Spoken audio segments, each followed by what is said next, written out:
The capital of the Antar Empire had already been swallowed by flames, with fire spreading through its streets and thick smoke rolling over the city. Gigantic beasts roared as they stormed across the burning capital, opening their enormous jaws while crushing soldiers and civilians beneath their heavy feet. And these were not just a few stray monsters causing chaos. They were everywhere, flooding through the empire and ripping apart everything in their path with terrifying, unstoppable force. Across the battlefield, armored soldiers desperately clashed with the rampaging creatures, their weapons flashing amid the smoke, fire, and screams. A commander mounted on horseback looked over the devastation with a grim expression and called out that 2 million of their strongest warriors had already been lost. Still, as he stared at the banners snapping through the smoke-filled sky, his voice hardened with conviction. This would not be the end. True heroes would rise, and the Demon King would fall by their hands. Far beneath the ruined world above, deep inside the abyssal hall of the Demon King's palace, a vast ceiling stretched overhead beneath towering painted domes. Archlight stood in the middle of that enormous chamber, his brows tightly drawn as he shouted that their enemy's reign of terror was finally about to collapse. Yet beyond the reach of the hall's light, a single figure sat quietly in the shadows, his body barely visible against the darkness. That silent figure was the Demon King himself, Reifenhart, watching them with one hand resting calmly against his cheek. Cyrus stepped forward with his sword blazing in brilliant light, shouting that they would end this monster once and for all. With Reifenhart dead, the evil empire would crumble with him. But the king answered in a strangely calm voice, even as a crease formed between his brows. He told them not to call Antar evil, because the empire had a reason for existing. Teslan clenched both fists, his voice sharp with fury as he accused the king of raising monsters. In his eyes, erasing them from the world would be nothing more than cleansing it of filth. Reifenhart gave a faint, bitter smile. The truth was that he had only taught these so-called monsters how to defend themselves with the same tactics humans used. They had been enslaved, abused, and treated like animals for generations. He had merely shown them how to resist. Leaning forward from his throne, Reifenhart asked them whether they had already defeated his 4 heavenly kings. From among the gathered heroes, Cyrus answered coldly that those filthy orcs had been no match for his blade. The king's voice rose at once, disbelief breaking through his calm. Even Tethid, the great orc warrior, had fallen? Faces from the orc tribe flashed through his mind. They might have looked savage to human eyes, but they were fiercely loyal people who always stood between the weak and danger. Teslan folded his arms and smirked at the thought. To him, they were nothing more than trolls and brutes who had received exactly what they deserved.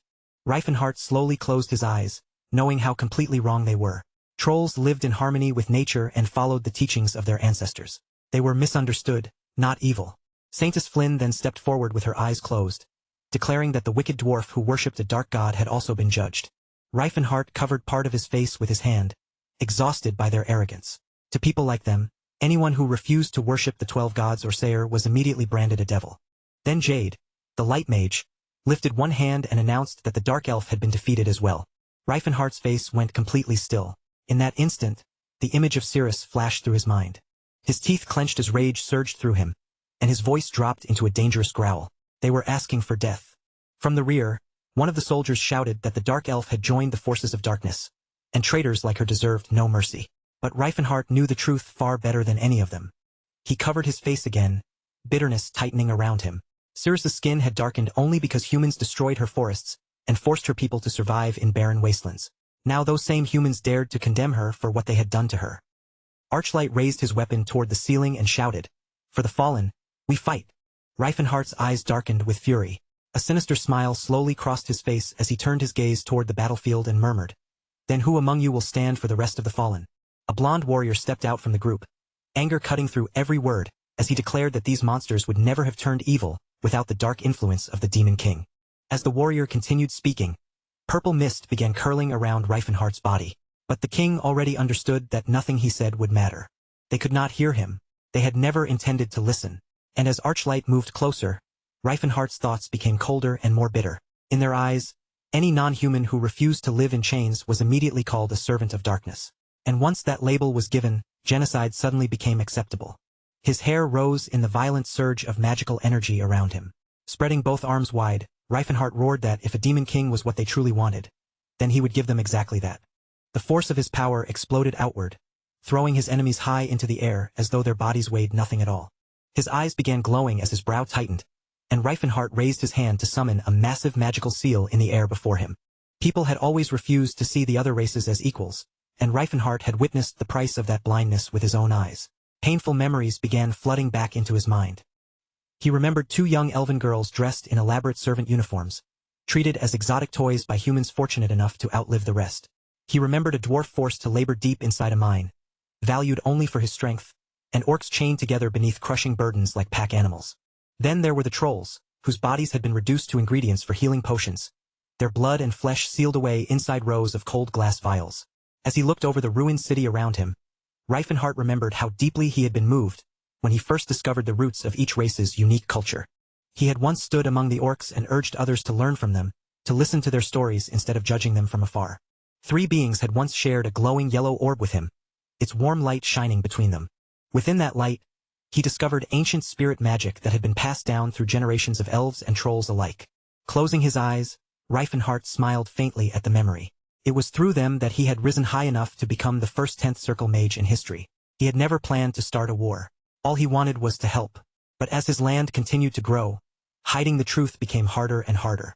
Eventually, the rest of the world began noticing the changes. Humans answered with violence. Attacks came one after another.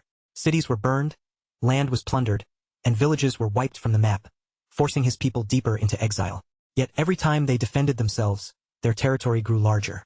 Before long, those scattered territories came together and formed a single united realm known as the Empire of Enter. Banners from every race rose across the land. Elves, trolls, goblins, and dwarves, all standing beneath the same sky. They stood together beneath towers that reached high into the clouds. Reifenhart had never hated humanity. He never had. He simply believed the other races deserved the same dignity and freedom. They were not trying to conquer anyone. They only wanted peace, a place where they could live without chains around their necks. But humanity could never accept that. The memory shifted to a field of ruins, where monster corpses lay broken across the ground. All they had ever asked for was peace. Yet because they dared to ask for it, they were slaughtered. A troll with blood streaming from a wound on his head stared upward in disbelief. Reifenhart knew his army was not beautiful by human standards. They saw orcs, goblins, and beasts, but murdering them simply because they were different was the true horror. He lifted one hand toward the sky. If human law can excuse a massacre like this, then I'll wipe those laws away and make new ones myself. Archlight coughed up blood as the blow sent him flying. He slammed into the ground hard. Teslan whirled around just as his teammate crashed down. Reifenhart looked at him without a trace of panic. You're lacking in both areas, magic and swordsmanship. His eyes narrowed slightly.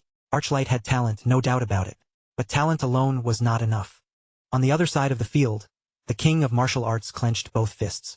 Energy surged through him, and lightning began snapping across his body. This man's strength came from pure, overwhelming force. Power flooded through the martial king as flames wrapped around his body. Reifenhart kept his eyes on him. The others had gone down easily enough. But this opponent was on a completely different level. The massive warrior shot forward and drove his fist straight into the ground. Reifenhart threw himself backward, barely getting out of the way in time. And then Teslan rushed in after him. Outside, a huge blast tore through the sky and sent the highest tower shaking. Reifenhart stood on the rooftop, staring down at the battlefield below. His jaw tightened. The martial king launched himself into the air, one fist pulled back behind him. Reifenhart spun around with his teeth clenched. The warrior let out a roar, his eyes turning completely white. This is our victory. Then his fist came crashing down on Reifenhart's head, smashing him into the ground as Reifenhart cried out. Teslan raised both arms, looking completely satisfied. It's over, just like we expected. Blood ran down Reifenhart's face as he forced himself to move. His back felt like it had been broken. He knew they had to die. But with his body in this condition, there was no way he could finish them. Still rubbing the side of his throbbing head, he heard the martial king shout again. Your trial begins now. Reifenhart looked up, breathing hard. He had no choice but to admit it. This time he had lost. Teslan narrowed his eyes. The spell is gone. You don't control us anymore. But Reifenhart did not let his guard down. His jaw locked in place. He was not about to surrender. He could not afford to. The wind whipped through his hair and cloak while his thoughts raced. These people called themselves heroes, yet they believed monsters should live as obedient servants. And somehow that was supposed to be justice? His hand moved toward an artifact, a powerful relic he had recovered from ancient ruins. The burly warrior frowned deeply. What are you doing? Reifenhart's face twisted with fury. I'm casting a regression spell, he roared. I'll rip time apart if that's what it takes. The gods can deal with the consequences. Energy erupted around him as the spell began to activate. He did not even know whether it would succeed. But there was no stopping now. The martial king charged at him once more. With the artifact clenched tightly in his hand, Reifenhart made his decision. He was not dying here. The sky flared with light. The artifact began to pulse, Teslin's fist closed in, and Reifenhart screamed. A blinding flash swept across the empire. Red and yellow energy collided in midair. The impact released a violent shockwave, and then everything vanished behind white light. Then there was nothing but silence. Far away, birds sat peacefully on the branches of a tree. Thin smoke rose from the chimney of a wooden house. White curtains swayed softly in the breeze. A young man slowly opened his eyes. Was he still alive? His body felt powerful, far stronger than it should have. He blinked a few times, trying to understand what had happened. Did the spell really work? He had not even managed to decode half of it. He looked out through the window and spoke under his breath. So, time really did move, but the view outside made him pause. He did not recognize any of it. This was not a place from the life he remembered. He scratched near his ear, wondering just how old he was now. Outside the small, cozy house tucked into a hollow, an axe leaned against a chopping stump. He stepped onto the wooden floor and looked down at himself. This body was broad, solid, and packed with muscle. Damn, he muttered. Not bad. Then he raised an eyebrow. But whose body is this? Reifenhart studied his rough, calloused hands, following the scars and hardened skin with his eyes. Every small movement made the muscles beneath them shift. He remembered how the elves used to fawn over him when he was younger, always praising his looks and his physique. He walked over to the mirror. Where had his sharp, refined face gone? Running a hand along his jaw, he let out a long breath. This was not just regression through time. He had switched bodies entirely. His red brows drew together as he examined the reflection staring back at him. Whoever this man had been, he had clearly lived a hard life. Reifenhart opened his mouth and started to wonder. What if this guy had been a little broader, with a beard on top of it? Sweat slowly ran down Reifenhart's face as the truth finally hit him. Staring at his reflection, he realized he was wearing Teslin's face. Just then, someone called out his name from outside. Reifenhart snapped around, and the door suddenly swung open. A huge man stepped through the doorway with the morning sun blazing behind him. The sun's been up for a while already, he barked at Reifenhart. The man bent forward and squinted at him with obvious annoyance. Why are you still sitting around in here like some lazy bum? With both hands planted on his hips, the giant broke into a wide grin. Come on, it's a perfect day to get started. Reifenhart's face immediately went pale. The man's sheer size was enough to lock Reifenhart in place. As he moved closer, he noticed that frozen expression and tilted his head. What's with that face? You're looking at me like you've never seen me before. He shut his eyes and let out an irritated breath. Don't tell me you're using that amnesia excuse again. Before Reifenhart could say a word, the man laughed, grabbed him by the head, and started dragging him straight outside. And that was when everything clicked into place. This enormous man was Gerard Teslin's mentor, and the strongest warrior the continent had ever known. Cold sweat broke out across Reifenhart's body. The next thing he knew, he was tied to a tree, desperately begging Gerard to hear him out.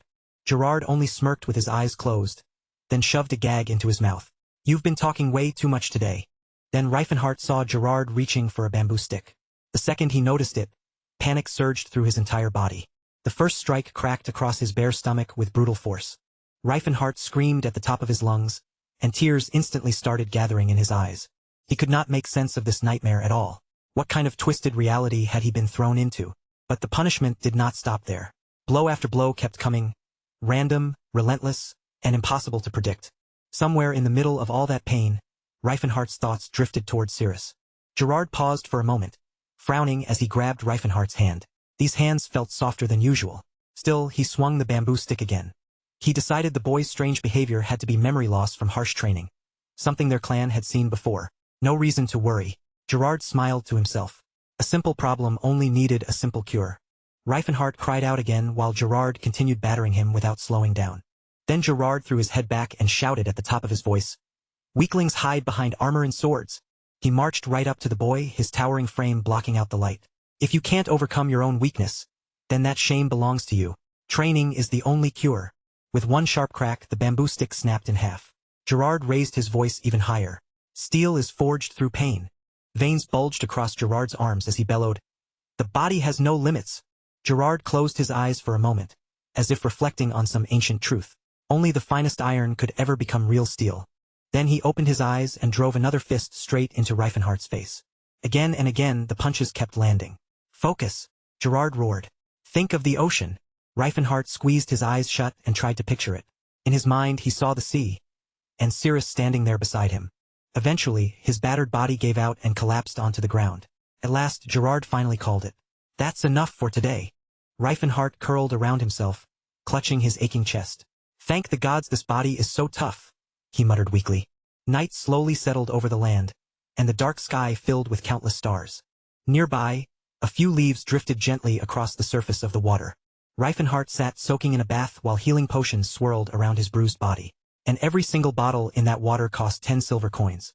Gerard stood close by with his arms folded behind his back. After steel is forged, it needs to be cooled. Reifenhart looked down at the bruises covering his body and quietly came to a realization. It was actually working. Then he remembered Teslin's past. This was the kind of brutal training that had shaped him ever since childhood.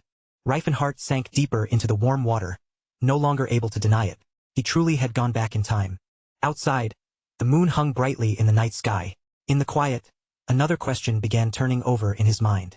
Where was his original body now? He pictured his younger self and wondered whether two versions of him could really exist at once. Could two souls truly remain in the same world at the exact same time? Reifenhart frowned as he weighed every possibility. Two answers slowly formed in his mind. He imagined two shadowy figures. One was his older self, now trapped inside Teslin's body. The other was his younger self, still somewhere out in this world. With half his face resting beneath the water, another possibility crossed his mind. What if the king of martial arts had ended up inside his body instead, the body of young Reifenhart? He pictured his younger, scrawny mage self struggling under stacks of books, trying to understand a world that suddenly made no sense anymore. Later on, Reifenhart found himself standing in front of an enormous plate piled high with meat. Gerard stood nearby and boomed, "Dig in!" The moment Reifenhart took a bite, his mentor barked at him again. A body worn down by training needs fuel. Keep eating. And once the meal was over, they were climbing a mountain together. Reifenhart struggled up the mountain with an enormous load strapped to his back. Meanwhile, Gerard had already reached the summit, looking completely fresh as he grinned down at him. "Let's get back to it," he called out cheerfully. Later, Reifenhart was flat on the ground doing sit-ups, sweat pouring down his entire body. He had absolutely no idea how long this madness was supposed to continue. That night, he lay completely flat on the bed, drained of every last bit of strength. Tears quietly slipped from Reifenhart's exhausted eyes as he lay there, too worn out to even wipe them away. Later, he sat alone in the corner of the room, completely silent as his thoughts kept circling back to one question. What was all of this going to do to the future? Once again, he pictured his younger self sitting alone in a library, buried in books. Souls were supposed to be unique. That was one of the world's unshakable rules. But what happened if that balance was broken? What if one of those souls simply vanished? Reifenhart bit down on his thumb, anxiety creeping across his face. At this point in time, young Reifenhart had not used magic for almost 10 years. Still, he was studying. Still reading everything he could get his hands on, especially inside Delia's magic tower. Then he imagined the skinny younger version of himself standing there, struggling to lift a pair of heavy dumbbells. And if Teslan had really taken over that body, there was no way he would just sit around and do nothing. He would find some way to become strong again. Which means, Reifenhart muttered as he cautiously peeked around the corner, he's definitely going to come looking for me. Right now, his first priority was simple. He had to escape this living nightmare somehow. With his teeth clenched tight, Reifenhart broke into a sprint and charged straight into the forest. No matter what it took, he was getting out of here. But the moment he reached the edge of the trees, Gerard appeared in front of him with a smile, blocking the path completely. "Running off again, are we?" the old man said as he stroked his beard. "That makes 9 escape attempts this week." Reifenhart growled through clenched teeth. "I'm not Teslan. My name is Reifenhart, and I'm a mage." Gerard only looked more amused. "Last time, you told me you came from some world full of gods and dragons." Reifenhart's jaw dropped as he stared at him. Gerard chuckled and casually brought up another one of his excuses. A master from the Eastern Huan Empire, from some strange place called Murim. "That one was pretty good too," Gerard said with a grin. Then, before Reifenhart could react, Gerard grabbed him by the head and began dragging him right back the way he came. "You almost had me believing you this time," Gerard said, still sounding entertained. Reifenhart let out a defeated sigh. "Tomorrow," he told himself. "Tomorrow I'll get out." He bit down on his lip, because one thing was clear. He could not stay trapped here forever. From behind the bushes, Gerard watched him with a broad grin. "You really remind me of myself when I was younger," he said. Later, Gerard stared quietly into the water, and his voice softened. "I did it too, Reifenhart. I really did." He reached into the water and gently pulled the boy back out. "Just hold on a little longer," he told him. "In the end, it'll all be worth it." Reifenhart dropped to his knees, completely spent. He was starting to accept the truth now. Escaping might really be impossible. Gerard stood above him with his arms crossed and laughed. There's never been a student who didn't try to run. Sweat poured down Reifenhardt's face as he thought it through. Even if he somehow managed to get away, that old man would track him down again without a doubt. At this point, maybe sneaking away was not the answer. Maybe it would be smarter to earn his freedom properly instead. But Gerard clearly had something else in mind. That morning, Gerard beat him with a spiked morning star. Chains scraped and clattered across the floor as Reifenhardt's training turned into a full-blown prison sentence. He spent 2 entire years trapped on that mountain. But over time, something inside him finally began to awaken. Flames burst around his body, and a fierce glow spread through him. Reifenhardt had unlocked aura. Gerard watched with his eyes closed, looking completely unimpressed. Nothing special, he muttered. As he lifted the morning star again, Gerard explained, when your survival instincts grow alongside your body, that's when you finally begin to touch true aura. Then he tossed the weapon aside and flashed a grin. All right, time for the next phase. Flames wrapped around Gerard's fist as he stepped forward. You're sparring with me. Reifenhardt froze right where he stood. A massive explosion thundered through the valley. And then another 3 years slipped by. Deep in the mountains of the Silly Kingdom, a massive waterfall roared loud enough to shake the air around it. A young man stood on top of a large stone. His once broad body now lean, hardened, and packed with strength. He clenched his glowing fist, lowered his stance, and drove it straight into the stone wall in front of him. Cracks ripped violently across the wall, but Reifenhardt only frowned at the result. Still not enough. Standing before the fractured stone, Reifenhardt stared at it in frustration. He had reached a wall. The 3rd stage was the limit of what he could do right now. I have to reach the 4th, he muttered under his breath. He raised his hand again and thought about the final technique, the Horn of Calamity. It was a legendary move said to release 9 waves in a single strike, powerful enough to kill even a god. And despite all of Gerard's strength, even he had only ever reached the 8th wave. Reifenhardt stood with his hands on his hips and let out a long sigh. Gerard had promised that he could leave the mountain once he reached the 4th stage. Back then, he would have just tried to run, he thought to himself. But now, things were different. Now he had to endure it and finish the training properly. Reifenhardt raised both hands and focused as magic began flowing through his body. He fired a sharp burst of air toward a nearby tree. The attack struck the trunk, but all it left behind was a faint black mark. Reifenhardt scratched his head, slowly realizing something was wrong. His own body was resisting magic. Then something suddenly tugged at his senses. Reifenhardt turned his head toward the path. A strange energy was coming from that direction. It felt unnatural, something inhuman. A green foot stepped out from between the trees. An orc emerged from the forest with a sword clutched tightly in its hand. Reifenhardt's expression immediately darkened. The orc stood there panting hard, sweat running down his green skin as he nervously lifted one hand. Just pretend you never saw me, he muttered under his breath. Reifenhardt did not answer right away. He simply stood there, studying the frightened stranger from head to toe. The orc looked young, maybe only 3 or 4 years old by orc standards. His eyes kept darting around, and his whole body was tense with fear. Reifenhardt stayed cautious, but he could already make a guess. Someone's chasing you, aren't they? The orc blinked at him in surprise. Reifenhardt raised one hand and spoke in the orc language instead. The creature's eyes widened instantly. He understood every word. The young orc shut his eyes for a moment, then gave a small nod. Yeah, he admitted. I'm being hunted. Reifenhardt placed both hands on his hips and looked him over. Then you picked the right place to run, he said. I've never been a fan of people who bully the weak. The orc hesitated, clearly worried that accepting help would only drag Reifenhardt into danger too. But Reifenhardt smiled at him. This kid was different from the others. He still had honor. Don't worry about me, Reifenhardt said calmly. I can take care of myself. He raised both hands, and purple smoke began twisting through the air around him. The smoke spread across the clearing like a thick cloak, covering the area in a hazy veil. Reifenhardt pointed toward a nearby cave. Hide in there. My magic will keep you out of sight. The young orc stared at him in disbelief. You're a mage. Reifenhardt lifted an eyebrow. Yeah, so what? It's just... The orc scratched the back of his head, still looking confused. I've never seen a mage built like you before. After one last uncertain glance, the orc stepped into the cave. Before disappearing inside, he turned back once more. Thank you, he said quietly. Just then, footsteps sounded behind Reifenhardt, growing louder as they approached. A group of armed warriors was coming down the path. The knight at the front raised his voice. You there? Did you see a green-skinned creature pass through here? Another man asked, waving a coin through the air. Give us some information, and we'll pay you in gold. The blonde man beside him only chuckled. Not that we actually plan to give it to you, the blonde added with a smirk. Reifenhart crossed his arms, his face completely flat. Didn't see anyone, but the knight noticed the tracks nearby and pointed ahead. It went that way. Reifenhart planted himself in front of the stone wall behind him, standing tall and unmoving. This is my home, he said sharply, and I'm not letting anyone pass through here. The mercenaries immediately scowled. One warrior named Bright stepped forward, clearly offended. You dare speak to us like that? The others began sneering and mocking Reifenhart, but he simply raised one hand without a word.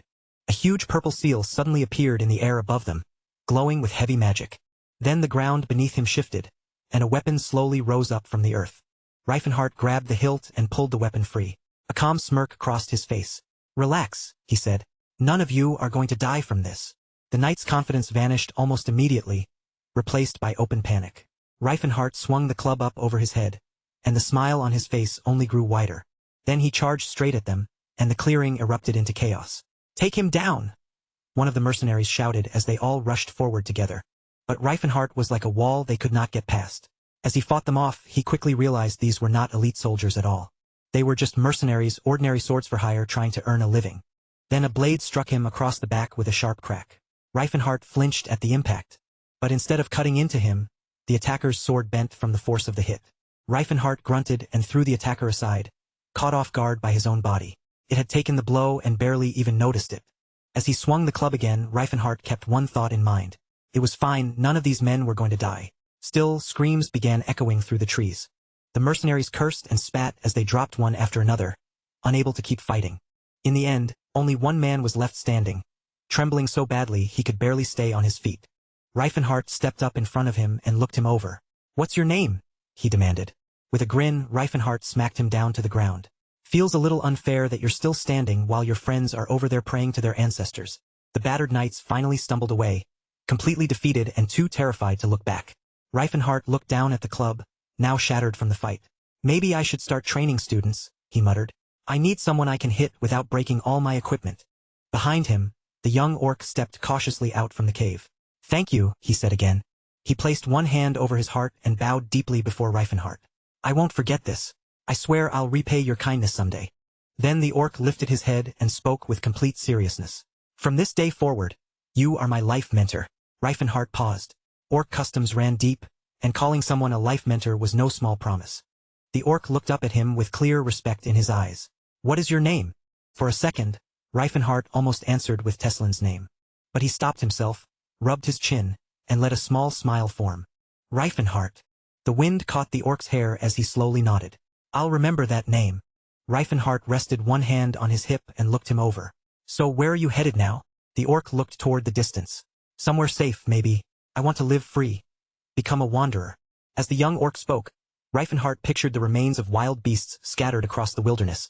Bones left behind in dangerous places. Reifenhart pointed toward the distant horizon. Head for the land of trials, he told him. The Blue Bear tribe is hiding out there. The young orc nodded once, then turned and sprinted into the trees. Before the orc vanished from sight, Reifenhart called after him. Hey, what's your name? The young orc turned back over his shoulder and shouted his name across the distance. Tet Hid. Reifenhart stopped cold. His eyes widened, and his mouth slowly fell open in disbelief. A sword rested across the orc's back as he stood there in the wind. At once, an image from Reifenhart's former life flashed through his mind. Tet Hid, the future chieftain of the Blue Bear tribe. The very same orc who would someday bring every orc tribe across the continent together under one banner. Reifenhart scratched at his temple with a crooked grin. Fate really worked in strange ways. The real Teslan would never have stopped to help an orc like him. As Tet Hid disappeared farther into the distance, a warm smile pulled at Reifenhart's lips. He remembered what came next all too clearly. Different races would one day stand shoulder to shoulder, arms lifted high as they celebrated the glory of the Antar Empire.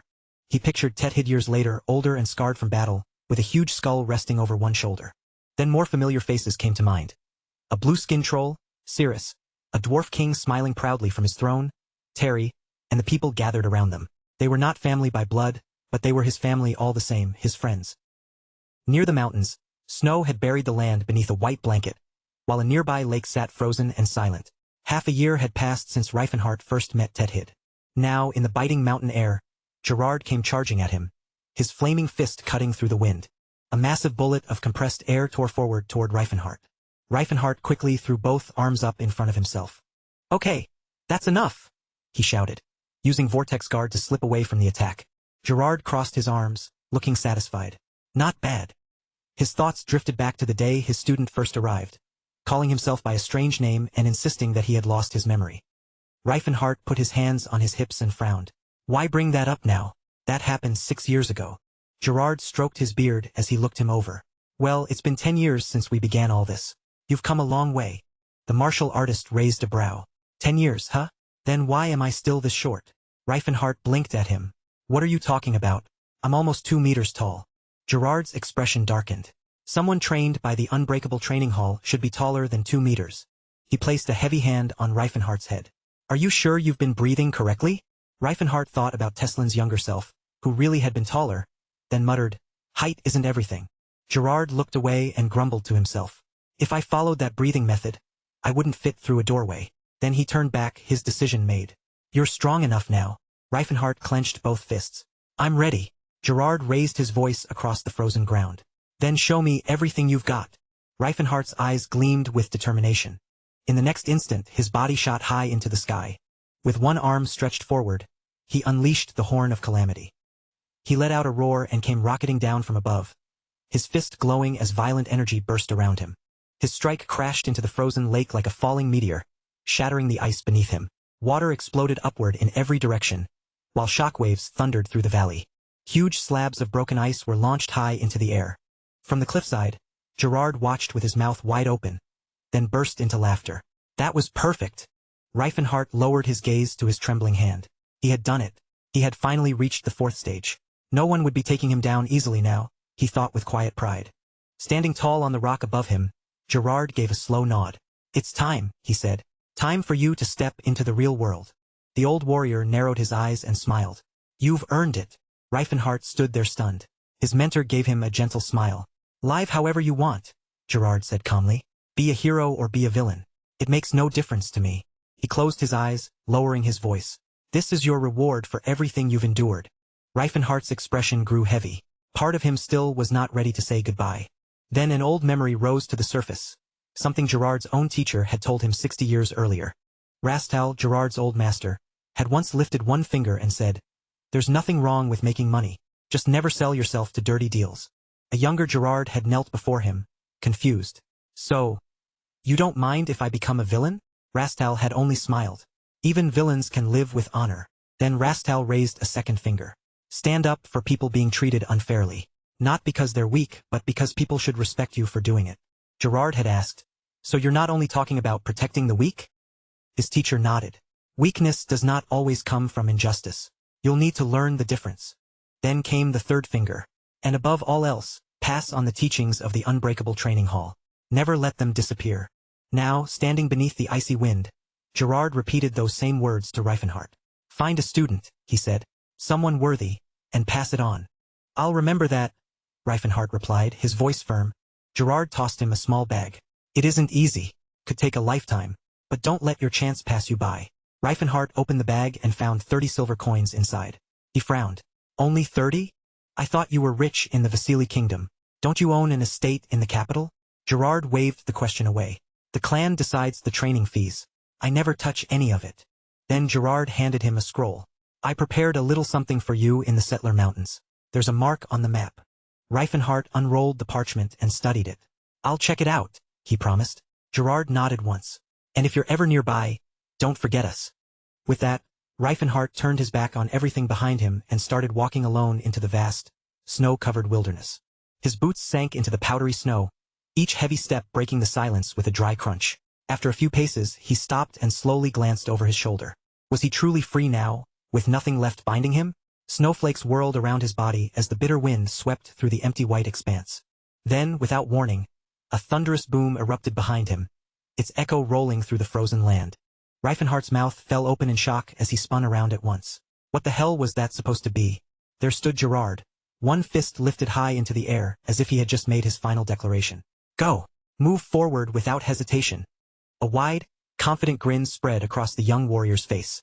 The successor to the greatest martial arts techniques in this entire land was finally setting out on his own path. Reifenhart faced forward again and broke into a run.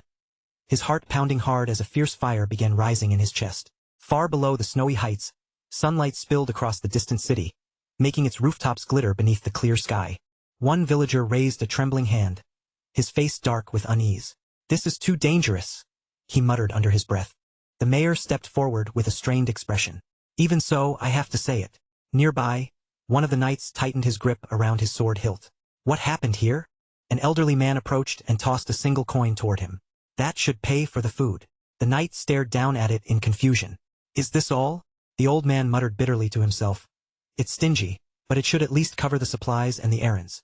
The tavern owner picked up the coin, blinking at it as though he could hardly believe what he was seeing. The knight smirked at their reaction. "What? Is this your first time seeing a ducat?" Another local hurriedly spoke up, apologetic but firm. "We're sorry, but that still isn't enough." The swordsman's jaw dropped at the response. "You think we don't know what things cost in a place like this?" But whether the price was fair or not meant nothing to the nobleman. Without another word, he struck the village headman across the face. "Don't you dare insult me!" he roared, his voice cutting through the crowded room. All around them, the villagers frowned, anger and resentment plain on their faces. The truth was obvious to everyone there. These men were not knights at all. They were armored thieves, bandits who had occupied their homes, swallowed up every last grain of food, and then tossed down one miserable ducat that could not even cover the delivery costs and basic errands. A man standing nearby let out a nervous little chuckle. "What's going on here?" Someone else quickly muttered. "Nothing.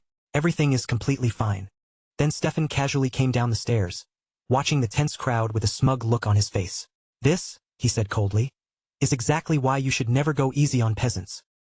His companion narrowed his eyes as he looked over the villagers. They really have no understanding of their proper place. Far away from that ugly commotion, an old memory suddenly rose in Reifenhardt's mind. He was lying on a soft bed, with his lover curled up warmly beside him. A faint smile touched his lips. "Why do you keep touching me like that?" Cirrus slowly ran her fingertips across his chest. "Because I want to," she answered simply, tracing the firm lines of his body. "You're so sharp," she murmured, "like a blade that was carved and polished into shape." The memory vanished, and Reifenhardt returned to the present as he stared into the mirror before him. The reflection from those days was gone now, buried in another life. His body was different now, taller, broader, and packed with far more strength than before. At the very least, that was one clear victory he could claim. He looked out through the window at the busy streets below. Cirrus, by elven standards, she should be around 70 years old now, though that was barely 17 in human terms. People moved through the city in every direction, unaware of the storm gathering in his mind. Reifenhardt's expression hardened. He was somewhere south of Vasily Kingdom, and he remembered exactly what was coming. Next year, Cirrus would be sold at the Chaitan slave auction. He rubbed his chin and muttered to himself, "What am I supposed to do?" The urge to rush in and simply take her away was strong. I could just break in and grab her, but that would be reckless. If his magical power was disturbed during the attempt, it could take years before he fully recovered it. No, money would be the safer way to handle this. His hand slowly clenched into a fist. The problem was that he had none, and elves were worth absurd amounts of gold, especially in times like these. Above him, clouds twisted around the peak of an ancient obelisk. He had an overwhelming body, powerful martial techniques, and knowledge from the future. More importantly, ancient ruins lay along the road leading toward Chaitan. "Have you found anything yet?" Stefan asked, his voice carrying through the room. Todd sat cross-legged with his eyes closed, completely still as if he were listening for something beyond sight. "Wait a little longer," he replied. The boy stood by the window, staring out with uncertainty. "Is this really the place?" The mage gave him a quiet nod. Beyond the city, towering mountains stretched across the horizon. Somewhere among those cold and dangerous peaks rested the grave of his ancestor. As Reifenhardt walked down the street, he held a map up in front of him and examined the route. His current body was tough, ridiculously tough, in fact. It was the kind of physique that a martial arts king could casually show off while walking shirtless through winter, and that thought made him scowl. Artificial return was an exceptionally rare technique, one capable of restoring memories from any point in time. He remembered an old mage from the Tower of Delphia once telling him about these ruins. A small smile formed on his lips. In his past life, he had looted genuine treasure from this place and sold it for more than 2,000 gold. At the foot of the mountains sat a quiet little village, with cattle lingering around the open ground near its wooden homes. Inside a wooden meeting hall, villagers gathered with tense faces and uneasy eyes. The village headman stepped forward and threw up his hands. "What are we supposed to do now? We can't even get close to the Valley of Death." "But the knights need someone to guide them," he continued, spreading his arms wide. "And every one of us knows what will happen if we refuse." The villagers stood silently, their jaws clenched tight. Grinding his teeth, the headman began muttering curses about the nobles. His friend quickly leaned in and hushed him, terrified that one of the knights might overhear. Ted stepped forward with a bow in one hand and arrows at his side. He declared that he was the best person for the task. No one in the village knew those mountain paths better than he did. His wife and daughter clung tightly to him, tears already shining in their eyes. Ted did not truly want to go anywhere near that valley. But the villagers looked at him with desperate hope, whispering that he was the only one they could trust. Instead of giving him courage, their faith only made the mission feel even more terrifying. Just then, the protagonist pressed his face close to the window and spoke up. "I could go instead." A villager instantly swung his bow toward him, aiming straight at Reifenhart. "Who are you?" Reifenhart calmly answered. "Just someone passing through. I happened to overhear what you were discussing." The villagers moved closer, surrounding him with suspicious looks. "You actually know the mountain trails?" Reifenhart answered without hesitation. "I've walked them more times than I can count." An old man then stepped forward grimly. "No one who enters the Valley of Death has ever returned." Reifenhart only grinned at the warning. "Well, I did." Then he added with a relaxed smile, "Maybe a simple thank you would be enough." Deep within the heart of the valley stood a towering obelisk, an ancient dungeon left behind from the Silver Age. 50 years earlier, Claude had driven his sword deep into this very patch of ground, leaving behind a mark that history never forgot. His name had echoed through the legends of the kingdom of Vasili, spoken with awe by warriors and nobles alike. He had entered that cursed valley with nothing but a single squire at his side, and neither of them ever returned. Even worse, Ulshan, the demonic sword and greatest pride of his family, had been abandoned somewhere inside. Now another group was marching toward the valley, this one led by Stefan. Lelsia walked beside him and praised him as a true noble, and the young man answered with a grateful nod. A weathered warrior glanced in their direction, his eyes narrowing at the sight. "That slave again," he thought. It was obvious those two had grown much closer than anyone expected. Silen looked openly proud, almost glowing at what he had seen. The man beside him was stunned that someone so young could handle a blessing with such effortless control. The saintess lowered their eyes in silent thought. Reifenhart, meanwhile, still did not know what to make of the boy.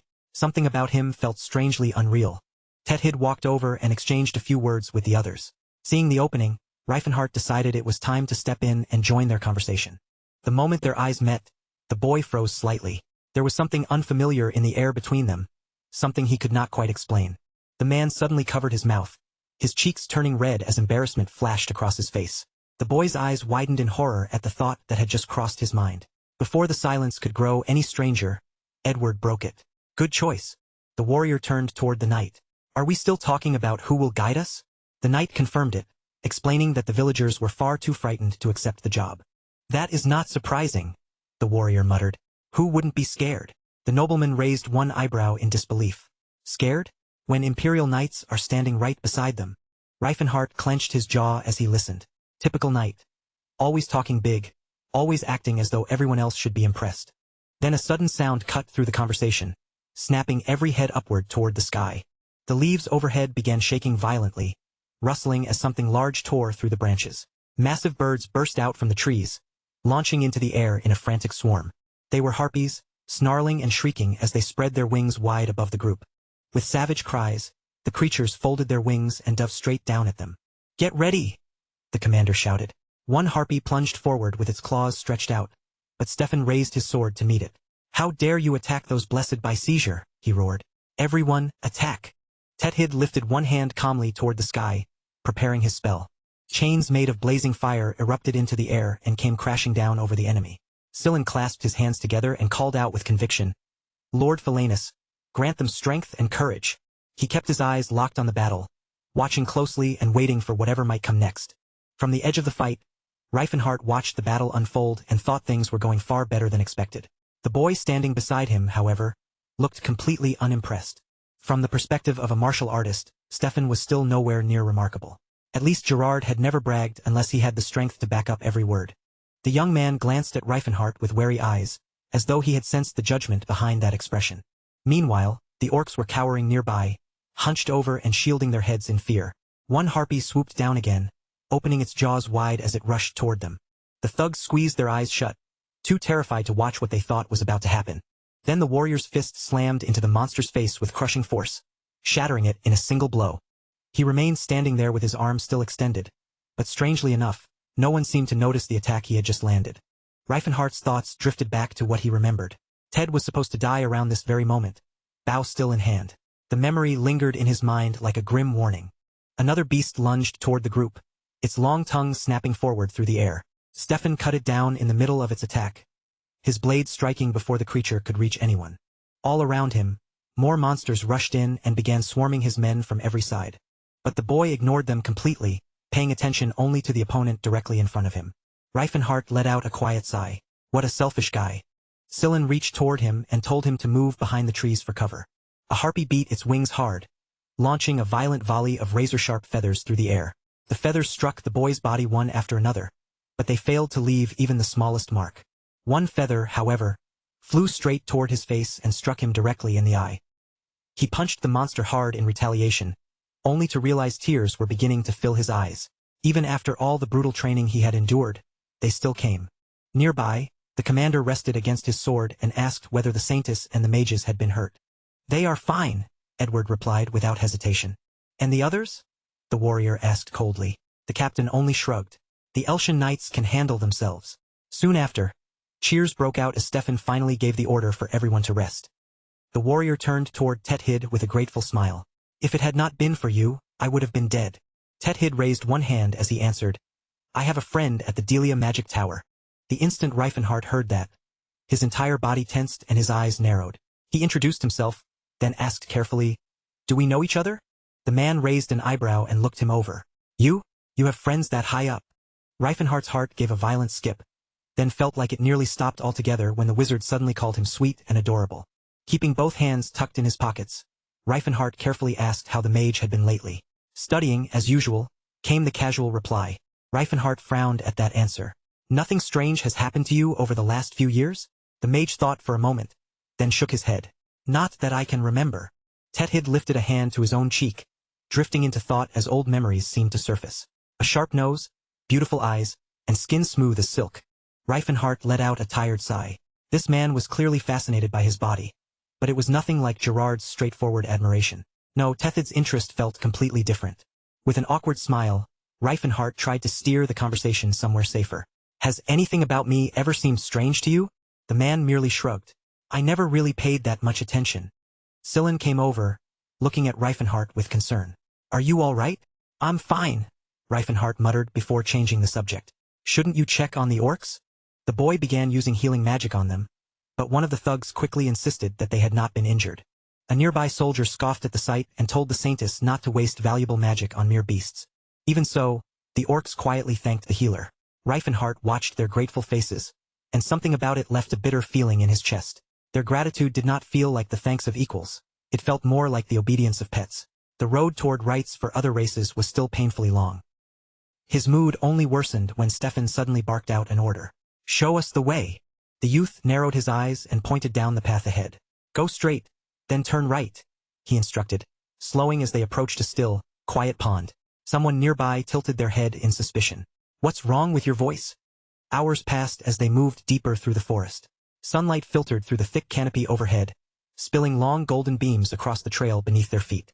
The knight furrowed his brow and began counting off all the monsters they had encountered so far. "Why are there so many creatures on such a small mountain?" his companion asked in disbelief. Reifenhart said nothing, though the truth kept nagging at him. He was deliberately leading them along the most difficult route.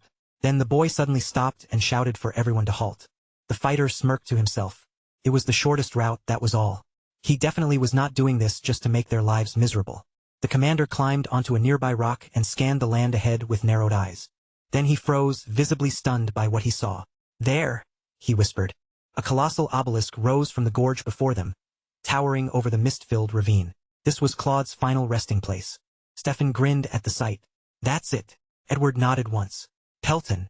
A thick, heavy mist hung over the ruins, swallowing the ancient stonework in pale gray shadows.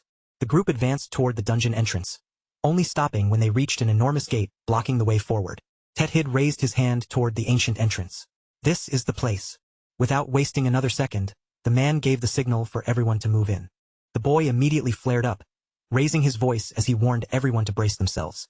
Reifenhart folded his hands together and spoke up calmly. "I'll stay here. There's no way I'd be able to find the village by myself." The commander nodded in understanding. "You've done enough. We'll make sure you get back safely." That made Reifenhart smile slightly. So the captain was not completely heartless after all. Their swords gleamed beneath the dim light as the leader reminded them why they had come. A great man was buried inside, and they had to retrieve the demonic sword no matter what it cost. With a loud roar, the knight ordered everyone forward.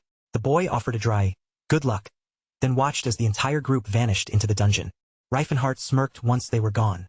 Now it was time to deal with his own business. Thick vines crawled over the dungeon walls, wrapping around the old stone like they had been growing there for centuries. During the Silver Era, Paltan had been an essential military base. Even now, the technology left behind inside was considered priceless. Once inside, Reifenhart paused as old memories came rushing back. He had explored this place with Cirrus once before. Back then, she had pressed herself against a wall and whispered, "There's a hidden passage here." The wall shifted with a low rumble, slowly revealing a secret room concealed behind the stone. His face grew warm as he remembered it. What had the two of them been thinking, sneaking around a place this dangerous? Reifenhart placed one hand against the stone and recalled the mechanism clearly. The entrance required the water and earth seals to be balanced in reverse. Luckily, he still had a cheat sheet hidden up his sleeve. Closing his eyes, he cursed under his breath. Lomana again. Why was this body's brain so hopeless when it came to magic?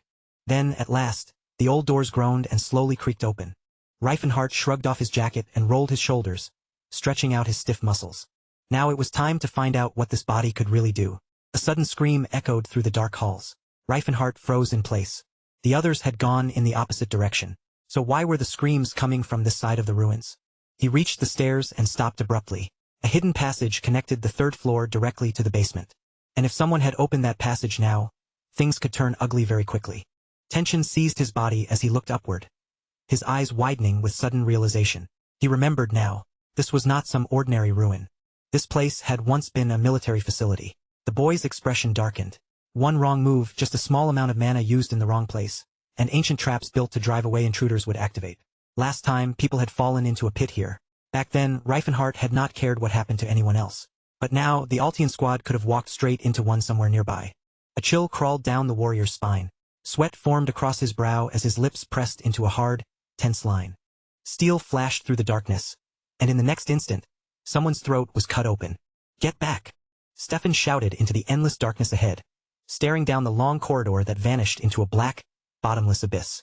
Then a cold, unnatural hiss drifted out from somewhere around the corner, sending a shiver through the group. Pairs of glowing eyes suddenly opened in the dark.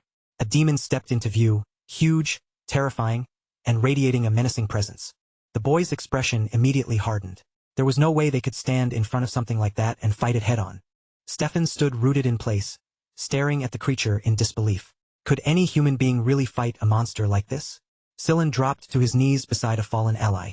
His hands began to glow as he whispered a prayer to Philanus, begging for the wounded soul beside him to be healed. The injured soldier gave him a weak smile. "Thanks." In his heart, Scylla knew that if he made it out alive, it would only be because of the people standing with him now. The soldier turned and thanked his companion for saving him. The thief explained that they had survived the fall without a scratch, but there was no telling what other horrors might be waiting deeper inside. The squad pushed onward until they entered a massive hall, its open space swallowed by darkness. Without any warning, a thunderous impact slammed through the ground beneath their feet.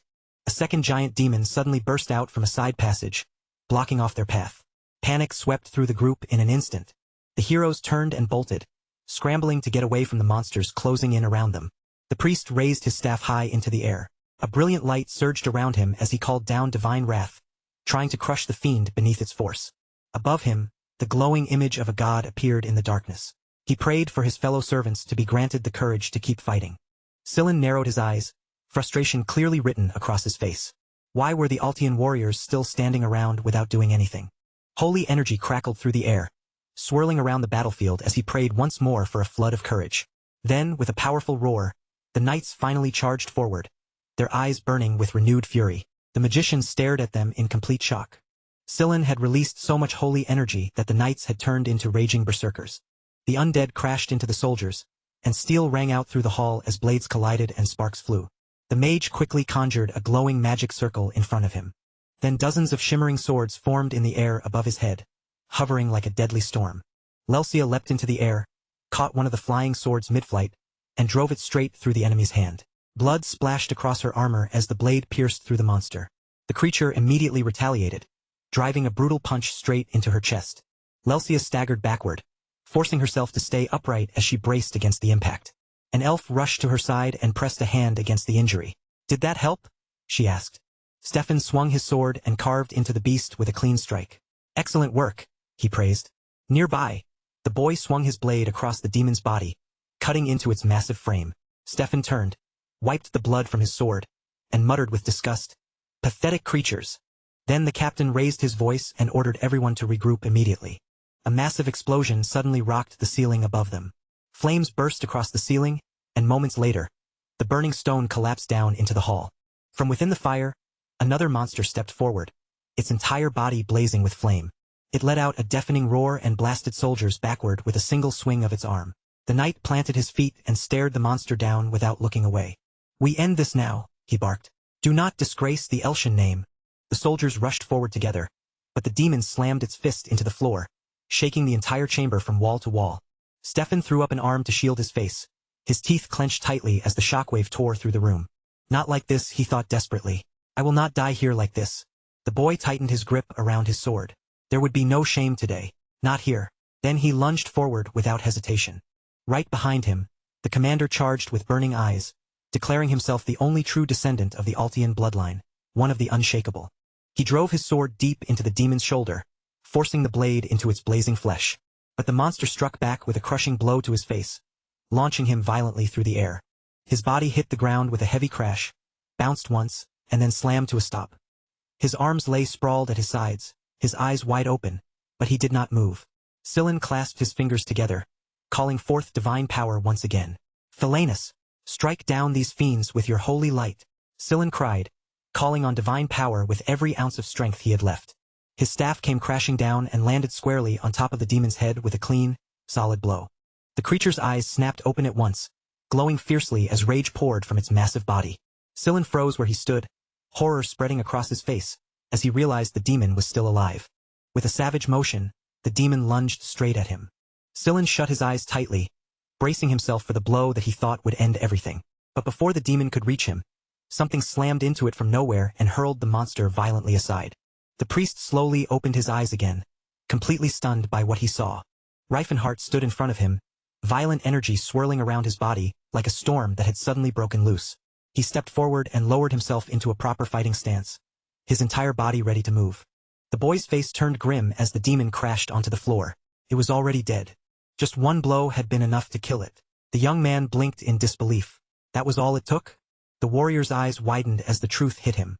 No wonder Teslin's strike had nearly killed him before. All around them, wounded soldiers lay scattered across the battlefield. Reifenhart swept his eyes over the scene and decided that the injured needed to be moved somewhere safe immediately. Meanwhile, undead creatures began creeping down the stairs toward them. The mages stood frozen, stunned by the sight unfolding before their eyes. "Who the hell is this guy?" one of them blurted out. Another mage could only mutter the same question under his breath. Reifenhart did not bother answering either of them. He scooped Lelsia into his arms and charged forward, cutting a path through the swarm of undead blocking the way. Stefan stood nearby with one hand pressed to his head, letting out a long, exhausted sigh. Edward stepped closer and looked around at the chaos. "Is everyone all right?" Dead monsters were piled all across the stairwell, their bodies scattered from one end of the passage to the other. The boy frowned deeply, struggling to understand what had just happened in front of him. Then his mouth slowly fell open as someone nearby filled him in on the details. The commander turned and pointed toward Reifenhart. "Is that man a martial artist?" The captain clenched a fist near his mouth, still unable to hide his shock. "I could not even recognize him. What is your name?" The boy crossed his arms, knowing there was no chance he could reveal his real identity. So he quickly made up a name instead, while the knight tilted his head in confusion. "I have never heard of you," Stefan said. "Where are you from?" "No idea," the boy replied bluntly. Stefan frowned at that answer. Could this man really be some wandering rogue? Not even an aristocrat? Stefan placed a hand on Reifenhart's shoulder and gave him a measured smile. "Well, thank you for finishing off the ones we had already weakened." Reifenhart scoffed at him. "You seriously think that is all I did? Use your head." The captain glared back at once. "Watch how you speak to the Altion family."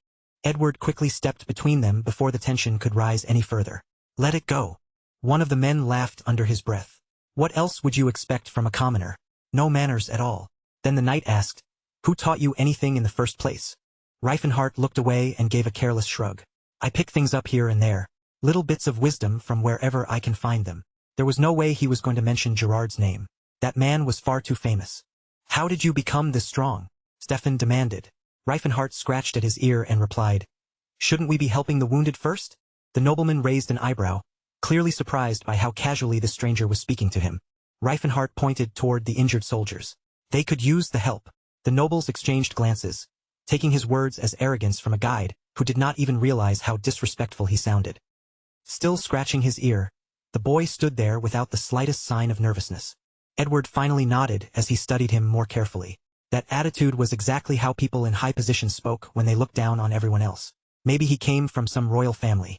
The youth glanced away, while Edward slowly began to understand. Reifenhart's arrogance was not random. His tone sounded exactly like an adult lecturing a room full of children. Sillin walked over with open curiosity in his eyes. How tall are you? 190 centimeters, Reifenhart answered. At once, the priest's eyes lit up. Sillin pressed a hand to his chest and asked eagerly, And how did you train until you got a body like that? Reifenhart answered plainly. I got beaten up, ate a lot and carried heavy things. The boy brought his hands together in thought. Martial artists rarely shared their real training methods so easily. Reifenhart looked at Sillin and finally understood what was going on. The priest probably admired the kind of strength he could never obtain for himself. His gentle face and frail build had prevented him from becoming physically stronger, no matter how hard he tried. All he had been able to develop was his divine strength. Reifenhart instinctively covered his chest, suddenly realizing why Sillin had been staring at him with such intense interest. Turning away from the priest, he muttered, I'm going to find a way out of here. Sillin immediately offered, Then I'll come with you. The boy frowned at him. What happens if someone gets hurt while you are gone? I'll go with you, Stefan cut in, tightening the strap around his belt. Elf, stay here and take care of the wounded. The boy stepped up beside Reifenhart and glanced his way, asking carefully, Mind if I come along? Reifenhart barely reacted, answering in his usual cool, detached tone, Do whatever you want.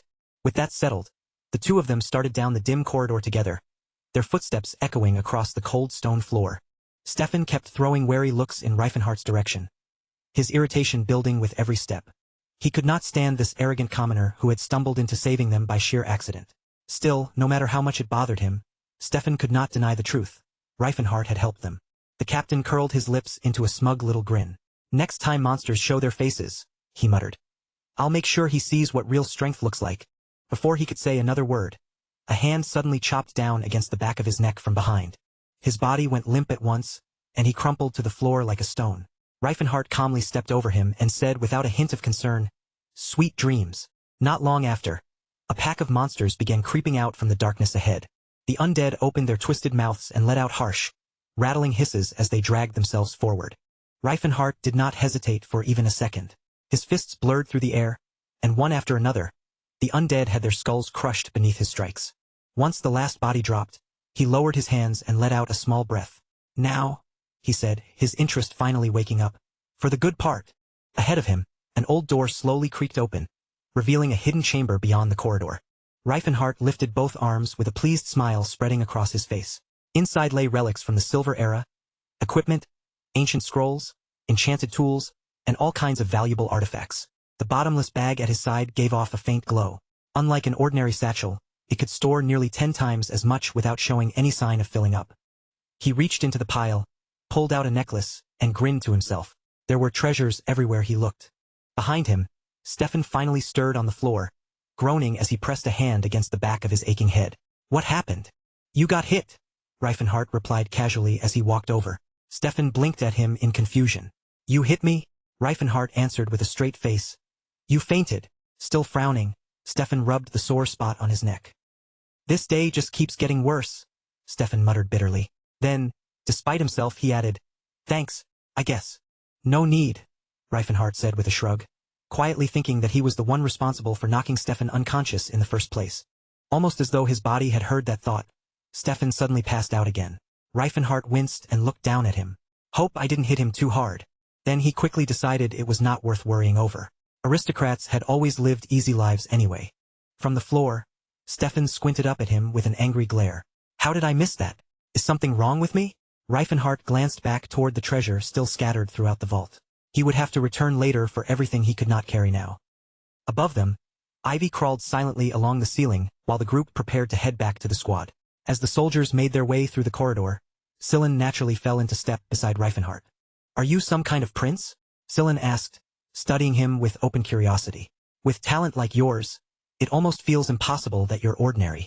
Reifenhart raised an eyebrow. Do people where you come from never stand out? Sillin gave a soft laugh. It's the way you speak. You sound naturally condescending without even trying. Even when you talk to Edward and he's over 40, Sillin added. Reifenhart paused, narrowing his eyes as he thought it over. I'm 22 now, he muttered. Maybe I've just forgotten how to talk to people properly. There haven't been many people around on the road I've been walking. Their conversation came to an abrupt stop when they reached a tall, imposing door standing directly in their path. Stefan stepped through the doorway first. The moment they entered, a hulking demon opened its enormous jaws and released a thick cloud of smoke into the room. The creature let out a deafening roar, its long tongue slipping from its mouth as every part of its massive body tensed with raw power. Reifenhart drew his sword and stared at it closely. Of course a place like this would have a guardian. But this demon was unfamiliar to him. No one had dealt with it before. The fighter's expression tightened as he assessed the monster. We need to retreat, he said firmly. We are not prepared to handle something like that. One of the soldiers suddenly gasped and pointed ahead. Look, it's holding something in its hands. Gripped tightly in the demon's hands was the demonic sword of Altion. Edward turned sharply toward his companion. You're not actually thinking about fighting that thing, are you? Stefan drew his weapon without hesitation. Isn't it obvious? The demon snarled and slowly lifted its huge head. Edward raised his voice over the noise. It's too dangerous. We should return to the estate, regroup, and make a proper plan first. But Stefan's anger had already taken over. Claude had fallen, and now the sword had been defiled in the hands of a beast. There was no way he could turn away after seeing that. Grinding his teeth, the knight raised his blade. We take it back, Stefan declared, rallying the others around him. No matter what it costs us. Reifenhart merely shook his head in disbelief. Fool. The demon slowly raised one arm. Somewhere within the rift, an unseen force began repairing the flaws that had appeared. When that correction failed, it called for support instead, bringing forth guardians meant to absorb any supernatural threat. The beast threw back its head and unleashed a thunderous scream that shook the air around them. Reifenhart's eyes sharpened as he finally understood. So this was the creature that had brought Claude down, then grown even stronger by feeding off that victory. He turned toward the others and shouted, It's chained up! What are all of you afraid of? You're seriously scared of a monster that can't even move freely? Then Reifenhart narrowed his gaze at them. You really intend to fight that thing? There's no way you can win. Edward scoffed at him. Barbarian, you wouldn't understand. Knights do not fight only to survive, Edward said firmly. There are things in this world worth dying for. The soldiers rushed forward together. Let's find out what we're made of, the commander roared. Reifenhart stayed where he was, watching them charge in with a doubtful look. Just how were they supposed to kill that monster? Sillin raised both hands and called down blessings upon the group, divine light spilling over the knights as it strengthened them. With the blessing supporting them, the knights struck the demon with a powerful blow. Die, beast! They shouted as their weapons came down. The demon answered with a single sweep of its claw, batting them away as though they weighed nothing. Bodies flew through the air in every direction. Reifenhart sighed, completely unimpressed. Told you so. He casually sidestepped one soldier who came flying straight toward him, then watched as the demon continued tossing its opponents around like ragdolls. Do they actually enjoy being thrown around like that? He wondered. Stefan charged in again, swinging his sword wildly as he rushed at the demon. Still throwing himself in like an idiot, Reifenhart thought, and Edward was still backing him up. Why? The boy tightened his grip around his weapon, then sprang forward and leapt straight into the battle. Reifenhart moved first, launching himself forward as the towering enemy loomed over the entire group. Sillin locked his fingers together and called upon his holy power, raising his sacred staff toward the demon. A brilliant surge of radiant energy burst from the staff and slammed straight into the creature's massive body. The skeletal monster's jaw fell wide open. Whether it was roaring in pain or simply raging at the attack, nobody could tell. Let go of that staff! The priest shouted desperately. Then a deafening blast of holy light exploded directly in front of the monster, flooding the chamber with blinding brilliance. High above the chaos below, Lelsia shot through the air with her body stretched forward in a swift leap. At the same moment, the knights rushed in together, charging the demon from every side. Watching her from farther back, Reifenhart folded his arms and followed her movements with his eyes. She really did have talent. In his mind, she might even deserve to be called the second strongest person on this team. Tethid raised both hands and began casting a powerful spell, gathering force around him. A violent vortex roared into existence, twisting through the air with enough force to shake the room. Mana raced along the dungeon walls in glowing streams before suddenly flaring up. The chains binding the monster caught fire, burned brightly for a moment, and then snapped apart. The creature was no longer restrained. Reifenhart gritted his teeth as the situation took a sharp turn for the worse. "Great!" he muttered. "Now it's even worse." The demon lunged forward without warning. Its enormous body crashed through a group of soldiers, smashing straight into them as if they were nothing more than sheets of paper. Letting out a savage scream, the monster barreled directly into the knights.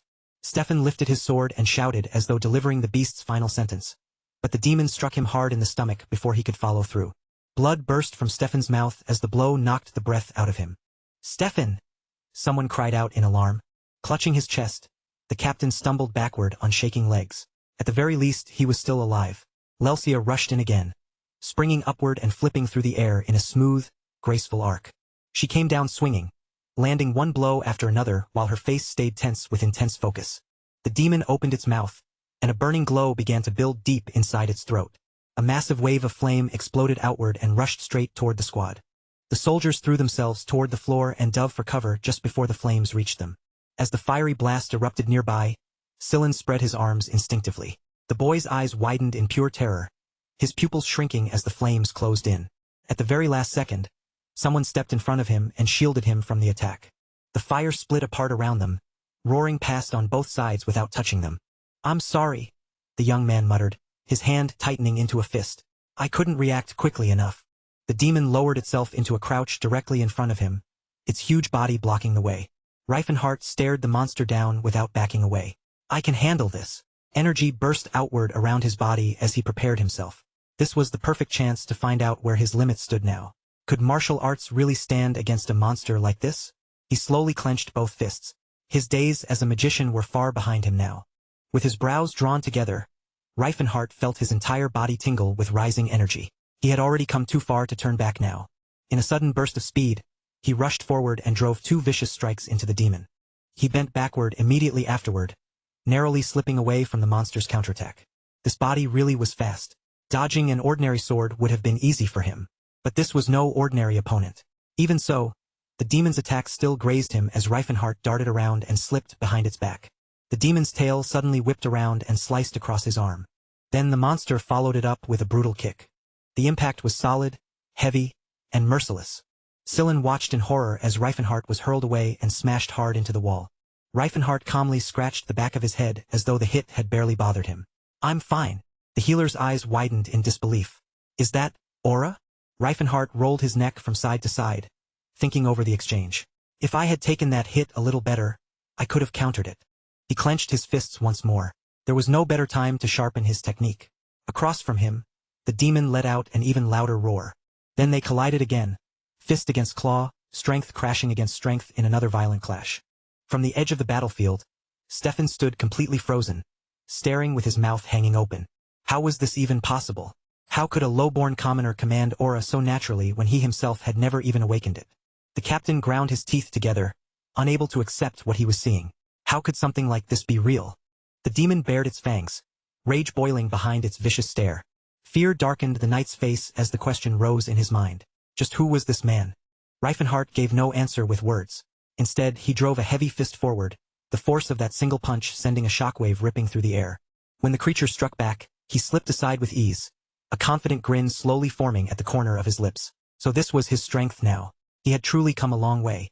Then, with one thunderous blow, Reifenhart tore the monster's arm clean away from its body. The demon's eyes flared with furious light. But the dungeon would not allow one of its guardians to fall that easily. Mana surged through the beast's body, forcing it to keep moving and keep fighting. The monster threw open its jaws and spewed a stream of flames. Reifenhart lunged forward, weaving through the blazing inferno as he closed the distance. He seized the demon by its remaining arm and locked it firmly in place, taking the perfect opportunity to test his grappling hold. With his grin widening, he drove his foot straight into the monster's face. Then he unleashed a relentless barrage of punches, one strike after another, his eyes burning with fierce focus. The soldiers could only watch from the sidelines, squinting at the unbelievable sight unfolding in front of them. I'm getting a little too carried away, Reifenhart realized. Maybe I should just use the horn of disaster and end this. But as the demon lifted its hoof for another attack, he immediately dismissed the thought. No, I can't use that in here. This entire place would collapse. Reifenhart hesitated, his teeth grinding together as he weighed his options. Use your sword, Tethid shouted from behind him. Cover it in aura, the martial artist snapped as he turned around. I don't know how. Reifenhardt's answer made him freeze. What? I can only cover my body. That's how my clan trains. Nearby, Sillin gasped as he struggled to hold back the demon's paws. Reifenhardt. The boy turned, remembering how durable this body was. He planted his feet and braced himself. Yeah, he growled. I can take it. Sillin pressed his fingers together and began whispering a spell under his breath. A blessing of filamentance wrapped around Reifenhardt's body, and the weight of divine power made every muscle in him tense. With a roar, he grabbed the monster and hurled it over his shoulder. The demon crashed violently into the ground. Breathing hard, Reifenhardt glanced down at his own hand. He cast the spell on me instead of on a weapon. The healer shut his eyes tightly and shouted, Finish it! Beat it to death! Reifenhardt did not waste another second. He charged forward at once. His foot slammed into the demon's jaw, and before it could recover, he followed with a crushing knee strike. He pulled his fist back, gathering everything into that final motion. Then he released one last blow, unleashing a violent surge of raw energy. Boom! The demon exploded in midair, its body torn apart by the overwhelming force of pure aura. For a moment, the entire dungeon fell silent. Watching from nearby, the wizard blushed in stunned disbelief. Mana crackled across the ceiling overhead. Then, without warning, the chain snapped apart. Sillin stared up at the ceiling. Is it over? Reifenhardt answered calmly. Remove the spell. Now. Stefan approached with his jaw clenched tight. So our little guide has been hiding quite a lot from us, hasn't he? You think we're beneath you? Stefan growled. The commander glared at him from under furrowed brows. I'll never forgive you. You trampled on my honor. You stood there and watched while we struggled. Reifenhardt narrowed his eyes. That's not what it was, he said quietly. It only means I cared, even if I didn't want to. With that, he turned his back on Stefan. The commander's voice hardened instantly. And how dare you turn your back on me? Stefan lunged at him, but Reifenhardt ducked low and raised the demonic sword in front of him. Stefan lost his footing on the broken dungeon floor, stumbled across the rubble, and tumbled down. With his teeth clenched, the commander glared up in fury. He dodged that on purpose. But Reifenhardt calmly raised the sword toward Stefan and spoke without a trace of mockery. I'm not making fun of you, just take what you came here for. After a moment of hesitation, the captain finally reached out and gripped the hilt of the demonic sword.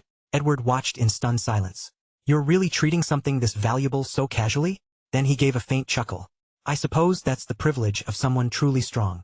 Reifenhardt lifted an eyebrow at the sword in Stefan's hand. This thing?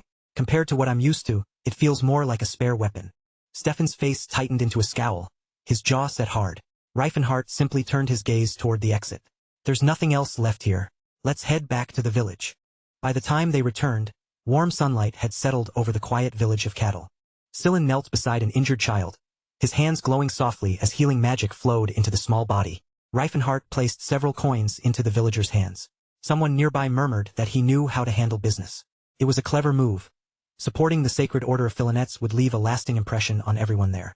Later, the cavalry rode home along the riverbank, their horses moving steadily beside the flowing water. Sitting rigidly in his saddle, Stefan stared straight ahead. We need to find out who that man really is. Edward gave a quiet nod beside him. Agreed. The commander's expression darkened. There was no way a commoner should have been stronger than him. Farther up the hill, Reifenhardt had already gone ahead, walking alone. A broad grin spread across his face as he muttered under his breath. Finally, it's time to see Cirrus again. Then a voice called out from behind him. Why are you still following me? It was Sillin. The healer stepped closer and explained that some priests wandered the world to share God's grace with others. Reifenhardt gave a small shrug. So, pilgrims. The wizard clenched his fists with quiet determination. I want to return to the Holy Order someday, but before that, I want to try walking that path. His face turned red before he added more honestly. And, I want to travel with the strongest man I've ever met. Reifenhardt frowned at that look. Gerard had worn the same expression before. Hopefully they saw people differently. Reifenhardt let out a tired sigh. Why were all the strange ones drawn to him? The Saintess watched him with sparkling eyes. Reifenhardt could only think of one thing. He was basically a walking first aid kit. Closing his eyes, Reifenhardt answered in a flat tone. Do what you want. Just don't get in my way. They continued together along the ridge. Hey! Celine suddenly asked, how did you get abs like that? Reifenhardt answered without even pausing. I used to drag blocks of ice around, then get beaten up by my mentor every night. Before long, darkness settled over the city. A pale glow drifted through the palace corridors while uneasy voices echoed in the distance. How did this even happen? A man remained on his knees before his master. Forgive us, he pleaded. Butler stood at the center of the room with a twisted sneer on his face. Elves must be loyal, he said coldly. Body and soul. The syndicate heir rested both hands on his belt and looked down with disgust. What use is a slave who doesn't even understand her place? The girl looked back at him calmly. I was born this way. Your eyes irritate me. She lowered her head and added quietly, I've had these eyes since birth. He turned toward another elf. Bring me a proper slave. This one is defective. Cirrus stood silently with one hand against her chest. This was already the third time she had been sent back to the market. A map spread open, and the borders of the principality began to shift into view. Chaitan, a nation built entirely by merchants, rested high in the northern part of the continent. Beside it ran the Jura River, a vital waterway that had turned the entire region into a thriving center of trade. Not far from there stood Zeppelin, the capital city and the beating heart of countless trade routes. Carts rattled through the crowded streets, as Sillin looked around at everyone hurrying past, each person absorbed in their own business. Reifenhardt explained that this land had once been bought from the Kingdom of Graham, then established by merchants. Reifenhardt watched the bustling city with a confident scowl. He was certain Cirrus had to be somewhere nearby. As they pushed through the crowd, the boy asked whether they could slow down a little. Then they spotted a nobleman beating a local man in the street. Tarek's jaw dropped as he accused the nobleman of tarnishing the name of the Roof Fame Trading Association. The old man shielded his head while the noble casually tossed a handful of coins at him, declaring that it was fair payment for 30 strikes. The Saintess hurried over to the injured man and asked whether he was all right. The healer suggested reporting the matter to the authorities, but the old man calmly started gathering the scattered coins. There was no need, he said. This money might actually be enough to help him start his own business. The wizard stared at him in disbelief. You're really going to let that go just because of a few coins? Reifenhardt reminded him. This is Chaitan. Here, money ruled over everything. The old man quickly disappeared into the crowd with the coins in hand. Sillin looked around with growing realization. He had never seen a place like this before. Reifenhardt told him bluntly that with enough gold, someone could even buy their way out of prison. The boy frowned. Then what business could you possibly have in a place like this? As they crossed a stone bridge, Reifenhardt answered, I'm here to buy something. The Saintess looked at him curiously. Buy what, exactly? A hard, serious look passed over the fighter's face. An elf. The Saintess immediately raised both hands in alarm. What is wrong with you? Reifenhardt quickly replied. It's not what you think. Reifenhardt tried to explain calmly, but the healer picked up his pace with clear irritation. He was not happy with the way the men were talking. Reifenhardt stayed quiet, knowing he could not risk revealing anything about his past life yet. Reifenhardt glanced over at him. You know I'm a man too, right? The wizard gave a disappointed nod. Yeah, I noticed. Soon, they arrived in front of a building marked by a sign shaped like a teapot. Inside, Tarek lounged in a chair and questioned whether the Rain Trading Association had been scamming merchants by accusing people only to extort money from them. A group of elves stood gathered around him. Butler stepped into the room. Long time no see, he said before casually asking, what happened to that slave you bought? Heir, the syndicate leader, gave a crooked grin, realizing he could not avoid the question. I sent her back 2 weeks ago. She never listened. The trade union chief could only gape at him, completely stunned by what he had just heard. You couldn't even tame one slave? He said with open disbelief. No wonder Karen never managed to make it into the top 10. The merchant slowly sipped his tea with a smug smile on his face. He pictured the look his friend would make once he finally succeeded in breaking that girl. With that thought in mind, he turned his attention toward Elfenheim. Above the city streets, thin clouds drifted lazily across the open sky. Reifenhardt stopped in surprise when he spotted Sillin nearby, struggling through a set of push-ups. What are you doing? He asked. Sillin answered between breaths. Training. Reifenhardt raised an eyebrow and looked him over. Then why do you still have absolutely no muscle? Sillin kept trying to train while Reifenhardt warned him not to push himself too far. Eventually, the healer sat down on the floor and assured everyone that he was perfectly fine. But Reifenhardt's expression changed when he noticed a strange glow forming around him. The Saintess gave an awkward, embarrassed smile as the reason began to become obvious. Reifenhardt lifted his brow again, finally starting to understand why Sillin's training never seemed to build any muscle. In his mind, it was like watching a pocket watch tick backward. Healing magic was practically reversing time. Muscles grew through tiny tears and recovery, but if magic restored the body completely, it erased every bit of that progress. With his eyes shut in concentration, Sillin had been unknowingly returning his muscles to their exact pre-training condition every single time. Reifenhardt let out a tired sigh. The wizard looked over at him. Something wrong. Nothing, Reifenhardt answered. But later, I'll show you a better way to train. Not long afterward, Reifenhardt asked whether Sillin's long hair did not get in the way when he worked out. Scylla casually smoothed it down and replied, "It doesn't matter. It grows back ridiculously fast." As they headed toward the door, Reifenhart announced that he finally had enough money. "Time to visit the slave market." "I'm coming too," Scylla quickly called out, the image of shackled people already flashing through his mind. Reifenhart considered the kinds of people sold at auctions like this: elves, orcs, and countless others. Every person came with a listed price, an age range, and a category. Elves, especially, were always in high demand. Leaning back on a couch, Reifenhart remembered another reason they were so valued. Elves lived incredibly long lives, and their adolescence lasted far longer than a human's. The Saintess mentioned that this market had existed for 300 years. Reifenhart's face hardened. Calling a place like this an elven paradise was disgusting.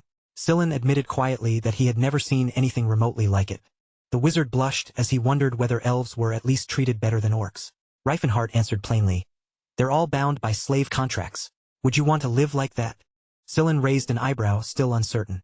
Maybe being cared for in a civilized place is better than struggling to survive in the wild. Reifenhart narrowed his eyes at that answer. It was exactly the kind of thinking most people had. Looking ahead, Reifenhart understood just how difficult it would be to change an entire nation's mindset. And that was when he made up his mind. If this world refused to change, then he would build an empire unlike the one he had known before. Inside one of the rooms, a man greeted them politely and apologized for keeping them waiting. Several elves welcomed them with slow, suggestive smiles. Embarrassed, Scylla quickly squeezed his eyes shut. Reifenhart frowned to himself. This place was not for him. Why had he even brought him here? Reifenhart covered his face in frustration, unable to believe how far the forest folk had fallen. Then he asked in a cold voice, "Do you have any dark-skinned slaves?" The merchant chuckled knowingly. "You have a very particular taste." Reifenhart turned away at once. "That's not what I meant." The Saintess cut in. "Didn't you say slavery was wrong?" The merchant lifted one hand and nodded. "We do have one. Please, come this way." They followed him into a long corridor. Along the way, young girls were doing stretches and practicing gymnastics. "They receive proper education," the merchant explained. "That way, they always remain in demand." They passed another group preparing food. "They're fed only the finest things," he continued. "Nuts, fruit, vegetables. It keeps their scent fresh and pleasant." Reifenhart's scowl deepened. "I don't need the sales pitch. Just take me to the dark-skinned elf." Flustered by his tone, the merchant turned away and hurried over to speak with the guards. After a brief exchange, he told them they needed to go to room 148. Inside that room, slaves were locked in brutal combat with one another. "This is our training hall," the merchant explained. "They are being prepared to become assassins." He closed his eyes for a moment before adding, "The one you are looking for is in there." Suddenly, Reifenhart began to cry. Elsewhere, Cirrus clenched her teeth in frustration. Inside the castle laboratory, she angrily swung a rolled-up sheet of paper through the air. Meanwhile, Reifenhart stood calmly at the work table, transferring liquid from one flask to another. Cirrus hurried over and grabbed his hand before he could continue. "Sir Reifenhart, don't mix those," she warned sharply. He blinked at her in confusion. "Huh? What do you mean?" A deafening boom suddenly shook the castle, and the blast lit up the sky outside. Even Cirrus screamed in disbelief. Any fool could see that was going to explode. Who mixes fire flowers with stone seeds? Reifenhart still looked completely lost as he scratched the back of his head. "Sorry, I guess I got distracted." Cirrus snapped back. "That's exactly what you said yesterday, and that ended in another explosion too." She pulled out a handkerchief and began wiping the soot from his face. Deep down, she wondered why he could still look so handsome at his age. Out loud, she sighed, "Stop moving. Your entire face is covered in ash." The king looked at her with quiet affection. "Will you ever stop calling me Sir Reifenhart? Just call me by my name." But Cirrus lowered her gaze with a sad little smile. "I can't." He was about to ask why she could not, but the sudden chaos around them cut the moment short. The castle was on fire. The king stepped out onto the balcony and looked down at the burning grounds below. Behind him, his loyal companions had already dropped to their knees. The orc lowered himself into a deep, solemn bow before the man. "My lord," he said quietly, "I came to bid you farewell." The old man turned toward the group, his brows drawing together at the grim looks on every face. "What are those expressions for?" he asked. "You all look like you're staring at someone already halfway to the grave." His gaze drifted beyond them, settling on the palace as flames swallowed its distant walls and painted the sky in a violent orange glow. Before him stretched an army so enormous it seemed to cover the horizon itself. 2 million soldiers, gathered from every corner of the continent, had come together for one purpose: bringing down the Demon King. Looking over that endless sea of armor and banners, he murmured, "Humanity gathered all its strength for a single battle. Then the army began to move, marching forward as one. The king's voice came low and heavy. And what happens after this? Our countries have already been shattered. Was all of that destruction truly for one fight? The orc slowly lifted his head, his eyes hard with old resentment. They never once thought we deserved the right to exist. A dark shadow passed over the ruler's eyes. The warrior faced him directly and asked, "Are you coming with us?" But the old man only shook his head. "That is precisely why you can leave," he replied. "Because I am the one staying behind." The wind pulled at his hair and clothes as he stood there in silence. At last, his voice slipped out in a bitter whisper. "Alpus, forgive me. Even with the gods on my side, I still lost everything." The dwarf beside him spoke up at once. "It wasn't the gods who helped you. It was prophecy." The hero gave a faint, tired response. "Same thing." Then he issued one final command. "Stay close to the elf. Let the orc open the way ahead." After a brief pause, he added words that made little sense at the time. "The man who can cross the Diamond Man abyss and destroy the Horko pillar will appear soon. Follow him. He will change your fate. He will save you." The king shut his eyes as old memories rose to the surface. He remembered how confused he had been back then. He had only destroyed a single shrine, yet suddenly the dwarves had begun calling him their savior. Even now, he had never truly understood what any of it was supposed to mean. Tarek took a few slow steps along the balcony, his voice barely carrying through the wind. "I hope that one day we meet again." The king answered softly, "I hope so too. Stay safe. Do whatever it takes to survive." Cirrus turned back for one last look, but the man reminded her gently, "It is time for you to leave too." She shook her head without hesitation. "No, I'm staying here. I'll wait for Mr. Reifenhart." The king looked at her, and the tension in his face softened. "No one knows what lies ahead for me," he said quietly. "If something happens, I hope you find someone who deserves you." But Cirrus cut him off at once, her tone firm and unwavering. "I already told you. I'll wait."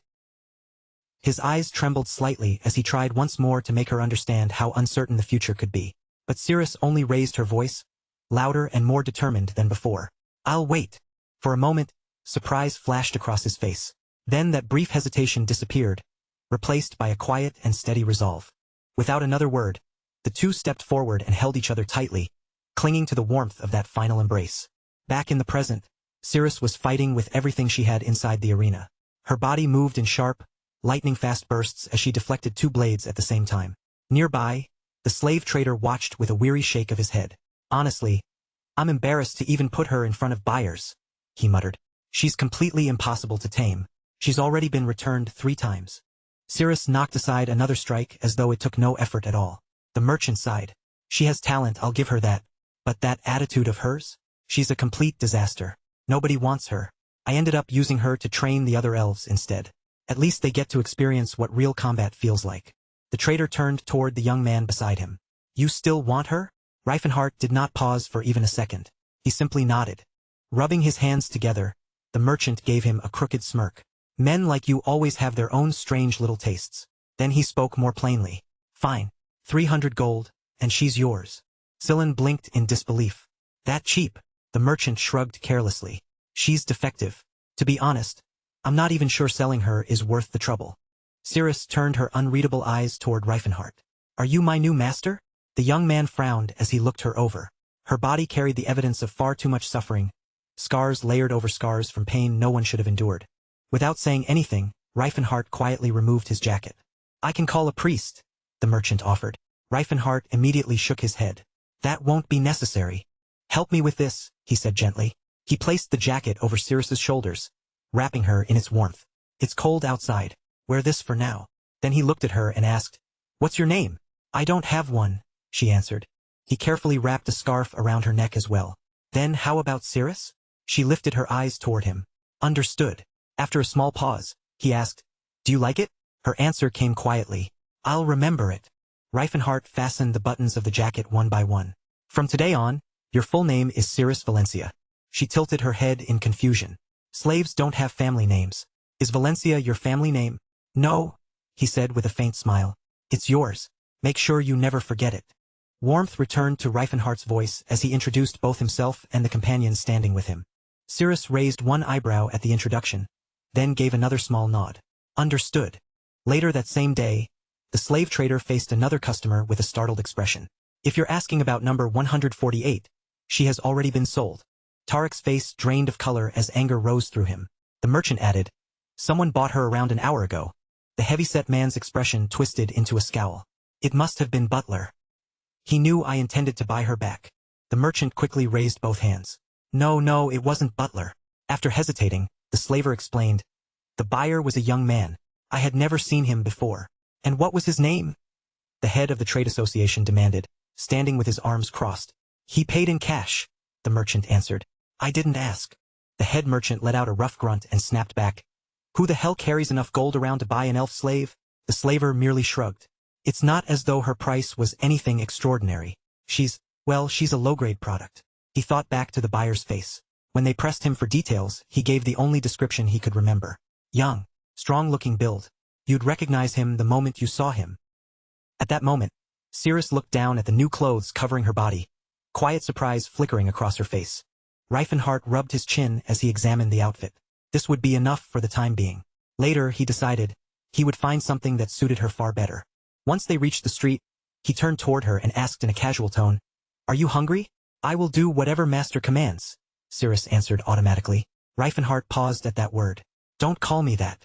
Her eyes lifted toward him in confusion. Then, are you going to return me? No, he said quickly. That is not what I meant. Cirrus watched him in silence, trying to make sense of him. First, he had wrapped her in a cloak. Then he had bought her decent clothes. And now he was speaking to her as though she were simply an ordinary girl. A gentle smile appeared on the warrior's face. What I mean is, you can think of me as a traveling companion. Just call me by my name. There's no need to call me master. Cirrus narrowed her eyes, suspicion settling in her gaze. In her mind, this had to be some strange fantasy he was acting out. Obviously, her new master enjoyed pretending that he was some wandering adventurer rescuing a helpless girl. Still, she answered aloud, All right, Reifenhart. Later, when a warm meal was finally set before her, Cirrus dug in with astonishing speed, devouring every bite as if she feared the food might disappear. Watching her eat, Reifenhart spoke with a hint of amusement. They say Rodante's Grace is the most famous restaurant in all of Zeppelin. Named after the goddess of harvest, the place was treated almost like holy ground by people who loved food. Some even claimed that eating there allowed diners to reach a kind of spiritual communion through their meals. Sillin took a bite from a bun and raised an eyebrow. Isn't communion supposed to be free? Reifenhart shot him a warning look. Don't start. The Church of Finance always finds a way to make money, he added. Even from beauty. Of course they do, the boy muttered. She is the goddess of love and beauty. Charging people gold fits perfectly. Reifenhart gave a quiet chuckle. I heard one service costs a fortune. I can believe that, Sillin replied. Before he could say anything else, Cirrus suddenly reached across the table and grabbed a lobster tail with her bare hand. The saintess fell completely silent, staring at her in shock. Cirrus froze in place the moment she felt everyone's eyes on her. Realizing she had slipped back into old habits, she hurriedly reached for a fork and tried to correct herself. Reifenhart watched her with a puzzled look. Why had she stopped like that? He had brought her here for a reason. This was meant to mark the anniversary of the day they had first met. As Cirrus carefully wiped her mouth with a napkin, Reifenhart found himself lost in thought. Back then, he had been the one who saved her. Now, in her eyes, he was nothing more than a customer who had purchased her.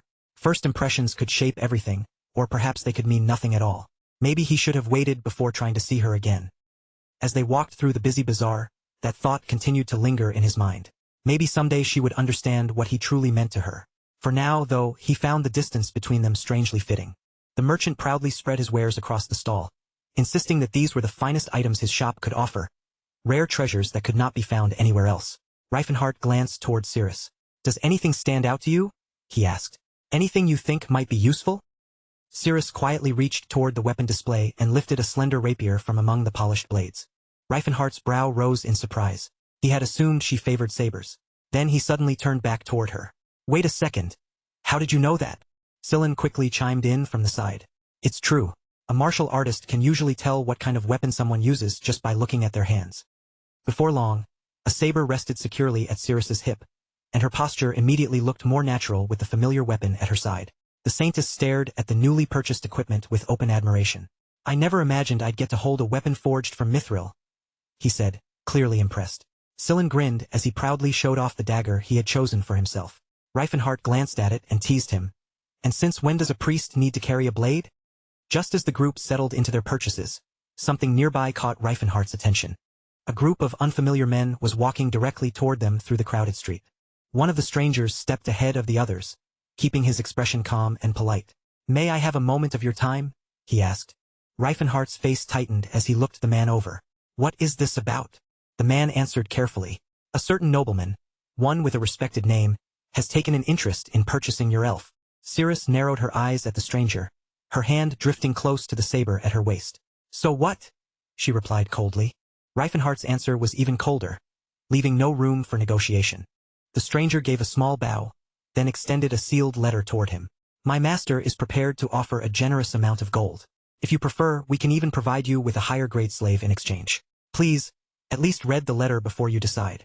Reifenhardt stood taller than the messenger, staring down at him without taking the letter. Not interested. The man's expression remained composed as he asked, Should I take that as your final answer? Reifenhardt did not hesitate. Absolutely. The messenger's polite face darkened slightly. I don't think you understand what is being offered here. My master is willing to pay a fair price. No. Reifenhardt cut in before he could continue. You are the one who doesn't understand. I said I'm not interested. The messenger's shoulders stiffened. Very well, he said, his voice turning sharper. So you intend to be stubborn. Then you leave me with no other choice. Reifenhardt remained exactly where he was, arms folded across his chest. And what business is it of yours whether I keep her or not? Nearby, Sillin let out a quiet chuckle. Now this is getting interesting. That night, inside the lavish mansion belonging to the trade guild, Tarek sat scowling in open irritation. Why did you return empty-handed? Tarek demanded. The man before him bowed his head. He refused. No matter what we offered, that young man has an incredibly naive view of the world. Tarek slammed his fist against the armrest. Then you should have beaten him down, thrown some gold at his feet and taken the elf. The man answered without raising his voice. There were too many witnesses around. It was better to keep things civilized. With a sly smirk, the man offered another solution. Then we wait for the right opening. We steal the elf, tell everyone she died, and later sell her for double the price. She was bought cheaply in the first place. The guild leader gave a pleased chuckle and nodded at the proposal. Tempting. Then he added, Take Tarek Serlanta with you. He has spent far too long sitting around here doing nothing. The next morning, inside a quiet room at the inn, gold coins lay scattered across the bed in glittering piles. With his arms folded, Reifenhardt stared down at them in thought. There were 2,000 gold coins in total. It looked like a tremendous fortune at first glance. Enough gold to make most people dizzy. But for someone hoping to build a new empire, it was still far from enough.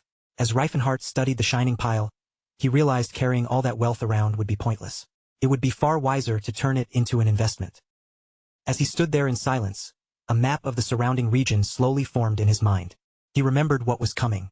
Before long, famine would sweep through the kingdom of Provence. The country possessed vast fields and rich soil, blessed for generations by the earth goddess Redentai. Because their land had always been so fertile, the people of Provence had never seriously prepared for a failed harvest. But next spring, disaster would arrive. Reifenhardt could already picture the nightmare waiting ahead. Starving crowds, broken families, parents driven insane by hunger, and people reduced to eating even their own children. With his arms still crossed, Reifenhardt decided this was the perfect moment to invest in grain. Several trading unions came to mind, Rothfein, Carrion, and Tain. Rothfein was impossible. In his previous life, its founder had tormented Cirrus, and Reifenhardt had no intention of giving that bastard even one coin. Between the remaining options, Tain made the most sense. It was the third largest trading union on the continent and competed directly with René's dominant grain business. Meanwhile, inside Tain's headquarters, Sybil, the head of the union, scratched the back of his head with frustration. Damn that Raylene, he grumbled. He's selling millet for half the market price like he owns the whole trade. Even though Tain was the continent's second largest trading union, it was beginning to buckle under the pressure. If things continued like this, they would lose every major business partner. Review every pending offer, Sybil ordered. We need to stop this before it gets worse. At that moment, an employee hurried into the room. Sir, there's a visitor here. He says he wants to invest. Sybil barely looked up. What good will a handful of coins do us right now? Tell him we aren't interested. But sir, the assistant said, eyes widening. He's offering 1,500 gold. Sybil froze where he stood. Elsewhere, Reifenhardt folded his arms and wore a satisfied little smirk. I want to invest in grain, he said. Fill my warehouses in Provence with the spring barley harvest, Reifenhardt continued. Sybil raised an eyebrow at once. Provence? Selling grain there is like trying to sell soap to an orc. Reifenhardt only smiled. Even an orc will start bathing once he gets used to it. Sybil stared at him. What was that supposed to mean? Reifenhardt quickly waved it off. Nothing. Sybil looked him over again, making no effort to hide his irritation. It's your money, but if this goes wrong, you take the loss. Why would you gamble on something so foolish? Reifenhart gave a casual shrug. Because even if I lose money, your union still makes a profit. So what exactly is the problem? Sybil's expression tightened. I can't honestly recommend investing in a market that is doomed to fail. There are far better opportunities available. Reifenhart's eyes narrowed. Then I'll take my gold to another union. Someone else will be happy to accept it. That finally silenced Sybil. His gaze shifted toward the heavy bags of gold, and hesitation appeared on his face. All right, Sybil admitted at last. We are in a difficult position right now, and this investment could help pull us back up. I was only trying to guide you toward something that would bring in more profit. Reifenhart remembered that stubborn attitude well. Sybil had been just as difficult in his previous life. This time, he answered aloud. It's my gold. I'll decide where it goes. Draw up the contract, and do it quickly. Reifenhart stepped closer until he was staring Sybil straight in the eyes. One thing, he said in a low voice. Do not use even a single coin of my money for personal expenses. The merchant's face turned pale. Of course not, he answered quickly. An assistant soon returned carrying the paperwork. Reifenhart accepted the contract, but before signing it, he looked up. Does the Tane Trading Association have a branch in the Kingdom of Graham? Yes, Sybil replied. We're currently establishing a trade route toward the Northern Territories. Reifenhart crossed his arms again. What about somewhere near the Delia Magic Tower? Sybil shook his head. No, but the route to our Ronto branch passes through Delphia. Why are you asking? Reifenhart looked away slightly. Get me some information from there. Sybil lifted an eyebrow. What kind of information? Just look into it, Reifenhart answered vaguely. The merchant decided not to press him further. Contacting the branch would not be difficult. Meanwhile, Reifenhart quietly made up his mind. He would use this opportunity to learn exactly what was happening to his body. Meanwhile, out in the courtyard behind the inn, Cirrus trained together with Scylla. Her dagger cut through the air in smooth, flowing arcs, every strike precise and controlled. Scylla watched her from nearby, completely awestruck by what he was seeing. Every movement seemed to come to Cirrus naturally, as though the weapon belonged in her hand. As she continued training, fragments of her past began to return. She remembered her mother's gentle hand resting against her hair. High elves are born to protect the forest, her mother had told her softly. We live beneath the eternal grace of the world tree of Elfenheim. The trees provide for us, and every living creature is our friend. Her mother's voice was full of warmth and hope, even as smoke darkened the sky behind her. One day, Alita will lead us all to paradise, she whispered. Then the memory turned into fire. Flames swallowed the elven city, and screams echoed through the burning streets. The young girl could only stare at the destruction before her, frozen in horror. Another elf, dressed in nothing more than a plain peasant gown, had looked down at her and spoken without warmth. You're being sent somewhere better because you're pretty. So learn how to be loyal, learn to be polite, and learn how to be a good elf. Then a fat man stood over her, raised a heavy club high above his head, and brought it down on her without mercy. Afterward, she found herself sitting alone in an ice-cold basement, staring blankly into the distance with no strength left to react. Even her own kind had mocked her. Her noble blood did not protect her. It only gave them more reasons to torment her. But through all of it, one thing remained by her side and kept her standing. The sword. Back in the present, Cirrus trained without slowing down for even a moment. In her eyes, every adult who had ever truly mattered to her had carried a sword. They fought with those blades, they died with those blades, and they faced death without throwing away their honor. That was why Cirrus had come to love the weight of a weapon in her hand. Tears stung at the corners of her eyes as she remembered her parents making their final stand, fighting desperately until the very end and never once retreating. Cirrus suddenly lunged forward, moving even faster than before. The memories had blurred with time, but one sentence remained burned deep into her heart. My beloved daughter, never forget your pride. Applause suddenly echoed through the courtyard, breaking the silence around her. Scylla stood nearby with a wide grin on his face. That was incredible, he said excitedly. How do you move like that? Cirrus blinked at him, caught slightly off guard by his enthusiasm. I just try my best, she answered. Scylla nodded quickly. Rafini told me the exact same thing. Throwing a few clumsy practice punches into the air, Scylla tilted his head toward her. Are all warriors like you? Cirrus did not answer him. Am I doing this right? He asked, copying the way she positioned her feet and trying to imitate her stance. Then Scylla abruptly stopped moving. A voice rang out from the stone archway. There she is. A crowd began pouring into the courtyard. At the front of the group, Romad wore a smug grin. We're taking that slave back, he declared.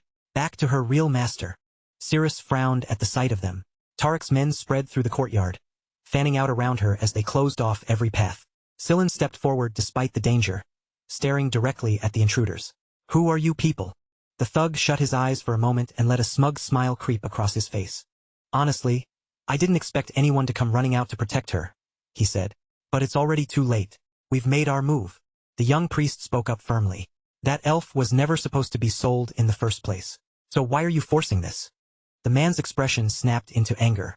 He grabbed his sword and swung it straight at Sillin. "You talk far too much for a brat." Before the blade could reach him, Cirrus moved in front of the boy and caught the attack with her dagger. In the same swift motion, she turned her wrist and slashed across the thug's throat. The remaining fighters immediately rushed toward her from every side. But Cirrus slipped through their attacks with frightening ease, her blades flashing as she moved around them. The elf struck with cold, brutal precision, every movement controlled and exact. Romad's face twisted as rage spread across his features. "How dare a slave act this bold?" he snarled. Still, no matter how angry he was, he could not deny what he was seeing. Cirrus was powerful. Meanwhile, Sillin raised both hands in prayer and called out to dear Philinets, begging her to strike down these fools with her iron rod. Suddenly, Cirrus had to throw herself in front of him again, shielding the boy from another attack. A sword came spinning through the air and slammed into the trunk of a nearby tree. Sillin stared at the embedded sword in horror. The squad leader, the man who had thrown it, spoke with chilling indifference. "If the pilgrim dies, nobody is going to care." Rage surged through Sillin at those words, but Cirrus stopped him before he could react. When he demanded to know what that monster meant, she only answered in a calm voice, "It's fine." Cirrus stepped forward instead, casually twirling her dagger between her fingers. "Cirrus," Sillin called out to her. She gave him a confident smile, then pointed her dagger toward the enemies surrounding them. "This isn't a big deal." One of the men clenched his jaw and turned his face away in frustration. "Tada," he called out sharply. "Time to move." A tall orc stepped out from among the crowd and moved toward the center of the courtyard. Cirrus's eyes narrowed as soon as she saw him.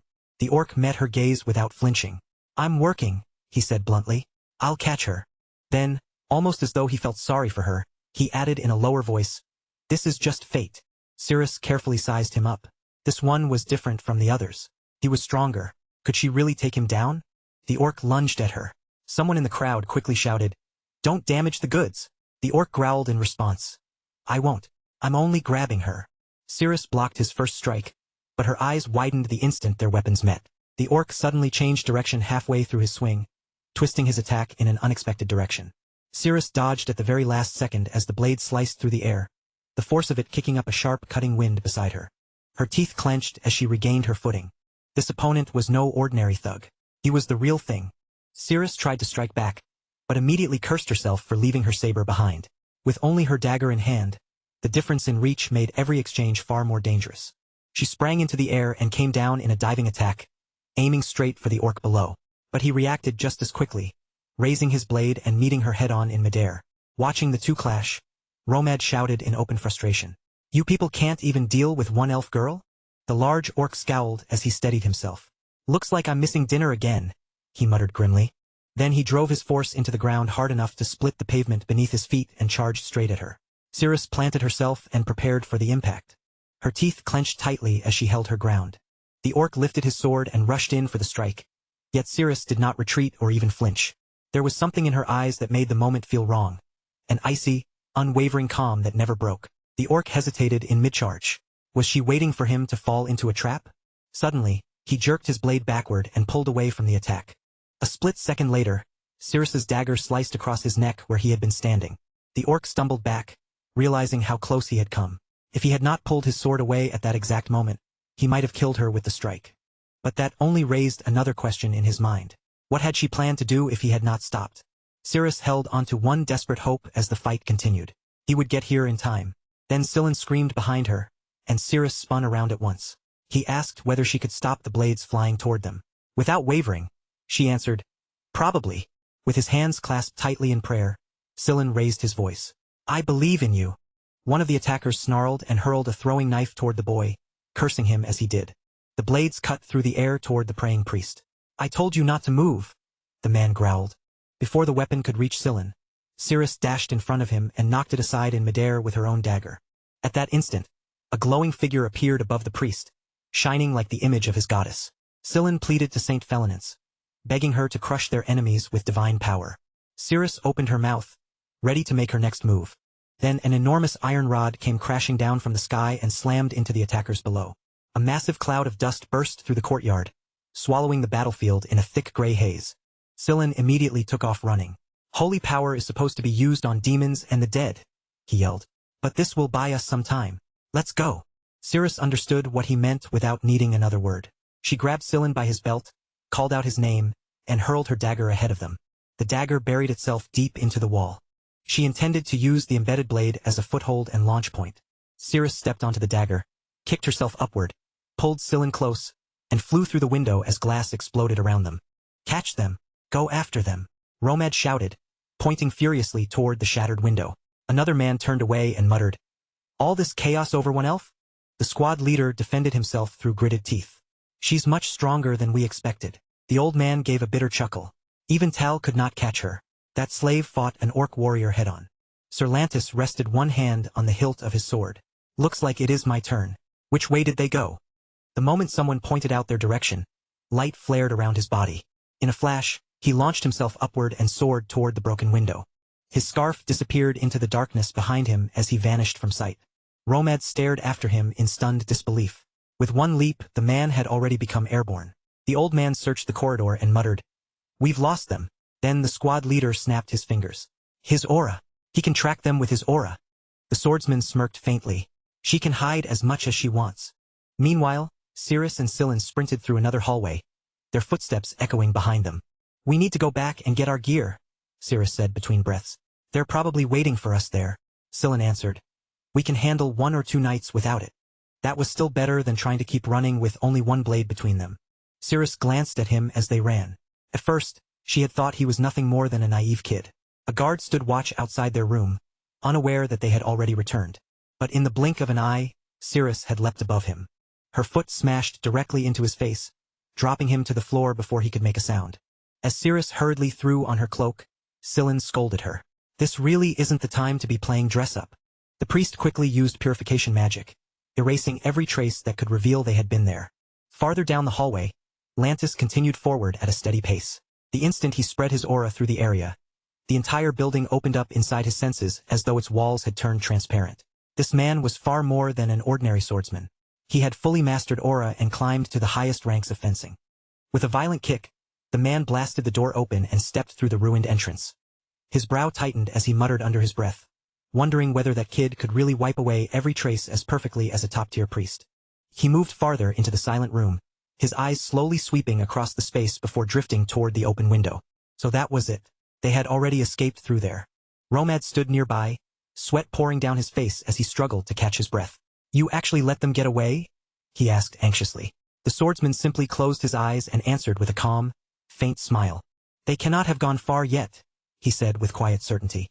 "Release the hounds. They will find them."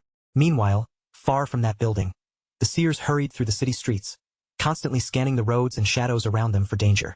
"Shouldn't we disappear into the crowd?" someone asked nervously. But the priest immediately shook his head. "No, we stay away from people. Nobody is going to risk helping slaves who ran away."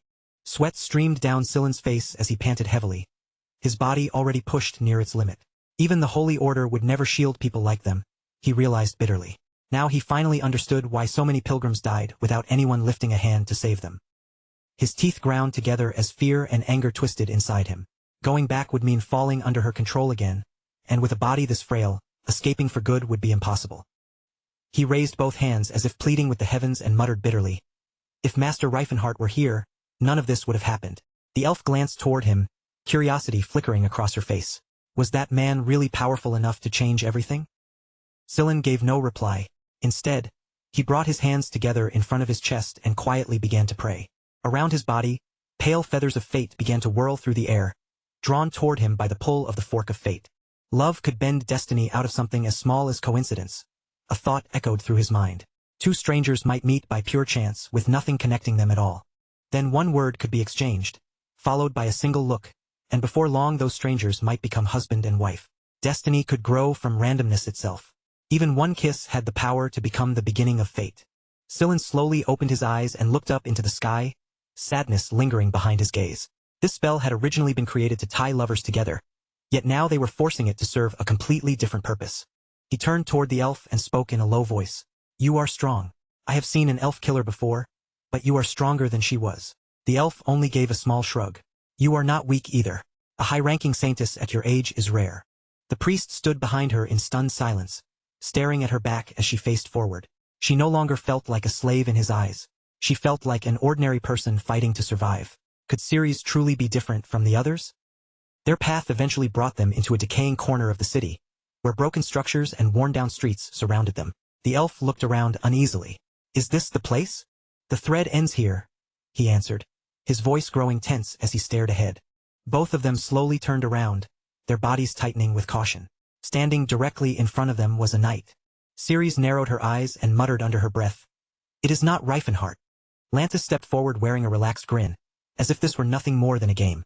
Finally caught you, he said. The two of you were decent enough to warm me up.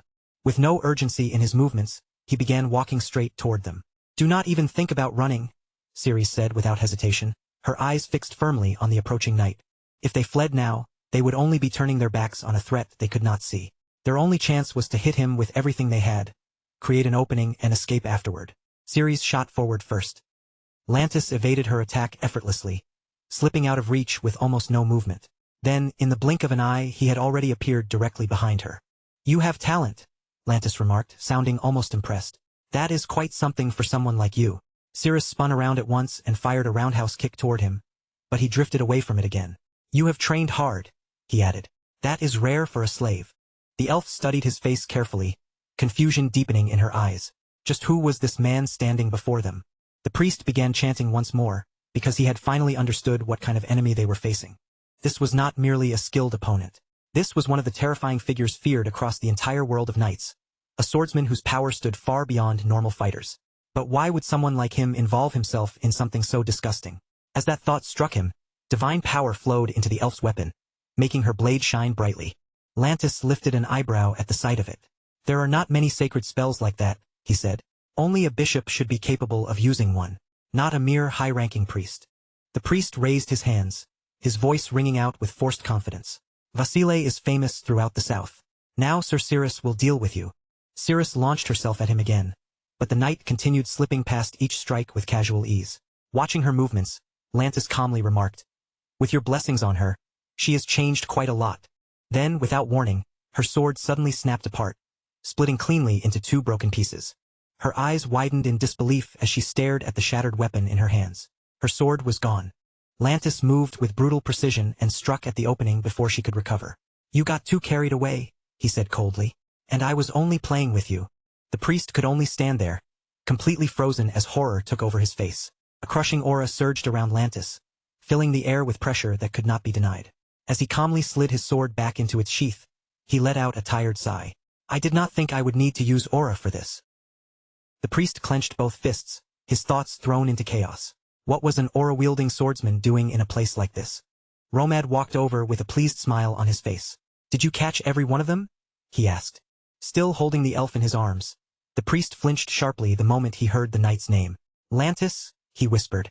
That name was one he knew far too well. Lantis was a celebrated knight from the kingdom of Tan, the heir to a noble family and a battlefield prodigy whose reputation had spread far beyond his homeland.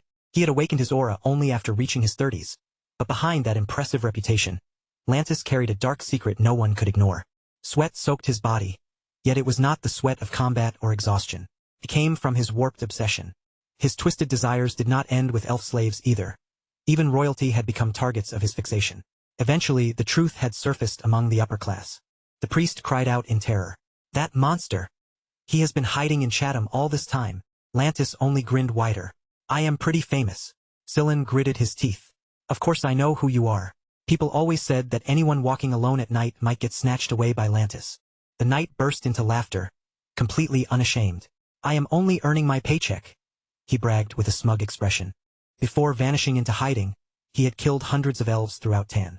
Romad stepped closer with the same calm smile still resting on his face. From the merchant union's perspective, the disgrace of one knight meant almost nothing compared to the enormous advantages an aura wielder could provide. Over the next 10 years, Lantis helped push the Rufane merchant union all the way up to the second most powerful group in the principality. Lantis reached out and struck several exact pressure points across the priest's body. I know what priests like you are capable of. Better make sure you keep that mouth shut. Romad quickly warned him. Don't damage the elf. The master won't be happy. Lantis lowered his hand without concern. Relax. We can always pay someone to fix her up. Then his eyes settled on the priest, who was shaking in place. You're cute too. I'll be taking you with me. Sillin shot to his feet and yelled, I'm a man. Lantis ran a hand along his collar and smiled. That makes it even better. Something new to enjoy. Don't worry. I'll be good to you. Romad reached for the priest, only to jerk back when pain tore through his own wound. Still stroking his beard, Lantis stared at him in surprise. How are you even standing? Your tendons should have been ripped apart. His grin only spread wider. You really are the most fragile little thing I've ever seen. Always trembling. Sillin could only shake harder, frozen in terror. Then the final interruption came. A thunderous blast erupted behind them as the wall suddenly exploded. Everyone snapped around toward the noise, just as a figure stepped out through the smoke. The protagonist walked forward, his eyes fixed on what was happening in front of him. Found you, he growled, clenching one fist. How dare you put your hands on Cirrus? Wind rushed through the huge hole left in the broken wall. Reifenhart calmly slipped off his jacket. Lantis watched him closely. At first, he looked like nothing more than a young man born with a strong build. But the aura around him told a completely different story. It was heavy, controlled, and frighteningly intense. Romad leaned toward him and said, That's the elf's current owner. The knight raised an eyebrow. You told me the buyer was just some random kid. But Lantis could feel it. Every instinct in his body was warning him about this guy, and yet Romad had called him an ordinary brat. Reifenhart handed his jacket to the priest. Lantis still could not read his strength at all. Was he hiding his aura, or was his control simply that good? His hand closed around the hilt of his sword. It's been a long time since I faced someone like you. Reifenhart gave him a small smirk. Drop the noble act, old man. You're still nothing but a filthy pervert. Lantis laughed, then drew his blade. Reifenhart's hands tightened into fists, and he launched himself forward. Their attacks crashed together. Aura burst from the impact, colliding around them like a violent storm. The ground beneath their feet split apart from the force. Disgust twisted across Reifenhart's face. He bared his teeth and came at him again. Lantis met every strike head-on, grinning through the pressure. They traded blow after blow, moving too fast for anyone nearby to follow, but neither one could land a decisive hit. Romad threw up an arm in front of his face. Trying to shield himself, he realized, if we get caught in the middle of that, we'll be crushed. Sillin ignored the battle completely and stayed focused on treating the elf's injuries. She glanced over at the fight. Mr. Reifenhart has an aura too? The priest blinked at her. You didn't know? Her eyes widened at once. Lantis gritted his teeth as he knocked away another attack. This isn't the strength of someone who only recently awakened. He swung again, sending curved streams of aura through the air. They twisted as they flew, trying to catch Reifenhart from behind, but Reifenhart saw through it immediately. He spun around and struck behind his own back, blocking the incoming attack in one smooth motion. Lantis stared in disbelief. That kind of aura control? Did he awaken it when he was still a teenager? And how could someone around 40 still look like a kid? Sweat ran down the knight's face. This was completely insane. Reifenhart knocked away another wave of aura, his expression growing colder. That pervert had touched Cirrus, and on top of that, he had the strength to keep fighting like this? Each time he blocked another strike, the anger inside him rose higher. Martial arts were supposed to shape a person's character. What a joke. Lantis jumped onto a nearby pillar, his face darkening. But even from up there, one simple motion was enough for Reifenhart to knock his sword away. Staring at him in disbelief, Lantis asked, Are you really one of Gerard, the king of martial arts students? Reifenhart gave no answer. His eyes narrowed. Aura began to coil around Reifenhart's body, thick and heavy, gathering around him like a dark storm cloud ready to burst. Even Lantis could not hold back the question any longer. Why would someone with power like that bother protecting a slave? Reifenhart's energy suddenly exploded outward, flooding the ruined space around him with crushing force. His voice thundered with anger. Because the people you call slaves can feel. They have their own thoughts. They have their own will. A violent gust of pressure slammed straight into the night, throwing Lantis backward as the air itself crashed into him. Reifenhart rushed forward, every step carrying the weight of his fury. Did you ever even try to speak to them? Do you know why they ended up living like this? His aura erupted again, smashing apart the pillar beneath Lantis and sending broken stone flying through the air.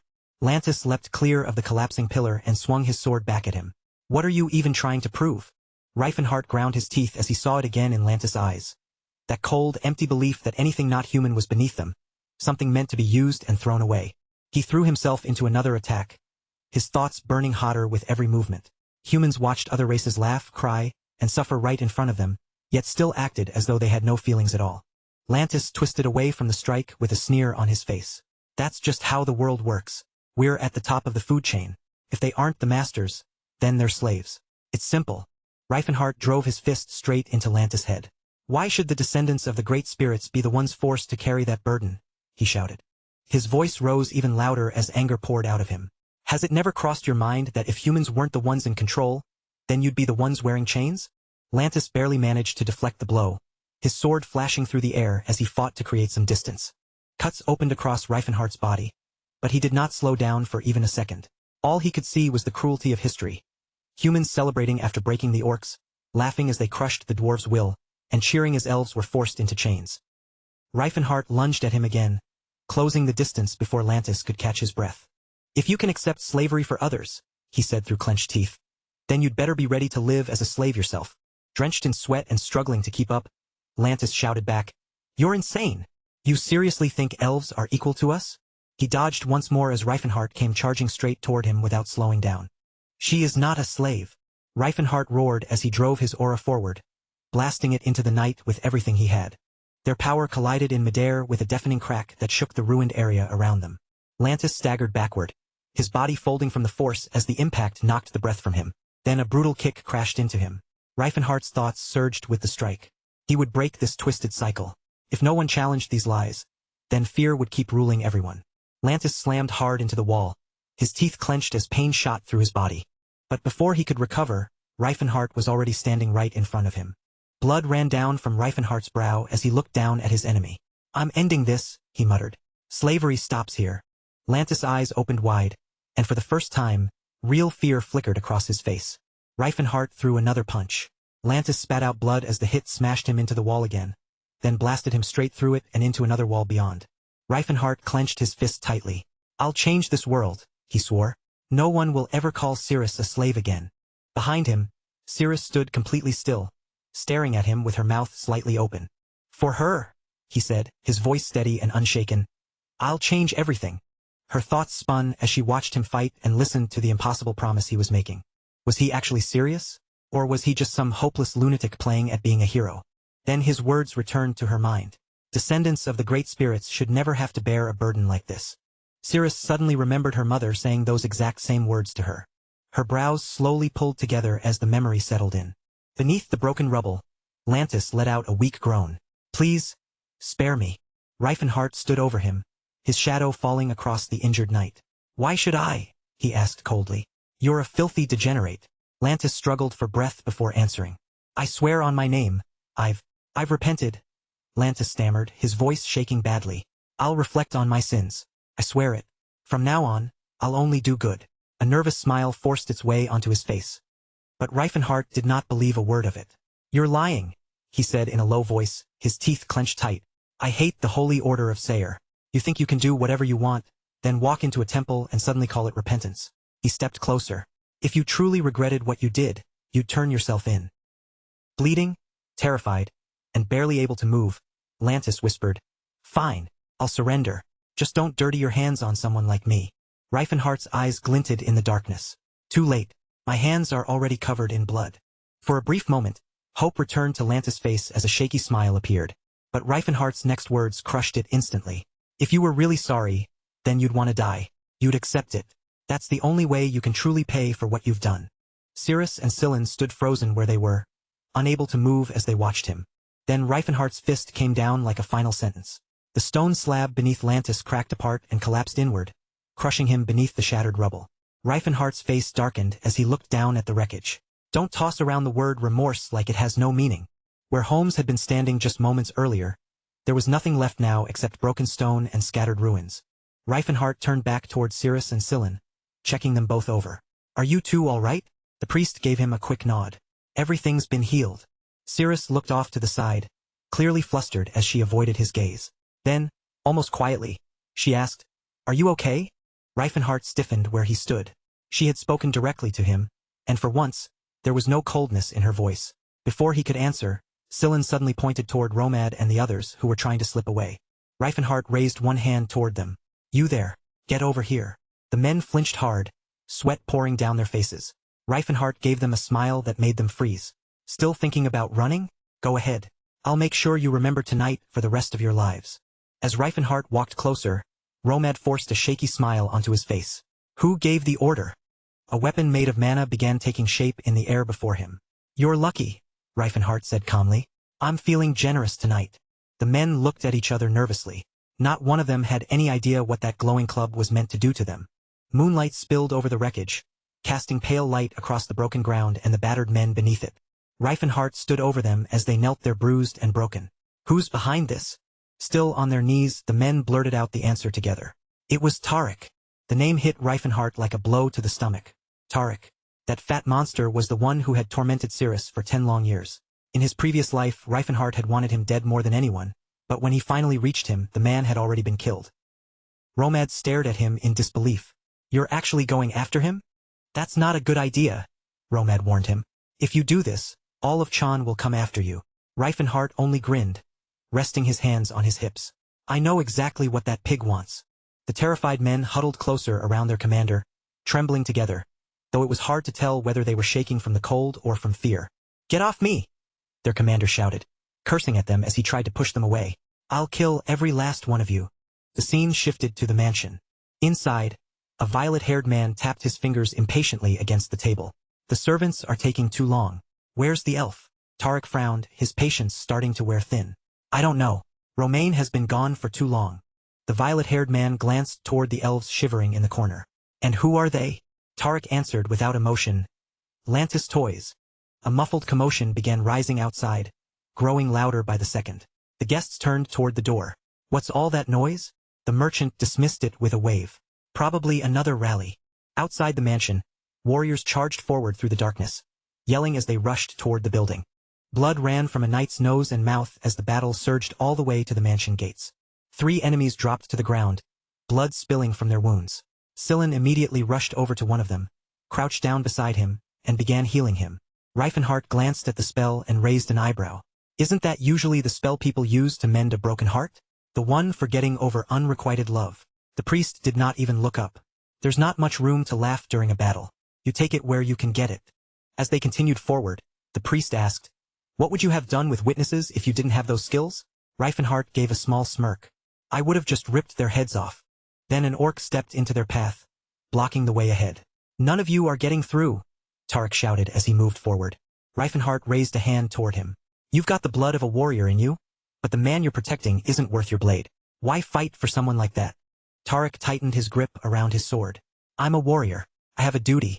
If I run away or break now, then I'm no Vaughn. The orc's eyes narrowed as Reifenhart looked him straight in the face. You're not living as a warrior. You're living in chains. That man isn't your teacher, Reifenhart continued. He's the leash around your neck.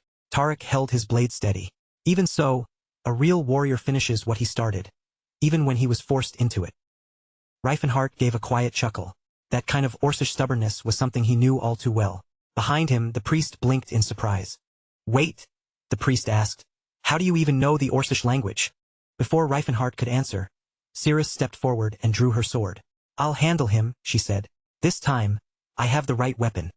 Tarek's aura surged around him as he looked at her. You've grown stronger. Reifenhart narrowed his eyes at the priest. Watch her back. As Reifenhart walked past him, Tarek called out, You're just going to ignore me? You're marching straight toward your master. Reifenhart did not slow down. He's an elf. If I treated you like an equal right now, I'd be dishonoring him. Tarek lowered his brows and gave a faint nod. Well said. Once inside the building, a strange haze hung in the air, thick enough to make the place feel wrong. Reifenhart stopped in his tracks. He could feel something was off immediately. This was not ordinary smoke. The air had been drugged. Reifenhart threw the doors open, then froze at what waited inside. Blood was splattered across the walls, staining the room in every direction. A lifeless body lay sprawled across the floor. Naked and trembling, Tarek turned toward Reifenhart. Who the hell are you? Reifenhart stepped into the room, his voice low and heavy. I've seen plenty in my life, but this, his fists clenched at his sides. This will not be forgiven. Smoke slowly drifted upward from a vessel resting on the table nearby. Tarek asked again, his voice shaking. Who are you? Reifenhart did not answer him right away. Instead, his eyes slowly lowered toward a blue-haired girl lying before him. Then his gaze shifted to another elf lying dead right beside her. His aura throbbed around him as rage built in his chest. Why are there so many people in this world who don't deserve to keep living? Sweat poured down Tarek's face as he raised one trembling hand and called for the orc servant. As Reifenhart walked closer, Tarek lifted his head from the floor and asked, "What do you want from me? Money? A place in the market? Did the Talban trade union send you here?" Reifenhart's jaw tightened hard. Cyrus had been forced to endure this kind of filth for 10 long years. His fist curled tighter until it began to shake with rage. Reifenhart stood there for a moment, realizing how badly he had failed before. He had never gotten the chance to kill this fat monster himself.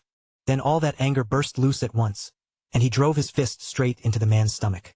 Tarek crumpled onto the floor, tears spilling down his face as he gasped in pain. Reifenhart grabbed him by the hair and yanked his head up. "How dare a crawling freak like you put your hands on Cyrus?" In the corner, Tarek's guest went completely stiff, forced to watch helplessly as his companion was beaten to death. Reifenhart stood over the body without moving. Maybe it looked cruel. Maybe it even looked unfair. But now he finally understood how the people he had spared must have felt. The remaining man pointed at him with a shaking hand. "You're a murderer." Reifenhart gave a quiet laugh. "And you're not. I've lived a righteous life," the man cried, drenched in sweat and barely able to keep his voice steady. At that moment, Cyrus and Scylla stepped into the room behind him. Their eyes immediately fell on Tarek's mutilated body sprawled across the floor. Cyrus frowned slightly as she looked down at him. "That's brutal. You deserve something worse," Reifenhart replied without hesitation. Then Cyrus looked around the room and turned toward Scylla. "Are you used to seeing things like this?" "I've been traveling for a long time," the priest answered calmly. Then he nodded in her direction. "But you were the one who took down Tarek. I didn't even need to step in. You were strong." Reifenhart swept his eyes across the ruined room and noticed that Tarek was still alive, though he was barely breathing. Then a sharp scream cut through the room. It came from Butler, the slave Reifenhart had once returned. She pointed toward the elf's corpse and screamed at him, "You're a child killer." Drawing her blade, she glared down at him with fury in her eyes. "Your life won't even begin to make up for what you did to her." A cold smile crossed her face. Then, in one sudden flash, blood splashed across the walls. Butler, pierced through by the blade, reached toward Cyrus with trembling hands. "Help me! Don't touch me with those filthy hands!" Cyrus spat back, her face twisted with anger. Reifenhart watched in silence, his brow drawing together slightly as he took it all in. Elsewhere, deep inside a cold and silent forest, flames flickered through the darkness of the night. Around the fire, the freed elves and orcs gathered close together, while Cyrus stood among them in the clearing. Tarek approached quietly. "These are all the slaves from the compound," he said. Cyrus gave him a small nod. "Thank you. You did well." Scylla looked over the gathered group, his eyes moving from one face to another. "The gender ratio is strange." Cyrus then noticed a woman holding a child near the fire. "Elf men and orc women," she said quietly. "Humans don't want them." She lowered her head and fell silent, lost in thought. Reifenhart's words kept echoing in her mind. Maybe, just maybe, she had judged him too quickly. A few moments later, Reifenhart entered the clearing with a wide grin on his face. He unrolled a scroll in front of them. "These are their slave contracts," he said, "along with the trade union's official seal." Scylla raised an eyebrow. "Where did you even get that?" Reifenhart clenched one fist and answered plainly. "It was locked inside the office, so I broke through the wall." Scylla let out a tired sigh. "That's barbaric." Reifenhart burst into laughter. "I haven't heard that word in 50 years. Cyrus and Elon both blinked at him. 50 years. Reifenhart turned away quickly, realizing he had said far too much. "Forget it." Scylla stepped closer, still watching him carefully. "Why bring the contracts with you?" Reifenhart gave him a small smile. "We're going to need them." He walked closer to the fire and raised his voice so everyone could hear. "Now tell me, what do all of you want? If it's freedom, then I'll give you freedom. From this moment on, you are no longer slaves." The elves and orcs looked at one another, stunned and uncertain, though a small spark of hope had begun to stir between them. Reifenhart watched the confused crowd in silence. Of course they did not know what freedom even meant yet. Behind him, Scylla stepped forward and asked, "Are you planning to sell them again?" Reifenhart did not even turn around. "I don't sell people." As he gently pressed a leaf against the bark of a nearby tree, Scylla asked, "Are you really planning to settle down? Are you giving up the life of an adventurer?" Reifenhart placed a seal over the leaf. "This mark voids their slave contracts. It will keep them from being hunted down again, at least by anyone connected to Tarek." But while his hands continued working, his thoughts would not slow down. These people had no homes and no strength to protect themselves. He was not freeing them just for their sake. He was doing it for himself, following nothing more than a selfish impulse. Back in the city, Reifenhart walked straight into the Tan Trade Union building. Sivolt stiffened the moment he saw the group behind him. Aren't those Tarek's slaves? Reifenhart grinned and lifted one hand. You'll understand tomorrow. For now, keep this quiet. Don't let anyone hear about it. Sivolt's mouth slowly fell open as Reifenhart continued. Tomorrow morning, you're going to hear something very interesting. But you're the only one who can uncover the truth. If the secret leaks out, you'll be the only person anyone suspects. Sivolt swallowed hard as he watched the young man open a pouch and calmly pour out 100 gold coins onto the table. His jaw dropped at the sight. As he hurriedly gathered the coins into a bag, he muttered, I know a place far away from the city center. No one will notice if I bring them there and keep them hidden. Sitting across from him, Reifenhart leaned forward with a serious look. Make sure no one lays a hand on them, and no one treats them like slaves. Sivolt nodded slowly. For 100 gold, I can make that happen. Reifenhart's eyes hardened. That money isn't only for their safety. I want them to be educated too. Sivolt lifted an eyebrow. Educated? Yes, Reifenhart answered without hesitation. Teach them basic math, history, philosophy, and medicine too, if you can manage it. Sivolt blinked at him, genuinely confused. Why would you go that far for them? Reifenhart did not hesitate. Because the better a slave is trained, the more valuable they become to their master. Sivolt raised a hand, trying to object. But they're slaves. They can't just absorb knowledge like, they'll learn. Reifenhart cut in. I already paid for it. Sivolt scratched his chin, still uncertain. Even so, it won't be easy. Most teachers would never agree to educate slaves. I know how arrogant those mentors can be, Reifenhart said. But they have students, and some of those students are commoners who need money. Sivolt slowly raised both hands. So you want the students to teach them instead? I'm not expecting miracles, Reifenhart replied. The basics will be enough for now. Sivolt closed his eyes and let out a long breath. All right, I'll arrange it. But I still don't understand, he admitted. How are slaves supposed to learn all of that? Reifenhart's gaze narrowed. He knew this was not some impossible fantasy.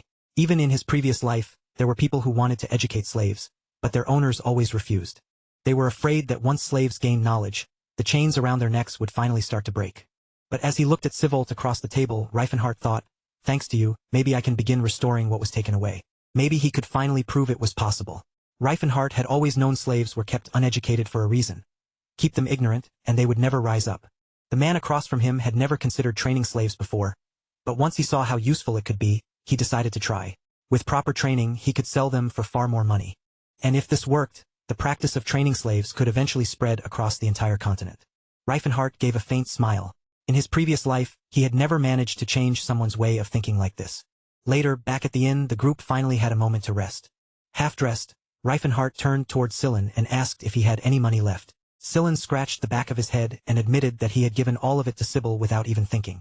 Cirrus raised one hand and asked quietly, Should I return these clothes then? Reifenhart waved the idea away. No need. Keep them. For the first time, Cirrus let out a small laugh. Nobody said anything about it, but it was the first smile she had shown since meeting them. The next morning, the entire city was thrown into chaos. 2 leaders from major trade unions had been found dead. The guards and warriors who had been there all gave conflicting stories, leaving no clear way to identify who had killed them. 2 weeks later, the group had already moved far beyond the city. Inside the ruins of an ancient site, Sillin unleashed a brilliant burst of holy power, sending a towering pillar of light crashing down on the undead. Cirrus followed right behind him, cutting through the skeletons one after another with her sword. Even while attacks came flying toward him, Reifenhart watched the 2 of them closely.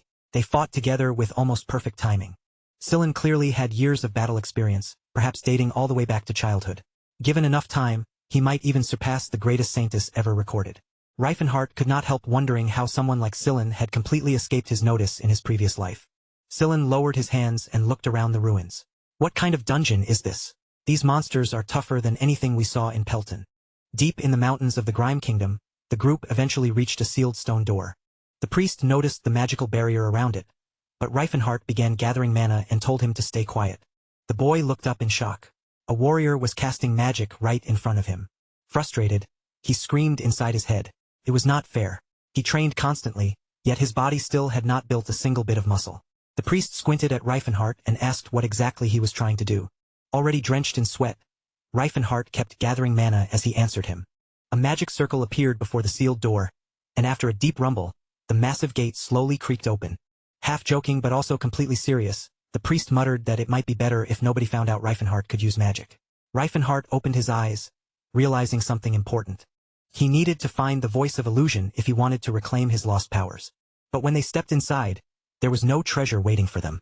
There was only one strange-looking stick resting alone on a pedestal. As they trudged back through the snow-covered mountains, Reifenhart walked with his head hanging low. "How could this happen?" he muttered under his breath. Walking beside him, Sillin answered plainly, "You can't be the best at everything all the time." Reifenhart frowned as he remembered something. In his previous life, these ruins were not supposed to be discovered for another 17 years. The priest looked at the strange stick in Cirrus' hand. "Well, at least we got something out of it," he said. Without warning, mana began rushing around Cirrus, gathering in the air as a powerful current of energy swirled around her body. The plain wooden stick in her hands suddenly shifted shape, its rough surface melting away until it became nylon, a radiant magic bow that shimmered with a soft, otherworldly glow. Cirrus pulled back the bowstring and released a single arrow toward the mountainside. The shot struck the rock face, and the hidden spell etched there was revealed as it carved itself into the stone. The priest and Sillin could only stare at one another in stunned silence, both shaken by the weapon's strength. Even at a glance, the artifact carried a quiet, elegant brilliance that made it impossible to mistake for an ordinary bow. As the priest stepped closer to inspect it, he turned toward Reifenhart with clear curiosity in his eyes. "How did you even know that was an artifact?" Reifenhart hesitated for just a moment. He recognized nylon immediately. In the future, it was meant to become Cirrus's weapon, but there was no way he could reveal something like that. So he kept his face calm and answered casually, "A friend mentioned it once." Reifenhart turned away, his brows drawing together as his thoughts darkened. There was no substitute for the voice of illusion. Only that power could help him reclaim the strength he had lost. Later, Reifenhart stood on a hillside with his gaze fixed on the distant road. Sillin walked up beside him and quietly mentioned that the village should be just ahead. Before long, the group was seated around a table loaded with steaming dishes, the scent of a warm meal filling the inn. The inn's hostess laughed brightly as she praised the cook's work. While Reifenhart tore through the food with obvious hunger, she slowly closed her eyes and drifted into an old memory. She explained that the last group of guests had been unusually fussy, complaining about nearly everything placed in front of them. Those travelers, she said, had passed through around a week earlier, and they had been heading toward the ruins. Reifenhart stopped with food still halfway to his mouth. The moment he heard the word ruins, his attention snapped into focus. He placed a coin in the hostess's hand and urged her to tell him everything she remembered. One of those guests stood out in her memory more than anyone else. He was a man whose status seemed even higher than the Viscount's. Shining armor covered his body, and a golden radiance seemed to follow him wherever he went. With a fond smile, the hostess added that he had seemed like a very kind young man. Reifenhart's eyes narrowed at once. From that description alone, he already knew exactly who she was talking about. Elsewhere, inside the Viscount's palace, the atmosphere was far more tense. The Viscount sat across from Eustace, admiration written all over his face as he praised the knight's overwhelming power. "It is an honor to witness strength like yours," he said eagerly. Eustace gave him nothing in return. Eustace remained silent as he calmly cut into his meat. Trying to win him over, the Viscount leaned in with a smile and offered, "A third of the treasure belongs to you." "It is only fair," the Viscount continued as sunlight poured through the room. "Fighting beside a man like you is worth more than any treasure. Honestly, if you want it all, you may take every last piece." Eustace lifted his wine and took a measured sip before asking, "What did you do with the adamant and the orc hawkum?" The Viscount merely shrugged. "I had my miners turn them into weapons." Eustace closed his eyes, looking almost unsurprised by the answer. "That is exactly what I expected from the Kelburn family. You are famous for mining, so you must have skilled dwarves working for you." The Viscount waved the compliment aside with a chuckle as though it were nothing important. Then his daughter stepped forward behind him. Smiling broadly, he said, "I know you are married, but there is no harm in making an introduction." Eustace's expression immediately turned cold. "I have no intention of getting close to any woman except my wife." Still unwilling to give up, the Viscount tried another path. "Then perhaps your younger brother would be interested?" Eustace froze. His grip suddenly tightened around the wineglass until it shattered in his hand. With his voice hard and sharp, he answered, "I have no younger brothers." Cold sweat broke across the Viscount's face as he hurriedly apologized for his mistake. Before the tension could settle, a terrified scream rang out through the hall. A servant came rushing inside, his voice trembling with panic. "One of the artifacts has summoned a demon." Sophiaton unleashed a violent shockwave into the crowd, throwing bodies through the air as frightened people were blasted away in every direction. Eustace immediately moved to the window and looked down at the chaos unfolding outside. Among the treasure they had recovered, one artifact had turned out to be a summoning artifact. Eustace clenched his jaw, fury tightening across his face as he realized what had happened. While the knights and warriors scrambled to organize a defense against the rampaging demon, One man walked forward without the slightest sign of hesitation. It was Cyrus. Cyrus stood perfectly still as he studied the battle ahead. A shield rested in his hand for a moment, but then he let it fall away and drew his sword instead. Red mana twisted through the air as the palace mages launched waves of ice magic toward the demon. Jagged spikes of frost burst up around Sophiaton, surrounding the monster in a frozen prison. With his eyes locked ahead, Cyrus strode forward with grim determination. The commander saw him moving and shouted in alarm, his eyes widening. "What do you think you are doing?" Cyrus did not slow down or even glance back at the commander. Ignoring every shout behind him, he charged straight toward the demon and roared, "No enemy can withstand the might of my sword." He launched himself high into the air, rising above Sophiaton before dropping down with all his force. His blade came crashing into the demon's chest and tore through its flesh. Blood burst from the wound, and despite the danger in front of him, a fierce grin slowly spread across Cyrus's face. But Sophiaton reacted far faster than Cyrus expected. The demon swung a massive claw across the battlefield, catching Cyrus and hurling him through the air until he slammed into the palace gates. Cyrus gritted his teeth through the pain and forced himself back onto his feet. Then a brilliant golden beam suddenly tore across the sky overhead. The attack struck Sophiaton squarely in the chest, driving its massive body back with a burst of force. Standing tall in front of Cyrus was his brother, Eustace. "Lento, keep the bonds intact," Eustace called out in a calm, steady voice. A boy carrying an enormous sword across his shoulder stepped forward and placed himself between Cyrus and the demon. The boy looked down with a scowl and muttered bitterly, "True knights of the Tense family are not born from the belly of some stray dog." Cyrus's eyes widened the instant those cruel words reached him. Eustace faced Sophiaton without backing down and declared, "Before you stands a demon that no knight without aura could ever hope to defeat." Eustace briefly lowered his sword, letting the blade hang at his side, before lifting it once more with a steady, deliberate motion. The instant the weapon rose again, aura burst to life around the blade, wrapping it in a fierce golden glow. "Open your eyes," Eustace commanded. At his voice, the weapon answered as though it had been waiting for that order. Sections of the sword suddenly broke apart, separating from the main blade as the metal pieces began to shift and move on their own. Fragments of shining metal lifted into the air around Eustace, spinning faster and faster as they changed shape. One by one, they formed pieces of armor and locked tightly around his body. In only a few short seconds, the transformation was finished, leaving no trace of the ordinary sword form behind. Now covered from head to toe in dazzling armor, Eustace stood directly before Sophiaton and faced the demon without retreating. "Come at me," he said coldly. Back at the inn, Celine leaned toward Reifenhart with a curious look on her face. "You really do not know who Eustace is?" Reifenhart answered in the same relaxed tone. "I spent most of my life living in the mountains." A nearby man joined in before the conversation could end. "Eustace is one of the strongest knights among the mage orders. Even fighters who possess aura have trouble standing against him." Reifenhart glanced over at Cirrus and casually remarked, "Those pajamas actually suit you." Then he continued, "Still, no matter how strong that knight may be, he cannot compare to someone who controls true aura. He is only borrowing strength from a magic tool." Sillin slowly shook his head at that. "That is not some ordinary magic tool. The Elder Armor is one of the most complicated magical devices ever created in this age. It is not something that just anyone can use." He continued explaining that it was made from true golden eldril, a magical metal far more precious and rare than silver mithril. Artifacts like the Elder Armor and the Eldred Sword had been forged from pure gold, making them some of the highest-ranked relics left behind from the Silver Age. Wind began circling around Eustace in rising currents as he started chanting beneath his breath. Sophiaton answered with a deep, guttural roar that shook through the battlefield. Eustace shot forward at once, flames surging around his armored body as he rushed toward the demon. Fire mana ignited along the edge of his sword, blazing hotter as he closed the distance and charged straight at Sophiaton. Sophiaton bellowed back with enough force to make the ground tremble, and the two collided in a violent explosion that burst across the battlefield. Watching from his bed, Reifenhart spoke quietly as he followed the battle in his mind.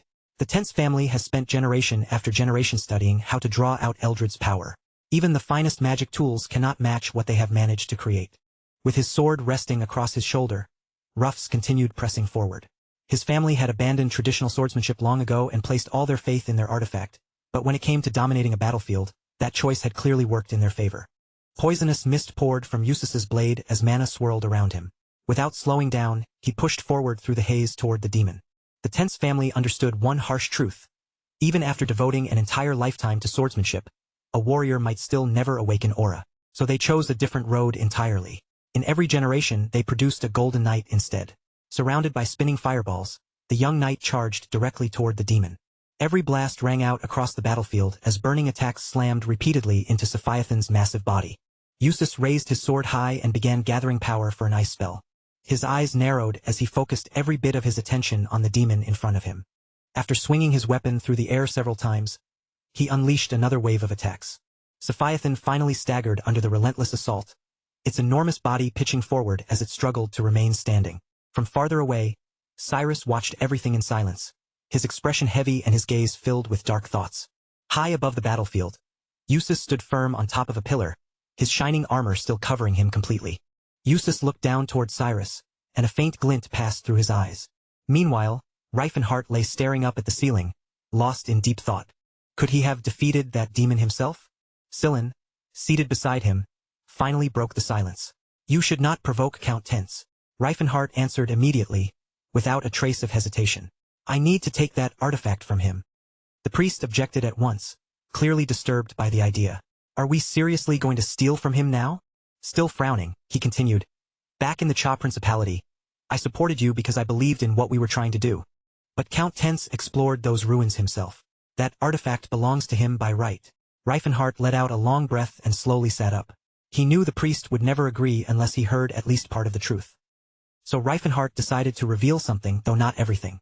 He lifted one hand and said, You remember when I told you that I was a student of the indestructible rocking chair? Nearby, the candle flame flickered softly, while Cyrus slept peacefully through the night. Reifenhart began weaving a story. He claimed that his teacher had hidden the artifact inside those ruins and had given him the task of retrieving it. Scylla blinked in surprise and raised his head. So Gerard explored the ruins but left everything else behind? Reifenhart pointed a finger as he continued. That is because the other artifacts were meant for different students. I was specifically ordered to find Nien. And think about it. How else could I possibly know such details? If nobody had entered those ruins before, how would I know about the hidden paths inside? The priest's eyes widened as the explanation sank in. If that is true, then I suppose we really have no other choice. Reifenhart turned his face away, a thin layer of sweat forming across his brow. Deep down, he apologized for the lie. But when Scylla said, That explains it, I knew something about this felt strange. No matter how valuable an artifact might be, I could not imagine you coveting someone else's property. Reifenhart had to fight hard to keep from smiling. Elsewhere, Eustace stood silently in his armor with his helmet removed, his expression calm and unreadable. Lento walked up to him and offered a quiet compliment. You did well. Even a demon could not stand against you. Eustace walked straight past his brother without pausing. A swordsman who only knows how to swing downward is not worthy of the Tense name. Cyrus clenched his jaw until his teeth pressed together. I will always be a swordsman of the Tense family. The next morning Cyrus was already outside training by himself. Again and again, he swung his sword through the air, repeating the same movement without rest as though he refused to stop until his body gave out. As Cyrus continued his relentless practice, a knight approached him from nearby. The knight confronted Cyrus with a sharp glare. What exactly were you doing yesterday? Without even lifting his eyes from his sword, Cyrus answered in a flat voice. I only wanted to kill the demon. The knight snapped back immediately. Nobody asked you to do that. Cyrus's face tightened as he looked up at them. I am still a warrior of the Tense family. His eyes narrowed as irritation flickered across his face. If you have a problem with me, then settle it in a duel. The surrounding knights turned toward him with open contempt, scoffing as one of them spat out. You are nothing but a filthy stray. Cyrus certainly had strength, but all he had ever learned was one technique. The downward strike, along with the breathing method needed to support it. When he swung, his sword cut through the air in an arc so fast it was nearly impossible to see. But beyond that single attack, his skill looked almost laughably limited. The insult pulled him back into an old memory. His father had once stood before him with a solemn expression and said, This is all I can teach you. As an illegitimate child, Cyrus had never been allowed a place within the main bloodline, and the family's vassals had opposed letting him train. Even so, his father had passed down one thing to him, the downward strike. It is only one part of our family's great sword path, he had said. But with it, you may one day reach Aura. Cyrus tightened his grip around his sword, and a faint smile rose on his face as he remembered those words. His father had placed his hopes in him, and Cyrus refused to be the one who let those hopes die. By dawn, he was already outside again, training before the day had truly begun. From a window above, Eustace watched him in silence. No one reaches that level with only one sword swing, he muttered under his breath. Then Eustace looked down at the boy once more and added quietly, An idiot? Or perhaps a genius? Cyrus was soaked in sweat, his muscles shaking from exhaustion, while each breath came out heavy and rough. Still, he clenched his teeth and forced his body to keep moving. At last, Cyrus shut his eyes and screamed into the darkness of the night. Meanwhile, Reifenhart raced through a thick forest, breathing hard beneath his mask. Even after being reincarnated, he could hardly believe this was what he was doing now. Jumping fences like a thief. The whole situation felt absurd. He looked up at the enormous castle looming overhead and frowned. Why was a local lord's residence this huge? Then the answer came to him. Of course, the Viscount's mining empire. It had to be dwarf work. 3 guards patrolled the grounds ahead, unaware that anyone had slipped into the area. In one smooth motion, Reifenhart appeared behind them and knocked all 3 unconscious before they had time to react. Not far away, 2 more guards chatted lazily among themselves. No one is stupid enough to cause trouble in a Golden Knight's territory.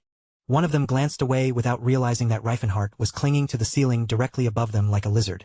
As he crawled silently across the hall, Reifenhart found himself thinking that this must be why thieves trained like this.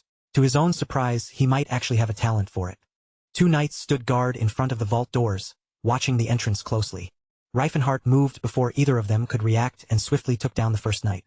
He grabbed the second guard, tied him up, and then turned his attention toward the tightly sealed vault.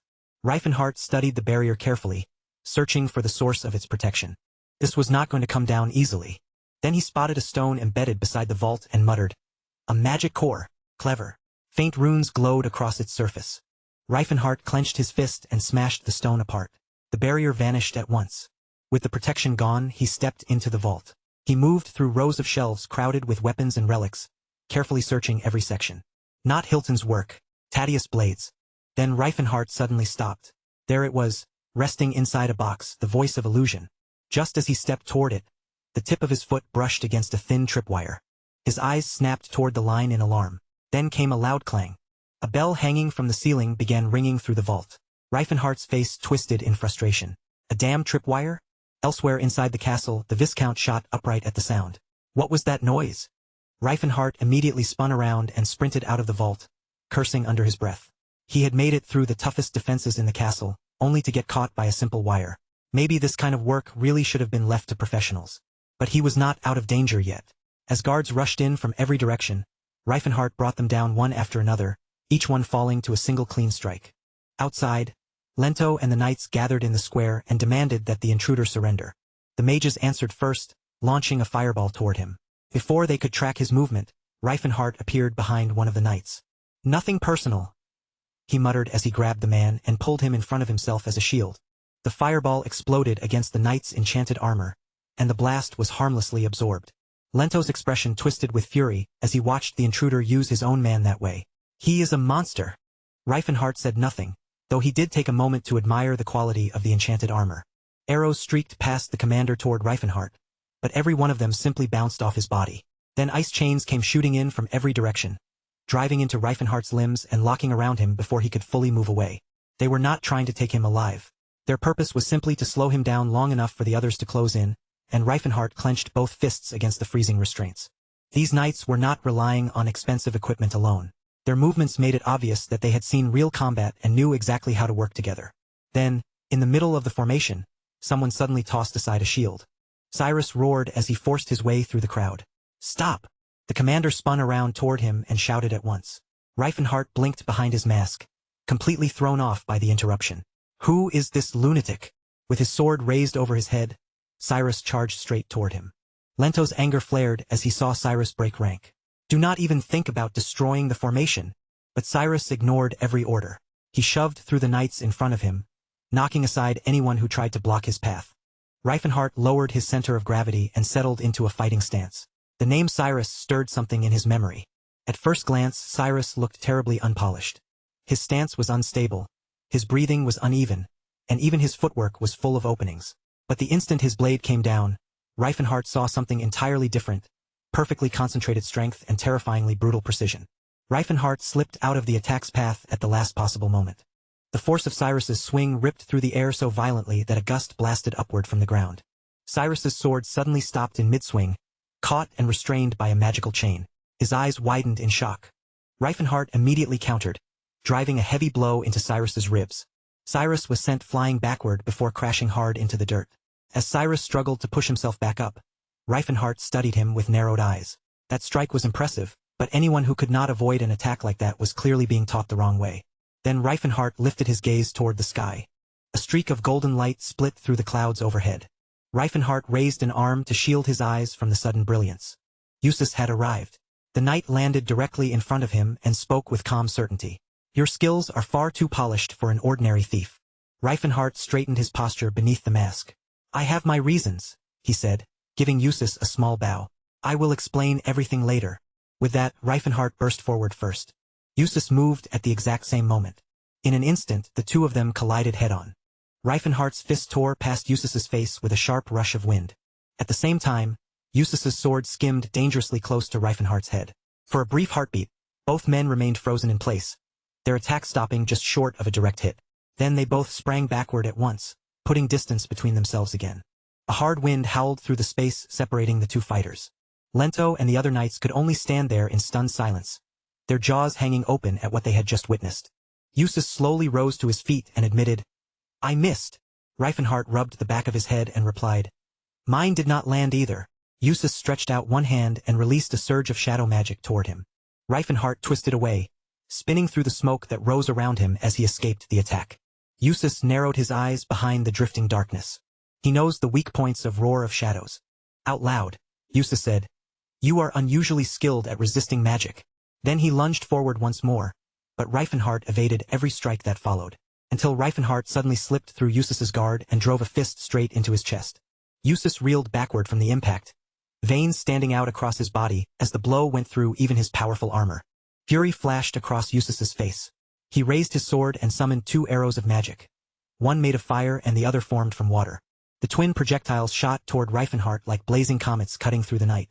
Reifenhart threw himself sideways and barely escaped in time. Another strike followed immediately, and he narrowly avoided that one as well. Eustace's sword began to shine with a growing, dangerous light. Then a massive torrent of fire surged directly toward Reifenhart. His eyes widened as he realized at once that this was no ordinary magic. If Reifenhart took that attack head-on, there was no chance he would survive it. The ground beneath him suddenly exploded in a violent burst of flame. Thick smoke shot into the sky at once, spreading across the square and swallowing the battlefield in a dark, choking haze. Then, through the drifting smoke, Reifenhart stepped forward again, his expression visibly twisted with frustration. He rubbed his arm in disbelief. It was ridiculous that his opponent could throw around high-level magic as casually as breathing. Eustace landed nearby, his eyes still scanning the smoke for any sign of the thief. If that attack had been blocked directly, it should have caused serious damage. But he had not even seen Reifenhart dodge it. As the smoke gradually cleared, dark and ominous mana gathered around Eustace's outstretched hand. A poisonous mist spread around Reifenhart, closing in on him from every side. Reifenhart slammed one foot into the ground, then struck down again, sending a powerful whirlwind spinning around his body. The toxic fog was swept away by the force of the wind. Without wasting another second, Reifenhart rushed forward. Steel crashed against steel as the two fighters met again. Eustace struggled to hold back Reifenhart's relentless chain of strikes, forced to defend against one blow after another. In the middle of the exchange, Eustace finally realized it. He is using aura. With a sharp turn of his wrist, Eustace redirected his sword and unleashed a storm of mana spikes toward Reifenhart. Reifenhart narrowly slipped past them, his thoughts racing. So I was wrong. He is not some ordinary knight. No wonder this fight is becoming so difficult. Then a massive explosion thundered from somewhere deep inside the castle. Eustace dashed forward again, frustration rising in his voice. Why would someone this powerful resort to stealing? Reifenhart scowled beneath his mask. I have not even released my golden aura, and he already figured it out. Eustace narrowed his eyes as he judged his opponent. His aura must have awakened only recently. He leapt high into the air, confidence hardening in his gaze. Even so, he is still no match for me. Light burst from Eustace's blade. Dozens of glowing swords materialized in the air around him, each one blazing with blinding brilliance. Reifenhart froze for a brief moment, eyes widening as Eustace charged down with his weapon burning like the sun. Bathed in the golden light rushing toward him, Reifenhart raised both hands in front of his body. So you really are the Golden Knight. Eustace hesitated in midair for the smallest instant after hearing those words. Twin whirlwinds began spinning around Reifenhart's arms as he activated his vortex guard. The glowing blades and the swirling guard collided head-on. A blinding flash swallowed the entire square. Even Cyrus had to raise an arm over his face as the explosion lit up everything around him. A heartbeat later, the shockwave tore through the castle grounds with enough force to shake the walls. From high above, Reifenhart landed hard on the castle wall, gasping as he clutched a bleeding wound. He should have activated the vortex guard sooner. Then, without pausing to recover, he jumped. His body smashed through the frozen river below, shattering the ice apart on impact. Eustace stepped to the edge of the wall and stared down at the dark water. "Lento," he called. "Find out exactly what that thief stole." Lento nodded while Eustace's frown deepened. "And prepare a search team." His eyes narrowed toward the river below. "There is no way someone like that dies so easily." In the middle of the night, Cirrus suddenly sat straight up in bed. Something felt wrong. She turned toward the window, unease settling across her face. Something is wrong. By the next day, Cirrus and Scylla were racing across rooftops with guards chasing them close behind. Cirrus held tightly onto Scylla as she guided him through the chaos, carrying him onward without slowing down. Scylla, clearly embarrassed by the situation, muttered, "This is humiliating. I am a guy, you know." When a bystander pointed out the direction the fugitives had taken, one of the knights tossed him a coin in thanks before sprinting away.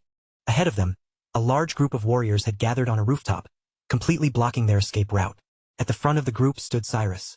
Raising his voice over the noise, he shouted, "Stop them!" Cirrus did not hesitate for even a moment. She drew nylon and fired. The arrow struck cleanly, hitting one of the warriors before he could move out of the way. Nearby, Eustace approached Lento and demanded, "What is going on here?" Lento answered grimly, "They are unusual thieves." Eustace drew his sword from its sheath. "Then I will deal with them myself." Scylla looked ready to cry. "Not again. I am going to get carried again, am I?" Before he could protest any further, Cirrus turned, grabbed hold of him, and dashed away once more. A knight suddenly appeared high above them, suspended in the air like he had cut off every path of escape. His voice rang down coldly as he declared, "You can't run from me." Cirrus reacted instantly, pulling her sword free without the slightest hesitation as she prepared to face him head-on. Rust's gaze dropped to the blade, where glowing runes flickered along the steel. The moment he recognized them, the look on his face turned grim and guarded. That sword was far from ordinary.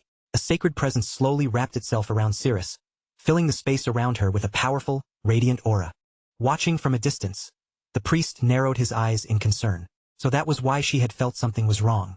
And on top of that, that fool Reifenhart was still nowhere to be found. In the blink of an eye, the knight vanished from above and appeared directly beside Cirrus, closing the distance before she could properly react.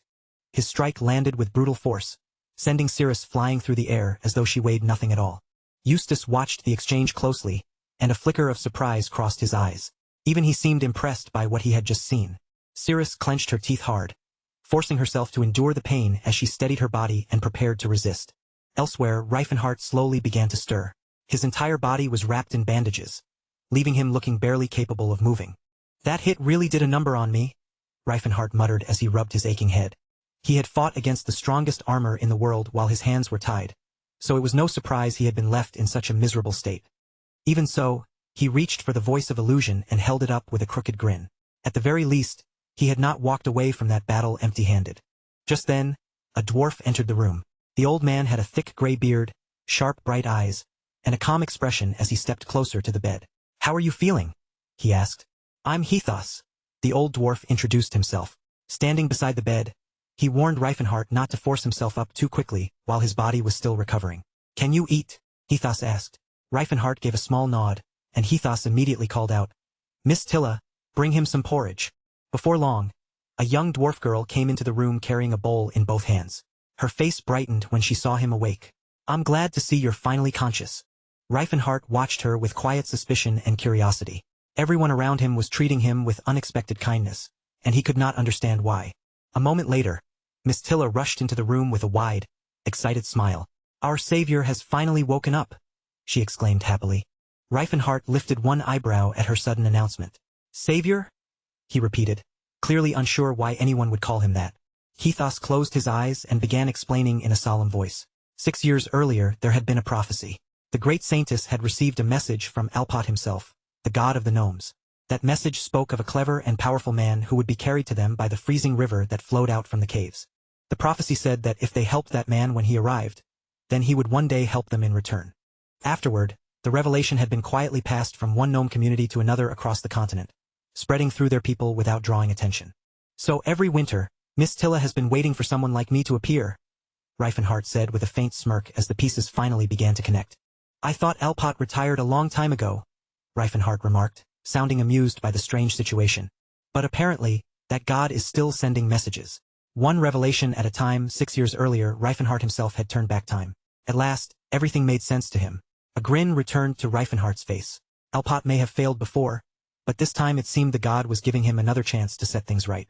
Thanks, Reifenhardt thought quietly to himself, for giving me this chance. Then he looked toward Hethos and asked, so you've all been helping me because of that prophecy? Hethos answered immediately, without even a trace of doubt. Our god is never wrong.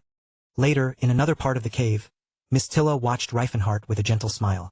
You're recovering much faster than we expected, she said as she looked him over. As Reifenhardt slowly warmed life back into his stiff limbs, he gave her a joking smile. It's all thanks to you. Miss Tilla tilted her head curiously before asking, then can I start calling you Gelfide priest now? You've recovered, after all.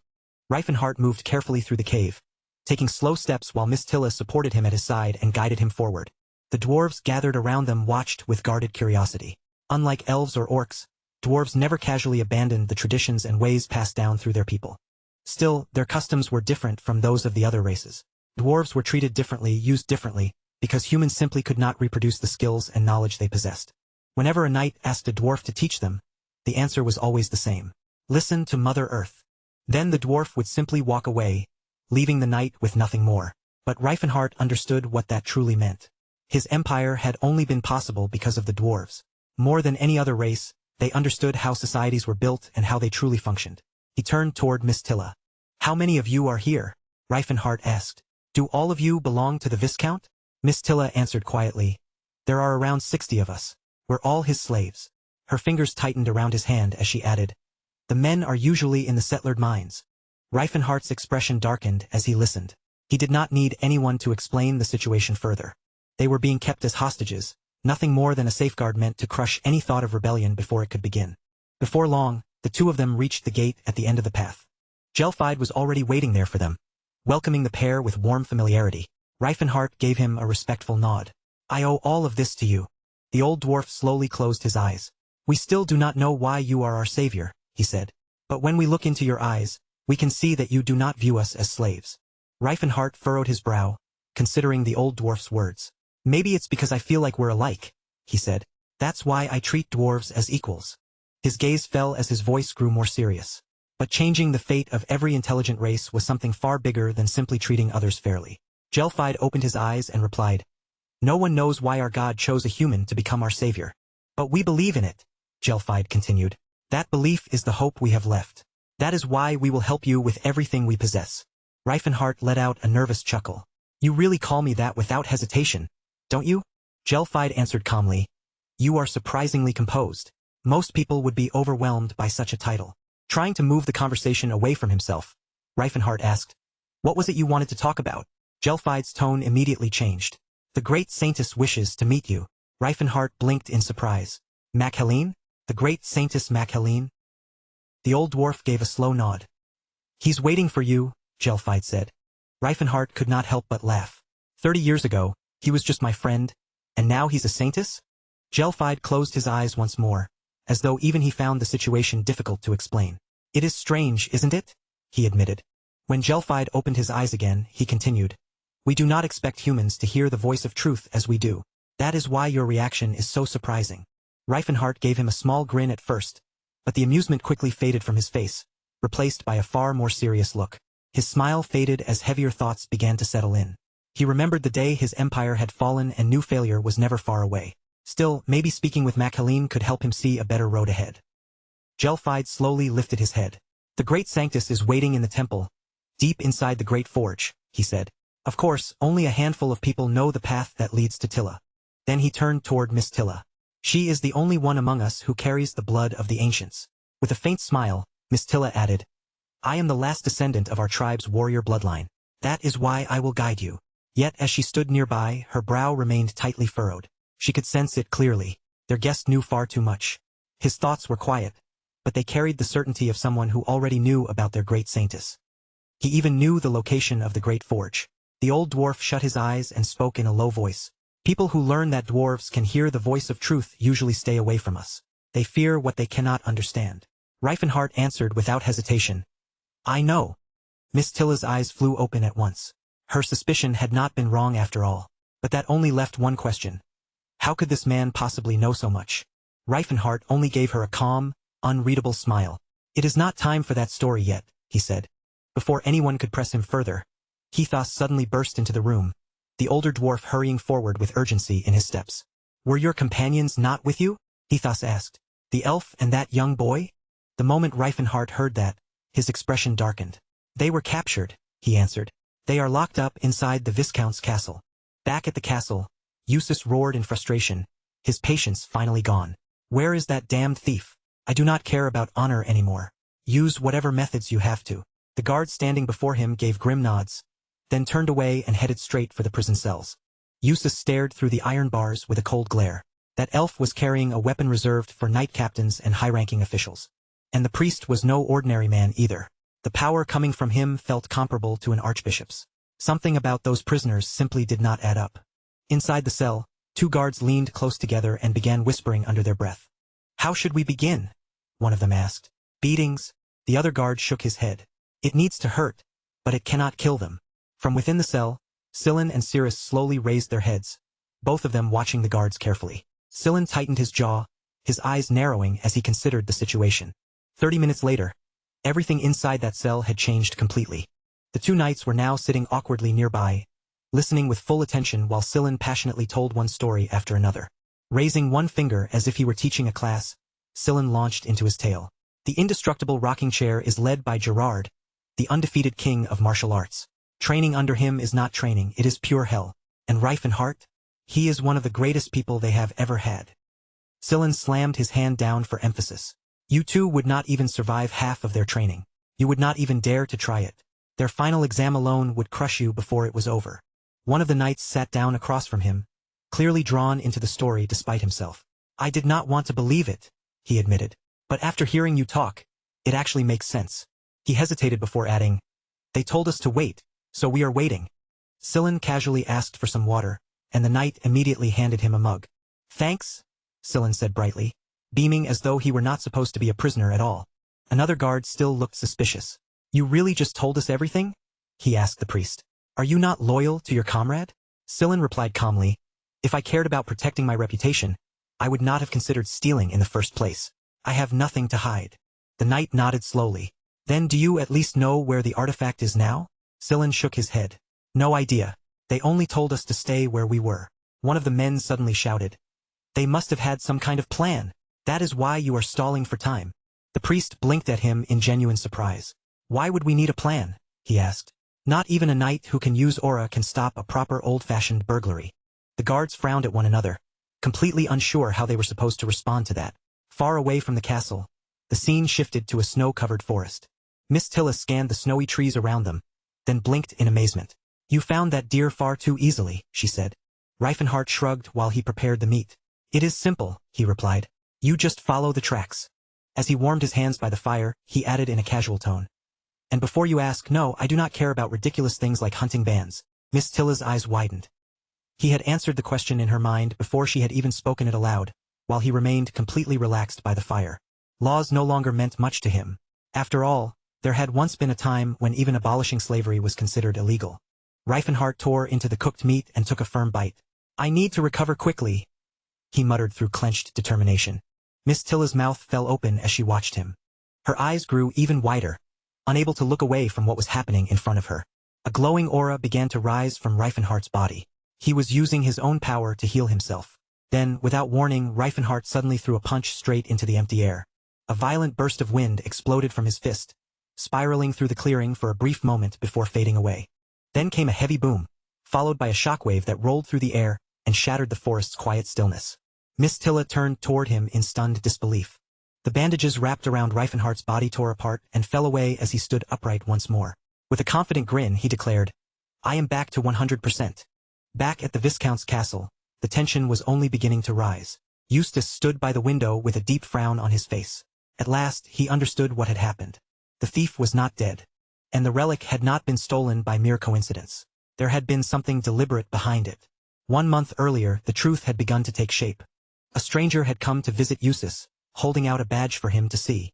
If you are truly the heir of the Tense family, the stranger said, then this symbol should have meaning to you. Eustace stared closely at the badge in the stranger's hand, and the instant he recognized it, his heart gave a violent skip. It bore the emblem of the Silver Sage. His mind immediately returned to the day he had officially been named heir to the Tense family. On that day, his father had revealed a secret passed down only to those destined to lead their house. The truth about the sages. They were an ancient and terrifyingly powerful group, wielders of the Table of the Immeasurable, a force said to be capable of bringing entire nations to ruin. Their knowledge stood far beyond anything the current age could understand. The young Eustace dropped to one knee without hesitation and bowed his head deeply. "Sage!" he greeted with clear respect. The man said nothing at first. He simply extended a hand and placed a sealed scroll before Eustace. "I grant the Tense family the rights to explore the ruins of illusion," the man said. "Everything you uncover there will belong to your family, with the exception of one item that I will claim for myself." His eyes gleamed coldly as he made the condition clear. "But if you fail, then the fate of your entire family will be placed on the line." Back in the present, Eustace rubbed his chin slowly, still lost in thought as that old memory returned to him. A sharp knock sounded at the door. "Enter," he ordered without looking away. Several knights stepped into the room and bowed.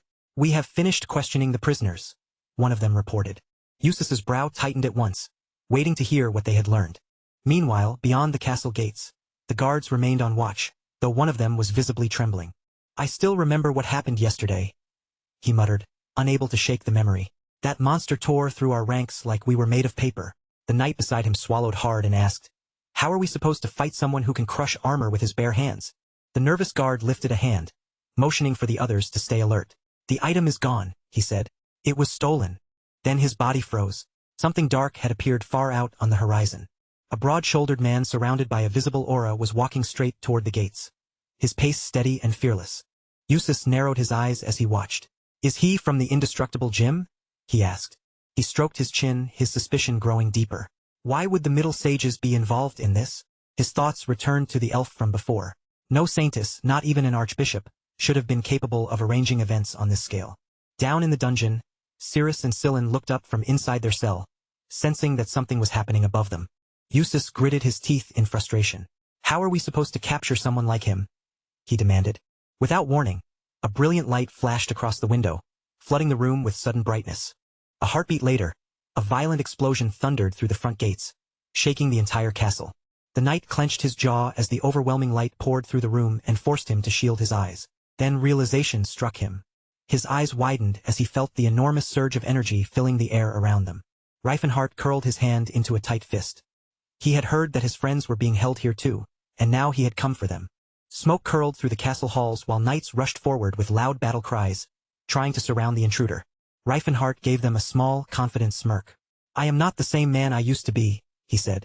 Lento raised his sword and pointed ahead. "You two move in," he shouted.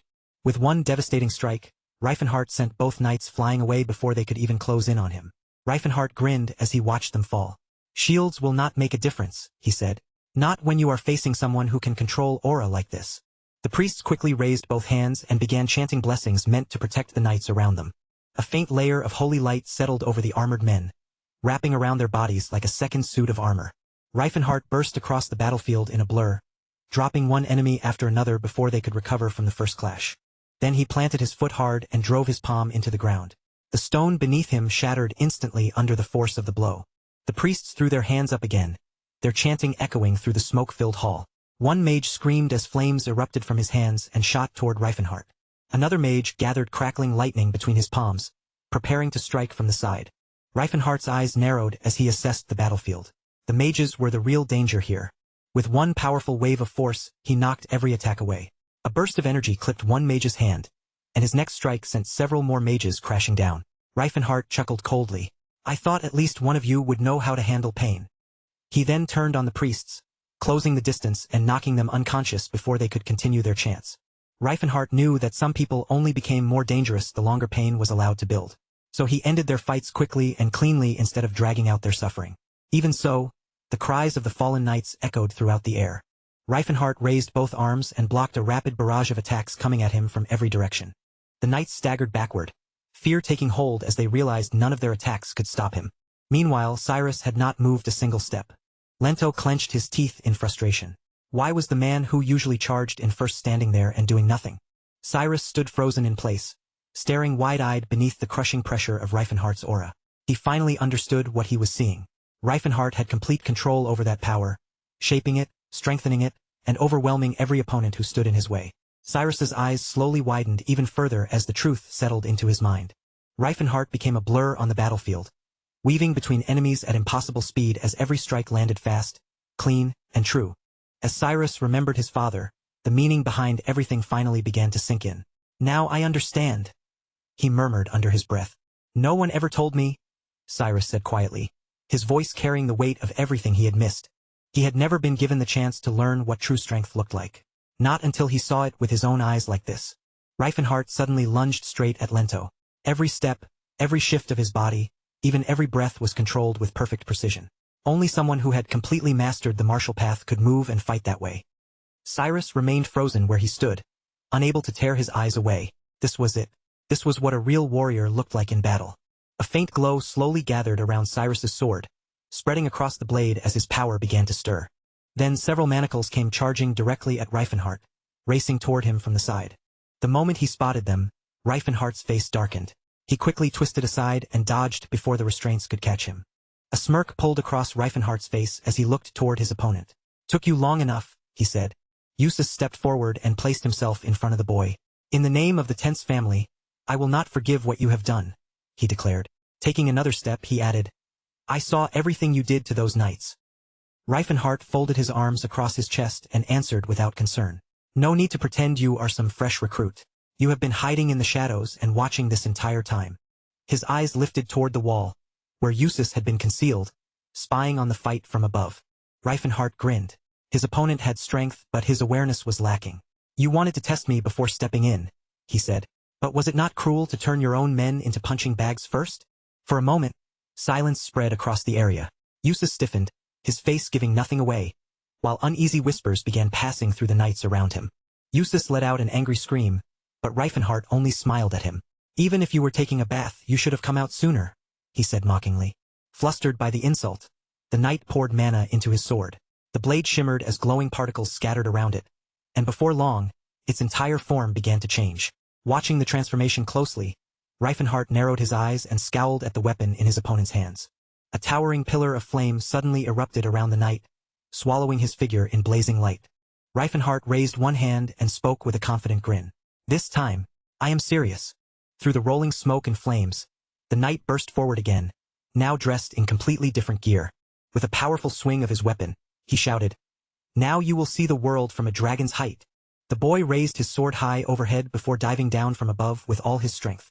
Reifenhart's grin widened as he watched the attack come toward him. At last, this was beginning to feel like a real duel.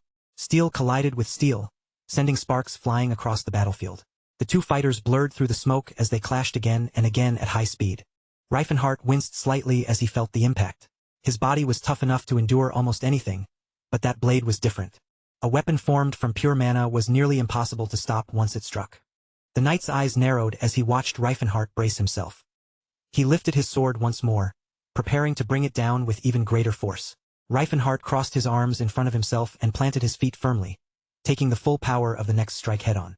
Then the boy threw his arms wide and leapt upward, appearing beside the knight in a flash. Meanwhile, deep inside the castle prison, Scylla calmly nibbled at her food despite the chaos outside. "It is so loud out there," Cirrus said while still holding her spoon. Then she looked toward the others and asked, "Do you think Mr. Reifenhart is coming to rescue us?" Scylla gave a faint smile. "He will come. I know he will." But the distant way she spoke made it sound as though she was trying just as hard to convince herself. Looking away, she muttered, "I just do not understand why he has always been so kind to me." Leaning back against the cold wall, Scylla added with an uncertain shrug, "Maybe he simply has a thing for elven girls." Cirrus gave a small chuckle. "I thought that too at first, but when I looked into his eyes, I did not see any hidden motive behind what he did." The priest smirked at the two of them. "That is what girls in love always say. They start out completely dazzled, but after the wedding, it always turns into, 'He tricked me. He is a scoundrel.'" He even copied the voice of an older caretaker as he mocked the words. "That is what the lady at the shelter always told me." Lying on the floor nearby, the boy let out a tired groan. "We are only trapped in here because of Reifenhart." Cirrus looked down at him. "But you do not seem angry with him." He shook his head. "I am not. I am the fool who chose to go along with him." With his eyes closed, the boy gave a quiet sigh. "Sometimes, doing the right thing does not match what the law says." Cirrus smiled softly at him. "You sound so mature." From the corner, Scylla spoke up. He will be 20 next year. He is only 3 years younger than Reifenhart. The elf blinked in shock and leaned back. Wait, what? I thought he was 20 years younger than Reifenhart. Just then, Miss Tilla stepped into their cell. Silen? Cirrus? She called out.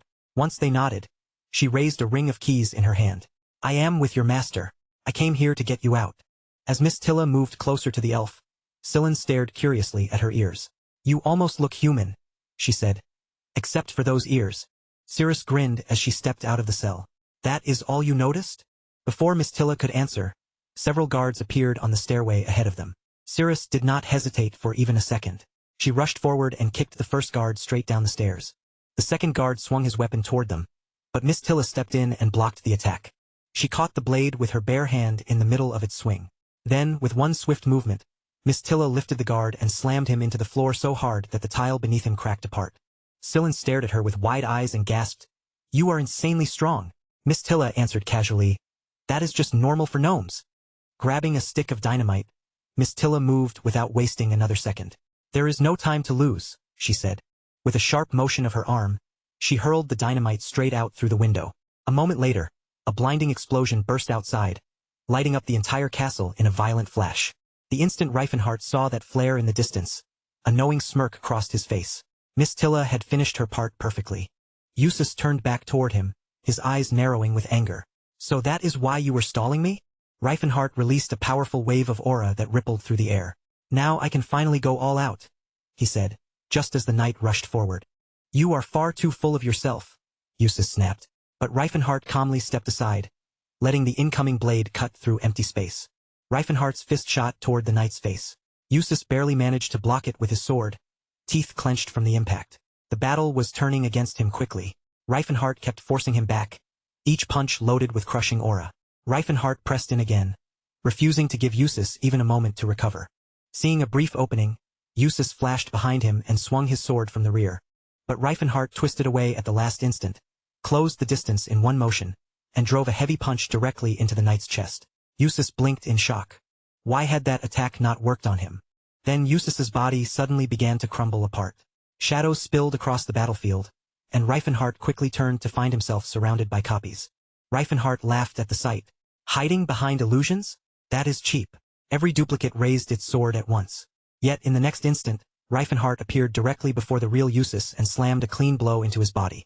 The soaked knight staggered backward, completely confused by what had just happened. How had Reifenhart found the real one so quickly among all those false bodies? Reifenhart smirked to himself. You are a mage. The flow of your mana gives you away. Flames began swirling around Eustace as his anger surged. The sword of Tense does not lose, he declared. Wrapped in blazing fire, Eustace lunged straight at Reifenhart. Reifenhart planted his feet and braced himself, activating Vortex Guard. Ice mana closed around him, trying to trap him in place, but Reifenhart immediately countered with Snow Fog. The frozen shell shattered apart as Reifenhart unleashed Vortex Guard once again. Eustace quickly changed tactics, shifting into wind magic. Reifenhart blocked again without hesitation. Ice attacks? Vortex Guard handled them. Poison breath? He answered that with Vortex Guard too. He even began striking poses in the middle of defending himself, as if the attacks were barely worth his attention. He stood completely calm and utterly unfazed. Eustace boiled with frustration. What is that skill? How can it block everything I throw at him? Reifenhart grinned. Most aura users could not use Vortex Guard, not because the technique itself was difficult, but because they always used it the wrong way. They hardened their bodies to increase their strength, but doing so interrupted the natural flow of aura inside them. Trying to restart that flow afterward could tear their bodies apart from the inside. Only students of the indestructible gym knew how to endure that strain. Reifenhart stood tall and adjusted his stance. To make the technique work properly, he had to release a massive burst of aura all at once. Eustace pointed his blade forward and spoke through clenched teeth. Then tell me, who is standing behind me? Reifenhart casually pointed over Eustace's shoulder. Him! Cracks raced across Eustace's armor as mana spilled through every line. Furious, he shouted. Tell me what is really going on here. His sword flared brightly as even more mana gathered deep within its core. Reifenhart narrowed his eyes and shifted his footing again. This fight was not going to end easily. He slipped one hand behind his back, ready to draw the horn of disaster struck. The aura wrapped around his fist began to ripple violently, shaking the air around it. Eustace slashed with his sword at the same instant. Reifenhart gritted his teeth and drove his fist forward. Their attacks collided in midair, raw force crashing against raw force. Eustace lunged through the flames, spinning with the power of the Horn of Disaster as blazing waves exploded outward. Eustace grinned fiercely and launched another attack. Reifenhart clenched his jaw, his expression hardening as he prepared to meet it head-on. His fist ignited with power, tearing through the air itself as he countered with a 4-stage disaster horn. A scorching wind swept across the castle grounds, dragging loose debris through the air behind it. Reifenhart's punch met the incoming attack directly, and explosive waves of fire erupted from his hand. Eustace's armor cracked apart, fragments flying in every direction. The knight stared at Reifenhart in disbelief. What kind of technique is this? Reifenhart's fist broke through the remaining defense and continued forward. The impact sent shockwaves tearing through the surrounding structure, shaking the castle around them. Rage twisted across Eustace's face as his armor continued to fall apart. And Reifenhart had reflected attack after attack right back at him. Only then did Teslan finally understand what he was facing. This wasn't just ordinary aura flowing through his body. Teslan had stacked that power layer upon layer, wrapping his fists in several dense shells of energy instead of relying on a single burst. That was the reason every punch exploded with such terrifying force. Each blow spread outward like a stone crashing into still water, sending destructive ripples racing through everything nearby. The swirling force around Teslan chewed through the armor piece by piece. The energy even tore the faceplate straight off his opponent's armor. Panic screamed through the enemy's mind. He can't do that again. He can't keep pulling it off. I refuse to lose here. But Teslan's fist never stopped moving, kept driving forward with relentless pressure. The restraints wrapped around that arm finally gave way, snapping apart beneath the crushing force. Brilliant bursts of light ripped across the battlefield as the power between them erupted. The blond man clenched his teeth and threw up his guard, desperately trying to block. Teslan answered with another brutal hit and launched him through the air. His body slammed hard into the stone wall behind him. The impact sent heavy shock waves rolling through the stone, splitting and trembling along the wall at his back. Teslan gave him no time to breathe and closed the distance in an instant. Another strike came down, followed by another wave of ruin spreading through the area. The large man twisted his face in pain as he struggled to rise, while his soldiers stood frozen, unable to believe their commander was being beaten so completely. The tense sword slipped from his grasp and crashed onto the ground with a heavy thud, cracks immediately spreading through the stone beneath it. Teslan walked toward it at an unhurried pace, his eyes fixed firmly on the fallen blade. He had figured it out now. The armor's strange magic was coming from that sword, Eldon. As long as Eldred remained undamaged, the armor would eventually rebuild itself no matter how badly it had been destroyed. It might take months for that restoration to finish, but it would happen eventually. He reached down, seized the sword in his hand, and started walking again. Sharp gasps rose from the soldiers nearby. He's taking the sword. Teslan glanced toward one of the nearby soldiers while holding the weapon. I really do need this artifact. Everything that happened here started because of it. With the sword resting in his hand, he stared down at it in silence. Was this truly never about greed? A troubling thought lingered in his mind. Had there been something completely different behind all of this from the beginning? Watching from farther away, the king smiled to himself. Forget that sword. What I want is the divine blade, the Messiah of light. Stop right there! Someone roared, raising a sword toward Teslan. Teslan looked up with blazing eyes as the voice continued. This fight isn't over yet. The tense swordsman was still standing. One commander spun toward Eustace in disbelief. What do you think you're doing? Eustace held his ground and answered without backing down. I'm from the tense family. I won't let him escape. The commander's face flushed with fury as he snapped back. You're only making this worse. I'll handle you myself. And the moment this is over, you're being demoted. But Eustace barely seemed to hear him. His focus was already locked ahead as he rushed straight toward Teslan. Teslan watched him approach with calm, measuring eyes. This one, he might actually be different. Eustace brought his sword down in a savage, lightning-fast strike. Teslan didn't even flinch at first. To him, the young man didn't seem worthy of serious attention. There was nothing about him Teslan felt he needed to fear. Then a sharp flash flared through the air. Eustace surged forward, forcing even more power into his blade as his energy suddenly spiked. Teslan's eyes widened. He twisted aside at the last possible moment, barely escaping the edge of the attack. The sword strike smashed into the wall behind him and blasted a massive section of it apart. Teslan straightened up in confusion, then paused when he noticed something new across his body. Blood slowly slid down his side. The boy had cut him a clean hit. His body, which normally avoided blades almost by instinct, had actually been touched. Teslan looked over at Eustace, whose entire presence now burned with fierce intensity. No one around them understood how that strike had connected. Then Eustace shouted, I'll make up for everything, for the swordsman of Tense. Teslan blinked, caught off guard by those words. The glow gathering around Eustace's sword looked strangely familiar, A pure blue aura, bright and clear like a crystal blue sky. A voice echoed through Teslan's memories. I'll defeat the Demon King and bring an end to the Empire of Darkness. The Holy Sword. Cyrus stared forward with rage burning in his eyes, while Eustace glared back at his enemy. How do you know my real name?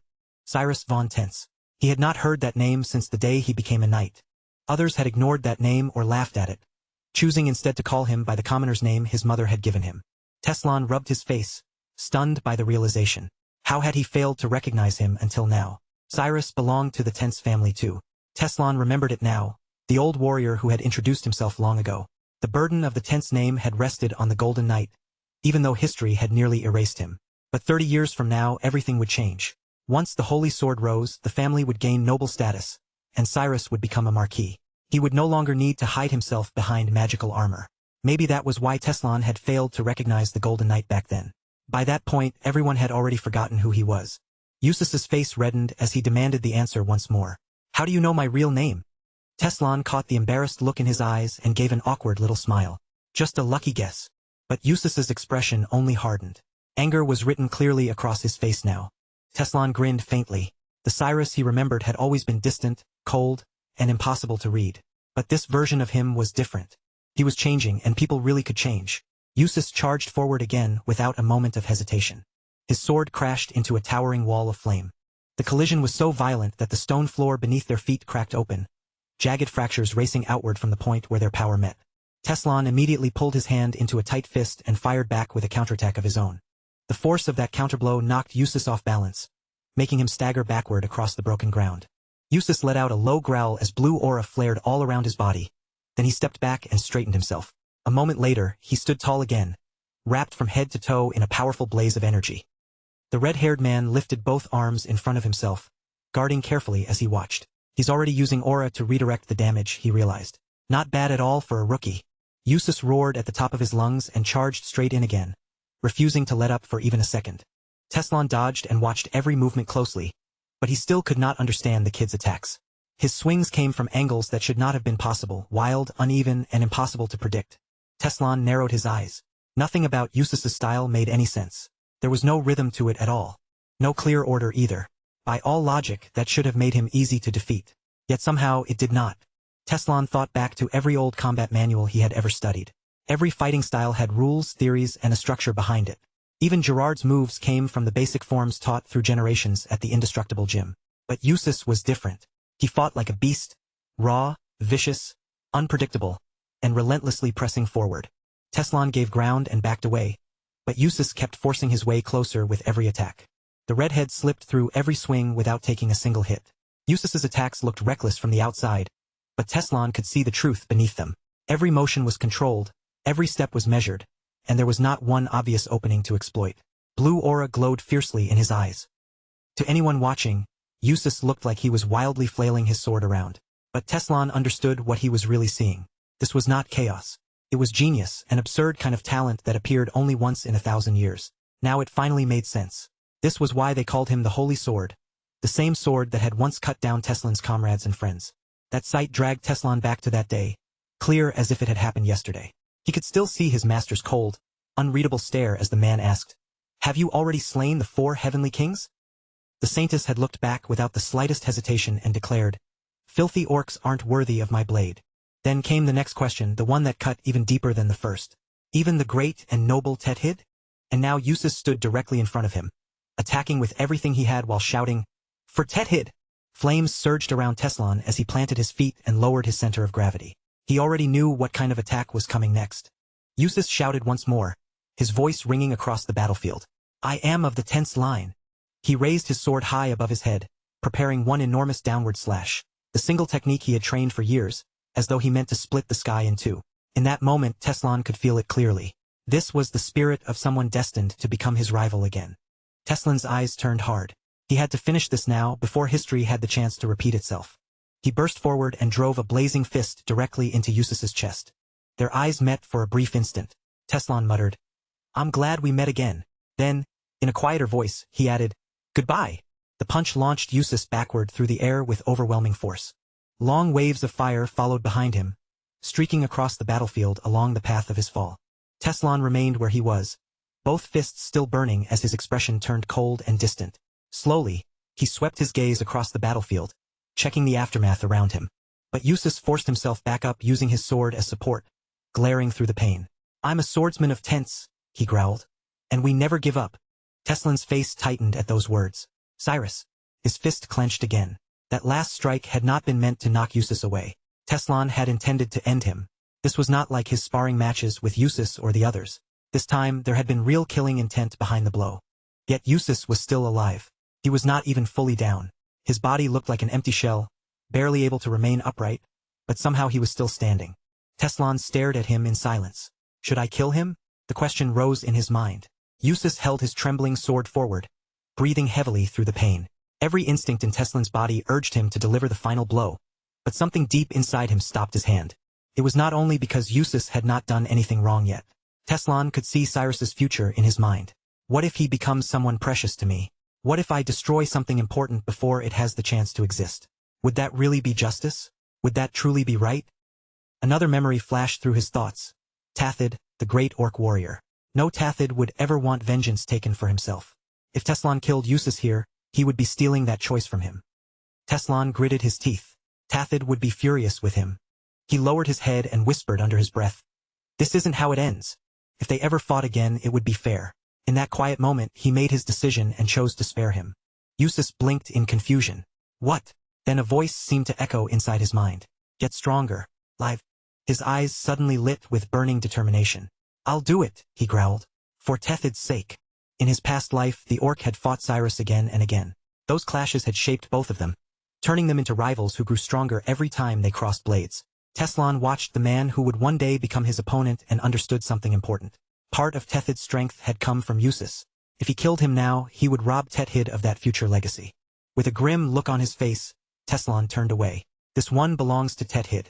Eustace slowly lowered his sword, his eyes widening in complete disbelief. His teeth clenched tightly as the realization sank in. Then a scream tore from his throat as he slammed his fist into the floor in frustration. Power and rage burst outward from him at once, blasting dust and broken debris across the ground. Tears streamed down Eustace's face as he stood there shaking. Far away in the snowy forest, beneath a clear and quiet sky, Mistylus smiled as he welcomed the returning hero. He walked over to the dwarves with a relieved expression.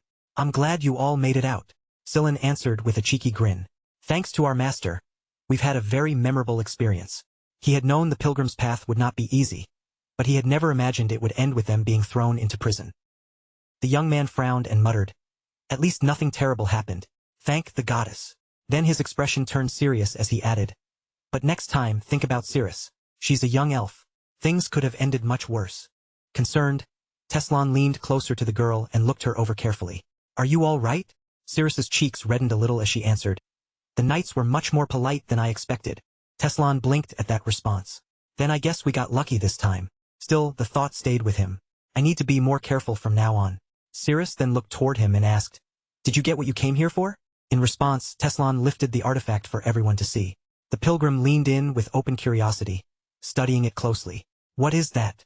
It doesn't really look like something a warrior would be after." Teslan gave only a vague reply. "I have no idea. My mentor just told me to bring it back." But behind that calm answer, he knew he was hiding the truth. Far away from them, atop a city built high in the mountains, people were already searching through the ruins and sifting through what remained. One of the companions turned sharply toward the other in disbelief. "Are you serious?" The answer came without hesitation. "I saw it with my own eyes." Elsewhere, a warrior stood alone in a dimly lit room, silent and motionless in the shadows. Abram's voice finally cut through the heavy quiet. "The Tense family finally has an aura wielder." Another man frowned as he replied, "Everyone is talking about Eustace now." He turned toward the window, his eyes narrowing as his thoughts grew darker. Did he really awaken it? Bitterness slowly crept into his chest.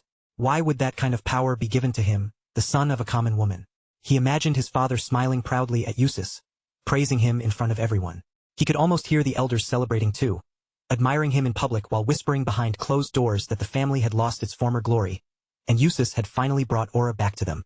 Meanwhile, Eustace sat in meditation with his sword resting beside him. To the Tense family, the existence of an aura lord meant everything. It meant status. It meant influence. And above all else, it meant power. The blond man's eyes widened as the thought hit him. What about me? His gaze dropped toward the shattered sword lying before him. The rest of his equipment sat untouched on the table nearby. "Are they taking away my title?" he asked quietly, his voice low and strained. The sword core gave off a faint pulse, releasing tiny sparks of energy into the air around it. He reached down, picked it up, and stared straight ahead with a cold, steady expression. "I'm the real Sword of Tense." But that moment was shattered in an instant. A sword suddenly pierced through his body. Eustace gasped, his eyes flying wide as the villain stared at him with raw fury. Yet Eustace could not understand why this was happening. Why are you trying to kill me?" Blood spilled from his mouth as he clutched the wound in shock. Cyrus dropped to one knee, pain ripping through his body. From high above, Eustace saw what had happened below and let out a furious scream. Cyrus covered one of his eyes and cried out as the pain overwhelmed him. Then, without warning, an explosion erupted. The blast thundered across the mountaintop, shaking the cliffside as a huge cloud of dust rose high into the sky. The Golden Knight raised his weapon, ready to strike again. The Tense family follows one sword. Barely conscious, Eustace still managed to raise his blade and block the follow-up attack. But the knight suddenly turned his head, startled by the distant sound of the blast. Looking down from the cliff, he saw a body falling through the air below. His eyes widened in horror. "No!" A second later, there was a violent splash. Cyrus crashed into the river far beneath the cliff. Eustace stood there in silence, his face hidden beneath a dark shadow. Life really is strange, he thought to himself. There were so many stories where the hero fell into a river, survived somehow, and later returned for revenge. Eustace stepped forward and tightened his grip. "I'll be ready when that day comes." Elsewhere, the kneeling knight turned as his allies arrived. "Cyrus tried to take the head seat of the family," he told them. "He attacked me." The warriors froze where they stood. None of them could understand how someone like Cyrus had possessed such terrifying power. Leaning against his sword, the Golden Knight spoke with certainty. "He was stabbed through the gut and fell into the river. The chance of survival is low." A cold smile crossed his face. Even if he somehow lives, he thought, he will not get far. No aura user can stand against the power of the elves. His allies turned at once and began preparing to search the area. Meanwhile, the blond man smirked quietly to himself. Connections. That was what truly mattered. Under the snowy sky, his blue eyes glimmered with ambition. Snow rested over the trees and mountain paths as Reifenhart walked through the forest alongside his companions. Cyrus moved up beside him and asked, "How did you meet Miss Tilla?" Reifenhart grinned and replied, "I fell into a river, and the dwarves pulled me out." Cyrus's eyes opened wide. "Seriously?" Reifenhart rubbed the back of his neck with an awkward smile. "Their prophet thought I was the savior of the dwarven race." Cyrus's face turned red as Miss Tilla cheerfully joined in. "Reifenhart was declared our savior in the name of our Lord." Zillen's eyebrows shot upward in complete surprise. "Wait, what?" The group was stunned to learn that the dwarves had their own gods. Then the short girl spoke up. "Humans say slaves are not worthy of divine protection," she said flatly. The muscular man looked toward the church attendant and added thoughtfully, "But dwarves believe in Alpot." In the boy's mind, a circle of divine symbols appeared as he thought it through. Among the 12 gods were Alita, the goddess of the elves, and Alpot, the god worshipped by the dwarves. Sweat trickled down his forehead as he narrowed his eyes. Even Zillen could not explain why Alpot had any connection to the evil gods. Before they could think any further about it, Cyrus suddenly pointed toward the riverbank. "Reifenhart, over there." There was uncertainty in her voice, as though she could not quite believe what she was seeing. A body lay half submerged in the water near the edge of the river. Water dripped from the wounded man's face as Zillen bent down and began tending to him. Nearby, the muscular man stared at the scene, trying to understand what any of it meant. They had stopped beside the river for only a moment, and now this injured boy had appeared out of nowhere. Could this somehow be part of the prophecy too? At that moment, the wheels of a cart creaked as it slowly rolled forward. Inside the cart, Cyrus began to stir. His eyelids trembled, then slowly opened as consciousness returned. He pushed himself upright bit by bit and looked around at the passing trees beyond the cart. Confusion filled his face. What am I doing here? For a moment he could not make sense of it. Then the memories crashed back into him, his fight with his brother, every moment of it returning at once. He remembered himself training with a sword in hand, always looking up to Eustace and hoping that one day, he might finally earn his brother's respect. But somewhere deep down, Cyrus had already understood the truth. His brother, the Golden Knight, had never intended to acknowledge him at all. Cyrus leaned back against the wall of the cart, covered his face with one hand, and let out a quiet, bitter laugh. Reifenhart turned toward him with a friendly smile. "You're awake. How are you feeling?" The wounded knight slowly moved closer to Reifenhart. The red-haired man explained that they had found him in the river and pulled him out before it was too late. 2 horses pulled the cart through the forest path while the muscular man spoke up. "We're in Barland Wade's territory now. It's already been 3 days since we left Kelburn's castle. He continued. We were planning to leave you at the nearest tavern, but Sillin insisted otherwise. Your wound was far too serious for some second-rate healer to handle. Cyrus flushed slightly at the mention of his brother. One of the saintesses had told him that he only survived because of the aura hidden within him. Reifenhart kept both hands in his pockets and gave a casual shrug. You should at least be a little grateful. We even bought a cart for you. Cyrus lowered his head at once. Thank you. Reifenhart crossed his arms and nodded toward Sillin. Don't thank me. She's the one paying for all of this. He smirked to himself. Even if this guy becomes my enemy someday, I doubt he would kill the person who saved his life. The knight quickly turned away, clearly embarrassed. The muscular man then asked in an easy tone. So what are you going to do now? Smoke curled upward beyond the treetops, slowly disappearing into the dark sky. Cyrus looked toward the distant smoke and spoke in a quiet voice. They've already branded me a traitor. They said I attacked out of greed. I can't go back now. Reifenhart frowned as he thought about the past. Back then, Cyrus had challenged Russ to a duel immediately after awakening his aura. But this time everything had changed. Cyrus lifted his gaze toward the night sky. If I return, I'll only be disgraced. Reifenhart nearly choked on his drink when the young knight suddenly asked, Can I travel with you? Everyone turned toward him in surprise. The holy sword stood before them with calm eyes. I don't have any money, but... Cyrus bowed deeply, pressing his hands together. You saved my life. Please, let me repay you. The muscular man beside him immediately broke into a nervous sweat. Cyrus turned toward him and added, And I want to learn from you. The jock awkwardly raised both hands, trying to brush off the praise. But it was already too late. Learning that he was Gerard's heir, the heir to the martial arts king, was more than enough for Cyrus. Reifenhart closed his eyes for a moment. In his previous life, Cyrus had traveled everywhere, hunting down experienced aura users so he could grow stronger. But now that he had been declared a traitor, that road was closed to him. There was nowhere else for him to go. Cyrus frowned, then dropped to one knee. I swear my loyalty to you until I become strong enough to stand on my own. Reifenhart could only sweat at the absurdity of it. The holy sword is becoming my student? Even though the kid possessed incredible talent and had even defeated Tethid, it still felt completely unreal. His thoughts drifted toward the enemies from his past life. What if I could turn every one of them into allies? Archlight Ellen, who had not been reincarnated yet, and only Jade remained. Then he remembered the old light mage, the one responsible for killing Cirrus. Reifenhart folded his arms and shook his head. There's no need for an oath. You can just travel with us. Cyrus broke into a wide grin. Then can I call you teacher? Or maybe big brother? The stars glittered brightly above the forest. Reifenhart glanced toward the sky and smirked. I'm 5 years younger than you. Back at the castle, beneath that same star-filled sky, Eustace knelt with his head lowered in shame. I'm sorry, he muttered under his breath. The silver sage stood before him, purple energy radiating around his legs in the dark. You've disappointed me, the sage said coldly, his hands clasped behind his back. And it wasn't even a difficult task. Eustace's face twisted in frustration as sweat rolled down his brow. Yes, he admitted through clenched teeth. I miscalculated. He collapsed face-first onto the ground. Even the strongest mages can't teleport here, he thought. But the silver sage, he had sent a projection here as though it were effortless. The Golden Knight's voice shook as he begged for mercy. The sage turned away, already beginning to disappear. The future of the Tense family does not look bright. Teslan stood with a glowing purple orb clenched in his hand. I shouldn't have trusted someone so inexperienced, he muttered. With both hands folded behind his back, he received another message. Duke Ironad had requested his presence. Not long afterward, the silver sage entered the Duke's office. Ironad frowned at him. What made you use the sacred symbol? Sitting calmly behind his desk, the Duke stared directly at Teslan. Awakening before the age of 20 was impressive. Your foresight has saved many lives. But that is not the real reason you are standing here now. His eyes narrowed. It isn't about your past accomplishments. It is about your potential. Teslan lowered his head respectfully. I understand. Ironad rested his face against one fist. You will not be punished this time.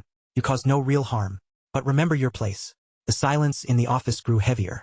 Then the Duke leaned forward slightly, studying him with sharp eyes. Teslan. Within Reifenhart's body, the sage slowly lifted his eyes. The room fell completely quiet. Even so, the gray crest belonging to the silver sages continued to shimmer with a cold, muted glow. At the very heart of that emblem stood a shield, the symbol of humanity's guardians and the hidden rulers who quietly guided the world from the shadows. Their faces were forever concealed beneath deep hoods, but their robes alone, along with the overwhelming power behind them, were enough to influence the fate of entire nations. As the man walked slowly through the long corridor, he reminded himself where he stood. He had only recently entered the Silver Sages, and compared to the figures above him, he was still little more than an insignificant name at the bottom of their ranks. His thoughts drifted back to the past life he had shared with the main character, and he became convinced that the Demon King had truly been reborn. Someone had to stop that disaster before it grew any worse, and Teslan had decided that responsibility would fall on his shoulders. Staring straight ahead, he knew it would not be simple for Reifenhart to reclaim his former command over magic, even with that artifact already in his possession. His mind returned to the Black Cube, an ancient relic carved with 4 strange symbols and known by the ominous name, the Voice of Illusion. Teslan narrowed his eyes with quiet resolve. If Reifenhart was truly rising again, then he would be waiting for him, ready to confront him face to face without backing down. Meanwhile, a carriage rolled steadily through a snow-covered forest, its wheels crunching softly across the frozen road. Sillin sat at the front with the reins in hand, guiding the carriage through the woods while the girls chatted together from the back. Cyrus walked beside the moving carriage, quietly reflecting on how strange and mismatched their little group looked.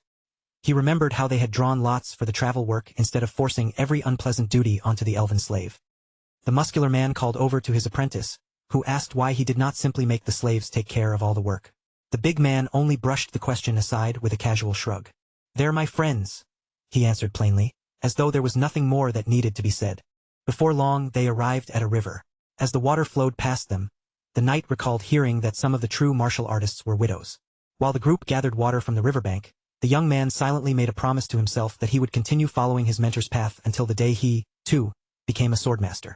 He kept his gaze fixed ahead and decided that, whatever happened from this point on, he would follow the protagonist's orders without hesitation. Cyrus turned his head toward the carriage, wondering what the huge man inside could possibly be doing at that moment. Inside the carriage, Reifenhart held the black cube in his hands and began activating the ancient relic. Light pulsed across its surface, and with that sudden glow, the beginner's trial officially began. In the blink of an eye, he found himself standing inside a violet-colored room, but after taking in the empty surroundings, he quickly became bored with it. He began tapping different controls one after another, cycling through completely new environments in search of something more interesting. Then, without warning, 2 girls wearing swimsuits appeared right beside him. For a moment, he wore a ridiculous grin across his face, but he quickly turned away in embarrassment, trying to hide how obvious his reaction had been. Suddenly, several glowing figures dropped down from high above him. The athletic fighter threw up both arms and knocked aside the incoming attacks before they could strike him directly. A rapid chain of heavy booms thundered overhead as the attacks collided and burst apart. Flames erupted from his palm as he immediately launched his own counterattack against the figures surrounding him. Reifenhart's expression darkened. Their speed was far more overwhelming than he had expected. The girls shouted at him from nearby, telling him to stop getting distracted and focus on the fight. When he spun around, he realized too late that he had already missed 3 attacks racing straight toward him. He wiped the sweat from his brow and muttered that he had still managed to pull it off somehow. The moment he said it, loud cheers erupted all around him.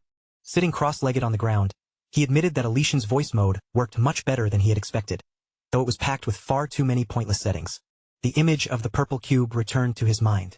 Back in the Silver Age, it had once been used as a training device, filled with an enormous number of possible settings and configurations.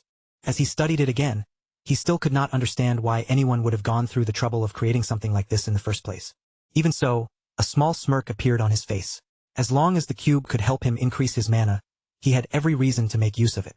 Back in the carriage, Teslan, despite not being especially sharp, leaned his head out after Sillin pointed toward something ahead. They were approaching Strassen, the important strategic city where the northern trade routes converged. Reifenhart introduced the city as they drew closer to its walls. A mustached man greeted them with a smile and handed over several documents. As Reifenhart flipped through the pages, he realized that he finally had the truth about the body he had taken over. Chapter 33. His eyes widened as he read the report saying that Teslan had lost his mind at the age of 16, and at last, the scattered pieces began falling into place. Seated silently in a chair, the martial arts king, now reborn inside the body of a mage, read through the letter without saying a word. The muscular man muttered under his breath, almost as if he were speaking only to himself, that he hoped his suspicions were wrong. The letter revealed that Teslan had left Delphia's magical tower at the age of 20, and then completely vanished. Since then, not a single word had been heard from him. The boy carefully studied the document, remembering that he had officially become a mage at around the same age in his previous life. Back then, the tower had been reluctant to let him leave, and he still could not understand how the king of martial arts had managed to get away. Fire flickered in the protagonist's palm as he firmly declared that they would be leaving Strassen. Their preparations had to begin immediately, and they would set out at dawn. As he turned on his heel, he decided the time had finally come to reveal the true reason behind their journey. A large castle gradually appeared in the distance, and Sillin raised one hand as he began talking with Cyrus about the first impression Reifenhart had made on him. The Saintess laughed together with the knight, while the muscular man watched them in silence, quietly wondering whether this was finally the right moment to speak. A shadow passed over his face, and everyone turned toward him when he finally spoke. "We need to talk." He folded his arms and dropped the truth on them. There was no Silver Age relic waiting at their destination. Once they were seated around a table, he explained where they were actually going: the Settler Mountains. The protagonist's brow tightened. It was finally time to reveal the dream he had been keeping to himself. He lifted one hand and spoke without hesitation. He didn't believe elves, dwarves, or orcs should live as slaves. Sillin and Cyrus both froze at that. But he wasn't finished. He asked them to look at it the same way he did. The muscleman wanted a world where slavery simply didn't exist. Miss Tilla gave him a small smile, while everyone else sat there stunned. The dwarf shot the knight a hard look. The knight then asked whether their mentor really wanted those races running wild again. Reifenhart frowned immediately. "Don't call them beasts," he said. "They can think, they can feel, and they have minds of their own." He rubbed the back of his head, clearly struggling to find the right words to make them understand. The muscleman looked toward his apprentice and realized how ridiculous his idea probably sounded to most people, like he was trying to put cows and pigs on the same level as humans. Sillin shut his eyes with a calm smile. "That sounds exactly like something you'd say," he replied. Then he looked back at Reifenhart, who confirmed it. His dream went far beyond freeing slaves. He was aiming for something much bigger. The boy's face grew firm. He said he would pursue that dream even if the entire world opposed him. Then he looked at them and asked, "Are you with me?" The Saintess smiled. "I'm in." Cyrus blinked as the Saintess explained himself.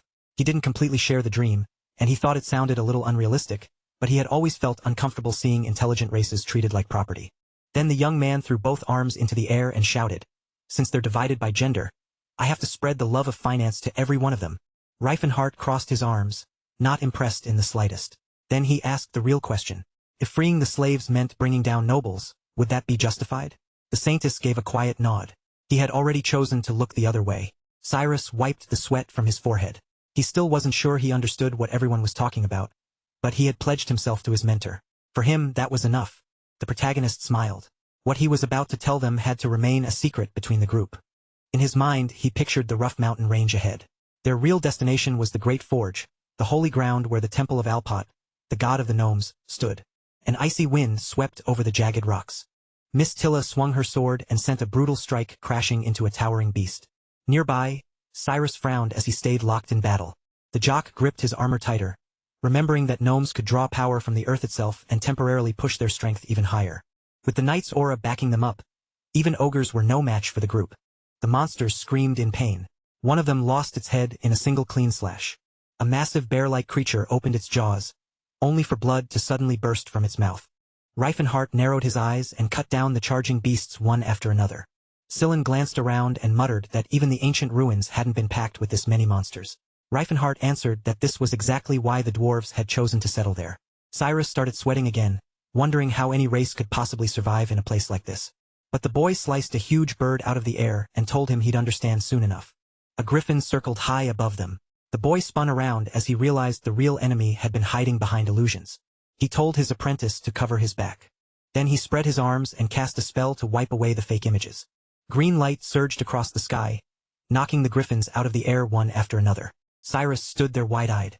Sillin smirked and pointed out that not long ago, Reifenhart could barely use magic at all. Reifenhart shouted that his mana was almost gone.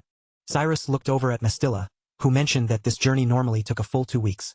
The knights grimaced at the thought, but the protagonist calmly told them they wouldn't be using the normal path. The dwarf raised an eyebrow in surprise. Reifenhart only grinned and told them they'd arrive in 1 day. By the following day, they were standing at the top of a mountain. Cyrus stepped forward and pointed out that these were Silver Age ruins. The jock's face turned red when the elf asked how they had even found this shortcut. She lifted an eyebrow, unable to figure out what was going through Reifenhart's head. Seeing the sweat on his face, she realized she wasn't even sure what he thought about her either. At the entrance to the cave, the knight moved ahead and told everyone to stay close. Meanwhile, the jock walked over to another door and opened it. "We're taking another route," he said, crossing his arms with a smug grin. He claimed his mentor had taught him about it, but Cyrus only gave him a doubtful look. The guy was practically drenched in sweat, realizing that every excuse coming out of his mouth sounded more ridiculous whenever she fixed him with that stare. The elf slowly narrowed her eyes, making it clear she wasn't buying a single word of his explanation. Seeing the awkward silence drag on, the muscle man turned around and offered to take the lead himself. Once they entered the great forge, Sillin and Miss Tilla stopped in their tracks, staring around the enormous place in open amazement. Reifenhart ran his fingers along a wall covered in ancient Hokrul writing, symbols he could no longer understand or read. Then, without warning, he pulled back his arm and drove his fist straight into the wall. A brilliant yellow flash exploded through the chamber, flooding the entire space and swallowing everything in its blinding glow. He lifted his clenched fist into the air, and a powerful wave of light suddenly burst outward from him. The three travelers let out startled screams as the light surged around them from every direction. Miss Tilla's mouth fell open as she stared ahead, completely caught off guard by what had just appeared before them. Miss Tilla could only stand there in awe, her cheeks turning faintly red as she took in the sight. They stepped into a massive chamber lined with towering stone statues of dwarven knights, each one carved to look battle-worn, imposing, and ready to fight. While the others stood there taking in the incredible sight around them, the muscle man quietly smiled to himself. The saintess pointed toward the damaged wall nearby and asked whether they were the ones responsible for that mess. Standing in the smoke that still hung in the air, the boy admitted that they were responsible, then casually brushed it off with a grin. A goofy smile slowly spread across his face, as he realized he had made it here by following scattered memories from his past life. He closed his eyes and remembered causing a little damage to this temple back then too, yet nothing had happened afterward. Alpat had already predicted this moment in remarkable detail. All of a sudden, angry voices echoed down from above. Dwarves rushed onto the balcony, shouting that intruders were desecrating their sacred temple. With their weapons already in hand, the dwarves quickly took aim and prepared to unleash a volley.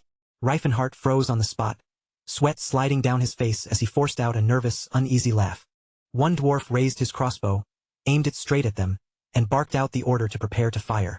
The group immediately dove behind the nearby rubble, ducking for cover before the shots could come their way.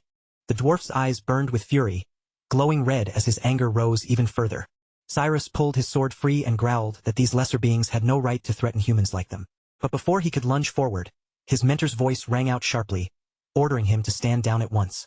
The boy raised both hands and shouted that they wanted to fight. Bolts slammed into his body one after another, only to bounce away without leaving so much as a scratch. Reifenhart stood his ground as even more crossbow bolts rained down on him from above. The dwarves could only stare in disbelief. "Monster," one of them yelled. "He's not even scratched." Reifenhart frowned and shouted back at them, "We're not your enemies." Sweat still covered his face as he hoped the dwarves could feel that he was telling the truth. Their connection to the earth made them natural lie detectors, so they had to sense his sincerity. And sure enough, one of the dwarves began to hesitate, confused as he realized they weren't lying. The air shifted slightly, and the crushing tension between both sides finally began to loosen. With both hands still raised in the air, Reifenhart declared that he was the one mentioned throughout Alpat's prophecy. Sillin's face turned red with embarrassment, while the muscle man let out a long sigh and muttered that he wasn't exactly proud to say it either. Then he stepped forward and shouted that he had come to see High Priest Mashlin, carrying orders from the leader of the Steelhammer tribe. In an instant, the dwarf's stern expression broke apart into a broad grin. "Welcome," he boomed. Sillin's eyes widened at the sudden change, clearly stunned by how quickly the dwarf's attitude had flipped. Reifenhart pictured the great forge resting beneath Mount Settle, 30 meters underground. A colossal chamber 2 kilometers wide and 50 meters tall, filled with massive stone structures carved directly from the rock. Palvert beamed with pride as he began showing them around. Cyrus looked over the dwarves and asked why, with so many of them living here, they had never tried to free their enslaved kin. Sillin gave a soft smile. The knight was finally beginning to question the world he had always accepted. The young man looked toward the saintess in confusion. "That's exactly how those questions begin," the saintess replied calmly. Cyrus said nothing after that, falling quiet as he sank deeper into his own thoughts. Palvert turned back toward them and explained that the dwarves had only restored the ruins left behind from the Silver Age. Reifenhart glanced away, quietly noting that dwarves had already been living in this place even back then. He reached out and touched one of the doorways, noticing immediately how low and narrow it had been built. The knights around him started to sweat as the muscleman stated the obvious truth. During the Silver Age, dwarves had been advanced enough to build cities like this. That was difficult to accept when they had only known them as slaves. Cyrus rested a hand against his chin, completely lost in thought. But Reifenhart already understood that his apprentice would not grasp this easily, not with the way he had been raised to see the world. Palvert turned to face the group and spoke with full seriousness. "From this point on," he said, "I will serve you." Before long, dinner was brought out, and several different dishes were carefully arranged across the table. Sillin raised one hand, looking down at the meal with curiosity, and asked what kind of meat they were being served. Palvert answered without much fuss. It was basilisk liver. Cyrus gave an awkward little smile and reminded him that elves were vegetarians. Palvert's face reddened slightly.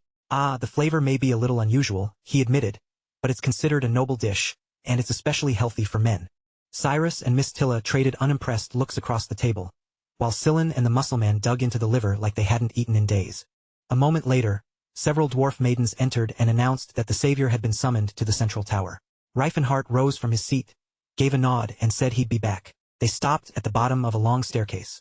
Reifenhart assumed only high-ranking dwarves were allowed beyond that point, but Palvert merely shrugged and said he wasn't restricted. He was just lazy. Inside the tower, stone statues stretched along both walls, some holding swords at their sides while others stood beneath heavy helmets. The boy stepped farther into the room, and his eyes slowly widened at what stood ahead. At the far end of the chamber, an elderly dwarf sat alone on a throne. Machelin lifted his head and welcomed his visitor. The muscleman walked closer, watching him with hopeful eyes. Beneath the chamber's high dome, gray smoke drifted slowly through the air overhead. The throne itself had been shattered into broken pieces. Reifenhart lowered his gaze. The king of martial arts had been powerful. Far more powerful than anyone should have been. In the next moment, Teslan raised one hand and made his vow. This ends today. I'll free the intelligent races from his cursed control. With that, he rushed straight forward without a second of hesitation. A magician threw out a spell, and blinding light erupted across the entire room. The fighter forced his way through the glare, keeping his eyes fixed ahead despite the burst of light. Then his eyes blinked once. The magician's black brows lifted in confusion. Sitting at a table, he realized he had nodded off again. Teslan suddenly jolted upright. I only closed my eyes for a second, he muttered, resting one hand on the pile of books beside him. His hand curled into a frustrated fist. He had spent 6 years training nonstop, mastering magic, building powerful connections, and earning a place among the Silver Sages. Yet even after all that, it still wasn't enough. He walked over to the window and admitted the truth to himself. Aura and Fifth Circle magic aren't enough to defeat the Demon King. His thoughts returned to their past battles. Reifenhart probably had the advantage by now, especially when his body alone was already a weapon. Teslan scowled at the thought. That man was probably somewhere out there, gathering followers and slowly recovering all of his strength. He clasped his hands behind his back. He needed powerful warriors on his side too. Back inside the tower, a long staircase led upward toward a stone chamber waiting at the top. Reifenhart stood before Machelin, his teacher, his ally, and the oldest friend he had known. The elder dwarf squinted at him and asked whether they had met before, since he hadn't left this place in more than 50 years. Reifenhart stood tall and answered that they would meet 10 years from now. Machelin broke into a nervous sweat. Was this supposed savior truly real, or had he simply lost his mind? Reifenhart let out a long, heavy sigh. Then he looked Machelin directly in the eyes and said it as plainly as he could. I've traveled through time. He raised one hand and began laying out everything that had happened to him. He spoke of his memories, his past life, and the truth of who he really was. The muscleman explained how the Antarius Empire had branded him the Demon King, how that war had unfolded, and how it had finally ended with his death. The protagonist frowned. Whether you believe me or not, it's still the truth, he said, then stood there in silence. At last Machelin spoke. I don't think you're lying, but this is still difficult to accept. He stared at the man before him with his brows drawn together. I need to test this myself. I have to know whether you've truly crossed through time, or whether you've simply gone mad. The old dwarf leaned closer with a grin and tugged lightly at his beard. Let me ask you one thing, he said to his old friend. What color is this? Reifenhart closed his eyes and gave a small smile. When he opened them again, he looked straight at Machelin and answered, You don't have a beard. The dwarf chuckled and peeled the false beard away from his face. It was the same false beard he had worn back in his previous life. All thanks to Alpot's blessing, Machelin said as he slipped his hands into his pockets. Among dwarves, a grand beard was the symbol of a real man. But he could never grow one himself, and he gave a quiet laugh. With a warm smile on his face, Machelin stepped forward. I trust you, old friend, he said. I'd give you advice if I could, but I only have one thing left to offer. Then he dropped to one knee and swore loyalty to Reifenhart in the name of every dwarf. The boy's expression turned serious. Stand up, he said in a calm voice.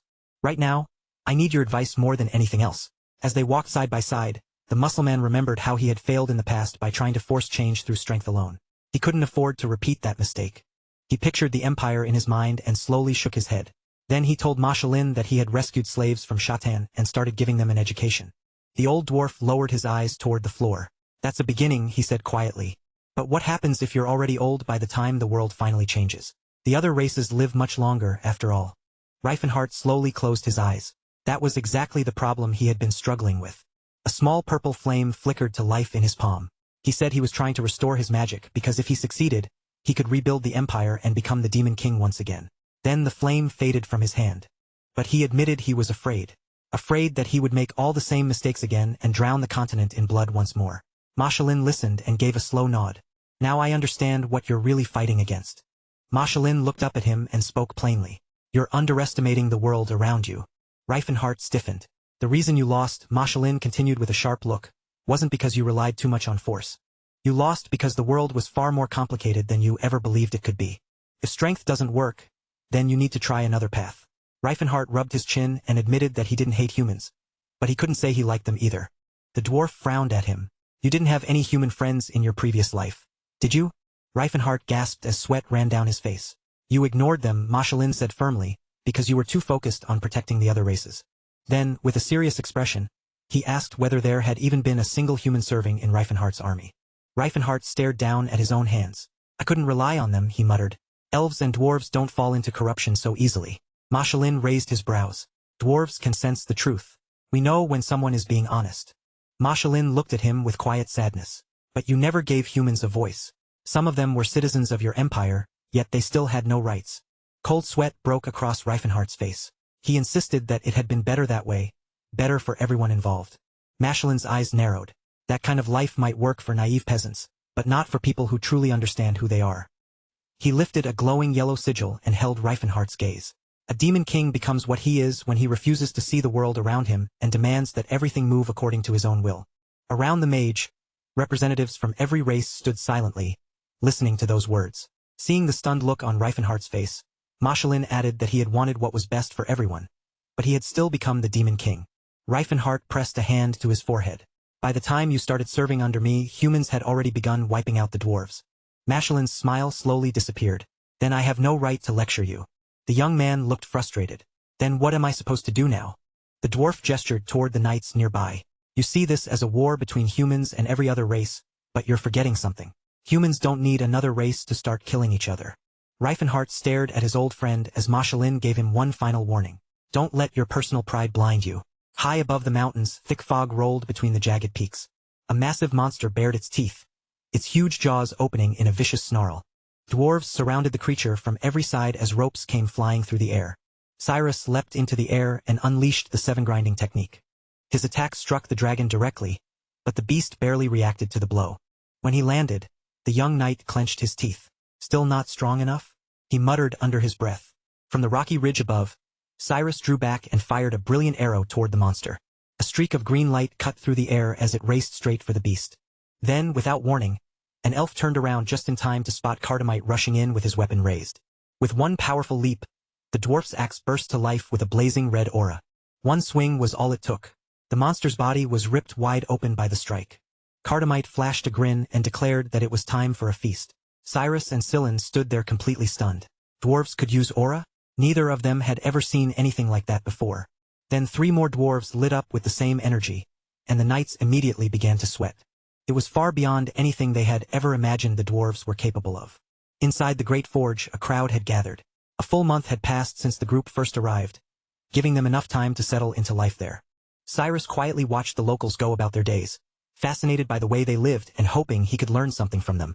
The air had grown colder, and snowstorms howled through the mountain peaks outside. Scylla shut his eyes for a moment, then suddenly shouted that he had grown a whole centimeter.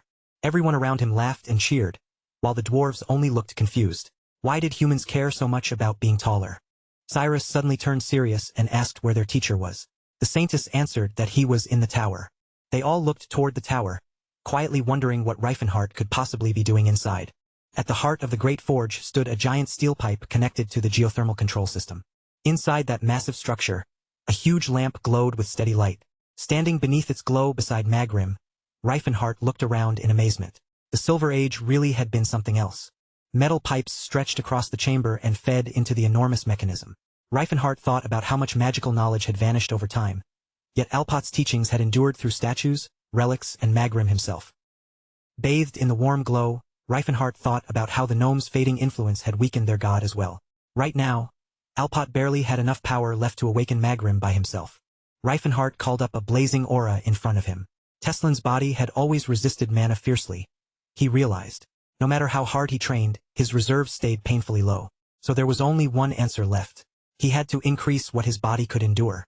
His mind drifted back to the moment he brought Magrim under control and felt that violent surge of raw power. That was the moment he came up with the atomic boost. As he started taking off his pants, one thought kept running through his head. He was about to reshape the very fabric of. To fully merge with the artifact, he needed to synchronize himself completely with its power. Reifenhart stretched both arms wide and silently hoped nobody happened to be watching. What he didn't know was that a security camera high on the ceiling had been blinking the entire time. On the other side of the screen, a group of middle-aged gnome women watched in silence, their cheeks turning red as they admired the muscleman's physique. They had all been married for decades, but that didn't stop their faces from growing rosy anyway. A snowy wind swept through the mountain pass. 40 days had now passed since the group first arrived at the Great Forge.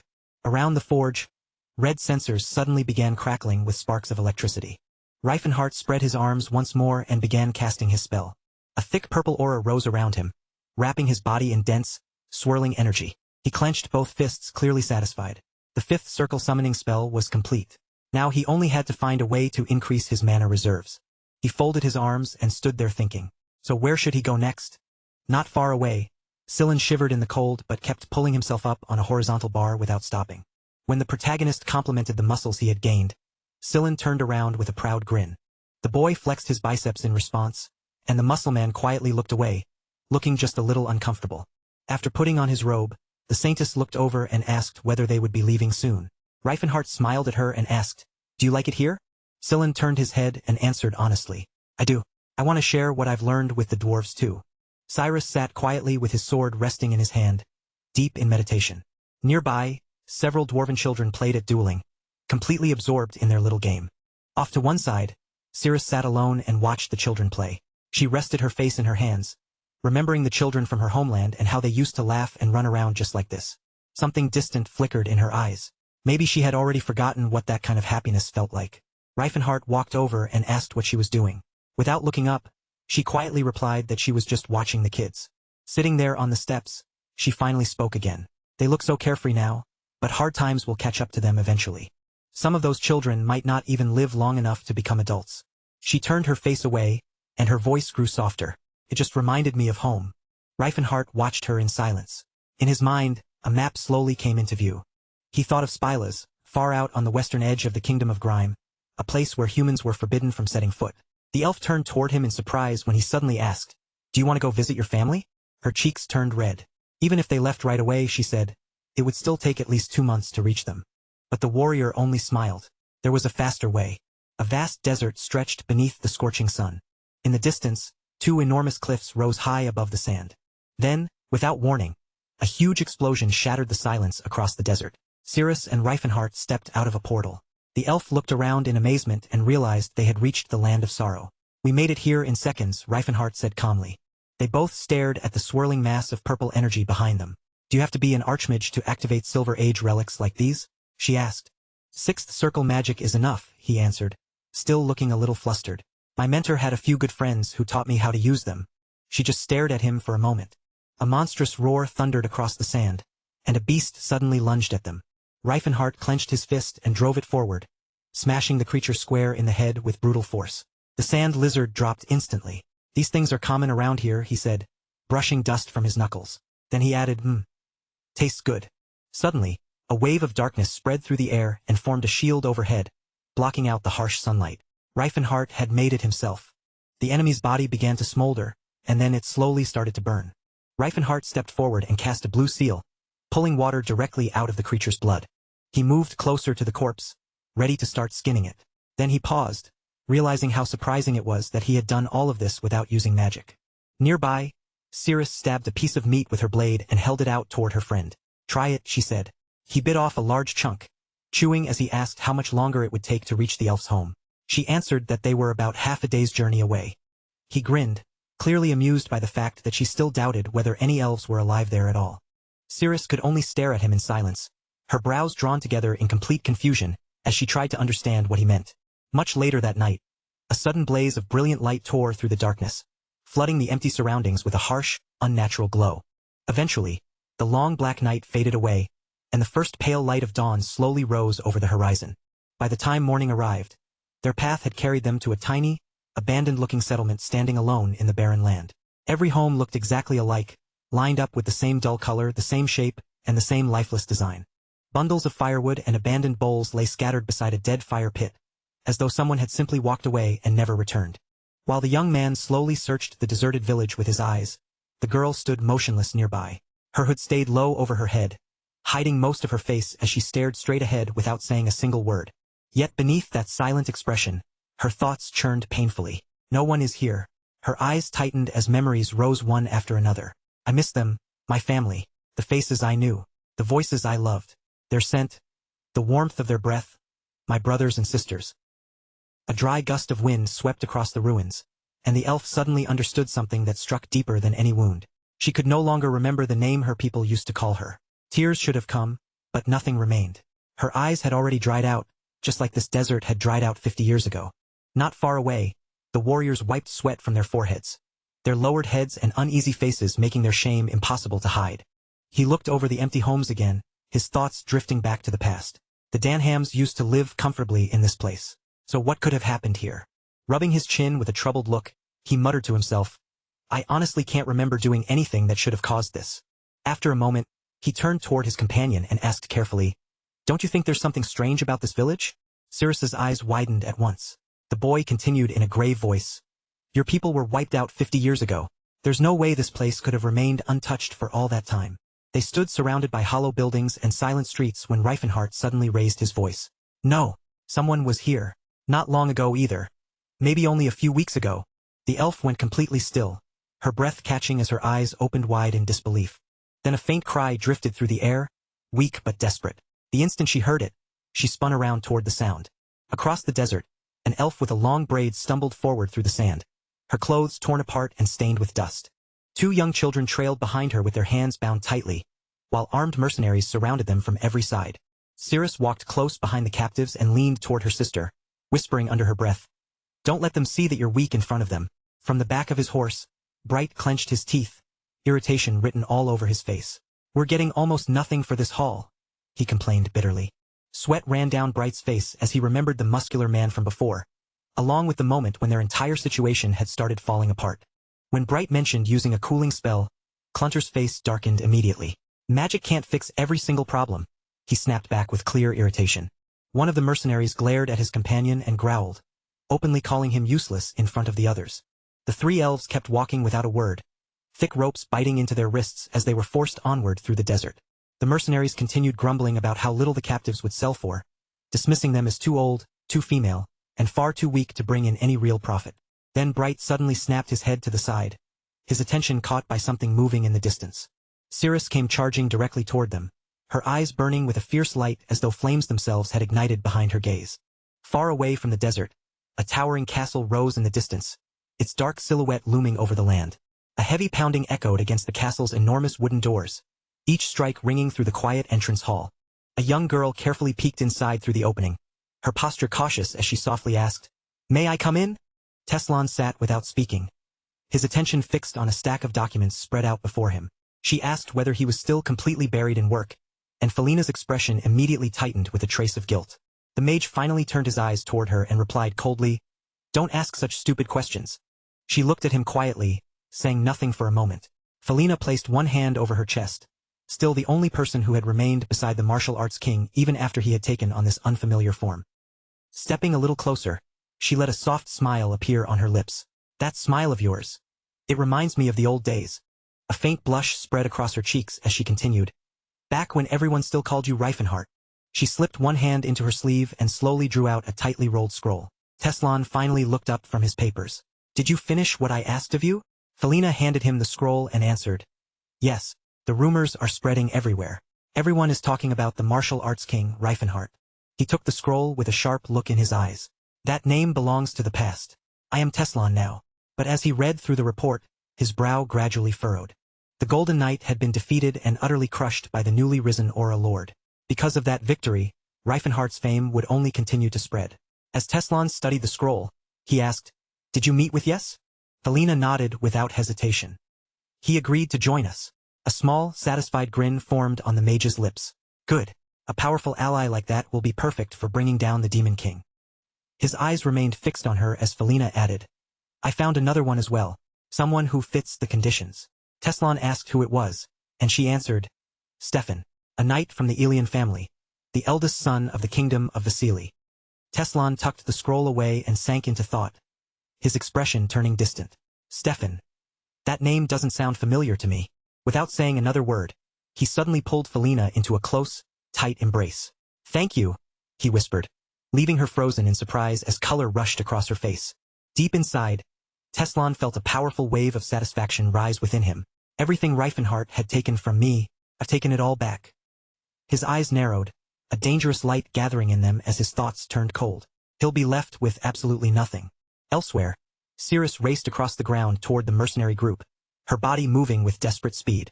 One of the mercenaries reacted first, swinging his axe toward her with all his strength. But he was far too slow. Before he could follow through, his face split open, and a spray of blood burst violently into the air. Panic instantly tore through the mercenary group. They scrambled for their weapons, finally realizing that this was no ordinary elf standing in front of them. She surged forward like a blur, moving so fast that her cloak snapped and whipped wildly through the air behind her. With her sword clenched tightly in hand, Cirrus launched herself into the air. Her eyes flashed with an electric blue glow, leaving the mercenaries staring up at her with their mouths hanging open. Cirrus came down hard on the ground, and behind her, a violent wave of red spread across the scene. Bright could only stare in disbelief, sweat streaming down his face as he blurted out, Where the hell did she come from?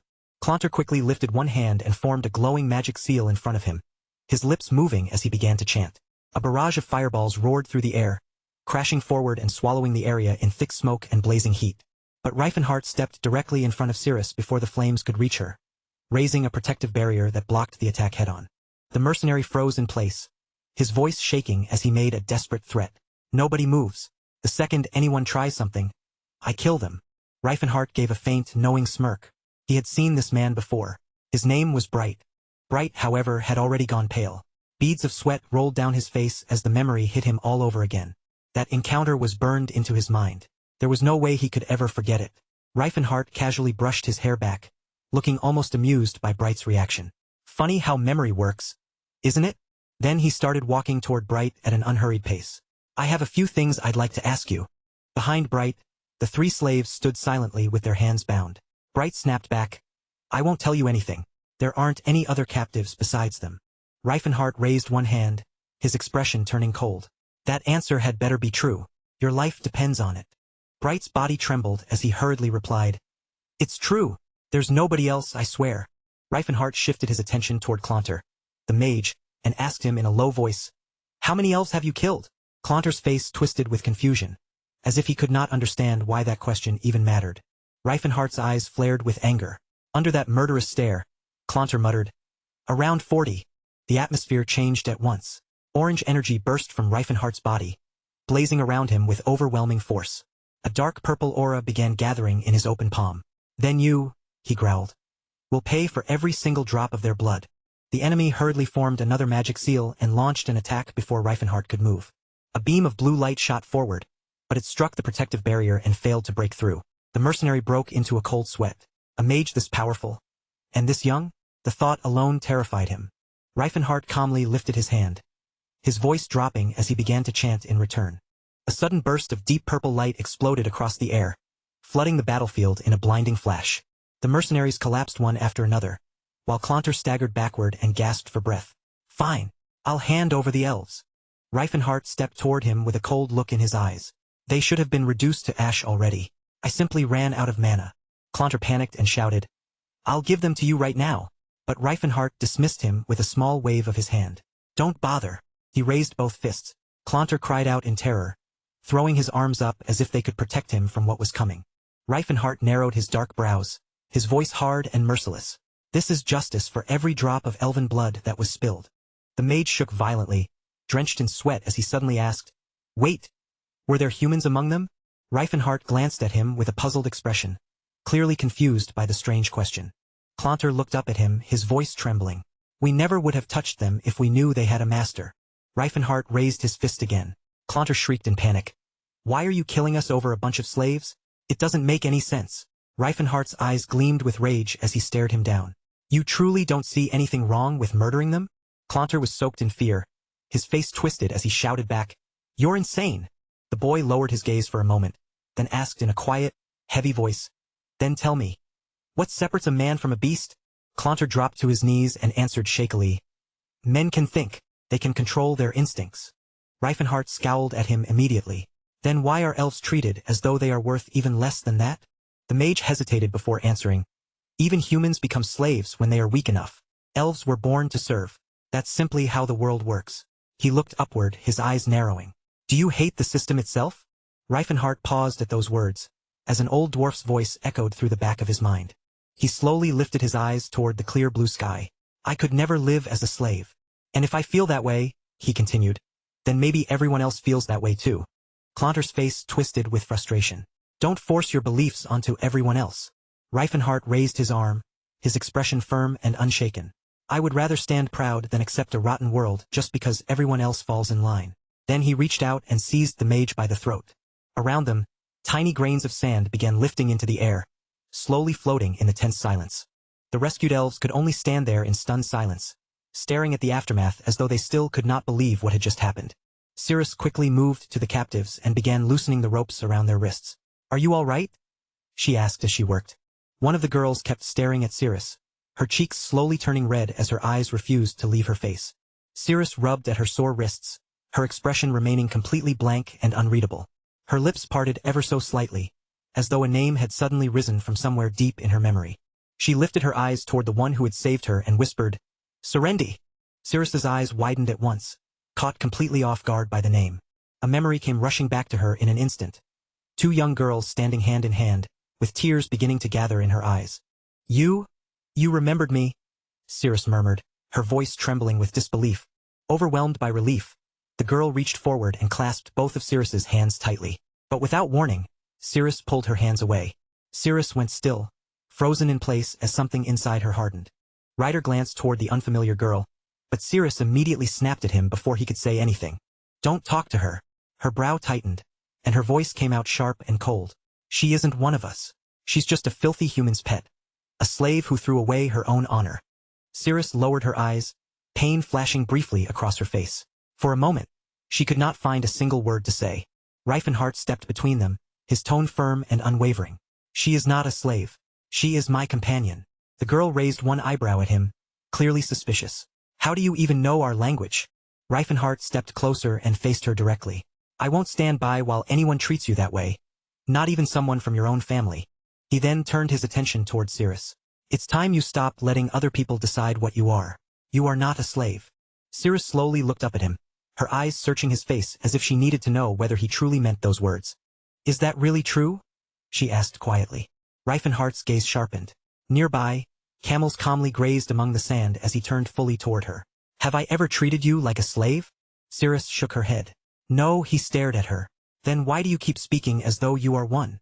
Cirrus looked straight ahead, her voice low and uncertain. "Because you never actually said it out loud." The martial artist blinked in surprise and looked away for a brief moment. Then he stepped closer again and met her eyes. "You are not a slave," he said firmly. "Not now.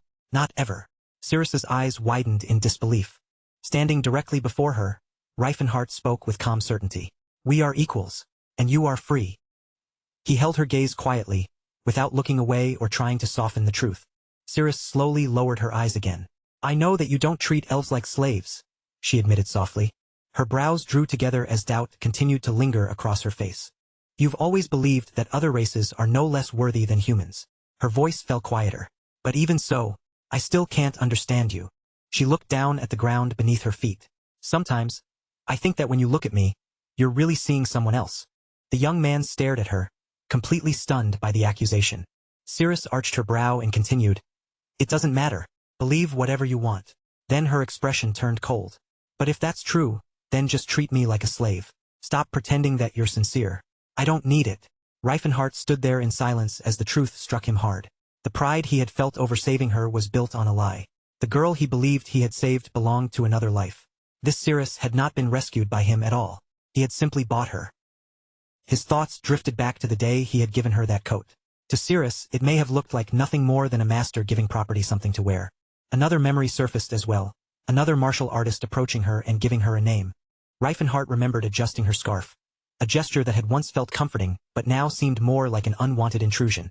As they had walked together side by side, he had finally told her, "Stop calling me master." In that memory, he had clenched his fist and said with conviction, "You are not a slave." But Cirrus had lowered her head and answered, "Then stop pretending your words mean something they don't." Reifenhart turned his face away from her. "I understand," he said at last. His voice dropped even lower. "Do whatever you want." Above the desert, clouds drifted slowly across the open sky. From the top of a sand dune, Reifenhart called Cirrus by her full name. "From now on," he said, looking directly at her, "everything I say will carry a different meaning. Whether you stay with me or leave is your choice. I will respect whatever you decide." Her brow furrowed, sadness filling her eyes. "Is that really what you want? For us to go our separate ways?" Reifenhart answered quietly, "What I want is for us to keep traveling together." Reifenhart's expression tightened as he added, "But I won't force you to stay."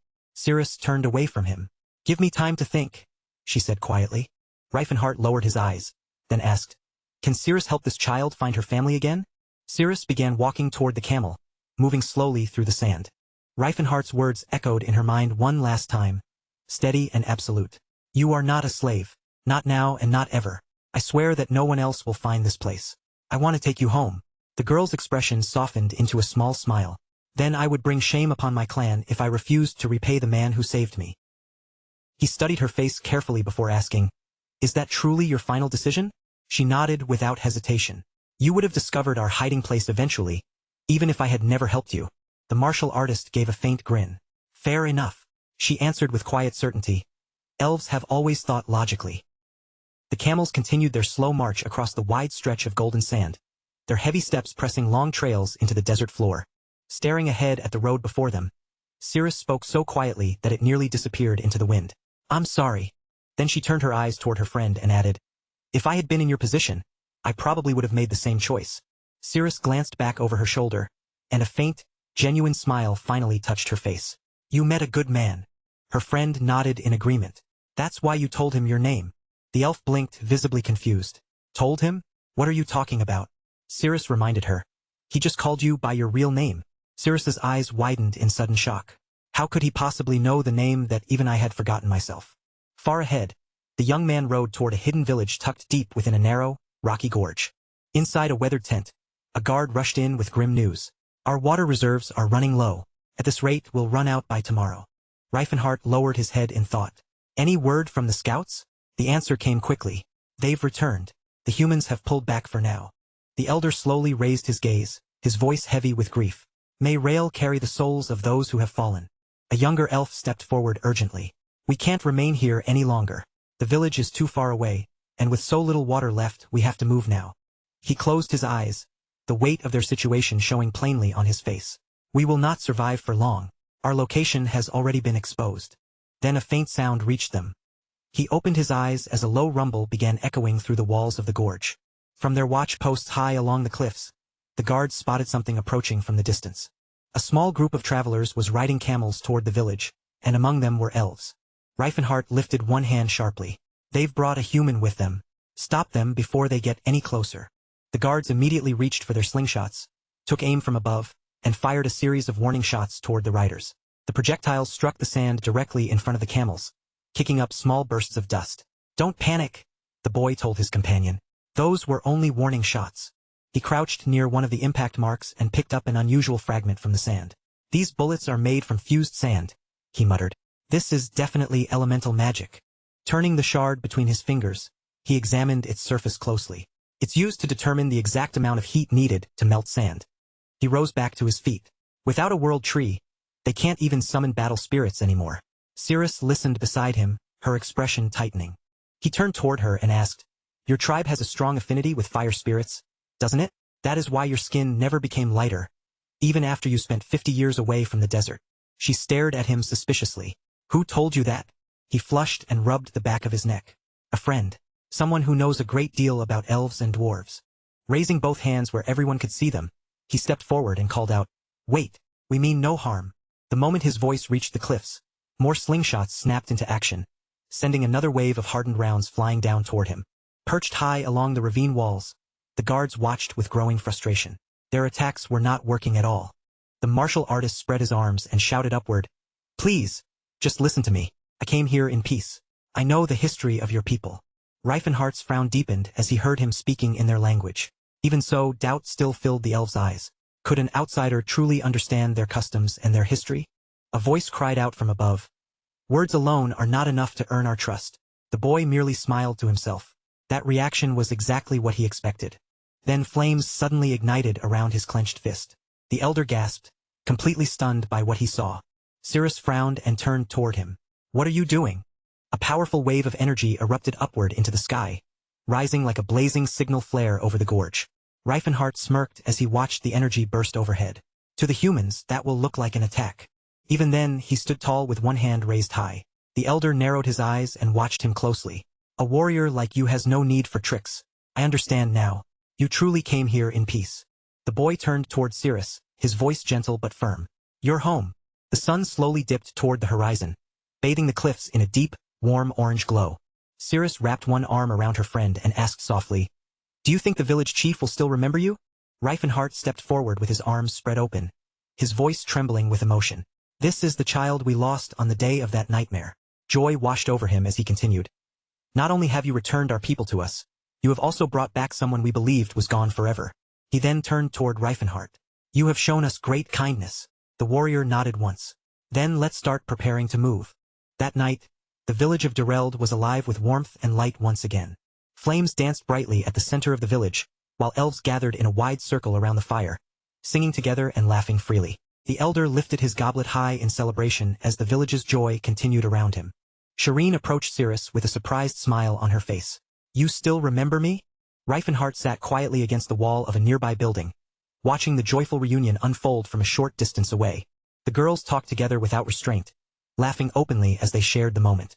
Leaning against one hand, Reifenhardt fell deep into thought.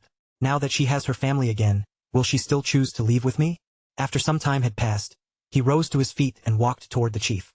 There is still something I need to do, he said calmly. I have a request. The chief's eyes narrowed slightly. Go on. I want Cirrus to learn elven magic, Reifenhardt said, making his request clear without hesitation. The old man lifted an eyebrow, studying him carefully. You mean spirit magic? The warrior extended his hand, and a tiny fire fairy flickered to life above his palm. I cannot teach her what she truly needs, he said. Only elves can guide her down that path. The elder held up his hand as a small flame burned in his palm. We once taught magic to all of our children, he explained. But ever since we lost our connection to the world tree, he slowly closed his fingers, snuffing out the flame. We have become powerless. Spirit magic can no longer be used in battle. His gaze shifted toward the guests. Even so, I believe I can train her better than most. Reifenhardt gave a firm nod. Then I leave her in your care. I will support her however I can. After a brief pause, he added, But losing that bond, wasn't that a disaster for your people? The elder shut his eyes. For the first time, he truly understood that this human stranger could see the pain his people had carried for so long. Cirrus broke into a bright smile. The old man looked toward her and said, If she chooses to remain here, and you refuse to leave without her, then the Dunheim tribe will welcome you as one of our own. Firelight trembled across the stone walls and weathered tents, casting warm shadows through the village. The next morning arrived beneath a sky where pale clouds drifted lazily overhead. The village rested quietly beside its oasis, peaceful for the first time in days. Reifenhardt remained there for another 4 days. On the final morning, Cirrus approached her friend. Once you master spiritual magic, you will be able to commune with the spirits, she explained. But first, you need to learn how to resonate with them. Cirrus looked down at her own hands. Resonate? She never voiced the question, but doubt filled her eyes. Could anyone truly learn something like that in only 4 days? It had taken her friend 3 whole years. Yet now tiny lights danced around Cirrus, flickering in the air like distant stars. She stared at them with wide eyes. Did I really do it?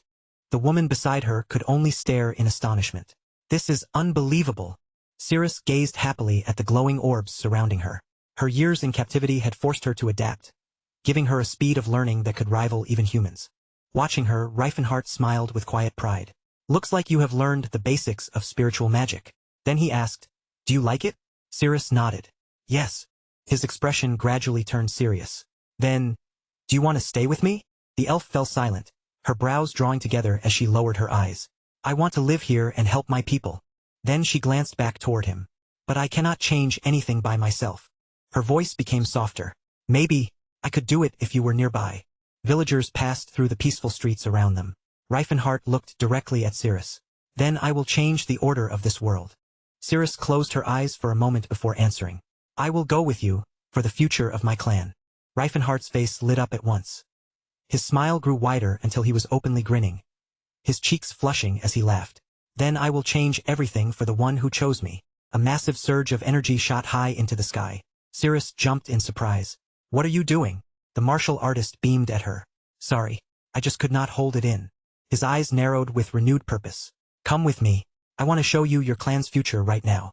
Together, they made their way up a steep mountain trail, climbing higher along the rocky path. Why here? Reifenhardt asked, looking around the barren slope. Then he rested his hands on his belt and scanned the area. We used this place as a temporary shelter once. He turned toward the others and declared, starting today, this will be the new home of the Dunheim clan. Someone immediately objected. What? There is no water here. Cirrus raised her brows in confusion as the young man turned toward her. Lend me Elvenheim. She handed him the branch. Aren't you curious? He asked. About how you were able to connect with the spirits so quickly? He gripped the branch tightly in his hand. You are Elvenheim's true heir. That means you have the right to speak my name and wield my power.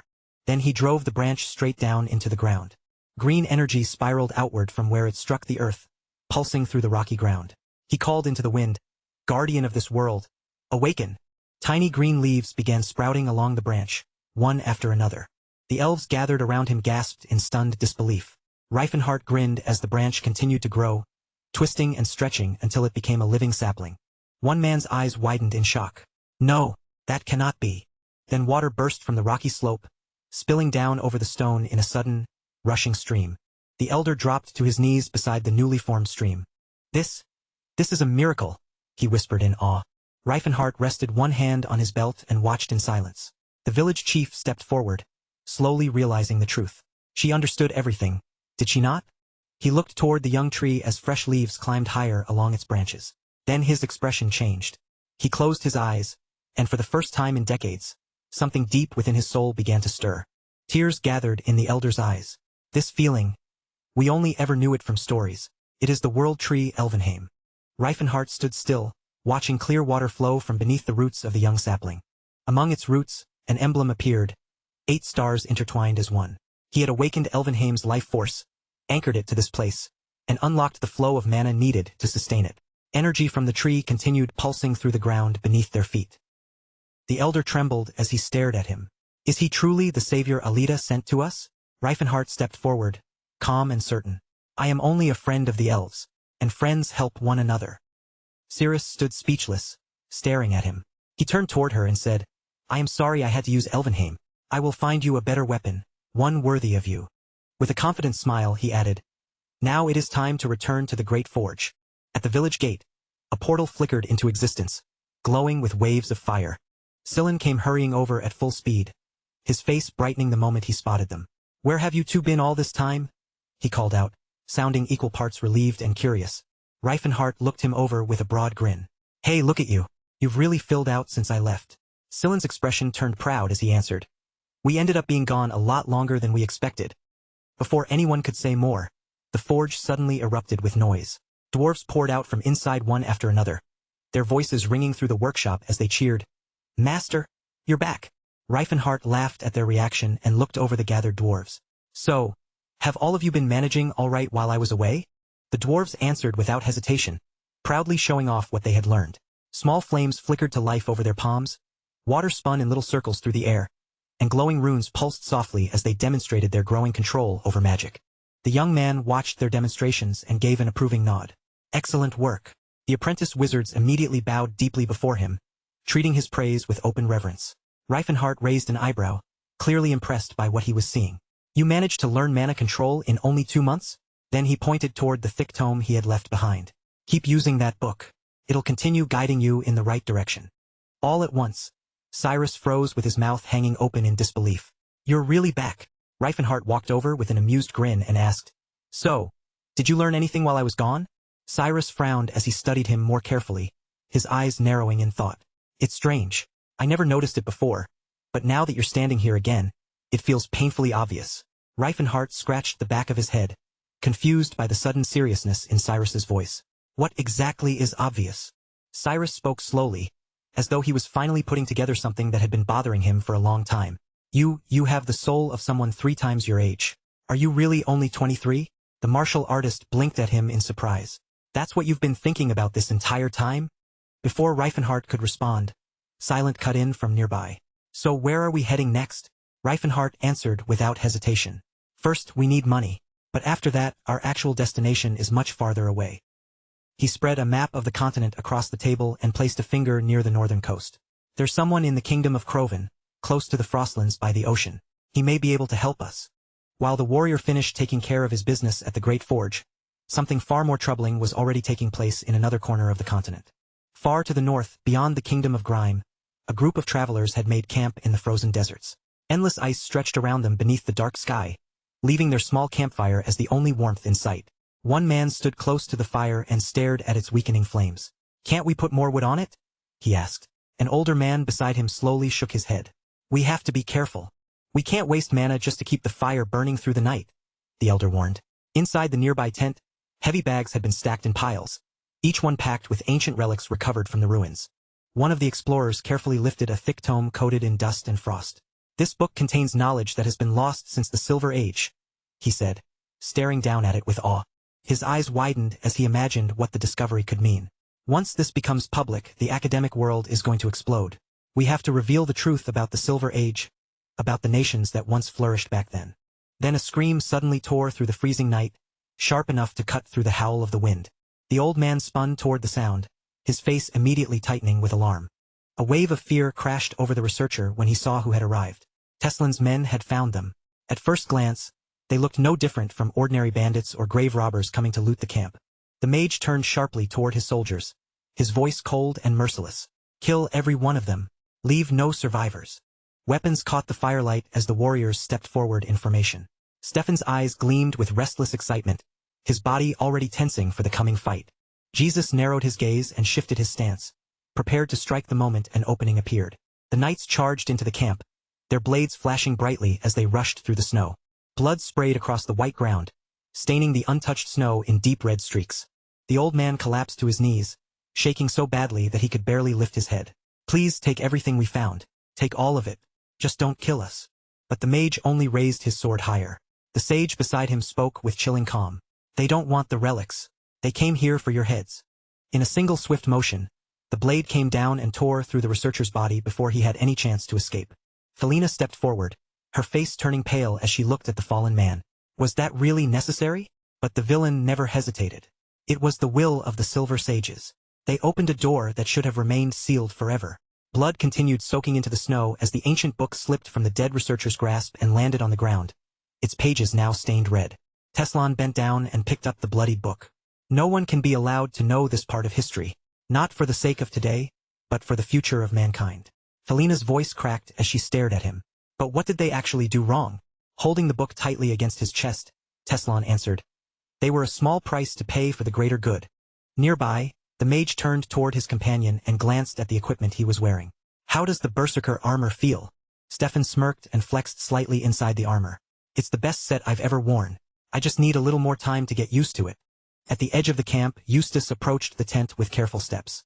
He glanced around at the bodies and scattered supplies before lowering his voice. Looks like I'm not the only one here who came looking for revenge. Light energy shimmered faintly through the air around him, casting a pale glow across the snow. What are we supposed to do with all of this? The wizard motioned toward the piles of relics. Take anything that has value. Everything else, especially anything listed here, will be sent to the Silver Sages for safekeeping. A rogue standing nearby looked down at the bags with concern. These are relics from the Silver Age. Some of them could be dangerous. Only the right people should be trusted to guard them. The knight picked up a pendant from the collection and slipped it around his neck. These warming necklaces are actually pretty useful. Teslan gave a small nod. That privilege belongs only to the Silver Sages. Then something in Teslan's expression shifted. His pupils narrowed sharply as though he had suddenly noticed something impossible. A black cube appeared in his hands, dark and strange against the white snow surrounding him. His breath caught the moment he recognized it. Carried the voice of Elysian. He stared at the cube in stunned silence, remembering the warning that some knowledge was better left buried forever. But what shocked him even more was the discovery that there were 2 of them. As the group began leaving the tent, Felina turned back toward him with suspicion in her eyes. What part of history are you trying so desperately to erase? The wizard did not even flinch. Don't ask questions that have nothing to do with you. Only we are meant to know the truth. A blizzard swept through the camp soon after, its freezing winds roaring across the snow and swallowing the night in white darkness. Then, far away in the distance, a sudden burst of light flared through the storm and briefly illuminated the city. Heavy doors slowly creaked open through the silence. Madeline looked around in surprise when she saw who had arrived. What brings someone like you here? Ceres stepped inside, her expression tense and unwavering. I want the truth. All of it. I want to know everything about Reifenhart. Her brows pulled together as she tried to make sense of the feeling that had been growing inside her. It feels like he already knew me before we ever met. The way he speaks, the way he moves, even the way he looks at me. He doesn't feel like some ordinary stranger. Standing alone in the middle of the room, Ceres lowered her voice to a shaken whisper. How could that possibly be? The dwarf hesitated for a moment, his expression tightening as though he was struggling to choose his words. I'm not sure you'd understand, he said quietly. Ceres's eyes widened at once. Why wouldn't I understand? Instead of answering immediately, he looked away from her.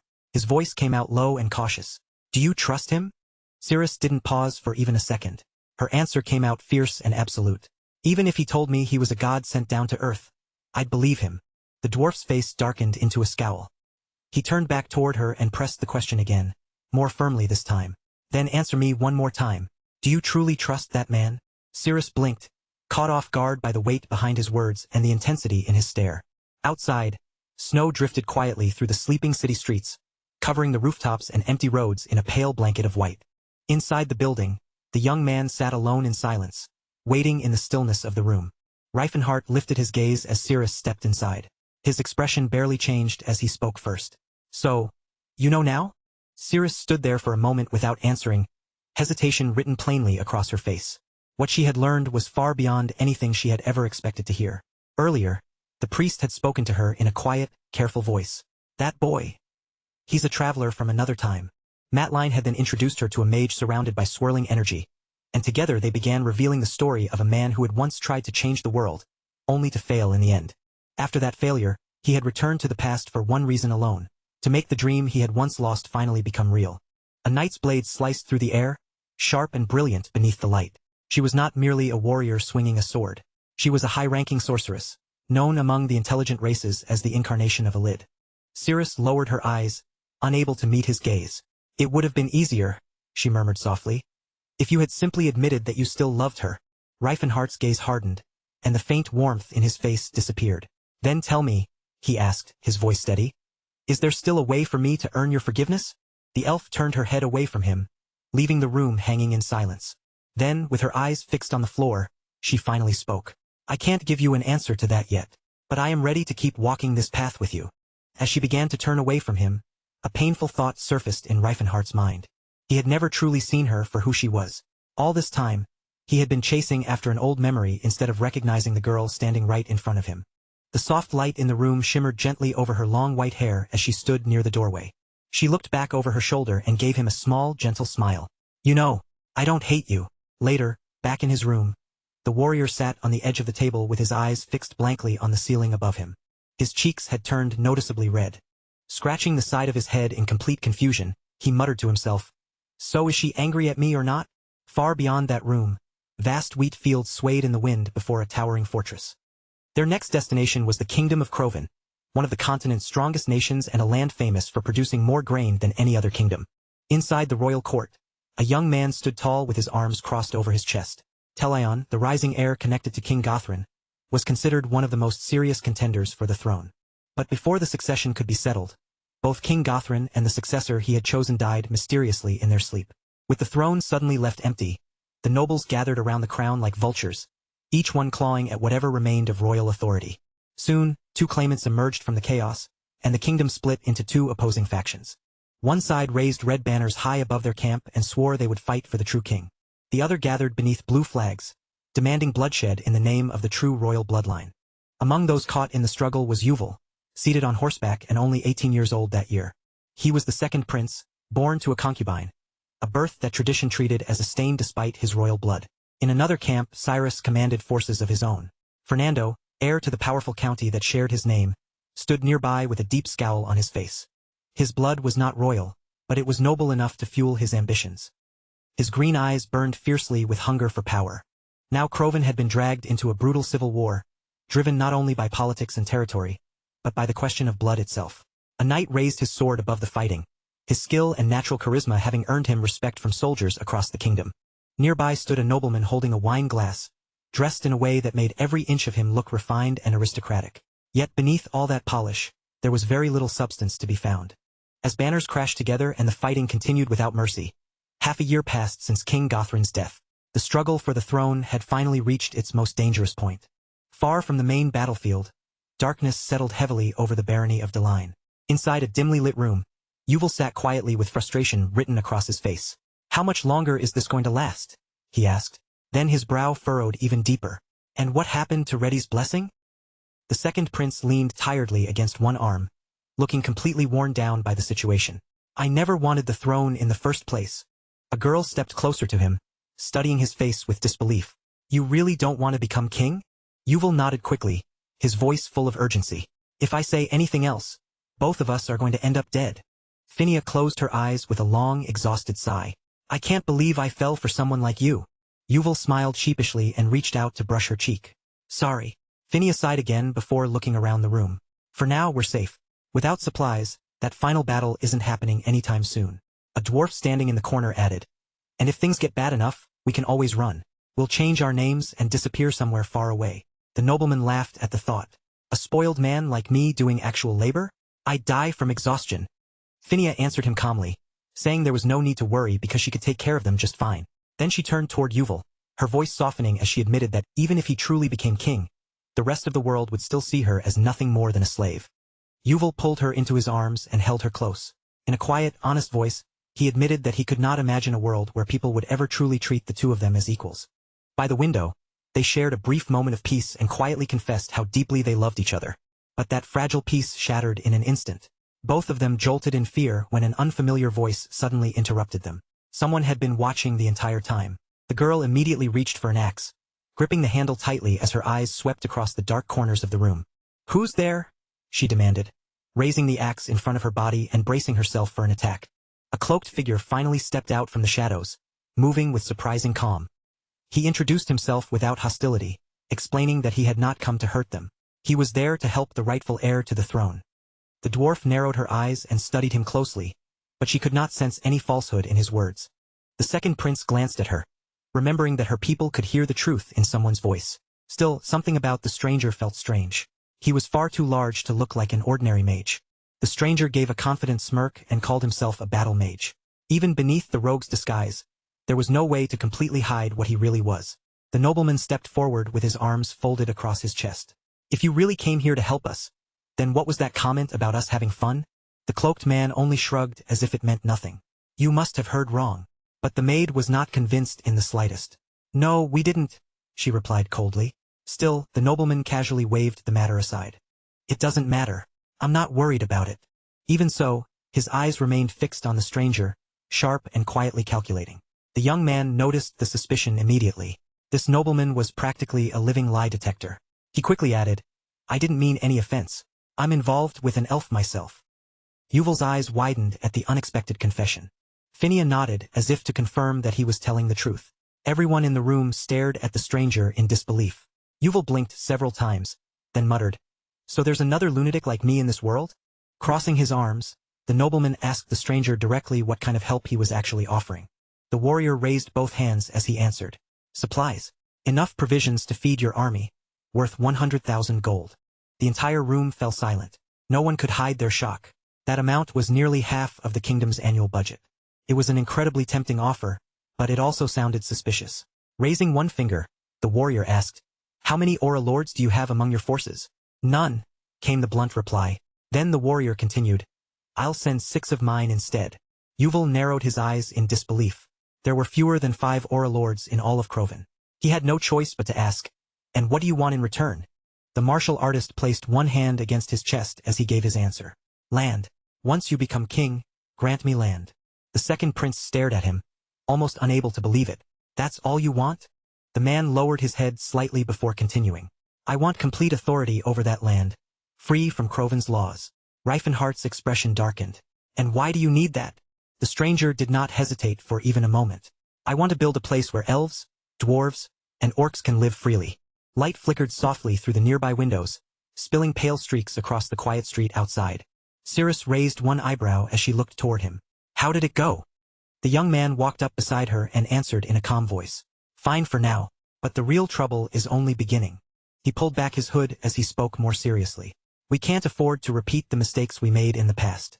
Our land has to be legally recognized, so people will have no choice but to accept it. As they continued down the snowy street, Cirrus glanced over at him. Did you know Yuval in another life? The warrior shook his head. Today was the first time I met him. Then she asked another question. So who actually won the war for the throne? Reifenhart paused as memories from his previous life rushed back into his mind. Cyrus had been the one who took the crown. Yuval, the second prince, had lost his head. Cirrus lifted her eyes toward the cold sky above them. That won't happen this time, she said with firm certainty. Reifenhart nodded.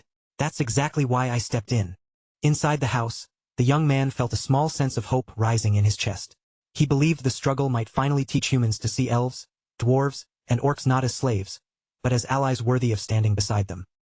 At the table, Cyrus leaned forward with interest. So, how did it go? Reifenhart gave him a faint smile. Smooth so far. The boy chuckled as he thought back on their journey. It had already been 1 month since they left the Great Forge, and during that time they had explored 10 ancient ruins that had long been abandoned. Not a bad start, he said. The knight closed his eyes for a moment and let out a tired breath. Carrying all those relics is harder than fighting demons, he muttered. Sillin only grinned. At least it's good for building muscle. The saintess turned toward him with concern. Do we even have 100,000 gold? The boy simply shrugged. We have grain worth about that much. The healer remembered the contract and how his companion had secured huge stores of grain from the Tan Trade Union. The warrior lifted one finger and explained. Under normal conditions, with no war and no famine, that grain would only be worth around 4,000 gold. But right now, the situation is completely different. Tilla frowned at him. That kind of sounds like a scam. The swordsman raised 3 fingers as he asked, do the elves have aura masters too? I heard only 3 of them do. The fighter took a seat and gave a careless shrug. They don't exactly get along with each other, and I never bothered counting. It wasn't worth the effort. Cyrus looked doubtful as he stared at him. Then where are we supposed to get all these aura masters? The martial artist answered without hesitation. Ken and Stala will fight for us. Far to the southwest, beneath the snow-covered peaks of the Great Mountains, lay the land of trials. That was where an ancient orc tribe made its home. They were warriors through and through, never slaves and never savages. They were the Blue Bear tribe, proud inheritors of a true warrior's spirit.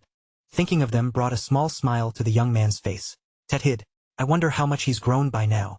The boy turned toward him with open curiosity. Are orcs really that strong? Reifenhart slowly closed his eyes as he remembered them. They're the strongest fighters I've ever seen. On a distant mountain, an orc stood face to face with a massive wolf. His people, his tribe, were among the mightiest of all living races. The ground suddenly cracked apart beneath them. Chunks of earth lifted into the air like scattered stars, each one glowing with a strange energy. From the center of every shining light, shadowy figures slowly began to take shape.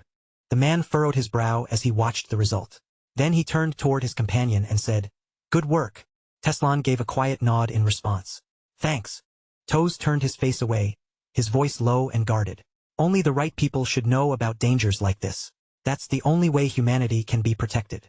With those final words hanging in the air, the keeper disappeared without leaving so much as a trace behind. The mage narrowed his eyes and stood there in thought. Was that old man merely looking for someone to speak with? Or was there something much deeper behind his visit? One thing was certain. He needed a position with greater influence, and he needed it quickly. The wizard slowly closed his eyes, his thoughts returning to a single threat above all others. The Demon King. Ironad lowered his gaze. Thanks to Jade, that danger had finally been confirmed. He had become a member of the Silver Sages. That scoundrel had shared memories from his former life, and little by little, he eventually rose into their ranks. A sudden blaze tore through the darkness, revealing a forgotten truth from the Silver Age. Back then, humans had not been the ones ruling the world.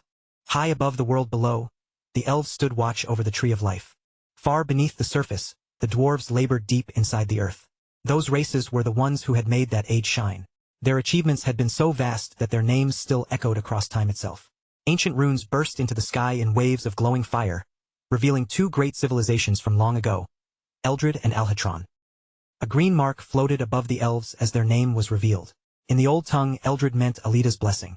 Above the dwarves, a red sigil burned like a flame. Alhatron meant the blessing of Alpot. Teslan narrowed his eyes as the truth settled in. So this was the secret the Silver Sages had hidden for all these years. To bury it completely, they had built an elaborate lie for the world to believe. Standing on top of a floating stone, the man watched the truth unfold before him. He understood that the deception may have been created to protect humanity, but in reality, it was only making humans weaker, more ignorant, and slower to grow. Their road eventually carried them through the plains of Fatland and across the jagged wilderness of the western wastelands. They continued onward on horseback, riding through dry and lifeless terrain where almost nothing seemed to grow. Cyrus looked over the barren land around them with a grim expression. These places are completely dead. Reifenhart replied. There's a rumor that orcs throw away anyone too weak to fight. Children, elders, anyone who can no longer keep up. Reifenhart let out a small laugh. That's why they respect the people who choose to leave. It's a brutal way to survive, but out here, it works. Tilla immediately frowned. Savages. Cirrus raised an eyebrow at her reaction. The dwarves were fortunate enough to inherit land where people could actually live. Harsh places create harsh customs. Tilla stared back at her. Even so, throwing away the weak is barbaric. The women exchanged sharp looks, neither of them willing to back down. Watching from nearby, the young man quietly realized that humans were not the only race struggling to stand together. Sillin turned in his saddle and looked toward Reifenhart. So how exactly are you planning to convince the orcs to help us? The young man furrowed his brow. I have a plan. The woman leaned closer to him and lowered her voice. You're not thinking about doing what you did last time, are you? Reifenhart only gave a faint smile. Tethid is already on our side. Just then, dust began rising from the gorge behind them. The knight straightened up at once, his hand moving toward his weapon. We've got company. Something was racing straight toward them through the gorge, moving with terrifying speed. As the approaching figures came into view, several mouths dropped open in shock. The orcs had arrived. They bared their fangs and snarled openly, shouting in a language none of the group could understand. What are they saying? The swordsman asked. The fighter's expression immediately darkened. They're calling us trespassers. They want every human here dead. The martial artist gripped his reins tightly and called out to them, trying to speak over the chaos. But the orcs only roared louder in response. Their eyes burned with rage. They were not listening to a single word. Cyrus clenched his jaw as the situation worsened. They're not going to stop. One of the orcs raised a massive axe high over his head.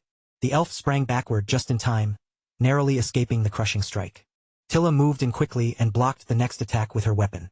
The young man struck back, knocking several of the orcs off their feet. They're insanely strong, he shouted as the force of their attacks shook the ground around him. Reifenhart folded his arms and watched them carefully. But they have one fatal weakness. He lifted one hand toward the raging orcs and gave a simple command. Rise. The sand beneath their feet surged upward before collapsing into a spinning pit. Purple energy crackled at his fingertips as glowing magic circles flared into existence around him. One after another, the orcs dropped where they stood, their bodies falling limp as sleep overtook them almost instantly. Silence settled over the group as everyone stared in disbelief. That worked way too fast, someone muttered. The young man nodded. That's exactly why their tribe lost to humans, even though they were better fighters. The saintess turned toward the sleeping warriors, her eyes fixed on their fallen forms. Then realization spread across her face.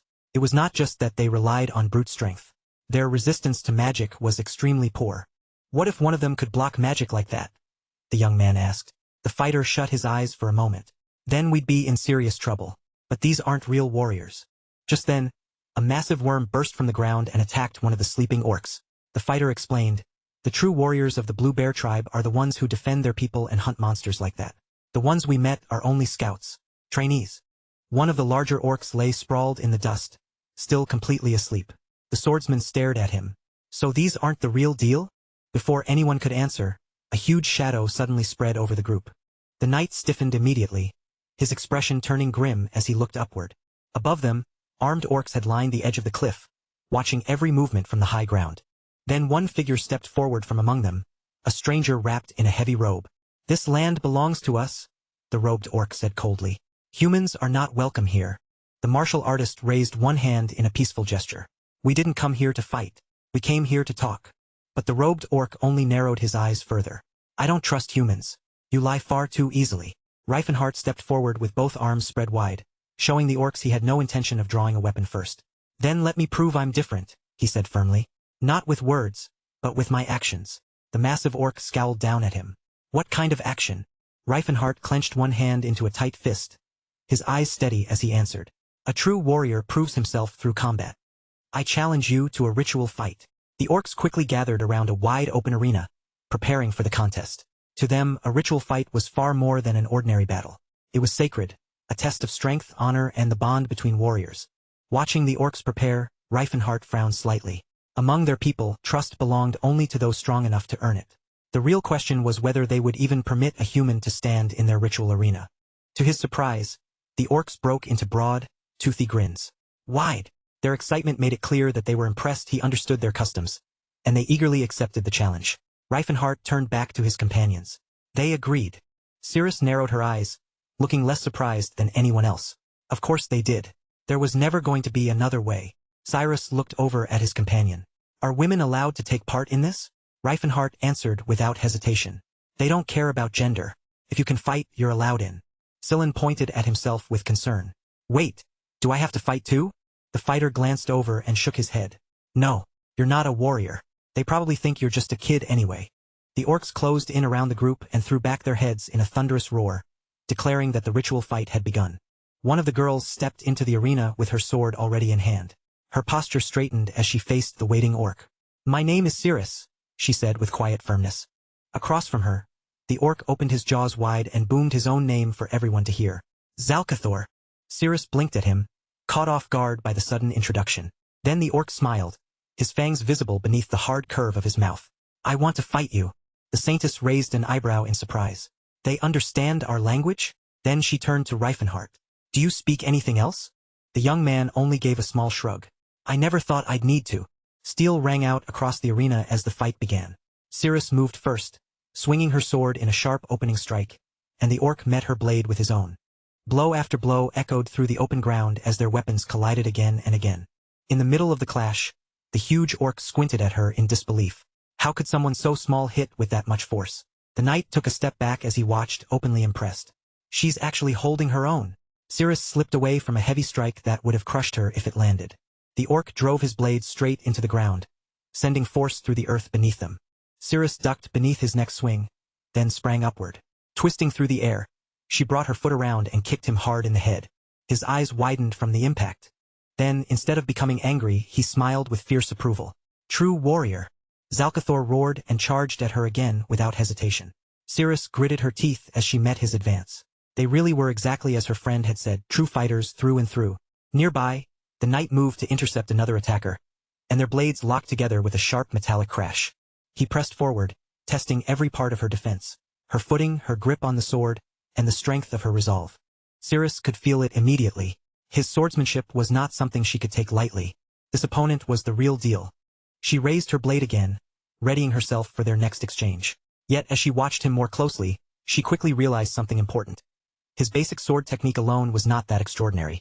Tightening her grip around the hilt, Cirrus lunged forward and unleashed a powerful slash. The orc answered with a thunderous roar that shook the air around them.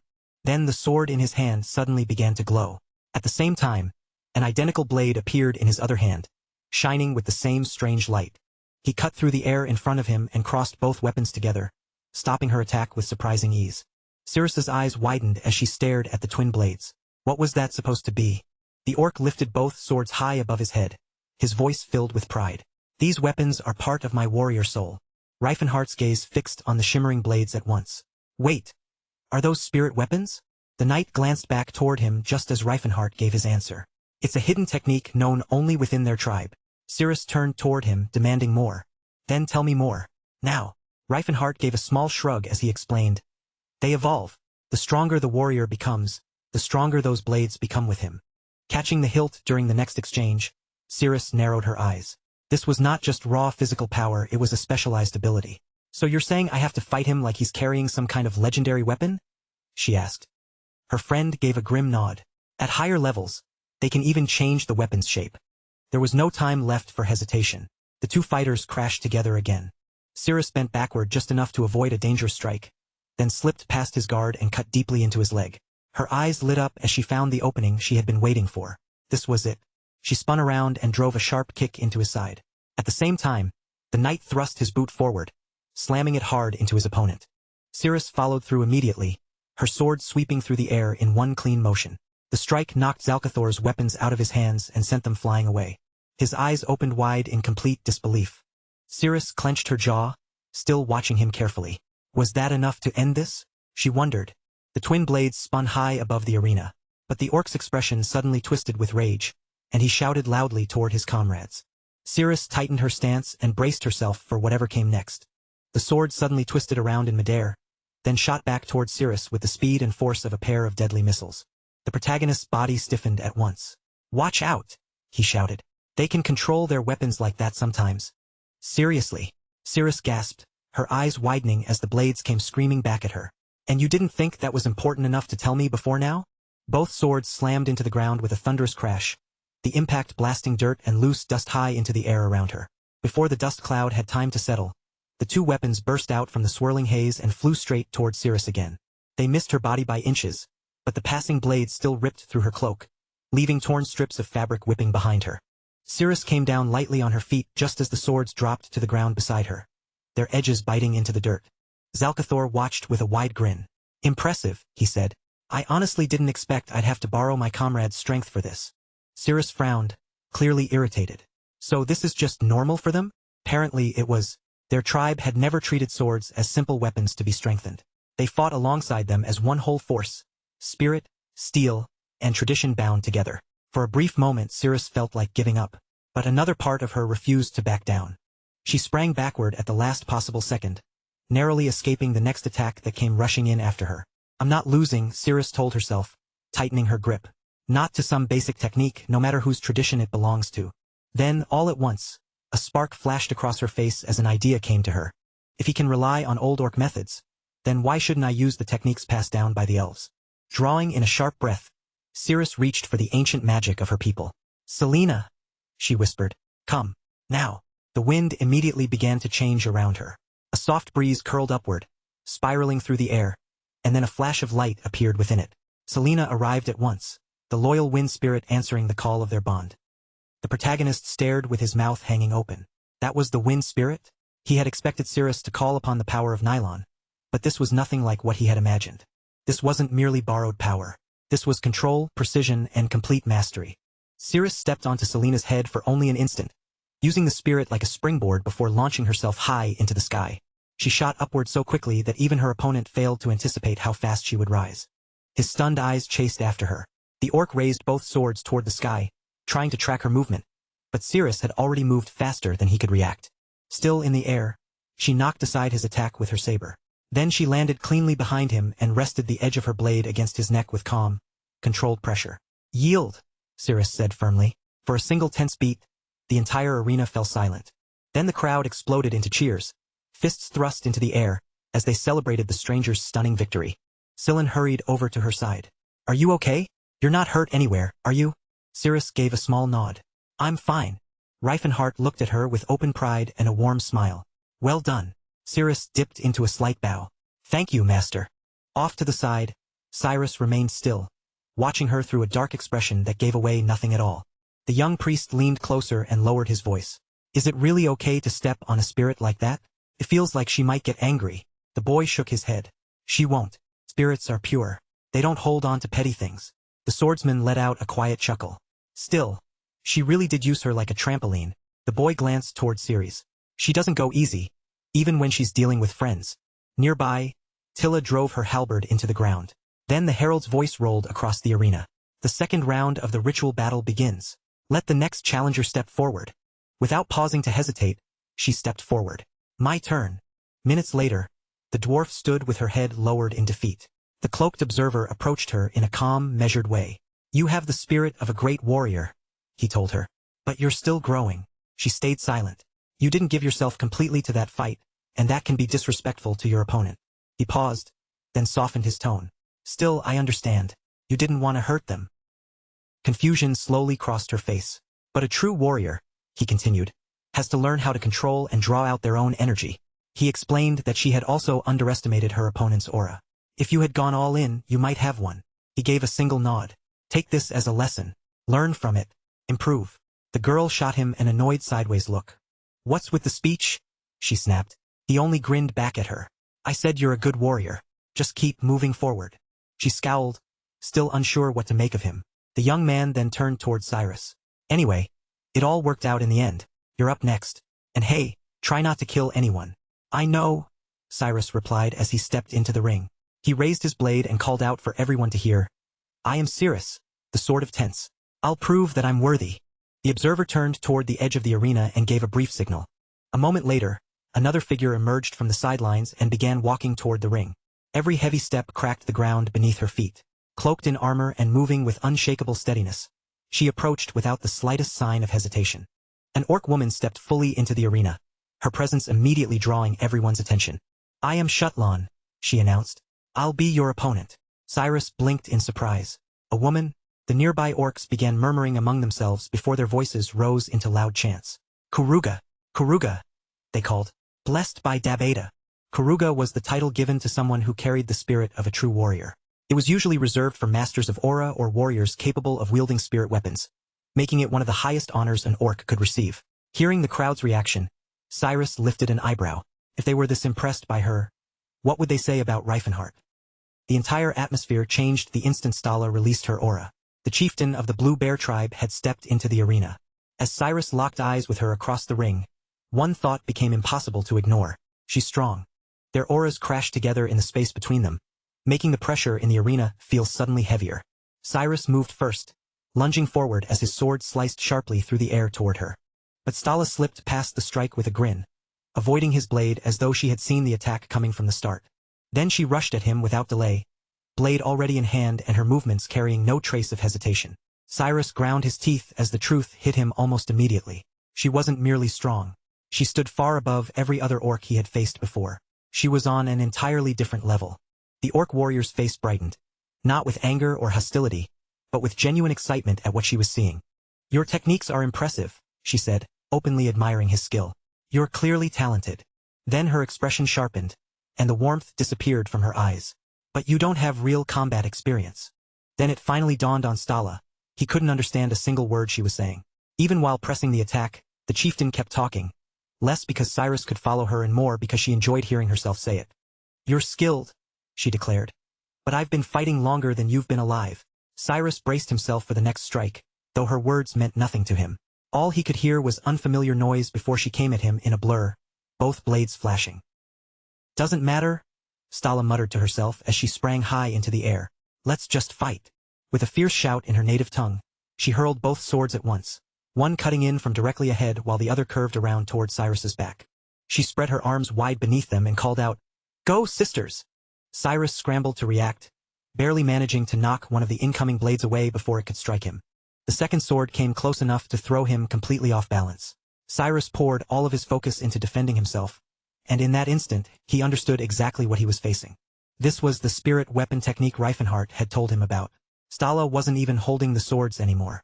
She was guiding them with her mind alone, and the pressure of fighting both her and the flying blades was almost unbearable. Stala dropped directly in front of him and drove her fist into his chest.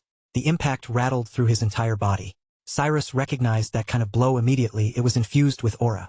He should have been strong enough to withstand it. Then one of the airborne swords slashed across his shoulder. The blade cut deep, and blood began running down his arm. Cyrus crossed his arms over himself, breathing hard through the pain. Eustace had potential, but he lacked experience. He had studied the Aura Lords, yet as long as he kept focusing only on Stala, he would never be able to keep pace. From the edge of the arena, the observer watched without saying a word, quietly wondering what the boy would choose to do next. Stala stood tall with both hands resting on her hips, confidence written all over her face. It's over, she said. I win. But Cyrus clenched his teeth and refused to give in. Not yet. He tightened his grip around his sword and forced aura into the blade. He had barely trained with this power, but right now it had to be enough. Blue light flashed in his eyes as his aura began to pulse around him. The crowd that had been shouting moments ago suddenly fell silent. Even Stala's confident expression faded into a frown. What was this? Swords began appearing around Cyrus, ghostly copies that slowly circled him through the air. Stala narrowed her eyes. Were they illusions? She could feel the energy clearly enough to tell that only 3 were real. The rest were nothing but projections. Her body tensed. Then every blade shot toward her at once. Stala's aura flared outward, smashing most of the incoming swords apart before they could reach her. She rushed forward without slowing down. Not bad for a rookie, she muttered under her breath. But just as she closed in, a blade suddenly sliced across her abdomen. Stala gasped and froze in shock, her eyes snapping toward Cyrus as he stood ready in front of her. Reifenhart let out a crooked smile. He had separated the physical form from the essence, an almost perfect application of aura. Stala clutched at the wound on her stomach. Good strike, she admitted, her voice steady despite the pain. But you won't catch me with that twice. Cyrus glanced back at her, and the answer was clear. It wouldn't work twice. He charged again, sending another wave of phantom blades racing toward her. Stala knocked them aside with ease. Simple, she thought. Once you know which swords are real, the rest are nothing. She reached Cyrus, only for his body to shimmer and dissolve like drifting mist. An illusion. Before she could recover, the real Cyrus surged up from below, his sword cutting across her thigh. He landed behind her and allowed himself a faint smile. It worked. The chieftain staggered, stunned by what had just happened. He switched the blades, but how? Her eyes widened. The protagonist, still trying to catch his breath, suddenly realized that his comrade had already figured it out. He had learned how to use the void sword. The boy was a genius. There was no other way to put it. Phantom replication was not some flashy trick meant to impress a crowd. It created illusions through aura itself, bending the normal rules of physics. It distorted the very feeling of someone's presence, making it nearly impossible for an opponent to know what was real and what was false. But that was only the extra advantage. Its true strength was the ability to shift aura in an instant and strike before the enemy had time to react. That was the heart of the void sword. It might have been the signature technique of the Holy Knight Cyrus, but Eustace had clearly spent countless hours working at it, mastering it far faster than anyone could have expected. Even so, a nervous smile still lingered on his face. Ever since he had first encountered that technique, something about it had felt strange. Now he understood why. He had been training alone at the Great Forge. He had been preparing for this exact moment. From the sidelines, Stala glanced toward the tall warrior standing silently nearby. He has it too, she thought. The spirit of a warrior. If she failed to finish this boy now, she would lose her chance to face him. Stala straightened her posture and grabbed hold of her swords. That was fun, she shouted. But playtime is over. With one broad sweep of her arm, the blades soared outward. 12 swords slicing through the sky like hunting falcons closing in on their prey. Each blade carved through the air with sharp, concentrated aura, stirring the wind as it flew. The youth's eyes widened at the sight. For a moment, the entire sky above the arena seemed to glitter with steel, and the crowd could only stare in awe. But none of the swords struck him. Instead, they crashed into the earth in a broad arc around his body, tearing deep smoking furrows across the ground. The boy remained completely untouched. Then, with calm acceptance, he let his sword fall from his hand and raised both palms into the air. I yield. Stala thrust her fist high above her head. The third ritual match is ours. The crowd answered her with a thunderous roar of approval. Later, one of the quieter fighters approached Stala. Let me try that technique during training, he said. I want to feel it for myself. She simply shook her head. There's no point. Against someone like you, someone who dodges everything, it won't land. You wouldn't even get to feel its real force. But the warrior refused to let the matter go and continued insisting. Just then, Reifenhart stepped forward. He threw off his cloak and faced the arena. I'm next, he said. Stala blinked at him, and to her own surprise, color rose in her cheeks. Hot, she thought. Way too hot. Truthfully, there was no real need for Reifenhart to fight. Everyone present had already been impressed by him. But a ritual was still a ritual, and he stepped forward to honor it, announcing his name loudly and clearly as he declared his intent to battle. Then a towering figure emerged from behind Stala, so quiet that his presence had gone completely unnoticed. A deep voice rumbled through the air. I'll take that fight. Reifenhart froze for a moment. He had not sensed the man approaching at all. Stala turned around, her eyes widening as she looked up at him. How long have you been here? The enormous orc lifted one arm and pointed toward the top of a nearby cliff. I was watching from up there. Reifenhart followed the gesture and stared. That cliff stood at least 300 meters away. Stala's face tightened. And the Snake King? The giant answered with calm certainty. I already cut him down. She gave an approving nod. Just what I'd expect from my mate. What about the food supply? Taken care of. The massive orc pulled off his cloak and stepped into the ring, his sheer size making the ground seem smaller around him. I am Kulkin, he declared, leader of the Blue Bear tribe. Then he fixed his eyes directly on Reifenhart. If you're ready, I'll be your opponent. So I'm not fighting your wife? Reifenhart asked as he lowered into a ready stance. Kulkin grinned. No problem. Let's do this. Reifenhart steadied his breathing. He had never fought anyone this huge before, except for his old teacher, of course. The towering chief burst into hearty laughter and drew the gigantic sword from his back. Perfect, he growled, gripping the enormous weapon. Let's fight. Before either of them could make the first move, Reifenhart raised one hand. May the dreams come. A faint glow shimmered through the air as advanced sleep took hold. The giant immediately toppled over with a deafening thud, crashing flat onto the ground. Then the massive chief simply curled up where he had fallen and began snoring. Cyrus and Scylla stared at him, both wearing the exact same confused expression. Cyrus blinked slowly. Wait! That's it! Stala pointed angrily at Reifenhart. A real warrior doesn't fight like that. He only shrugged. You could have woken him up. Then he added, almost casually, I wanted to show everyone that I'm not just a warrior. I'm a magician too. Culkin stirred and rubbed the side of his head, looking completely confused. Did I fall asleep? Was I really that tired? No, his wife replied flatly. You were put under a spell. The chief blinked toward Reifenhart. He's a mage. His weapon is magic, she answered. So is his body. Fighting him with anything less than full power would be disrespectful. The orc chief smiled, clearly satisfied by her answer. Then I won't hold back anymore. I'm grateful for your honesty, warrior. Murmurs immediately spread through the crowd. Isn't using a spell basically cheating? Someone asked. Another voice answered. No. Refusing to use everything you have would be worse. But is magic really a weapon?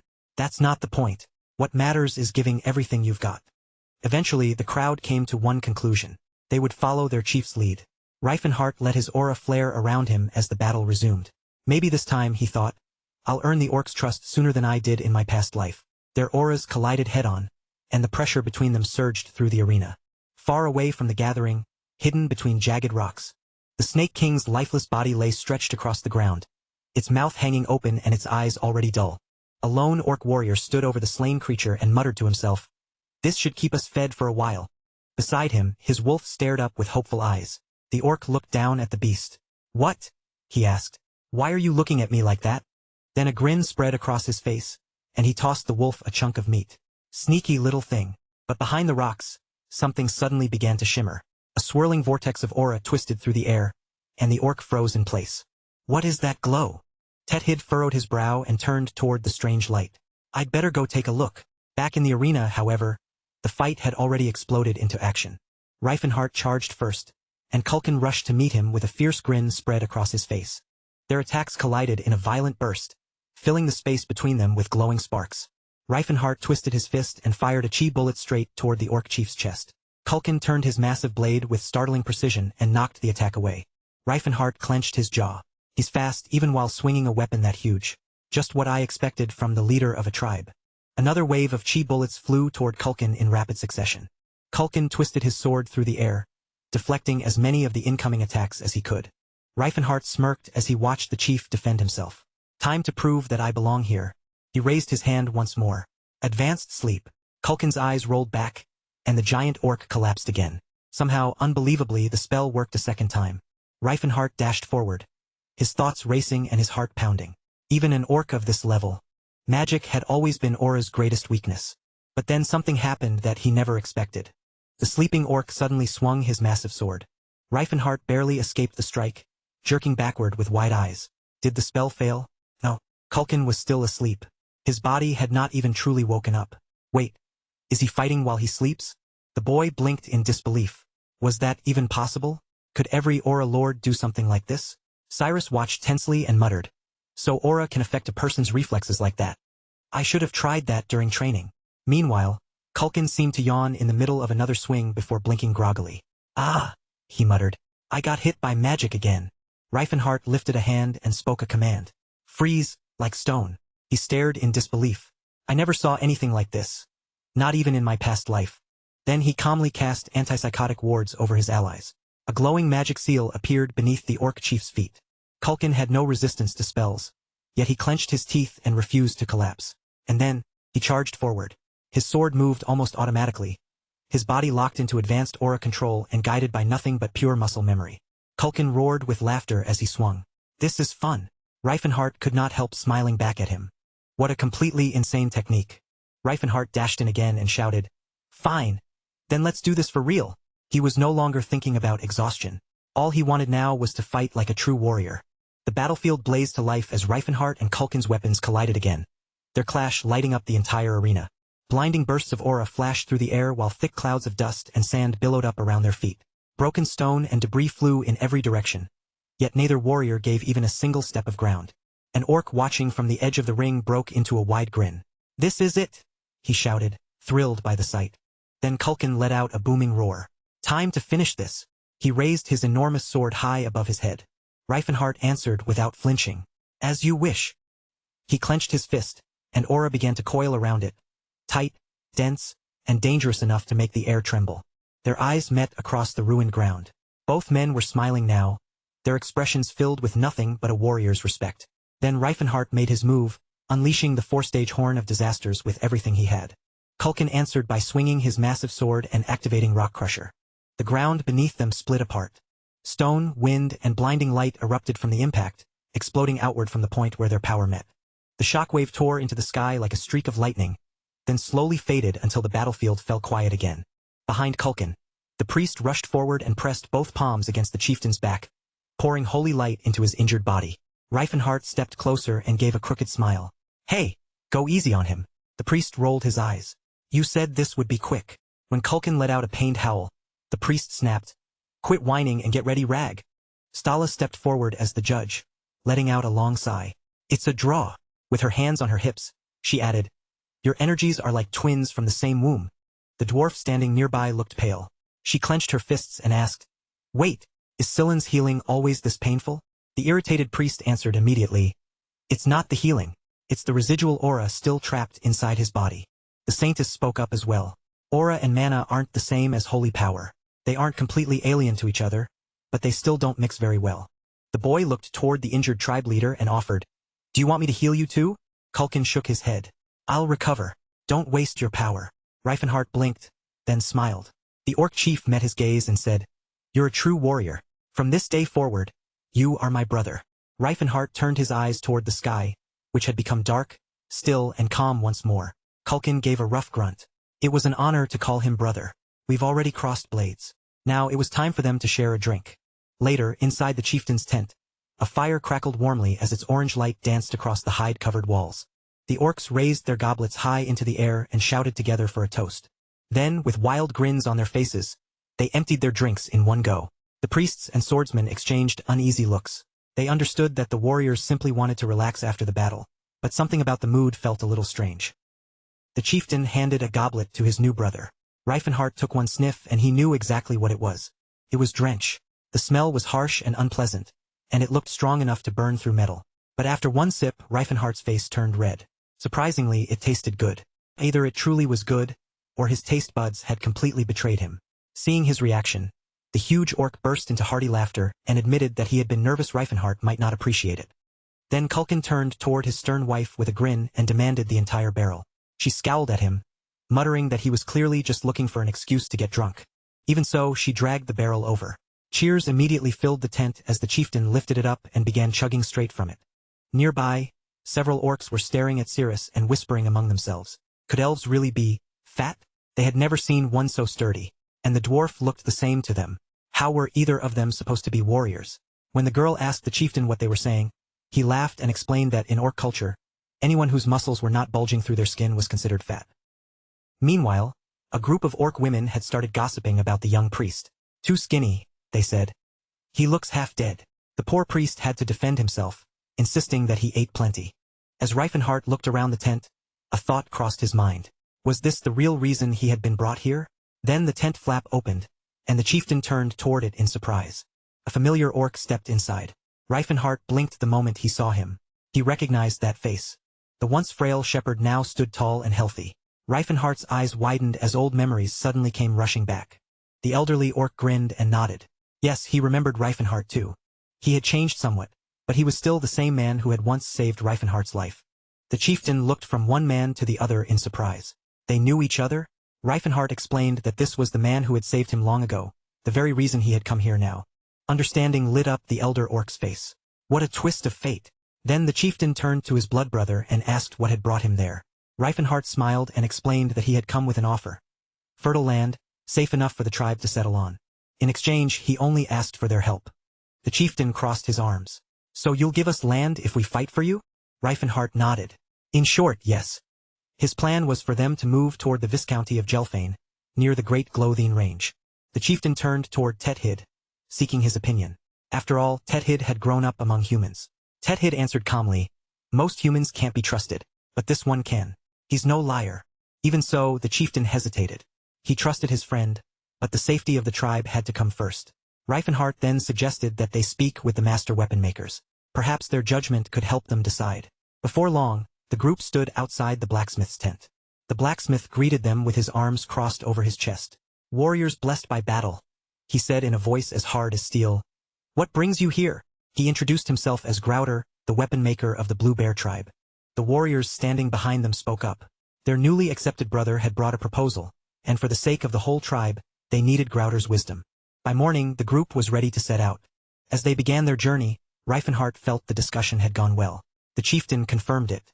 The tribe would hide their young somewhere safe first, then join the others afterward. Noticing Tethid's quiet expression, Reifenhart asked why he had chosen to come along so quickly. Tethid simply replied that he would act as their guide, helping lead the rest of the tribe to them when the time came. The boy's face brightened with open excitement as he counted them off in his head. First they had met elves, then dwarves, and now even orcs had joined the mix. At this rate, what kind of people would show up next? With a playful grin, he joked that maybe the huge guy would end up joining their squad too.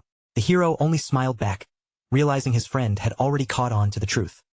Several days later, far away on the royal road of Tremania, one of Croven's most important trade routes, a caravan pressed onward beneath the cover of night.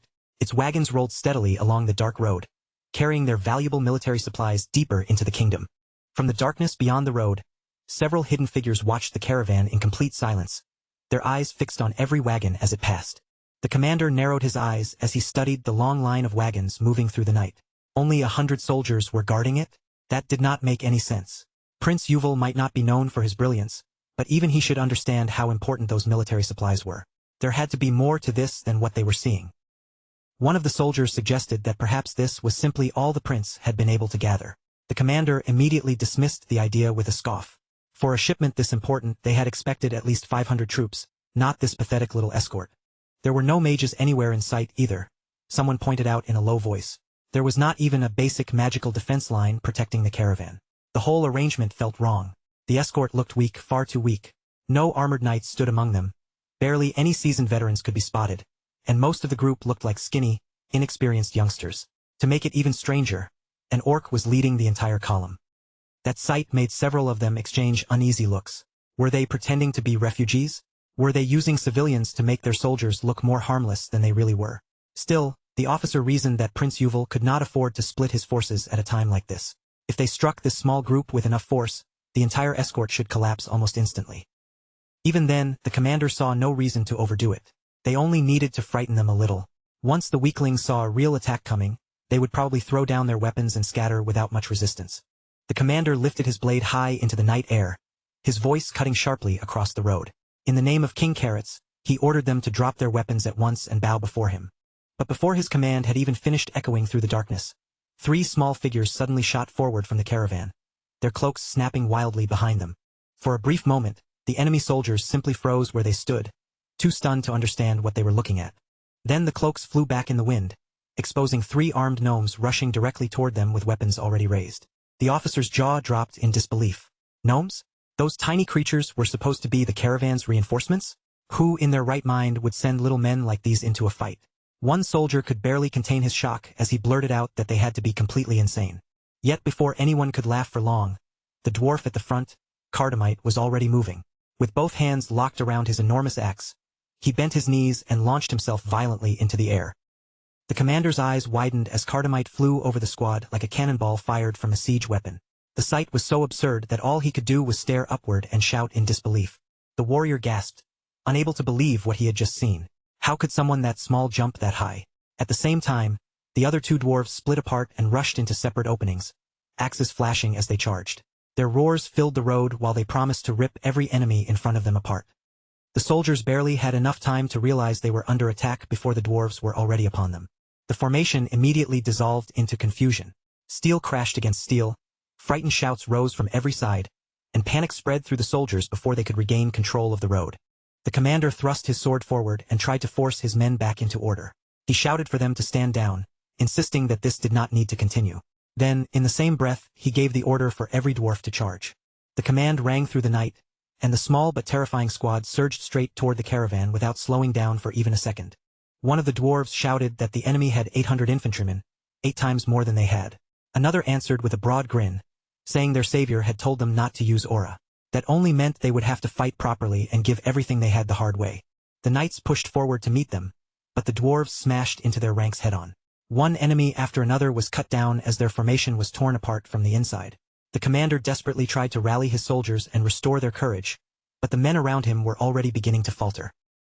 After all, they kept telling themselves they were fighting gnomes. Just gnomes. What could such tiny, strange-looking creatures possibly do against trained soldiers? Then the axes came down. Even though there were only 3 of them, the dwarves ripped through the enemy lines like veteran war machines built for slaughter. Every swing shattered the confidence of the soldiers around them, and their sheer presence sent shockwaves through the battlefield. Watching from a safe distance, the protagonist wore a faint smile. The commander could shout himself hoarse and keep trying to rally his men, but it would make no difference. His soldiers simply could not compete with this group. That was exactly why they had been brought here in the first place.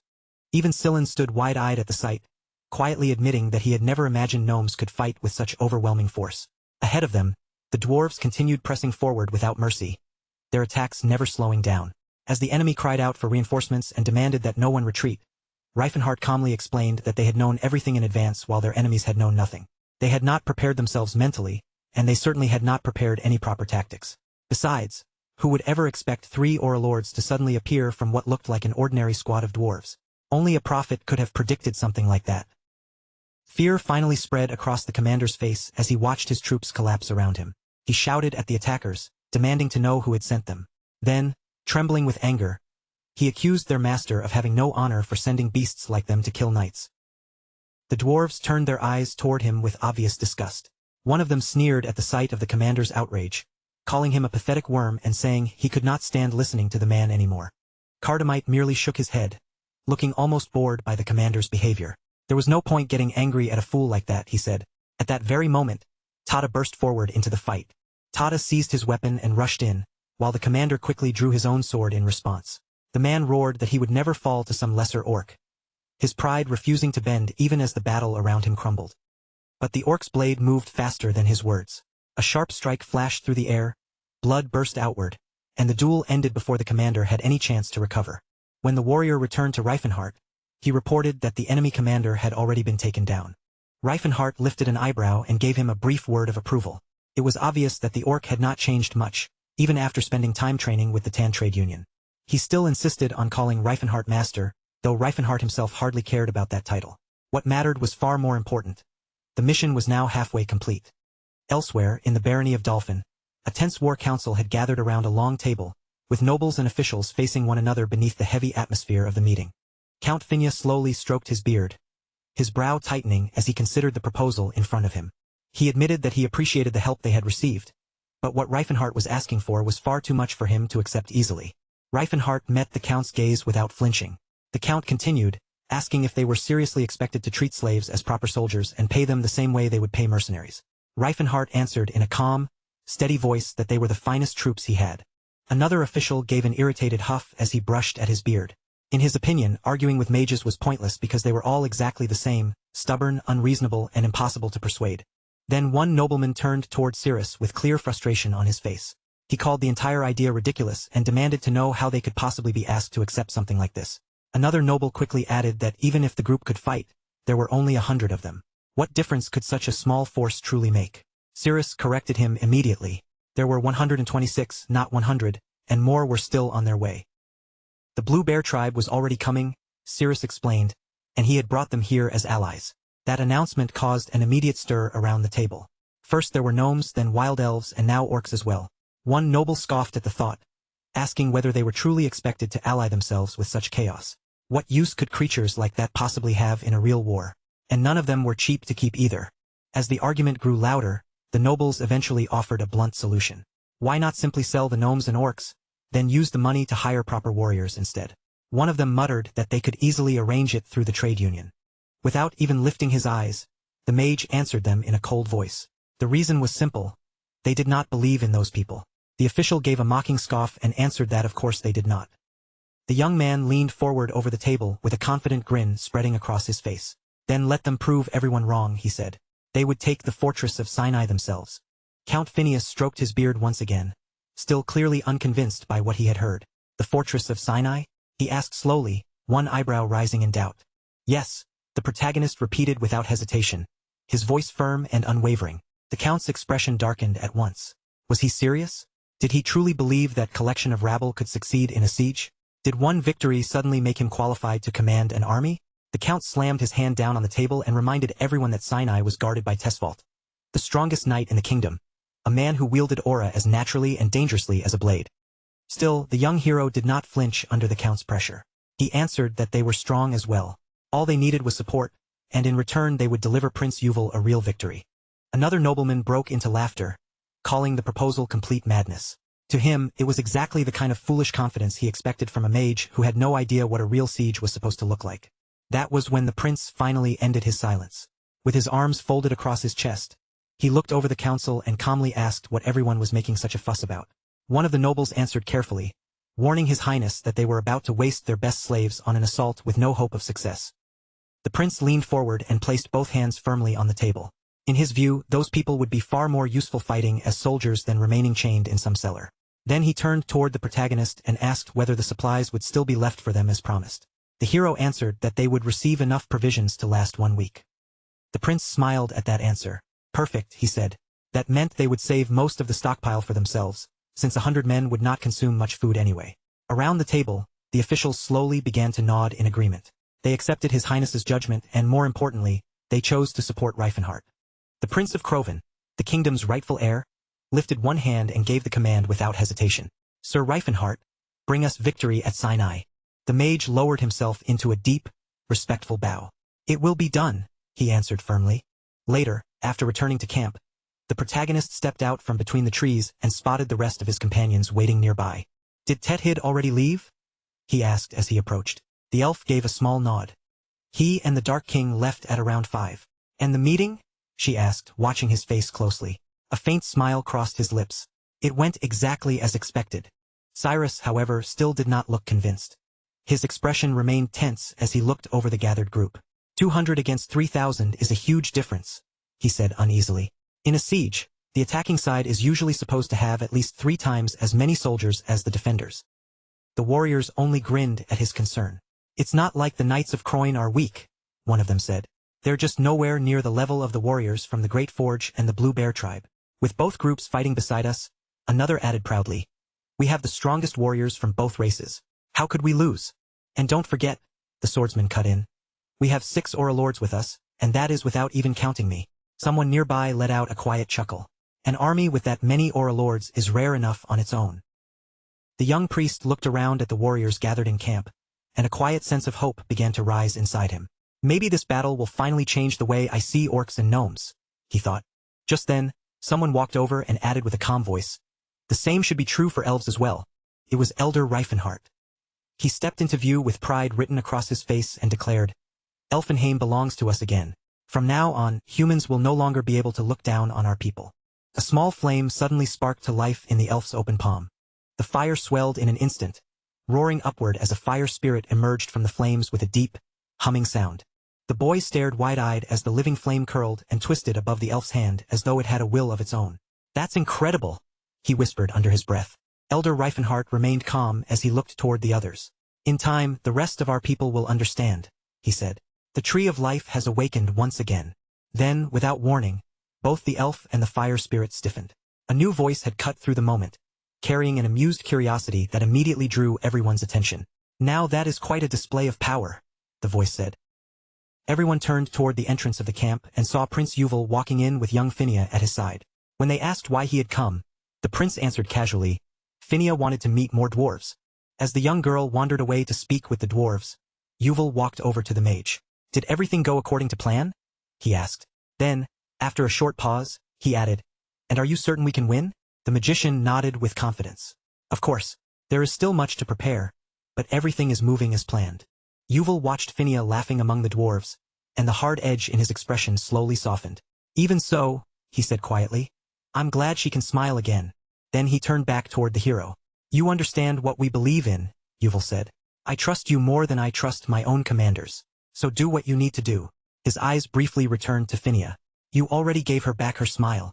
The hero returned his smile with quiet confidence. I won't let you down. Several days passed, and spring finally arrived. But along with the new season came war. The fragile peace around Sinai Fortress was shattered by the sudden ringing of alarm bells. "We're under attack." High above the fortress grounds, Tesfault stood on the battlements with his arms folded, staring down at the confusion below. "I heard there was an assault and rushed here as soon as I received word," he said. "But this?" One of the guards scratched his head awkwardly. They definitely looked like attackers. A small army was moving toward the fortress, made up mostly of dwarves, with elves and orcs marching alongside them. Tesfault narrowed his eyes as he studied the force below. "This is all they brought?" he muttered. "There are no humans among them, just dwarves in heavy armor carrying Prince Yuval's emblem." He scoffed in disbelief. "So the prince thinks he can capture a fortress with that?" His expression darkened further. "Hiring real soldiers would have been cheaper. Why would he throw away that much money?" "Maybe it's part of a larger strategy," someone cautiously suggested. Tesfault ignored the idea and immediately barked out his orders.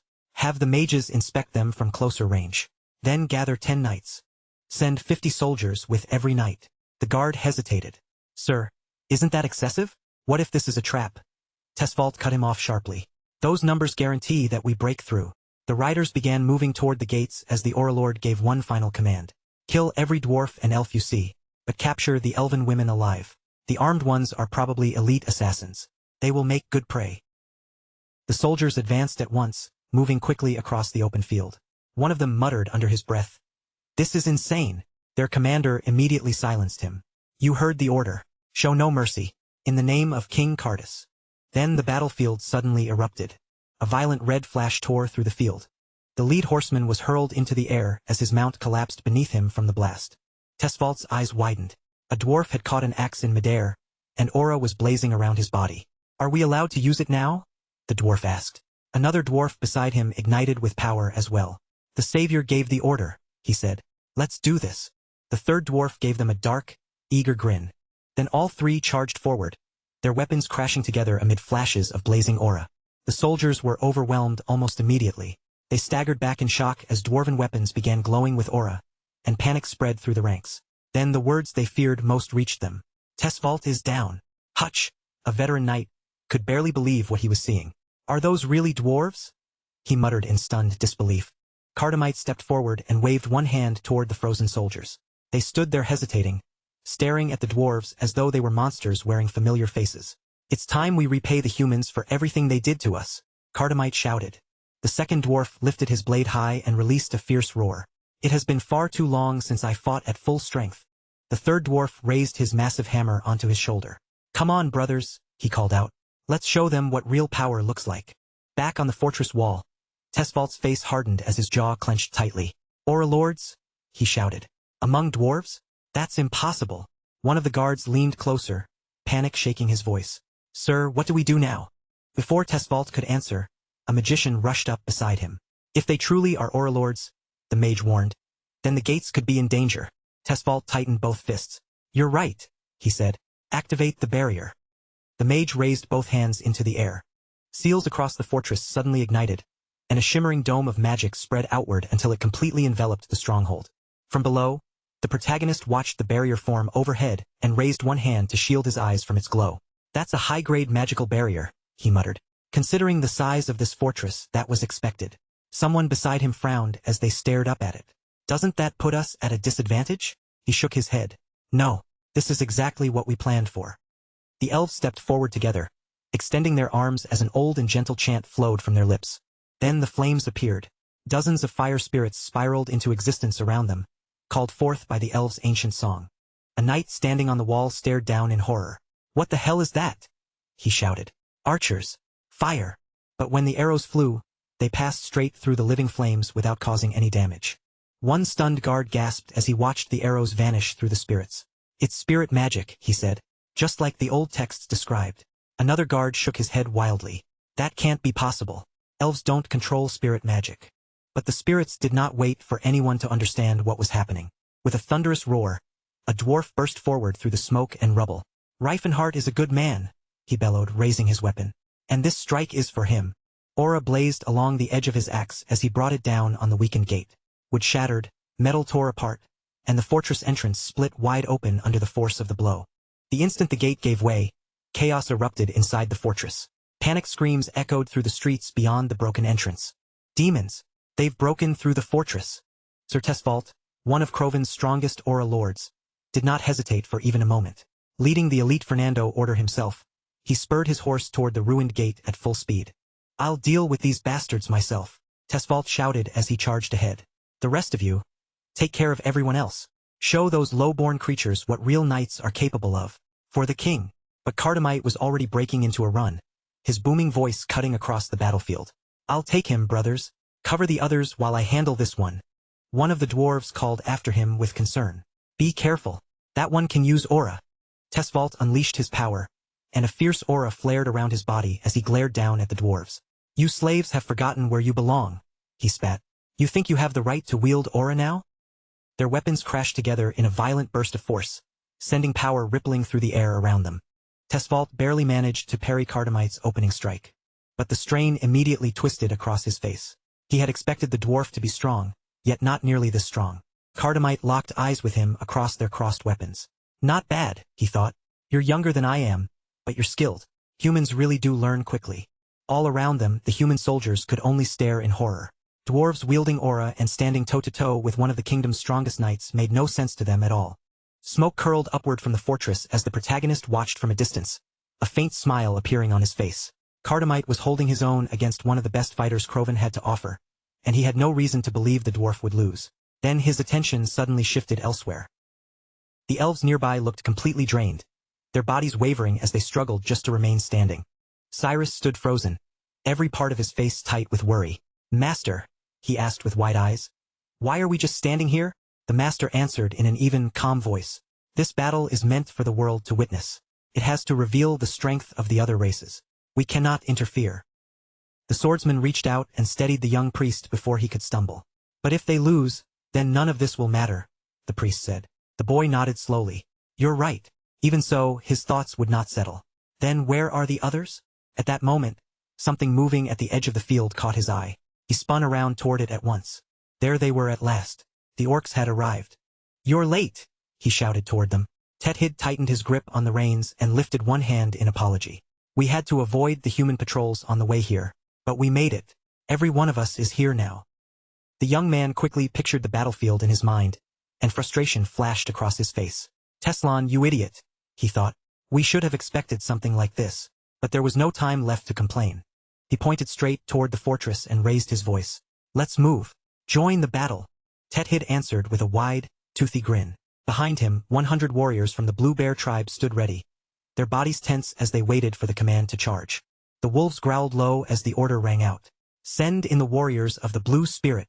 The earth began to tremble beneath the pounding feet of the orcs as they stormed through the shattered gates. "May the skies split beneath their blades.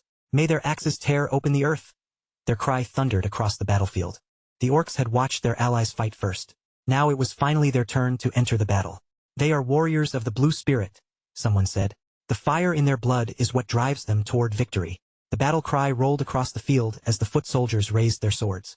Axes flashed beneath the sun as the orcs charged forward, roaring loud enough to shake the air around them. "Fight until the final heartbeat. May the spirits of war protect us." They surged toward the enemy, ready to crush every defender standing in their path. Panic swept through the fortress ranks. No one understood where the orcs had come from. To the human defenders, it felt as though more monsters kept appearing with every passing second. One knight tried desperately to rally his men. "Don't lose your heads. They're nothing but beasts." But then Takid burst ahead of the others, swinging a sword larger than most men could even lift. The soldiers froze in place. "What kind of weapon is that?" one of them gasped. Watching from the side, a mage let out a small, amused laugh. "They're terrified," he said. "Humans have never faced a fighting style like this before. Elves favor sleek, graceful blades," he continued. "Dwarves prefer weapons that are long, heavy, and built to crush through armor. Trolls usually fight with what nature gives them: bone, wood, and other raw materials. But orcs—" a grin spread across his face. "The larger and more outrageous the weapon is, the better. Once those weapons are fueled by spirit energy, they become nothing but raw destruction." The massive blades swept across the battlefield almost like living creatures. Human soldiers screamed in panic, convinced the orcs themselves had become possessed. Meanwhile, the orcs charged on with pride, calling out to their gods as they cut through the enemy ranks. The hero pressed one palm to his forehead and let out a long breath. "I knew the orc warriors were strong," he muttered. "But this is brutal. It's completely one-sided." The spirit weapons were devastating, although they were not without weaknesses. If the humans split into two groups, he said, thinking it through, one group could dodge the weapons while the other attacks the people wielding them. But then the chieftain stepped forward. Aura exploded from his body in a violent burst, lighting up the field as the human soldiers recoiled in pure terror. Off to the side, the mage quietly watched the panic spreading through the fortress. Ignorance is the deadliest curse, he thought. The world has deceived itself, not only about the other races, but about how little humans truly understand. Meanwhile, the battle between Cardamite and Tesfault grew even more intense. Blow after blow, Tesfault struggled harder to keep pace with the dwarf's attacks. What in the world is happening here? His thoughts raced as Cardamite continued driving him back. Watching from above, Reifenhart turned toward the young priest. Hard to watch, isn't it? He asked quietly. The boy lowered his gaze and nodded. Yes, he admitted. After all, I'm still human. Then Cardamite's axe came down. The strike cut straight through Tesfault, splitting the knight cleanly in half. For one stunned moment, the entire battlefield fell silent. As the young priest watched it happen, something finally became clear to him. These warriors were not mindless brutes fighting for bloodshed. They were fighting for something greater, a better life, a future where they could stand with dignity.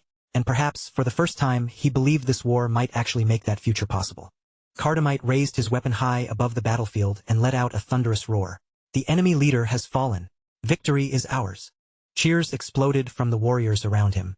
The battle had not ended yet, but the tide had clearly turned. With Tesfault gone, the rest of the fortress defenders would soon begin to fall as well. As the sun began to set, a blood-red glow spread across the capital of Kroven. Inside the royal chambers, Prince Karl slammed both fists down against the table. We questioned every surviving witness, the messenger reported. Prince Karl pressed one hand against his forehead, stunned by what he had just heard. The kingdom's strongest knight was gone. His brow tightened as the numbers sank in. With Tesfault dead and Sinai Fortress lost, they had only 12,000 soldiers left. And if the enemy could take Sinai, then even the capital was no longer secure. The defenses here could barely gather 4,000 men. Karl placed one hand flat against the table, his face grim. I need to speak with grandfather and father, he said. Summon every noble troop in the kingdom to the capital. If we lose Croyne, there will be no second chance. The room fell silent while the prince thought through the danger ahead. Yuval has the crown and the royal seal, Karl continued. If he completes his coronation in the capital, even the neutral nobles will have no choice but to stand behind him. His jaw clenched as he made his decision. We have to bring everything we have here. The servants exchanged uneasy glances. For someone so young, Prince Karl was far sharper than any of them had expected. Maybe he truly did have what it took to become king. A few days later, Prince Yuval stood high above the captured Sinai fortress, looking out from its highest point. He stared over the battlefield below, and an almost disbelieving smile slowly formed on his face. I still can't believe I'm really standing here, he said. Well, you are, the hero replied with a calm smile. And I told you I wouldn't let you down. Yuval let out a short laugh. You did say that. Then he looked toward the others. What about everyone else? How are the heroes doing? Have they had time to rest? Enough, Reifenhart answered, stretching both arms over his head. When Yuval asked how the nobles were reacting, the magician only shrugged. Not everyone is pleased, he said. But what choice do they really have? Their soldiers are sleeping comfortably while mine are the reason we captured this fortress in the first place. Yuval looked down at the courtyard below, where the aftermath of the battle still remained. This happened because of you and your warriors, he said. No one can deny that now. Then his gaze shifted toward the damage around them. And the losses? His eyes moved toward the bodies covered beneath white cloth. The hero's voice softened. 17 dwarves died. 9 orcs were lost as well. Every elf survived, but many of them were badly wounded. Sorrow passed across Yuval's face. It is less than the enemy suffered, he said quietly. But for a force as small as ours, it is still a heavy loss. The hero raised an eyebrow. Yuval was more thoughtful than he had expected. In the beginning, he had not been certain that supporting Yuval over Karl was the right choice. But now that doubt was gone. If one of them had to take the throne, it should be the man who respected his allies regardless of race. And after this victory, no soldier in Yuval's army would dare look down on their non-human comrades again. Well, almost no one. Later, while walking through one of the palace corridors, the hero came across a familiar face. The moment he saw the man, his blood began to boil. The noble smirked as if he had said nothing offensive. You've got some impressive slaves, he said casually. Name your price. I'll buy them from you. The hero's jaw tightened hard. The official only sneered, and the young man stiffened with anger. You must be mistaken, he said firmly. They are allies. How many times do I have to say that? But the official simply waved him off. Sure, you just don't want to hand them over, he said. And honestly, if I were you, I wouldn't want to either. Fury churned beneath the mage's calm expression as he turned away and stormed down the corridor, leaving the clueless noble behind. Part of him wanted to teach that man a lesson right there. But there was no time for that now. News of Sinai spread through the kingdom like wildfire. An army made up of different races had stormed the fortress and captured it. Soldiers whispered among themselves, unable to believe the stories. Tesfault was killed by a dwarf? At first, nobody accepted it as truth. But Sinai Fortress had truly fallen. Even inside the lavish halls of noble gatherings, the same topic kept coming up. The orcs, once seen only as violent and uncontrollable creatures, were suddenly being discussed in a different light. Yes, they were known as terrifying gladiators. But if Prince Yuval had managed to win their loyalty, then could other nobles do the same? Still, no one knew what that victory would mean for the orc status as slaves. Late at night, inside a dim tavern, an orc carried a bundle of firewood into the room. "Work's finished," he grunted toward his master. The innkeeper immediately scowled at him. "Idiot, I told you to leave that in the back." Drunken customers at nearby tables snickered at the sight. "Look at that," one of them laughed. "Those rumors are complete nonsense. Orcs are brainless." "Exactly," another man muttered. "There's no way they helped bring down a fortress." Still, one of them leaned closer with curiosity. "But who could have convinced them to fight like that?" "I heard it was a priest," someone whispered. "A criminal priest who even has dwarves under his control. Some people say they saw it with their own eyes." The drunken conversation continued, none of them noticing that someone was now listening nearby. "One strange thing," a man muttered. "Temples like that don't even use slaves." Then a shadow suddenly stretched over their table. A tall woman stood beside them, towering above the drunken men as she leaned closer. One of the men blinked up at her, his words catching in his throat. Miss? Can we help you?" Without answering, she lifted a glass of wine to her lips and stared at them in silence. The worker looked confused and more than a little intimidated. "Why are you asking about this priest?" he asked. The warrior woman took another slow sip, never lowering the cup. "I'm curious about this boy," she said. "Maybe you know something." The men exchanged uncomfortable looks. "Not much," one of them answered. "He's around 14, maybe. Red hair. Honestly, he looks more like a girl." In the blink of an eye, the wine glass shattered in her grip. Red wine splashed across her face, but she did not even flinch. Instead, she slowly licked the wine from her lips as her eyes narrowed. She had finally found him, her fiancé Swan. Meanwhile, far away across the wide plains of Lyant, a massive army had gathered. Prince Karl's forces stood in formation, 10,000 soldiers strong. Facing them was Prince Yuval's force. They had only 3,000 warriors, but every one of them had already been tested in battle. High above the plains, Reifenhart looked across the field with a small smile. "This is exactly what I expected from Korras," he said. The moment he heard Sinai had fallen, he brought his entire army. Across the battlefield, Spirius drew his sword and shouted toward Yuval's side. "Fools! You cannot even recognize the true king. If any of you have the courage to face me, step forward." One man sat tall on his horse and raised his voice. "Is anyone brave enough to accept?" When no one immediately answered, he sneered. "Silent already? I thought so. You used some cheap trick to kill Tesfault. Don't pretend you're real warriors." Cardamite stared straight ahead and spoke calmly. "That was the demon sword of Brozen. Do you want to fight it?" The challenger paused for a moment, then shook his head. "No thanks." "Good," Cardamite replied. "Because we already have a volunteer." The warrior narrowed his eyes.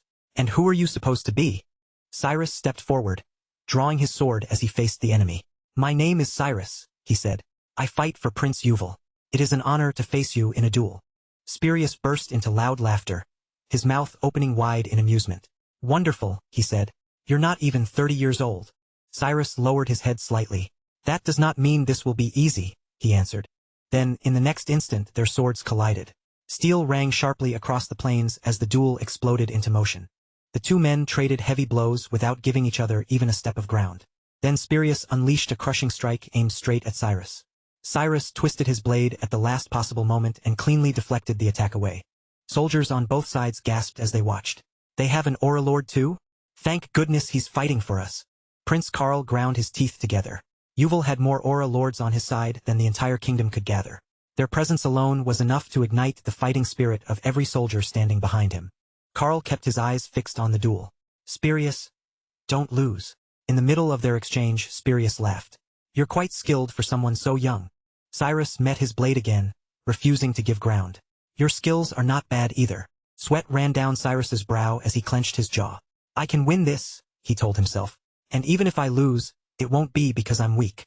His grip tightened around his sword. I've been through more than you could ever understand. Thanks to Reifenhart, I have experience. Then the air around them suddenly changed. Spirius's pupils suddenly shrank, while Cyrus's face turned cold and focused. Neither of them was backing down now. Watching from a distance, the hero narrowed his eyes as he studied Cyrus closely. I sent him into this battle to find out what he was truly capable of, he thought. And he's already exceeding every expectation. At this rate, Cyrus would not need many more years before earning the title of Holy Sword. Spirius let out a furious roar, and brilliant light burst around his body as his aura surged outward. I will never lose to you. Cyrus bared his teeth and answered with a fierce glare of his own. Aura flared around him in response, wrapping his body in a sharp, dangerous glow. Then he moved. Cyrus shifted his footing and drew his sword back behind him, lowering his center of gravity. Ghostly replication, he whispered. Spirius blinked in confusion as strange afterimages appeared around Cyrus. What kind of technique is that? He thought. Are those illusions made from aura? But by the time he understood what he was seeing, it was already too late. Cyrus vanished forward in a flash, closed the distance instantly, and drove his blade into his opponent. Spirius's eyes flew open. He staggered backward several steps before collapsing onto the ground. Lying there beneath the open sky, he stared upward in complete disbelief. What was that? He gasped. How do you even know a technique like that at your age? Cheers burst out behind Cyrus as the soldiers shouted his name in amazement. But Cyrus only looked down at the sword in his hand, his expression far from satisfied. Still not good enough, he thought. The technique itself is incredible, but using it takes too much out of me. Then Prince Karl finally snapped. With his teeth clenched and his weapon raised high, he roared toward his army. Troops, prepare yourselves. A heartbeat later, his voice thundered across the plain. Attack! A solid wall of soldiers surged forward at once, screaming as they rushed into battle. Cyrus spun around toward Yuval's forces and raised his voice. Brave warriors, follow me. A stampede of fighters surged after him, with many of the charging warriors being orcs. Fight until your final heartbeat, they roared as they rushed forward together. Prince Karl rode to the front of his army and shouted over the chaos. Kill those monsters. Hold the line. Use our numbers. Knock them off their mounts. But as the battle drew closer, eerie howls rose from the front lines. Those were not horses. Massive wolves lunged into the fight, their riders gripping their weapons as they charged through the human ranks without slowing down. One knight stared with wide, sweat-filled eyes. Those aren't horses at all, he cried. Panic rippled through the human ranks as the truth spread. The rumors had been real. One soldier searched desperately through the battlefield. Where is the head of the special forces? What is he doing? They finally spotted him with his blade flashing through the chaos, but even he growled in frustration. I couldn't even break through, he muttered. So how the hell did Sodden and his 1,000 men fail to breach their command line? Ahead of them stood an enemy stronghold defended by only 200 warriors. Then, without warning, a swarm of fierce gnomes rushed out to reinforce it. The gnomes openly admitted that their short legs made fast movement difficult. But when it came to holding a defensive line, there was no one better than them. Then a blazing beast suddenly erupted into view. Karsa opened his massive jaws and cast a spell with a single command. But nothing happened. Confused voices quickly explained what had gone wrong. Their magic had been sealed. Something or someone was cutting off the flow of mana completely. The boy turned toward the strange mage standing beside him, silently wondering who this man really was. How can he block everyone's mana like this? He thought. And if he really is that powerful, why hasn't he already erased the enemy with one enormous spell? The young mage stretched one hand out in front of him and spoke calmly. I may not have much mana left, but when it comes to talent, I have more than enough. Then Cirrus suddenly launched himself high into the air above the battlefield. Voices from below rose in alarm. The elven witch is making her move. Cirrus closed his eyes and gave the order without hesitation. Retreat. A moment later, Jive raised his weapon high and shouted with certainty. Victory is ours. The ground was covered in blood-red grass. That day would be remembered in history as the Battle of the Lead Ant Plains, a battle won by none other than Prince Yuval. Time passed and Hendrik County rose near the old battlefield. Cheers carried through the air as people celebrated the changes sweeping across the land. Prince Yuval glanced to the side and spoke with a faint smile. Just yesterday, they were singing the praises of King Divikarses. Phinia answered him calmly. He's shut himself away and is crowing like he's already won. He's preparing for another battle, and Count Vet and Barlant are planning to meet him and pledge their loyalty. Yuval smirked at the news. Slippery snakes, he said. Nearby, his grandfather spoke up. Harsberg, Granyard, and Zelik are still staying neutral. Are you thinking of trying to bring them over to your side? The young prince only looked back at him and asked, "Why would I?" Phineas stroked his beard and gave a small nod. "A fair question." Yuval bit his lip as his thoughts turned inward. "I want to become a king who actually takes care of his people," he told himself. "That is the very least I can do." Back in Hendrick County, everything changed in an instant. Axes glinted under the light as someone suddenly barked out an order to stop. A guard narrowed his eyes and stared ahead. "Is that Ceres' paladin?" he asked. "What is she doing here?" The warrior's body stiffened, and his jaw clenched hard. Another guard glanced in the same direction and muttered uneasily, "She's too tall. Way too tall." High above the rooftops of Hendrick County, Sillin was doing push-ups while counting every repetition under his breath. Nearby, Reifenhart called out, "That's enough arm work. Move on to squats." Then he added with a teasing grin, "After what you did in the last battle, the troops have started calling you the Red Maiden." Sillin had darted across the battlefield that day, healing wounded soldiers wherever he could, and no one who saw it had forgotten the sight. Wiping sweat from his face, the young man began doing squats. The protagonist told him to take it easy, saying he did not need to push himself this hard. But Sillin clenched his jaw. "I want muscles fast," he said. "No matter what." Nearby, the saintess stood with her hands on her hips and turned toward Ceres. "What are you doing here?" The protagonist only shrugged. "Maybe he's trying to patch things up." The elf then turned toward Selena and said, "Back then, it was life or death. I hope you're not still angry with me." Reifenhart raised an eyebrow. He had already warned her that Selena might be offended, but the girl brushed the concern aside and insisted that everything would blow over in a few days. "Spirits don't have very good memories," she joked. "They're basically like goldfish." The protagonist glanced down at her and quietly wondered whether she truly saw herself as their friend. Had she always been this way? Or was this simply her real personality finally coming out after being buried beneath her memories of a past life? Just then, a warrior approached and informed him that a woman had come to see him.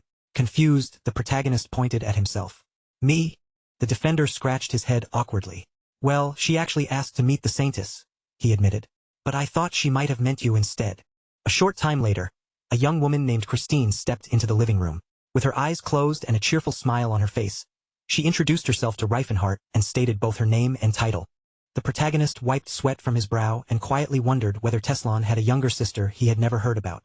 Then he turned toward the girl. "What brings you here?" he asked. Christine explained that she had come to find Sillin. The messenger had simply gotten it wrong. The protagonist's mouth opened slightly as he realized why he had been confused. Right at that moment, Sillin stepped through the doorway and into the room. The instant Christine saw him, her whole face brightened with unmistakable excitement. She immediately called his name, and Sillin froze in place, his eyes widening in pure disbelief. Christine lifted her brows with a playful, delighted look and teased him. "How much longer are you planning to keep running away from fate?" Still completely thrown off, Sillin could only blurt out, "What fate?" She answered without even pausing, "The fate that brought the two of us together." Reifenhart narrowed his eyes at the exchange, then asked them directly, "What exactly is the relationship between you two?" Christine tilted her head slightly and looked upward, as though she were carefully considering the most proper answer. Then, just a moment later, a pleased smile slowly spread across her lips as she gently rested her fingers against her cheek. From the side, the swordswoman Sarah threw her arms out dramatically and declared that it was the Almighty's will. According to her, the two of them were destined to be together from the start. The scene then moved away to an enormous, imposing building. Inside one of its lavish rooms, Sillin was in full panic mode, hurriedly stuffing whatever he could into a bag as though escape was his only chance. Reifenhart explained that he had told Christine to wait in the living room, hoping that leaving her alone for a while might finally help her calm down. With his mouth hanging partly open, he stared at them and asked, "What is going on here? Are you two actually engaged?" Christine remained standing there with her arms folded, while Reifenhart explained the situation. She came from one of the most prestigious and respected families in the Kingdom of Holen. Even when she had been a little girl, people were already saying that she would grow into an incredible beauty. Now that she was grown, those predictions had clearly come true. She was tall, striking, nearly 2 meters in height, and carried herself with the overwhelming presence of a powerful woman. Reifenhart explained that Christine had originally been introduced to the church, and that was when the prophet Sir appeared. Before long, it was revealed that she was the daughter of a noble lord, the prophet's sword, and the woman destined to become the mother of a legendary warrior. Her fate was supposedly tied to the man of the sun. It was almost as though Christine had climbed to the top of a mountain and looked down upon destiny itself. Within the sacred order of Sayre, she had been named a paladin, trained as a warrior, and sent out on countless dangerous missions. One of those missions eventually brought her to the land of Vasili. In that memory, Roses seemed to bloom all around Christine as she remembered the moment clearly. That was where she first met Sillin. Reifenhart recalled that Sillin had been treating wounded soldiers on the battlefield, and for Christine, that single sight was enough to capture her heart. To Christine, Sillin was everything she had imagined in an ideal man. She fell for him the very first time she saw him. Reifenhart continued, explaining that when she returned to the Order, she made an announcement so bold that everyone around her was left stunned. With her mouth wide open in excitement, Christine declared that the prophecy had finally been fulfilled because she had found the father of the future great warrior. Reifenhart explained what happened next. The entire Holy Order fell into complete chaos. Unlike Christine, most of its members were ordinary people, and none of them could possibly accept a marriage between a woman in her 20s and a 12-year-old boy. One of the elders could only stare at her with his mouth open before trying to reason with her. Surely there had to be some mistake. The partner foretold by prophecy could not possibly be a child. Reifenhart could almost picture Christine wearing that same dreamy smile, one hand resting against her cheek as if nothing in the world could shake her. Then Sarah arrived with yet another prophecy. The setting shifted to a strange room, where a woman calmly announced that they would bless the union as long as Christine could truly win the boy's heart. But the matter did not end there. Sillin added that the finance order had come forward with a condition of its own. Selina's face twisted into a scowl, as she muttered that the whole situation had completely gone off the rails. Sweat ran down Reifenhart's face as he finally revealed the ugly truth. This was not just some ridiculous romance. It had become a political arrangement, one that would benefit both the Sayer Order and the Finance Order. The Saintess remembered how Christine had once gleefully crossed her fingers and admitted that Christine's fixation had become genuinely terrifying. She followed Sillin everywhere, appearing again and again no matter where he tried to go. Digging even deeper into the past, Sillin revealed that Christine had even joined his pilgrimage. But she had not done it out of faith or devotion. It was only a cover to stay close to him. He had hoped that once she saw him living an ordinary life, she would finally lose interest and give up. Reifenhart's eyes widened as he asked whether that was why Sillin had trained his muscles so desperately. Sillin nodded. He admitted that he had always wanted to become strong. But after meeting Christine, that goal took on an entirely different meaning. What if she lost interest the moment he started looking like other men? Reifenhart looked Sillin straight in the eyes and said, "If her height is what bothers you, then that is not the real obstacle. The problem is her. Her personality is the real issue. She is impossible, and she never listens to anybody." Suddenly, a girl appeared carrying a child in her arms. The Saintess calmly explained that Christine had already picked names for their future children and planned out their entire lives. Their son would be named Stein, and he would grow up to become a paladin of the Order. Their daughter would be Ellen, destined to inherit the legacy of Saintess Sayer. Sillin blinked repeatedly, struggling to process everything he had just heard. "And the father?" he finally asked. Without the slightest hesitation, she answered that it would be Priest Phelan. Reifenhart immediately stiffened. That is seriously creepy. But then something suddenly clicked in Reifenhart's mind. His eyes widened as he remembered something Sillin had once mentioned about a daughter. Gripping his suitcase tightly, Sillin quietly repeated the name Ellen. Reifenhart slowly stroked his chin, his expression turning serious as he fell deep into thought. Reifenhart found himself picturing that strange room again, with the Saintess standing before him. Then a horrifying possibility surfaced in his mind. Could he really be the father of Saintess Ellen? Then, without warning, Saintess Sierra appeared. With her fingers crossed, she declared that even the dark dwarves who worshipped the god of shadows had been held accountable for their sins. Reifenhart added that she had once fought the Demon King himself, and somehow defeated him. Her power went even further than that. She could bring the fallen back to life, a feat far beyond even High Priest Mucklin, whom she had personally defeated. In the next memory, warriors filled the battlefield from end to end, and Reifenhart's thoughts turned grim. This woman, this walking nightmare, had caused him an endless amount of suffering in his previous life. At one point, she had blessed an entire army, transforming ordinary soldiers into berserkers who simply could not be killed. Reifenhart looked toward Sillin, and fear suddenly gripped him. Could this terrifying monster of a woman actually be Sillin's daughter? Sweat slid down Reifenhart's face as the realization settled in. No, this was not some absurd joke. This possibility was real. A magical seal appeared in front of them, and Reifenhart revealed something far more disturbing. Ellen's divine power had not come naturally. It had been created through an ancient forbidden spell known as the Holy Grail. Even the Holy Order of Sayer had forbidden anyone from using it. Reifenhart continued, introducing the image of a small child as he explained that the Holy Grail was not merely a spell. It was the coded name for a sacred and taboo ritual, created through the union of a man and a woman inside a special barrier. That was where the process began. Once an embryo formed inside that barrier, it would begin drawing life force directly from both the mother and the father. That was how a vessel created through the Holy Grail came into existence. As they walked down the corridor, Sillin added that the parents had to surrender their lives. Only then could the Holy Grail truly be created. Reifenhart turned sharply toward Sillin. That brother of yours will destroy you. Sillin stared at him in shock. You are saying he will erase the best years of my life? Reifenhart furrowed his brows as everything finally began to fit together. Sillin had to be Saintess Ellen's father. That was why nobody had ever heard of him in Reifenhart's previous life. Despite his incredible power, he had vanished from history completely. Then Reifenhart suddenly blurted out, "You cannot marry her." Sillin's shoulders dropped at once. Is there really anyone left who is on my side? Clenching both fists tightly, the boy announced that he was leaving. Even so, Sillin admitted that it had been fun spending time with them. Reifenhart quickly asked where he planned to go. Nearby, the defenders exchanged uneasy glances. One of them muttered, "The Saintess is leaving us. Did something happen between him and the mage?" Another quietly whispered the same concern. Sillin lowered his eyes and answered in a quiet voice, "I do not know what will happen if I stay here." Reifenhart spoke up firmly. "You are not just some tool the team can use. You are part of this group. You matter here." His jaw tightened as he continued, "Let us talk about this. Do you honestly think running away is going to solve anything? Do you really believe she will stop chasing you just because you keep running?" Sillin's eyes widened as he snapped back. "Then what exactly do you want me to do? Drag her out of here by force?" Reifenhart stared straight ahead for a moment, then asked in a low, serious voice, "Are you really leaving me?" The guards standing nearby went rigid all at once, their eyes widening as the unexpected exchange sank in. Sillin stood there with his suitcase clutched in one hand and answered in a quiet, troubled voice, "I don't want to leave either, but I don't have another choice. I can't ask you to abandon the battlefield for me." Reifenhart's mouth curved into the faintest smile as he looked at Sillin. "Then maybe we should try talking her out of it. Make her understand that chasing after you won't make you love her. It'll only make you run farther away." Sillin returned that smile, though it barely lasted. If words like that actually worked, I never would have needed to leave the Holy Order of Filanets in the first place. Even the defenders gathered around them were starting to sweat. Nobody could understand what was happening, but the pressure hanging in the air was thick enough to make everyone uneasy. Then a sharp rhythm of heels clicked across the ground, cutting through the tense silence. Christine soon appeared, her vivid outfit making her impossible to miss. She raised both hands around her mouth and called out brightly toward Sillin, "Are you ready yet?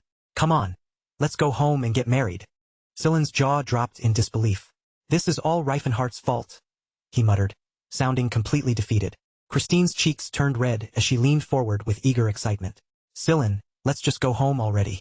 We'll be so happy together. We can have a daughter, a son. Everything is waiting for us." Sillin's expression hardened into a deep frown. "I already told you, I don't want this." But Christine casually waved away every word like his refusal meant nothing. Watching her ignore him completely, Reifenhart finally turned toward her. "Why are you so quiet about it? What is it about Sillin that makes you this determined?" Christine gave him a smug little grin, as though the answer should have been obvious. "It's simple. Once we get married, our children will be perfectly tall." Reifenhart blinked at her, utterly confused. "Wait, that's really your reason?" Christine calmly shut her eyes, looking almost offended by the question. "Would you really bring God's punishment down on our children?" Sillin immediately protested. "Height has nothing to do with divine punishment." The paladin bent down closer to him and spoke with complete seriousness. "You're worried because you never grew tall enough. I grew too much. Isn't that obviously fate?" Then her face softened into another pleased smile. "Come on, let's go home. Our marriage has already received the God's blessing." "I'm not going anywhere," Sillin shouted, his voice cracking with frustration. He turned his desperate eyes toward Reifenhart, silently begging him to do something. Reifenhart looked just as helpless and muttered under his breath, "I want to help, but I honestly have no idea how." The Saintess bared her teeth, irritation finally starting to show through her strained expression. Then, without warning, Sillin pressed one hand dramatically against his chest and shouted, "I already have someone I love." Christine's eyes flew open so wide they looked ready to pop out of her head. Before anyone could react, Sillin grabbed Reifenhart beside him and boldly declared, "We're together. I can't return your feelings because my heart already belongs to him." Christine could only blink at them, completely stunned by the sudden confession. Reifenhart froze in place as well, his mouth hanging slightly open from the shock. All around them, the defenders exchanged baffled looks, clearly unsure whether they had heard that correctly. Sillin grinned from ear to ear and added proudly, "We're tied together by the scarlet thread of finance." Reifenhart thought about it for a second and realized that, technically speaking, it wasn't exactly a lie. Remembering the Saintess's past attempts to magically match compatible couples, Reifenhart quietly backed him up. The goddess blesses the bonds of people whose fates are meant to cross. And in a strange way that was true too. He had never lied about it. A few warriors nearby began whispering among themselves. They actually looked good together. Another voice murmured. Didn't they almost break up before though? Sweat began rolling down Reifenhardt's face as he asked. But why did you choose me? Sillin answered without hesitation. Cirrus wasn't allowed. It had to be someone human. Reifenhardt quickly blurted out. But there are plenty of other girls. Sillin shook his head. It couldn't be just anyone. It had to be someone who would completely stun her. Reifenhardt gave him a wide, uneasy grin. And you're really prepared for everything that happens after this? Sillin's smile faded a little. I never wanted our relationship exposed like this. But I didn't have a choice. Then he turned toward Reifenhardt. You understand that, right? Reifenhardt gave him a small nod. Meanwhile, Christine's lips slowly parted as her expression became strangely calm. I see, she said. Everything makes sense now. Sillin's brows lowered as he watched her carefully. Had she finally decided to give up? But then Christine's eyes flared with dangerous determination. The path to love was never supposed to be easy, she shouted. Her sword flashed into her hand as power surged around her body, lifting her hair in the rising pressure. Then she pointed the blade directly at Reifenhardt. I challenge you to a duel. Gasps burst out from every direction. Warriors stood with their jaws hanging open, while Alpha bit her lip in stunned disbelief. Christine was actually serious.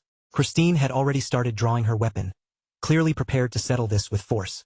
Cold sweat streamed down Reifenhardt's face. Wait a second. The duel is with me? With her weapon firmly in hand, Christine declared. If your feelings for Sillin are genuine, then you should be willing to fight for him. Reifenhardt stammered in disbelief. Why would a mage and a knight even settle this with a duel? Before he could protest any further, Sillin jumped in with complete confidence. Reifenhardt, I believe in you. Show her just how strong our love is. Reifenhardt slowly turned around and stared at Sillin. You seriously want me to fight her? Sillin nodded with firm confidence. You've already won. This is the only way you can save me now. Cirrus stood nearby with her arms crossed, silently watching the two of them. They don't even need words, she said. They really are a couple. Reifenhardt lowered his voice and muttered. I really shouldn't believe everything I see. Christine tightened her grip around the sword hilt and faced Reifenhardt head-on. I'll let you have the first move. Come on. Fight me. Reifenhardt clenched both fists, realizing there was no escaping the situation anymore. A strange magical aura suddenly began swirling around Reifenhardt's body. If he had the opening strike, then he could simply knock Christine unconscious and end this ridiculous duel immediately. He raised his hand and began casting a spell. Christine's eyes widened as she felt the power gathering around him. He's much stronger than I expected, she realized. With his palm held out in front of him, Reifenhardt quietly spoke to himself. I'm sorry, but I have to end this quickly. Then he unleashed the spell. Lightning storm. His brows lowered as another thought struck him. He couldn't actually kill her. So Reifenhardt deliberately restrained the spell's power, keeping the attack weaker than it could have been. He was certain that even with reduced force, it should still be enough to knock her unconscious. Reifenhardt kept his eyes fixed ahead, already calculating what he would do next. But Christine had moved first, raising her arms as she called out, Sayer, bless my blade with light. The defenders around them gasped again, their jaws dropping in shock. One of them pointed toward her weapon and shouted, That's the divine sword. It's the technique used by Sayer's elite paladins. Reifenhardt, surrounded by glowing magical energy, swallowed hard. Only 1 out of every 10 paladins can even use that technique, he muttered. She's stronger than I thought. Without wasting another moment, Reifenhardt unleashed a rapid barrage of spells toward her. A moment later, countless arcane bullets tore through the air in her direction. Christine stood tall before them with her hands open, as though she were welcoming the attack without fear. Did you honestly think attacks that weak could take down a paladin of Sayer? Sillin's hand curled into a tight fist as he watched the exchange. Why are you only relying on spells? He demanded, clearly growing impatient. I'm a mage, Reifenhardt fired back without looking away from Christine. Of course I use magic. Sillin immediately snapped at him. My life is on the line here. That sentence hit Reifenhardt like a blow. His eyes widened, and whatever hesitation he had left vanished. No more holding back. He began chanting again, this time using a far more advanced incantation. Magical energy surged around him in waves, and a violent whirl of power closed in around Christine. Christine's eyes darted from side to side as she tried to read the spell forming around her, confusion flashing across her face. Then came a sharp crackling sound. In the next instant, ice raced across the ground and sealed itself around one of her legs. Reifenhardt adjusted his footing and kept his focus locked on her. That should hold her in place for 30 seconds, he muttered. Let's end this. But Christine only smiled through the trap. You leave me with no choice, she said calmly. I'll have to use a power Sayer never granted me. She closed her eyes, and in that brief moment, the atmosphere around her changed completely. Her brows dropped, her teeth clenched, and with a burst of raw strength, Christine tore herself free from the ice. Reifenhardt's lips tightened as he watched the shattered frost scatter across the ground. She broke it with nothing but brute force. Sweat ran down Silen's face as he stared at her. Do you have an aura? He asked. Christine shook her head. No, I was never granted that gift. Her voice remained steady as she continued. But Sayer pitted me and gave me enough strength to stand against even an aura master. Reifenhardt staggered a step backward, staring at her in disbelief. Where did you learn that breathing technique? Christine lightly touched her chin as she recalled it. Before I began serving Sayer, I met an old man. He told me that this breathing style would help me grow up strong. Placing a hand against her chest, she continued with quiet certainty. I didn't understand it back then, but now I do. Sayer was the one who led him to me. That immediately struck a nerve in Reifenhardt's mind. Wait, was that my mentor? Christine raised her sword again and looked straight at him. Is something wrong? Reifenhardt blinked rapidly as he pieced it together. That breathing style was the indestructible rocket technique. It strengthened the body and encouraged physical growth. His jaw dropped as another thought crossed his mind. Did that old man really want to leave her with no male attention at all? Then he quickly caught himself. No, he meant well. Straightening his face, he answered, No problems here. Without warning, Christine rushed forward with her sword ready. Then let's continue. Reifenhardt answered with another powerful spell. Wings of hovering blades. Winged cutter. Blades made of light and wind spiraled across the battlefield in a deadly storm. Christine charged straight into them anyway, swinging her sword head-on against the swirling blades. Reifenhardt watched her movements closely. That was definitely the rocket technique. It strengthened the body through physical development. Clenching his jaw, he realized that with the height she had reached, the technique had done exactly what it was supposed to do. Christine must have practiced it constantly for at least 10 years, while he himself had completely abandoned it. But Christine, she had pushed the indestructible rocket technique to its absolute limit, and that alone proved how rare her talent was. Reifenhardt thought it through. If the technique worked this well on everyone, the Rocket Master would have become rich long ago. Plenty of people wanted to grow taller. Across from him, Christine opened her mouth in disbelief. Then why didn't you just surrender? Reifenhardt raised one hand casually. Who willingly chooses to lose a duel? Christine clicked her tongue in frustration. Ugh, you mages and that silver tongue of yours. I bet you used it to seduce poor, innocent Silen. Her brows lowered in anger. Fine then, I'll show you the power of love. Reifenhardt blinked. The power of what? She glared at him. You don't even know? At that very moment, a strange and unfamiliar force began gathering around Christine's body. A blast of wind exploded outward and threw Christine backward. Reifenhardt clenched his fists as he watched her fly away. That settles it, he declared. I win. Now back off, Reifenhardt said firmly. Silen is mine. Christine struggled back onto her feet, breathing hard as she forced herself upright. Fine, she panted. I'll retreat for now. Biting her lip, Christine looked toward Silen with an apologetic expression. I'm sorry, I just wasn't strong enough. I couldn't save you from this monster, she continued dramatically. And your delicate body must be suffering under his grip. Reifenhardt muttered under his breath. Could you just shut up? But Silen was grinning as if he had decided to enjoy the performance. We share everything, body and soul. Reifenhardt immediately shot back. I don't want to share anything with you. Silen leaned closer and whispered. Stick to the legend. Just play along. There was a brief pause. Then Reifenhardt threw both arms around Silen and spoke in an exaggeratedly tender voice. My sweet, fragile one, don't cry. Smile for me. Tears filled Christine's eyes as she howled from across the battlefield. I'll come back for you. I swear I'll save you. As the chaos finally settled, a single leaf drifted slowly through the air between them. Reifenhardt squinted at Silen with clear suspicion.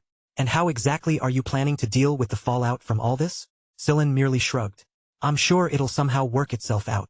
The next day, a massive palace came into view, rising over everything around it. Inside the palace, Reifenhardt let out a long, exhausted sigh. Yeah. Nothing worked itself out. Phineas stood nearby, stroking his beard as one eyebrow slowly rose. The hall was packed with people, and voices echoed from every corner. Look, it's Mr. Reifenhardt and the young priest. Another voice followed. They actually look kind of good together. Reifenhardt frowned deeply. Somehow, every rumor spreading around was positive. A dwarf nearby glanced toward them from the side. Wait, does that mean the savior likes men? Someone answered. Yeah, The dwarf nodded as though it all made perfect sense. Thought so. Those two have always had a certain vibe.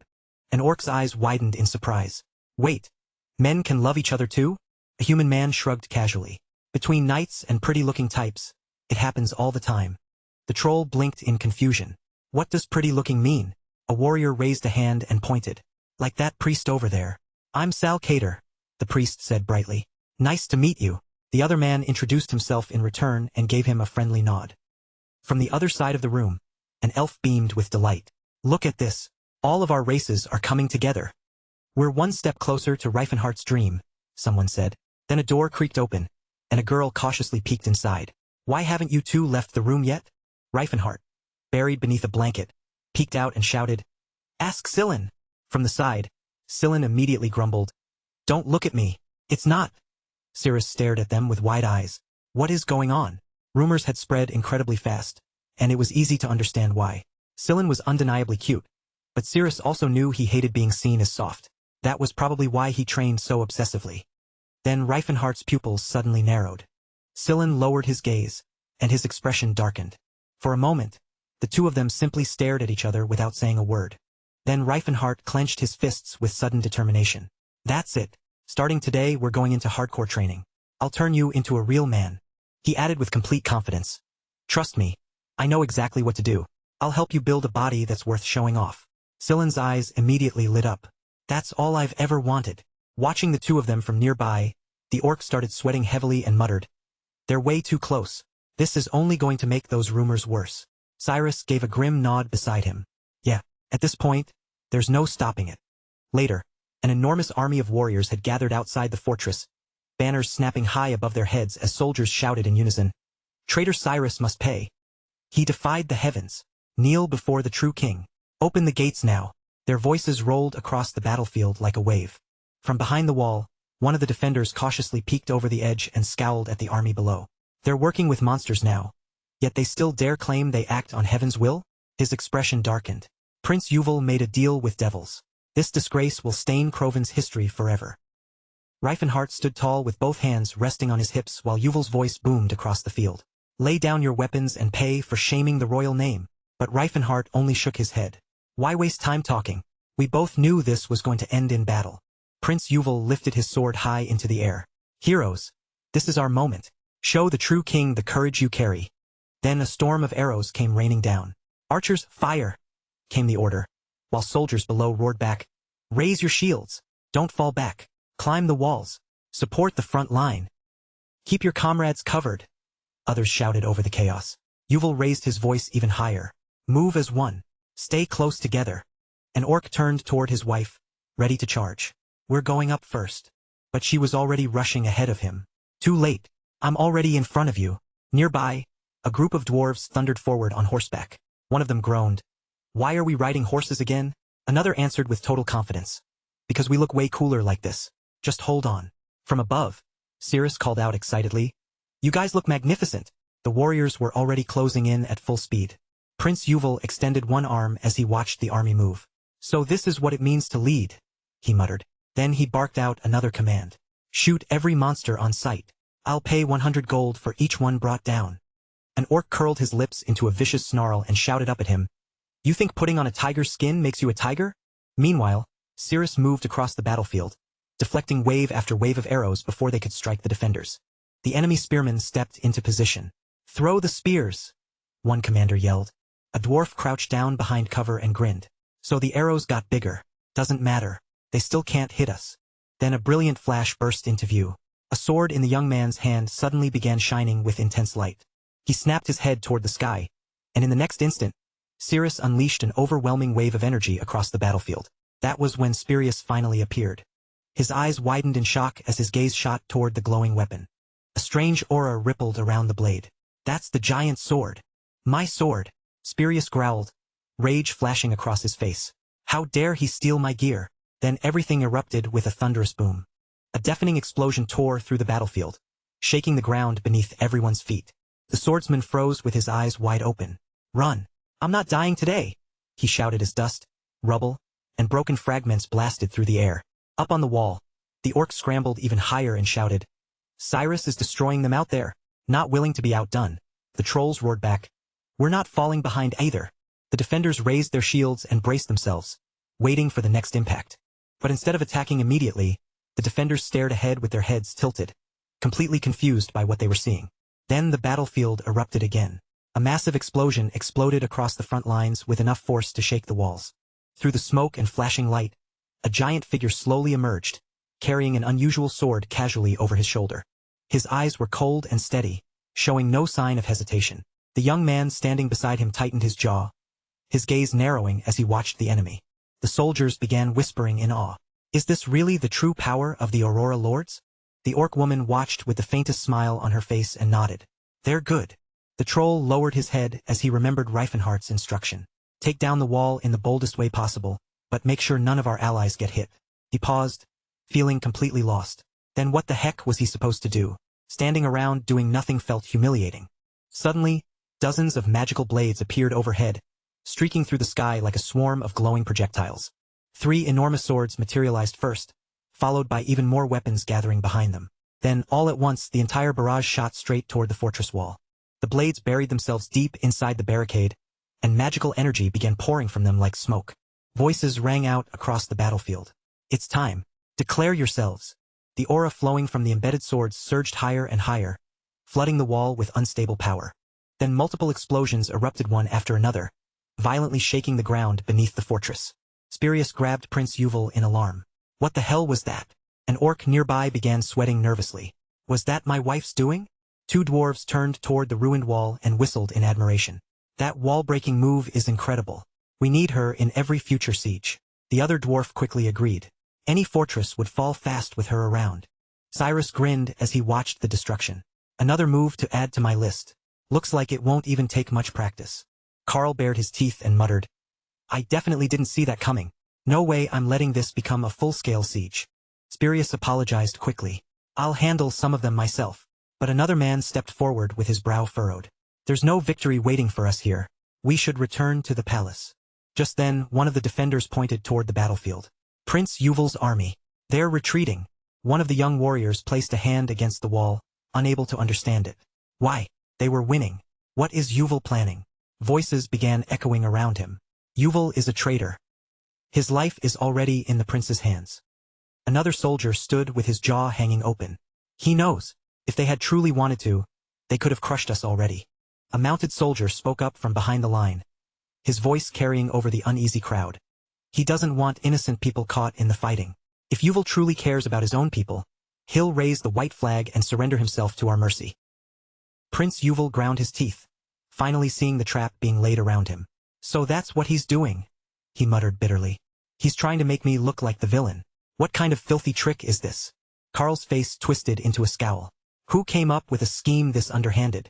Reifenhardt answered with a calm, almost carefree smile. I'm not the kind of person who keeps pushing after someone gives an ultimatum like that. The boy beside him brightened immediately. You're truly wise. We've already won this. Fiannanin turned toward the others, his gaze level and composed. We've made our point. They know the difference in strength now, so it's time to return to the Viscount's estate. He sounded certain of the outcome. They'll surrender. Nobody wants a bloodbath, especially not overnight. That night, warm lights flickered behind the castle windows, glowing quietly against the darkness outside. Inside the great hall, a long banquet table stretched across the room, crowded with nobles and commanders seated shoulder to shoulder. Fernando sat with his fingers intertwined, staring across the table at Cyrus. Do we still have a chance to turn this situation around? He asked. Cyrus remained silent for a moment, his brows drawn low and his expression heavy. He could not understand what these lesser beings were thinking, yet he had to admit their strength rivaled even the Aura Lords. Not even Prince Yuval seemed able to explain where such powerful people had come from. His assistant finally broke the silence, mouth slightly open as he spoke. They're too arrogant to stop now. If they've come this far, they'll march straight for the capital. Another voice countered at once. Let them come. We still hold the royal seal and the crown. Carl narrowed his eyes at that answer. That's exactly why we can't afford to lose this castle. The second it falls, Yuval becomes king by law, and we're finished. Another man frowned deeply. Then what about asking Chatan or Vasily for help? They might support us. A younger man snapped back before anyone else could agree. You want to drag other nations into this? Even if we somehow won, Croynes would be wiped off the map. One of the nobles slammed his fist onto the table in frustration. At this rate, we're going to lose everything. A heavy, suffocating silence settled across the hall after that. Sweat crept down anxious faces, while one by one, people lowered their eyes toward the floor. The prince bit down on his lip, watching them carefully. They were all protecting nothing but their own interests. Nearby, a boy gave a cold, mocking sneer. Even my father and grandfather would have stood with them. The assistant clasped his hands together and spoke in a low, icy voice. We should have sent assassins after that pathetic prince long ago. Carissa snapped back sharply. And we never even tried. The duke turned his eyes toward Spirius. You possess an aura. Could you handle it? Spirius shook his head without hesitation. He may be a villain, but he still carries royal blood. I can't do that. Several people around the table stared with their mouths open. One warrior smirked. No chance I'm lowering myself to that level. Another swordsman narrowed his eyes. Not against Prince Yuval. Never. Spirius broke the tense silence with a dry smile. But I can gladly pay that suspicious mage a visit. Elsewhere, long rows of tents covered the open fields beneath the night sky.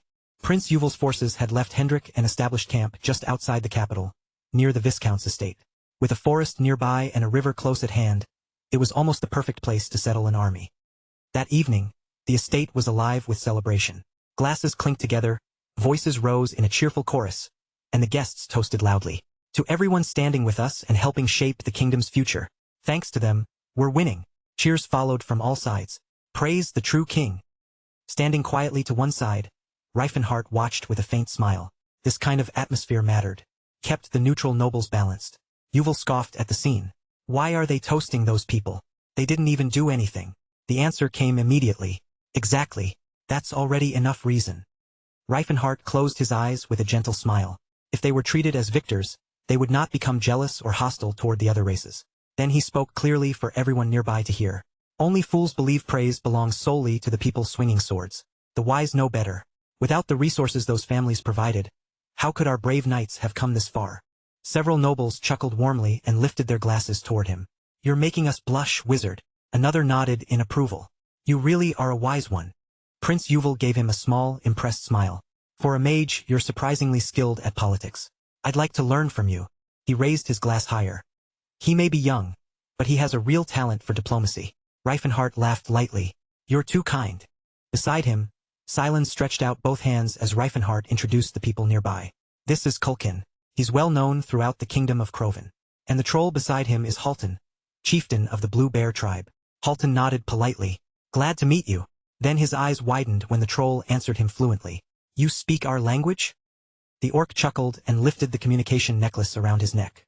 Reifenhart gave me this. It helps a lot. The troll's face brightened. Fantastic. Now we can actually have a real conversation. Halton blinked in amazement as he looked over the group. Your warriors are incredibly brave. Unlike most orcs I've met. His words made Stala proudly wrap her arms around her husband. True orcs are like that. We honor strength, and we despise betrayal and weakness. Halton laughed, sounding almost embarrassed. You're all so polite. I feel ashamed standing around such powerful warriors, especially ones who can wield aura. He narrowed his eyes and repeated the phrase to himself. Other orcs, huh? He gave a small grin, but his wife only teased him from the side. This guy is something else. I knew he'd say something like that. Then she nudged him toward the drinks. Just relax, drink, and enjoy yourself. Reifenhart lifted one finger as he spoke. Don't expect people to welcome you warmly right away. Let their words go in one ear and out the other. We still need to free everyone who remains under their control. He looked away, his thoughts turning quiet and distant. A beginning had been made. They did not need complete understanding yet, only acceptance. Eventually, people would grow used to seeing them as equals. In his previous life, he had made the mistake of trying to solve everything alone. This time, he would not depend on them anymore. Suddenly, Silen's eyes widened in recognition. That's Sir Cardamite, one of the Great Forge's legendary warriors. The man beside him nodded. He's the one who brought down Tethid. Cardamite gave a sheepish laugh. I just got lucky. Come on, have a drink. Nearby, Reifenhart watched the elves with quiet interest. They always spoke well, but more importantly, they valued reason, balance, and harmony.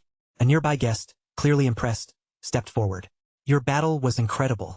How did you reach that level of skill at such a young age? Cyrus answered plainly. I trained for a long time. I just kept swinging my sword. One young man wiped sweat from his brow and glanced toward Cyrus. Sir Cyrus doesn't really enjoy banquets, does he? His companion shook his head. Nope. He looks uncomfortable whenever he's holding a wine glass instead of a blade. Reifenhart watched him with widened eyes. Why was he so tense in public? Yet nobody seemed bothered by it. Interesting. Maybe it was not even a bad thing. As he left the hall, Reifenhart spoke quietly to himself. The real problems only begin after the war ends. Thinking about Yuval taking the crown, he walked alone through the corridor and wondered aloud, where did Cirrus go? Then he suddenly stopped in place. A mysterious cloaked figure stood directly in front of him. Reifenhart narrowed his eyes. He had not even noticed the man approach. Was he a ghost? Or perhaps an aura lord who had mastered the art of hiding his presence? The cloaked man finally spoke. Forgive me, wizard. What I'm about to do is for the future of this kingdom. Then Spirius appeared and lunged forward, his sword slicing through the air. Spirius! Reifenhart shouted, his voice echoing down the corridor. Reifenhart gritted his teeth and raised his guard, blocking the incoming strike at the last possible moment. Steel collided with a violent burst of sparks, and Spirius's blade came dangerously close to Reifenhart's hand. The man's eyes widened as he recognized the magic protecting him. He's using Ironskin magic? He growled. Then a sharp grin crossed his face. You're quick. I'll give you that. The boy threw both arms over his head, hunching down to shield himself from Spirius's follow-up attack. Spirius clenched his jaw so hard his face tightened with frustration.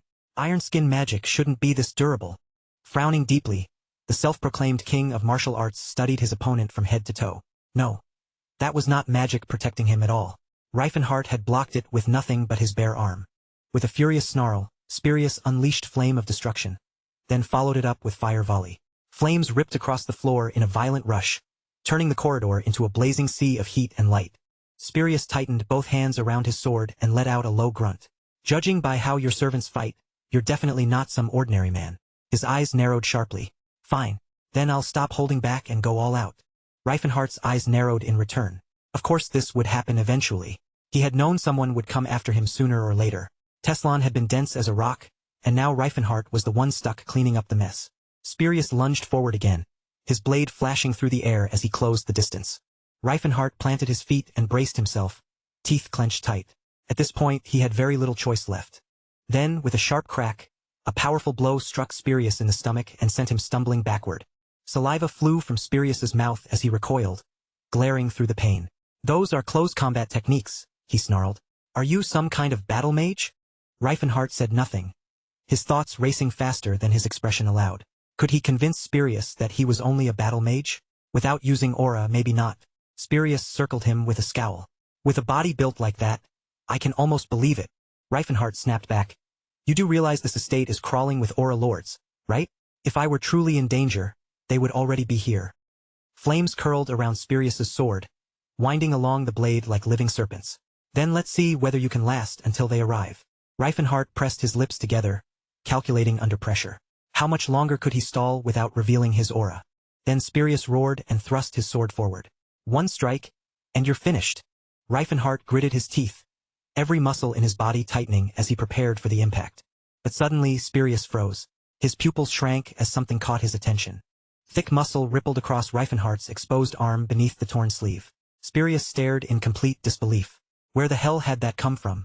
There was no way a person could block an aura-powered blade without a proper guard. Spirius's eyes stayed wide as he stared at Reifenhart's body. It was absurdly strong. Could magic really do something like that? Then he shook his head and forced the thought aside. It did not matter. Reifenhart was finished either way. Before that thought could settle, the room burst into blinding magical flashes. Reifenhart sprang forward directly at him, the muscles beneath his torn clothing flexing as he charged. He struck the ground hard, then immediately pulled his arm back and drove a brutal elbow straight into Spirius's side. Spirius's eyes narrowed in shock as the strike landed. Then the sword in his hand began pulsing with an intense magical glow. An eerie, unfamiliar light coiled around the blade, twisting through the air in strange waves. Reifenhart raised his eyebrows, confused by what he was seeing. What was that supposed to be? He could not tell whether it was aura or some completely different kind of power. Now standing tall again, Reifenhart raised one hand with a faint smirk. Things never go the way I plan, he muttered. Then he spoke louder, his voice carrying through the ruined corridor. Did you really think normal techniques could beat an aura lord? I'm not making the same mistake twice. The warrior's expression collapsed, his mouth tightening as a golden glow bloomed around Reifenhart. Spirius stared at him in disbelief. You? Are you Gerard's successor? A mage, inheriting the martial arts king's legacy. He stepped back. Don't tell me you're the new martial arts king. Reifenhart slowly clenched his fist. Life is full of surprises, he said flatly. You really should stop being shocked by things. Spirius raised his magic sword high as aura flared around it. Before, I felt guilty about trying to kill a mage. His eyes burned with fierce resolve. But that guilt is gone now. Reifenhart spread his fingers wide and faced him without backing down. Then come at me. Spirius ground his teeth, his face twisting with confusion and anger. His silhouette flickered as glowing magical currents engulfed his entire body. I'm using a giant blade now, he roared. Boom! The stone floor beneath them shattered apart, chunks of broken rock blasting outward in every direction. A towering column of aura shot into the sky, rising high above the estate rooftops. Reifenhart pulled his fist back and swung with all the force in his body. Spirius's sword erupted with fire at the exact moment a thunderous explosion rocked the entire area. Spirius's mouth fell open as he shouted, You idiot! You're not even hiding it anymore. Reifenhart stood tall with his arms spread wide. You asked for this. Spirius dragged his aura-coated blade back into position. Then I'll erase you from existence. Reifenhart lowered his brow and activated Vortex Guardian. A raging storm of pure magical force erupted around him, sweeping over the rooftops like a sudden flash flood. Spirius staggered under the pressure, his eyes wide with disbelief. What the hell is this? Reifenhart charged forward without giving him time to recover. One solid kick landed cleanly, and Spirius doubled over at once, coughing and choking as the air left his lungs. The nearby knights could only stare, unable to process the sight before them. With his tongue hanging from his mouth, Spirius began to scream. Reifenhart did not stop there. He spread his arms wide and lashed out with a glowing, spinning lasso made from concentrated magical force. Spirius screamed as the impact hurled him violently into the castle wall. Crash! Broken chunks of stone rained down around him from the shattered wall. Spirius lay crumpled among the rubble, teeth clenched as he groaned through the pain. I guess, he whispered bitterly from beneath the fallen stone. That assassination attempt failed. Even with his body crushed beneath the wreckage, Spirius was still awake. Barely able to breathe, he muttered through clenched teeth. I can't die here. Not like this. I'm the last lord who carries Carson's aura. Reifenhart simply stepped forward, moving through the shattered battlefield without the slightest hesitation. Then, with a slow and almost unnerving calm, another violent explosion tore through the ruins and shook the air around them. Chunks of broken concrete came crashing down, swallowing Spirius's battered body beneath a fresh pile of rubble. The knights watching from nearby froze in place, their eyes wide and their mouths hanging open in disbelief. That's golden aura. More warriors crowded in behind them, staring at the glowing power with open awe as their voices rose together. That's Gerard's color, the aura from the old legends. Reifenhart never stopped walking. His expression remained cold and unreadable, his lips drawn into a hard, narrow line. One soldier pointed at him and shouted, That's the king of martial arts. A dwarf narrowed his eyes and muttered, So the savior had an aura this whole time? Another warrior whispered that he must have been hiding his identity on purpose. The dwarf gave a rough snort. I thought he was only hiding all those muscles. Yuval's jaw dropped as he stared at Reifenhart. That guy is really the king of martial arts? Then the prince raised his voice for everyone to hear. He isn't merely an aura lord. He is the disciple of the indestructible Raka. There was never any place for weaklings in that bloodline. Reifenhart pressed his lips shut even tighter. Yeah, that part was true. The indestructible Raka would have torn any weakling apart and turned him into minced meat without a second thought. The knights threw their hands into the air, shouting praise as though they had just witnessed a hero from an ancient tale. Reifenhart let out a quiet sigh inside. He had known this would happen. That was exactly why he had hidden the truth for so long. But now that everyone knew, he had no idea where things would go from here. Before long, news of Spirius's defeat raced all the way to the capital. The castle soon rose before them in the distance.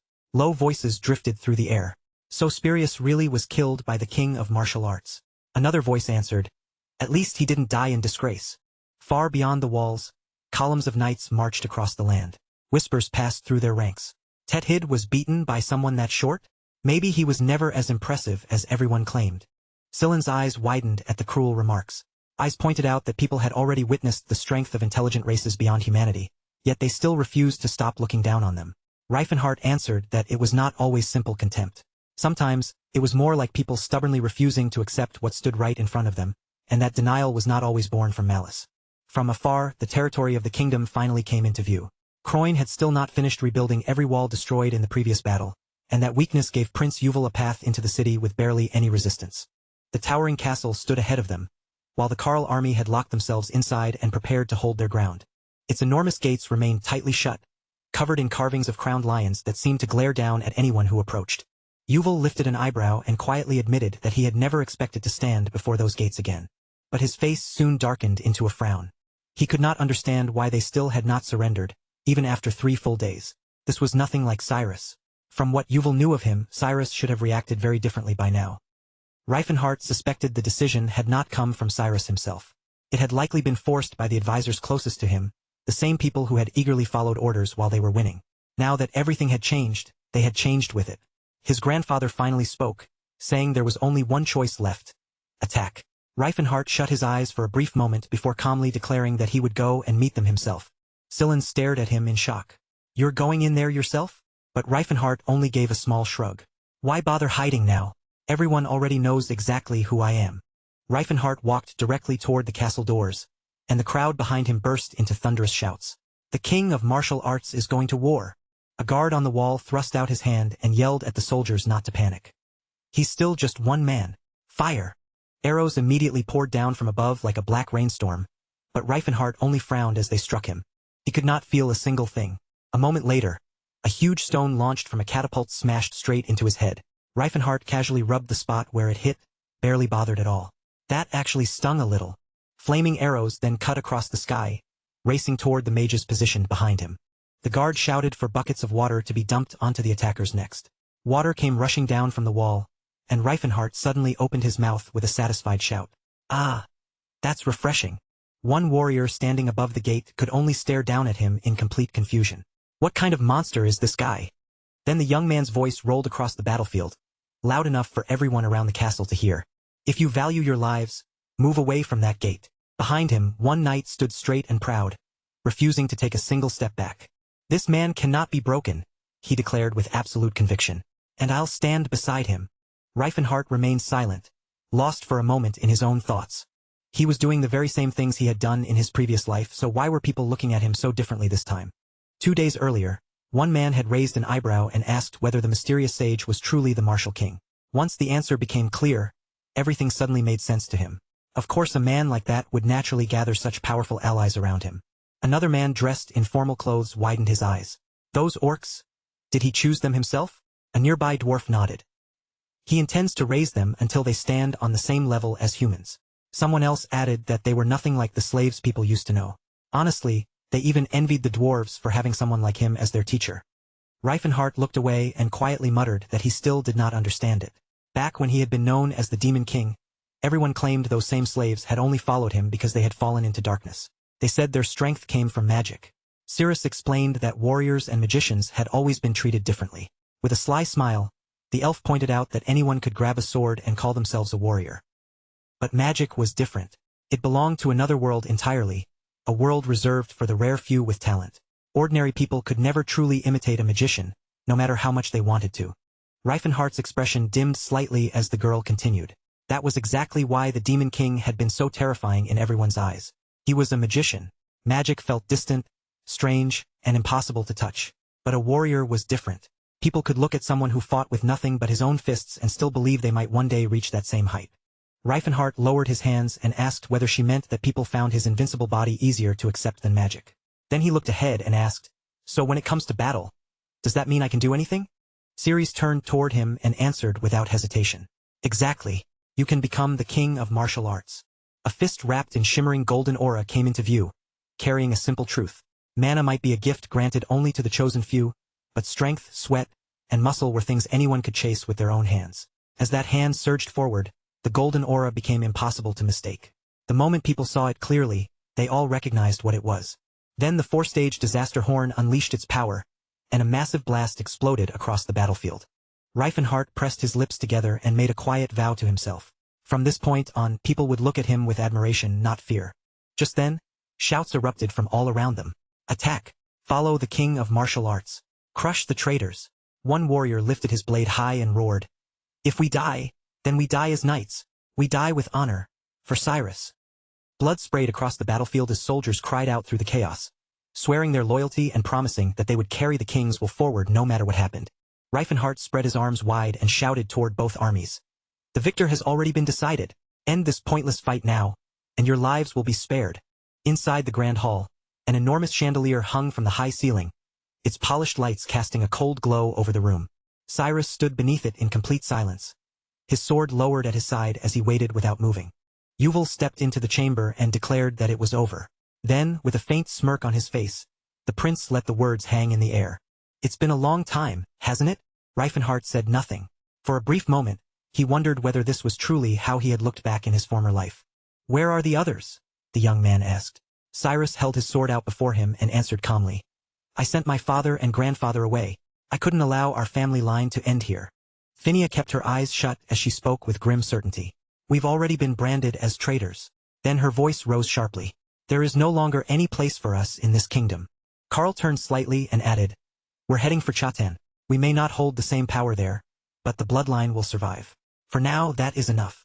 The Count drew his brows together, troubled by what he had heard. "They escaped to Chatan," he murmured. "Just like Lantis did from the Taikan kingdom." Yuval looked toward Cyrus and spoke up. "Then why didn't you leave with them?" The boy answered with nothing more than a small, knowing smirk. "What do you think?" The young man frowned as the truth slowly clicked into place. "I understand now.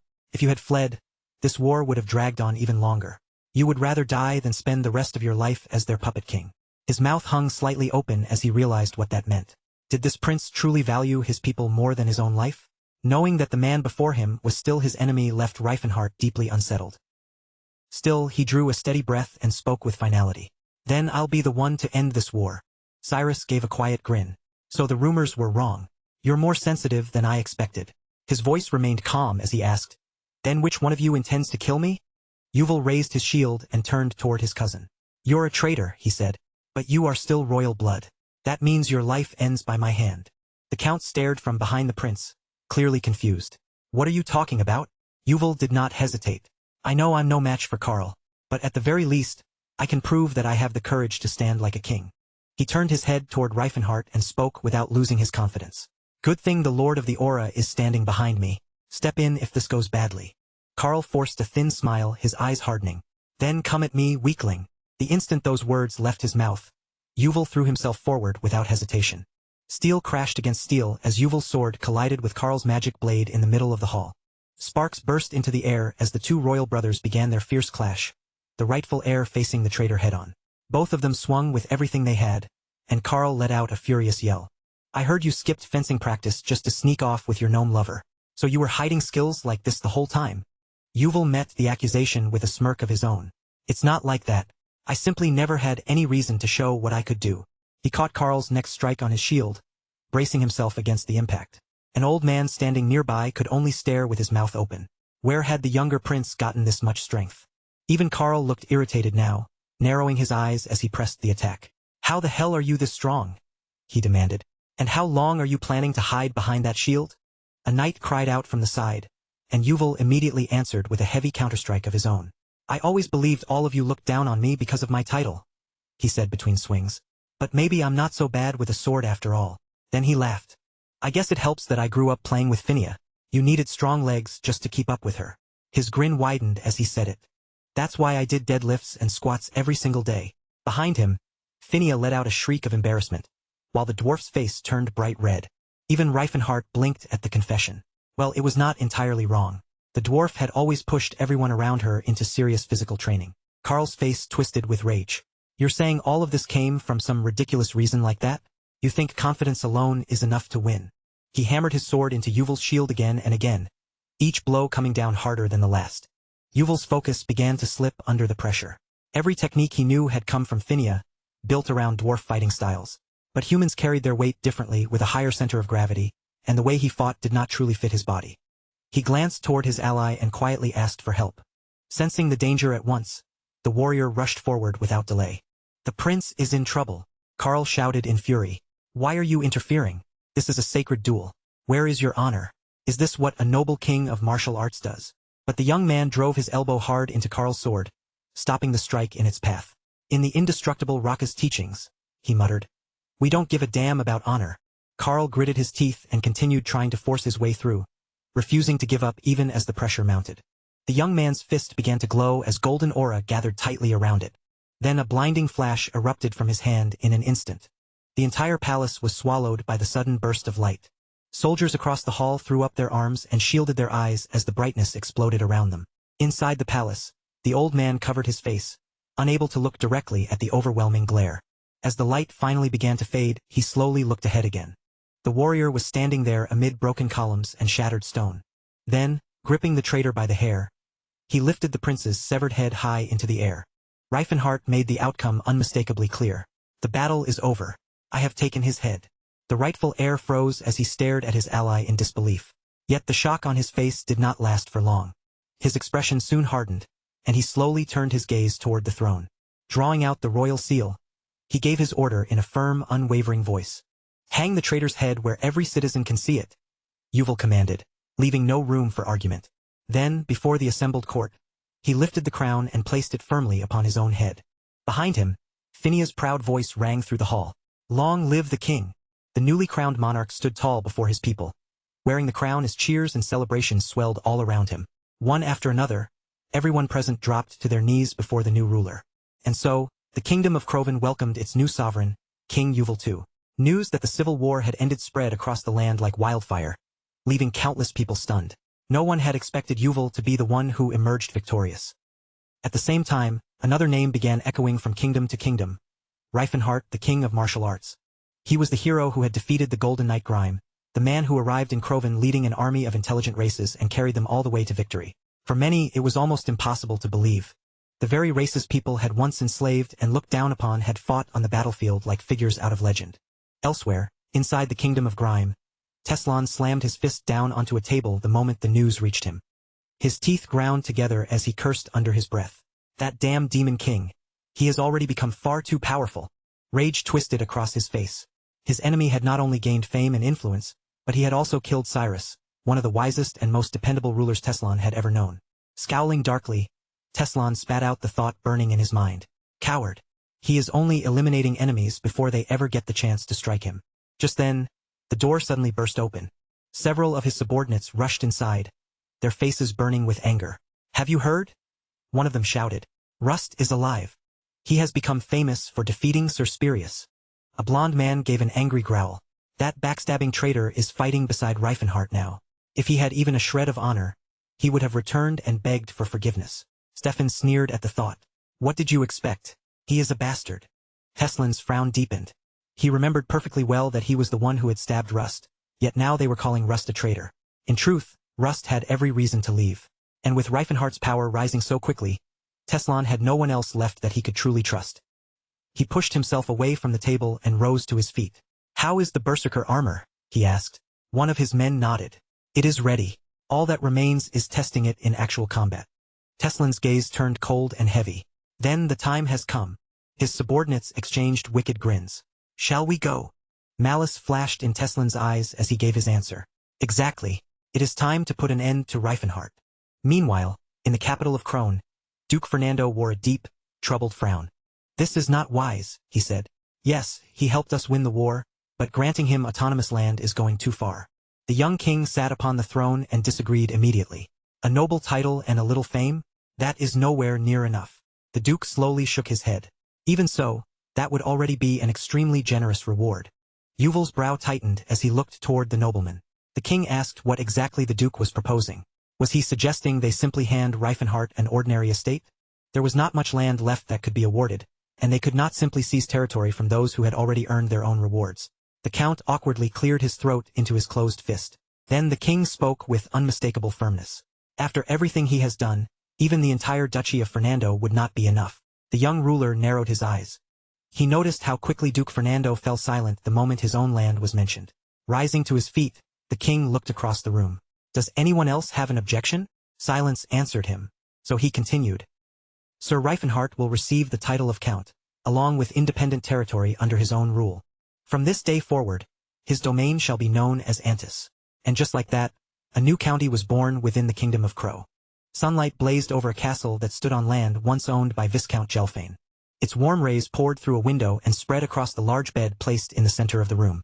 Cyrus lay motionless beneath that light. Then, at last, his eyes slowly fluttered open. He pushed himself upright with confusion written across his face, staring blankly ahead. Then the memories crashed back into him all at once. His battle against the king of martial arts. A maid approached his bedside with a gentle smile. You are awake, she said softly. She introduced herself as Tilla, a member of Reifenhardt's squad, then handed him a warm cup of tea. Cyrus stared at her, unable to hide his disbelief. Wait, I am not dead. Tilla set the cup down on the nightstand and nodded. You have been unconscious for nearly 2 days. Everyone was worried about you. Cyrus blinked in stunned silence. Reifenhardt truly spared him. He could hardly believe it. Yuval would never have allowed that, he muttered. Tilla shook her head. She explained that the head displayed in Croyne's central square was only a decoy. His real body had been switched out, and the hair on the fake had been dyed to match his. Still unable to accept it, Cyrus looked down at himself. So the second prince does not know that I am alive? He rubbed his chin as he tried to put everything together. Then he remembered the overwhelming flash of light. That must have been the distraction. A classic magician's trick. Tilla let out a soft chuckle. There is a hidden passage beneath the sacred hall. That is where we made the switch. Afterward, Reifenhardt destroyed the decoy body completely, leaving behind no evidence that could expose the truth. Cyrus stared at her in amazement. How did you even know there was a passage down there? I saw it, she replied simply. My race understands architecture better than most humans do. Cyrus frowned, his thoughts growing more troubled. Why would Reifenhardt spare him? Was he planning to rebel against the new king? Tilla paused by the doorway, then turned her head back toward him. No. He simply felt sorry for you. Her smile remained calm and gentle. You are too clever and too useful to throw away. Before Cyrus could answer, she turned and walked out. He reached toward her as if to stop her, but after a moment, his hand slowly fell back down. What is really going on here? Cyrus muttered quietly to himself. A map of the surrounding region was spread out before them. To the west of the glowing mountains lay the former territory of Gilfane. But a different banner now fluttered over that land. The flag of Antis. It was still far too small to be called a nation, yet it was no longer just another estate under someone else's rule. Warm sunlight spilled across the city streets, bathing its buildings in a bright golden glow. With both hands tucked casually into his pockets, Cyrus walked through the city alongside Reifenhardt. Congratulations on becoming king, Cyrus said, speaking to his old friend with a faint smile. Reifenhardt smiled back. Cyrus glanced around at the grand surroundings and remarked that even he was living in luxury now. But Reifenhardt quickly corrected him. I'm not a king. He closed his eyes for a moment before adding, and this place is not a country either. Not yet. Cyrus grinned at that. Then what is stopping us from expanding? I doubt anyone would complain if we took a few more baronies nearby. Reifenhardt shot him a sharp look. And risk losing our independence? A small smirk crossed his face. Right now, autonomy matters more than having more land. We can always claim more territory later, he added calmly. As they reached the doors, a servant stepped forward and bowed. The guests are waiting in the reception hall. Inside the hall, the dwarves had already gathered and were kneeling before their new ruler. Standing near the throne, Reifenhardt guessed that they had once been slaves under Viscount Gelfane. You are free now, he told them. You may leave whenever you choose. Later, deep inside the mines, lantern light flickered along the dark tunnels as Reifenhardt stood at the entrance and addressed them clearly. The mines belong to me now, he said, squinting slightly into the tunnel. But I can lease them to you. You would have full control over the work. He understood that freedom could not simply be handed over without responsibility. The miners stared at him in shock as he continued. Keep working here, pay rent, or buy the mines outright later. The choice is yours. Reifenhardt raised one hand. All I ask for is a monopoly on the equipment you produce. An elderly dwarf immediately called him their savior and bowed deeply in gratitude. Reifenhardt smiled quietly. Compared with what he had possessed in his previous life, this land was barely a fragment. Still, even back then, everything had begun from something small. Above them, a chandelier gave off a soft glow over the long table below. The dwarves were seated together at one end of the table. Across from them sat the orcs, while the elves occupied the seats beside them. Reifenhardt looked over the gathered representatives with confidence, though his brow tightened. It was time to decide how the land would be divided. He placed a finger on the map. This region will belong to the Blue Bear tribe. Someone immediately raised a hand. But that area is not inside Antares. Reifenhardt did not flinch. And it is not part of Croven either. Lifting one finger, he explained, officially the Gluten Mountains belong to no one. If your tribe settles there, then that land becomes part of Antares. Grilter looked uneasily toward the map. What if settlers are already living in those mountains? Reifenhardt answered flatly. If they are oppressed, they can unite and fight. But if a conflict begins, the tribe returns behind our borders. He looked around the table at every race gathered there. Everyone in this room is part of Antares now. An attack against any of you will be treated as an invasion against us all. He stepped forward, standing tall. No matter how many enemies come, I will protect you. Do not be afraid of small conflicts. The orc folded his arms, finally realizing that his people could remain in their homeland without fearing they would be driven out. The elven elder then pointed toward the map. And where will our land be? Reifenhart looked directly at him and answered. You will need enough space not only for your own tribe, but also for elves arriving from all across the continent. The elder clenched his jaw. But I do not want to leave the tree of life, the elf said quietly. Reifenhart gave him a promise. Then we will grow another one here. The village chief raised an eyebrow in disbelief. You can grow one anywhere? Reifenhart nodded. It is possible, as long as the proper conditions are met. He pictured a massive tree rising high above the ground. But for it to thrive, it would need pure essence, just as Nien had. Fortunately, he knew where the other seas were located.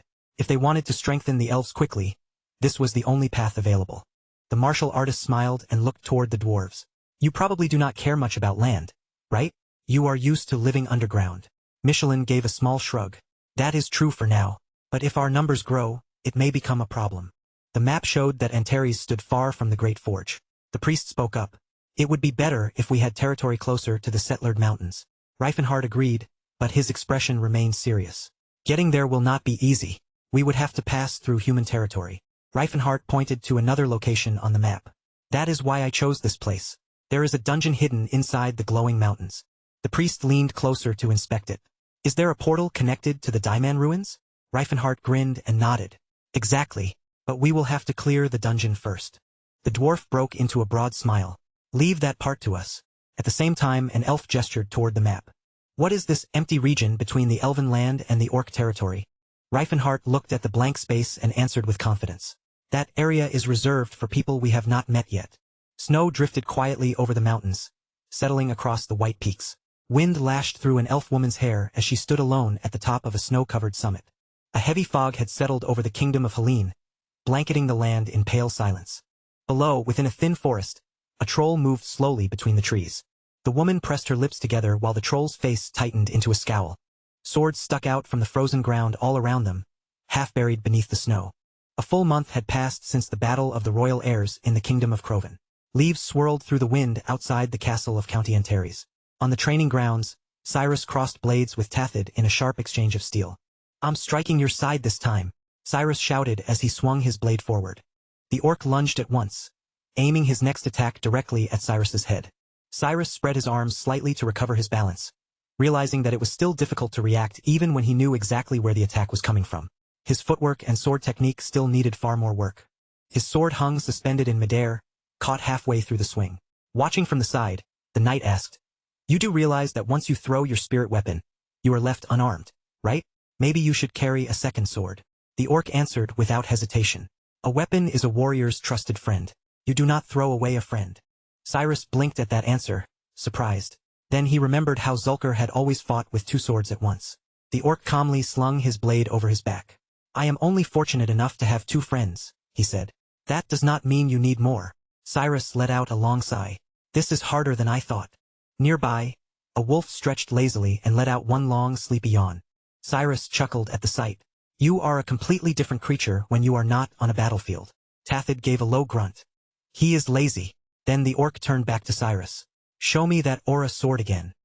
Energy began to shimmer and coil around the blade in Cyrus's hand. The orc watched closely, then slowly nodded. It still was not enough. Cyrus needed the spirit's blessing, and he had already made up his mind to earn it before their first anniversary arrived.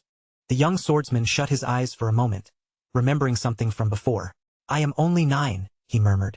The orc grinned back at him. In human years, we are the same age. Tathid drew his weapon and lifted it into position. Enough resting, he declared. Let's fight. Out on the balcony, Cirrus watched her friends continue their training without slowing down. Even Celine was busy working on his abs nearby. Tilla walked past with several companions while Cyrus scratched at his beard, still looking uncomfortable in his own skin. I still cannot get used to this face, he muttered under his breath. Tilla smiled at him. You will have to get used to it. If anyone discovers who you really are, it will cause serious trouble for all of us. Cyrus stared ahead and asked, Do you not get tired of keeping an eye on me all the time? Tilla answered casually. I am one of the few people here who is not completely buried in work. Meanwhile, Reifenhart was still stretched out in bed, sleeping without a care in the world. A dwarf stormed into the room, clearly irritated. You are still sleeping? The sun is already at its highest point. Cirrus hurried over and teased him. Keep sleeping like this and you will gain weight. Reifenhart cracked one eye open. That does not sound so bad. Get up. Now, she ordered. He groaned and gave her a tired look, one that made him think she was scolding him exactly the same way she had in his past life. She pointed firmly toward the table. At least eat something. Reifenhart brightened immediately as he sat up. Thanks.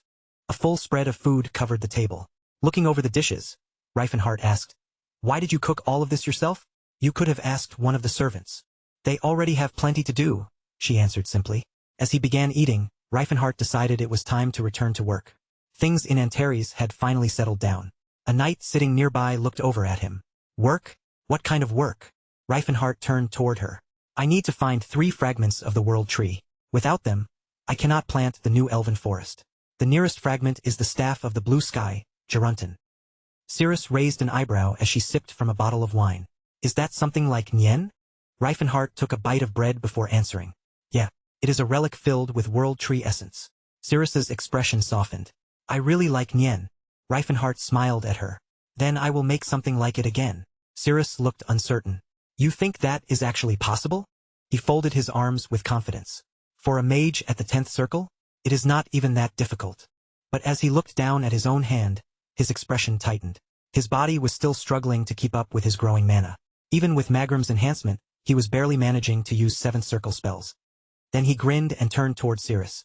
Call the boys. It is time to move. She tilted her head. What should I tell them we are heading out for? A map appeared before them. North of the Settlered Mountains lay the Motto Highlands, where the Kelp dungeon was located. That was where Geruntin had been hidden. Arrows traced a route across the map. If we travel through the Diamond portal, Reifenhart explained, we can get there in about a week. 3 days later, the sun was sinking behind the mountains near the city of Zard. Teslan stood still with a deep frown carved across his face. What does this mean? Felina looked worried as she explained. The merchant said the enemy left 3 days ago. He also mentioned they would be gone for around a month. Teslan clenched his jaw. So we missed him by only a few days. What do we do now? Felina asked. At a nearby table, Stefan slammed his beer down and cursed. Damn it, we lost them. Just then, the tavern owner walked over and gave them a hard look. Mind keeping your voices down? Someone inside the tavern mentioned Reifenhart, the king of martial arts. Eustace, seated at the table, looked around and scoffed. He is not even here. What is there to be afraid of? The old man across from him gave a faint smile. Still, he is a recognized hero. He ended the civil war in Croven. And do not forget, his subordinates played a major role in restoring peace, all while following the knight's code. Eustace looked away, troubled by that thought. That is exactly the problem. Every rumor about him is good. There is nothing negative at all. At that moment, a voice spoke from behind them. Want to know where Reifenhart is right now? They all turned around. A woman stood there with one hand resting on her belt. My name is Christine, she said, and I am guessing none of you have particularly warm feelings toward him. The group stared at her in surprise, not only because she had appeared so suddenly, but because of how tall she was. I can tell you where he is heading, she offered. The mage narrowed his eyes at her. And what do you want in return? Christine smirked. Take me with you. I want to kill him too. The wizard rose from his seat. Sounds like we are after the same thing. I do not see any reason to refuse. 8 days after leaving Antares, snow fell steadily over the Settlered Mountains. Reifenhart's squad was locked in battle with a massive monster. Purple flames poured from the creature's mouth in violent bursts. The team scattered and dodged as blazing fireballs smashed into the ground around them and exploded. Watching from a short distance away, Scylla observed the battle calmly. They are doing just fine without us. Cirrus picked up a glowing lamp and admired it. What a beautiful artifact. Reifenhart gave her a quick instruction. Put it in the bottomless bag. The giant lizard opened its jaws once more. The fighter watched closely and warned the others. It is transforming. Phase 2 is coming. The chains wrapped around the beast began snapping apart one after another. Then a cold voice echoed through the area. Security level insufficient. Cyrus let out a satisfied grin, clearly pleased by what he had heard. He's right, he said without hesitation. The boy's expression tightened into a frown. His friend had once mentioned learning all of this from a dungeon master, but the knowledge he was showing now was far too precise to dismiss. He brought his fingers together and narrowed his focus, gathering his thoughts around the flow of energy. I'll cut off its mana circulation, he muttered under his breath. Power began to surge around him as he pushed against the current instead of following it. I'm throwing off its pulse, he said, unleashing rupture at the same time. A crushing wave of force slammed directly into the monster. With its healing ability disrupted, The creature could no longer restore the damage it had taken. The moment they saw their opening, the entire team rushed forward together. One heavy strike after another crashed into the beast, leaving it no time to regain its footing. Desperation burned fiercely in the monster's eyes as it staggered under the assault.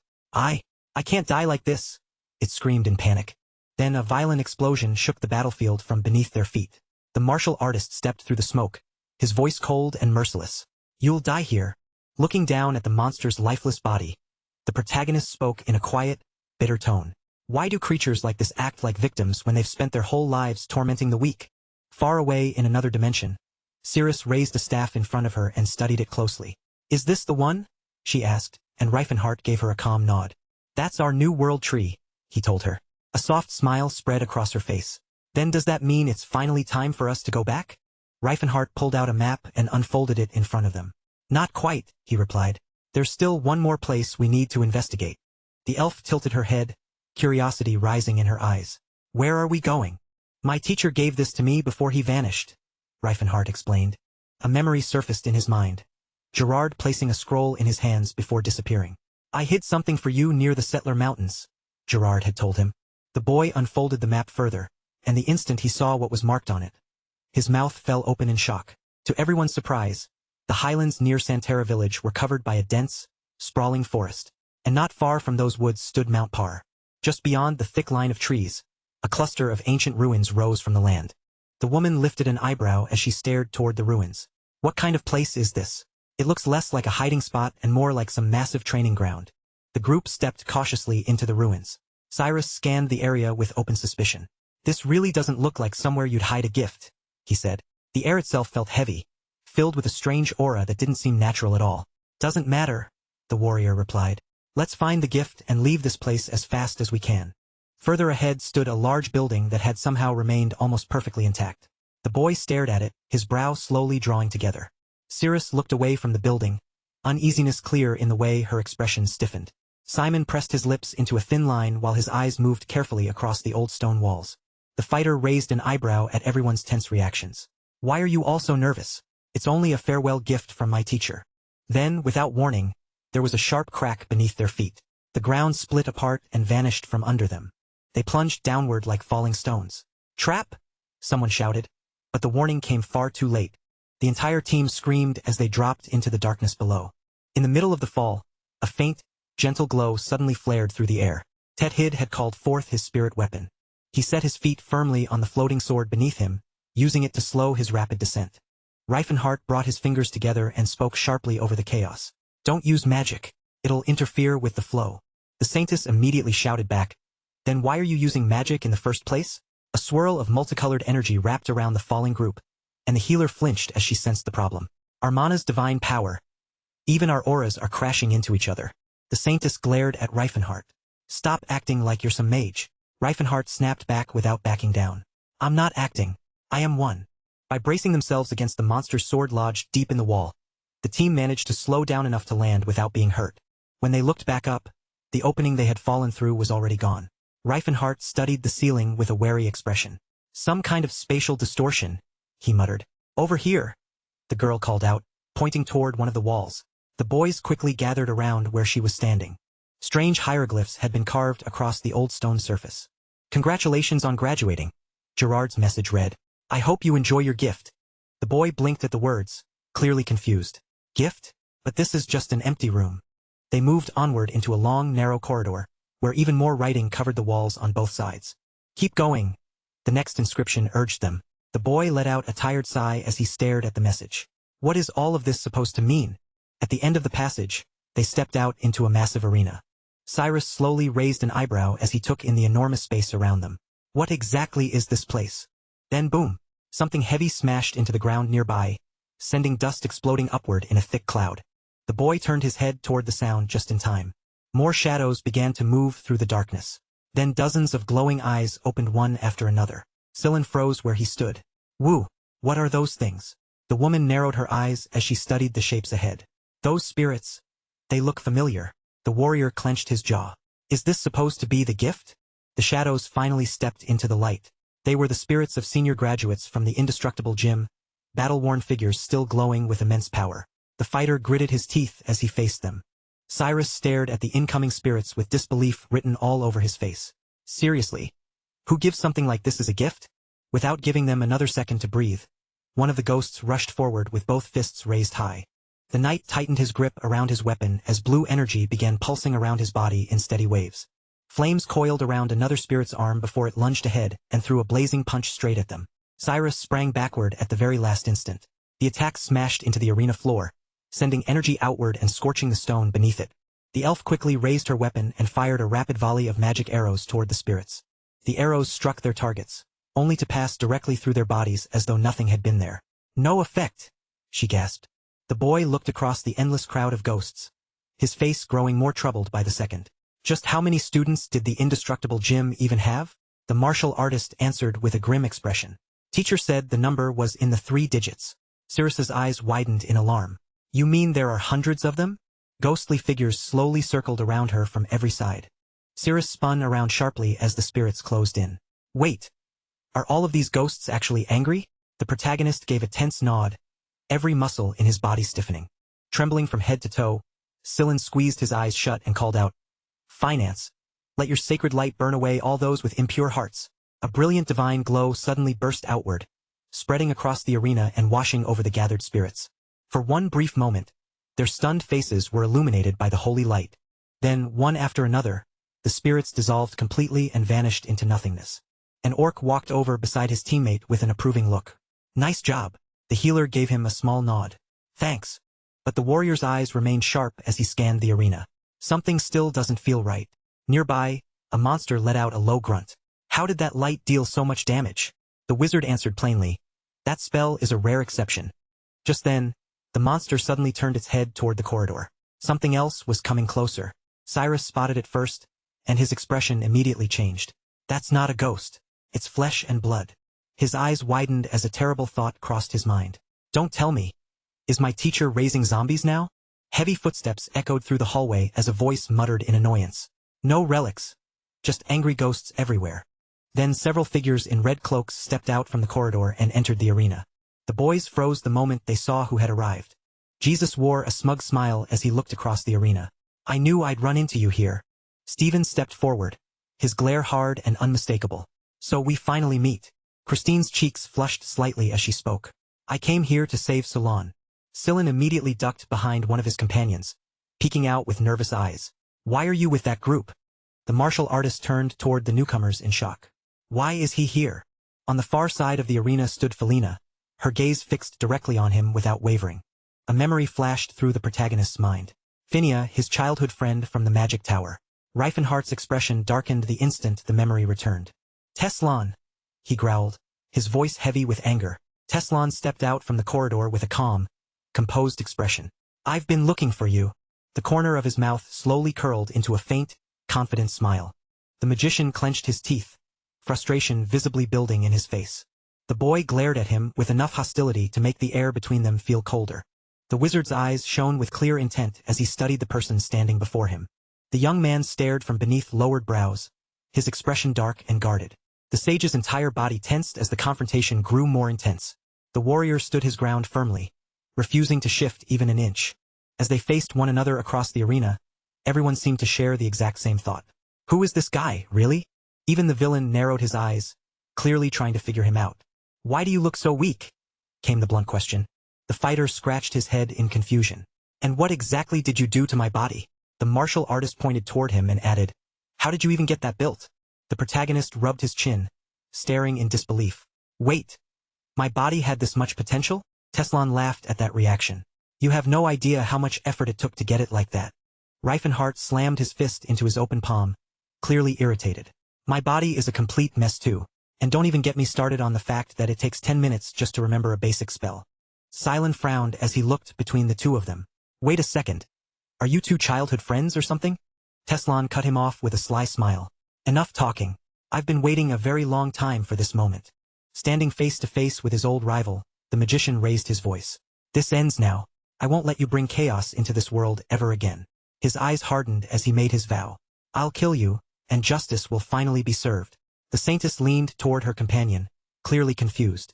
Wait, you two actually know each other? The man threw up his hands. It's a long story. I'll explain it all later. The wizard gave a casual shrug before adding, "Honestly, I never expected you to come all the way here just to collect your master's gift. Kind of sweet, actually." The young man narrowed his eyes at the insult. Sweet. He clearly wasn't buying any of it, though deep down, he was simply relieved he had never ended up like Teslan. The wizard suddenly raised his voice, letting it echo throughout the arena. "This is fate. It all ends here."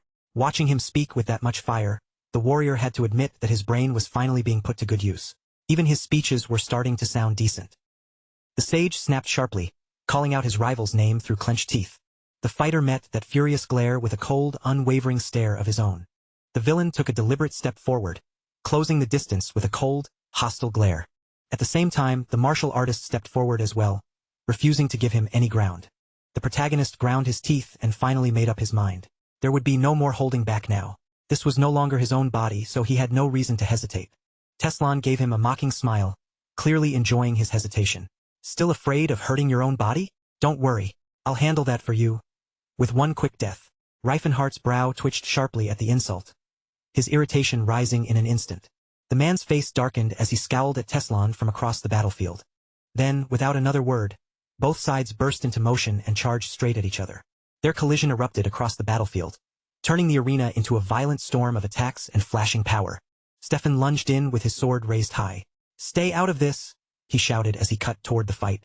Tethid's voice sliced through the chaos, his eyes blazing as he faced the threat ahead. Eustace rested his sword across one shoulder, his voice low and bitter. "It's time I cleared my family name of the stain you left behind."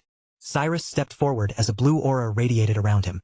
"You brought that shame onto us yourself," he shot back. "Not me. Where's the brother who once lived by the knight's code?" The man lifted his blade high, his patience finally gone. "Enough." The Golden Knight launched himself forward, determined to show his brother what true swordsmanship was supposed to look like. Not far away, Christine wore a wild, determined grin. "I'll save you from this monster," she declared. Silent quickly ducked behind one of his comrades, speaking under his breath. "She's my last hope." Felina's brows tightened as she looked ahead. "I have to help." She sprinted toward the orc, remembering what she knew. Orcs were weak against magic. She unleashed a rushing torrent of flames, shaping the fire into a long burning spear. "Strike them down," she commanded. The Saintess pressed his fingers together and called out with force. "Finance, lend me your blade of light. Drive back this darkness." A glowing barrier flared to life behind Tethid, stopping the incoming fire the moment it reached him. The sorceress stared at the barrier in shock. "What kind of power is that?" The healer's eyes widened as he realized the danger. "He might actually defeat me even with the gap between our powers." Raising his voice, he called upon his god to pass judgment. The boy threw a powerful punch, releasing a rapid barrage of high-speed spirit bullets toward his opponent. The magician slipped through the barrage with effortless movements. "Too basic," he scoffed. The young man followed immediately with a swift kick. "I thought the indestructible gem taught its followers not to dodge." The sage calmly replied, "I'm too fragile to fight that way." The warrior swung again, refusing to let up. "Then why dodge at all?" The villain raised both hands as magic circles spun into existence around him. Then he unleashed his finishing move, a blinding burst of radiance. The fighter formed a shield of fire in front of himself. "I can take 4 blasts like that, and I'm not even old yet," Teslan shouted in frustration, his expression tightening. "Your vortex guard is too slow." Off to the side, the wizard stood there looking completely lost. What are they even talking about? The martial artist summoned a barrier of his own and braced himself for the next exchange. Then he shouted across the battlefield, "You don't need that much aura to cast a spell. I'm ending this right here, right now." The man clenched his teeth in disbelief. He had not expected the spell to be this powerful. So the Demon King still has enough brainpower left to create something like this. Waves of glowing blue energy crashed down across the ground, hammering the arena floor again and again. The protagonist staggered beneath the pressure, his jaw tightening. "My body. Can it really handle this much?" The magician slashed through the air with his sword, sending the attack forward in a sharp sweep. Reifenhardt watched closely and realized that Teslan had truly trained this body. The boy narrowed his eyes, suddenly understanding that while the body was nearly indestructible, his mind had not caught up with it. As he threw another punch, a grim thought struck him. If this keeps dragging on, my own stupidity is going to get me killed.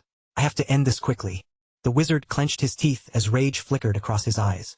Then, without warning, a grin slowly spread across his face. The warrior's eyes flew wide open as he sensed that something was wrong. The sage calmly raised his sword with precise control. "You really fell for something that simple?" The tip of the blade crept closer, closing in on its target. Then a deafening blast exploded through the battlefield. Blood burst outward through the air in a violent spray. It splattered across the ground like a sudden shower of red rain. A deep slash had been carved across the martial artist's chest. His eyes widened with a mixture of sharp pain and stunned disbelief. The villain lowered his blade and spoke with calm satisfaction. I embedded Vortex Guard into that strike. I only wanted to test how much cutting power it had. The protagonist grimaced through the pain. This body was never meant to withstand aura. Teslan's lips curled upward at his reaction. Of course it wasn't. You never mastered the indestructible gems techniques. But you did figure out how to cast spells using nothing but your brain. Flames suddenly surged around the blade, curling along its edge in fierce, blazing streams. The man narrowed his eyes and fixed his gaze on the Demon King. Don't forget who you're dealing with. He lifted his sword high above his head and declared, I am the king of martial arts. The wizard merely raised an eyebrow at that grand declaration. So what? Is there anything you can do that I can't? Reifenhart looked away for a brief moment, pulled back into an old memory. Back then, he had shared the title of strongest with Holy Sword Cyrus while knights clashed overhead. The sage burned with anger, unable to understand how one of the continent's greatest warriors could ever call someone like him a friend. And now, that same warrior had been cut down and thrown aside. Facing his old rival, the villain spoke quietly. You were my only friend back then. But now I have plenty.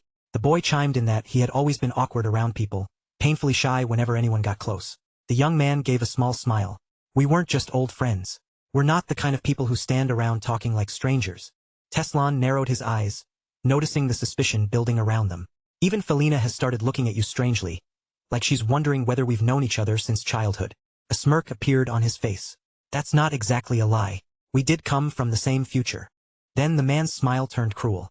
But don't misunderstand. We were never the kind of friends who sat around laughing together. All at once, the mage threw both arms wide and shouted with everything he had. I trained without stopping just so I could destroy you, Demon King. Flames roared around the warrior's body as he faced him head-on. You think that's enough? Magic won't save you here. Without a trace of hesitation, the wizard threw his sword aside. You're right. Magic by itself won't be enough. The sage calmly raised his arms. In a real martial duel, the fighter with the most aura isn't always the one who wins. The ground beneath them cracked apart, and a massive explosion tore through the battlefield. Eustace raised his sword toward the sky and shouted, Eldrin, awaken! Cyrus dodged the attack, his eyes narrowing as he recognized it. I already saw this move today. Holding his weapon firmly in front of him, he growled. There's no honor in a technique like that. The boy stepped forward and fired back immediately. And stabbing your own brother in the stomach is honorable? The knight surged forward, his expression turning ice-cold. Then let me say it clearly. You are no brother of mine. Meanwhile, Cirrus leapt onto a ghostly mount and raised her voice. Saran, lend me your strength. Christine held her sword in front of her, staring at the strange sight with confusion. What kind of trickery is this? The paladin's mouth fell wide open before he snapped in outrage. You bloodthirsty slave, don't tell me you like Zeline too. The elf blinked, completely lost. Wait, what are we even talking about now? The woman's cheeks turned red as she groaned in frustration. Ugh. He really is such a heartbreaker. Without wasting a second, the girl summoned a towering spirit of fire. Fight with me, she ordered it. The knight swung her sword through the air and called out, Sayer, bless my blade. Felina's eyes narrowed as suspicion crept across her face. Sillin pressed his fingers together and spoke grimly. No one can save her now. Realizing what had to happen, the girl steeled herself. We need to finish this quickly. She spun around to look behind her only to freeze in place. The sorceress's jaw dropped as terror took over her face. The villain had his opponent pinned down tightly. The girl stared at them in confusion. What are they even doing? Teslan twisted his enemy's arm with an annoyed look. Has he seriously never heard of freestyle wrestling? The martial artist gritted his teeth as his teacher's words echoed in his mind. Don't overthink it. Just hit harder. The protagonist rolled onto his stomach, trapped in an awkward position. How am I even supposed to attack like this? Flames burst up around him, and Reifenhart suddenly understood what he needed to do. Just shove him off. His opponent grinned down at him. You really think I didn't see that coming? In the next instant, he was completely engulfed by fire. Waves of power surged across the battlefield, colliding with enough force to shake the air. The boy stared in disbelief. That was an aura clash? His mouth hung open as he shouted. I've never even heard of something like that before. The mage grinned at his reaction. That's what happens when you train nonstop. You won't find it written in any book. Twisting the enemy's leg, the wizard scoffed. Even a child has better control over aura than you do.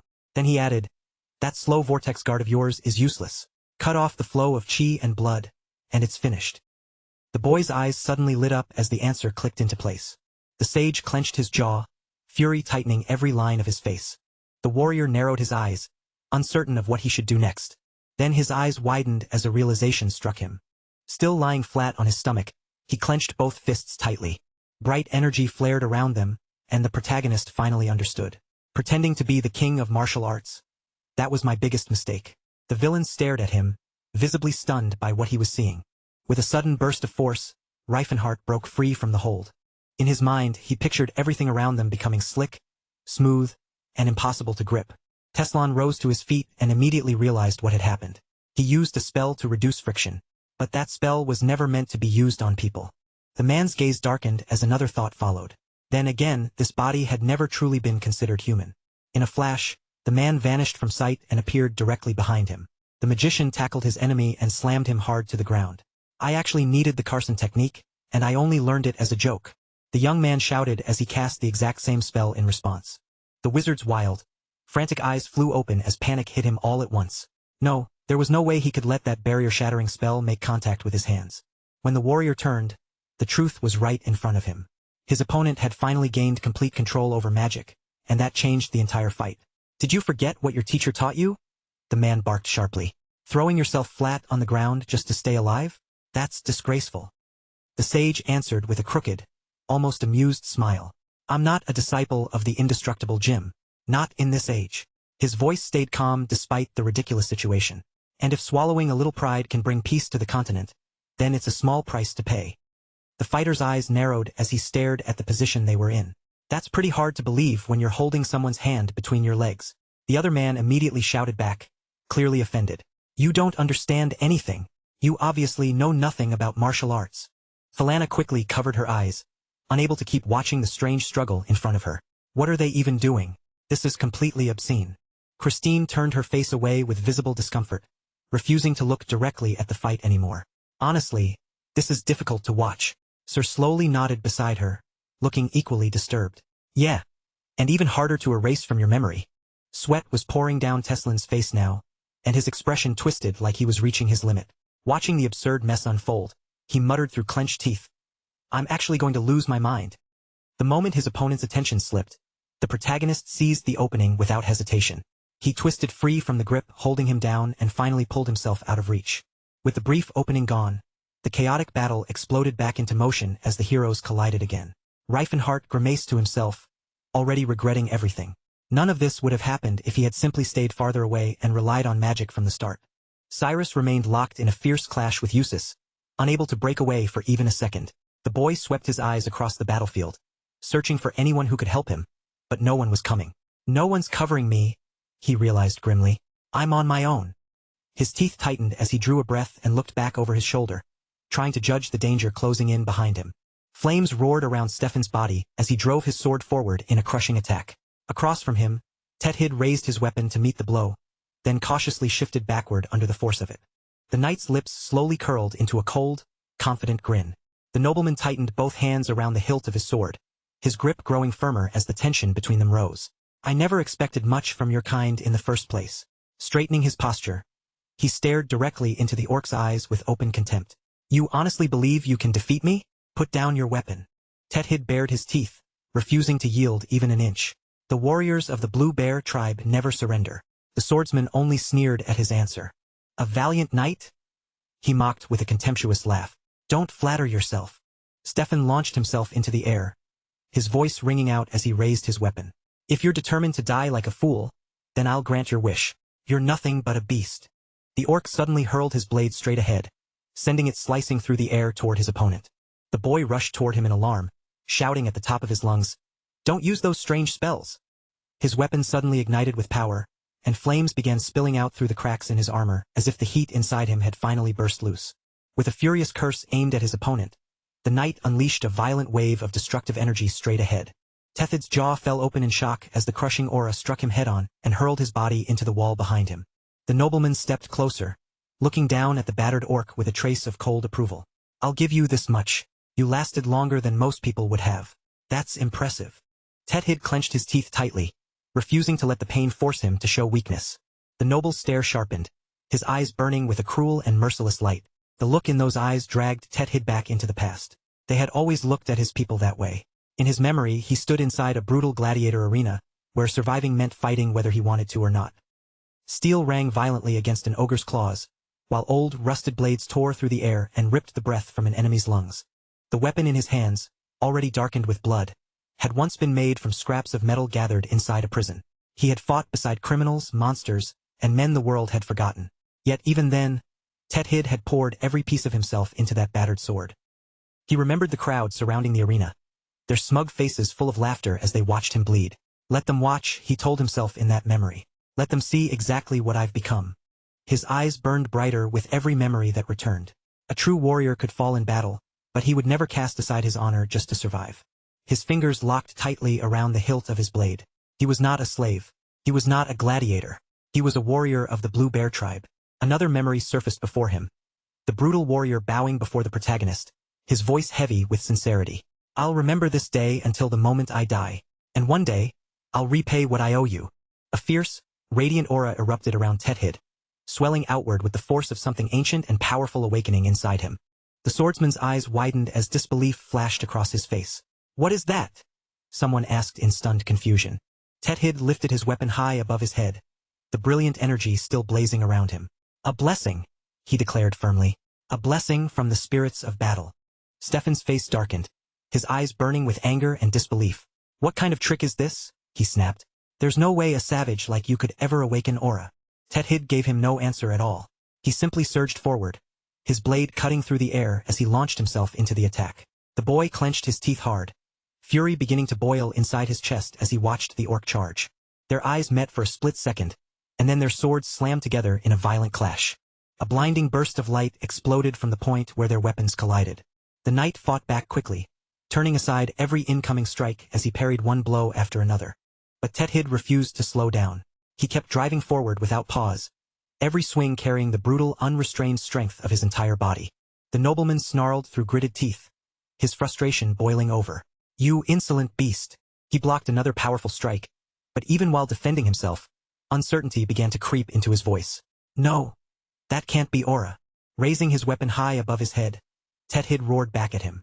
You're still denying it, even after seeing it with your own eyes? Tethid brought his blade down with all of his force, sending it crashing toward Stefan in one devastating strike.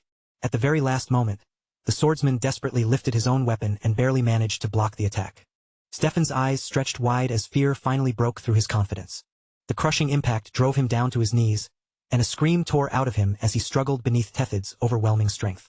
Tethid stepped forward with his sword already drawn, his stance firm as he faced the enemy head-on. This was where it ended. His hand locked around the hilt until his knuckles tightened, and a fierce, unshakable light burned in his eyes. Across from him, the knight's jaw slowly clenched as the pressure in the air became impossible to ignore. The orc suddenly burst forward, putting everything into one final attack. In a single blur of motion, he shot past his opponent. Blood spilled from Stefan's mouth as his strength gave out. He dropped to his knees first, then pitched forward onto the ground. His body struck the floor hard, the impact leaving him completely still. Cyrus watched the outcome with a faint, satisfied smirk. So the orc really had awakened that power after all. Eustace narrowed his eyes in disbelief. Hold on. An orc can actually use aura? The boy raised his weapon and stared directly back at him without flinching. He had trained for it, earned it through effort, so why was that so hard to believe? With an angry shout, Eustace launched himself forward. To him, the very idea was impossible. But the knight twisted away at the last possible instant, narrowly escaping the incoming blow. The force of the missed strike exploded behind him, blasting apart the ground where he had been standing a second earlier. The villain watched closely, and a sharp gleam flashed through his eyes. The boy swung his sword through the incoming energy, knocking it aside as he weaved between the barrage of follow-up attacks. Still, while the swordsman kept moving, an unsettling realization hit him. No matter how many openings he searched for, he could not land a proper strike. That armor was completely untouched, without even a single scratch. Then Cyrus's expression abruptly changed, his eyes widening as something finally clicked into place. He understood what was happening. At that exact moment, Eustace slashed through the air and roared for his opponent to die. The boy slipped past the attack with clean, controlled movement, avoiding the blade before it could reach him. A brilliant blue aura began to glow around his sword, bright enough to cut through the chaos around them. He lifted the blade high, then unleashed wave after wave of energy straight at his opponent. The attacks pierced directly through the armor's weak points, yet the armored man did not panic. He only smiled. "You really think that's enough to damage me, Elder?" The knight answered with a smirk of his own. "Who said I was trying to damage it?" The villain's breastplate began to shimmer strangely, a faint glow spreading across its surface. The swordsman calmly snapped his fingers. A burst of radiant light suddenly flashed from underneath the armor. Chunks of glowing aura pulsed beneath the breastplate, trapped inside and building with violent intensity. Then an explosion ripped through the air behind Cyrus, shaking the battlefield with its force. Eustace screamed in unbearable pain, his mouth stretched wide as the blast tore through him. The boy watched the result with calm eyes. He still had a lot more to learn from Stahl. Felina let out a horrified scream the moment she saw what had happened. Eustace, the proud golden knight who had seemed so powerful moments ago, now lay defeated on the ground. Tethid stood silently over his fallen opponent, sword in hand as he looked down at him. Elsewhere on the battlefield, Cyrus and the paladin were still locked in their own fierce fight. Felina suddenly turned, her attention snapping toward Teslan. He had seen his comrades fall one after another. His jaw tightened hard, his teeth grinding with frustration. Cyrus moved behind the next opponent, quietly taking position at his back. Teslan instantly jumped backward and shouted Tethid's name. The young man quickly helped the gentleman back onto his feet. When he asked whether he was all right, the man gave a small nod and said Scylla would patch him up in no time. Teslan glared at them with narrowed eyes. He scoffed that, with more time, he could have taken down the Demon King himself. He had only underestimated the Demon King's allies, nothing more, never considering that things could be different this time around. Reifenhart let his aura burst outward, the power rolling off him as he coldly warned Teslan not to interfere again. The enemy remained calm as he slid his sword back into its sheath. For now he was withdrawing, but there would be a next time. Reifenhart frowned, refusing to let him leave so easily. They would not lose, and he was not about to stand there and let Teslan simply walk away. Teslan answered that challenge with a smug, knowing smirk. Then, without warning, he threw his head back and screamed, cursing the indestructible rocking chair with all his rage. Mana surged upward and began gathering over the battlefield, thickening in the air like a heavy storm cloud. From the empty void around them, the spirits of the slain students slowly began to rise once again. The growing crowd of ghosts rushed straight toward Reifenhart in a frightening wave. Teslan cast one final glare in his direction, his brows drawn tight as he promised that next time, he would rip Reifenhart's head clean off. Reifenhart gritted his teeth and held back his power as the spirits closed in. Why were they coming after him?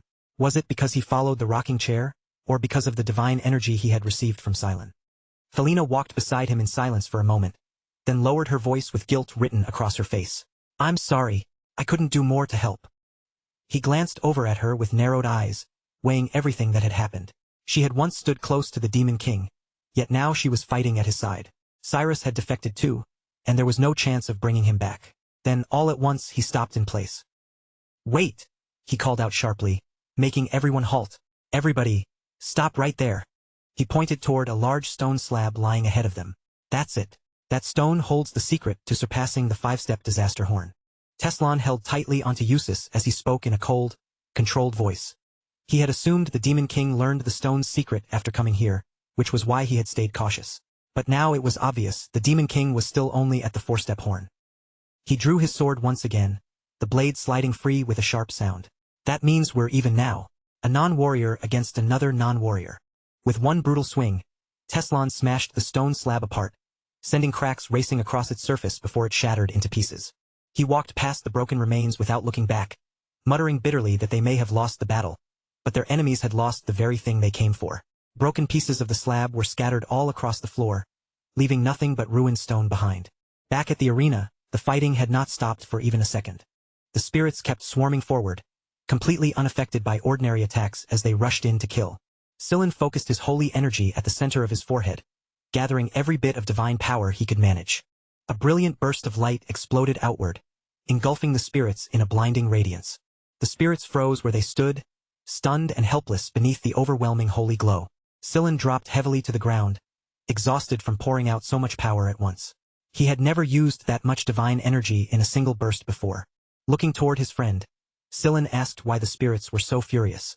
The boy answered quietly that they had been beaten to death simply because they were not strong enough.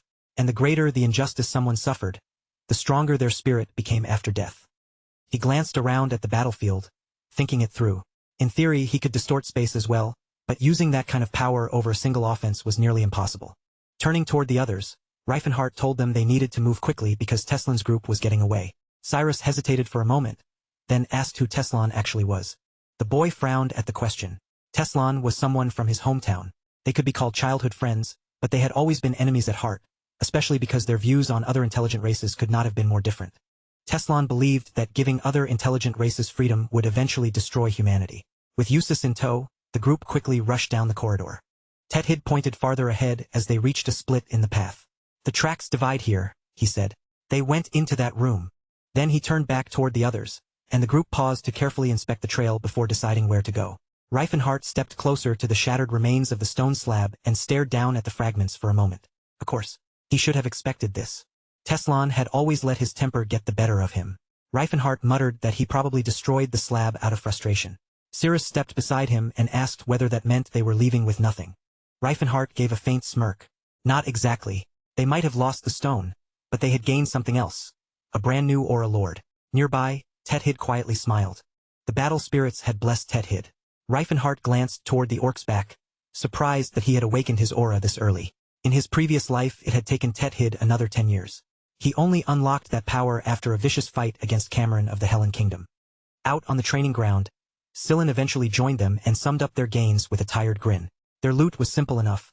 1 staff and 1 Aura Lord. Far away from the training ground, another struggle was already beginning. High in the mountains, sunlight slipped through the thick canopy of trees, scattering pale beams across the forest floor. Someone raced through the woods at full speed, weaving between trees as though every second mattered. Behind him, several young trolls gasped desperately for breath. They begged Yutrang to stop because they could not run any farther. But Yutrang, the oldest among them, kept pushing forward. They had no choice, the humans were closing in behind them. Yutrang looked back at the frightened children and understood exactly what would happen if they were caught. Young trolls could not regenerate like adults. Too much blood loss or even simple exhaustion could kill them, and if the humans captured them, the children would be turned into potion ingredients without a second thought. Up ahead, Lantis led the human group through the forest and called out, asking whether anyone had seen where the trolls had run. Even as he searched, his mind was already calculating the profit. Troll blood was essential for healing potions, and spruce prices had risen too. A greedy smile spread across Lantis's face as he raised his voice. Catch them. Those things are money on legs. Yutrang pulled the young trolls close, wrapping them in a tight, protective embrace. His jaw clenched as guilt washed over him. This was all his fault. He should have listened to Mater. They never should have gone anywhere near that waterfall. Then Yutrang rose to his feet and leaned close to the little ones. He whispered for them to hide there and not make a sound. He stepped alone into the clearing, speaking quietly to himself as he faced the danger ahead. Even prey would bare its fangs when its young were threatened. Yutrang raised both arms and focused his mana, pulling power into himself as the air around him began to shift. Thin trails of smoke slowly began to drift through the forest, curling between the trees and swallowing the path ahead. Lantis growled at his men not to panic. It was just a typical troll trick, nothing more. But even as he said it, fear had already begun creeping into his voice. Then a towering figure suddenly appeared directly in front of him. Yutrang stood there like a wall. Frozen in shock, the man swung his sword wildly and somehow managed to cut him. A barrage of arrows followed immediately after, whistling through the air from behind the human fighters. The arrows buried themselves deep inside the troll's flesh, striking him one after another. Yutrang grimaced through the pain and yanked the arrows free with his bare hands, his eyes burning with rage. Then his body began to grow, swelling larger and larger until his form became massive and monstrous. From the rear of the group, Lanta shouted in alarm. He's using gigantification. The troll snarled as his enormous body loomed over them. His people might be considered the weakest among the intelligent races, but once they were cornered, they could become the most terrifying creatures of all. With a thunderous roar that shook the air around him, the giant troll glared down at the hunting party below. Elsewhere, near the edge of Barum Forest, a quiet little settlement sat under an uneasy sky as a girl stared out through her window. It's way too noisy today, the girl murmured. A man stepped up beside her and looked out toward the commotion. The troll hunters are setting bait again. His gaze drifted down toward the village square as he spoke under his breath. Let's just hope that magic circle actually works this time. Carved deep into the stone floor below, a massive magic circle gave off a low hum as power pulsed through its glowing lines. In the middle of the gathered crowd, Old Lady Tess raised her voice in anger. You idiots! Do you have any idea how suicidal it is to provoke trolls? The girl approached her, confused by the outburst. But trolls are just monsters, aren't they? Tess slowly shook her head. They were guardians of the forest, protectors of the trees. Nearby, Eustace closed his eyes and quietly told someone to calm the old woman down. As the woman was escorted away, another man came up to Eustace and asked whether everything was ready. Without even turning his head, Eustace gave a short nod. They had prepared a triple-layered barrier just to be safe. His companion blinked in surprise. Triple-layered. Isn't that overkill for a trap inside one village? Keeping his eyes fixed on the glowing magic circle, the man answered that nobody knew where the trolls might appear from. If they suddenly show up inside the village, he continued, we'll be dead before we even get the chance to lure them into the trap. Eustace stood there without saying anything for a moment. Then he quietly said that Captain Lantis had better be able to handle this, because those magic circles had cost them a fortune. Just then, Eustace slowly lifted his head toward the sky, and a faint smile began to tug at the corner of his mouth. Deep inside the forest, birds suddenly burst from the treetops and scattered into the sky in a frantic wave. The mercenaries immediately snapped to attention, gripping their weapons and preparing for whatever was coming. Streaks of bright mana tore through the trees, flashing between the trunks like bolts of light. Yutrang came crashing through the forest, tearing through everything in his path as he charged forward. Eustace quickly gathered mana in front of him, his expression tightening as he focused on the incoming troll. A fireball shot forward and struck Yutrang directly, exploding against his body in a burst of flames. The fire scorched Yutrang's body, but the burns began healing almost immediately, closing before the flames had fully faded.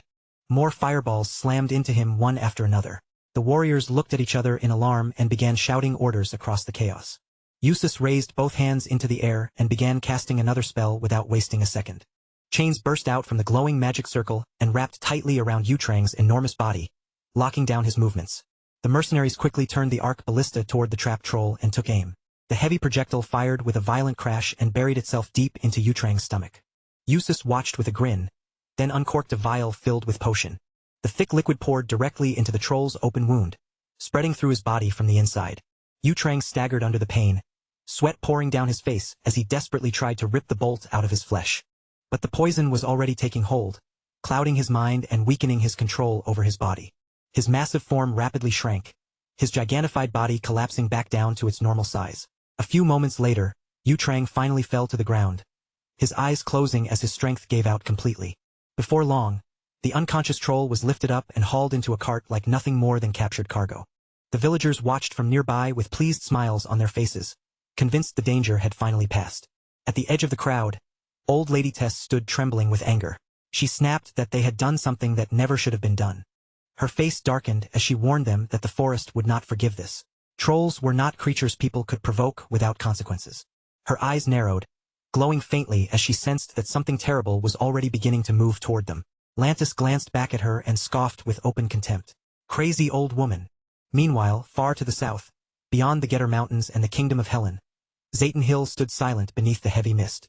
A group of troll hunters made their way along the ridge, dragging their captured prize behind them.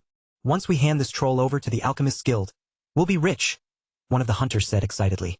One man chuckled at the thought, but his partner suddenly frowned and listened carefully. Wait, did you hear something? Both hunters stopped in place at the same time. The forest around them had gone silent, far too silent for a place that should have been full of life. Then a low drumbeat rolled through the fog, echoing between the trees with a slow and ominous rhythm. The mercenaries froze, their eyes darting nervously in every direction as the sound continued around them. Where's that coming from? Someone asked, his voice shaking despite his attempt to stay calm. Without warning, one of the men vanished straight into the mist as though something had dragged him away. A scream followed almost immediately, a horrible, desperate scream that tore through the silence. The hunters broke into panic and pressed tightly together, staring into the fog as they tried to find whatever was hiding inside it. The air itself seemed to grow heavier, and an eerie force pressed down on their bodies until it felt difficult to even breathe. Then they saw it.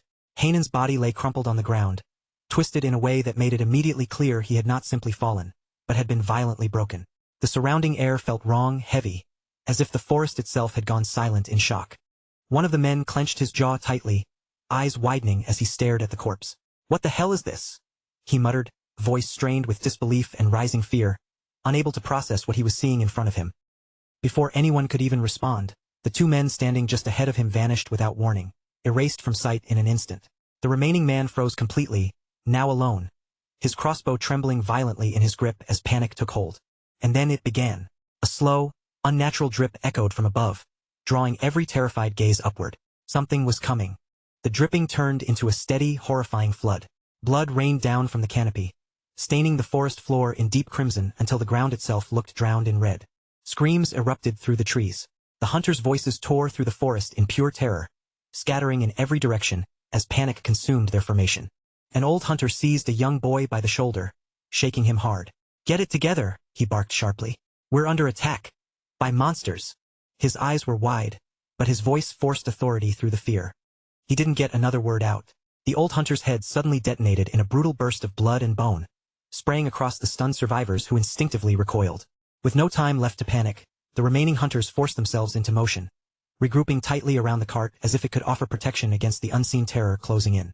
Eustace stepped forward with shaking focus, hands already forming a complex magic circle in the air. He attempted to activate a detection spell, eyes locked with desperate concentration. The magic responded at first, rippling outward like a pulse across the forest, stretching through the trees as if probing the entire area. Then, without warning, it shattered mid-expansion.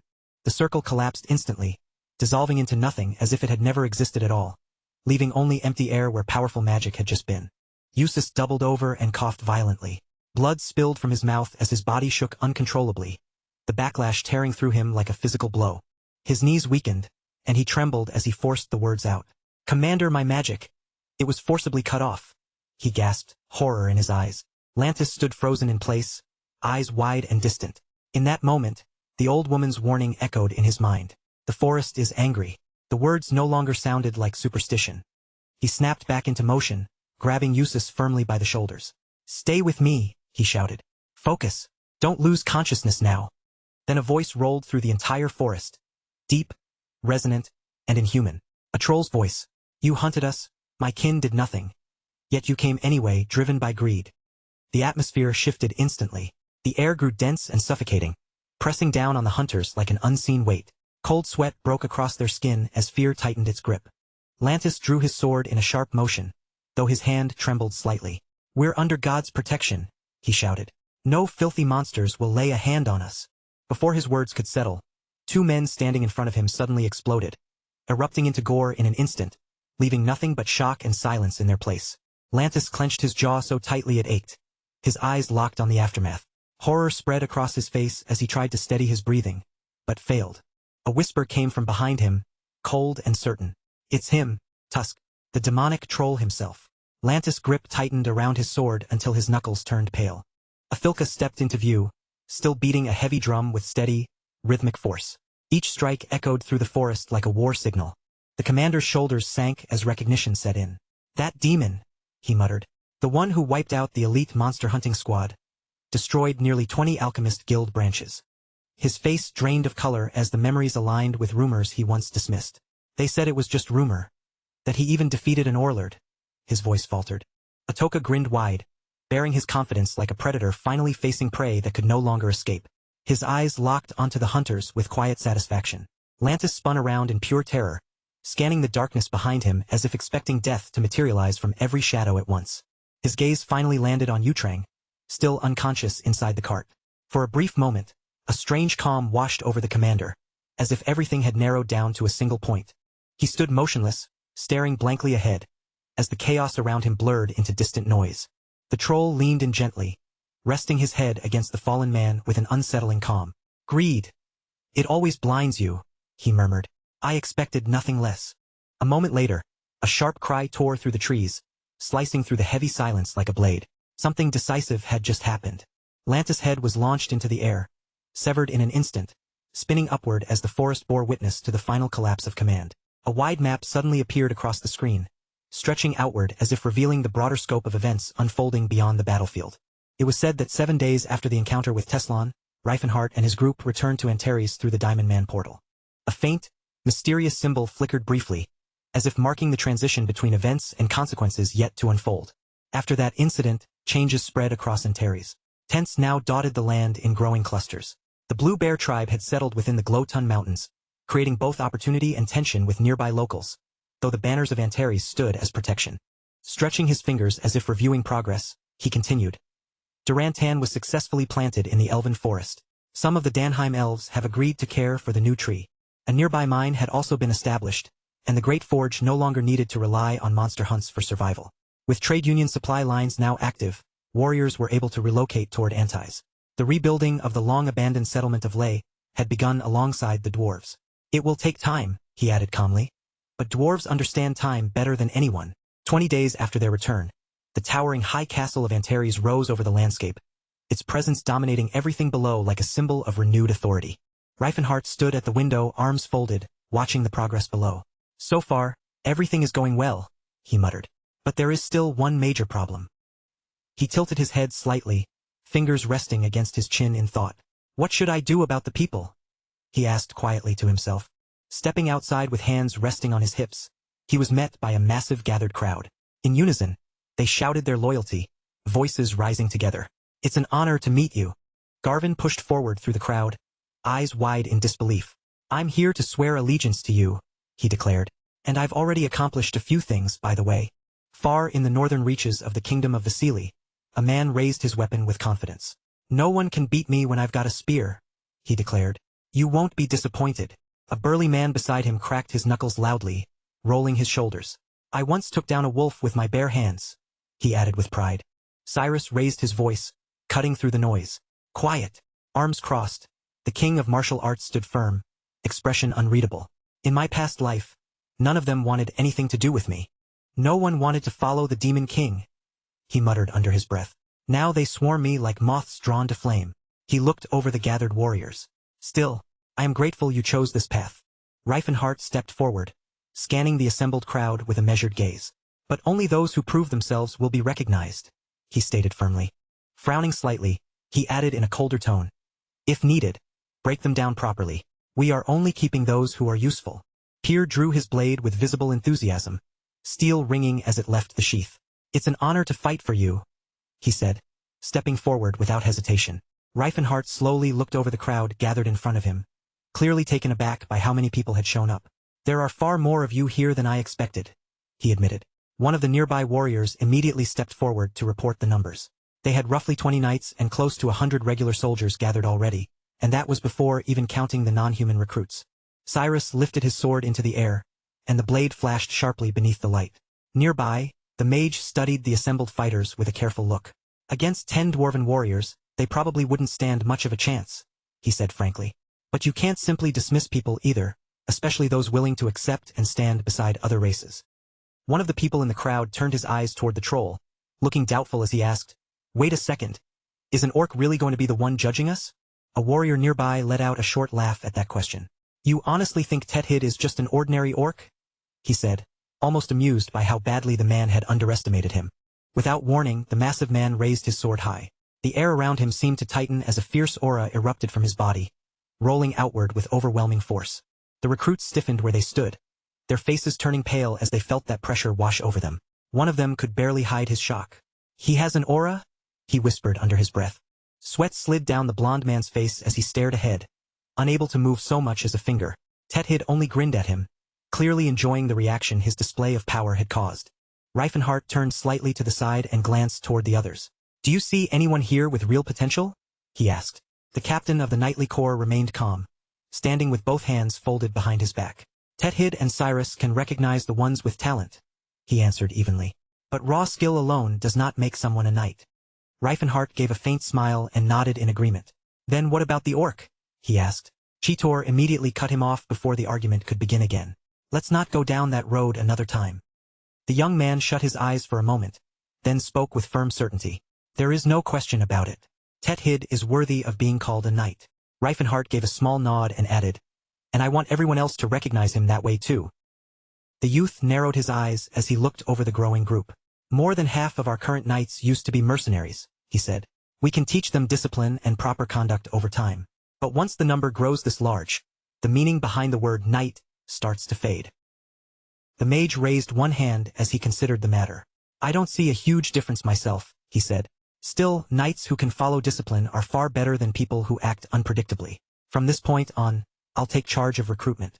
The thief and Cyrus will both be informed of everything. Some time later, the martial king pushed open a door and stepped inside. He glanced toward the maid and asked, Busy today? The moment she told him that every document on the table needed to be reviewed, Reifenhart's eyes widened in disbelief. He slowly sat down before the pile of papers, then let out a heavy sigh. Where in the world did all this paperwork come from? Just a few months ago, I was bored out of my mind, he muttered bitterly. Flora did not seem impressed by his complaint.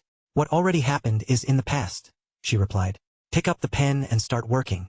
As Reifenhart reached for the first sheet of paper, his eyes stopped on the numbers written across it. Wait. There are really more than 1,000 settlers here now? He asked. Flora explained that they had come from Croynes after their crops failed, forcing them to abandon their homes and flee here. Reifenhart leaned back in his chair with another exhausted sigh. At that rate, it was obvious he would not be leaving his seat anytime soon. At that moment, an elf approached the table carrying a tray and announced that she had brought tea for him. Buried beneath stacks of documents, the magician looked at the mountain of work surrounding him and muttered that he would probably be trapped in the castle for quite a while. There were still dungeons waiting to be cleared, and for relics that had yet to be found. As she gently poured the tea, Cirrus looked toward him with curiosity. Who handled all the imperial work in your previous life? She asked. Reifenhart answered casually that he had not needed to leave the palace back then. On top of that, Madeline had been there to help him manage everything. The girl tilted her head, not understanding why that solution could not be used again. Then why don't you ask him to help you now? She asked. The Martial King shook his head. This situation is different, he said. If I start pushing my work onto non-humans now, people will panic. The elf lifted her eyes and spoke carefully. There are a few people among us who are good at managing things. Reifenhart immediately agreed with the idea. I would hire someone without hesitation, he admitted. But I still need to know who I can actually trust. He needed someone dependable enough to handle documents and administration, but strong enough to keep the castle safe as well. Only then could he finally return to joining the expeditions himself. Turning slightly, Reifenhart spoke his thoughts aloud. I need someone who understands paperwork and can protect this castle at the same time. Cirrus's expression brightened. What about Asriel? Reifenhart chuckled at the suggestion. He's a good man, he said. But he is not exactly the type I would trust with every important thing I own. Then a smile slowly appeared on his face. Actually, there is someone else I have in mind. The sound of carts rolling through the corridor echoed nearby as the magician continued speaking. He is so well read that it almost becomes irritating, Reifenhart said with a faint grin. But despite that, I would never want to get rid of him. Nearby, several warriors stood sweating as they whispered among themselves. He is still here? One of them asked quietly. Who even is that guy? Another shook his head. I have no idea, but there is something strangely noble about him. Hearing those whispers, the prince slowly turned his head toward them. Even Captain Asriel had already admitted that he did not recognize the man either. Tilla looked at him with open curiosity and asked, Are you some kind of knight? Want to spar with me? The man only gave her a faint, relaxed smile. I'm just looking around, he replied. The dwarf pointed directly at him, clearly unconvinced. Oh, come on. Stop pretending, she said. Who said you are not allowed to pick up a sword? He only shrugged his shoulders. Is it really wise to place a weapon in the hands of a prisoner? The knight narrowed his eyes at him. Karl is dead, he said coldly. Right now, you are nothing more than a nameless man. Yet the prisoner did not appear disturbed in the slightest. He remained calm, as though the insult had never reached him. Tilla's eyes widened as she stared at him. What exactly is going through your head right now? She asked. With both hands folded behind his back, the prince answered in a calm voice. Yuval is still a strong candidate for the throne. Tilla blinked at him in confusion. Where did that come from all of a sudden? The man lowered his gaze, his voice becoming quieter. Because of him, I started looking at things differently, he admitted. The dwarf leaned closer, waiting for an explanation. Differently how? She pressed. He continued without looking away. The intelligence, the strength, and even the beauty possessed by the other races, he said. Then his eyes settled on the woman standing before him. You are proof of that. Sweat gathered along Tilla's brow as she lifted one eyebrow at him. That is a little much, she said, half suspicious and half embarrassed. Do all knights speak like this? Karl crossed his arms over his chest. A moment later, the prince lowered one hand and slowly raised the other, making a small gesture as if he were carefully considering what to say next. Karl gradually straightened his fingers one by one. Tilla's eyes widened again as the prince looked directly at her. And you, he said, are clever and resourceful as well. The dwarf lowered her raised hand and looked away slightly. I'm still not so sure about the beauty part, she muttered. He extended his fingers again and added without hesitation. But you are tough. Tilla burst into laughter and raised her hand toward him. You would look much better with a beard, she teased. He immediately answered, Then I'll start growing one. Karl stepped closer toward the girl, while Palm calmly explained that her people supposedly possessed the ability to hear the voice of truth. As a prince, he said while pressing his fingers together, you would already know whether I was lying or not. Then the man narrowed his eyes and looked at her more seriously. Would you be able to tell if I said that I had fallen for you? Tilla's eyes opened wide in complete surprise, and for a brief moment, she could not find a single word to say. With a faint smile still on his face, Karis began talking about the differences between dwarves and humans. Before he could continue very far, the girl cut him off firmly. I don't care whether you are human or dwarf, she said. When he asked whether she believed he was even capable of loving her, color quickly rose to her cheeks. The sky had shifted into the bright colors of daytime when the prince spoke again. Now that I am completely your prisoner, would you stop watching over me? He asked. Then he gently reached out and took her hand. I understand now, he said softly. I have no right to judge you, Vel. Reifenhart smirked as he stood beside the man. How are you holding up? He asked him. Carl lowered his brows slightly before answering. I'm doing fine, thanks to your grace, he said. After a brief pause, he added with complete honesty. To be honest, I think I am living the best life any political prisoner could possibly ask for. Reifenhart slipped one hand into his pocket as he listened. I'm glad to hear that, he said. Have you ever considered not being a prisoner anymore? Carl raised an eyebrow. You mean stop being a burden? He asked. Then he sighed. The truth is, I have felt uneasy just wandering around this castle without doing anything. Reifenhart closed his eyes for a moment, looking almost relieved. I'm honestly glad you understood without making me spell it out, he said. Then he opened his eyes and asked, would you be willing to help me? Carl opened his mouth, clearly thinking over the offer before answering. Miss Tilla told me about your dream, he said. I owe you an apology. When I first heard about it, I truly thought you had lost your mind.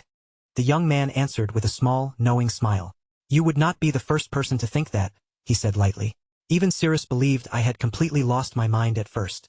Not far away, several maids stood waiting with their arms full of a thick, heavy stack of documents. The papers piled so high that they nearly blocked their faces.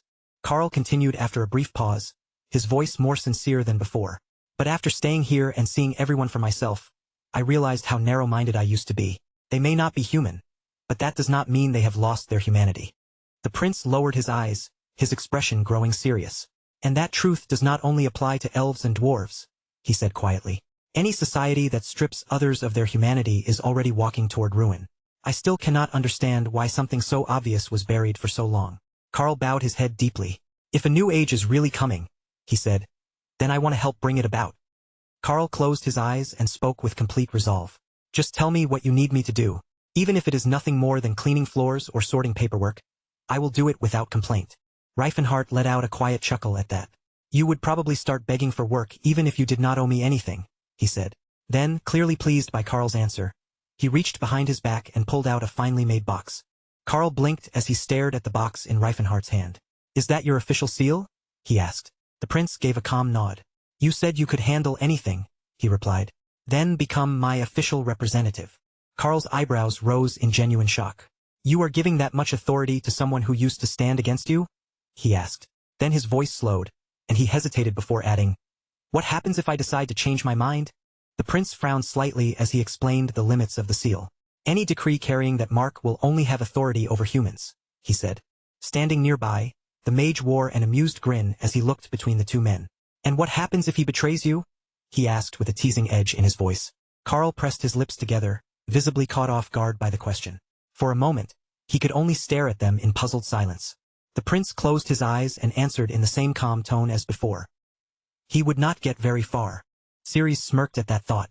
After all, there were only a few knights in the area, along with some half-starved wanderers. It was hardly the kind of force anyone would fear leading. Still grinning, he asked, what if I turn them into a real army? The prince lowered his brows at once. Then Tilla would probably spend days crying over it, he said. Carl's grin disappeared immediately. His mouth opened as though he wanted to respond, but no words came out. The prince closed his eyes once more, leaving the silence to settle between them.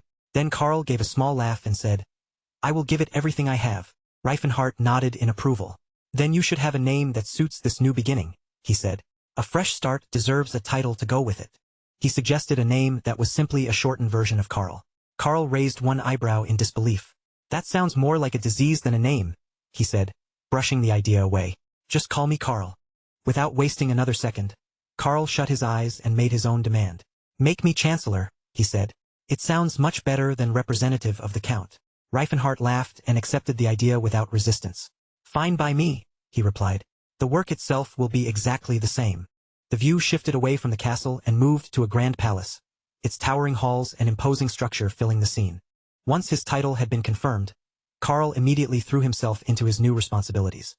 He signed towering stacks of papers and made decision after decision without slowing down, while the magician watched quietly from the side. Reifenhardt watched Karl work and could not hide his surprise. "He is far more capable than I expected," he admitted. Karl frowned slightly at the praise, but the prince continued. "I had some experience managing things in my previous life, but I was only an emperor. I never truly understood all the smaller details. No matter how hard I tried, I could not handle this kind of work the way you are doing it now." Images of elves appeared one after another. Karl's first move as chancellor was to speak with the girls directly. He asked each of them what they actually wanted to do, then placed them in positions that matched their strengths and interests. That simple change alone raised their overall efficiency by 30%.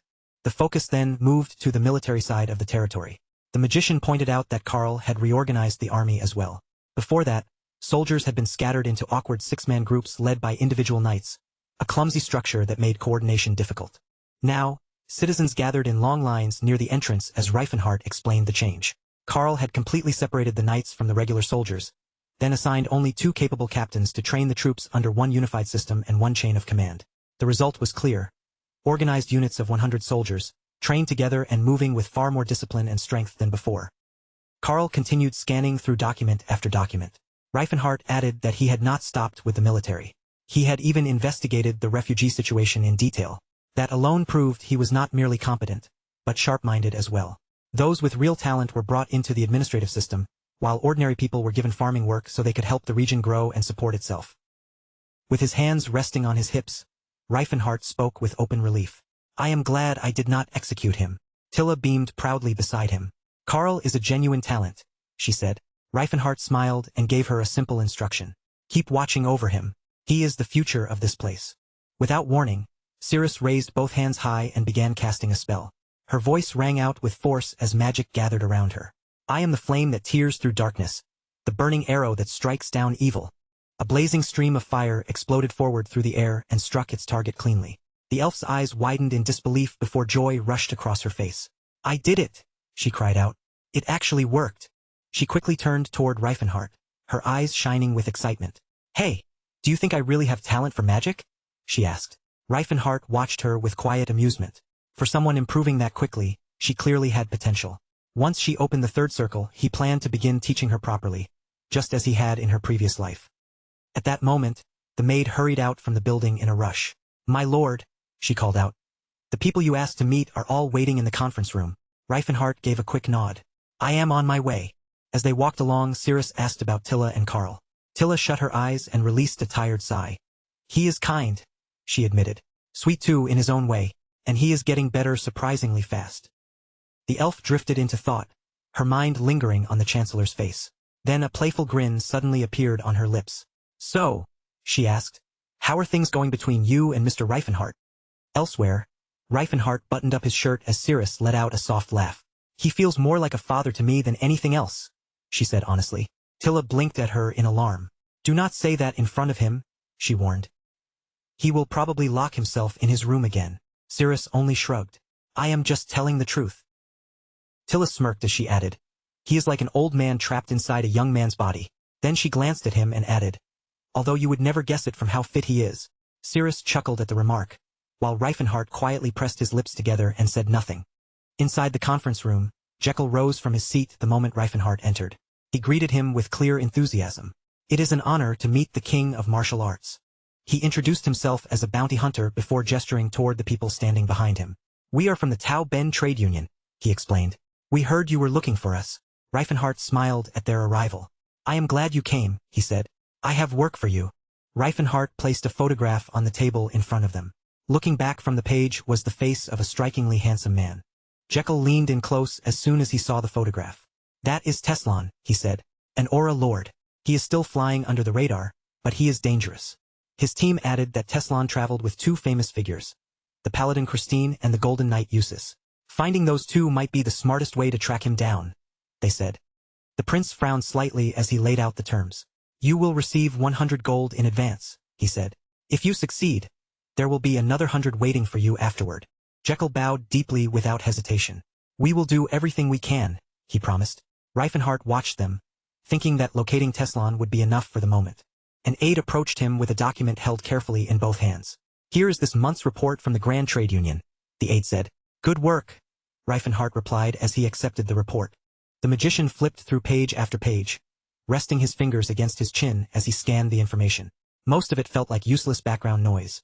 Ogre spotted in the north, a cracked reservoir blocking water routes, and even a report about a two-headed calf born in some mountain village. He kept turning the pages. Then, all at once, his eyes narrowed. His hand froze over one particular line in the report. It said that monster hunters pursuing trolls in the southern region of Hein had been ambushed by something else entirely. A legendary monster known as Tusk had appeared. Most of the hunting party had been wiped out, and only a handful of people had survived the encounter. Reifenhart's mouth fell open as the name struck him. Tusk. That had been Tilk's old nickname. He slammed the report down onto the table and gave the order without hesitation. "Gather everyone. Now." The view shifted toward the seaport of Kaltesen, its distant outline rising along the coastline. Far in the southern reaches of the Kingdom of Hein, the city of Kastel remained busy beneath a quiet but uneasy night sky. Ships rocked gently in the harbor, tied tightly to the piers as the city waited in tense silence. Warm lamplight spilled from the windows of the nearby homes, painting soft golden squares across the quiet street as groups of women leaned close together and traded hushed whispers. Towering over the surrounding city blocks stood the grim, imposing headquarters of the Southern Region Division of the Santana's Tears Alchemist Guild. Deep inside the building, weak candle flames trembled over old, scarred wooden tables. Every shelf was packed with unfamiliar flasks, while bizarre alchemical tools and stained instruments crowded nearly every open surface in the room. Far below ground, blazing torches cast a harsh orange glow across the cold stone walls of the basement.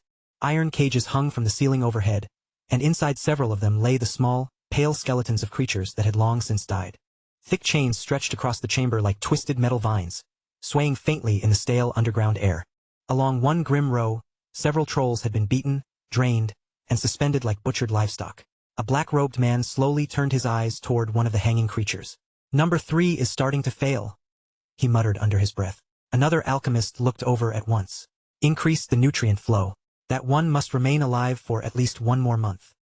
Gripping a long hose in both hands, the man stepped closer and forced the tube into the troll's mouth. "These things are incredible," he remarked. "You can feed them actual garbage, and somehow they still don't get sick." The troll convulsed and coughed violently, its jaw hanging open as it struggled to breathe. "Efficient little creatures," the tester added coldly. "They dispose of waste and generate profit at the same time." Nearby, a rack of glass flasks clinked as fresh vials were arranged in a neat row. "Production has to increase," the tester ordered. "I want another 100 flasks completed before this month ends." A voice answered from beside him. "Then we'll need another troll." Without speaking another word, the black-robed man reached out and pulled a heavy iron lever. The chains groaned loudly as the mechanism shifted, metal grinding against metal somewhere overhead. A thick grate built into the floor began to slide open beneath the troll. Its feet swung helplessly over the dark pit below while fine red dust drifted upward through the air. At the bottom of the shaft, dozens of razor-sharp blades glittered beneath the flickering torchlight.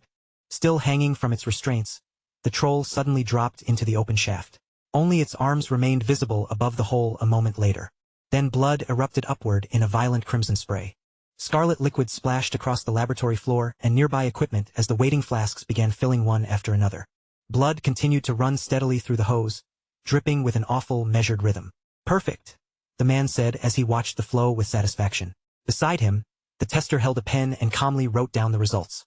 A map flickered into view, revealing several regions located close to one another. In the darkness, the Alchemist Guild's building loomed over the city like something waiting in silence. Back in the basement, firelight crackled against the walls while the furnaces continued burning.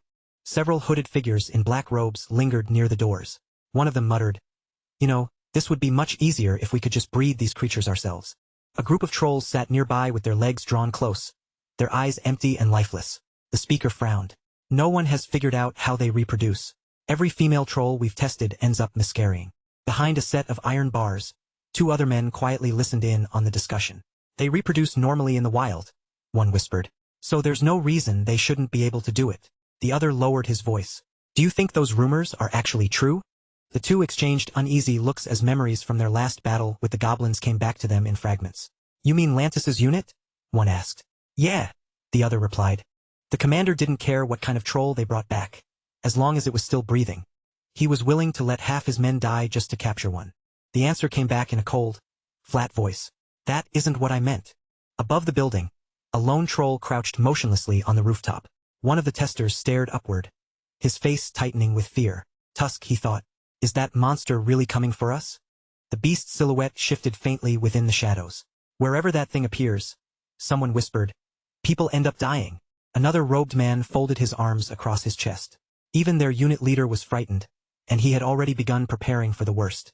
Important guests are coming soon, someone mentioned. His companion glanced over. Yeah? Do you think any of them might actually be strong enough to kill Tusk? Above the hall, an ornate chandelier glittered beneath the warm golden glow spreading across the room. Inside, an extravagant banquet had been prepared, with luxurious dishes covering the long table from one end to the other. Holding a glass of wine, the head of Santana's Tier's Southern Division raised his voice to greet the guests. It is truly an honor to welcome every one of you here in person. Kafir answered with a faint smirk. We're really not important enough for that kind of treatment. Marand narrowed his eyes slightly. You're mistaken. Dipal has an excellent eye for talent. If he chose to invite you, then there has to be a reason. Blau turned toward the unit leader. There's no need to be concerned. Sayer is watching everything closely. The man's eyebrows lifted in clear surprise at those words. Elsewhere, several knights remained posted at the castle gates. One of the guards opened his mouth and let out a long, tired yawn. Another knight stood with his hands clasped behind his back, staring toward a ship in the distance. I'd love to sail away on something like that someday, he said wistfully. His partner chuckled. So you're dreaming of becoming a sailor now, Smith? Smith tilted his head back and looked up at the sky. Ever since I was a kid, I wanted that, but after hearing all those stories from sailors, I gave up on it. It sounds glamorous until you learn how brutal that life really is. The other guard nodded. Yeah, but at least the pay is decent. Smith only shrugged. Maybe, but half of them never come home. The knight raised one hand with a confident grin. I would have survived. His partner smirked back. The people who say that are usually the first ones to die. Our work might not pay better, but at least we tend to live longer. Smith closed his eyes as though speaking from experience. Once you reach my age, you'll understand. Then his expression shifted, and his voice turned uneasy. Where is all this fog coming from? A thick gray mist had begun rolling slowly through the city streets, swallowing the road and creeping between the buildings. The guard furrowed his brow in confusion. Not a single cloud had appeared in the sky all day. The warrior swept his eyes across the distant horizon, his posture growing tense. Something about this isn't right. From somewhere far away, a soft drumbeat echoed through the fog. Then a low voice murmured about a midnight lake, about black rivers pouring down from the edges of the sky. The two guards spun around at once. Where is that sound coming from? Pairs of glowing eyes flickered to life in the darkness, staring out from within the fog. Then a low voice slipped through the night air and whispered, the Night of Dopes. The guards went completely still, their bodies locking up as that strange voice reached them. Above their heads, figures began falling from the night sky one after another, dropping down through the darkness. A goblin moved silently along the pier, wandering through the mist as he muttered, the innocent will be spared. Their dreams will swallow them whole. Behind him, a troll slowly lifted its head and spoke in a hollow voice. Bitter weeping echoes beneath the blackened sky. A thick white veil spread through the air, smothering everything in sight. The fog, the monster said grimly. It has arrived. Clutching a strip of torn cloth in one hand, he continued in the same slow, chilling tone. Darkness begins to stir, and sleep follows close behind it. Red eyes blazed through the mist all around them.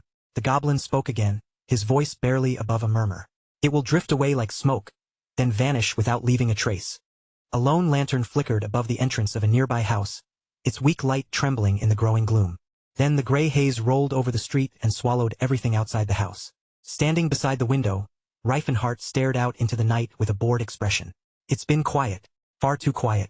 3 whole days without anything interesting happening. Reifenhart frowned slightly, then let out a quiet breath. Well, he muttered. Looks like the fun is finally starting. The gray fog howled toward the kingdom, sweeping over the land like a tide of smoke. Above the Alchemist Guild's building, the twisting mist spiraled through the night sky in thick, rolling coils. A knight suddenly collapsed to the ground, blood bursting from his mouth as his body hit the floor. The trolls spread their arms wide, and in that instant the slaughter began. Then the monster moved closer, advancing through the chaos without slowing down. At the entrance of the guild, the warriors cried out in alarm. It's Tusk. Tusk is here, someone shouted. Anyone who takes him down gets a reward. 1,000 gold. The entire entrance erupted into panic. Kafir's expression immediately darkened at the commotion outside. What is all that noise? Blau turned his eyes toward the doors. Do you think it's a thief? Or is it something much worse? Dipole lowered his head and offered a stiff apology. Please accept my deepest regrets. I never expected such a disturbance while hosting guests as esteemed as yourselves. He had no idea what was happening, but an uneasy feeling had already started sinking into his chest. With his eyes closed, the head of the Southern Division finally spoke. It is probably one of the captured trolls. A breakout, perhaps. But deep inside, he already knew what had truly arrived. Tusk had come for them. Clutching the back of a chair, he tried desperately to make sense of the situation. Maybe that goblin was more dangerous than they had expected, he told himself. Surely the guild's warriors were already dealing with it. This should all be over soon. Then Kafir leaned forward. Would you mind if we helped? Dipole hesitated with his eyes still shut. Surely a mere troll cannot stand against an aura lord like yourself. But would it truly be right for me to trouble my honored guests with something so minor? The group exchanged dark grins. After a meal like that, one of them chuckled. Consider this our repayment. The Seventh Circle mage quietly turned his gaze away. The priest of Sayer let a faint smile spread across his face. Then the gray mist finally rolled into the building. The monster charged down the corridor, surging through the fog with terrifying speed. The guards shouted in panic. It's the devil's spawn. Knights rushed forward together, their spears flashing as they lunged at the creature. The troll crashed directly into their formation with overwhelming force. One warrior was thrown down hard, his body slamming into the ground. Blood spilled from the fallen knight's mouth as he struggled to breathe. Another warrior remained frozen in place, his mouth hanging open as terror took hold of him. With his eyes wide in horror, one guard cried out, "This thing is cruel!" Another shouted back, "Monster or not, it's still just a beast." Wrapped in shredded cloth, the creature sneered at them. "Cruel? You dare speak of cruelty while you profit from the suffering of trolls." The troll raised one hand toward the drum. "That is why you will repay it all with your blood." The monster's voice boomed through the corridor. "You filled your vessels with stolen life force and desecrated life itself." Suddenly, the knights gasped in horror. "Our bodies!" Their hands went limp, and swords and spears fell from their grasp, clattering across the floor. "What is this? Why can't we move? What kind of magic is this?" Panic and madness swept through the room. Tiny droplets of blood scattered through the air, glinting briefly in the torchlight. Snap! The troll flicked its fingers. A guard's eyes bulged wide as terror flooded across his face. The goblin slowly raised one claw into the air. Deep red blood suddenly veered sharply to one side, moving as though an unseen hand had seized control of it. Snap! Another flick of the fingers echoed through the corridor. The crimson liquid rose into the air, floating upward in front of everyone. At the center of the carnage, surrounded by bodies, stood the cloth-draped monster with its eyes burning brightly through the haze. "It's Tusk," someone whispered. Kafir folded his arms and studied the creature. "So this is the infamous monster from all those Monster Hunter stories?" The priest nodded uncertainly. "I never thought it truly existed," Marin muttered under his breath. "No wonder Dipole has been bending over backward to accommodate us." The Seventh Circle mage gave a knowing grin. "Nothing in this world ever comes for free." Gritting his teeth, the Aura Lord finally asked, "So what do we do now?" Blay adjusted his glasses, visibly annoyed by the way things had turned out. He felt like he had been played, but he pushed that frustration aside for the moment, deciding he could settle that score later. Right now, a troll stood directly in front of them, and this was clearly no ordinary creature. The beast narrowed its eyes as it looked over the group. "So there are strong ones among you." Moran stood with both hands folded behind his back, staring at the troll in disbelief. "Wait. Can that thing actually talk?" Gaffer's lips curled into a smirk. "Now this is getting interesting." The Aura Lord tightened his grip around his sword hilt and muttered under his breath, "Let's finish this quickly." One of the warriors clenched his teeth until his jaw trembled. "After this, I'm going straight to that sneaky bastard and telling him exactly what I think of him." Without holding anything back, he swung his weapon forward with all the force he could muster. Kafir's eyes widened when the troll slipped away from the blade. "Did a troll just dodge my attack?" he shouted furiously. "I'll carve you into pieces." In that same instant, Athilka launched himself high into the air, his body rising above the battlefield. Below him, an orc and a human collided in a savage exchange, their movements so fast and violent that the clash became almost impossible to follow. Morwin's eyes opened wide as disbelief spread across his face. Blaze froze in place, his pupils shrinking. "Did he just—" Someone whispered in shock. "Did he actually block an aura-infused strike?" The troll glared back at them with unwavering eyes. "A mother's blessing runs deeper than the ocean. No one can harm me." Surrounded by swirling magical energy, Athilka threw back his head and roared, "My body grows stronger, faster, free from those thorn-choked forests." Kafir's lips twitched upward ever so slightly, as if the sight in front of him had finally started to amuse him. Then the orc moved again, beginning another powerful swing. The man gritted his teeth as the attack came at him. He's fast, he realized, far faster than he expected. But before he could recover, the troll had already closed the distance between them. A crushing blow slammed into the ground, blasting shards of broken stone into the air around them. Kafir wiped the sweat from his face and forced out a breath. Good, he muttered. At least that gave me some room to move. But Athilka's red eyes suddenly flared again. The southern winds awaken the chuts, he said in a low voice. It's time for them to rise. Thick green shoots burst from the ground without warning, twisting upward and wrapping around Kafir's body to hold him in place. What the hell is this? Kafir shouted as the vines tightened around him. The orc wasted no time and charged forward again through the chaos. Their swords crashed together, and the Aura Lord barely managed to block the next incoming strike. Even so, the blade still cut through and sliced deep into his side. Kafir doubled over from the pain, blood spilling from the wound as he struggled to stay standing. Marand lifted 2 fingers toward the battlefield and called out, "Flame! Ignite!" A glowing magic seal flared to life beneath Athilka's feet, burning brightly against the ground. The wizard stretched out his palm and fired the spell directly toward the orc. "This isn't just some monster," he growled as he watched the creature move. "It's something else entirely." Beal opened his mouth and snapped. "Who cares about rules or codes at a time like this? Everyone attack him!" someone yelled. "Hit him together." The mage snapped his fingers, already planning the next strike. Flame and lightning, he thought. Those should burn him from the inside out. Then, without warning, a strange force began gathering near the orc.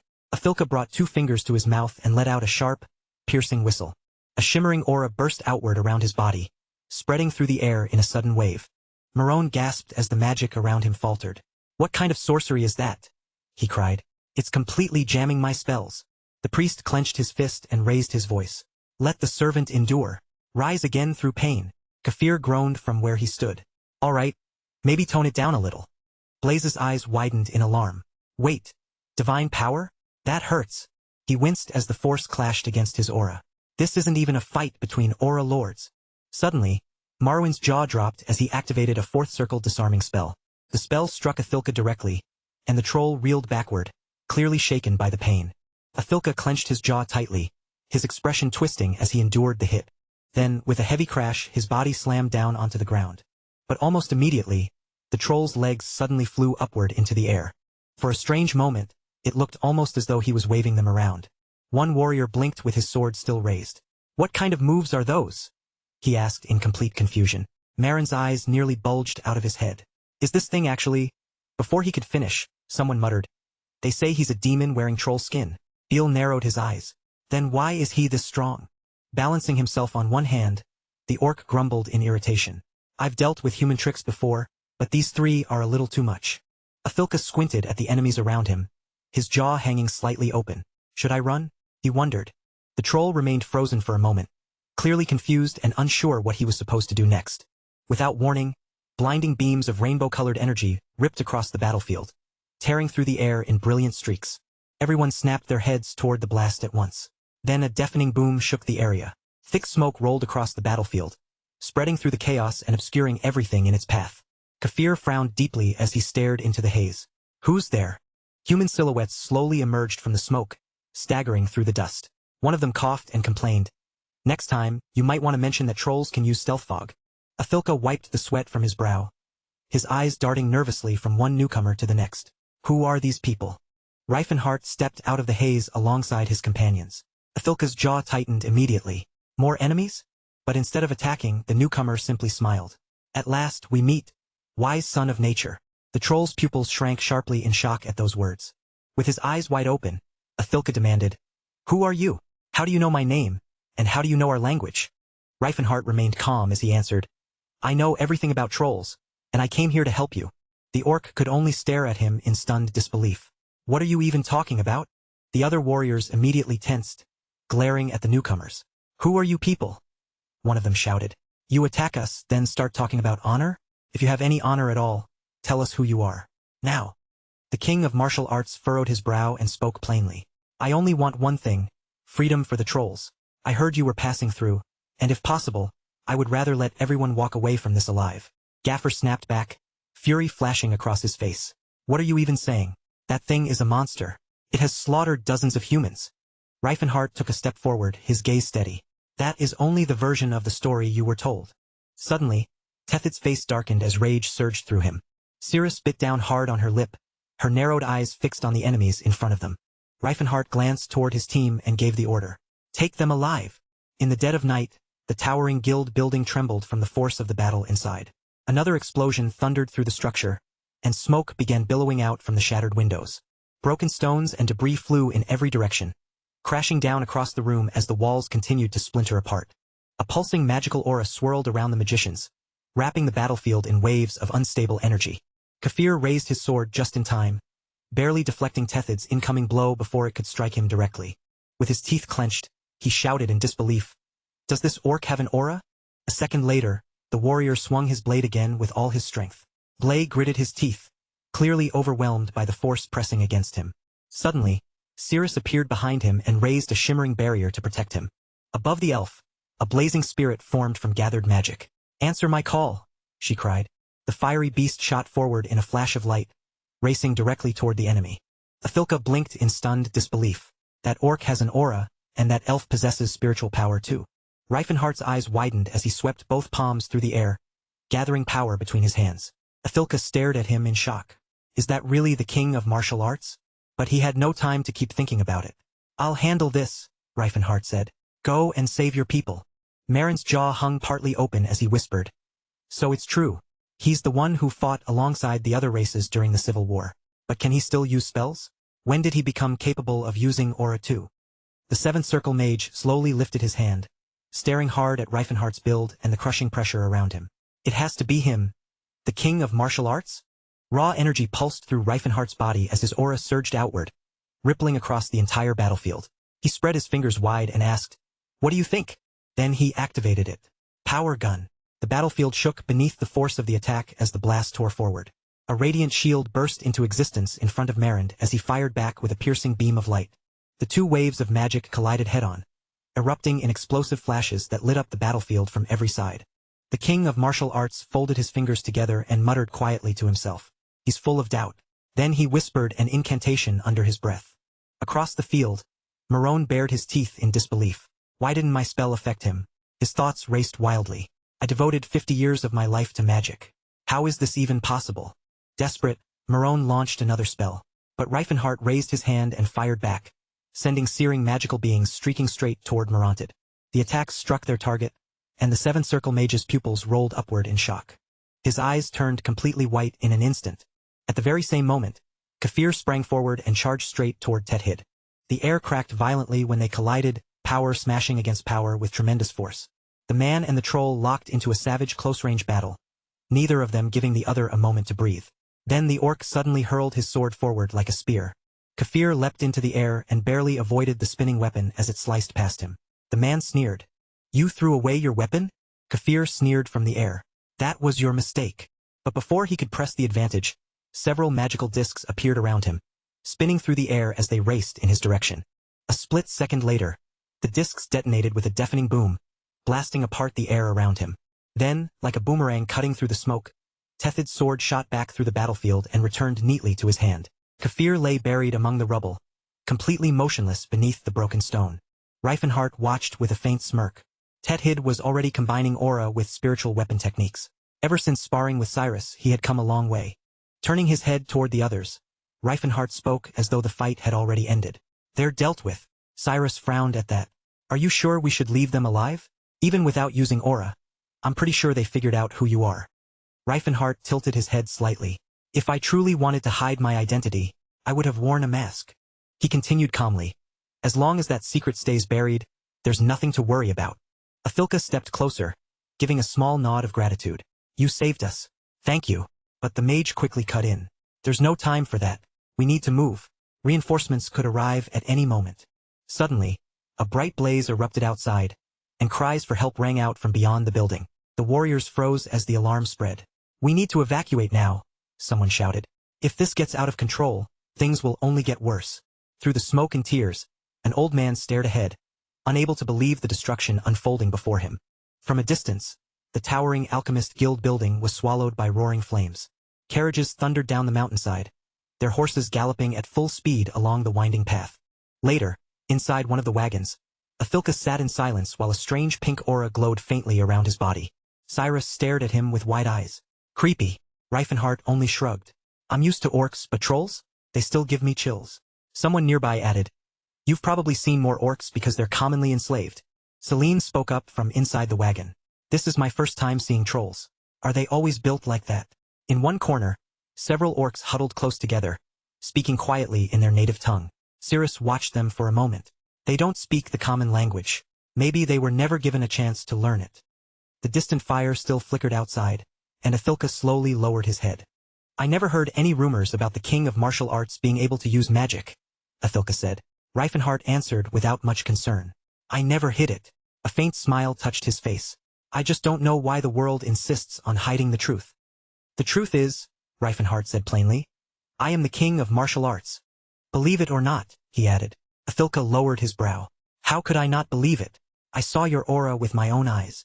After hesitating for a moment, Athilka finally asked, Is it really true that you see other races as equals instead of slaves? The orc gave a slight grin. I still don't understand how you know our language, or how you know my name. Reifenhart narrowed his eyes, recalling someone from long ago. There was once a troll I knew from the Bavar tribe, one of the survivors from Dar Forest. He paused before asking, Have you ever heard of them? Athilka's jaw shifted uneasily. I've heard whispers, once, but that still doesn't explain how you know so much about us. The night sky stretched endlessly above the moving carriages. At last, Reifenhart spoke again. If you trust me, there is something I want to tell you. The carriages rumbled through the darkness as Reifenhart began speaking slowly and clearly. He told them about the kind of world he wanted to build, the future he had been working toward. Something in those words reached Athilka, and the troll's gaze gradually sharpened. He spoke of a terrifying troll who had wandered the world for decades, freeing his people from chains and saving their lives again and again. A warrior who had killed hundreds of humans, and who would kill more if he had no other choice. But the world never changed, Reifenhart said quietly. To them, trolls are still nothing but monsters. Anyone who falls into human hands dies the most brutal death imaginable. Then the mage gave a faint smile. Will you help me? He asked. We have already prepared land and homes, a place where your people can finally live in peace. Athilka looked down in silence. Before answering, he slowly raised his head. Why do you care? You aren't one of us. The king of martial arts closed his eyes. Have you ever been to the southern region of the Taiken kingdom? He asked. Images flashed through his mind. Piles of bones, skulls stacked high like trophies. There was once a time, Reifenhart said, when people there ate their own kind without shame. Then he spoke of a sage who had walked among them and taught them to change, to rise above their blood-soaked customs. The people resisted him, calling it tradition and demanding to know what right he had to interfere. An old man's face surfaced in memory, with long hair and weathered eyes that had seen far too much. The sage had only one answer. Someone precious to him had been eaten before his eyes. That alone was reason enough. Athilka listened in silence, his eyes fixed straight ahead. Celine smiled quietly at the side while Reifenhart's voice softened. He spoke about the people he had met and the ones who had come to matter to him. Tethid turned his gaze away, saying nothing. Cyrus's eyes sparkled with quiet joy. Then Reifenhart added, My friends were treated like slaves, and I couldn't just stand there and do nothing. His eyes narrowed with resolve. I will not stand by. The scene shifted to daylight over the southern kingdom of Grime. At the center of the capital, the headquarters of Santana's Tears rose high above the surrounding streets. Inside, Archmage frowned deeply. Still no word on the culprit? The old man lowered his brow, unable to hide his silent frustration. The head of the Alchemist Guild finally spoke. That creature is no different from a natural disaster. Someone else answered grimly. But if a person was involved, then everything changes. Dipole wiped the sweat from his face. We have our suspicions, he admitted, but we don't have any solid proof. The image shifted to the Fighting King, ruler of Antares County, calmly holding out his palm. The head of Santana's Tears' southern branch spoke up. According to Magician Marin's testimony, the person behind this never used aura. He was purely a magic user. A map of the kingdoms appeared before them. There's a time discrepancy, someone pointed out. He left the White Palace just as the fire broke out at the southern branch, but he was gone for only 2 weeks. To travel that far, even riding the fastest horse without stopping, he would have needed at least a month. Archmage bit his lip. What if he used a double? The answer came immediately. With facial features that distinctive, someone would have noticed. The man turned away, unease written all over his face. We're talking about the Fighting King here, a man who rules over entire nations. We can't throw accusations at someone like that unless we have proof that's absolutely undeniable. Another figure spoke up after a brief pause, sounding uncertain. There are rumors going around. People say he was the one who saved the trolls. The head of the Alchemist Guild pressed a hand to his forehead, looking deeply troubled. With everything we've found along with his past, it really does point to him. He let out a heavy sigh. And that makes this situation far more dangerous than we thought. Time continued to pass, and the view eventually returned to Antares County, deep within the grand halls of the White Palace. Inside a quiet study, Reifenhart leaned back in his chair with both hands folded behind his head. A faint grin crossed his face as he muttered, "The alchemists must be losing their minds right about now. Still, as long as they haven't figured out the spatial portals, my alibi remains perfectly intact." He smiled to himself, clearly pleased with the way things were unfolding. "Everything is moving exactly the way I planned," he murmured. "Keeping humanity from launching one united attack while gathering more allies on my side. That alone is already a major victory." Reifenhart turned his gaze toward the window, quietly taking in the view beyond the palace walls. For now, every piece on the board was exactly where it needed to be. Orange leaves drifted through the autumn wind outside, spinning softly through the air. Watching them fall, the magician narrowed his eyes and quietly asked himself, "Is it finally time to stop holding back and get serious?" The setting changed once more, dropping deep underground into a dark mining tunnel, where carts rattled along iron tracks, and their wheels echoed through the stone passageways. Rows of dwarves stood beneath the dim mine lights, gripping their pickaxes tightly as exhaustion weighed heavily on their shoulders. A sharp whip crack tore through the tunnel. "Quit standing around!" One of the workers shouted harshly, his voice bouncing off the rocky walls. "If you've still got enough strength to complain, then use it to dig faster," another dwarf snapped. As he lowered his head and kept working, he muttered bitter curses about the humans under his breath. The dwarf beside him answered in a grim, defeated voice, "They've got my family locked up as hostages. What else are we supposed to do?" A younger worker looked up from the dirt and stone, his brow tightening with worry. "Has anyone found any adamantium or orichalcum yet? They say Kelburn is furious," he added quickly, glancing around the mine. "We need to pick up the pace before things get even worse." Then, without warning, loud cries erupted from somewhere nearby.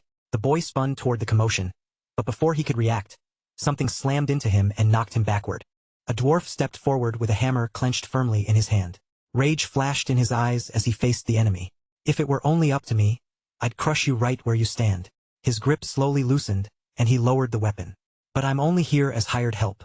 I don't know who you are, and I won't take your life." Eustia's eyes widened as she looked toward the tunnel ahead. "More enemies are coming in."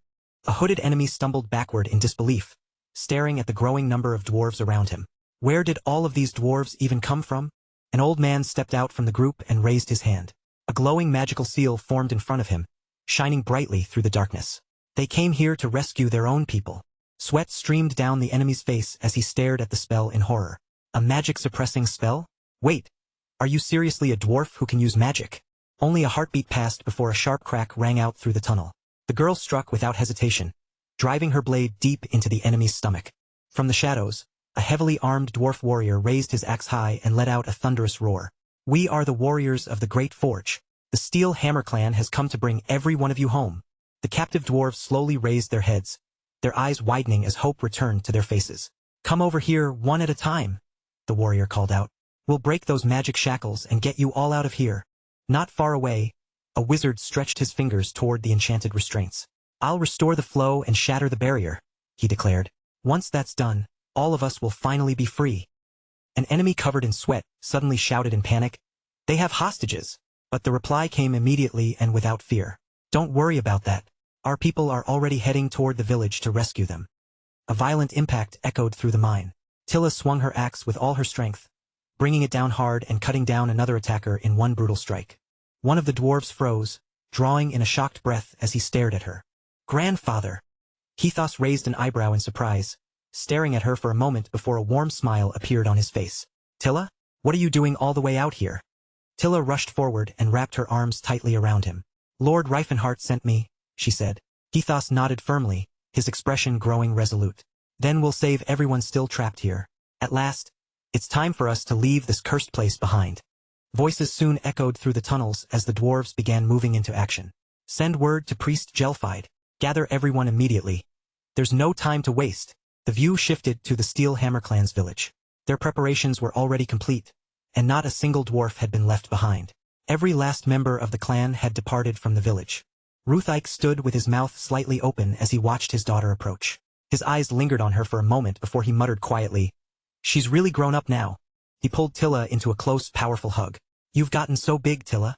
Beside them, Jelfide wore a teasing smirk. "Big enough to get married already, I'd say." "What are you planning to do next?" someone asked, concern clear in their voice. "A group this large is bound to draw attention." The answer came calmly. "Don't worry, the right moment is almost here." The setting changed again, opening onto a broad river whose waters flowed steadily beneath the open sky.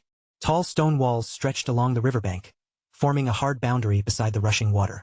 Then several ships came into view, cutting quickly across the river as they closed the distance toward the waiting dwarves.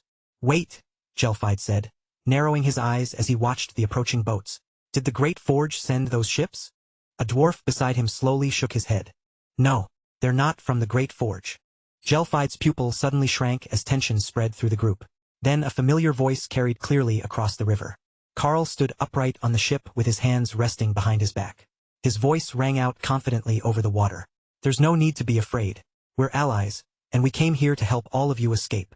Sweat formed on the dwarves' brows as they stared at him in disbelief. A human, coming to their rescue? Tilla stepped forward at once, her eyes opening wide with surprise. "Prince." Carl raised his eyebrows when he spotted her, visibly relieved. "Tilla, you're safe." Tilla rushed over and threw her arms around him. Carl held her close and spoke softly. "Thank the heavens. I was really worried about you." She smiled up at him. "You must have been busy. You could have just sent someone else in your place." Carl grinned warmly. "And give up the chance to meet your family myself? Never." Ruth Dyke watched the exchange with his jaw clenched tight, his displeasure impossible to hide. Tilla turned toward him and spoke without hesitation. "This is my father, and Carl is the man I love." Carl immediately stepped forward and bowed deeply before Ruth Dyke. "It's an honor to meet you, father-in-law." The dwarf's jaw dropped as he stared at Carl in stunned disbelief. "Who said I was your father-in-law?" he snapped, clearly not ready to accept that title so easily. Before the tension could go any further, the story moved away from the riverbank. A map of the Kingdom of Grime gradually came into view, revealing the lands that stretched across the region. Under the cold glow of the moon stood Dio, the largest city in the western kingdom of Golene. Behind its reinforced walls, the local branch of Santera's Tears remained on edge, sealed inside the heavily guarded stronghold. Then the stillness of the night was shattered by a sudden barrage of explosions. Cloaked figures rushed into view and began hurling bottles toward the building. "It's Ivory Tusk!" someone yelled as the attacks rained down. "Use the firebombs! Burn him down!" another voice screamed. A violent blast erupted moments later, its thunder rolling through the streets. Through the blazing flames, a troll burst forward in a powerful leap, his eyes burning with furious rage. He murmured a chant beneath his breath, then threw his body into one violent motion and unleashed a devastating spell. The attack struck without mercy, cutting down several men where they stood before they even had time to react. One of the knights suddenly shouted after spotting something else amid the blasts. Another figure was moving through the chaos, slipping past the explosions with incredible speed. Ivory Tusk landed on top of the fortress wall and came to an abrupt stop, his massive frame silhouetted against the night. Slowly, he lifted his head and fixed his gaze high above the city. A deep scowl crossed the creature's face as he muttered under his breath, "It's time." With that, he kicked off from the wall and launched himself upward, soaring into the open sky. His shadow stretched across the bright moon as he rose above the city. Below, people gasped in alarm and shouted that Ivory Tusk was fleeing. But no one intended to let him escape. Angry voices rang out through the chaos, swearing they would bring the monster down no matter what it took. At that moment, Ramdran, the western branch leader of Santera's Tears, stood confidently among his men. A broad grin spread across his face as he laughed. "I'm nothing like that useless dipole," he scoffed. "No matter how strong Ivory Tusk is, he'll never get past my trolls." But just as he finished speaking, someone came sprinting toward him with panic written all over his face. Ramdran turned sharply in his direction. What happened? The man was drenched in sweat and barely able to catch his breath. "The dungeons," he gasped. "They've been opened. The trolls have escaped." The confident grin disappeared from Ramdran's face in an instant. Far away in the northern kingdom of Rastalkentry, the blazing sun hung high over a crowded and lively city. At the very center of that city stood an enormous coliseum, towering over the surrounding streets. Birds circled in the sky overhead, while roaring cheers burst from within the massive arena. Inside the arena, a gigantic monster stood ready, waiting for its next opponent. Charging straight toward it was an ogre just as huge, barreling forward with all its strength. But in the blink of an eye, a lion-like beast lunged ahead. One savage strike was all it took. The ogre's head was sent flying clean from its body.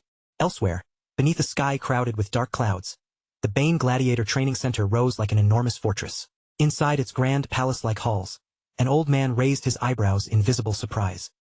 He studied the tall orc standing before him, dressed in surprisingly neat clothes.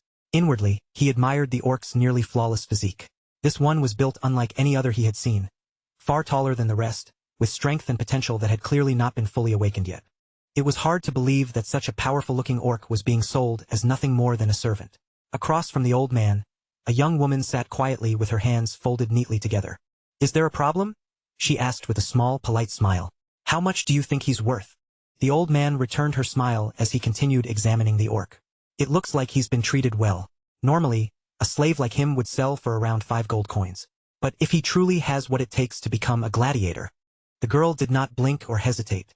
"Then how much are we talking about?" The old man looked at her with a calculating glint in his eyes and leaned forward slightly. "I can offer 7 gold pieces. To be honest, he could probably be worth as much as 10. The girl clasped her hands together, her body trembling faintly before she finally agreed. But the old man still was not finished. "All I need now is your signature," he said smoothly. Inside, the old man was celebrating. This was an incredible bargain. Slaves had become difficult to obtain lately, and acquiring such an impressive specimen for less than the market price was an opportunity he had no intention of letting slip away. The girl closed her eyes, speaking softly as if she were trying to convince herself. "He may look rough, but he's actually kind. Yes, he has fought with other orcs before, but he always listens to me." Suddenly, the orc stretched both arms toward her. "I'll work even harder," he pleaded. "Please, just don't sell me." The old man rubbed his chin as he thought it over. If this girl could keep a beast like that under control, and if the orc was expected to survive alone afterward, then he had to be extremely timid. That weakness could not be allowed to remain. Turning toward the creature with a gentle smile, the woman told him to obey every command his new master gave. The orc nodded gratefully and thanked Syl for arranging everything. The old man extended his hand toward her. The girl reached forward and took his hand. Their handshake completed the agreement, sealing the deal between them. The dungeon below was dark and oppressive, with only the faintest traces of light reaching into the cells. Loud laughter echoed through the prison as the orcs noticed an unfamiliar face among them. One of the imprisoned orcs slowly moved forward from the crowd. Towering over the others and weighed down by shackles, he stepped closer and demanded to know the newcomer's name. The young man lowered his head, a sharp light gleaming in his eyes as he answered, "I am Taphid, son of Crotus, bearer of Rat's axe." The orc's nose wrinkled at the name, his expression shifting with clear displeasure. Outside, a full moon hung in the night sky, and its pale light slipped through the narrow prison bars. Dice clattered noisily across a plate in the dim prison air. After glancing at the result, one orc muttered that the new guy had managed to survive another day. Then the monster beside him turned and asked whether he had heard the rumors. What people had started saying after Barrick's death. He gave a scornful snort and clarified that he meant Master August's ridiculous claims. The orc frowned and growled that when Barrick's body had been found, the old man insisted Barrick might have survived if he had not exposed his armor. And because of that mistake they had lost a valuable piece of equipment as well. The other orcs lowered their heads and let out bitter snarls, muttering curses beneath their breath. One of them stared blankly at the ceiling and muttered that they were the truly unlucky ones. Somewhere beyond these prison walls, orcs blessed by Ruan were still fighting human armies. One of the prisoners suddenly lifted his head. "Are you talking about Antares County? The place founded by the warlord Reifenhart?" The others exchanged knowing looks and nodded, speaking of those warriors with clear admiration. But one of the monsters abruptly snapped at them. With both hands pressed against his head, he barked at them to stop wasting their breath and get some sleep. "None of that matters to us," he shouted without even looking back. Then a voice called out from the far end of the cell. Startled by the interruption, the orc slowly turned around. In the darkest corner of the dungeon, a prisoner sat alone with his head lowered and his face hidden in shadow. He slowly raised his gaze. Tethid's eyes remained calm as he asked, "What if we could become like the orcs of Antares?" The orc glared at him in disbelief. "What are you even talking about?" Tethid tightened both hands into fists, and a strange glow began gathering around them. A brilliant burst of light suddenly erupted from his body, flooding the dim dungeon with a sharp, blinding shine. The chains around him snapped apart one after another, crashing loudly onto the stone floor. The other orcs stumbled backward in shock. "He has an aura," one of them shouted. "He's a real warrior." Tethid rose to his feet, power rolling from his voice as he declared that he had come from Antares to lead them. He raised one open palm and called out to his adopted brother, Dor. The entire dungeon shook under the force of his power. Cracks split through the stone walls, and broken fragments scattered across the ground. Above Tethid's head, a glowing sword slowly formed from pure light, hanging in the air like a sacred weapon. The orc gasped as soon as he recognized it. A spiritual weapon. Only a true warrior can summon something like that. Tethid's expression turned fierce. He spun toward the others and roared. Well, what are all of you supposed to be? Warriors? Or bleeding livestock? With a surge of strength, he shattered the remaining chains on his body. If there's even one drop of a warrior's blood running through your veins, he shouted, then stand up, pick up your weapons and fight. Elsewhere, one of the orcs had reached the Huron Mountains. Scylla and the orc continued their journey toward the kingdom, while the moon hung high over the palace and cast its pale light across a brutal sight. Blood covered the halls from end to end. The walls and floors were drenched in crimson, as if the entire palace had been swallowed by slaughter. Knights raised their weapons and shouted in fury. These orcs are nothing but filthy beasts. Across from them, massive orcs charged forward with rage twisting their faces, roaring back with equal hatred. They rushed straight into the fight, ready to tear apart everything standing in their way. Under a nearby table, a male servant curled up and trembled, too terrified to move or even breathe properly. But his hiding place did not last. An orc grabbed the hanging cloth, ripped it aside, and immediately spotted him beneath the table. Bloodlust flashed in the orc's eyes as he raised his weapon, ready to bring it down on the helpless servant. Before the blow could fall, a blinding flash of light burst between them and knocked the weapon out of the orc's hand. The orc growled and turned toward the warrior who had stopped him. Why did you interfere? The warrior stood his ground and answered evenly. He's only a servant. He's still a human, the orc shouted back, refusing to retreat. Tethid's eyes flared with intense anger. What do you really want? He demanded. Freedom or revenge? Those words struck the orc hard. He froze in place, then slowly looked away. I understand now, he muttered. Tethid turned to face the rest of the orcs gathered in the blood-stained hall. His voice rang through the chamber with crushing force. We do not spill blood unless we have no other choice. Spare one person, and 10 more may rise to protect him. But kill one man, and 10 more will hunt us down for revenge. If we truly want freedom, then we must be capable of showing mercy. Suddenly, Augustus stormed into the room with his face red from rage. You ungrateful beasts, he screamed. After everything I've done for you, how dare you behave like this? You're nothing but animals who can't even understand gratitude. One of the orcs narrowed his eyes at the old man. And what about you? Should we show mercy to you as well? Tethid cast him a sharp sideways glance. Mercy has no meaning when someone keeps abusing it. Then a hulking monster stepped forward, towering over Augustus with a chilling smile on his face. I've waited a long time for this moment, he said, laughing quietly. Hidden behind a nearby column, a magician whispered to himself. No matter how powerful these orcs were, one mental spell would be enough to bring all of them down. He began chanting under his breath, and a wave of mass paralysis surged through the air toward them. A burst of light suddenly flared across the hall. Scylla folded his arms and shouted, Steady your minds! The incoming wave of magic shattered instantly. Hidden in the shadows, the palace magician's face twisted in frustration. What is going on? That was when he saw her. Priestess Pilinance stood nearby with her brows tightly furrowed and her eyes fixed sharply ahead. It's close, she muttered. Then she narrowed her gaze further and demanded, Who is this magician? And what is she doing here? Tethid casually walked over and smacked Scylla on the head with his fist. Thanks for covering us. Then he tossed an exorcism talisman and a communication necklace into the orc's hand. Raising an eyebrow, he looked Scylla over and asked, Why are you still wearing those clothes? Do you actually like them? Scylla tossed back his long hair with dramatic flair and shouted, In a few days, everything will change. I'll be a mountain of muscle, and this cheap junk won't fit me anymore. Behind him, the other orcs stared in confusion. Who is this guy? One whispered. Is he really one of us? Tethid turned and nodded. He's a young saintess from Antares. Another orc gasped in surprise. Wait, isn't he the one rumored to be dating the Battle King? Scylla's eyes shot open wide, and his face immediately twisted with anger. That's a lie, he yelled. What other ridiculous nonsense have you heard? The rumor had already spread far and wide, carried from nation to nation by countless whispers. News of Scylla supposedly being the beloved of the Battle King traveled just as quickly as reports of the many races fleeing the kingdom of Ailey. Far away in the barren lands of Berk, dark clouds gathered heavily above a massive palace. Inside the vast palace hall, people filled every corner, talking loudly and moving between the crowded banquet tables. With a broad grin, one man turned toward Berkeep and praised the lavish feast before them. Even in the capital, you rarely see a banquet this extravagant, he said, clearly impressed by the spectacle. He spread his arms wide and drank in the sight around him. My eyes can barely take it all in. So many elven girls gathered in one hall. Berkeep simply placed both hands behind his back and answered in an even tone. I'm pleased you're enjoying yourself. Across the long tables, candle flames flickered gently in the shifting air. Tiny sparks suddenly jumped from the wicks, and before anyone understood what was happening, the flames swelled into a violent explosion. A furious dragon burst out from the candlestick in a blaze of fire, soaring through the hall and sending startled guests scrambling away from its path. The glass windows shattered with a deafening crash as Cirrus emerged from the flames. Gasps swept through the room. Cirrus stretched out one hand and called toward the blazing creature, Salamander! Ignatus!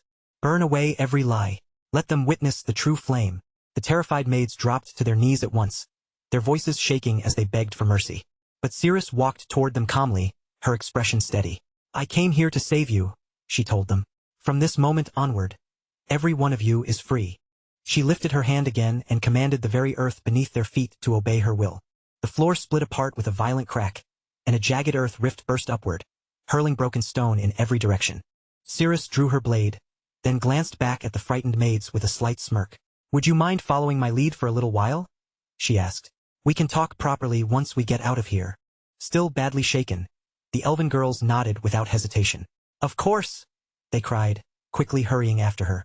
As they fled through the chaos, Cirrus thought quietly to herself that they still did not understand what freedom truly meant. But once she brought them home, that would begin to change. Angry shouts erupted behind them.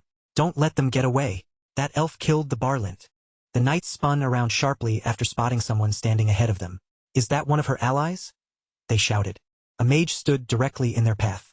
Panic spread through the crowd as voices screamed, Don't let him cast anything. Attack him from every direction. Yet the mage merely closed his eyes, remaining perfectly calm as a sensory field spread outward and blanketed the entire kingdom. I can sense every living being nearby, he murmured under his breath. He turned slightly as the information from the field flooded into him. With it, he could locate every target, predict the paths they would take, and calculate where those paths would intersect. His thoughts narrowed onto the next move with absolute precision. Mark. Fire. He spread his arms outward, and a blinding beam of magic surged forward, ripping straight through the knights. They collapsed instantly, dropping where they stood. Nearby, a boy watched with his whole body trembling. Spells like that really exist? He asked in complete disbelief. Reifenhardt extended his hand, a dangerous smile slowly curling across his lips. Outside, the sky above the kingdom remained clear and open. Massive chunks of stone floated high overhead. They drifted above the land, casting moving shadows across the ground below. Beneath the kingdom, the earth glimmered under a strange light while fragments of stone continued to crumble away. An old man stood looking out across the unsettling sight. It has been a long time since we last met, he said through gritted teeth. Then his expression hardened further. But this time we have a rather interesting matter to discuss. He turned toward the others and declared, Let us begin. Another voice spoke directly toward the old man. Since the Silver Sages exist to protect humanity, it is time we discussed the matter of the Battle King, Reifenhardt. The gathered magicians fell silent. Hooded figures sat motionless together, assembled deep inside the barony of Berkeep. At the center of this realm stood the magic academies, renowned institutions of arcane study spread throughout the continent. Among all of them, 3 ancient academies stood above the rest in both power and reputation. The first was the mysterious order within the kingdom of Golan, hidden beneath drifting storm clouds and shrouded in secrecy. The second stood beneath a wash of golden sunlight, the sun tower of the sacred empire of Vashalin. And lastly came the most revered of all, the towering Mirgrand of the kingdom of Grime. Its spires rose so high that they seemed to pierce the clouds themselves. Known throughout the lands, the Academy regularly announced major breakthroughs in magical theory and relics uncovered from the Silver Age. Within its solemn halls, a man stood before a large audience. With one sweeping gesture of his arm, he began to speak. The stands were packed tightly, and every pair of eyes remained fixed on him. The Ninth Circle Archmage looked across the crowd and revealed the results of his research. During my investigation into the Peat Dungeon and the artifacts found there, he declared, I have made significant progress. High in the stands, Teslan sat stiffly with an expression hard as stone. I never imagined one of the continent's greatest minds would appear here, he muttered. The Tower of Mirgrand is truly shining right now. The man beside him turned in surprise. What is that supposed to mean? Are you saying Mirgrand has fallen into decline? Teslan shook his head at once. That is not what I meant. In his mind, he pictured the once unmatched tower, its towering reputation now stained and weakened. Everything had changed because one subordinate tower under Marigrand's name, Delia, had produced the most notorious mage in history, the ruler of a dark empire. Still watching the figure on stage, Teslin's thoughts sank even deeper. The tower must have felt unfairly blamed. After all, that man would have become extraordinary no matter which academy had taken him in. He remembered a younger man with a bag slung over one shoulder. At 27, he had left the Tower of Delia with nothing beyond 6th Circle mastery, an absurdly low level for someone with such enormous potential. The mages of Delia had feared him and refused to train him past the 4th Circle. Yet once Reifenhardt stepped into the wider world, his strength rose like a raging storm. Teslan remembered him clearly, the central figure of his previous life. Year after year, Reifenhardt had shattered one record after another, climbing through the ranks at a terrifying pace. By the time he turned 30, he had already reached the 9th Circle and become an Archmage. And yet, Teslan could not help thinking that with proper guidance from the beginning, Reifenhardt might have achieved that same level before he was even 20. Teslan let out a quiet sigh, his thoughts turning inward. So why am I still trapped at the 6th Circle? He wondered bitterly. I have the mind for it. His voice faded as the question continued weighing on him. Then his attention suddenly snapped back to the speaker on the stage. Teslin's eyes narrowed as he focused on what was happening in front of him. Atra stood calmly at the center of the hall, one hand lowered as he continued addressing the audience. Many of the artifacts I have examined are already familiar to the world, he explained. But this one is different from anything we have known before. He raised a necklace high enough for everyone in the hall to see it clearly. This artifact can keep its wearer's body temperature perfectly balanced, he said. It can even permanently alter the body itself, though we still have not discovered the method needed to activate that ability. Before Atra could continue, Teslan turned sharply toward the Duke, his eyes fixed on him. Is that it? He asked in a low voice. The forbidden item? The Duke answered with a slow, deliberate nod. Correct. Teslan kept staring at the necklace, unable to shake the feeling that something was wrong. That's the same artifact he used in the Frozen Lands, he murmured. Then he looked toward the Duke again. Will you allow me to speak openly about it? Illard gave him a cold sideways glance. Artris is a 9th Circle mage, he said bluntly. If he were to die suddenly, it would raise far too many questions. And if everything fails to unfold exactly as planned, someone could end up discovering the Silver Sages. He paused with a frown before adding. He still does not know enough for us to act against him. There is no need to silence him yet. Not now. With that, the man placed the artifact into Teslan's hands. One more warming necklace is not going to hurt us, he said evenly. Teslan accepted it, but his attention soon shifted to another item nearby, shaped almost like a mirror. His brow rose. Is that the window of truth? He asked. The artifact that reads emotional states through physical reactions? The answer came with a nod. Exactly. And you should memorize every face you see here. There is a good chance that one of these people is wearing a warming necklace.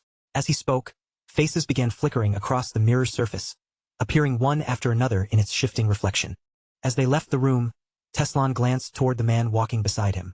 Your entire Silver Sage's strategy seems incredibly inefficient, he remarked. The man did not react. You of all people should understand, he replied. Deceiving a few people for a moment is easy. Deceiving the entire world forever is something completely different. As they approached a large door at the end of the passage, he continued in the same measured tone. The world knows nothing about us only because we have always been cautious. The Duke opened the door and cast Teslan another serious glance. And we intend to keep it that way. If humanity ever discovered that there was an organization watching over them from the shadows, the weight of that knowledge alone could make the world collapse.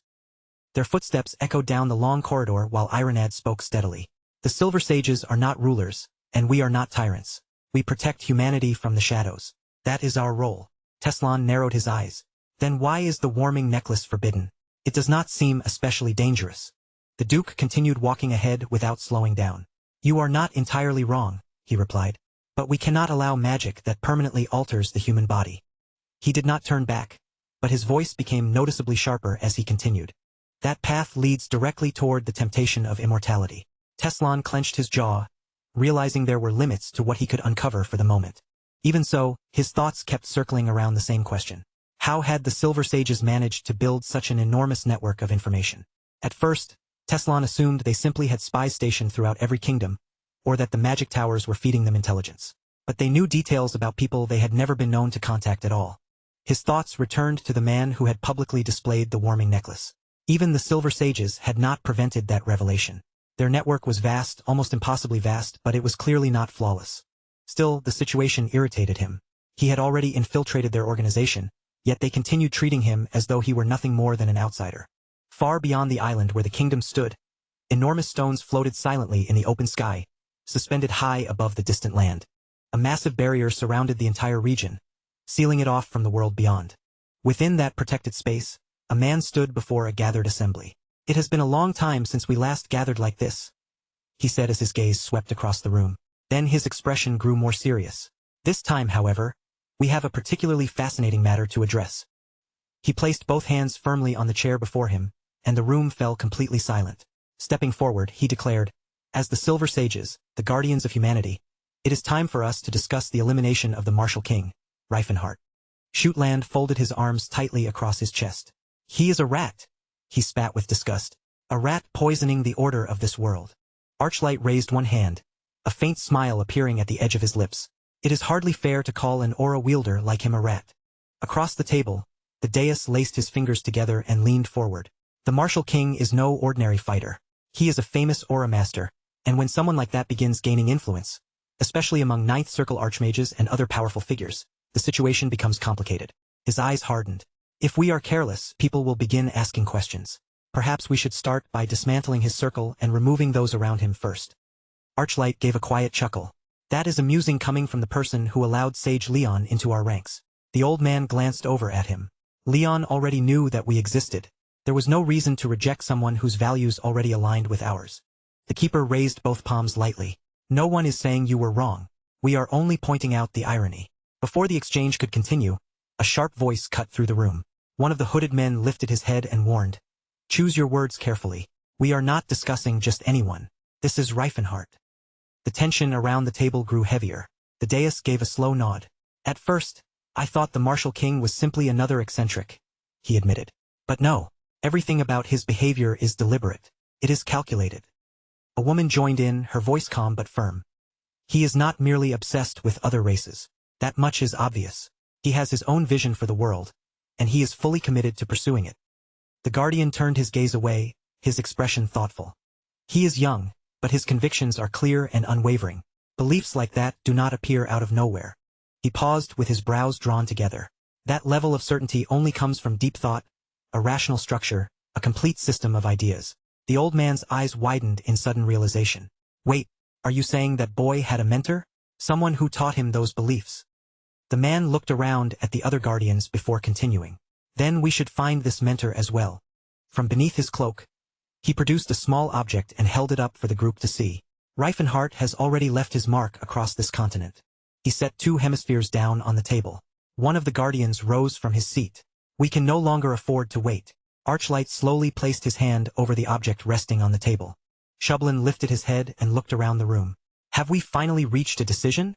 The room became still. One guardian's lips curved into a quiet smile, while narrowed eyes watched from across the table. The women seated nearby frowned, their attention locking firmly onto the object at the center.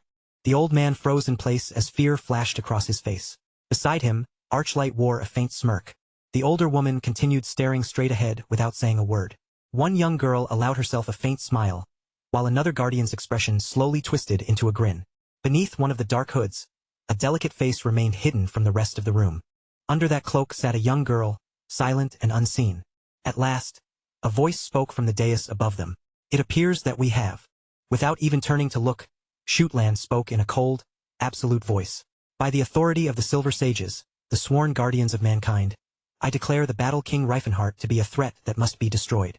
At once, the surrounding spheres burst open with blinding light.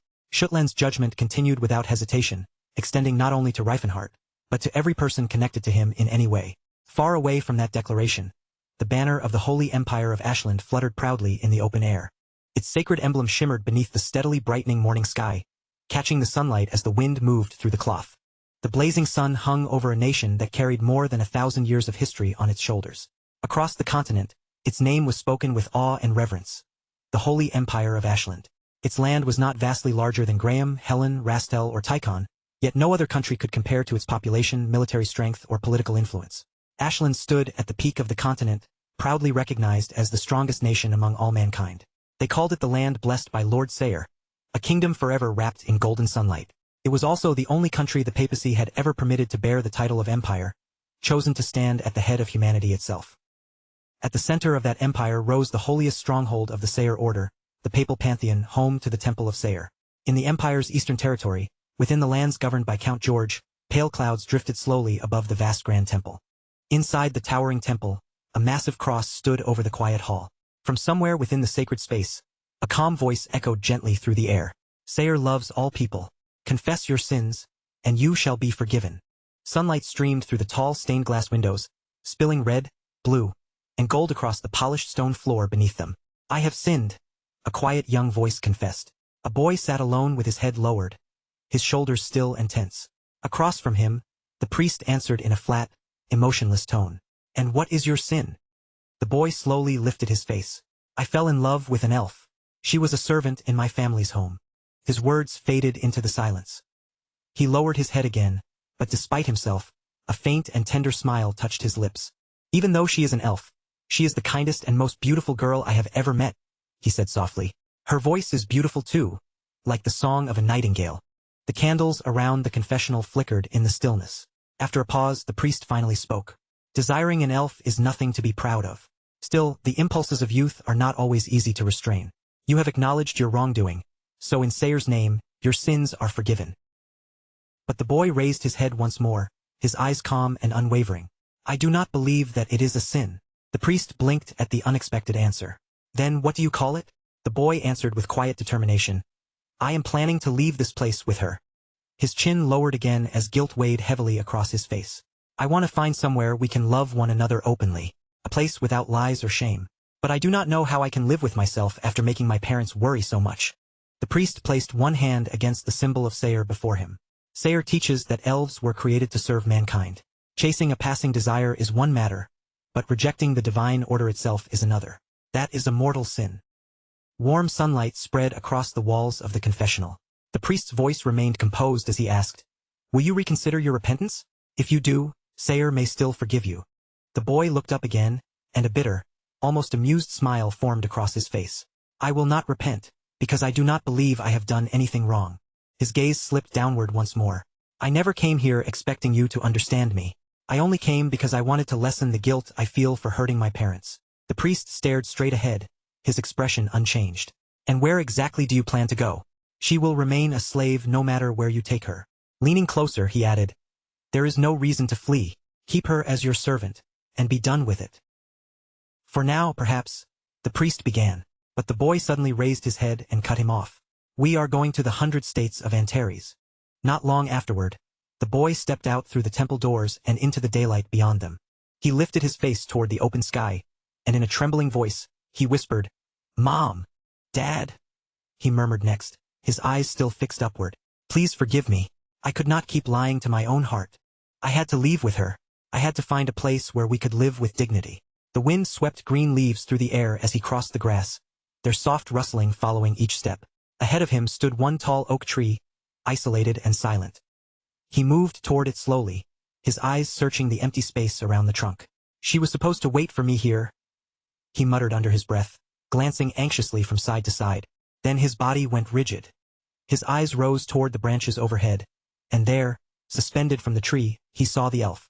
Her lifeless body swayed weakly in the passing breeze, a rope pulled tight around her neck. His eyes widened, frozen in pure horror as the sight sank into him. At the foot of the oak tree, a letter rested beneath a stone. Her shoes had been placed carefully beside it. With shaking hands, he picked up the letter and began to read.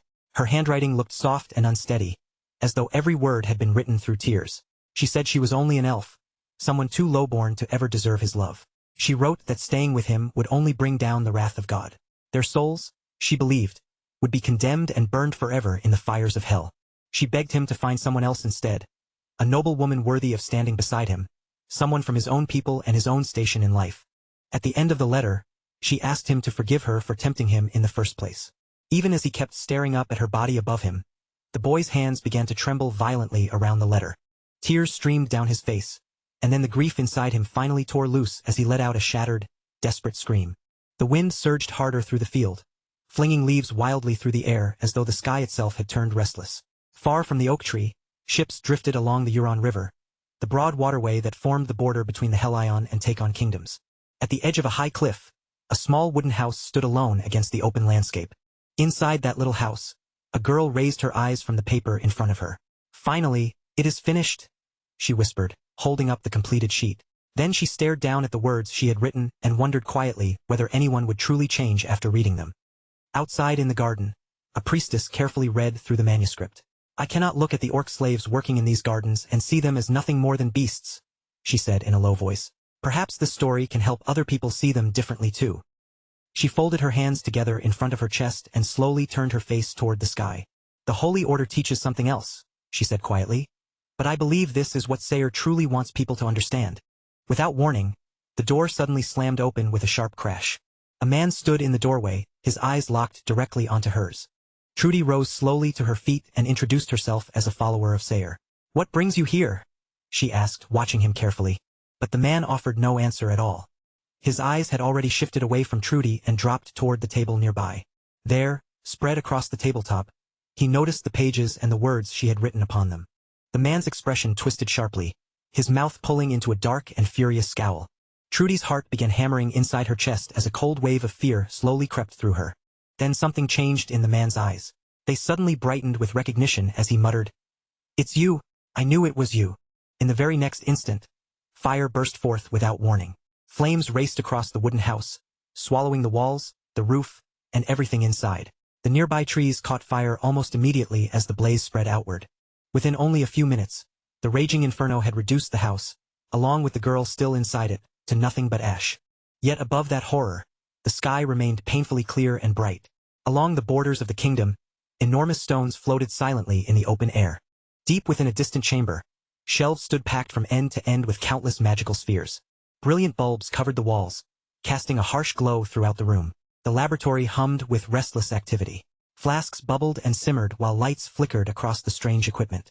At the center of the room, a glowing body appeared across a large screen. Then thick, violent flames suddenly filled the display.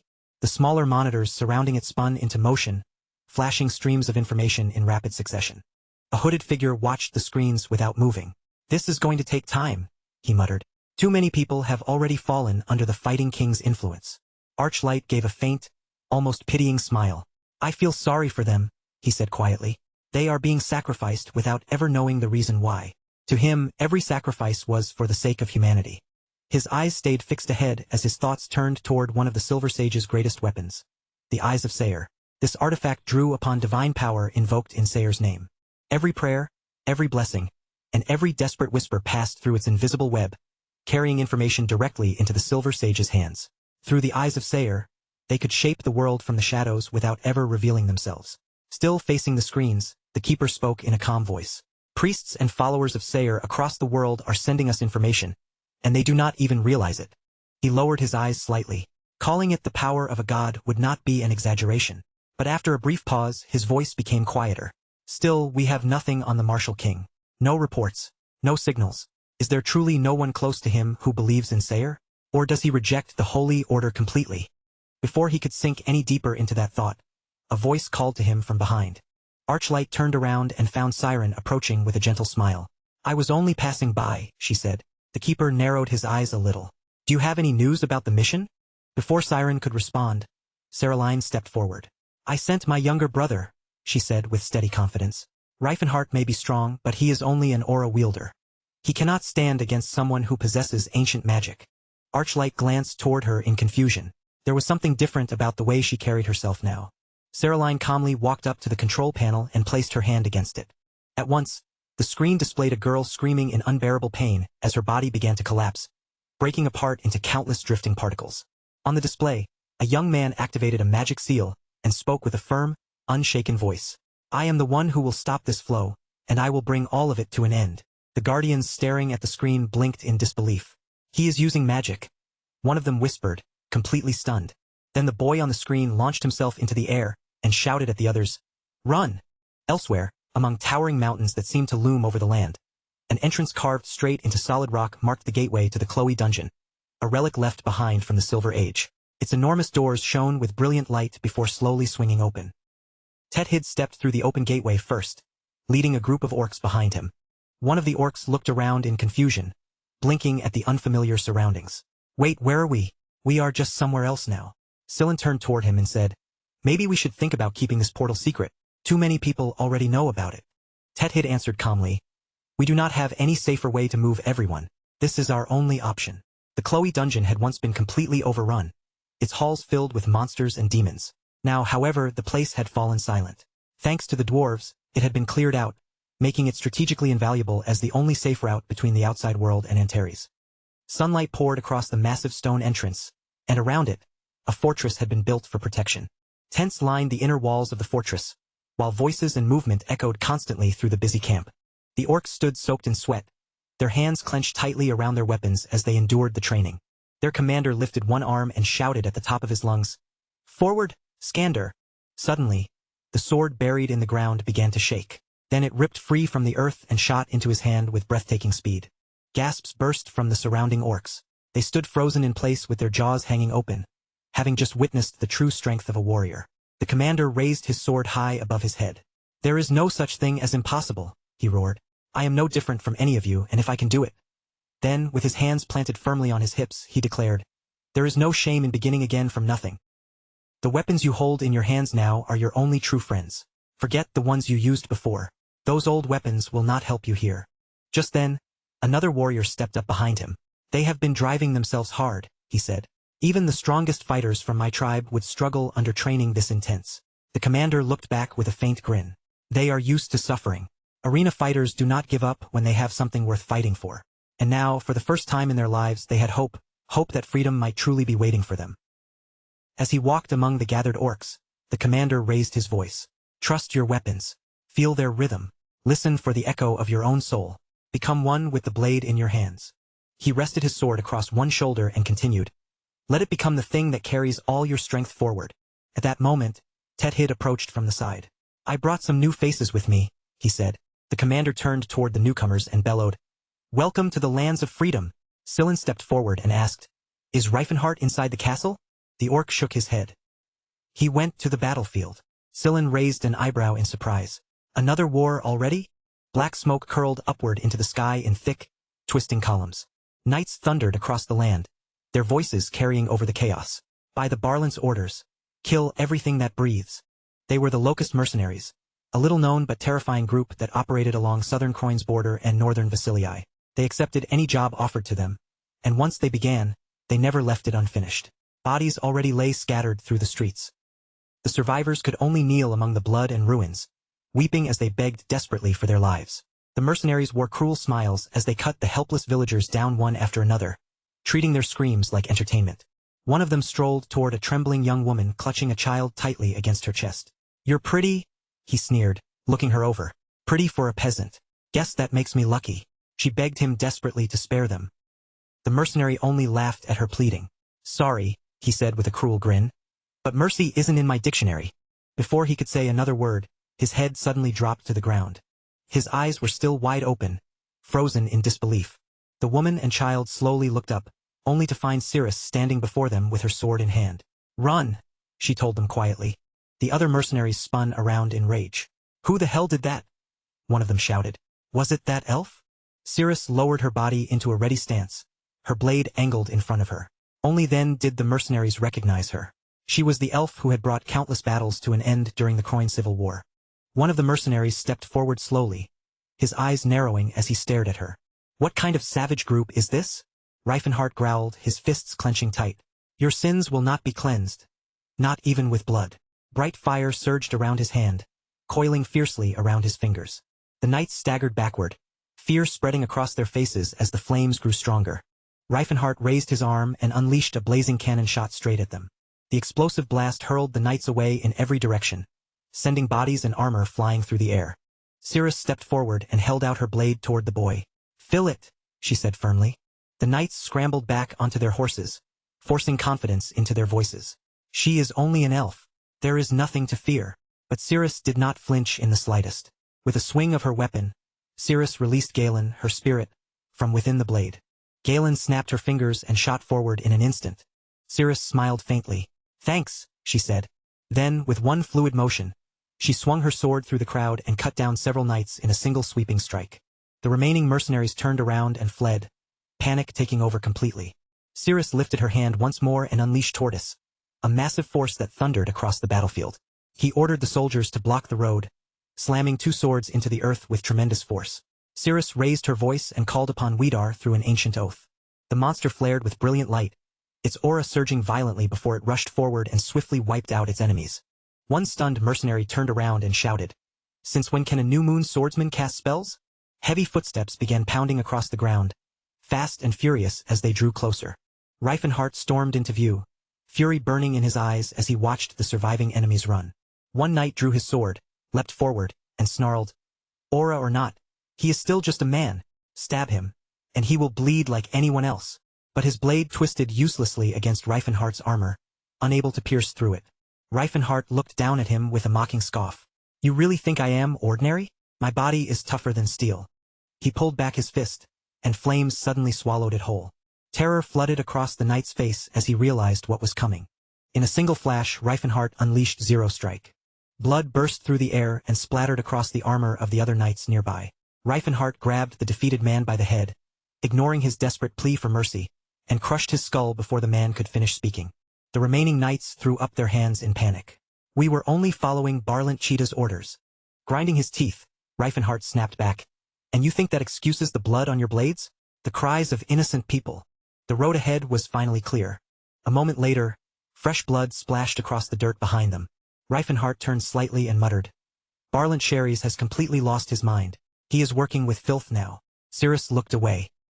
"He knows exactly what kind of people he is dealing with," she said quietly. Reifenhart thought of Barlant cheaters and Barlant.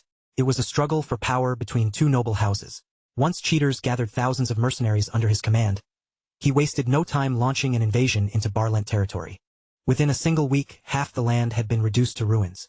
Looking over the blood-soaked landscape, Reifenhart clenched his jaw. As always, it is the people who suffer because of aristocrats and their greed. Antares could not remain neutral while war raged so close to its borders. Reifenhart turned around and called out, "You are here, aren't you?" Behind him, Kata rode up on horseback and shouted, "All Antares knights have arrived." Reifenhart frowned at the delay. "You took long enough. We are running out of time." Facing the gathered soldiers, Reifenhart raised his voice. "From this moment onward, Antares joins this war." His fists tightened, his eyes hardening as he stared in the direction of the battlefield. A new war had begun. Meanwhile, in another part of the kingdom, Barlant Cheaters stood with a deep scowl across his face. He was a powerful noble in Croint's southern region, with his wealth flowing from fertile lands and the busy trade hub of Zard. He was also Barland's bitter rival of many years. Unlike Barland, whose family had climbed into power through immense wealth, Cheaters came from an old and respected noble bloodline that had carried its name through generations. Cheaters had always looked down on the idea that a mountain of gold could purchase true nobility. Casting an irritated glance toward Barland, he felt his resentment quietly boil over. Their hostility had only grown worse during the kingdom's bloody struggle over the throne. House Barland had backed Prince Yuval from the very beginning, standing firmly at his side before the outcome was clear. Cheaters, meanwhile, had remained neutral, keeping his loyalty with Sir Grandard until he finally chose to support the prince later on. Barland, the heir of his house, watched with a faint smile. "Now let's see how proudly they can hold their heads up." Jack, the heir of House Cheaters, ground his teeth so hard his jaw tightened. That arrogant little worm. What began as a few sharp insults between the two heirs soon exploded into a heated confrontation during a noble gathering in Croin.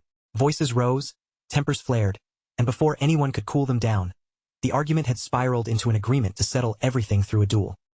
Jack underestimated Barland, and that single mistake cost him everything. Barland's sword drove straight through his chest, ending the duel in an instant.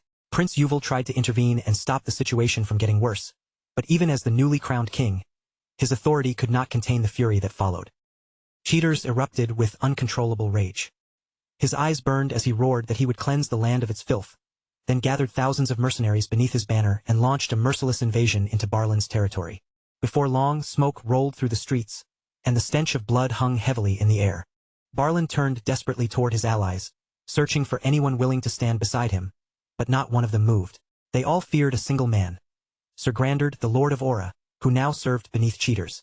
One after another, they abandoned Barland and turned their backs on him. Left with no other path, he tried to open peace negotiations. Barland swallowed his pride and offered everything he could possibly give, yet every proposal was coldly rejected. His territory was being crushed beneath the enemy's advance. Sitting there with his head buried in his hands, he stood on the very edge of despair, until something like a miracle appeared before him. Out of the darkness, a golden lifeline suddenly stretched toward him. It was thick and brilliant, shining with a strength that looked almost as solid as iron. Nearby, the branches of the trees trembled and swayed beneath the passing wind. Far in the distance, a gentle but warm glow began to rise through the darkness. Then the silence shattered beneath a deafening blast, sending mercenaries flying wildly in every direction. Charging forward in a blazing rush, Reifenhart unleashed a rapid storm of cheap bullets, cutting down every enemy that stood in his path before they could even react. From high atop his horse, Garand, captain of Cheater's Knights, stared in stunned disbelief and screamed at the sight before him. Why is he here? The king of martial arts. How are we supposed to fight someone like that? Garand desperately raised his sword and shouted at the mercenaries. 1,000 gold to anyone who puts even a scratch on him. Greed immediately lit up in their eyes, and the knights rushed forward without hesitation. But Reifenhart charged directly into the oncoming crowd, his voice booming across the battlefield. You trade other people's lives like their coins, and now you're angry because your own life is being traded the same way? He tore through their ranks like a wildfire racing across dry grass, leaving no room for them to regain control. Driven mad by the reward, the mercenaries rushed toward him screaming, "Just one hit! One hit is worth 1,000 gold!" Reifenhart sprang high into the air, looking down at the charging soldiers with open contempt. "Idiots!" he muttered. Then he brought down Avalanche Kick, unleashing a crushing wave of force that erupted across the battlefield and smashed through the advancing mercenaries. One mercenary staggered backward in horror, his face drained of color. "No one told us he would be here." Reifenhart raised his fist toward the sky, his voice filled with absolute confidence. "You really think you can wound the king of martial arts?" Then the ground began to shake beneath the growing thunder of countless hooves. Cheaters lifted his blade and gave the order without hesitation. "Antares Knights, cut down everything standing in front of you." Barlin's voice rang out through the chaos as he called to his own men. "Hold your ground. This is our fight." Cheaters suddenly pulled hard on the reins and shouted, "Fall back!" With Antares' forces pressing from the front while Barlin's men struck from the flank, Cheaters' mercenaries had nowhere left to go. Forced into a corner, they finally began to retreat. As the dust slowly settled over the battlefield, Cirrus lowered her head and muttered under her breath, "Why is he always shirtless?" Reifenhart blinked at her question. "It's more comfortable." The elf suddenly shut her eyes and let out a long, weary sigh. "That still doesn't make it okay to walk around practically naked. There's way too much to see." Reifenhart clenched one fist, then asked her, "Fine, but what about my handwriting? Is it good enough for the king of martial arts?" he asked. Cirrus broke into a grin. "You're definitely the true heir of the indestructible gem." Barlin stepped closer and extended his hand toward Reifenhart. "If it hadn't been for you, we never would have had a chance." Reifenhart smiled lightly as he accepted the gesture. "I only did what any ally should do." Still, his thoughts soon drifted elsewhere. The alliance between him and Barland had been sealed only 2 weeks earlier, all through a single letter.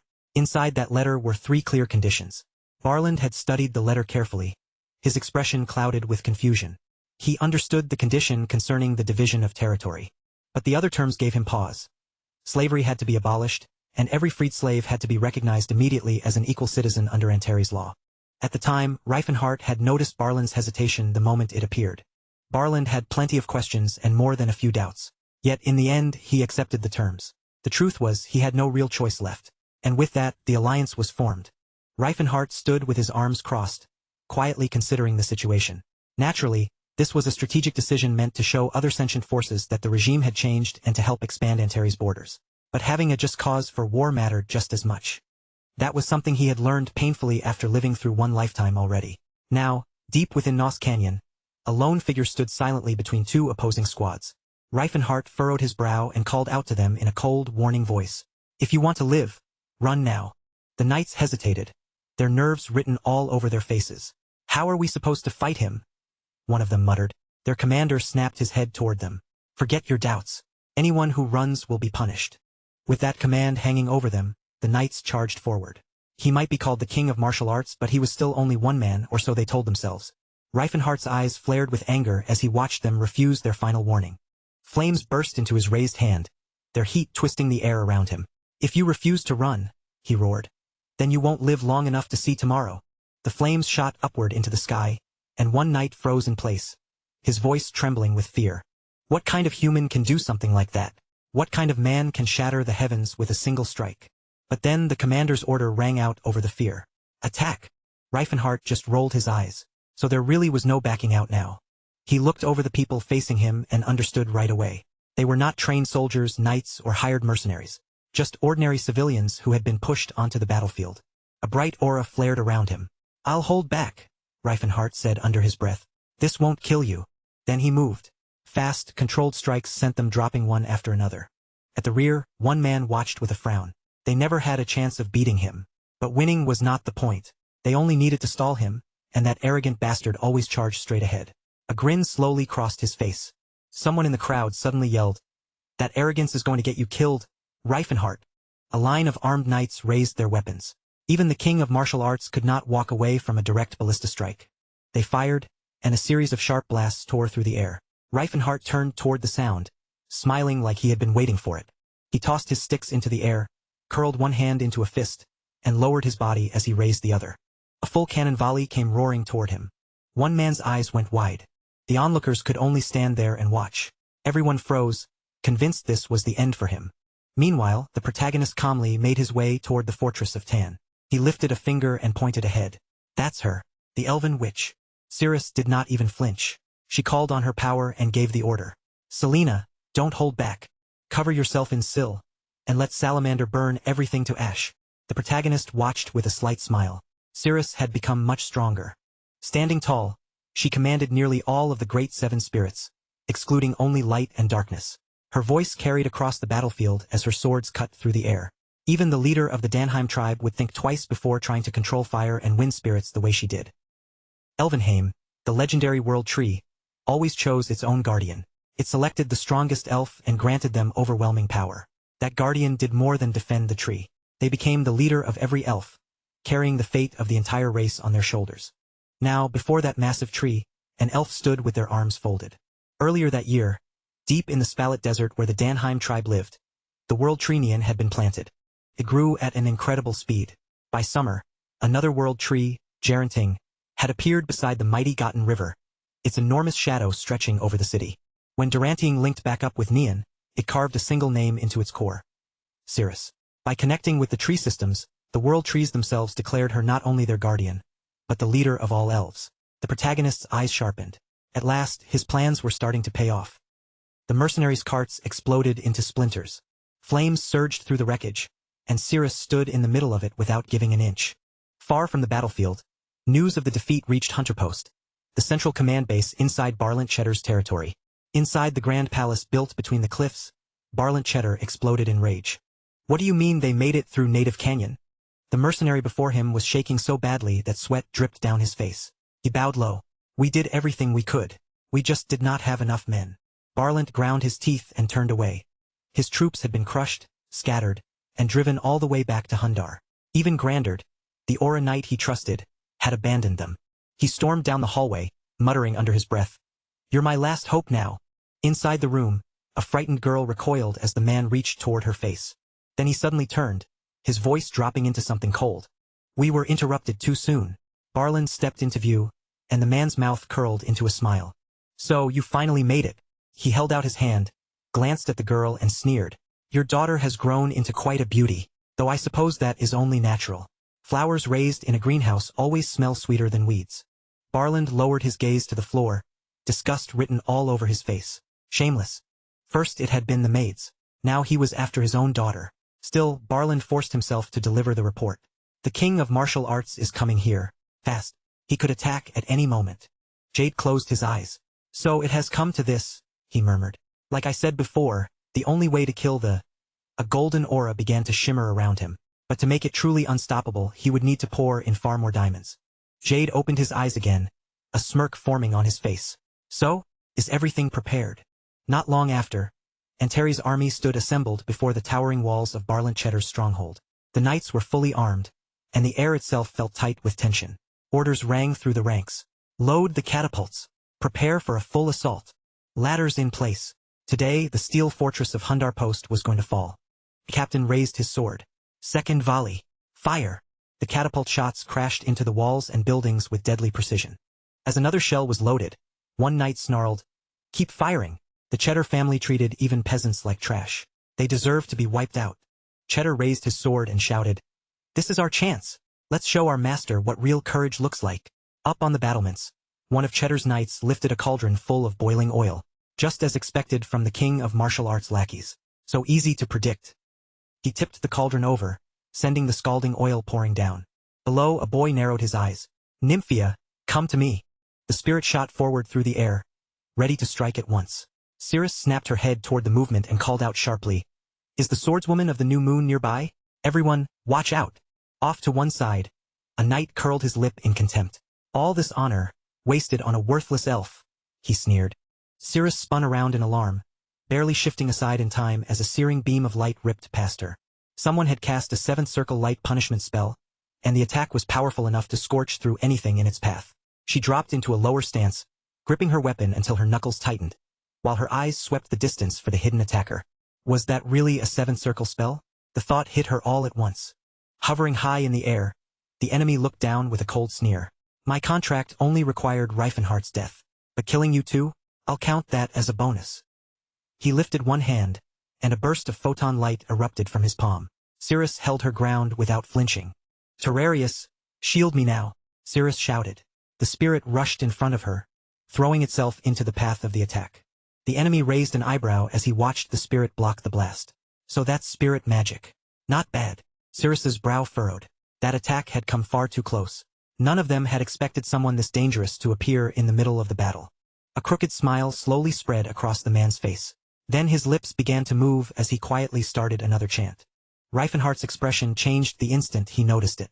"Cirrus!" he shouted. He looked up and cursed under his breath. This was supposed to be a clean conquest. So where the hell had this monster come from? Then his eyes caught sight of a catapult sitting nearby. Reifenhardt sprinted over to the operator and asked, "Can you launch me with that?" The knight blinked at him in disbelief. "You can't ride a catapult. It wasn't built to launch people, and it can't carry anything over 100 kilograms. Reifenhardt immediately started stripping off his armor. "Good thing I've been losing weight," he shouted. While the enemy continued chanting, he sent a wind bomb and a weight distortion spell racing straight toward Cirrus. In the blink of an eye, he appeared behind her, his outstretched palm glowing with blinding light. Cirrus whirled around just in time to see a brilliant ray of energy rushing directly toward her. "Ignatius!" she cried out. A towering wall of fire burst up around her, wrapping her body inside a roaring shield of flames. The attacker stumbled back in surprise. She blocked that too, but after the shock passed, a sly smile returned to his face. Cirrus was not finished yet. She slashed her blades forward and gave the order, "Salamander, Ignatius, attack!" A glowing magic seal opened before her as the two elemental forces combined into one strike. The enemy answered immediately. "Winds of the north, take the form of blades and pierce them all." He stretched out his hand, and blades of wind closed in from every direction, tightening around them like a deadly cage. In an instant, the cutting winds ripped through the spirit Cirrus had summoned. Cirrus clenched her teeth as fear began to creep in. "Even with Salamander and Ignatius fighting beside me, I still can't overpower his magic?" Her hands tightened around both blades. Syl's cutting edge alone would never be enough against a storm like this. She needed to add fire to it, but she no longer had the strength to call out more spirits. Then the fire dragon she had unleashed suddenly turned around and changed direction. The enemy's eyes widened. Did she just attack her own spirits? Elves were supposed to live in harmony with their summons. For a second, doubt flickered across his face. Then Cirrus moved, leaping forward, and he finally realized it was not that simple. A massive explosion thundered across the battlefield and shook the ground beneath them. Fire and violent shockwaves burst outward, swallowing the space between them. Cirrus charged straight at her opponent at full speed, cutting through every wall in her way with blazing, precise swings. The ground cracked beneath her feet, and fire spilled through the broken rubble as she forced her way forward. Then another explosion tore through the battlefield. A dark silhouette was blasted upward and sent flying into the sky. Behind him, Jade raised one hand, already preparing the next attack. He spread both arms wide as several magical seals flickered into existence and began spinning around him. A sudden gust howled past Cirrus. Then, before she could react, a sharp pain sliced across her body. Blood sprayed from her hand as the invisible attack cut into her. Another slash followed right after it, and an unseen force carved cleanly through her leg. Jade gritted his teeth and pressed the attack, refusing to give her even a moment to recover. Then something to the side caught his eye. His assault stopped cold, and the color drained from his face in horror. Cirrus did not waste that opening for even a second. Her eyes stayed locked on him, burning with fierce concentration. Gathering every last bit of strength she had left, Cirrus launched two devastating strikes in rapid succession. Her blades screamed through the air, leaving long trails of fire behind them as they tore forward. The tower standing behind Jade took both attacks head-on, absorbing the full force of the blast. Deep cracks suddenly raced across the tower's foundation, splitting through the stone from bottom to top. A heartbeat later, flames burst out through the widening gaps. Then, only moments later, the entire structure gave way and detonated in one massive blast. Cirrus came down hard and landed amid the ruined battlefield, immediately sweeping her eyes across the smoke and debris around her. But Jade was nowhere in sight. Then, through the chaos, she felt his presence again. She spun toward the feeling and spotted Jade hanging high in the air. His face twisted as he let out an angry snarl. "I can't believe a lowly elf managed to pull off a flash step," Jade growled through clenched teeth. Cirrus narrowed her eyes, trying to make sense of it. She had been sure she had him cornered. There was no way he could have escaped that attack with his own speed alone. Her gaze shifted to the strange marks still hanging in the air, and she quietly muttered, "A teleportation artifact. If it truly allowed him to shift through space itself, then it had to be a legendary class item." Artifacts like that were famous throughout the continent. But Jade abruptly lifted one hand.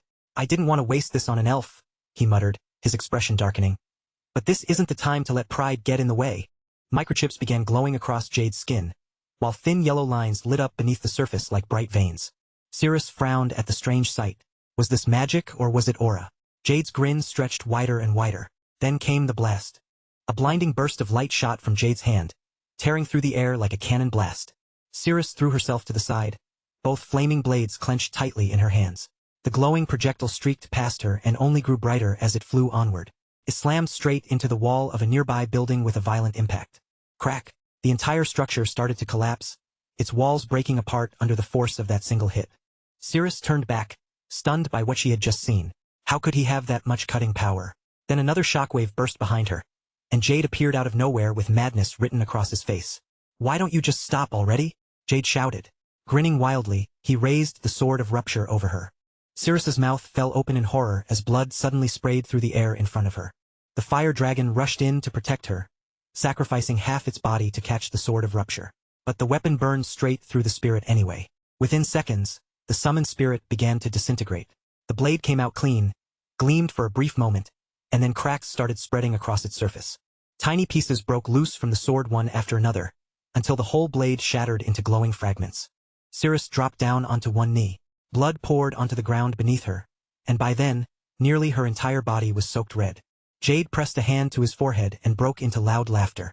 "Now that you're groveling like a dog, you finally look like an elf." His eyes narrowed as he looked down at her. "And you still had the nerve to act arrogant?" Watching Cirrus struggle to remain upright with her broken sword, still clutched in both hands, Jade smirked. "And you actually thought you could dodge my magic?" Jade raised his hand toward the sky. Above them, a fiery magic seal flared to life. "Let's see," he said coldly. "How do you like fire?" Sweat ran down Cirrus's face as she stared up at the burning seal overhead. Her eyes suddenly widened. Jade abruptly turned his head, reacting to something behind him. A blazing beam of magic came screaming across the battlefield and crashed directly into the building behind Jade. A heavy cloud of smoke exploded upward, rolling across the battlefield in thick waves. In an instant, flames spread through the area, swallowing the battlefield in a burning haze. Cirrus froze where she stood, fear filling her eyes as the fire closed in around them. Then a pair of arms caught her before she could fall. Reifenhart held her securely in midair and said, "Are you okay? Don't move. You're losing too much blood." Cirrus's cheeks instantly turned red when she noticed he was half naked again. Flustered, she shouted, "Put me down!" Reifenhart turned his attention toward Jade, his eyes hardening. "Who the hell are you? You're not some third-rate mage." That speed was far too unnatural. "And I swear I've seen that face before." Jade calmly clasped his hands behind his back. "Using a catapult to get here? I heard martial arts kings were born ignorant, but I didn't realize it was this bad." A grin returned to Jade's face. "Still, it's about time you finally showed up." Reifenhart squinted as he studied his opponent more carefully. That expression was cold, controlled, and calculating. Then a sudden chill ran through him. He recognized the man. Jade? What was he doing here? Memories from his past life came rushing back all at once. In his previous life, Jade had been the second son of House Archlight, a noble family from the Holy Empire of Vashalin that had produced elite mages for generations. Jade had also been one of Reifenhart's most dangerous enemies, a relentless light mage backed by spellcasters from all across the continent, seemingly blessed by mana itself. People called him the strongest spellcaster alive, and Reifenhart had witnessed that terrifying power firsthand.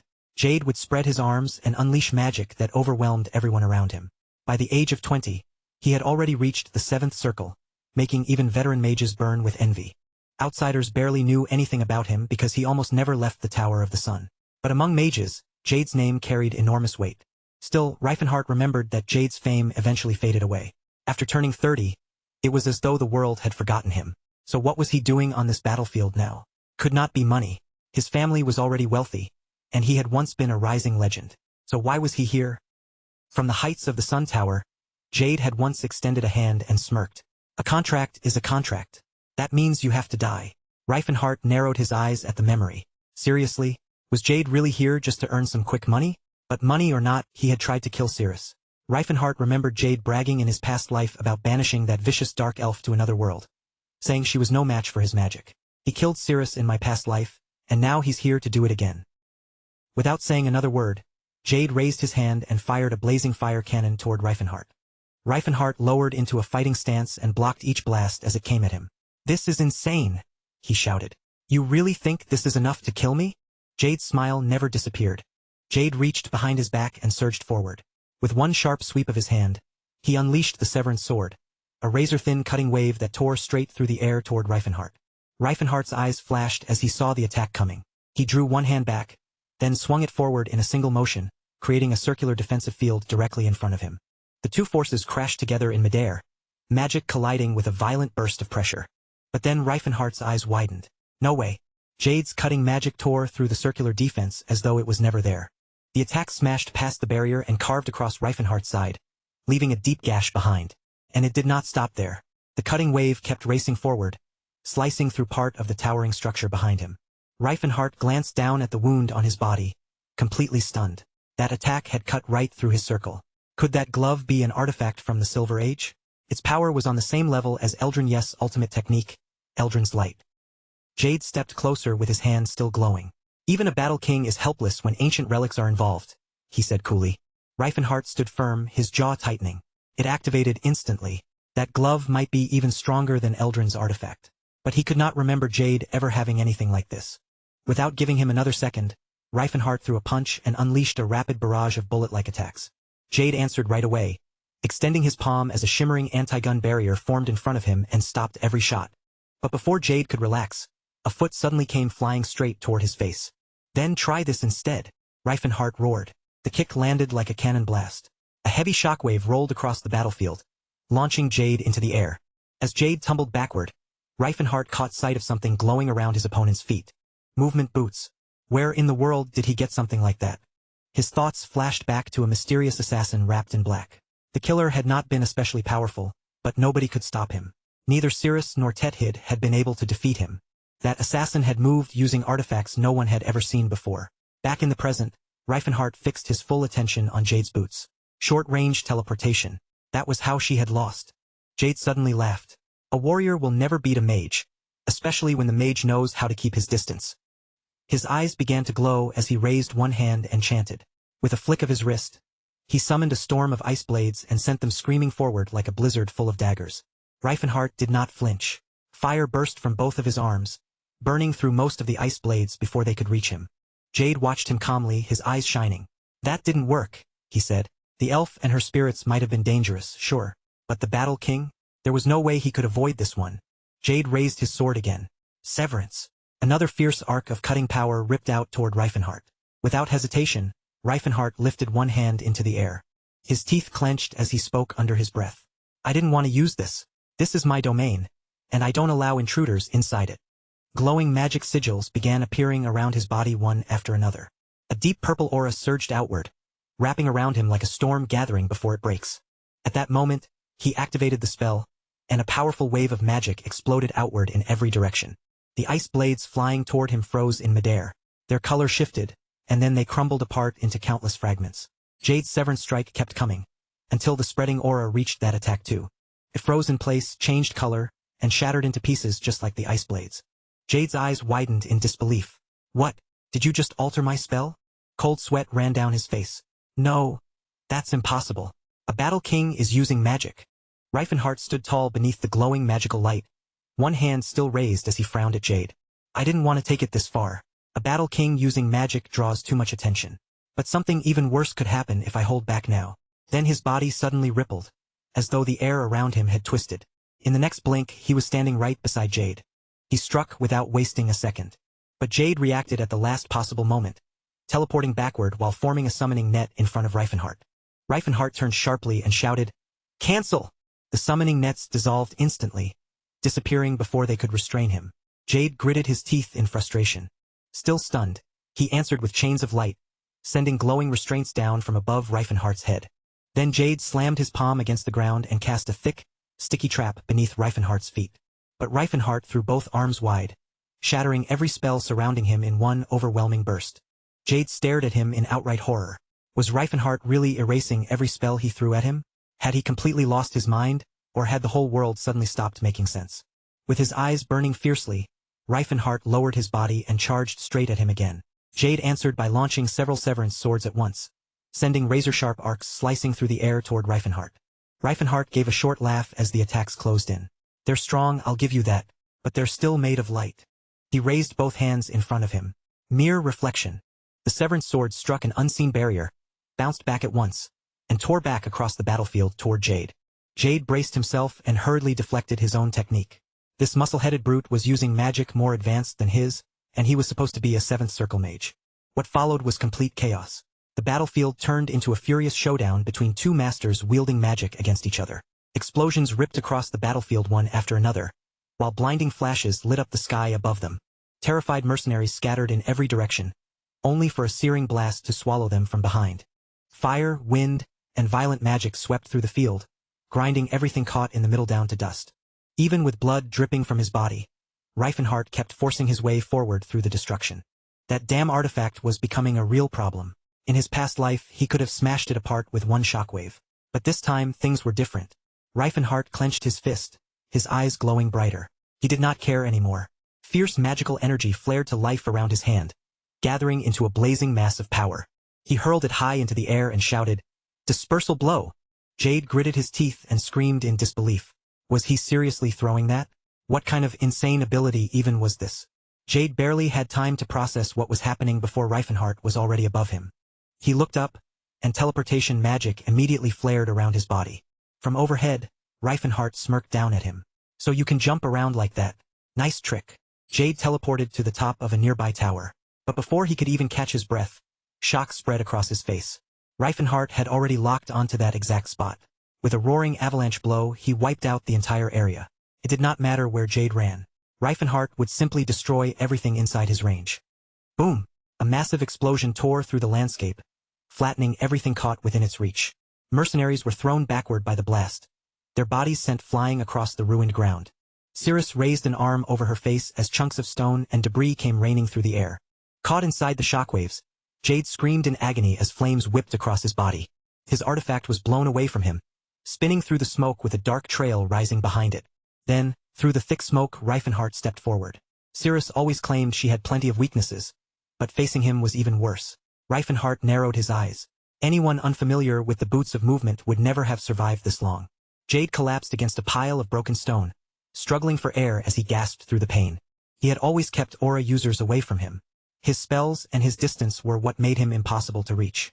But as he looked up at Reifenhart, disbelief filled his face. Reifenhart had used that exact same strategy against him. Reifenhart's thoughts flashed back at once. Of course, this was exactly how Jade had fought Cirrus back then. She had those same boots. After the assassin incident, Cirrus began using the boots of movement, and every time she activated them, Jade bombarded the whole area with large-scale spells to trap her in place.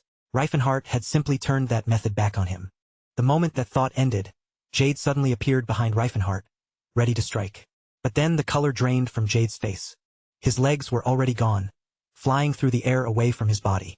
Reifenhart turned around with both arms still spread wide. "Still trying to be a nuisance?" He stepped closer. "Not like you'll be using those boots again." Jade slammed into the ground hard, his teeth clenched tightly through the pain. His eyes stayed wide open, frozen in complete shock. Reifenhart bent down and picked up the boots of displacement. At first, he had planned to let Jade die. But now, disgust rose inside him instead. If these boots had originally been his, then the killer from his past life had to be connected to House Archlight. Old memories rushed back. Back then, he had found equipment he had never even seen before, gear he could not understand despite all his dungeon experience. But after taking those artifacts apart, he eventually created 10th Circle magic. That assassin had given him the clue. This time, the clue was still alive. Reifenhart stepped closer and held out his hand. I'm not killing you. Not yet. I have some questions first. Jade groaned as he dragged himself away across the ground. He had to escape. He could not let it end here. With his brother's help, he had only managed to steal 3 of them. He could not afford to lose even one now. He pulled out a shimmering feather of return. It pulsed with blinding light as he prepared to use it. This would teleport him to a preset location. As the light spread across the battlefield, Reifenhart raised one hand toward him. Wait, what the hell is that? Jade smirked, his eyes gleaming with cruel satisfaction. But then a sharp flash crossed Reifenhart's gaze. He had noticed something. With all his strength, Reifenhart swung through the air. The force of the blow ripped Jade's bag off the ground and sent it spiraling away. Reifenhart gritted his teeth as it flew. Chapter 83. Looking down at the familiar emblem now resting in his hand, Reifenhart knew something much bigger was moving in the shadows. In his previous life, Reifenhart had seen that exact emblem before, pressed onto the body of the assassin sent to take his life. Now the same mark had appeared again, and the warning was impossible to ignore. His enemies were moving once more, and his life could already be at risk. There was no room for hesitation or cautious waiting. He had to uncover exactly what connection this emblem had to the Archlight household. Back among the shattered walls and broken streets of the city, victory had finally sunk in. Soldiers, civilians, and allies gathered amid the rubble, their exhausted faces brightening as cheers rose through the ruined streets. After everything they had endured, Baron Chatters had been defeated at last.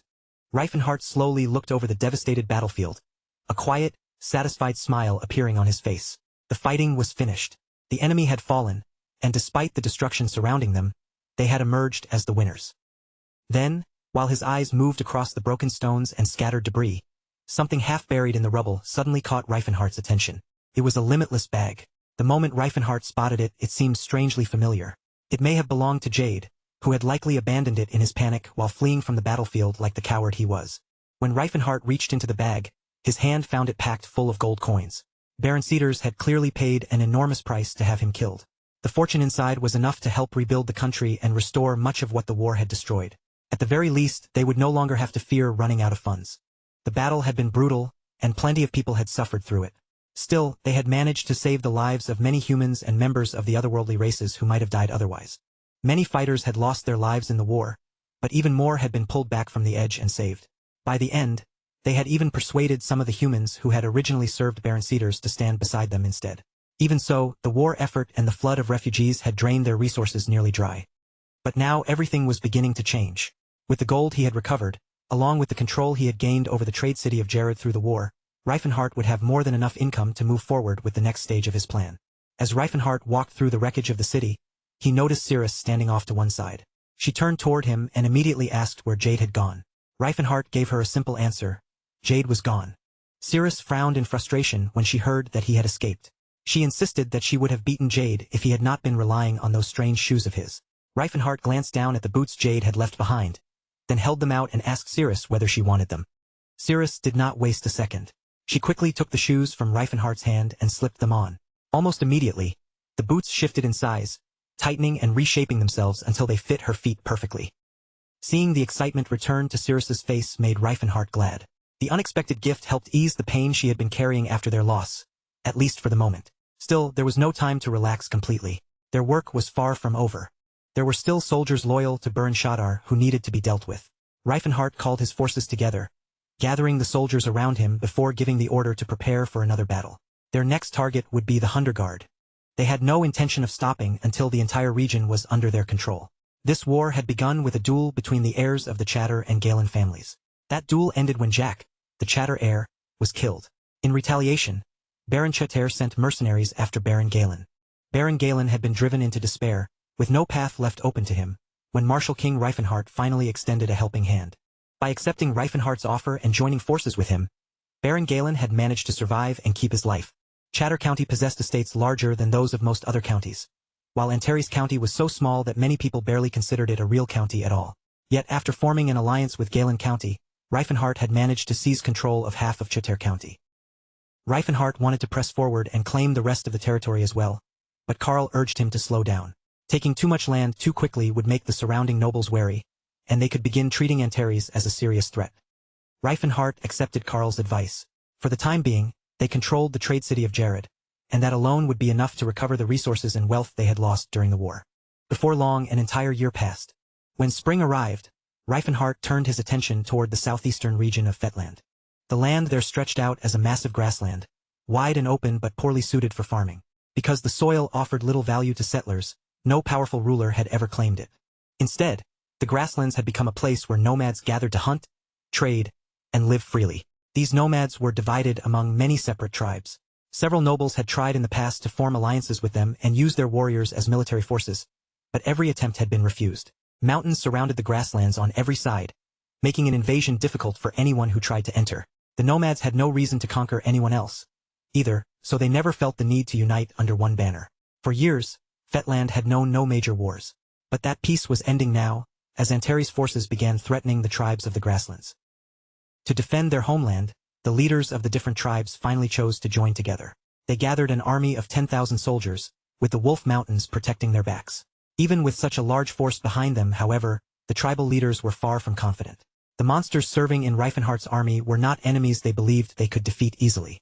At the head of Reifenhart's advancing army stood 3 orc chiefs: Hattertham, Kulkin, and Kinger. Cyrus gave the tribal warriors one final chance to surrender. But when their leaders refused, Kulkin lifted his enormous sword high and charged ahead, while riding a dire wolf. Aura erupted around Kulkin's blade as he swung, cutting down several enemies with terrifying ease before they could even stop his advance. With that overwhelming charge, Kulkin tore open a path through the enemy ranks and gave the rest of his army a clear opening to storm forward. The leaders of the grassland tribes could only stare in stunned disbelief at what they had just witnessed. They had heard the rumors that 3 orcs in Reifenhart's army could use aura, but seeing that power with their own eyes was another matter entirely.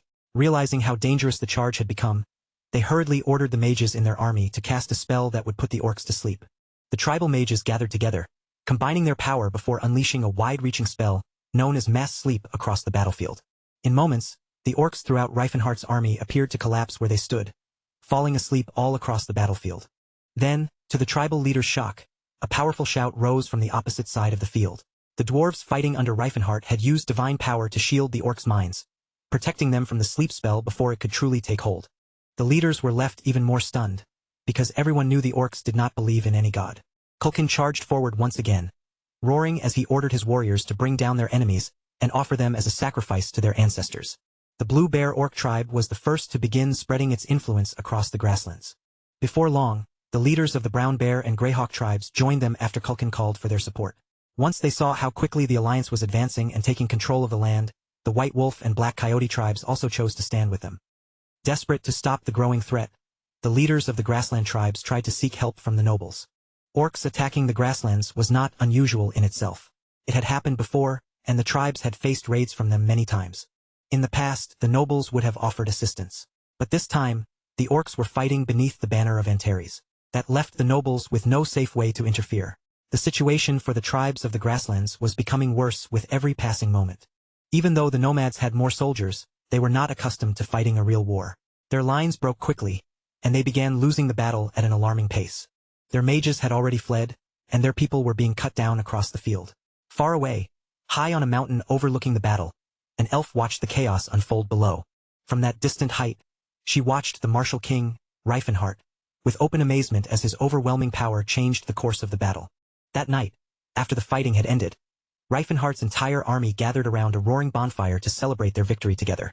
Food was passed around, drinks were poured freely, and everyone ate and drank until the celebration grew louder.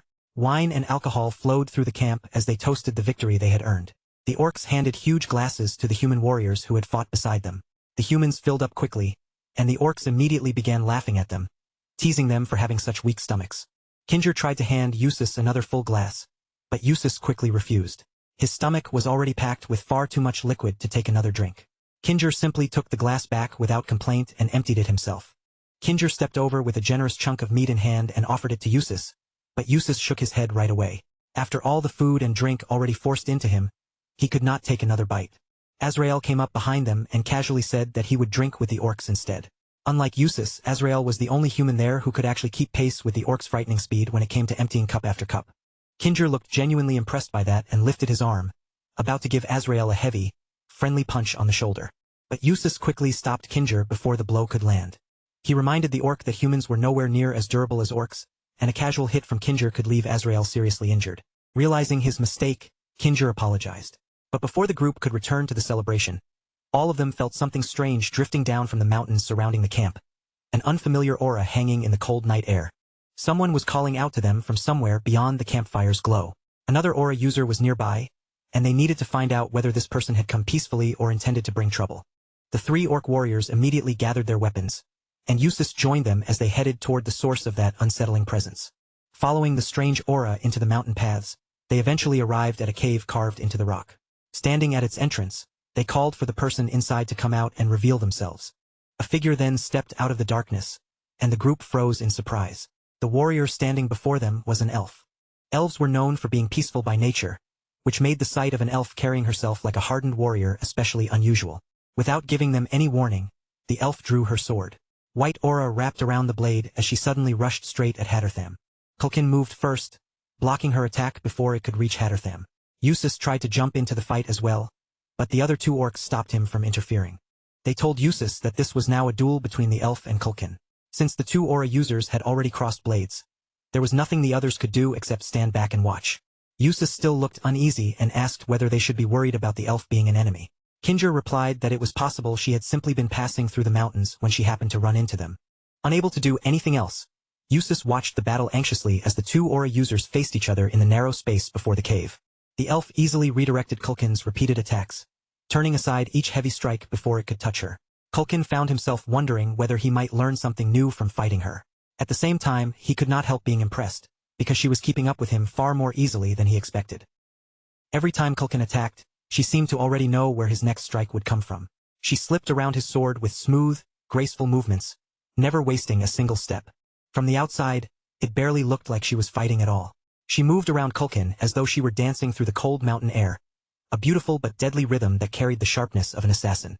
Culkin could not deny how impressive she was, but admiration did not mean he planned to lose. His eyes hardened as he prepared to turn the fight around. He suddenly hurled his great sword toward her, using the massive weapon as a distraction. The elf easily avoided the flying blade itself, but the attacks released from the sword were much harder to escape. Forced onto the defensive, she raised a shield to block the incoming force. As she focused on deflecting those attacks, Culkin seized the opening. He rushed in with his bare-fisted scale-cracking technique and launched a crushing blow toward her. The elf barely managed to evade the strike. Culkin's attack missed her by a hair and slammed into the mountain behind her, shattering the rock apart. Watching from the side, the others were completely taken in by the clash. The fight was so impressive that they began wondering whether they would get a chance to challenge the elf themselves afterward. Then, without warning, the temperature around them dropped sharply. The air itself began to feel painfully cold. Eustace stared in shock as he saw the elf blend ice elemental magic into her aura, turning the space around her into a freezing battlefield. With that power, she froze Culkin's legs in place, locking the orc warrior to the ground beneath a layer of ice. Even trapped in the ice, Culkin looked deeply impressed by the way she had used her power. The elf then stopped fighting. Culkin was left confused by her sudden decision, but she explained that she had only wanted to prove that she was a true warrior. Culkin accepted her explanation and openly acknowledged that she was indeed a great warrior. A satisfied smile appeared on the elf's face. Her mission had worked exactly as she hoped, because she had heard that the way to earn an orc's trust was to fight them directly. She had not fully believed that advice at first, but she decided to test it anyway. The others were surprised by how bluntly she admitted her plan, as though there had never been any reason to hide it. The elf sheathed her sword and finally turned toward the aura users properly. She introduced herself as Enia, the head of the Stylia clan. After introducing herself, Enia glanced back toward the cave. More elves began emerging from the darkness behind her. Enia introduced the elves who had come with her and explained that they had traveled all the way from the frozen northern lands. They had heard that the warrior responsible for resurrecting the world tree was somewhere within Antares County. That was why they had crossed the northern lands and come so far, to meet the famous man for themselves. Enia turned back toward the aura users, her gaze cool and steady, with a sharp light glinting in her eyes. She asked them to help her meet him. Far to the north, in an unnamed region of Fetland, mountains rose beneath layers of ice and snow, while freezing rivers cut through the harsh landscape. It was a brutal stretch of land caught between the coastal side of Fetland and the towering Golden Mountains. Hidden deep within that isolated region was the Stylia clan, living far away from the eyes of the rest of humanity. In his previous life, Reifenhart had become the youngest person ever to master the ninth circle. By the time he reached the age of 30, he had already climbed to the highest known level of magic. Only one other person had ever achieved the same feat, Drasia. But the old mage had died several years earlier, and it had taken him 70 years of his life to reach the ninth circle. Compared to Drasia, Reifenhart's achievement shocked the entire world. Leaders from multiple countries tried to recruit him and bring him to their side, but Reifenhart turned down every offer they made. He knew there was still a realm beyond the ninth circle, and he wanted to reach it himself. Until that day came, he traveled across the land with Cirrus, exploring dungeons and searching for greater possibilities. 3 years had passed since he vanished from the world, and during that time he was staying with Cirrus at the Stylia clan. Reifenhart had become beloved by the people of the village. The women of the clan often approached him with gifts, eager to offer him whatever they could. Since he was one of the few males in the village, many of them openly flirted with him whenever they had the chance. One afternoon, 2 elf women came over and offered him food along with warm clothing. Reifenhart tried to refuse their gifts at first, but eventually accepted the warm clothes. Then, all at once, he felt someone watching him from behind. He turned around and found Cirrus standing there behind him. Cirrus was glaring at him, clearly jealous of all the attention the other elves were giving him. Reifenhart walked over without hesitation and gently kissed her on the cheek. He reassured her that the other elves meant nothing to him. The only elf he wanted by his side was Cirrus. Cirrus's cheeks turned red at his words, and she quickly looked away to hide her embarrassment. Reifenhart spared her from having to answer by asking where Tethid had gone. Cirrus told him that Tethid was still off training. Just then, Enea appeared behind them so quietly that both of them jumped in surprise. Reifenhart turned toward her and remarked that, if she had finished what she needed to do, she could have simply sent for him instead. Enea calmly explained that the person who needed assistance was supposed to go and ask for it themselves. To her, that was simply the proper way to handle business. Her eyes then shifted toward the villagers gathered around them. They had all been lingering nearby, openly staring at Reifenhart. Enea shot them a cold glare, and the villagers quickly scattered without another word. Still glaring in Reifenhart's direction, Enea accused him of corrupting the people of her clan. Reifenhart immediately tried to defend himself, insisting that he had not done anything to influence them. But Enea paid no attention to his explanation. Instead, she wondered aloud what her people possibly saw in him. He was far too skinny for someone like her to find interesting. Reifenhart told her that not everyone was built like she was. Enea ignored the comment entirely and got straight to the point, asking whether he truly had the power to resurrect the world tree. A faint smile crossed Reifenhart's face as he reached out and produced a small seed glowing with pure light. He explained that the seed was called Generos, created from the essence of the world tree itself. With it, they could create a new source of hope and begin restoring the world tree once again. Now, in this new life, Reifenhart stood before the world tree he had successfully brought back and quietly admired the sight of it. He walked through the newly built town with Cirrus at his side, and the two of them talked about how much the elves had changed since the world tree was restored. But unlike his previous life, the female elves were intimidated by Reifenhart's massive frame. Whenever he approached, they became nervous and hurried away from him. Cirrus could not help teasing him for being so unpopular with the elves. Then an elf named Shirlan approached Reifenhart, bringing her children along with her. She tried to introduce the children to him, but the moment they looked up at Reifenhart, they became frightened and burst into tears. Before the awkward moment could continue, a messenger came running toward him in a hurry. After greeting Reifenhart, the messenger explained that he had received a report from Kulkin. Reifenhart already knew that the battle against the nomads had ended in victory, but the messenger had more to say.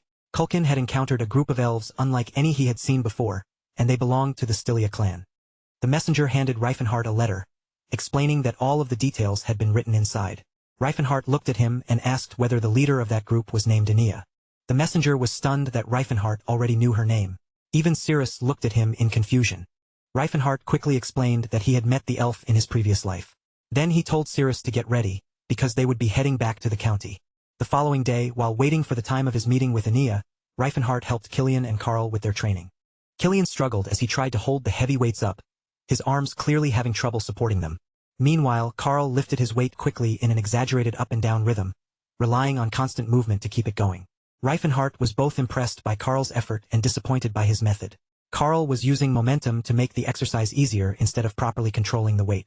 He told Carl to stop, then picked up some weights himself so he could demonstrate the correct technique. Before he could begin, a disturbance broke out behind him. When Reifenhart turned around, he saw Enea walking toward him. A servant tried to stop her, saying that Reifenhart would come meet her shortly.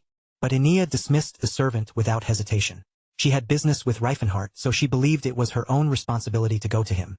Her early arrival caught Reifenhart off guard, but he did not order the servant to send her away. Instead, he told Killian and Carl to leave them alone, so he could meet with her properly. Reifenhart dropped the heavy weights onto the ground and turned fully toward Enea to greet her. He offered her a formal elven greeting, then apologized for meeting her while dressed so improperly. Enea was impressed that he understood elven etiquette. She introduced herself in return. As the only aura user among the elves, Enia was also the strongest warrior of her people. Most elves were peaceful and avoided combat whenever possible. Enia was different. She had trained relentlessly to become stronger for the sake of her people. In Reifenhardt's previous life, Cirrus had eventually surpassed her through magic. Reifenhardt welcomed Enia to his territory and offered her people a place to stay within his forest. Enia thanked him, then turned serious as she spoke about the World Tree. Her people had felt its resurrection from far away, and they had even seen it during their journey toward the county. Reifenhardt found her cold expression unsettling, since he still was not used to seeing the leader of the Stylia clan act this way. Enia had one important question she wanted to ask him about the World Tree. She asked Reifenhardt directly whether he was the one who had resurrected it. She knew such a feat required an enormous amount of magical power. Stepping closer, she stared into his eyes. To her, he looked like an exceptionally powerful warrior, not a mage. Reifenhardt slowly raised both of his hands in front of her. Aura gathered around one hand, while magic shimmered around the other. He allowed both powers to flow around his body and explained that he was not merely a warrior or merely a mage. He was both. Enia stared at him in open amazement. Then she stepped forward and placed a hand against his chest. At last, she had found someone who possessed the strength of a powerful warrior and the knowledge of a mage. Reifenhardt looked at her in confusion, unable to understand what she was trying to say. Then Enia slowly looked up at him, her expression suddenly turning shy as she asked whether he was married. Reifenhardt stared at her blankly, not understanding what she meant at first. But the moment he realized what she was asking, he shouted in complete shock. To Enia, the men of her clan were all far too skinny. They did not look as though they trained hard enough to satisfy her standards. She had never understood why the other elves liked them so much. They were all beautiful, with long hair and sleek, refined faces.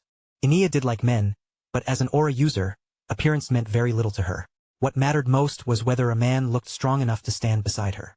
That was exactly why Enia liked orcs in the first place. They were tall, heavily built, and powerful enough to look like real warriors. Still, their faces were not attractive enough for her to fall for one, and she could not stand people who were foolish either. Unfortunately, most of the males in her own clan felt exactly like that to her. For Enia, the ideal man had to possess both strength and intelligence. Finding someone who matched both standards was almost impossible, so she had spent decades living alone without finding anyone who truly interested her. But now, standing directly in front of her, was the kind of man she had been searching for. Reifenhardt was powerful, well-built, and famous for his victories. He had defeated an orc warrior by himself, and he was wise enough to restore the World Tree through his own knowledge and power. The more Enia looked at him, the more impressed she became. At last, she believed she had found someone worthy of her attention, so she asked him directly whether he was married. Reifenhardt stared at her in confusion. In his previous life, he had never once seen the elf leader behave like this. He told her that he was not married, but there was already someone he wanted to marry someday. That answer did not discourage Enia in the slightest. He was not married yet, which meant she still had a chance to win him over before anyone else did.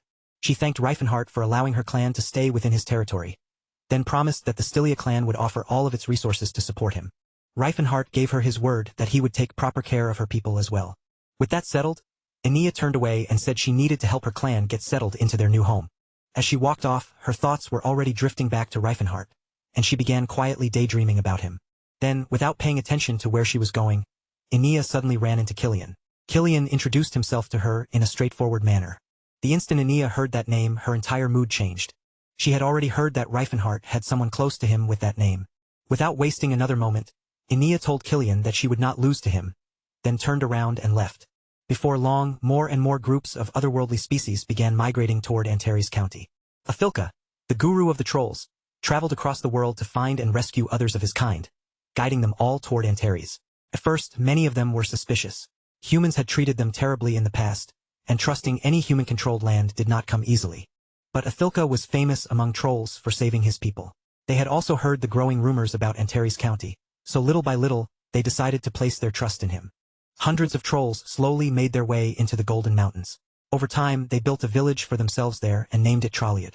Reifenhardt later walked through the village with Enia and Cirrus, showing them everything the trolls had created. Cirrus looked around in amazement at the buildings surrounding them. She had never seen so much glass used in ordinary construction. In Antares County, glass was usually reserved only for temples and castles. Reifenhardt explained that trolls possessed advanced skills when it came to working with soil. Through sorcery, they could alter dirt itself and transform it into glass with surprising ease. The dwarves were masters of stone and steel, while the elves excelled at weaving cloth and crafting wood. And among the other races, the orcs were especially skilled at working with leather. Like the other races, trolls had their own unmatched specialty. They respected the soil deeply and used sorcery to shape it into countless useful objects. Nearly everything inside their homes was made from transformed earth. Their craftsmanship was so extraordinary that something ordinary to a troll could be considered a masterpiece by another race. Humans liked to believe they were the most advanced species, but compared to the talents of the other races, they were far behind. In his previous life, Reifenhart had only been able to reach the 10th circle after learning from the trolls and mastering their transformation spell technique. Using that knowledge, he eventually created the spell known as Nuclear Burst. Even so, his version of the technique was nothing compared to what the trolls could do naturally. They could turn soil into concrete simply by stepping on it. As they continued walking through town, Reifenhart explained troll culture to the two elves beside him. Enia suddenly wrapped herself around Reifenhart's arm and told him how impressed she was that he understood so much about other races and their cultures. Reifenhart, however, was still completely confused by how friendly she had become. He could not understand why she was acting so close to him in this life. Meanwhile, Cirrus watched from the side, her mood growing darker as Enia stayed pressed against Reifenhart. But there was nothing Cirrus could openly do about it. She had no official claim over him because they were not dating. She remembered introducing herself to Enia the day before. The moment she gave her name, Enia had called her the person Reifenhart saw as a sister. Those words had stunned Cirrus and hurt more than she wanted to admit. But she had no way to correct Enia without revealing the feelings she had been hiding for Reifenhart. Still, keeping quiet did not stop her from feeling jealous as Enia continued stealing so much of Reifenhart's attention. Just then, a troll approached them and informed Reifenhart that the birth ritual would begin soon. He invited Reifenhart to attend, and Reifenhart agreed without hesitation. Together, they slowly made their way toward the ritual grounds outside the village. The entire area was filled with trolls, all gathered together and excited for the birth ritual to begin. Reifenhart warned Cirrus and Enia to remain respectful. Being invited to a troll birth ritual was a great honor, because it meant the trolls considered them friends. They could not afford to ruin such an important opportunity to grow closer to them. Then the trolls began beating their drums, their deep rhythm echoing across the ritual grounds. At the top of the pyramid, the shaman began calling out to the female trolls and the gods. Athilka slowly made his way toward the top of the pyramid, while the other trolls watched him with admiration and awe. Once he reached the summit, Athilka calmly lay down on the stone table. The shaman stepped forward, holding a blade firmly in his hands. One by one, the surrounding trolls began chanting together. Then, without warning, the shaman brought the knife down and stabbed Athilka directly in the chest. Cirrus and Enia were left frozen in shock. They could not believe what they had just seen. Athilka was the one who had saved the trolls and brought them all to this place, yet it looked as though they had killed him. Reifenhart watched everything with a calm, unreadable expression. When Cirrus and Enia tried to rush forward and stop the ritual, he held them back. He explained that life and death were connected, and between them existed hope. That hope became the future, lighting the dark road ahead. They could only stare as Athilka's heart rose from his body and floated high into the air. Before their eyes, it transformed into a glowing sphere of condensed energy, pulsing above the ritual grounds. Reifenhart slowly began explaining the birth ritual to the two elves. Trolls possessed incredibly powerful regeneration, but that same strength made childbirth difficult. A fetus inside a troll did not have the same regenerative ability, so it could not easily survive the process of being born. However, if a powerful troll sorcerer sacrificed his own heart to bless the unborn child, the fetus could receive enough power to survive and be safely born. In ancient times, trolls gave birth by consuming the hearts of their husbands. But after learning sorcery, they no longer had to depend on sacrificing their mates in such a brutal way. Still, their new method came with a cost. In the past, troll mothers could give birth to 7 or even 8 children at once, but now they could only bear 1 or 2. Even after hearing the explanation, Cirrus continued watching the trolls with caution in her eyes. She thought it was a terrible system if they needed to sacrifice a powerful sorcerer every time a child was born. Reifenhart simply told her to keep watching the ritual before making any judgment. Then a sudden burst of magic erupted from Athilka's body. A new heart began forming in the air, glowing as it slowly lowered itself back into his chest. Cirrus watched in complete shock as the troll's terrifying regeneration took effect right in front of her. Reifenhart explained that regeneration at this level was only possible for a guru troll like Athilka. Someone as powerful as Athilka was nearly impossible to kill. Unless his regeneration was completely neutralized, or his body was chopped into countless tiny pieces, he would simply keep recovering. There were even legends that a guru could rise again from the ashes of his own body, although Athilka had not reached that level yet. In his previous life, Reifenhart had killed Athilka with a powerful technique called the Spiral Guard. This time, he had never needed to take the troll's life, and that fact brought him quiet relief. Suddenly, the shamans shouted from the top of the tower that the ritual had been completed and the celebration could begin. Enia let out a relieved breath and admitted that she had been worried about Athilka. Reifenhart told her it was normal to mistake the birth ritual for a sacrifice ritual at first. A little later, Athilka came down from the ritual platform and greeted the three of them. He thanked Reifenhart for attending such an important ceremony. The Martial King answered that being invited was an honor. Athilka looked surprised that Reifenhart had been so understanding about their customs. He knew troll traditions could appear horrifying to people who had never seen them before. Reifenhart laughed awkwardly, remembering how barbaric he had called the ritual in his previous life. He quickly made an excuse, saying he had heard about the ceremony before. Cirrus stepped forward and admitted she had been deeply shocked by what she saw. She then got angry at Reifenhart for not warning them beforehand. Reifenhart explained that he wanted them to experience it for themselves. What he did not say was that he wanted them to suffer through the same confusion he once had. Then Inia stepped forward and introduced herself to Athilka. As a gift meant to build goodwill between their clans, she offered him a precious cloth known as snow elven silk. Athilka happily accepted the gift. Watching his reaction, Inia felt certain she was making the right move. If she wanted to grow closer to Reifenhart, then she first needed to win the favor of the people around him. Athilka then glanced to the side and noticed Cirrus standing there with a gloomy expression on her face. Turning toward Reifenhart, Athilka offered to let him hear the song of the trolls. The song warned Reifenhart the fire not to get too close to Inia, the snow. It hinted that there were better choices around him than her, but Reifenhart did not understand the meaning at all. The next day, inside the castle, Inia brought Reifenhart a large amount of food and placed it in front of him.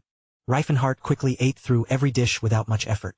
Inia told him she had prepared so much food because she did not want him eating too little. She tried to flirt with him by proudly presenting the meal, but Reifenhart immediately recognized Ilia's cooking. Instead of reacting to Inia's attempt, he simply asked her to thank Ilia for him. Inia stared at him in shock as her flirting was completely ignored. Just then, Cirrus walked into the room carrying even more food for him. Reifenhart asked her to bring it over and invited her to sit down and eat with him.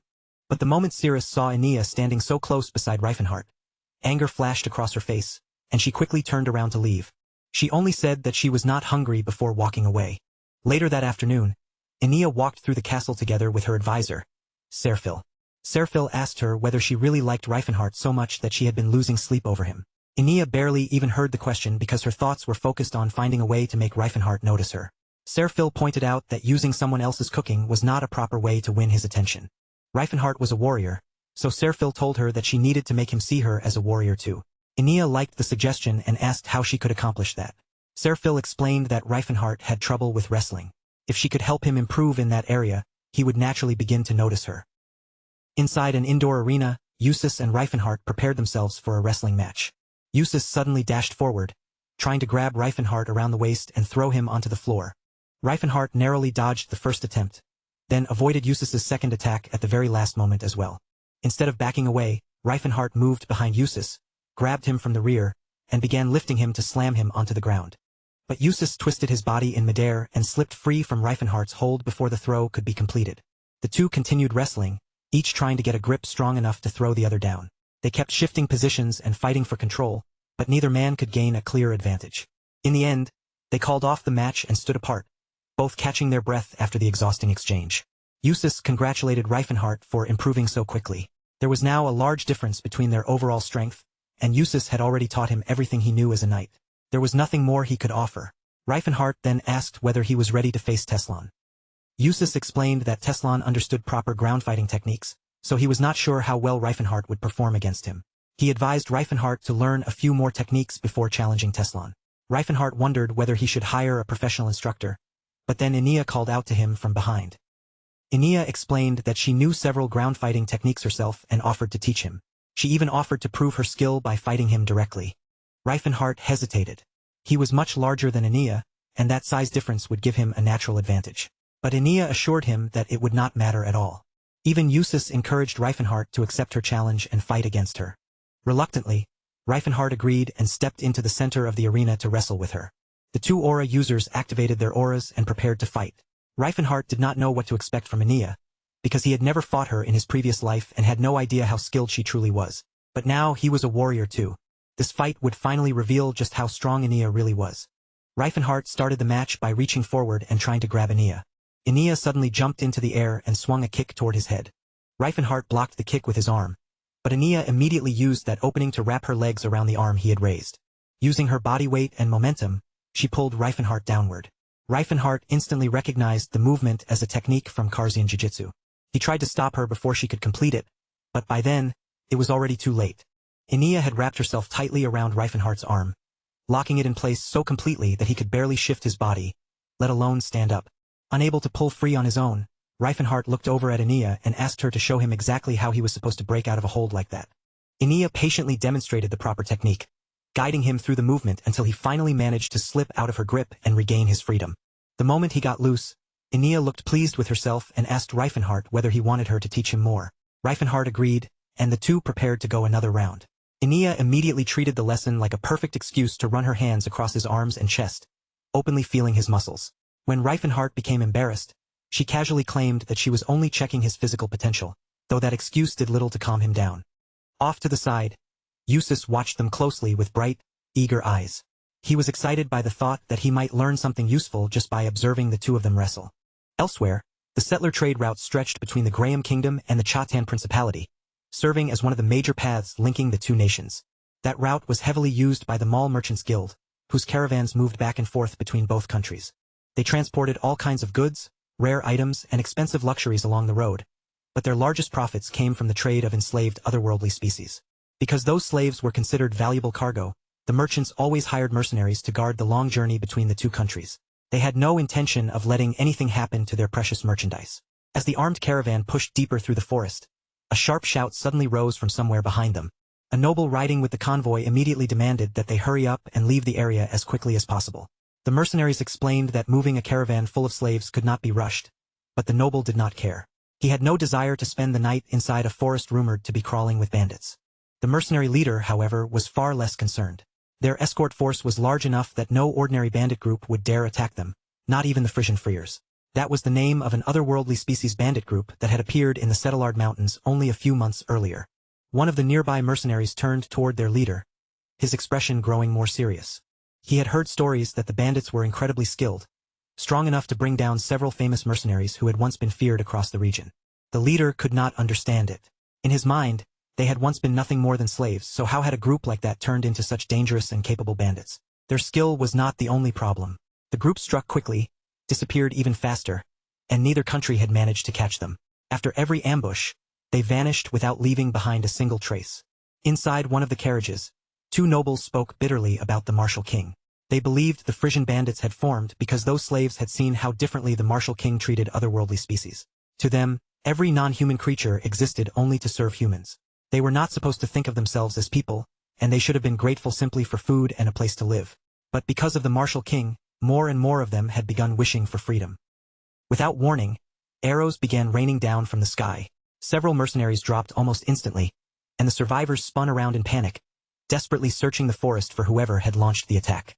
As men collapsed all around him, the mercenary leader stared in shock at the arrows buried in their armor. Every shot had struck a weak point with terrifying precision. He knew immediately that only someone with elite training could fire arrows that accurately from such a distance. One of his soldiers suddenly pointed upward toward the trees.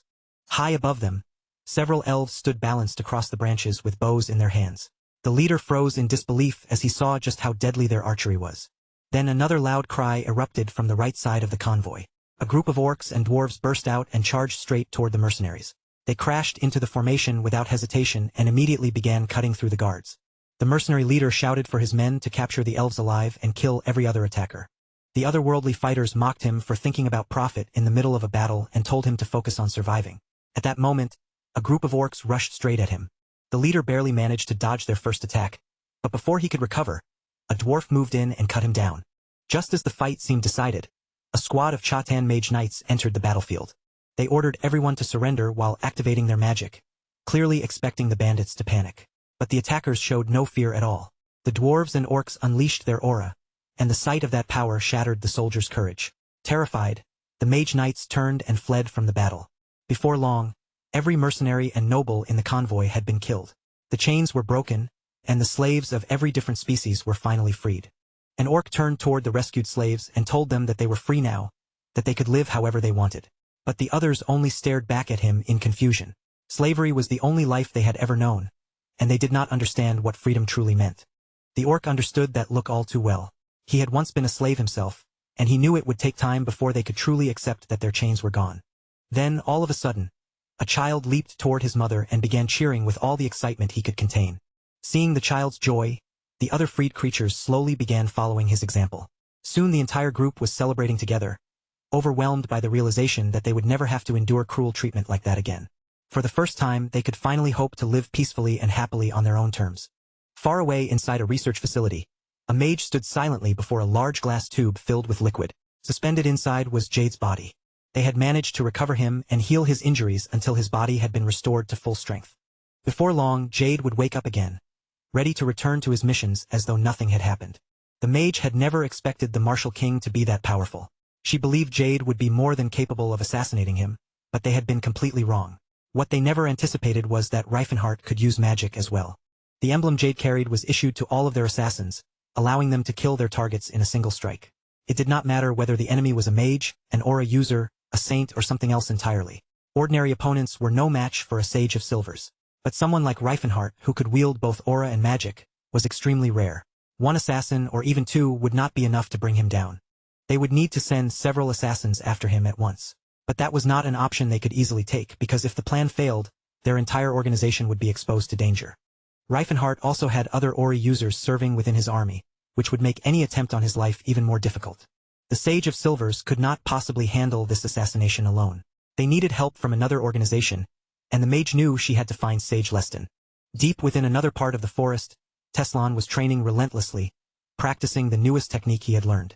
He unleashed Spiral Blade, sending a blazing beam of fire shooting upward through the air at incredible speed. Felina praised him for mastering the move so quickly. At this rate, she believed he would soon become strong enough to defeat the Martial King himself. But Teslan barely paid attention to her praise. He could not afford to stop training now. He needed to grow stronger before Reifenhart reached the 10th circle. During their last fight, Teslan had discovered Reifenhart's weakness, yet he still failed to defeat him. Worse still, through that battle, he had ended up revealing that weakness to Reifenhart as well. Now, Teslan had no choice but to push himself even harder. He raised his blade once more, steadied his breathing, and began gathering his aura tightly around the sword. A faint ring of energy slowly formed around the blade as Teslan activated Calamity Storm. He poured in more power, and then a second ring appeared, completing the technique's second layer. That alone was enough force to crush most enemies, but Reifenhart was not most enemies. Refusing to stop there, Teslan forced even more energy into the sword, trying to shape a third ring around it. But just as the final ring was on the verge of closing, the unstable energy suddenly rebounded and surged back toward his hand. The backlash knocked the sword out of his grip, sending it flying off to the side. Teslan glared at the fallen blade with rage burning across his face. He could not accept that this frail body of his was incapable of performing even a basic triple-layer sword technique. Felina tried to calm him, urging him to relax and reminding him that his strength would return gradually with time. But her words only made Teslan's expression darken further. Time was the one thing he did not have.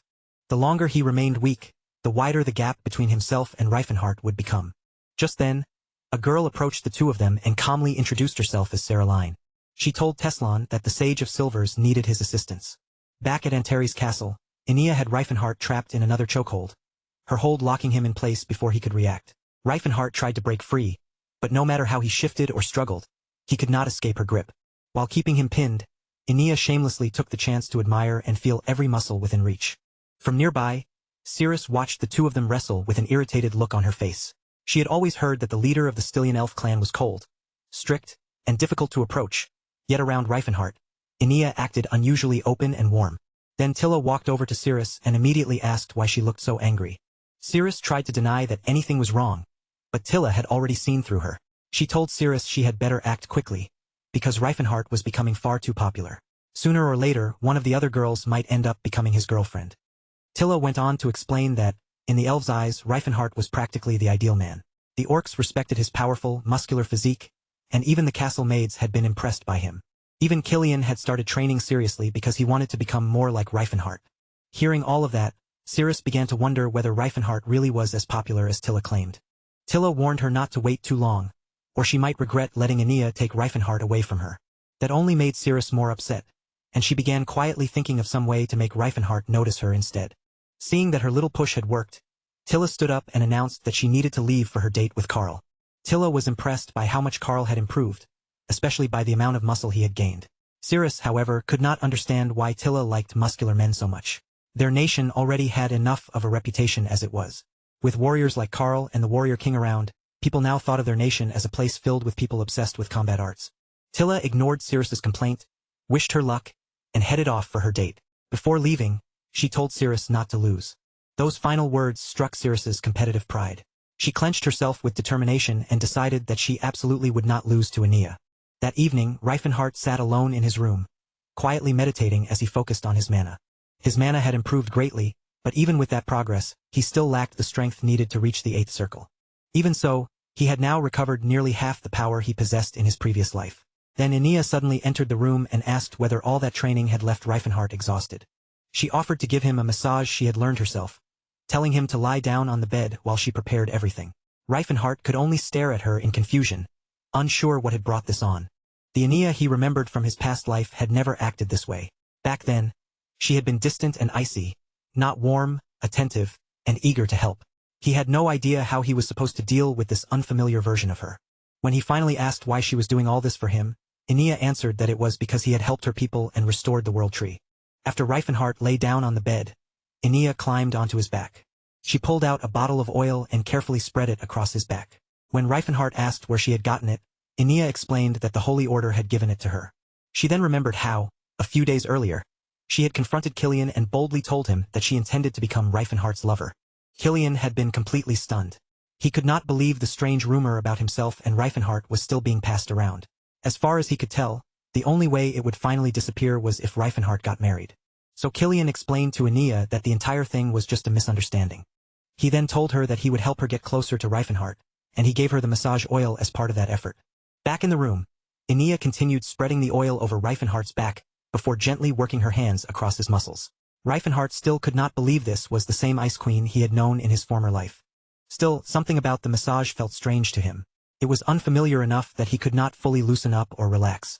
Then Ania used her ice magic to cool his body down, and the soothing chill immediately made him feel better. At that exact moment, the door slammed open, and Cirrus walked straight into the room. She explained that she had come to help Ania. The two girls immediately locked eyes and glared at each other, while Reifenhart quietly wondered whether they had somehow become friends.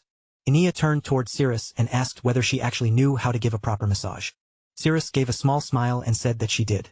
Ania had no idea that Cirrus learned the skill during the time she had lived as a slave.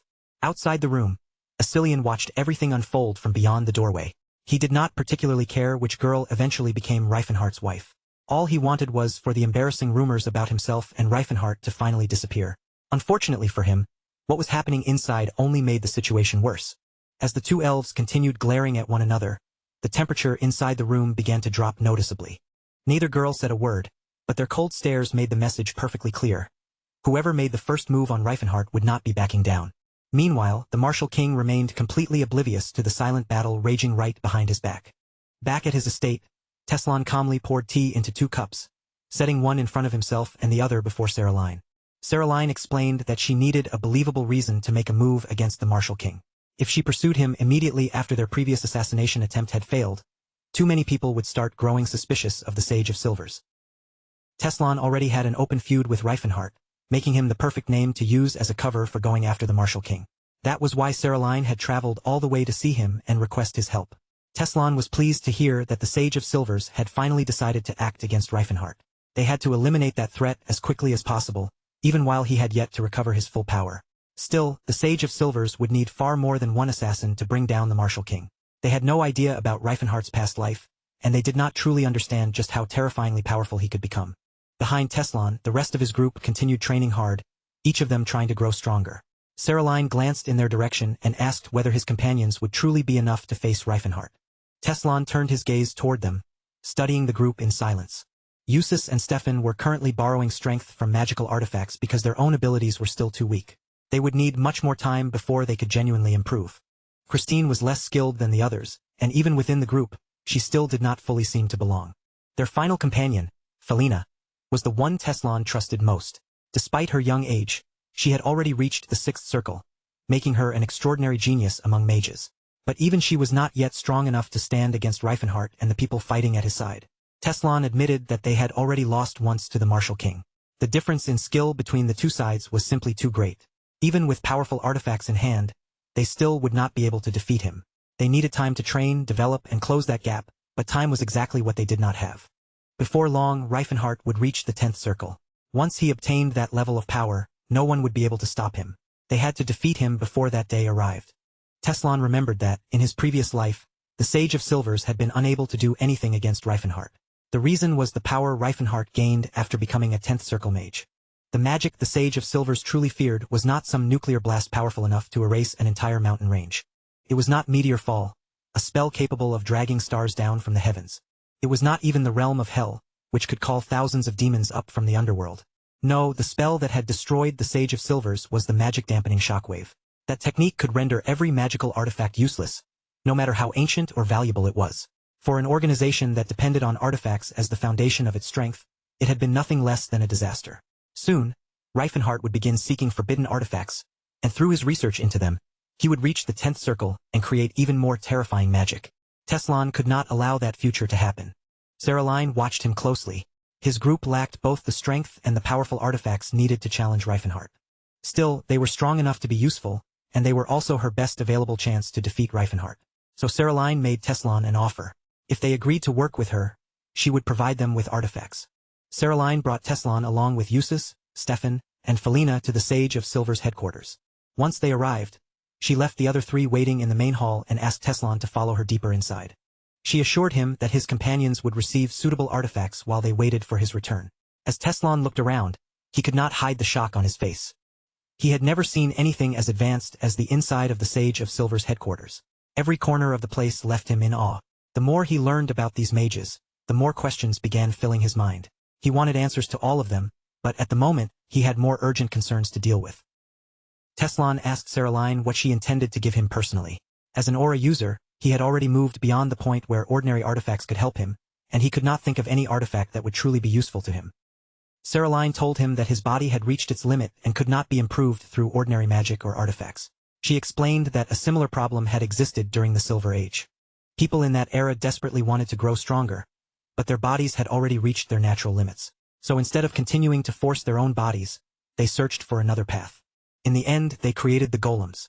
Those constructs were designed to surpass human beings, but their movements were painfully slow. To solve that problem, they changed the design and made space for a human being to operate from inside the golem. That adjustment improved the golem's performance, but even then, they still could not move fast enough. After further years of research, they finally succeeded in creating lighter and faster versions of the golems. But normal humans could not control those advanced models. Only someone capable of using aura could operate them properly. Saraline snapped her fingers, and lights suddenly flickered to life around them. As the darkness retreated, they slowly entered a massive hangar filled with rows upon rows of golems. Saraline led Teslan farther inside, stopping in front of one particular golem.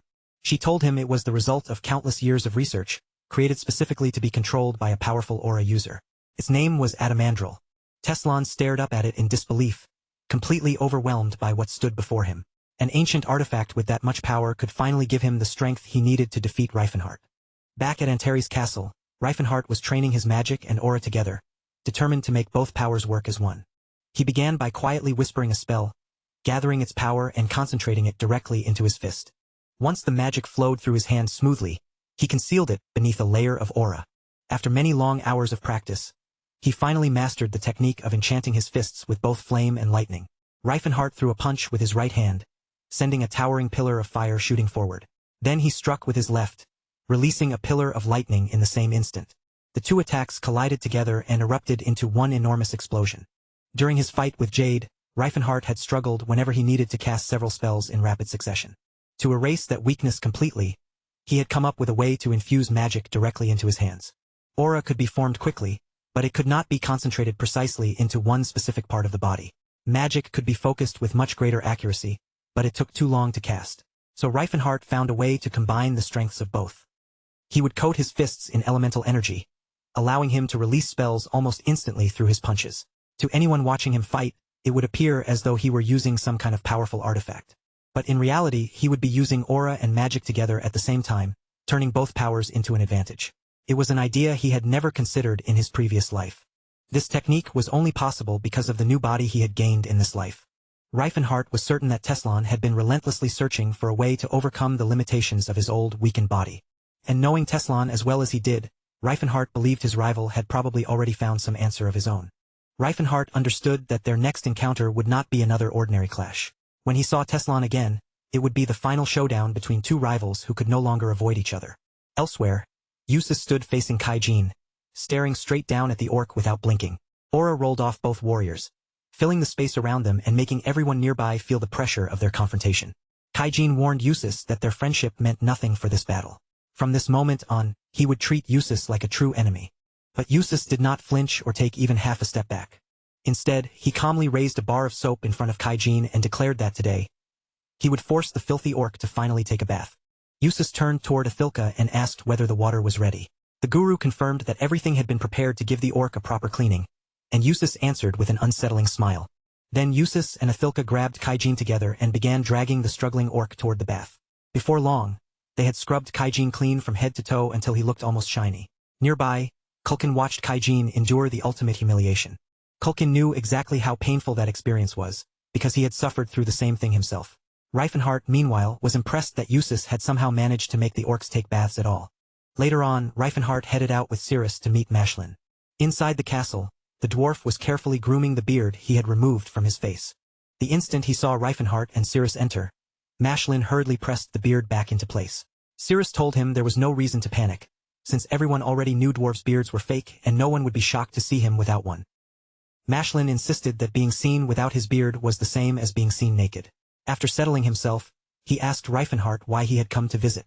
Reifenhart answered without hesitation. The time had come for them to make their move against the Chatan kingdom. Chatan was known as the greatest commercial nation on the continent and the heart of nearly all trade. Common goods, rare treasures, valuable materials, and priceless luxuries all passed through its markets. Its capital city, Zeppelin, was also responsible for most of the slave trade across the continent. If they captured Zeppelin, they could double their population of otherworldly species in a single stroke. Antares County had not expanded in a long time, and Reifenhart believed this was the perfect opportunity to strike. Taking control of Zeppelin would not only change their own territory, but also damage the slave trade throughout the entire continent. Reifenhart explained that before he began building his empire in his previous life, his final major action had been taking control of Chatan. Memories from that time came back to him clearly, and he laid out the details before the people he trusted most. None of them judged him for the things he had done in the past. They simply stood by his side. Even Mashlin cared less about Reifenhart's former actions than he did about helping him seize Zeppelin now. What they needed was a solid plan to strike Zeppelin and free otherworldly species like themselves from lives spent in chains. Reifenhart explained that he knew the layout of the city by heart. Zeppelin contains 6 separate elf slave auctions, 12 orc auctions, and 7 auction houses dedicated to dwarven slaves. There was only one alchemist's guild within the city, but it was enormous, large enough to hold 50 trolls or even more. Athilka had investigated the guild as well, but he could not provide much useful information. The mission was simply too dangerous for him to enter alone. Zeppelin was not an easy target, because every auction house stood inside the city walls, protected by roughly 100,000 soldiers and mercenaries. The city also had 10,000 elite knights and mage swordsmen within its army. Still, they had one major weakness. The forces lacked discipline. The soldiers did not properly follow orders, nobody truly controlled them, and marching into Zeppelin directly would still feel like walking into a death trap. But Reifenhart could not leave the otherworldly species trapped there to suffer alone. He wanted to save them, and he wanted to get them out of that city as quickly as possible. Mashlin asked how Reifenhart had managed to take over the city in his previous life. Reifenhart laughed as he remembered dropping an entire meteor onto the city and its leaders. After that, he had used Amp Shockwave to erase the magic of the mage swordsmen, cast illusions that made them believe the undead were pursuing them, and finally wiped them out with soldiers of hell. In the end, his side had suffered no losses at all. Mashlin then asked just how massive that meteor attack had been. Reifenhart answered that any one of those techniques could have destroyed the entire city by itself. Cirrus then asked how many people had died in that battle, and Reifenhart calmly replied that there had only been 10,000. Cirrus was surprised that he had killed so few people despite using power on that scale. But Reifenhart was not finished speaking. He completed the thought by explaining that there had only been 10,000 survivors. Hearing that, Mashlin and Cirrus finally understood why people might have called him a demon king in his previous life. Still, Reifenhart did not carry that humiliation alone. He revealed that Mashlin had been the one who came up with the original plan. However, he also knew they could not repeat the same method this time. His mana was nowhere near as powerful as it had been in his previous life, and he no longer wanted to turn the entire world into his enemy. Mashlin thought for a moment before admitting that he could not help with this particular plan. They needed another human, someone who understood exactly how the people of Zeppelin thought and who would know the best way to bring them down. So Reifenhart and Cirrus went to find Karl. They explained their plan to attack Zeppelin and asked Karl to help them work out the details. They were not planning to conquer Zeppelin or claim the city as their own. Their true goal was simply to free every slave being held there, while making sure nobody discovered that Antares County had been responsible. Carl told them that it would be easier than they thought. With guerrilla tactics, they could strike where it mattered and win without much difficulty. Reifenhart could not help wondering whether it could really be that simple. Carl explained that Antares County possessed the largest number of aura users anywhere on the continent. They had 2 human aura users, 7 orcs, 3 dwarves, and 1 elf. They also had Athilka fighting on their side. The troll was stronger than most aura users by himself. The only nation with a comparable number of aura users was the Bashtelan Empire, and even they only had 12 elf aura users.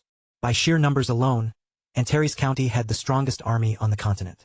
Carl believed freeing Zeppelin slaves would be an easy task for them. Reifenhart then asked whether the city's 10,000 mage soldiers might become a serious problem. Carl responded with a dark, confident smile. They did not need to defeat every single soldier in the city. They only needed to crush a few of them and shatter the morale of everyone else. Once fear spread through the ranks, the remaining soldiers would be too frightened to step forward and fight. Meanwhile, at the Sage of Silver's headquarters, Teslan began testing his newly acquired golem suit. Saraline watched in surprise as he controlled the golem with incredible ease despite using it for the very first time. He moved inside the suit as naturally as if the golem were nothing more than a second skin covering his body. Teslan soared through the air in the armored suit, firing off different spells as he tested the golem's power. Teslan pushed the golem harder, testing its strength one limit at a time and seeing just how much power the suit could truly handle. Unlike Saraline, Teslan was not surprised in the slightest that he could control the golem so easily. The moment he moved inside it, the suit felt familiar, almost as though he had returned to the body he possessed in his previous life. He had missed this overwhelming current of power rushing through him. The thought of using it to finally take revenge on Reifenhart filled him with anticipation. Just remembering the Demon King was enough to make anger rise inside him. Teslan drew his fist back and gathered every last bit of power he could command into that single strike. Then he drove his fist forward and unleashed a quadruple-layer calamity storm. The force of the attack was so immense that it shattered the protective shield surrounding the entire training area. But Teslan barely cared about the damage he had caused. After months of training and struggle, he could finally wield the full power he had once possessed in his previous life. For the first time in a long while, Teslan truly felt powerful again. He felt ready to confront Reifenhart and defeat him with his own hands. From below, Saraline watched his display of strength in awe. Choosing Teslan had clearly been the right decision. Together, she believed they could finally eliminate Reifenhart.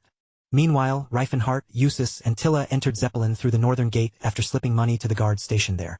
Eustace looked around uneasily and asked whether it was really safe for them to enter the city in such an obvious way. Reifenhart explained that Zeppelin's northern district was where the poor and desperate were forced to live. The real business district stood on the western side of the city, where merchants focused only on profit and making the nobles even richer. Nobody in those wealthy districts cared about the people struggling in the slums. Around the northern gate, anyone could get away with almost anything as long as they had enough money to throw around. That was why entering from this side was so easy. The guards were already accustomed to taking bribes. Zeppelin had become rotten from the inside, and tonight, they intended to tear that corruption out at its roots. The first step was earning the slaves' trust. Those people had spent years being passed from one master to another, so they would naturally be wary of anyone claiming to help them. Before freeing them, Reifenhart's group had to prove they could be trusted. The easiest group to convince would be the dwarves. Dwarves cared deeply about their traditions and culture, and they valued freedom enough to fight for it once they believed it was within reach. The orcs they had saved in the past still possessed many wild instincts, and they had only won those orcs over with Tethid's help. But the orcs trapped in farms were different. Getting them to cooperate would be much more difficult. The elves would be the hardest group to persuade. Many of them had become used to the slave system, and some had even convinced themselves that their lives in captivity were acceptable. Convincing all 3 races would not be easy, but Carl had already come up with a way to reach them. He had given the group a children's picture book to use. The book was filled with familiar traditional stories, except the usual human heroes had been replaced by heroes from otherworldly species. Carl explained that it might look like an ordinary children's book, but seeing people like themselves cast as heroes could inspire the slaves in a powerful way. It would give them hope, and that hope would make them far more willing to believe that someone had truly come to save them. That evening, inside Elfenheim, the largest elf auction house in Zeppelin, one of the workers angrily shouted at an elf slave. It was already the second time that day the girl had burned the food she had been ordered to prepare. Enia stood before the ruined meal with tears gathered in her eyes. The workers stared at her, realizing that the elf did not seem to be ruining the food on purpose. She simply appeared to be terrible at cooking. The servant standing beside her asked whether he should throw the elf into the punishment chamber. The worker looked Enia over carefully. She was beautiful enough to sell for an enormous price. If they sent her to the punishment chamber, marks would be left on her body, and any visible scars would lower her value at auction. Instead, the worker ordered the servant to keep the elf slave hungry for the night. The servant nodded, grabbed Ania, and pulled her away toward her cell. When she was brought inside, Cirrus was waiting for her. Cirrus greeted her by congratulating her on failing every task the auction house workers had assigned her. Then, unable to resist, Cirrus decided to tease Ania a little more. Cirrus had once been a slave herself, so she knew exactly how someone had to behave around auction house workers. What worried her was Ania. Cirrus had doubted that Ania could sabotage every job she was given without being caught, but somehow she had managed it. In fact, she had done it so well that Cirrus became suspicious. She asked whether Ania had burned the food intentionally or whether she genuinely did not know how to cook. But that explanation did not make sense to Cirrus. She had seen Ania cook meals for Reifenhart before. Ania immediately became embarrassed. She could not let Cirrus know she had guessed correctly, so she hurriedly changed the subject. Looking up at the high moon hanging in the sky, she asked whether tonight was finally the night they would escape from this place. When Cirrus confirmed it, several elf slaves stepped forward from nearby. They asked the two girls whether they would really be saved that night. None of them wanted to let themselves hope too much, but if this truly was their chance to escape and begin a new life in Antares, they were ready to take it. Ania turned toward the frightened elves and assured them that their rescue would come soon. Above ground, Reifenhart, Eustace, and Tilla moved quietly through the city as they made their way toward the castle at Zeppelin's center. Reifenhart used infravision to help the group see clearly through the darkness, leaving Tilla impressed by the unfamiliar magic. He explained that it was a type of spell commonly used by elves, which was why most humans knew nothing about it. Reifenhart led the trio onward until they reached a path leading toward the castle wall, where several guards were waiting. Most of Zeppelin's guards were positioned along that route, ready to stop and eliminate any intruder who approached. Eustace asked whether they should attack immediately, but Reifenhart stopped him. Every guard carried a magical signal that would activate the moment its owner was killed. Fortunately, Reifenhart knew a spell capable of disabling those signals. Tilla tried to stop him, warning that barriers had been placed around the area to detect any use of magic. Reifenhart only smirked and told her that those barriers would never be able to detect his magic. He formed a mana force field around the enemy guards. The barrier disrupted the mana flowing through the area and concealed every trace of what Reifenhart's group was doing. It was an advanced technique he had created only after mastering every type of barrier magic that existed in the world. Once the barrier was in place, Reifenhart turned toward Eustace. Without another word, the two of them rushed directly at the guards. Before the guards could even blink or understand what was happening, every one of them had already been knocked down onto the ground. The three of them repeated the same careful routine several more times, moving with patience and precision until they finally made it safely to the foot of the castle walls. Now they faced the next obstacle, getting past the walls without drawing on a single trace of aura. The moment aura was used, the guards would notice them immediately. Worse still, they had to stay out of sight of Captain Clath, an aura user himself. But Reifenhart calmly told Tilla and Eustace that crossing the wall was never part of their job. All they needed to do was create enough confusion, and he already had exactly what they needed. Reaching into his pocket, Reifenhart pulled out several tiny stone statues and held them in his palm. Tilla stared down at the little figures with open confusion, unable to understand how something so small could possibly help them. Then, without another word, Reifenhart pulled both arms back and hurled the stone statues clean over the castle wall. Tilla watched the statues vanish over the top of the wall, then looked back at Reifenhart with a puzzled expression. She asked what those strange little figures even were, but Reifenhart, as usual, refused to give her a straight answer. He only gave her a small, confident look and told her to keep watching. A heartbeat later, a massive wall of crimson fire suddenly erupted beyond the castle walls, shooting high into the night sky. The soldiers instantly fell into chaos, scattering in every direction as panic swallowed the courtyard. One of the stone statues had transformed into the great demon Sophiathan, and the guards had no idea what they were facing. Moments later, another statue changed shape and became Zetheril. Then the final stone figure burst open as well, revealing Fiend beside the other two great demons. The soldiers froze in shock as the demons began slaughtering everyone around them. In their minds, only an Archmage should have been capable of summoning monsters of that level. Yet there were no magic circles anywhere in the area, no signs that any mage had prepared a summoning spell. No matter how desperately they searched for an explanation, the soldiers could not understand how three great demons had appeared inside the castle grounds. They ran for their lives while trying to strike back, but against monsters like these, victory was never even a possibility. Tilla turned toward Reifenhart and asked how he had managed to obtain creatures that powerful in the first place. Reifenhart explained that he had discovered them during one of the dungeons they had raided. They were far too strong for him to control, and far too dangerous to ever sell to someone else. So instead of keeping them locked away forever, he had decided to put them to use here by setting them loose on the castle. Suddenly, Reifenhart's attention snapped to the side, as he sensed an enormous surge of aura rising from somewhere within the chaos. He watched as Captain Clath stepped forward and unleashed his aura, gathering a huge mass of energy around his body. The energy twisted and condensed in front of him before changing into a massive blood rain attack. The attack crashed directly into Sophia then and forced the great demon to stagger backward from the impact. Reifenhart could not help being impressed by Clath's strength. The attack had been violent, powerful, and far more destructive than he expected. Clath immediately called out, ordering every knight nearby to move into formation. He commanded the 1st Battalion to escort the royal family away from danger. The 2nd Battalion was told to lead the ordinary soldiers, while the final battalion was ordered to follow directly behind him into battle. Clath was proving to be much more capable than Reifenhart had expected. Watching him take command, Reifenhart asked Eustace whether he believed he could defeat Cath. Eustace answered with complete confidence, saying that in a one-on-one fight, he could take Cath down. As Reifenhart watched the mage knights attack the great demons, he was reminded once again of what Shatan's knighthood was really like. Most of them were blinded by prejudice. They cared more about turning in a profit than preserving honor, and they trusted magical equipment far more than genuine training. To them, anything that was not human stood beneath them. Other creatures were nothing more than mindless slaves in their eyes. Since nearly every knight in the country shared that same way of thinking, nobody had expected the strongest knight to be any different. But Clath was not like the rest. He valued honor, effort, and the strength earned through hard work. Day after day, Clath had trained himself until he became an aura user, never relying on special equipment to carry him. He proved that a person was not defined by where they came from. He stood as the strongest knight in all of Chatan, and the only reason the Zepelian knights rejected him was because he refused to depend on magical gear for an advantage. Even now, he was standing his ground and fighting a great demon with surprising ease. Clath brought his great sword down in a heavy slash, carving a huge gash across the demon's arm. That strike sent Sophia then into a furious rage. The great demon gathered every bit of power it could summon and unleashed another enormous wall of blazing fire.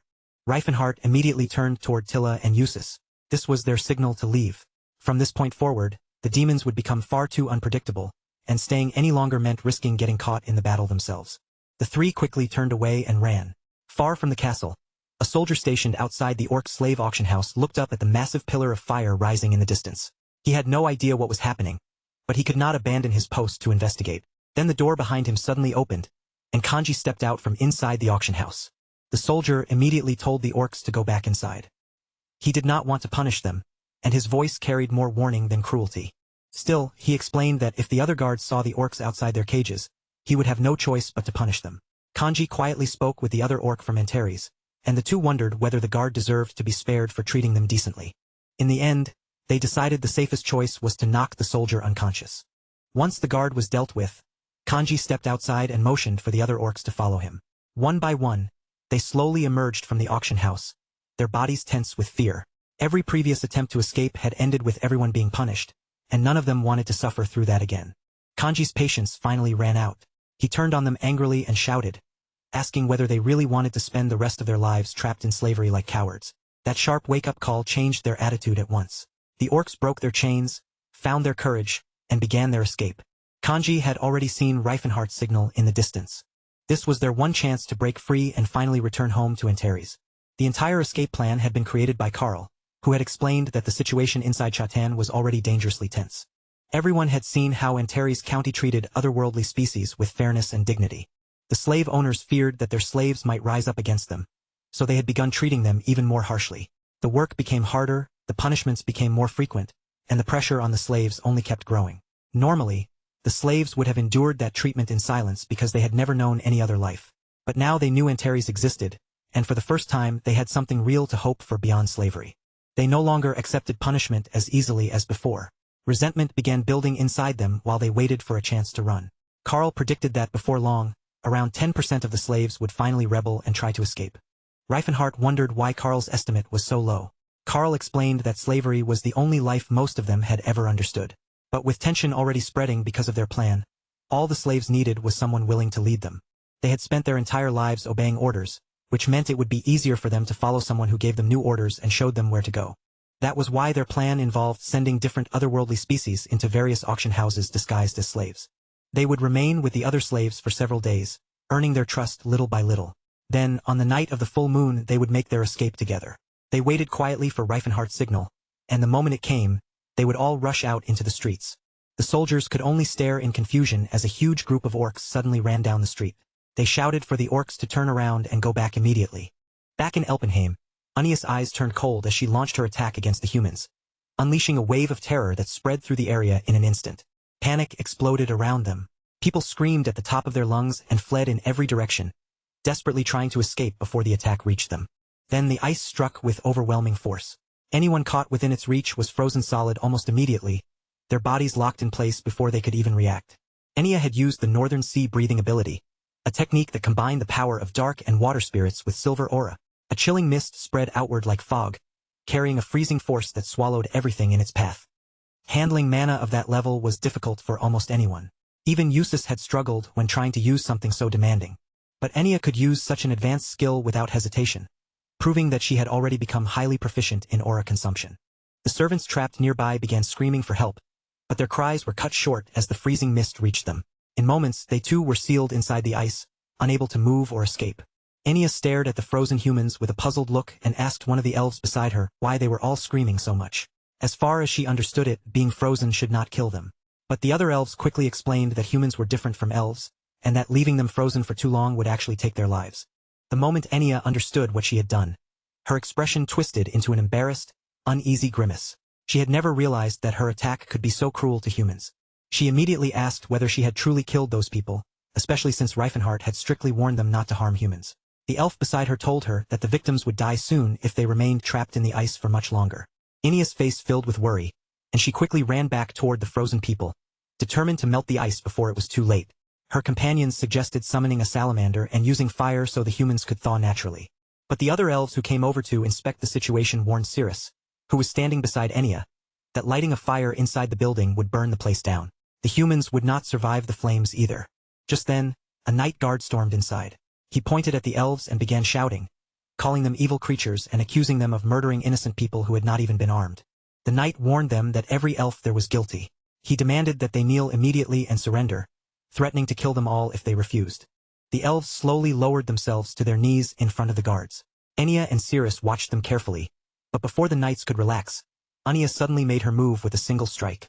The knight squad leader, who had just ordered everyone to kneel, looked up in confusion when Anya suddenly appeared larger before him. Then one of his comrades shouted for him to look down. His legs had already been severed by ice. Anya looked at him calmly and told him that from now on, he would be the one forced to kneel before others for the rest of his life. She reminded him that Reifenhart had strictly forbidden them from killing humans. Because of that, she would spare their lives and show them mercy instead. In the next instant, Anya began cutting through their arms and legs without taking their lives. She believed that as long as each of them lost an arm or a leg, they would no longer be able to attack her or the others. Then they would be forced to carry their wounded captain away from the area. Anya knew her choice would probably look barbaric in the eyes of others, but she believed there was no better way to stop them without killing them. Once they had finished dealing with the humans, an elf maid entered the room. She introduced herself as Darana and said that she had promised to guide them along the right path. As everyone followed behind her, Darana told them to relax. The humans would be too busy watching the fires to search for them right away. While leading them through the route, she explained that slaves from other places were gathering at the auction house as well. Darana was an elven maid who had been specially trained to assist her owner with work and other duties. She had also received the education Reifenhart had given to everyone 2 years earlier. Back then, he had told the elves and orcs that he would teach them how to read and write, how to calculate, and even teach them history and philosophy. He had also shared his knowledge of medicine and herbal science with them. At the time, many humans looked down on him for teaching slaves at all. They questioned why he would waste so much effort educating people they considered beneath them. In the end, the humans allowed him to continue, but they mocked the entire idea. They claimed that even if the slaves could understand what he taught, educating them would be no different from trying to teach dogs or cats. But once the lessons began, the situation slowly started to change. Even though they were slaves, they learned quickly. They understood the teachings, became more generous toward one another, and picked up etiquette, manners, and discipline. Darana eventually came to understand that she could do everything an ordinary human could do. More importantly, she realized that she could feel the same pain, joy, fear, and hope humans felt. That realization led her to question herself. What was the real difference between humans and someone like her? At first, it was only a small question in the back of her mind. But little by little, it became impossible to ignore. Then she began hearing rumors that a civil war had broken out in Kravitz. Not long after that, she heard stories about others of her kind. Elf witches were said to be killing humans and destroying their lands. As more races began fighting against humans, the question inside her only grew larger. Soon, Darana realized she was not alone in thinking that way. Many people who had once lived as human slaves carried the same doubts. Several slaves in Zepelion had already begun gathering together, sharing their thoughts in secret. While chaos continued to spread across the city, some of the slaves were secretly led into a room packed with weapons. After so long without anything to defend themselves with, they were thrilled to finally wrap their hands around swords. Some even laughed and admitted that the weapons were not bad, even though humans had made them. A few slaves were so large that the swords fit perfectly in their hands, but the armor was too small. Someone told them to wear only the shoulder and chest pieces if that was all they could manage. Elfarn, the leather merchant and low-ranking accountant who managed the storage rooms, had guided them to the weapons. She was happy to help them, and she was certain that the other weapon storerooms would be opened soon so more slaves could arm themselves. As the unrest continued to swallow the city, Reifenhart stood back and watched the chaos unfold before his eyes. He thought about all the people who had spent their lives wanting to escape this place. At last, they were running not just to flee, but to claim their own freedom. Reifenhart realized that history itself was beginning to change. He shouted that the people who had always treated them like madmen would finally feel that change too. His companions stared at him, wondering whether he had gone crazy again. Eustace, in particular, thought that Reifenhart had always been doing things he could never fully understand. Meanwhile, the humans were terrified. They stayed inside their homes and watched the streets with fear. Even children who tried to peek outside were told to close the windows and remain indoors. The secret gatherings the slaves had once held to share their questions and doubts had now grown into something far more serious. They were no longer just talking. They were preparing for a revolution. The city had fallen into chaos, and fire was spreading through the streets. The orcs running for freedom were beginning to tire. A few of them gasped for breath and complained that they could barely keep moving.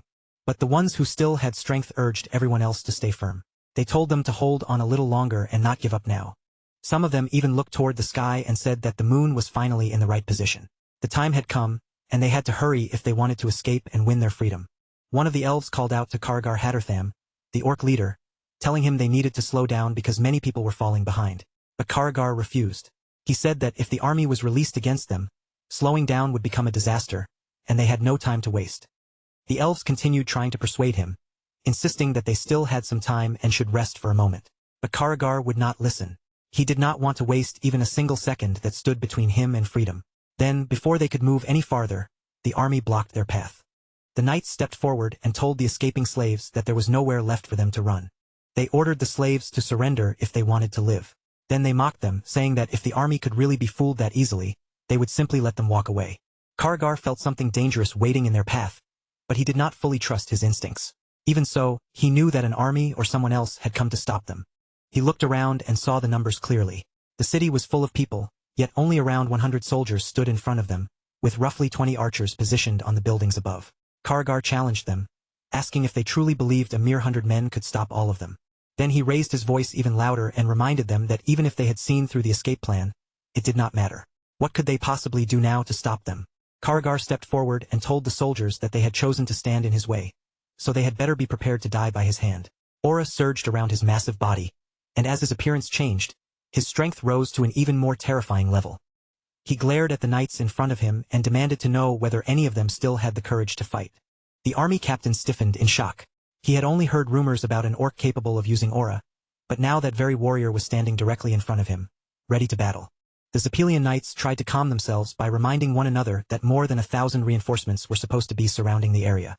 As far as they knew, the situation was still under control.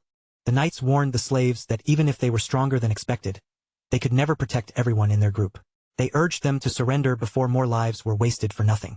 Kargar heard that threat and immediately asked them when those 1,000 soldiers were supposedly arriving to save them. Reifenhart already knew that no 1,000-man force was coming to rescue the knights tonight.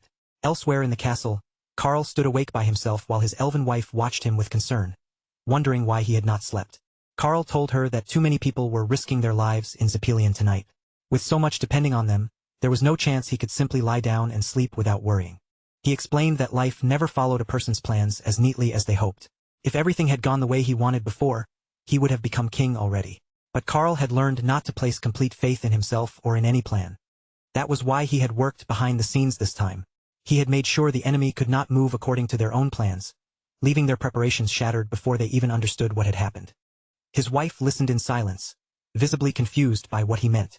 Then Karl calmly revealed that he had bribed the Zepelion army and the officials above them as well. Back at the confrontation, the knights were growing terrified because no support was coming, and they had no idea why. Eustace told his companion that he had heard the higher-ups had accepted money in exchange for refusing to send aid. It looked like the entire army had sold out its own nation. Eustace could barely believe it.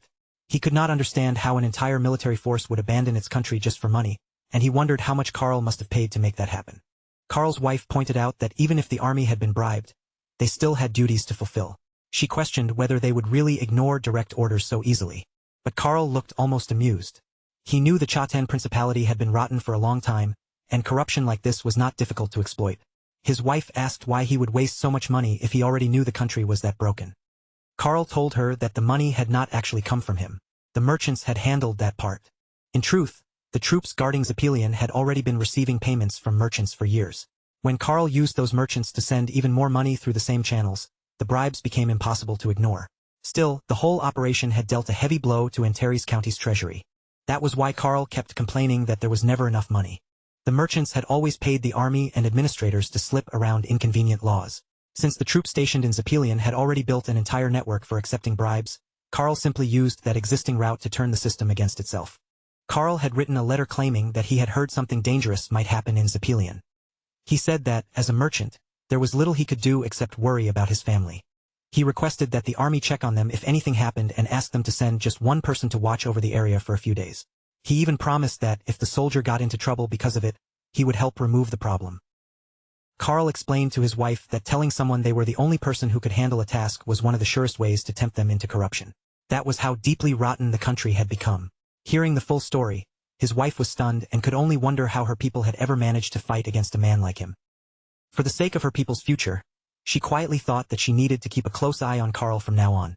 While the knights kept shouting about reinforcements that would never arrive, the slaves and their allies had already prepared themselves. Their plan was in motion, and they were ready to remove the army standing in their way. Then Graham's Golden Knight arrived at the scene. Looking over the chaos, he could only think that his entire nation had become hopelessly rotten. Without hesitation, he moved to attack the orcs and the other escaping slaves. Eustace spotted him immediately and knew he would be dangerous. Graham looked toward Eustace and remarked that it had been a long time since they had last met. The Golden Knight also noticed that the Martial King was present. With a faint smile, he said that the Savior must have blessed him. Eustace answered that if Graham was here, then Teslan had to be somewhere nearby as well. The Golden Knight told him that Teslan was searching through the western side of Zepelion.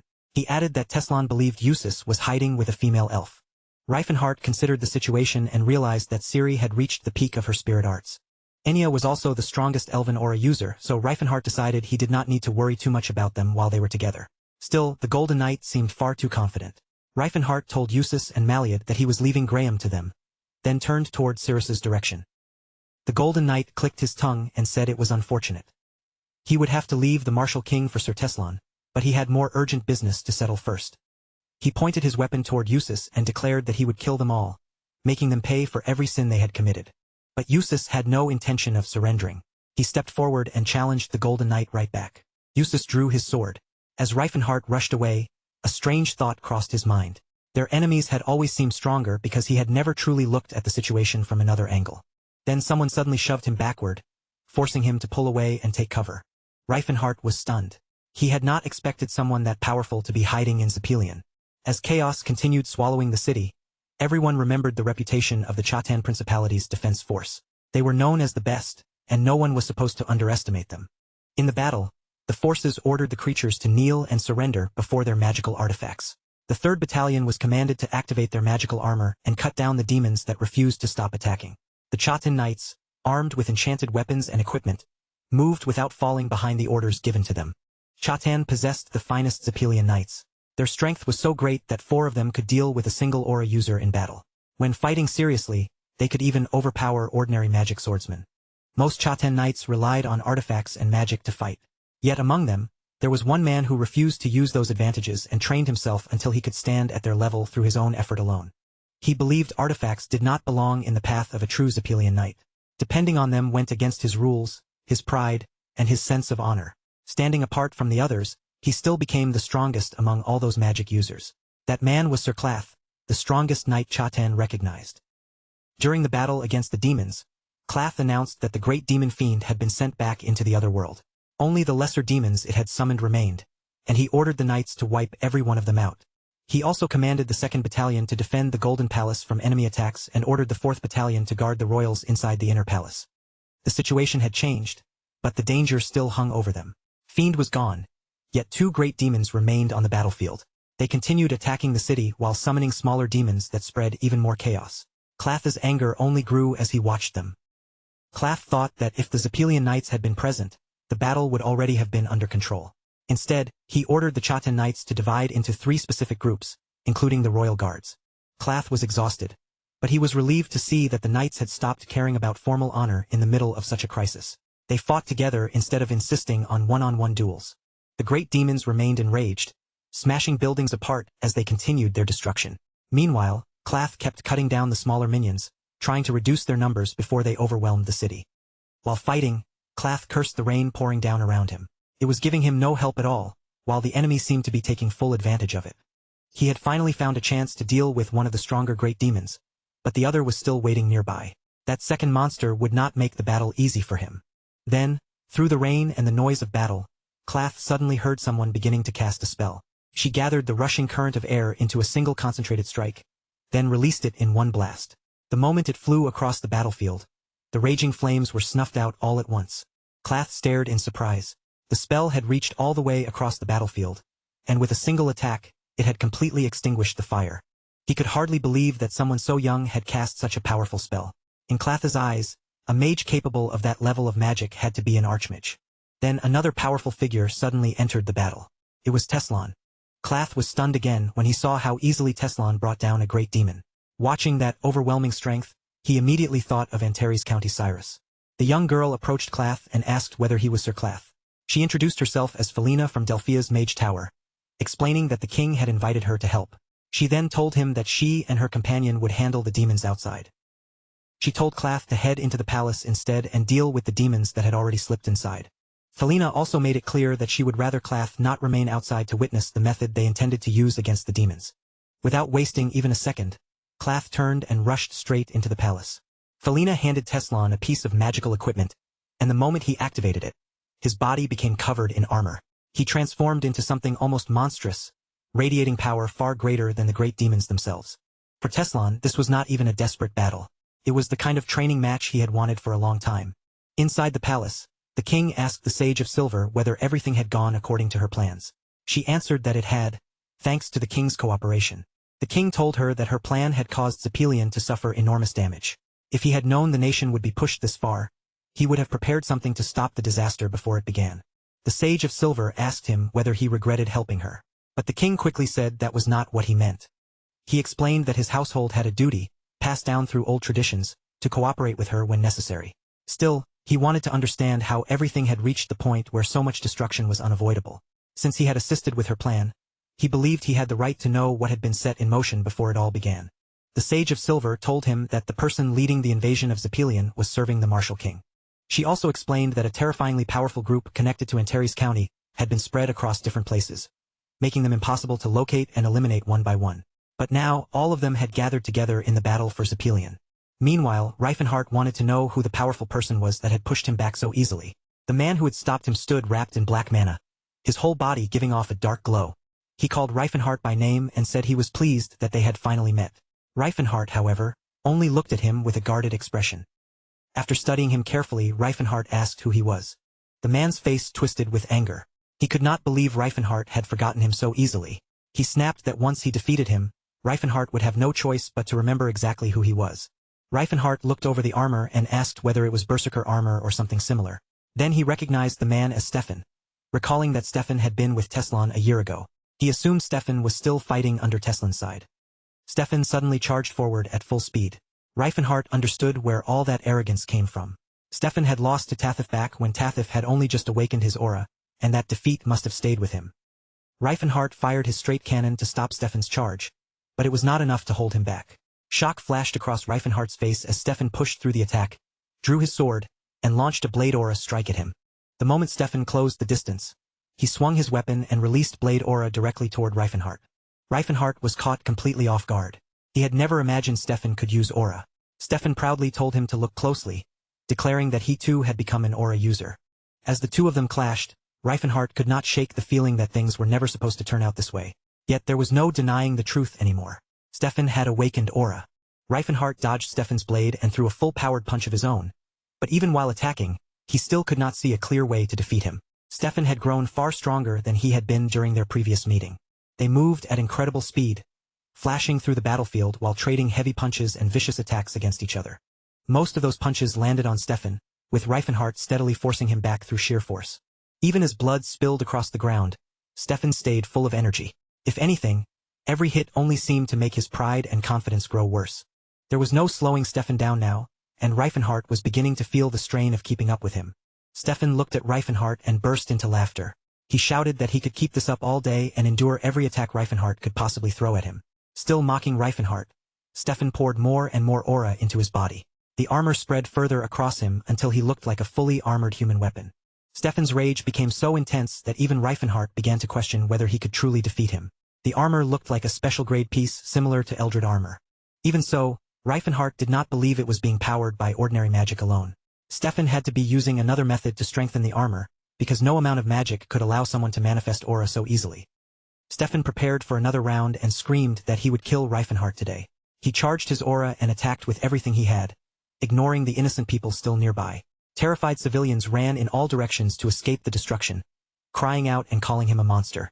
Stefan heard the frightened shouting around him and complained about how noisy everyone was.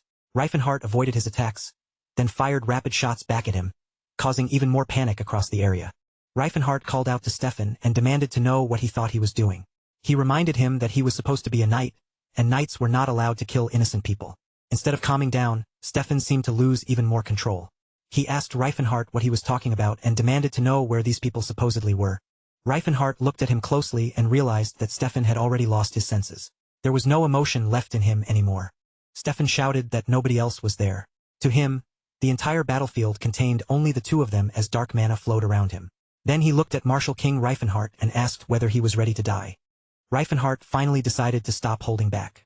He told Stefan that he would take him seriously now, then gathered mana around his own body. Stefan laughed at the sight, convinced that nobody remained who could stop him. His armor covered his face completely, and then he rushed forward with full force. Reifenhart's aura shifted from yellow into purple as he began charging the power of his lightning fist to strike Stefan. As soon as Stefan came close enough to attack, Reifenhart hit him with lightning fist and fire fist at the same time. Reifenhart knew those attacks would not be enough to stop Stefan completely, but they could at least slow him down. The two fighters dodged and counterattacked at the same time, moving from building to building in the blink of an eye and destroying whatever stood in their path. For the moment, neither of them could be stopped. Their battle continued with no sign that either side was ready to fall. Reifenhart was already giving this fight everything he had, refusing to let Stefan overwhelm him no matter how relentless the clash became. He understood exactly what stood in his way. Before he could truly bring Stefan down, he first had to find a way past that heavy suit of armor. So Reifenhart kept hammering him with punch after punch, pouring force into every strike, yet Stefan barely seemed to feel any of it. Reifenhart could not help wondering what that armor was even made of. He had struck Stefan directly so many times, and somehow the man was still standing there completely unfazed. The more effort Reifenhart poured into the battle, the more frustration built inside him, because none of it seemed to be getting through to Stefan. Stefan was not holding back either. He rushed in again and again, swinging his blade at Reifenhart with everything he had, but each attack failed to leave even the faintest scratch. That was clearly not something Stefan could accept. For the moment, neither man could gain the upper hand. Their strength was so evenly matched that they looked like perfect opponents, each one answering the other blow for blow. Then Reifenhart's eyes narrowed as he searched for a weakness in Stefan's armor. The instant he spotted a possible opening, he drew his power into one fist and began charging his rotation force for a single decisive strike. Instead of spreading his strength across several attacks, Reifenhart compressed every bit of energy into one concentrated point, determined to punch straight through Stefan's armor. As Stefan closed the distance to launch another attack, Reifenhart saw his chance. He drove forward with his rotation-charged fist, shattering the armor along Stefan's side and blasting him backward until he crashed hard into the wall. Reifenhart knew that Jim Unbreakable possessed techniques designed specifically to strike beneath armor rather than break it from the outside. Building up such a move was difficult, but once enough aura had been gathered, it could send force directly through even the strongest and thickest protection. Against a Jim Unbreakable user, armor alone meant very little. Stefan slowly pushed himself up from the shattered wall, blood running from the corner of his mouth. One side of his armor had been broken apart, yet he claimed the attack had not hurt him at all. Even with his face damaged and bleeding, a twisted, devilish laugh spilled from his lips. In the next instant, Stefan vanished from where he stood and appeared directly in front of Reifenhart, catching him completely off guard. Reifenhart had never expected Stefan to move that quickly after taking such a powerful hit. His Gym Unbreakable attack had inflicted serious damage and even shattered one side of Stefan's armor, but it still was not enough to stop him from coming back. Stefan rose from the broken wall and coldly told Reifenhart that the previous strike had done nothing to him. It had not even caused pain. Then, before Reifenhart could react, Stefan crossed the distance in a blink, moving so fast that Reifenhart could barely see him coming. Stefan immediately attacked, but Reifenhart twisted away at the very last second. Stefan sneered and demanded to know why he had dodged, mocking him by saying that a Gym Unbreakable user should never run from a strike. He called him a coward, but Reifenhart fired back that he was glad Stefan was arrogant enough to use such a move without shame. Then he taunted Stefan for allowing the enemy to brainwash him into becoming a berserker. As Reifenhart watched more carefully, he finally noticed the darkness draining through Stefan's armor. It was forcing an abyssal awakening within him, and Reifenhart realized that this had been the trick Stefan had been hiding all along. Reifenhart cursed Stefan for being completely insane. He was burning away his own life force just to create aura, using dark magic to twist a person's vitality into power. To Reifenhart, that was not strength at all. It was nothing more than suicide. Reifenhart was angry with himself for noticing it so late. He should have understood the moment Stefan called it berserker armor. Equipment like that could not even provide enough aura to justify the price, yet it devoured an enormous amount of the wearer's life force. Only someone whose body had become far stronger than an ordinary person's could endure the damage caused inside by such an item. But even then, Reifenhart saw no reason to rely on it. The true peak of strength was becoming an aura user, not throwing away your life for cursed equipment. Reifenhart finally understood what had happened. Stefan should have learned to use aura through training, but the enemy had instead made him dependent on this twisted technique. Reifenhart asked whether Stefan even understood what the armor was doing to him, warning him that it was slowly eating away at his life. But it was already too late. Stefan had lost himself completely, and he answered that none of it mattered to him anymore. Reifenhart shouted at him in disbelief, calling him insane. With only a year of training and steady practice, Stefan could have become an aura user without sacrificing everything. Stefan rejected those words immediately. He said he had no intention of wasting more time. He wanted to reclaim his honor as a true knight, to die in victory rather than spend the rest of his life crawling in shame like an insect.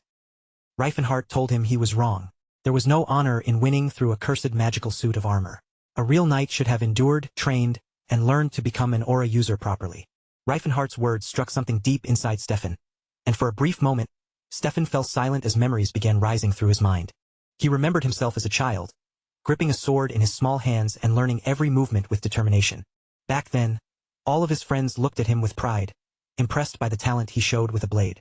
Even his father had praised him, making Stefan believe that he was destined to become someone great. But once he became an adult and began seeing truly powerful fighters, the truth hit him hard. Their strength was so far beyond his own that it left him stunned. Then he met Reifenhart for the first time.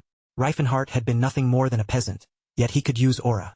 Stefan had watched him defeat monsters alone while the other knights stood by, and Stefan had been among those watching. That sight planted a bitter question in Stefan's heart.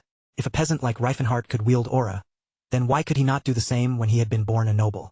The moment Stefan witnessed Reifenhart's real power, every memory of the praise he had received from childhood through adulthood seemed to collapse around him.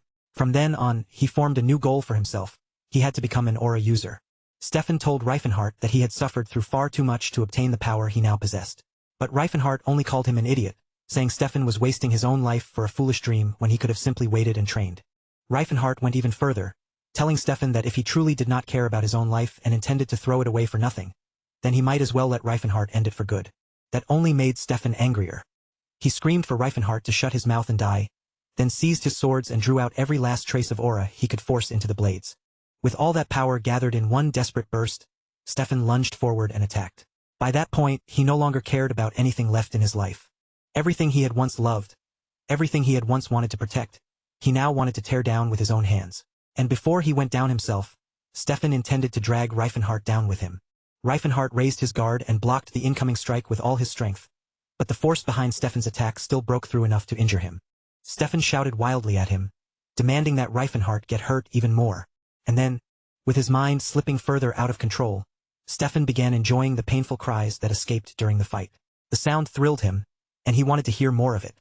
He told Reifenhart that every time Reifenhart looked weaker, it made Stefan feel as though his entire life had finally gained meaning. To him, giving up his life had been worth it, because he was certain that victory was getting closer. Stefan could think of nothing except Reifenhardt's screams and desperate cries. He believed hearing them would give him even more strength, enough to drag Reifenhardt into the same death that was already waiting for him. Reifenhardt watched Stefan with growing concern. He could tell that the earlier attacks had already damaged Stefan's organs badly, yet Stefan's movements remained quick and unervingly precise. It was clear that his body was already half dead. Both men struck at the same time, their attacks colliding as aura surged and twisted around them in the middle of the battlefield. Reifenhardt knew his aura manifestation no longer had much use in this exchange. At the same time, Stefan suddenly realized that his own attacks were becoming meaningless as well, because they were no longer dealing real damage to Reifenhardt. Reifenhardt told Stefan that he was still using aura, but Stefan's aura was created through magic rather than flowing freely on its own. That made its pattern easier for Reifenhardt to understand and predict. Now Reifenhardt began driving Stefan backward with his attacks. He told Stefan that as the fight continued, he had figured out how Stefan moved and how his aura reacted to the berserker armor. Even a loophole that costs someone their life always carries a weakness of its own. Reifenhardt followed up with gastrision, driving the technique into Stefan before kicking him away. The blow only made the damage inside him worse. Even so, Reifenhardt could not help thinking it was a waste. Stefan had been gifted from the start, and now that monstrous strength of his was being thrown away for nothing.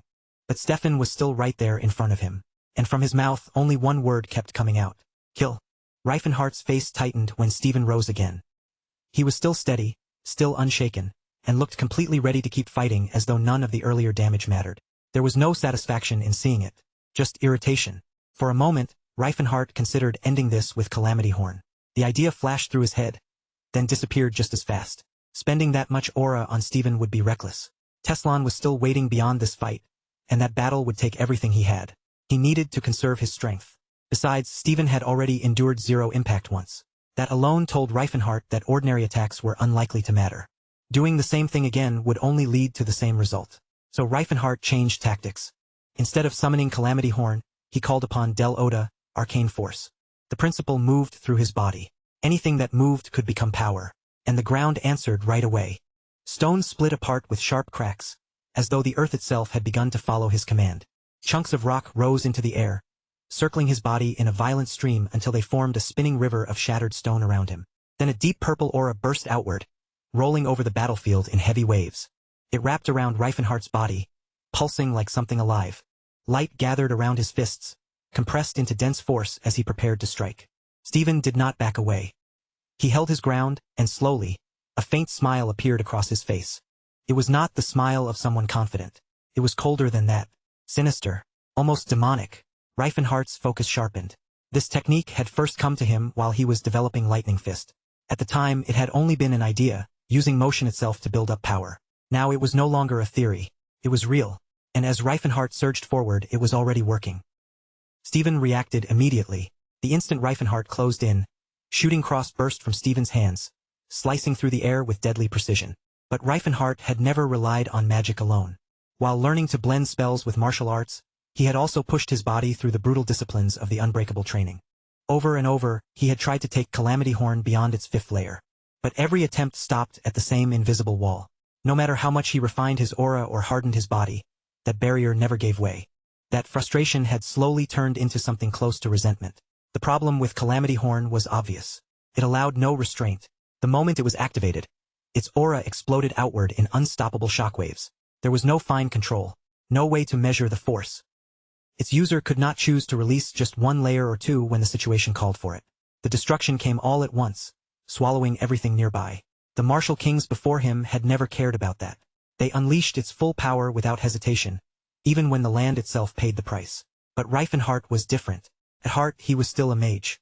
Where the former martial kings saw overwhelming force as the answer, Reifenhardt saw waste. Vakenshut the first, Kalbrain the second, Rastal the third. None of them had questioned the cost of their own destruction. To them, power was something to swing like a blunt weapon. Reifenhardt wanted control. And now, with purple force coiling around his fists and broken stones circling him like a storm, he was ready to prove that strength without precision was nothing but noise. More than anyone, Reifenhardt understood what it meant to lose control of his own power. There had once been a time when he used nuclear burst, and the aftermath branded him across the continent as its official demon. Power without restraint did not earn admiration. It only made people afraid. Calamity Horn was already a complete technique, refined to its final form. Trying to alter something that perfected was like trying to rewrite history. It might be possible in theory, but in reality it was nearly impossible. So instead of forcing Calamity Horn to change, Reifenhart created something entirely new. What he was using now was the result. It consumed nearly as much aura as rapid-fire chi bullet. Its destructive power could not match Calamity Horn, but that was never the goal. This technique gave him greater range. More importantly, it gave him precision. He converted mana into physical force through the same principle behind Lightning Fist, then layered artificial aura over it to create a cascading ripple of power. That was how he created a new kind of destruction. Hybrid Calamity Horn. Reifenhart threw his fist forward without hesitation. The air itself tore apart. Everything in the attack's path was ripped to pieces before the blow slammed straight into Stephen's body. Something inside Stephen cracked in that instant. Memories rose to the surface before he could stop them. A strange, disorienting feeling seized him, like even his own existence was beginning to blur. Ever since Reifenhart crossed his path, every victory Stephen had earned and every achievement he had built felt like it had been erased. Wiped away. Elsewhere, Sir Eustace was still in the middle of his own fight. His eyes stayed fixed on Eldrin. The transformation was complete. Eldrin no longer looked like the man he had been only moments earlier. His body had grown larger, encased in enormous armament that carried an ancient presence. Everything about him had changed in scale. Eustace watched closely as Eldrin revealed the name of this new power. Eldril Gigantes, the armament granted to him by the great ancient sage for one purpose alone: defeating Eustace. Still, Eustace did not flinch. Through his mana sense, he could feel what was hidden beneath the spectacle. Even with that massive change in appearance, the core had not changed. Its essence was still the same. Then Eldrin charged straight at him, carrying overwhelming weight behind every step.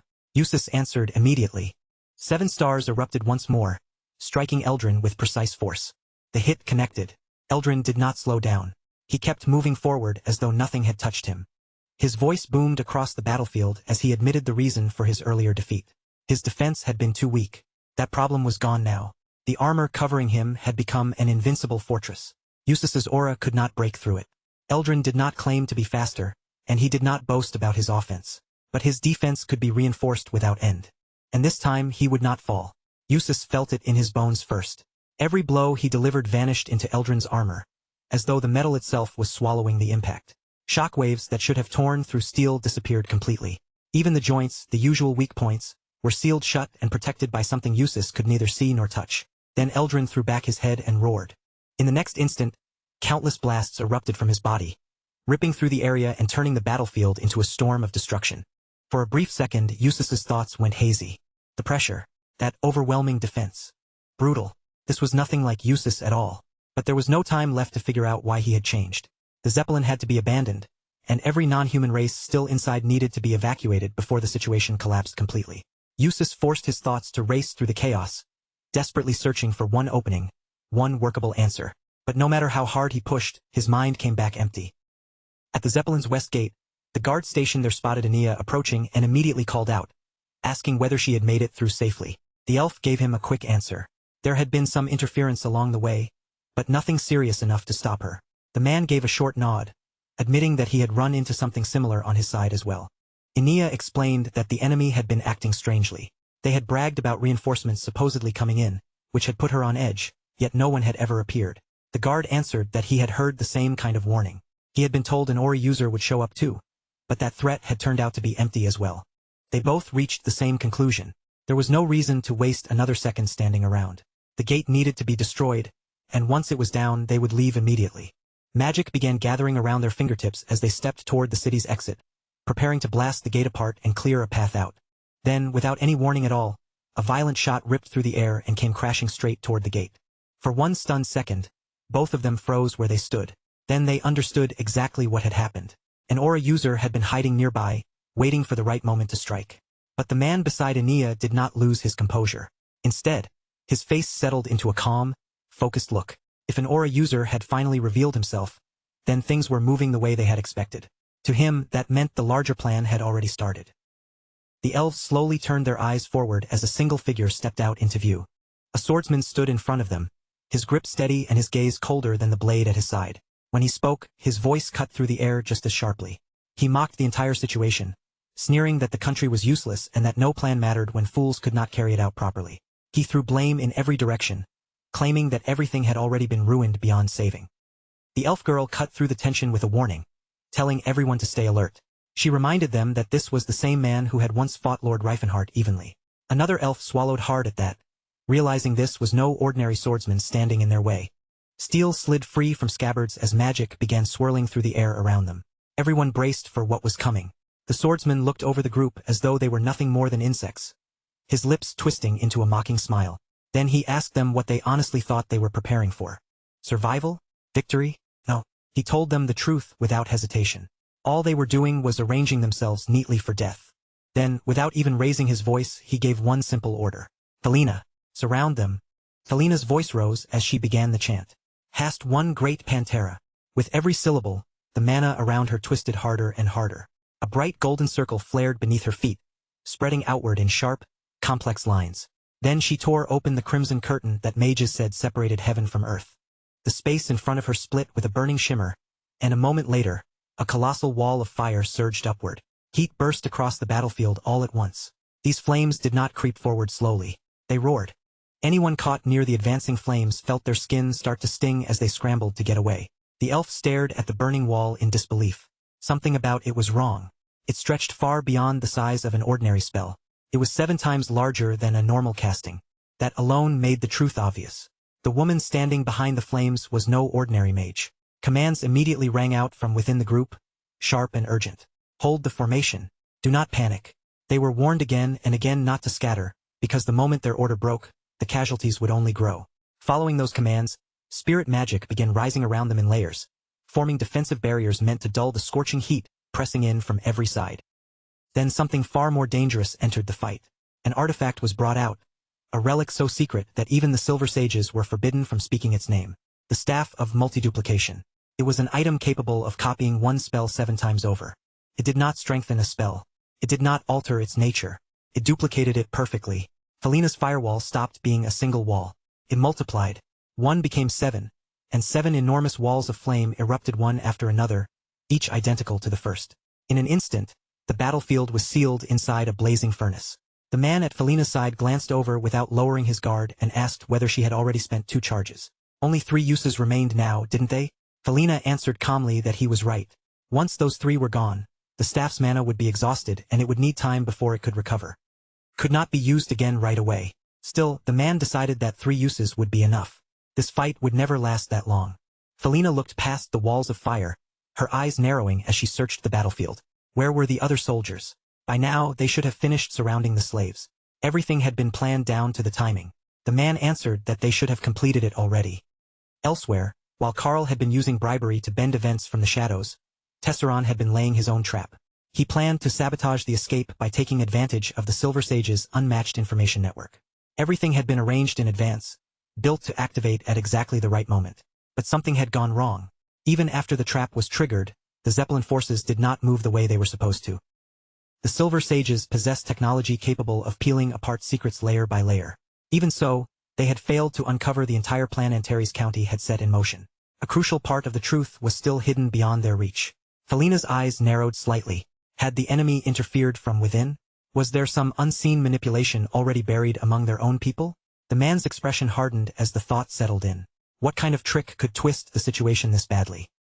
In the end, Felina brushed the confusion aside. Schemes, interference, hidden variables, none of it changed their real objective. The Demon King was the key to everything. Capture the female elf and the entire conflict would collapse on itself. But before the fire could tighten its grip completely, something shifted inside the inferno. From within those raging walls of flame, the ice elf stepped forward and released her power. A powerful surge of frost exploded outward, swallowing the flames in a single instant. The towering firewalls that had turned the battlefield into a furnace vanished as though they had been wiped away. The suffocating heat disappeared. The air turned cold again. Breathing became possible. Relief spread through everyone who had been trapped only moments before, as the burning pressure against their skin and lungs finally lifted. The ice elf's voice carried clearly across the scorched ground. She told them she would protect them, but no one was allowed to scatter. No one was allowed to run. If they broke formation now, they would hand the advantage straight back to the enemy. They had to stand their ground. As she spoke, frost continued spreading over the burned earth, smothering the remaining embers and taking back the space Felina's magic had claimed. Then the ice elf raised her eyes toward the swordsman blocking their way. She and the man beside her reached the same conclusion without needing to say it aloud. The city gate did not matter while that man stood in front of it. If they wanted to break through and complete their mission, they had to defeat him first. There was only one way forward now. They had to cut down the obstacles standing in front of them. With no other path left open, Haltron and the others rushed forward together. They had already lost enough time to hesitation. The Ice Witch elf took the lead, moving straight toward the swordsman without slowing down for even a second. Frost and Steel gathered around her as she closed the distance, ready to force a way through. The man did not step back. He remained exactly where he was, sword hanging low at his side, his expression calm and unreadable. Then, in one smooth motion, he activated Spiral Blade. The air twisted around him. The ground beneath his feet cracked apart. The attack spiraled outward, tearing through the space ahead with crushing, violent force. Behind the front line, another elf stayed in position and lifted her staff.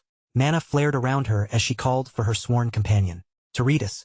The massive creature appeared beside her, planting itself between their allies and the expanding shockwaves. She had already seen where this was heading. The collision between the ice elf and the swordsman would not stay contained in one place. It would explode outward. The instant their blades collided, the impact burst across the battlefield like thunder. Frost and compressed aura tore through the air in violent ripples. She shouted toward them to hold back their strength, warning that if they fought without control, they would kill their own side before the enemy even had to move. Her voice carried a sharp edge of mockery. If they were careless, they would end up slaughtering the very people they were supposed to protect. The man fighting beside the ice elf grimaced and threw out a quick apology. He had not expected the aftershocks from their clash to spread with such brutal force. Meanwhile, the ice elf kept studying her opponent with cold, careful focus. He was strong. There was no denying that. But he was not invincible. And if it came down to it, she believed she could take him down by herself. The enemy suddenly unclasped his cape and let it fall behind him. His voice stayed calm as he admitted that she was more skilled than he had expected. Then, without missing a beat, he insulted her bloodline, calling her race lowly. The words hung between them like poison. The man and the elf stood side by side, watching him carefully. Was he surrendering, or was he preparing something far worse? The elf muttered under her breath that she had never seen anyone surrender with that much arrogance. The swordsman gave a faint smile. He said he had never planned to fight them while trapped inside such an inferior dragon body. There was no point wasting any more time pretending otherwise. "Felina," he called. She answered immediately, raising her voice as she told her companion to catch it. "Tezrin." A bag suddenly flew through the air toward him. The instant the bag struck Tezrin's body, something inside it activated. His body jerked violently as metallic segments unfolded across him and locked into place one after another. Armor spread over his body in heavy layers, wrapping around his limbs and sealing him in from every side. It covered every joint, every opening, every exposed part of him, until Tezrin no longer looked like an ordinary fighter at all. The armor wrapped around Tezrin looked disturbingly similar to Eldrin's transformed state. Once the last metal plate locked into place, Tezrin's voice echoed hollowly from inside the shell. He told them he would finally show them where they belonged. Servants of the fallen demon king. That was all they were. The man beside the ice elf stared at the armored figure, visibly shaken. That structure looked impossibly heavy, stiff, and suffocating. He could not understand how anyone was supposed to move naturally inside something built like that. The ice elf did not give Tezrin time to settle into his new form. The instant his transformation finished, she launched herself forward, her blade carving a bright frozen trail through the air. She meant to crush him before he could fully adjust to that monstrous suit of armor. But in the middle of her attack, something felt wrong. Tezrin did not brace himself for the hit. He did not move his feet or prepare to block. He simply stood there. Then his body shifted. Spiral Guard unfolded in one smooth rotation, steel and aura moving together as though they were part of the same mechanism. Her sword slammed into the spinning defense, only for the rotating armor to catch the force, absorb it, and redirect it with almost no effort. The force of her strike vanished as if it had been swallowed by a whirlpool. A low murmur spread through the elves behind her. They recognized that technique immediately. It belonged to Lord Reifenhart. Tezrin's voice rang from inside the armor as he declared that he would now show them the true power of Jim Unbreakable. The man beside the ice elf narrowed his eyes and charged in at the same time. As he moved, he demanded to know whether Tezrin came from the same martial school as their savior. His attack came down hard. But at the exact moment it should have landed, Tezrin twisted his body just slightly. It was not a full dodge and he did not retreat. He only changed the angle enough to bleed away most of the force. The strike slid off with far less impact than it should have carried. A chill ran through the man. That level of calculated force reduction seemed almost impossible. Without taking her eyes off Tezrin, the ice elf spoke up. His defensive structure was identical to Lord Reifenhart's. The stance, the rotation, the way he shifted his weight. There was no mistaking it. Jim Unbreakable was said to allow only one successor in each generation. So what could that possibly mean? Could their rumored master somehow be involved? The caped man quickly dismissed the idea. From what he had heard, the old master was enormous even without armor. Tezrin's body did not match that description at all. The ice elf rushed in again before anyone could say more. Blade of the East flared to life in her hand, and her sword began cutting relentless arcs through the air. She did not attack only to break through his defense. With every swing, she was also testing the armor, searching for seams, openings, or any weakness hidden beneath the constant pressure. Strike after strike connected, and nothing changed. The armor did not dent. Tezrin's balance did not slip. He remained as solid as before.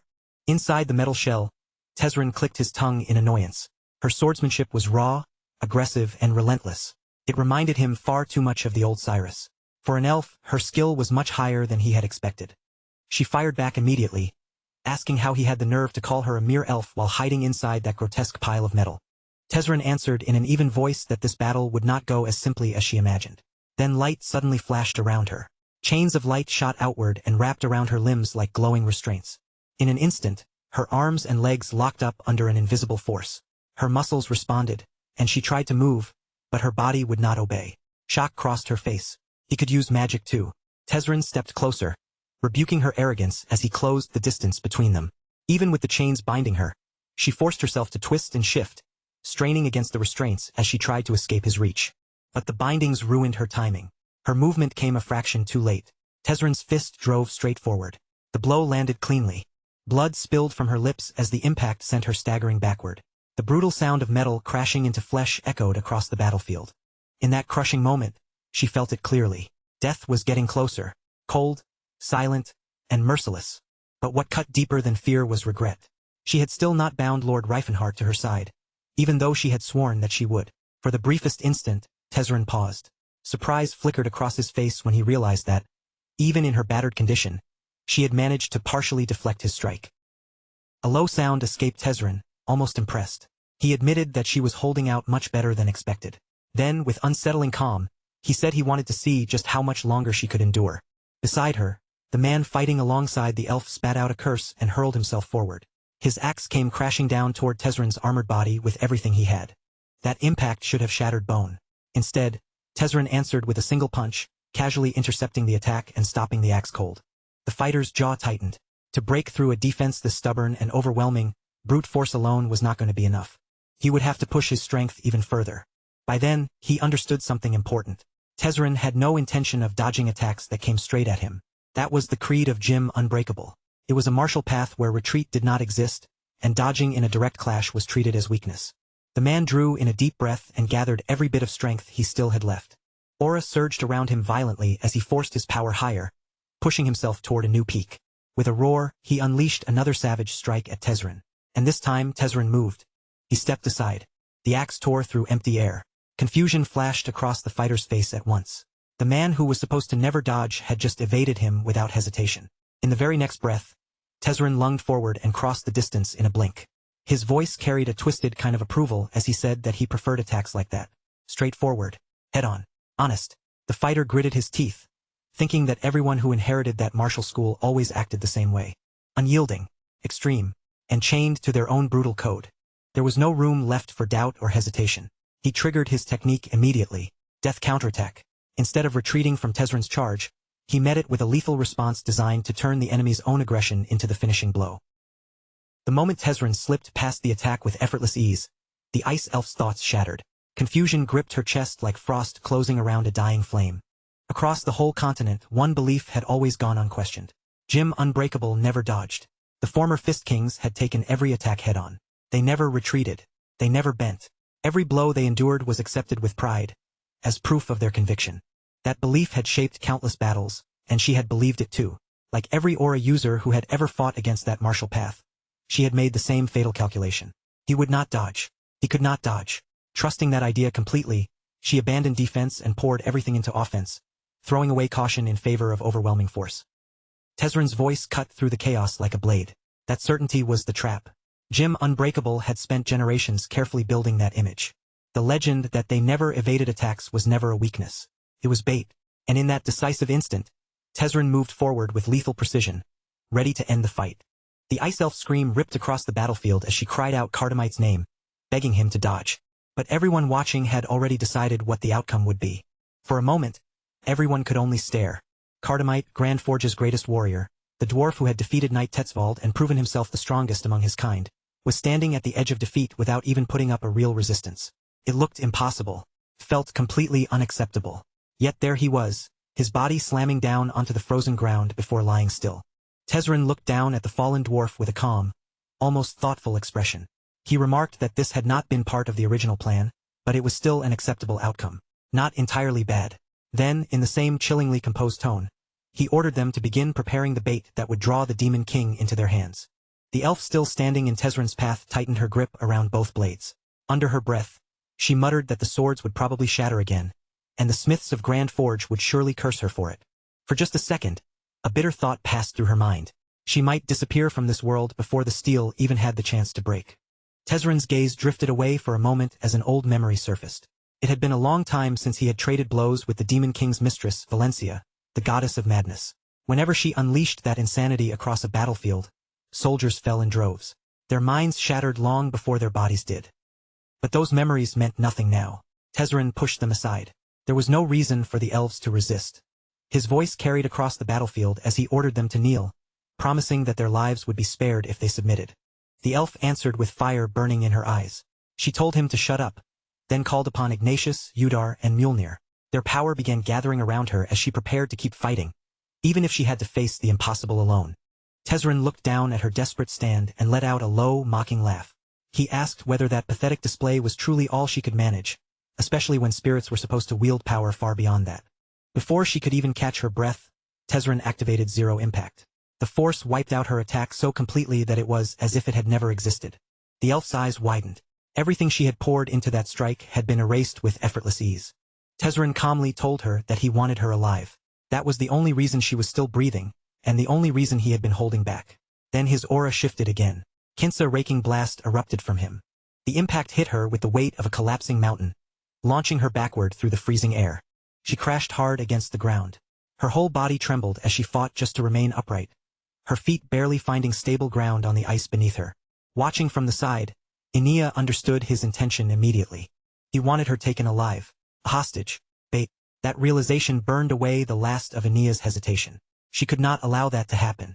Forcing air back into her lungs, she pushed herself up again even as every part of her body screamed in protest. Tezzeret's expression shifted for the first time. Genuine surprise flickered across his face when he saw that she still had the will to stand. She met his eyes and gave him a sharp, mocking smile. His fists felt softer than she had expected. Tezzeret narrowed his eyes and asked whether she truly believed she could defeat him in that condition. Surely, after everything that had happened, she was not foolish enough to underestimate his strength anymore.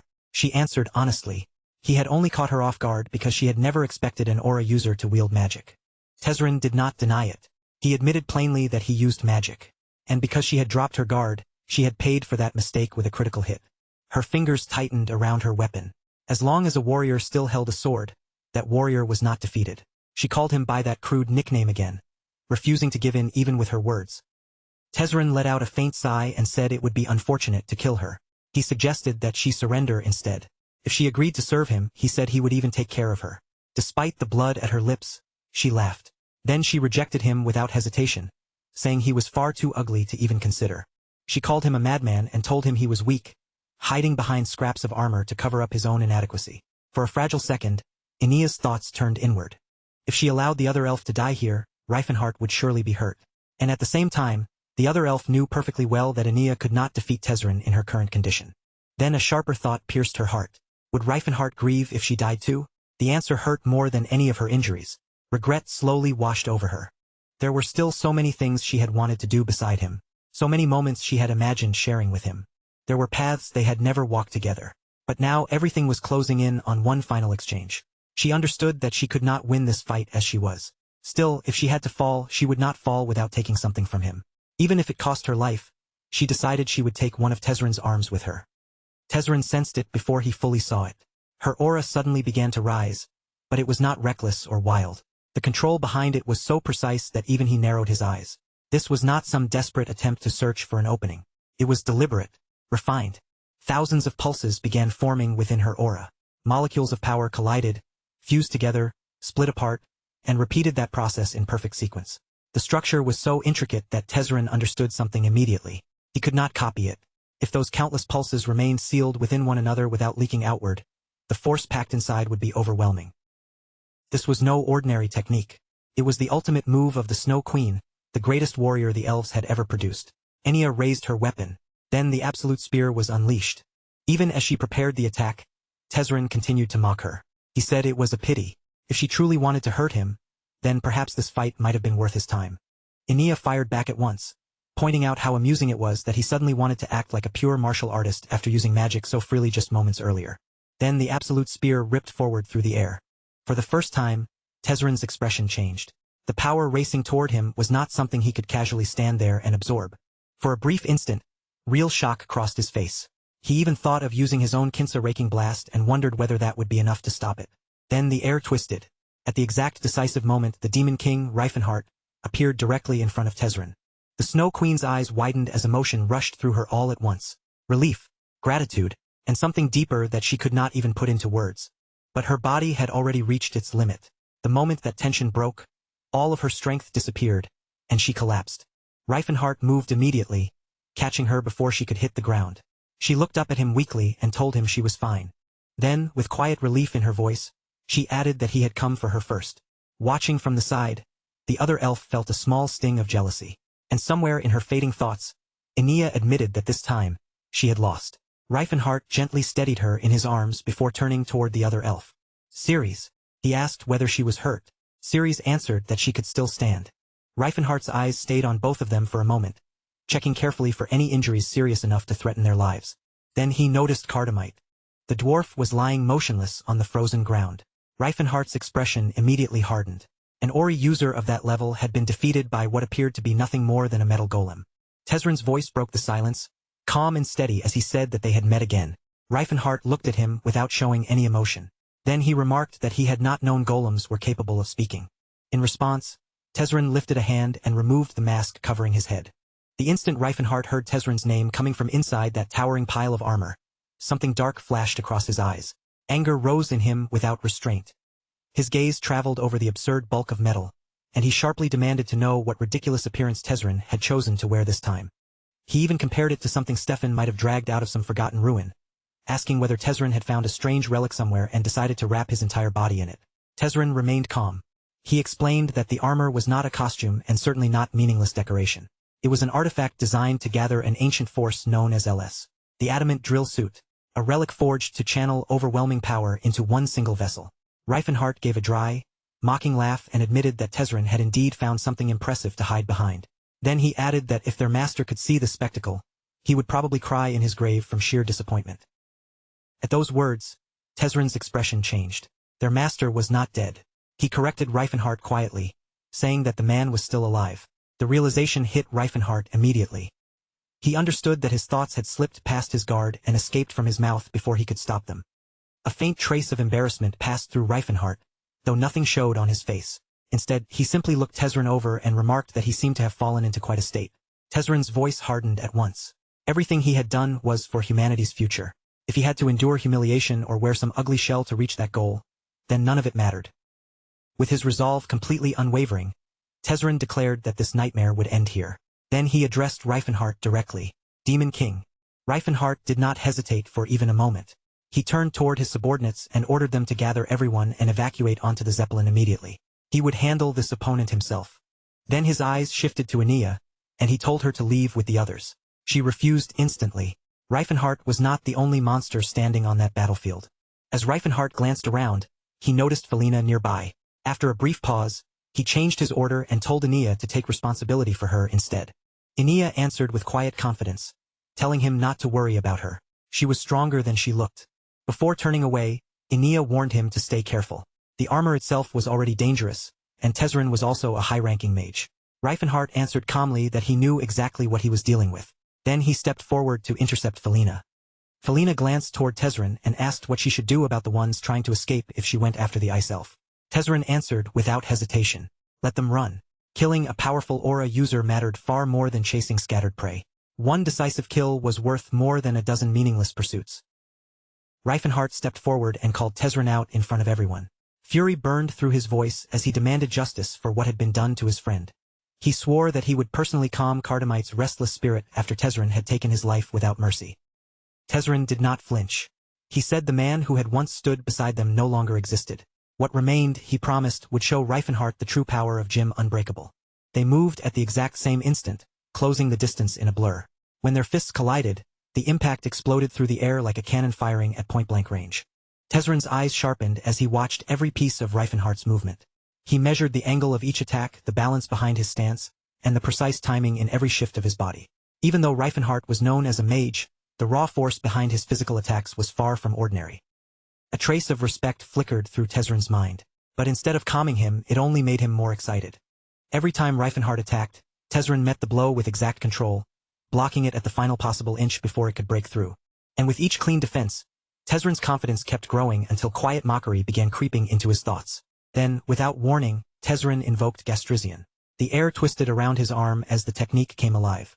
Reifenhart understood immediately that retreating would only invite disaster. If Tezzeret was going to land a blow, then Reifenhart would strike back at the same time. He unleashed Gastrizian as well, meeting Tezzeret's attack head-on. Tezzeret laughed coldly and told him that he was still incomplete as a martial artist. Before clashing from the front, he should have calculated the difference in their height first. Those words cut deeper than the hit itself. They dragged up an old memory, when he had been told that a disciple of Jim Unbreakable should have grown beyond 2 meters tall, towering like the others. Yet he had remained smaller, and people had never let him forget it. The sting of that old humiliation barely had time to settle before the present collision erupted into pain, drowning every other thought inside him. Even so, Tezzeret had to admit one thing. Reifenhart's timing had been flawless. Reifenhart stopped several incoming strikes, then suddenly drove forward with a straight cannon punch aimed directly at Tezzeret. Tezzeret answered with calm certainty. Straight cannon was effective against multiple enemies, not in a direct one-on-one duel. He formed spiral guard and dispersed the force with practiced ease. Because the destructive energy was not focused on one point, defending against it was much easier. From there, the battle became a reflection of itself. Technique answered technique. Garment guard. Their arms blurred as attacks and blocks came out almost at the same time. Each movement answered before it could fully unfold. Both of them read the other's rhythm as though they were fighting their own reflection. Then the balance suddenly shifted. Reifenhart was blasted backward, his body cutting through the air before crashing down hard. Tezzeret remarked that spiral guard could be countered by another spiral guard. Then, with biting sarcasm in his voice, he suggested that their master should have taught Reifenhart something that basic. Reifenhart searched through his memories and realized he had never learned a counter like that. A brief silence followed. Then Tezzeret understood the truth himself. That refinement had not been passed down by their master. Tezzeret had created it through his own solitary effort. As Reifenhart stood again, he accepted the reality settling over him. Even among people carrying the same name of Jim Unbreakable, the difference in mastery could become far wider than blood or lineage could ever explain. He measured the situation in silence. Tezzeret might carry the memories of the first king, but Reifenhart carried something heavier. Decades of real battle, relentless discipline, mastery carved through blood, isolation, and the years when he had truly been that king. His eyes returned to the artifact armor. Tezzeret had come close to becoming the first king reborn. But the body he stood in now was still inferior to Terran's former vessel. The adamant drill suit radiated crushing hardness and brutal force. Even so, it was still beneath the flesh Tezzeret had once possessed, back when he had stood among the absolute peaks of the continent. Tezzeret narrowed his eyes and asked whether Reifenhart found his attacks amusing. Reifenhart answered calmly that his laughter had nothing to do with Tezzeret's attacks. Inside, Reifenhart's thoughts sharpened. He had not spent his previous life wandering without purpose. He had stood as the greatest mage of his age, reaching a level of magical mastery Tezzeret had never touched. His current reserves might be lacking, and his present body might not yet support that former scale of power. But there had once been a time when he could face the continent's 5 strongest figures at once and still survive. That realization steadied him. Radiant song ignited. Light swelled around his body as he moved forward again. The rotating chariot of fire roared into existence, its blazing wheels splitting apart in midair before attacking Tezzeret from several different angles at once. Before the first impact had even faded, Reifenhart chained directly into flare. Tezzeret answered with prison offense, raising layers of resistance to crush the incoming spells. But Reifenhart did not slow down. Flame ignition erupted next. With precise timing, Reifenhart threaded each spell through the smallest seams in Tezzeret's defense. He merged their paths, adjusted their impact points, and drove every layer deeper until the whole structure collapsed from the inside. The explosion thundered through the chamber.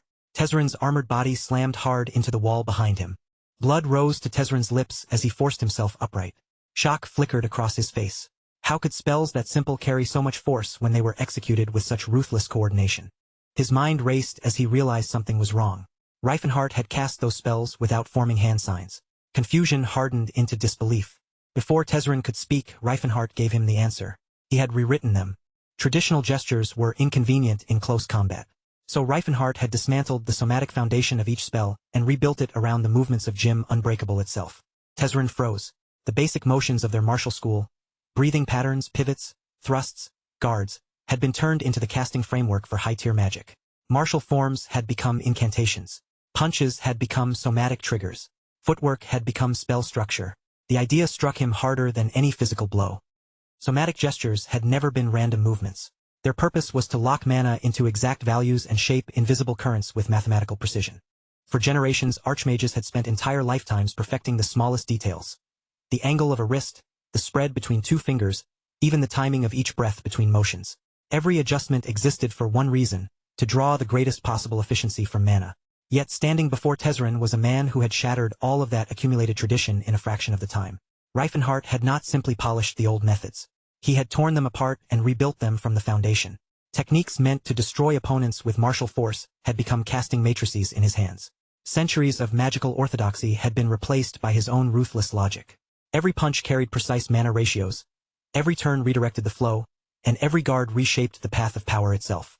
Even the very roots of magic had been bent until they moved in perfect sync with Jim Unbreakable. That realization sank into Tezzeret's chest like a blade. At first it was a cold, sharp shock. But something darker quickly followed behind it, a grim and bitter satisfaction. The man in front of him was not simply another rival desperately chasing power. Reifenhart was a flaw in the very structure of strength itself, an existence that did not belong within the rules everyone else followed. In that instant, Tezzeret reached his final conclusion. Keeping Reifenhart alive was no longer a matter of rivalry. It was a catastrophic danger to humanity itself. Reifenhart raised his voice and declared that he was coming for him. Before the sound of those words could even fade through the air, Link key struck, driving Blaster forward with explosive force. Reifenhart vanished from his previous position and closed the distance in a single flash, leaving Tezzeret barely any time to react. Explosion and ice came one after another in a seamless chain, boxing Tezzeret in and cutting off his movement. Then, without giving him even the slightest pause to recover, Reifenhart released the tear-frozen orb straight into the opening. The sequence was so tight and so perfectly timed that Tezzeret felt as though every possible step had already been predicted. Any path he tried to take seemed to have been rehearsed in advance by Reifenhart.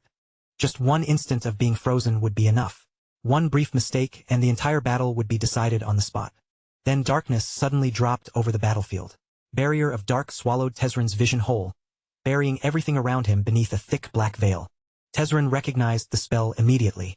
It was only a low-tier interference technique designed to obscure sight, and he refused to let such a simple trick shake his composure. Aura perception did not depend on eyesight alone. Blinding him would not be enough to settle an exchange between fighters like them. But Reifenhart had already accounted for that. Hide mana stream activated, and the currents around them suddenly went silent. The familiar tremor of circulating mana disappeared completely from Tezzeret's senses. This was no longer just darkness. It was complete absence. Tezzeret found it unsettling that someone from a martial lineage could use concealment and misdirection with such deliberate refinement, while also layering high-speed spellcasting into close combat without breaking rhythm. It was unusual, calculated, and deeply disturbing. From somewhere inside that empty darkness, flame cannons suddenly roared to life and blasted toward him. At the exact same time, Gastrizian ignited as well. The two attacks locked together into one fused assault, striking Tezzeret from overlapping directions and giving him almost nowhere to escape. The pressure never stopped. There was no room to breathe, no gap where he could reset himself. Tezzeret understood that if he kept reacting instead of taking control, he would be crushed. He needed his awareness back immediately. Dispel magic burst outward from him, ripping through the black veil and restoring his perception of the mana flowing around the battlefield. The instant his senses returned, Reifenhart's voice sliced through the air, coldly rebuking Tezzeret for having the nerve to use magic in front of him. A double cancellation spell followed without delay, crashing directly into Tezzeret's attempt to stabilize the situation and regain control. Reifenhart pressed forward again, his fists driving in one after another without even a hint of hesitation. Tezzeret realized too late that the moment his sight had been taken, he had already been forced into a corner. That brief lapse had snowballed into a serious disadvantage before he could recover. Across from him, Reifenhart studied the adamant drill armor with cold, careful focus. Its structure was thick, dense, and brutally resilient, built to withstand an overwhelming amount of punishment. Scratching the surface would accomplish nothing. To win, he would have to pierce the armor, crack open the shell, and reach the vulnerable core hidden underneath. With that conclusion fixed in his mind, the distance between them vanished again. Tezrin stepped forward, and with one simple, decisive motion, he reached out and touched Reifenhart directly on the face. The impact exploded through Reifenhart's body with terrifying force. He was launched backward and slammed into the ground, his vision shaking violently as the air was ripped from his lungs. Even while lying there, Reifenhart did not panic. His mind immediately began working through what had happened. He had forged his body through relentless hand-to-hand combat training, and he had even developed a method that fused magic and aura into a single unified force. And yet, despite all of that preparation, all of that discipline, and every innovation he had created for himself, he had still been pushed into a disadvantage. Tezrin steadied his breathing and admitted a difficult truth. Once he had obtained the adamant drill suit, he had believed defeating the Demon King would become inevitable. The armor gave him monstrous physical power, a body reinforced with crushing strength and near unbreakable hardness. Yet Reifenhart stood in front of him with no artifact and no external enhancement, matching him step for step anyway. That truth weighed on Tezrin more heavily than any wound. He could see the talent before him clearly now. And if Reifenhart were given more time, Tezrin could not even imagine what kind of being he might eventually become. Still, he hardened his resolve. This was where it had to end. He would defeat Reifenhart here and secure humanity's future with his own hands. Across from him, Reifenhart felt nothing but exhaustion at those words. The so-called future of humanity had become an empty phrase, repeated by every opponent who tried to stand in his way. He had heard it enough. This battle was not going to drag on any longer. He rushed in again, hammering strike after strike into the adamant drill armor. Each blow was aimed with purpose as he searched for a fracture, a weakness in the structure, any seam he could exploit. The impacts thundered across the battlefield, but the armor held firm against every hit. Ordinary techniques simply were not enough to break through it. Beneath the relentless assault, Tezrin remained calm. He trusted the reinforced frame wrapped around him and had complete confidence in its resilience. Reifenhart's options narrowed further and further. Calamity Horn remained his final edge, the one technique that could force the battle to change. He began testing different angles, using controlled force to move broken debris around Tezrin and disrupt his balance. Every small shift was meant to create one clean opening for a decisive strike. Tezrin looked at the maneuver and dismissed it as nothing more than a crude attempt to throw him off balance. But Reifenhart did not stop there. Instead, he immediately refined his approach and changed the shape of the attack. Using extraordinary aura control, he reshaped the spiral guard unit and compressed it into the form of a drill. Even Tezrin could not deny the mastery behind that transformation. It was elegant, tightly controlled, and unmistakably lethal. Reifenhart stepped in, ready to unleash Calamity Horn, but Tezrin moved first. He burst forward and shattered the delicate timing Reifenhart needed for the technique to reach full activation. His fist struck Reifenhart cleanly across the face, driving him backward once again. The movement itself was small, but the damage it caused to the technique was devastating. Reifenhart understood immediately what had happened. He had lost the exact frame of timing needed to unleash the skill at its maximum output. He adjusted without hesitation. Ki Blast detonated outward in an instant, replacing the failed technique with raw explosive force. Tezrin saw the shift and quietly acknowledged it. When Calamity Horn failed to take shape, Reifenhart did not freeze up, retreat, or waste even a second. He immediately changed the battle into a ranged exchange. Jim Unbreakable had never been limited to fists alone. Ki bullets flew as condensed aura projectiles, while Ki Blast burst outward as a violent expanding shockwave. Ki Cannon surged ahead like artillery fire. And Calamity Horn, though technically a close-range skill, carried such overwhelming force that once it was fully formed, distance no longer truly mattered. Tezrin declared that he would never allow Reifenhart to execute Calamity Horn before him. If Reifenhart truly claimed the lineage of Jim Unbreakable, then he should face him head-on with bold certainty rather than hesitation. Their blows crashed together again and again, each impact shaking through the space between them. Reifenhart blocked the relentless assault as best he could, but with every exchange, anger wound tighter and tighter inside him. Then, without any warning, he saw it. Tezrin had already invoked Calamity Horn, and the technique was pointed directly at him. In that single heartbeat, Reifenhart understood the truth. The initiative had slipped away from him. The first move no longer belonged to his side. He had fallen one step behind, and against someone like Tezrin, even one step was enough to decide the entire battle. As Tezrin closed the distance, the pressure around Reifenhart grew heavier and more suffocating with every passing instant. Reifenhart focused with everything he had, sensing the structure of the technique unfolding in front of him. One layer appeared, then a second, then a third and fourth. Finally, the fifth fold revealed itself like a hidden blade waiting inside the storm. 5 folds. The realization hit him with crushing weight. The difference between the fourth fold and the fifth was never something that could be measured as a small increase. It was a vast, merciless chasm. A complete leap in both destructive power and control. Reifenhard himself had only reached the fourth fold. Yes, he could force Calamity Horn into a hybrid variation and reshape it into something more adaptable, but he knew what that really meant. It was an adjustment, not a true evolution. When it came to raw force and crushing dominance, his version simply stood below Tezrin's. No amount of refined control could erase the weakness in the foundation itself. For one brief moment, doubt rose in his chest. Could he really defeat someone who had crossed into the fifth fold? Could skill and determination alone bridge a gap carved into the very structure of power? But that hesitation vanished quickly. Reifenhard understood something far worse. If he kept defending at this pace and allowed Tezrin to control the rhythm, then defeat would not merely be possible. It would become unavoidable. Tezrin's eyes sharpened, and his stance shifted just slightly, as though he had already declared the battle finished before the final blow had even landed. The message was unmistakable. This next exchange would decide everything. In that decisive instant, both fighters unleashed Calamity Horn at the same time. Their power erupted between them like two disasters rushing into a direct collision. But the difference between them could not be hidden. Tezrin's fivefold attack roared forward with complete, layered force, while Reifenhardt's fourfold Calamity Horn strained desperately beneath the pressure.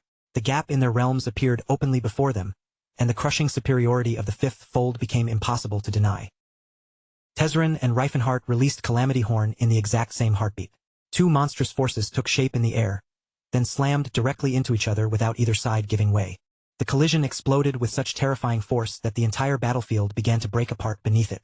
Jagged fractures tore through the ground, and chunks of stone burst upward as though the earth itself were screaming under the strain. The air trembled, compressed violently, and then detonated outward in savage waves. Destruction rolled across the battlefield in every direction, tearing through everything within reach and leaving nothing untouched. When the shockwave finally began to clear, Reifenhardt was already airborne. He was thrown backward without mercy and slammed hard into a solid wall, shattering it on impact. Dust and broken stones swallowed his body as cracks raced across the surface around where he struck. Tezrin, by contrast, remained standing at the center of the devastation. His cloak fluttered through the dust, and his footing stayed firm, but his eyes narrowed slightly. He knew exactly how close that exchange had truly been. In the critical instant before impact, Tezrin had reacted purely on instinct. Magic wrapped around his body in a defensive layer, reinforcing his flesh and bones against the destruction rushing toward him. He had not paused to think. His body had demanded survival and he had answered immediately. As the echoes of the clash faded, another realization settled heavily into his mind. If Reifenhardt could somaticize his power and harmonize every other movement, making his body and force move as one seamless flow, then there was no reason he could not eventually apply that same mastery to Calamity Horn itself. Tezrin understood the truth now. He had not won through sheer superiority alone. He had barely escaped being killed instantly. And barely escaping death was not safety. It was only postponement. Amid the broken ruins, Reifenhardt lay against the shattered wall, pain spreading through every part of his body. Every breath felt heavy and harsh, scraping through his chest as though a mountain had been placed on top of him. Slowly, Reifenhardt lifted his gaze toward the sky. Through the haze of pain and dust, something deep inside him began to stir. An unfamiliar sensation rose from within him, strange but immense. It felt like the lingering presence of destruction itself, the horn that shattered all things. Far in the distance, Calamity Horn still remained. The remnants of their collision continued to burn and twist through the ruined battlefield. Reifenhardt replayed the clash with perfect clarity. He saw the instant his fourfold Calamity Horn had met Tezrin's fivefold force, the structure of the impact, the layers of power, and the terrible imbalance between them. Every last detail returned to him with terrifying precision. That was what had happened. Then a sudden wave of understanding crashed through his mind. He remembered the gift his master had spoken of long ago. The broken fragments of the headstone appeared again inside his memories. Countless scattered pieces covered in incomprehensible letters filled his thoughts. Mysterious symbols that had once looked meaningless now began to move inside his mind. One by one, the fragments aligned. Their edges connected. Hidden patterns emerged. What had once been chaos slowly became a complete design. The disciplined memory of a mage catalogued every piece and arranged it with careful precision. At the same time, the instinct of a martial artist accepted the inscriptions without resistance, understanding their meaning beyond ordinary words. Arcane calculation and warrior instinct merged together inside him without conflict. Light began gathering around Reifenhardt's hands, glowing between his fingers as though responding to a truth that had finally awakened. The power moving through his body no longer felt incomplete. At last, he understood what his master had truly left behind. This was the real inheritance. Not a weapon, not merely another technique. It was the complete form itself, fivefold Calamity Horn. Reifenhardt forced his trembling body upright, his muscles screaming with pain as broken chunks of stone slid from his shoulders and fell to the ground. He had barely regained his balance when Tezrin moved. There was no hesitation and no pause. Tezrin shot forward like a blade leaving its sheath. He meant to end everything before the change he had sensed could fully take form. The moment Reifenhart rose, Tezrin had felt it clearly. Something had shifted. In the middle of that life-and-death collision, enlightenment had taken root. Tezrin's eyes hardened. The Demon King should have relied on magic alone, the precise, disciplined sorcery he had shown earlier in the battle. That kind of power was predictable, could be contained. But this was different. Something deeper had awakened inside Reifenhart, something that no longer fit neatly within the limits Tezrin understood. Even so, Tezrin did not waver. Persistence was admirable, but he refused to confuse it with destiny. Reifenhart had survived their previous clash, but Tezrin saw that as nothing more than fortune briefly bending in his favor. Luck did not repeat itself forever. The next exchange would show no mercy. Across from him, Reifenhart slowly drew in a long breath. Aura gathered around his body, thick and oppressive, spiraling inward as though the air itself were being compressed straight into his core. The 5 folds began to take shape, stacking one after another with deliberate precision. Power condensed until the atmosphere itself grew heavy, strained beneath the weight of what was about to be unleashed. 5-fold Calamity Horn formed again, sharper, denser, and more complete than before. Even as he advanced, Tezrin watched the structure carefully. Yes, the number of layers appeared the same. 5 folds. 5 converging forces. But power was not defined by appearance alone. The realm contained inside Reifenhart's attack could never truly match his own. Tezrin's confidence rested in purity, strength that had been honed without compromise to its highest point. He would crush this sudden awakening with overwhelming force and destroy any illusion that they stood as equals. Then Reifenhart moved once more. He invoked magic fist unification, enchanting the very core of his technique. The moment the spell fused with the 5 folds, the entire structure expanded. A 6th layer burst into existence and stabilized something that should never have been possible. 5 folds became 6. Calamity Horn evolved in Reifenhart's hands. Its form became more refined, its pressure grew heavier, and even the color of his aura deepened into a darker, fiercer radiance that distorted the space around him.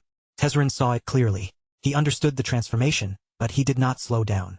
To him, it was nothing more than a sudden blessing, an irregular burst of strength born from desperation. Nonsense. Power was not proven by spectacle. It was proven only through absolute dominance. Without hesitation, Tezrin unleashed his own Calamity Horn and surged forward at full speed. Once again, 2 disasters raced toward one another, ready to collide. But this time, the number of folds between them was no longer equal. The moment their attacks met, the world itself seemed to erupt. An immense flash swallowed the battlefield whole.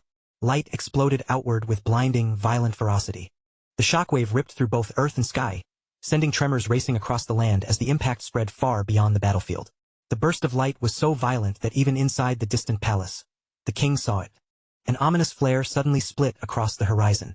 The king and his companion fell silent, their eyes fixed on the distant glow.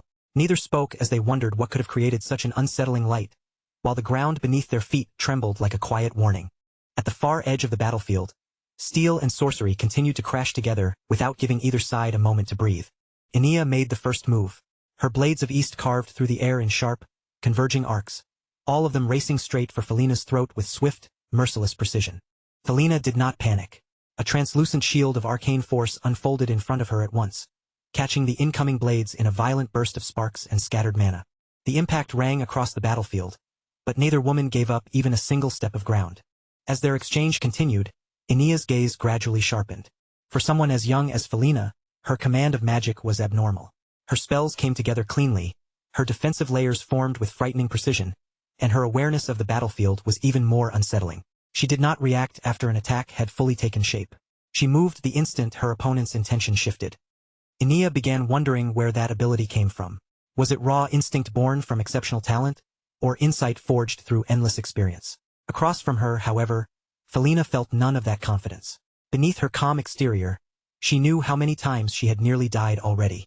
Without the principles of magical situational control guiding her choices, calculating angles, reading intent, and predicting the next chain of attacks, her neck would have been cut long ago. Deep in her heart, she silently thanked Reifenhart for giving her that knowledge. Without it, she would not still be standing here. But Felina quickly pushed that gratitude aside. The one standing on this battlefield was Tezrin. Before the missing memories and the fracture in his identity, Tezrin had once been Reifenhart. They had started from the same place, 2 orphans taken in by Delphia's magic tower when they were still children. Inside that tower, no one received magic freely. Apprentices had to serve for years before earning even the right to study a first circle spell. Felina had entered when she was 9, yet she did not begin formal magical training until she turned 12. Once she was finally allowed to study, she advanced quickly. Within only 6 months, she had mastered the first circle and stepped into the second, leaving many of the other apprentices behind. Even then, Felina never considered herself extraordinary. There had been another child in the tower, only 11 years old, who mastered the first circle merely 3 days after learning it. He was 2 years younger than Felina, and while she endured envy and quiet hostility from older mages, he never faced the same treatment. She could still remember the library clearly. Dust floating through the sunlight, books piled into crooked towers around them. That boy had looked at her and called her foolish. He told her the adults compared themselves to her progress, while no one even thought to compare themselves to his. That was why she drew resentment and scrutiny. At the time, she had not understood what he meant. But as the years passed, the difference became impossible to ignore. While other apprentices struggled to absorb their lessons one piece at a time, that same boy often had nothing left to study. Boredom pushed him toward creating things of his own. Before long, he was drafting advanced theoretical frameworks far beyond his age. Among those ideas was one concept that would eventually transform battlefield spellcasting. It was the theory of magical situational control. It was never just about having more power.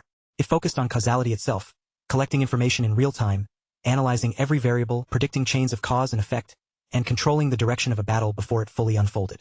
Now, surrounded by flashing blades and shattered shields, Felina relied on the very theory he had once created out of boredom just to stay alive. Had he shared it with the academic world, his name would have been carved into history without question. But recognition had never interested him. He had already moved on to something else. New methods of mana concentration, refined circle manifestation, and deeper stages of meditation. Creation consumed him completely. Whenever boredom returned, he would casually hand pieces of his discoveries to Felina as though they were nothing more than simple exercises. Under that relentless guidance, her growth accelerated naturally. Reaching such mastery before her 30s was not a miracle. It was the inevitable result of standing beside a mind that never stopped evolving. To Felina, Reifenhart had always been a monstrous genius. Losing his memories and becoming an aura user had not erased what he once was. She owed him far more than knowledge alone. When he awakened his aura and left the magic tower, he had taken Felina with him. Because of that decision, she was able to step into the world as a formal mage without having to sacrifice herself to corruption or desperation. Long before he became her childhood companion, Reifenhart had already been her salvation. Then the battlefield suddenly trembled. Tezzeret and Reifenhart collided once more, and the explosion that followed swallowed everything in blinding, ominous light. Shockwaves ripped outward as mana flared like a collapsing star. Felina's chest tightened, fear for Tezzeret rising before she could stop it. Across from her, Aenea's attention snapped toward the blast as anxiety surged through her for Reifenhart. When the light finally began to fade, the sight left behind made the result clear. Reifenhart stood upright with one fist raised high, aura still blazing fiercely around his body. In front of him, Tezzeret lay half-buried beneath broken stone and shattered debris. His armor had cracked, and part of his face was exposed through the rubble around him. Fury twisted Tezzeret's expression as he cursed the Demon King through clenched teeth. He demanded an explanation. What kind of sixfold technique had just hit him? Since when could an ultimate form, supposedly impossible to break, be reinforced with magic? And where had Reifenhart obtained such a distorted skill? Reifenhart showed no surprise that Tezzeret was still alive. Calmly, he remarked that deploying a barrier at that exact instant had been an impressive choice. His mind traced back through the clash. Triple force shield, double-layered reinforcement, or perhaps something even more complicated, a 7-attribute prismatic barrier. What disturbed Reifenhart most was that Tezzeret had used no hand signs at all. In that tiny moment between life and death, Tezzeret's mind had completed the necessary calculations and activated magic through thought alone. A prismatic barrier belonged to the 7th circle. The conclusion was obvious. Tezzeret must have broken through during that clash. The thought stayed with Reifenhart. It was technically the same brain he had once possessed, yet watching its ability from the outside made it seem monstrous. Reifenhart tilted his head slightly and remarked that Tezzeret might have been better off sticking to physical combat. Why had his mental output suddenly risen to the level of a high-circle mage in the middle of battle? Tezzeret answered through clenched teeth, admitting that he had only one regret. He had failed to take at least one of Reifenhart's arms with him. Reifenhart looked at Tezzeret for a long moment before quietly asking whether he truly wanted to remain alive. The question hung between them like a blade. Anger flared in Tezzeret's eyes as he demanded to know what kind of twisted scheme Reifenhart was suggesting. But Reifenhart did not react to the outburst. Instead, he spoke with unsettling honesty. Tezzeret's talent and intellect were too valuable to throw away. Even with another soul living inside it, Reifenhart still considered that mind to be the greatest brain in human history. Tezzeret snapped back that such praise meant nothing. With unwavering conviction, he declared that he would never betray humanity just to preserve his own life. Survival bought through disloyalty was something he would never accept. Reifenhart tilted his head again and asked whether Tezzeret truly still believed that. If a soul remained inside another person's brain long enough, would its thoughts not begin changing, even if only little by little? He asked whether Tezzeret was truly certain that he remained the one in control, that he could wield magic freely without being touched by corruption. They no longer moved like creatures consumed by evil. Reifenhart reminded him that he now stood as a high-ranking mage. If Tezzeret still believed they were nothing more than enslaved humans, then he never would have risen that far. Then Reifenhart pressed him further. Did Tezzeret genuinely believe they had been born to be slaves? Did he truly see them as beings tainted by nature itself? Tezzeret answered immediately. In his view, that belief was not entirely wrong. They were dangerous, and that danger alone was enough to justify refusing them tolerance. If what they displayed was not corruption but their true nature, then humanity had even more reason to suppress them without hesitation. Elves and dwarves lived far longer than humans. Orcs seemed born for war, while trolls possessed strength and regenerative power no human could hope to match. In Tezzeret's eyes, removing such threats before they could fully mature was not cruelty. It was necessity. Reifenhart stared at him in disbelief and demanded to know why his thoughts could only go in that direction. Coexistence was possible. It did not have to end with one side ruling over the other. Tezzeret laughed, the sound sharp and cold against the ruined battlefield. He said there was no reason to seek coexistence. Humanity already ruled the continent. If those powerful races ever regained the strength they once possessed, human territory would inevitably shrink. The world was finite and its land was already claimed. If the others rose again, humanity's domain would be reduced to only a fraction of what it had been. Reifenhart answered calmly that meeting new cultures, new knowledge, and new ways of thinking would not shrink humanity's world to 1/5 of its former size. It would expand that world fivefold instead. Tezzeret dismissed the idea as naive and absurd. Reifenhart did not continue arguing with him. He simply admitted that he had tried to persuade Tezzeret, then quietly acknowledged with regret that their paths were fundamentally incompatible. Tezzeret's voice rang out with absolute certainty. He declared that he was human, and standing with humanity was not a choice to him. It was a natural law. He stared at Reifenhart as though he were looking at something impossible to understand, then asked why a man born human would willingly stand against his own kind. To Tezzeret it was madness. To Tezzeret it was betrayal dressed up as philosophy. But Reifenhart did not explode in anger. Instead, his eyes drifted somewhere far away, as though he were tracing through the wreckage of a life he had already lived once before. Reifenhart said that if his true goal had ever been humanity's annihilation, then he never would have lost the way he did. With 10th circle magic, he could have wiped every capital city from the map without effort. No army could have stopped him. No wall could have survived. The world could have been reduced to ash in one decisive campaign. But that was never the path he chose. The reason everything had fallen apart was because he had restrained himself. He fought only those who came to invade. Even while war swallowed the world, he still held onto the belief that humanity and the other races could coexist. He admitted that Tezzeret was right about one thing. Being human made it natural to stand with humans. That instinct ran deep, rooted in a person long before they could even question it. But history had already proven where blind attachment could lead. When the time came to let go of pride, dominance, or certain bonds, one had to be willing to release them. Otherwise, the same disaster would return again, only on an even larger scale. As he spoke, Reifenhart's thoughts churned violently. The past and the present blurred together until memory and conviction could no longer be separated.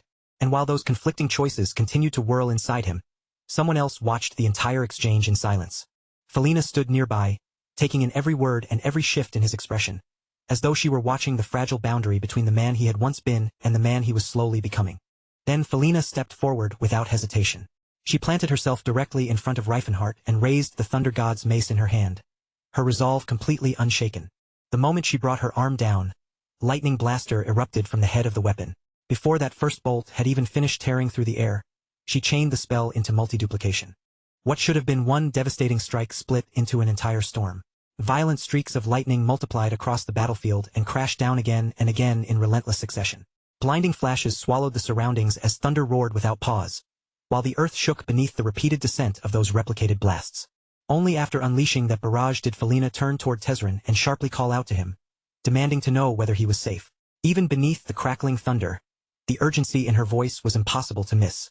Reifenhart watched with narrowed eyes, surprise briefly flickering across his face. Felina had cast a single spell, yet 7 more manifestations had appeared beside it in perfect synchronization. This was not a simple enhancement, nor was it the crude kind of amplification gained from a talisman increasing mana output. The duplication was complete and layered, operating far beyond the reach of ordinary magical tools. Reifenhart understood immediately that Felina possessed something extraordinary. Felina's gaze snapped back toward him as she ordered him to move away from Tezrin. Her warning was firm and absolute. He was not to lay even a single finger on him. Though she remained in a defensive stance, there was not the slightest tremor in her posture. Reifenhart looked at her silently. For one fleeting moment, sadness appeared in his eyes as he measured the strength of her determination. Then Felina felt a sudden chill run through her. He knew her name. That realization unsettled her even more than the battle itself. If he knew that much about her, then perhaps his intentions were not as simple as slaughter. If she handled this carefully, there might still be a narrow path left for them to escape. At that same instant, Reifenhart sensed a faint shift in the mana around her. Felina was activating something else. Before he could react, a brilliant flash exploded directly in front of him. Pure, overwhelming light swallowed his entire field of vision. When the radiance finally began to thin and the air settled again, Felina was gone. Tezrin had disappeared with her. Inia had watched the entire exchange unfold. She stepped forward, frustration burning through her voice, and demanded to know why Reifenhart had not killed Tezrin when the opportunity had been so clear. She admitted that she had made her own mistake by failing to finish the mage earlier. If she had ended him then, perhaps this outcome could have been avoided. And if Reifenhart had struck without hesitation, Felina would never have been able to rescue him. Again, Inia pressed him about his hesitation. Had he intended to persuade Tezrin instead of ending him on the spot? Reifenhart stood there in silence, unable to give her a clear answer. His thoughts refused to settle, broken fragments crashing together without order. In the end, he reached for a thin excuse. Tezrin's talent, he said, was too rare to waste. Destroying a mind like that would be a loss. Inia studied him carefully and said she knew the story of Chancellor Karl, an enemy who had later become an ally. If someone like Karl could change sides, then perhaps that had been Reifenhart's intention here as well. Perhaps he had hoped to persuade Tezrin, just as Karl had once been persuaded. Reifenhart's expression hardened at once. He reminded her that Tezrin had killed Cardamite. He had also killed Inia herself. Inia turned her back toward him, her voice calm and steady. As a swordsman, she said, defeat brought frustration, but not injustice. Cardamite had been a proud warrior. He would never have blamed the person who defeated him. She admitted that she had only been curious about Reifenhart's attempt to persuade Tezrin. At that moment, she wondered whether Cardamite's death had crossed his mind. And if it had been Lady Ceres who died instead, would he have hesitated in the same way? The question cut deeper than any blade could have. Anger flashed across Reifenhart's face as he admitted that he really had acted foolishly in front of her. Inia watched him in silence, and the longer she observed him, the stranger he seemed. His tone, his hesitation, the fracture in his gaze. It all felt as though two separate wills were living inside one body, struggling for control beneath the same name. Far to the south, in Zeppelin's downtown district, Eustace was locked in a fierce battle with Eldrin. Eldrin's voice carried open mockery as he demanded to know how long Eustace intended to keep dodging instead of facing him head-on. Eustace clicked his tongue in irritation, trying to calculate how much longer Eldrin's magical reserves could possibly last. Then, at last, he made his move. 7 stars burst forth in a sharp, disciplined sequence, followed immediately by gigantic blade descending with crushing force. The strike carried both precision and power, yet the result remained exactly the same. The force dispersed without creating any real advantage. Frustration surged through Eustace as he called out to Euthes within Eldrin, criticizing the way he fought. Where had all that refined swordsmanship gone? The figure standing in front of him now looked less like a master swordsman and more like someone relying on brute savagery. Euthes answered evenly that swordsmanship had always existed for one purpose only: victory. If this method secured that result, then it was the correct method. Eustace scoffed and accused him of boasting while depending entirely on the power of an artifact. Relying so completely on borrowed strength, he implied, was something any true swordsman should be ashamed of. Euthes brushed aside the accusation and told Eustace to stop talking nonsense. If he wanted to condemn the use of tools, then he should throw away his own sword first. The answer was simple, direct, and merciless. Eustace understood it instantly. Gigantic blade had failed. 7 stars had achieved nothing. Without giving himself time to hesitate, he shifted his footing and brought down Thunder Drop with explosive force. Euthes watched coldly and remarked that Eustace had started relying on meaningless flailing. The result only proved his point. Thunder Drop landed, yet its impact was even weaker than the previous techniques. In that moment, Eustace understood the truth. He could copy Sir Caucan's form, but without a body forged through the same brutal discipline, the technique was hollow. Power needed a foundation. He had imitated the shape, but not the substance. There were still lessons from Hyangnim and Sir Caucan that he had never fully absorbed. He calculated quickly. Sir Malroyd was occupied fighting the Zeppelin Knights, so no reinforcements would arrive. That left only one crude option, though it had shown at least some partial effect before. Perhaps another devastating blow, delivered with everything he had, could break the balance. Euthes mockingly asked what tiny trick Eustace intended to try next. Eustace steadied his breathing and came to a harsh conclusion. There was only one vulnerable point left. The eyes. Euthes laughed again and pointed out how much slower Eustace had become. Fatigue was visible in every movement Eustace made. Before the taunt had time to settle in the air, Eustace burst forward with Phantom Divine, his strike ripping through the space between them with sudden, savage force. But Euthes slipped away with calm, measured precision and called him a fool. Going for the eyes was too obvious, too predictable, and far too easy to avoid. Then Euthes moved. Light of Eldril surged outward in a blinding arc, flooding the battlefield with searing radiance. The attack struck Eustace directly. Pain tore through his body as though every nerve had caught fire at once, crushing his balance and knocking the breath from his lungs. In that suspended moment, with agony swallowing his senses, Eustace understood the brutal truth. There was nowhere left to run. Eldrin's original magical capacity had always been the chain holding him back. Light of Eldril could only be invoked 5 times, no matter how desperate the situation became or how badly he needed more power. That limit was absolute, an invisible boundary carved into reality itself, deciding exactly how far that light could be pushed before it failed in battle. Now Eustace found himself completely cornered. At first, he had convinced himself that surviving long enough would create an opening. If he kept moving and kept evading, then eventually a chance to strike would appear. That belief shattered quickly. The enemy's newly revealed magical tool poured out mana as though it were drawing from a bottomless abyss. The attacks fell like a storm of meteors, violent and unbroken, erasing every space where a counterattack might have been born. On top of that, Euthes's technique came down with crushing weight, compressing the battlefield around Eustace inch by inch until he had no air left to breathe and no ground left to stand on. Yet when Eustace endured the light of Eldril and remained on his feet, Euthes's gaze changed. From that point on, he no longer looked at him as prey. He saw him as a threat that should never be allowed to survive. Eustace had always believed that he had surpassed the people who once lit the path ahead of him. But before that pride could even settle, Euthes declared his intent to kill and dropped from the sky in a merciless dive, gathering all of his power into one descending execution. Eustace slowly raised his eyes toward him. The figure falling from above no longer felt like an ordinary man. He looked more like pale moonlight slipping through a wall of dense mist. And in that single suspended heartbeat, a memory struck Eustace with full force. It was that technique, the one he had never managed to reproduce. The most refined expression of aura he had ever witnessed. His thoughts returned to the North Sea breath. He remembered the day Aenea explained its principle with calm certainty. Water could become ice. Water could become vapor. Forms changed, yet the essence remained. Everything in existence transformed.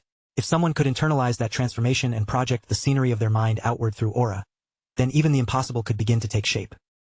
But no matter how relentlessly Eustace had trained, he had never succeeded in splitting aura into true particles. The best he could do was force it into brutal compression, packing it down until it resembled grains of sand. That was his limit, to separate aura into countless fragments and control every one of them individually until they scattered like mist. That kind of command seemed almost divine. It should have been impossible to achieve. Yet Aenea had done it effortlessly. At the time, it had defied all logic, and Eustace could not understand why she called it a breath. If it was merely a technique for manipulating aura particles, then the name itself felt wrong. But breath changed the air itself. Inhale, exhale. Transformation within transformation. In the same way, she had changed the very nature of aura into something entirely different. It was not compression. It was not division. It was transmutation. Aenea's aura did not simply move from place to place. It redefined matter itself. She had never been reducing aura into tiny fragments and commanding them like obedient grains. That assumption had been Eustace's mistake. She had changed its state completely, turning raw aura into mist itself. That immeasurable force, shaped with effortless precision, was the true foundation behind what the world called the mist of God. Among the 3 domains magic could never fully dominate, there were time, space, and matter. Aenea had stepped into the boundary of matter itself and forced it to yield through nothing but aura. No ritual, no artifact, only will. Euthes descended again, his killing intent completely unshaken. This time Eustace did not retreat. The revelation had struck him with brutal clarity. Phantom Divide had been flawed from the very moment he named it. A technique's name anchored its image, and that image shaped its power. Eustace had imagined a phantom blade, something that deceived the eye like a mirage. But that was weakness pretending to be cleverness. What he truly needed was not an illusion. He needed authority. A sword that did not fool perception, but interfered with space itself. He did not want to appear in many places at once. He wanted to exist in every place. Euthy's closed in, determined to finish him for good. Eustace understood it completely now. He needed a blade that was nowhere and everywhere at the same time.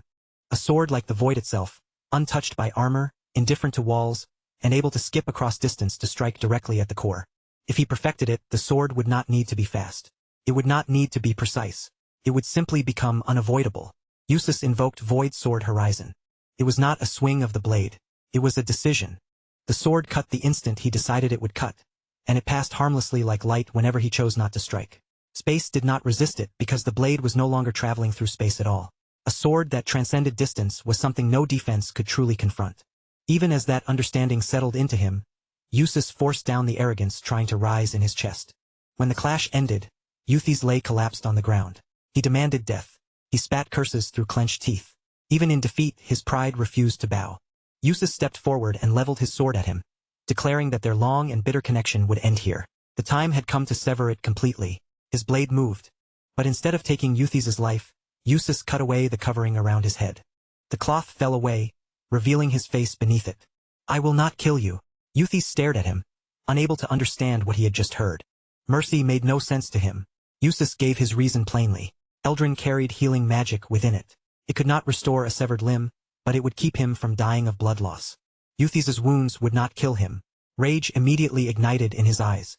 To be spared felt worse than being executed. Eustace made one thing clear. This was not forgiveness. It was not compassion, and it was not sentiment. He was leaving Euthy's alive for the sake of the Tense family. Eustace looked down at him and reminded him what his death would mean for the woman waiting behind him. If he truly carried the dignity of a noble, then he should understand the burden that would fall onto his sister-in-law's shoulders. Eustace had heard that he abandoned the family years ago, leaving her to live like a grass widow while he chased after pride and old grudges. Now both of his legs had been severed. He would never be chasing anyone again, so he might as well return home, fulfill his responsibility, and produce a nephew. After all, losing his legs did not interfere with what mattered at night. Euthy's answered with venom. Even if he had to crawl across the ground, he swore that one day he would kill Eustace. Eustace turned his back and walked away. As he moved forward, he examined the strange emptiness inside him. The family that had once defined his entire world now felt distant, almost trivial. If he wanted, he could claim the title of Count whenever he pleased. His name had already spread across the continent as the youngest aura user in history. Then he corrected himself. Hyung Nim had held that distinction first, though only in appearance. Recognition no longer depended on the Tense family's approval. The world had already judged him. Strongest among the strong, the swordsman of swordsmen. Yet one question refused to leave him alone. If he truly felt nothing for that family anymore, then why had he spared Euthy's? The question was not for anyone else. Cut inward. People often said the human heart was the hardest thing to master. Standing there, Eustace accepted that truth without resistance. He reached Sir Malroyd and helped him steady himself. The knight expressed his gratitude, admitting that the opposition had been harsher than expected. Eustace answered evenly that lingering here was dangerous. They needed to leave. He asked about Calab. Sir Malroyd paused, then clarified whether Eustace meant the young saint. Elsewhere, Scyllin stood trembling with rage, her whole body shaking as Felanin's abandonment sank deeper and deeper into her chest. Before she could do anything with that fury, Sayer suddenly threw both arms around her and pulled her into a crushing embrace, happily announcing that her rescue had finally come. Scyllin could feel the dense, trained muscle behind that hold, strength built through endless effort and relentless discipline. But instead of making her feel protected, it only made the trap around her feel tighter. No matter how hard she struggled, she could not force herself free. Then Sayer's voice softened, turning strangely affectionate as she pressed even closer and openly confessed her love. Heat rushed into Scylin's face despite every ounce of resistance in her body. She tried to scream for someone to help her, but Sayer's hand clamped firmly over her mouth and smothered the sound before it could escape. In a gentle whisper, Sayer warned that making noise would draw monsters toward them. Staying silent, she insisted, was the safer choice. Deep down, Scyllin found herself hoping the monsters really would hear them. Meanwhile, Sayer cheerfully talked about heading back to their little love nest together, as though the two of them had already shared a life. Scyllin searched through her memories in confusion, but there was nothing there. No home, no nest, no place that could possibly match what Sayer was talking about. From Scylin's point of view, this was not a rescue at all. It was a kidnapping. Then the air around them suddenly changed, snapping the tense moment apart. A massive troll lumbered into sight, its heavy eyes locking directly onto them. With crude reverence in its voice, it addressed Scyllin as their young saint. The title made Scylin's blood run cold. At the same time, Sayer's face hardened in an instant. The warmth vanished from Sayer's eyes completely, replaced by a sharp and possessive fury. Without saying a word, she turned that deadly stare toward the troll, glaring as though she were daring the creature to come one step closer. Still caught inside that iron grip, Sillin twisted desperately and tried to force out another cry for help. Her body strained against Sayer's hold. Her lungs burned from the effort, but Sayer's hand never moved from her mouth. Every sound Sillin tried to make was crushed before it had any chance to escape.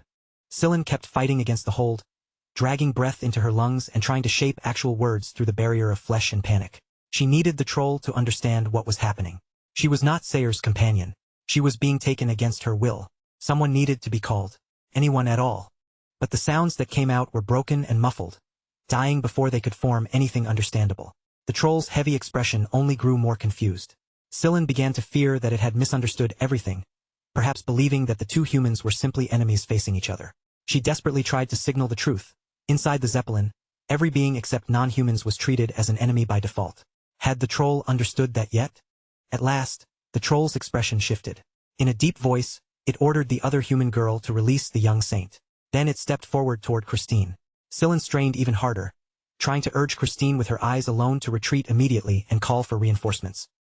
But Christine did not run.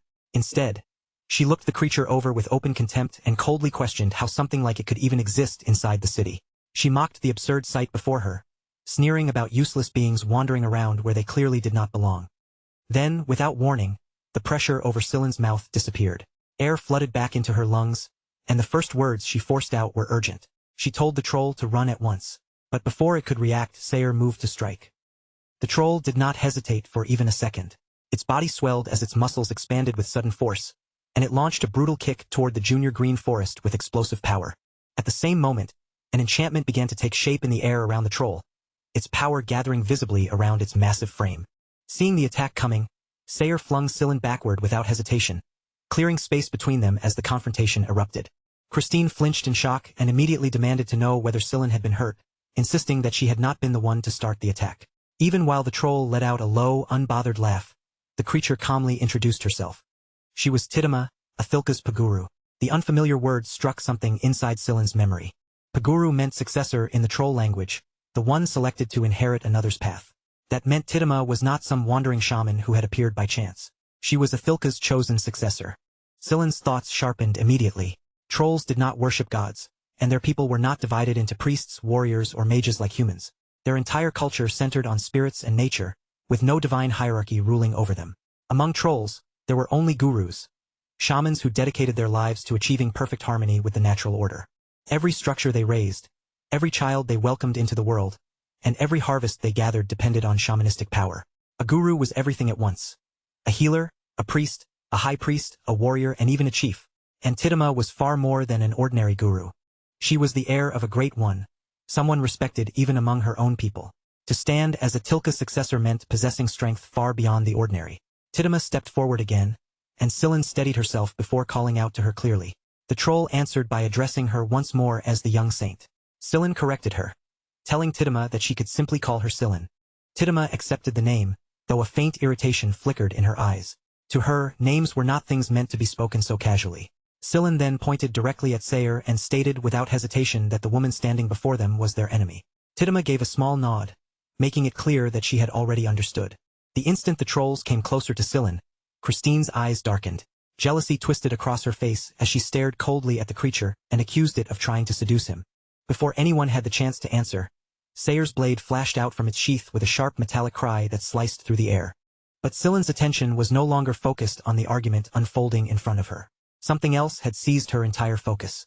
The sword in Christine's hand was shining with a sacred brilliance Sillin recognized immediately. It was the holy light sword, Messiah, a relic whose name had survived through ancient chronicles. 139 years ago, a low-ranking priest of Ares named Nodes had risen from complete obscurity because of that very sword. Legends said Messiah could magnify whatever power already existed within its wielder.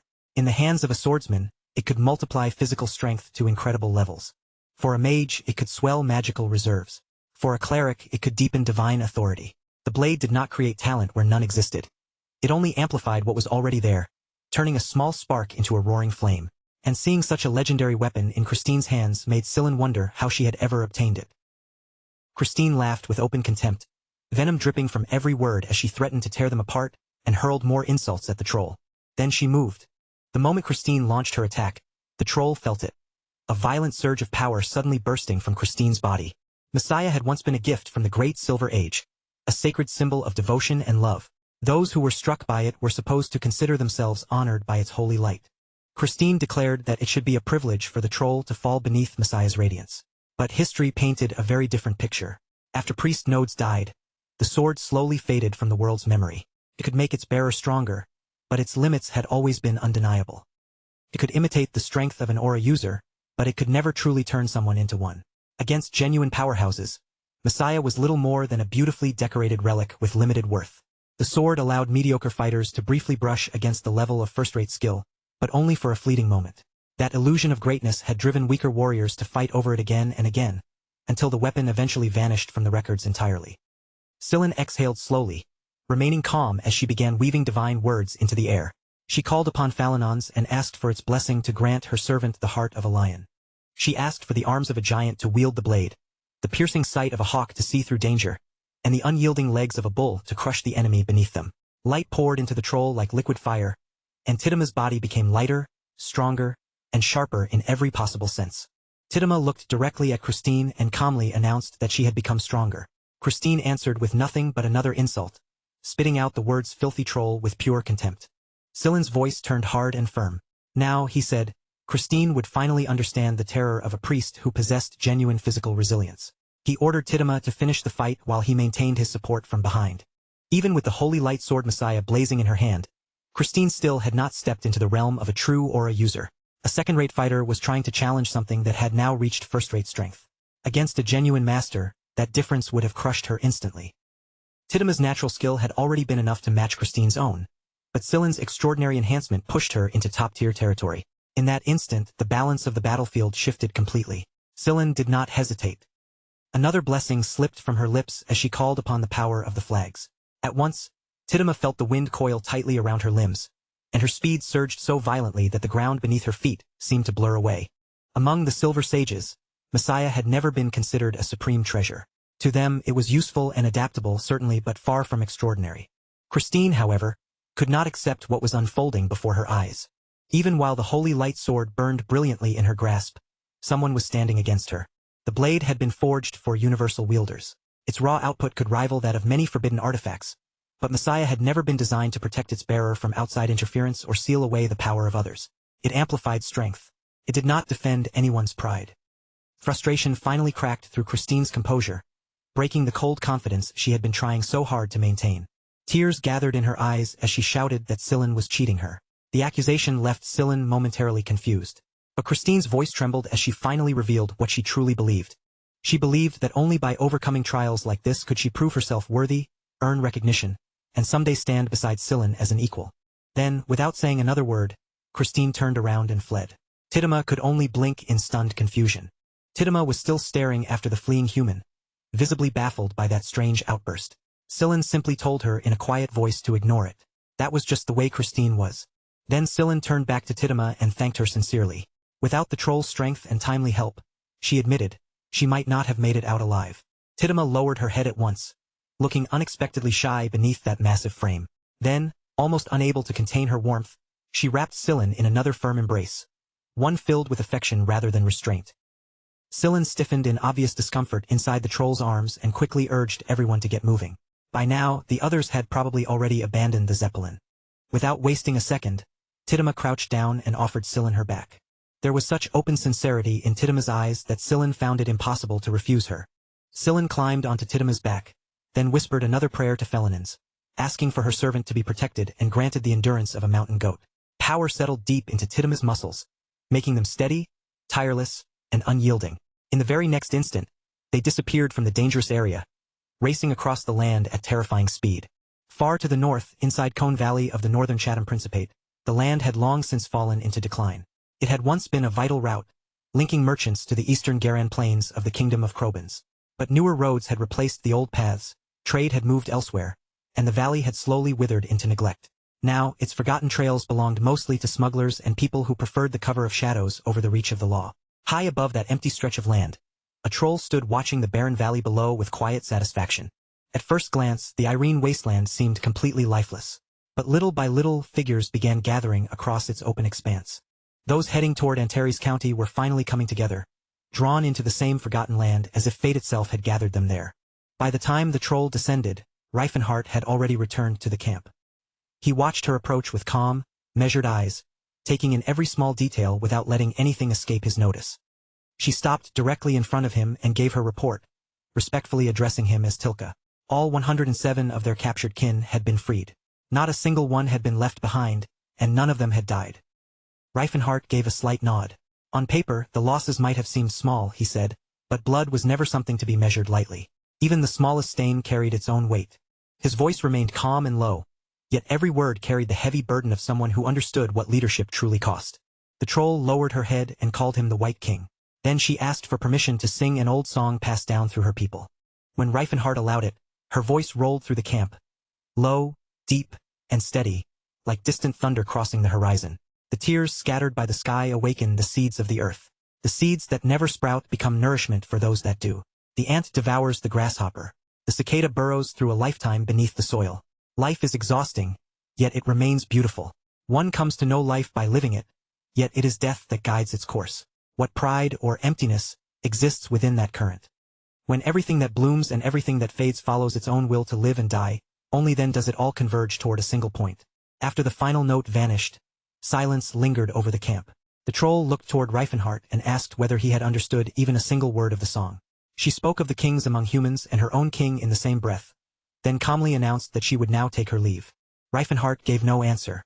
He remained where he stood, unable to tell whether the song had been a warning, a farewell, or some quiet judgment aimed directly at him. Elsewhere, Eustace spotted Scylla and rushed toward her without hesitation, worry written all over his face. He demanded to know where she had gone, admitting that he had feared the worst the entire time. He immediately pulled her into an embrace, only for Scylla to push him back and tell him to stand properly. Eustace admitted that he had imagined something terrible might have happened to her. Scylla answered flatly that something terrible had happened. Christine had kidnapped her. Eustace froze at once, his face going pale as the meaning of those words sank in. Then Eustace noticed the figure standing nearby, watching their reunion with steady eyes. He asked who had been staring at them since the moment Scylla returned. Scylla introduced Tittima, explaining that she knew very little about her apart from the fact that she was said to be Athilka's successor. Tittima added with a faintly irritated look that this was already the third time she had introduced herself. Before the conversation could go any further, Reifenhart stepped in and reminded them that there was no time for personal exchanges. Everyone had already regrouped, and preparations to move were well underway. Scylla answered immediately that she had no intention of causing delays and would be ready at once. The number of inhuman slaves who had escaped from the Zeppelin had risen to nearly 10,000. Rescuing them had only been the beginning. They still needed food, clothing, and a safe route to Antares County. Organizing something on that scale demanded more planning than most people could even imagine. Wagons, grain, dried meat, tools, blankets, medicine. This was no longer a battle decided by swords alone. It had become a struggle of supply lines and logistics. Ibley, the head of the Tauban trade union, had prepared mountains of provisions for them. Without that merchant network, the entire rescue operation would have collapsed under its own weight. Not long after, a man approached Reifenhart carrying official documents, confirming that every shipment had arrived exactly as arranged. He then asked for a signature to finalize the transfer. Reifenhart thanked him openly, saying that the entire operation would have been impossible without his cooperation. The man answered modestly, claiming that he had only done what any responsible merchant should have done. Reifenhart pointed out that agreeing to help in the first place had been unexpected. The danger involved had been obvious from the beginning. The merchant admitted that he had struggled with the decision, but in the end, he believed helping them had been the right choice. His name was Seibold. For years, Seibold had dreamed of building mercantile influence that stretched across the entire continent. The rise of Antares County had pushed the Tauban trade union's growth far beyond anything he had expected. He even admitted that he had considered shutting down his affairs in Chatham and withdrawing from the region altogether. Trade unions, after all, were not tied down by national flags. They crossed borders freely, loyal to profit and opportunity rather than any one piece of soil. Most of Seibold's members had not even come from the Chatham Principate. They were originally from the Lost Isle Principate. Patriotism had never been the foundation of their organization. Seibold expressed his hope that one day he could settle in the kingdom of Krobans, trusting that the White King would protect them there as well. Reifenhart felt the weight behind that trust, but he warned Seibold that openly aligning with him could bring accusations of supporting the Demon King, a cursed label that had ruined countless lives. Still, this time no one had spoken that hateful title aloud. Even that small silence felt like a shift in the wind. Before their conversation could go any deeper, a group of orcs came running toward them, saluting Reifenhart as the White King and reporting that a pursuit squad had already left the Zeppelin. They had reached the valley at dawn. The leading knight surveyed the gathered crowd with narrowed eyes and coldly remarked that people who could barely run had dared to stage such defiance. His gaze moved slowly across the freed slaves, noticing how calm and organized they looked. Too organized. Just as expected, Terry's County had clearly played a role in this operation. Where else could one find dwarves and orcs already trained in aura technique so easily? And that golden pillar of light that had shot into the sky above the Zeppelin had been visible even from a distance. It was not something anyone could forget. Even beasts could recognize their master when they were treated with dignity. The leader of the pursuit squad then turned sharply toward his own knights and rebuked them for making noise at dawn. Their prideful chatter had no place here. He ordered them to be silent and demanded discipline before the confrontation began. The pursuit leader made his position clear to every knight behind him. Obedience came first. Whether the people standing before them were slaves or not did not matter. The Zeppelin's knights followed his command without protest. Their leader knew perfectly well that several aura users stood among the opposing forces, and the soldiers gathered in the valley were far from being a disorganized mob. He had expected to command nothing but corrupt leftovers. Men who took bribes, arrived late, and avoided real battles whenever they could. Instead, he now stood against an army connected to the name of the Fist King. That was no minor assignment. Reifenhart turned toward the elves and demanded the numbers. The answer came quickly. 7,000 to 8,000 enemies in total, including roughly 800 to 1,000 knight-class troops, 2,000 cavalry, and infantry making up the rest. Reifenhart listened without showing the slightest concern. What mattered most was the absence of mages. That detail alone gave him quiet relief. When the elves asked what he had done about them, he explained plainly. 3 days south of the Zeppelin, there was a village where certain assets of his had been placed. It was a lure designed specifically to catch the attention of any mage. Anything possessed by true arcane curiosity would find it impossible to ignore such bait. Recognition slowly appeared on the elves' faces as they remembered the incident. It was strategy layered on top of strategy.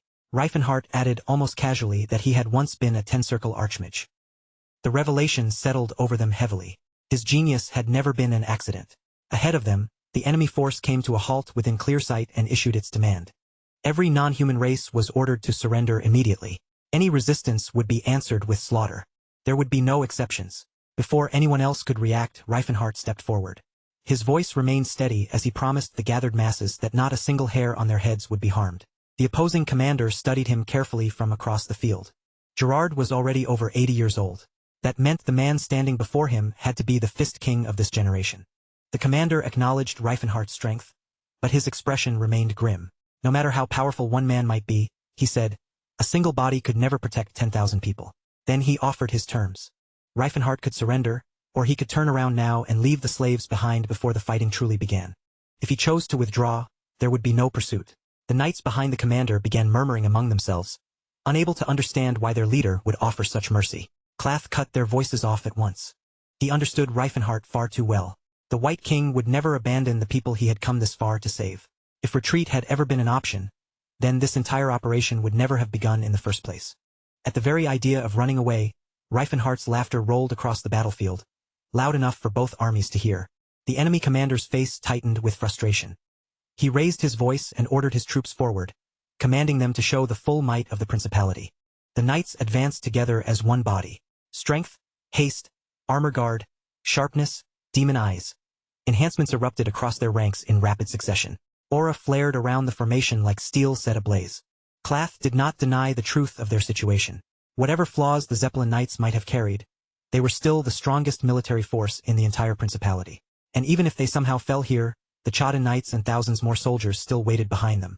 Aura users were not something an enemy could simply erase forever. Across from them, Reifenhart and his allies stepped into formation, their ranks tightening without a word. The elves took their positions with quiet, deadly grace, their movements light but ready to kill in an instant. The orcs planted themselves firmly on the ground, broad and immovable, like living fortresses standing in the enemy's path. The trolls stood beside them with their massive frames squared forward, wide-shouldered and completely unwilling to yield even a single step. The opposing knights recognized the pressure immediately. Blade Aura. These were no ordinary fighters, they were formidable aura users from Antares.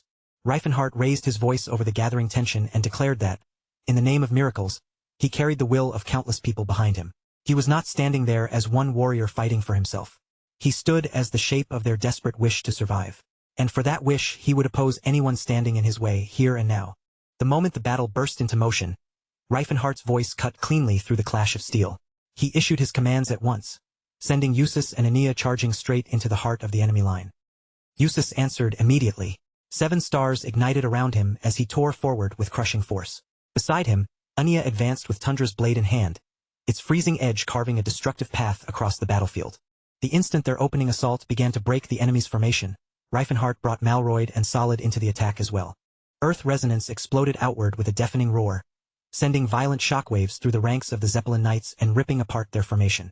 Solid fixed his eyes on a single target, then drove his tacit skill forward with merciless precision, leaving no room for the enemy to escape. At Reifenhardt's command, Dakar plunged directly into the fighting without a hint of hesitation. Malroyd followed close behind with Thunderdrop, his crashing descent adding even more chaos to the battlefield already collapsing around them. From farther back, Clack could only stare at the devastation unfolding before him. The sheer scale of the attack crushed his thoughts, and he struggled to understand just how far the First King's preparations truly reached. He could not see the end of Reifenhardt's intentions, nor could he imagine what kind of ending this battle was being forced toward. Then Athilka stepped forward. Athilka's magic sank deep into the lake, and even the thunder seemed to fall silent. The water twisted violently, rising and changing into a descending crimson torrent, heavy with the sorrow of the Earth Mother. The knights faltered as they watched it happen, their minds reeling because none of them could understand what kind of phenomenon was unfolding in front of them. Suspicion began spreading through their ranks. Whispers passed from knight to knight that the First King might be sacrificing his own people, perhaps even the freed slaves, to fuel some hidden and sinister plan. None of them could see what was coming next. Red swallowed the battlefield as steel collided and formations shattered apart. Orders rang through the chaos, demanding that the knights raise their swords and hold the line, but fear had already begun eating away at their resolve. In the middle of that turmoil, Reifenhardt spoke with frightening calm. He warned the knights that anyone who valued their own life should turn back while they still had the chance. Clath shouted back, forcing his voice through the panic spreading around him. There were only 9 enemies in front of them, he insisted. 9 people, that was all they needed to defeat. But those words did nothing to steady the knights. The fear in their eyes remained. Reifenhardt ignored their hesitation and pressed his attack harder. He merged his power through magic fist unification, then unleashed 6-fold Calamity Horn, a blow so terrifying that it drove fear straight into the bones of everyone who saw it. Only then did the knights finally understand what they were truly facing. The First King's strength was not simply overwhelming. It was monstrous. Their courage shattered all at once, and the surviving knights began fleeing, knowing that meeting Reifenhardt head-on could only end in death. Clath realized the truth far too late.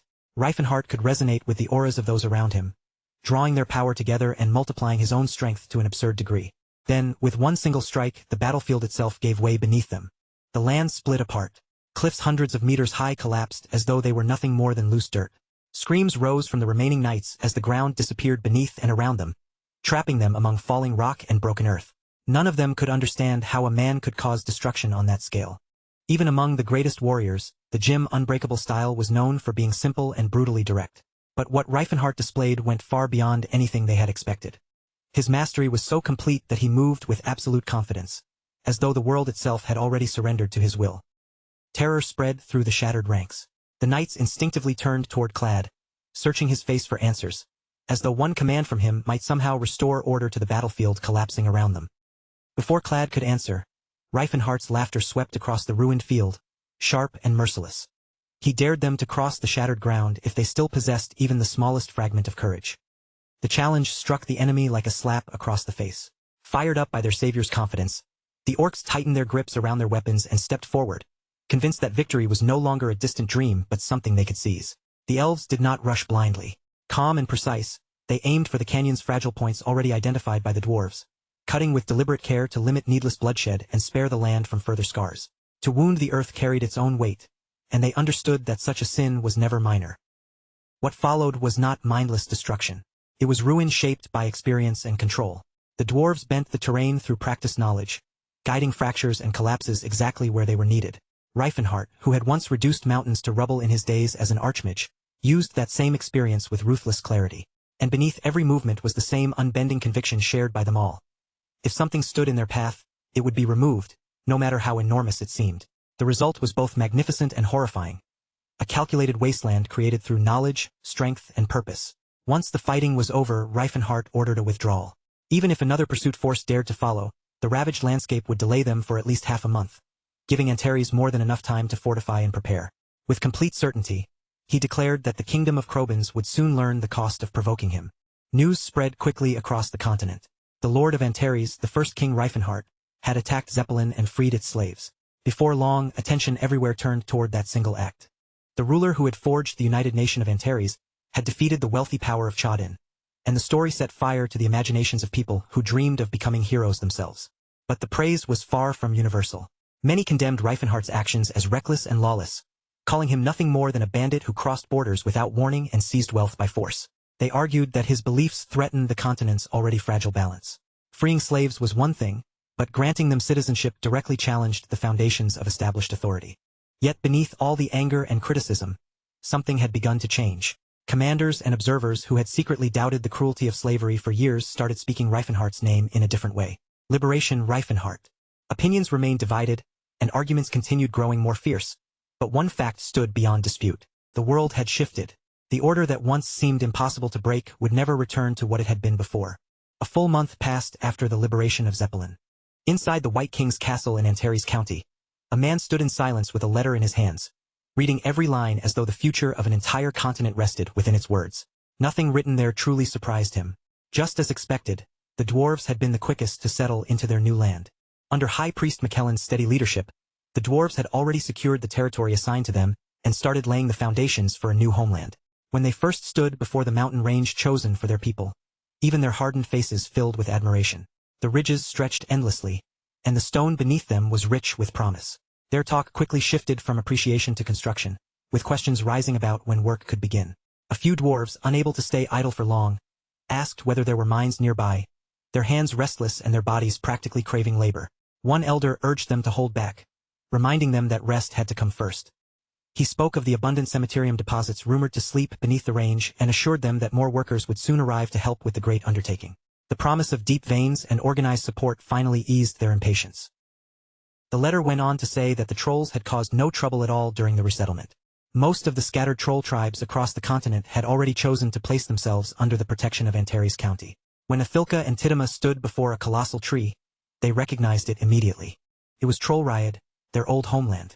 The blessings flowing from the world trees pulsed through its roots, steady, warm, and alive. For trolls who had lost their villages and tribes, there was no longer any uncertainty about where they belonged. Only one troll had been captured by humans, a guru apprentice who had stepped beyond the village boundary to continue training. The existing gurus welcomed the newcomers without hesitation. As the reunited trolls gathered together, one of them approached Guru Haruba and introduced himself as Guru Mandra, who had only recently joined them.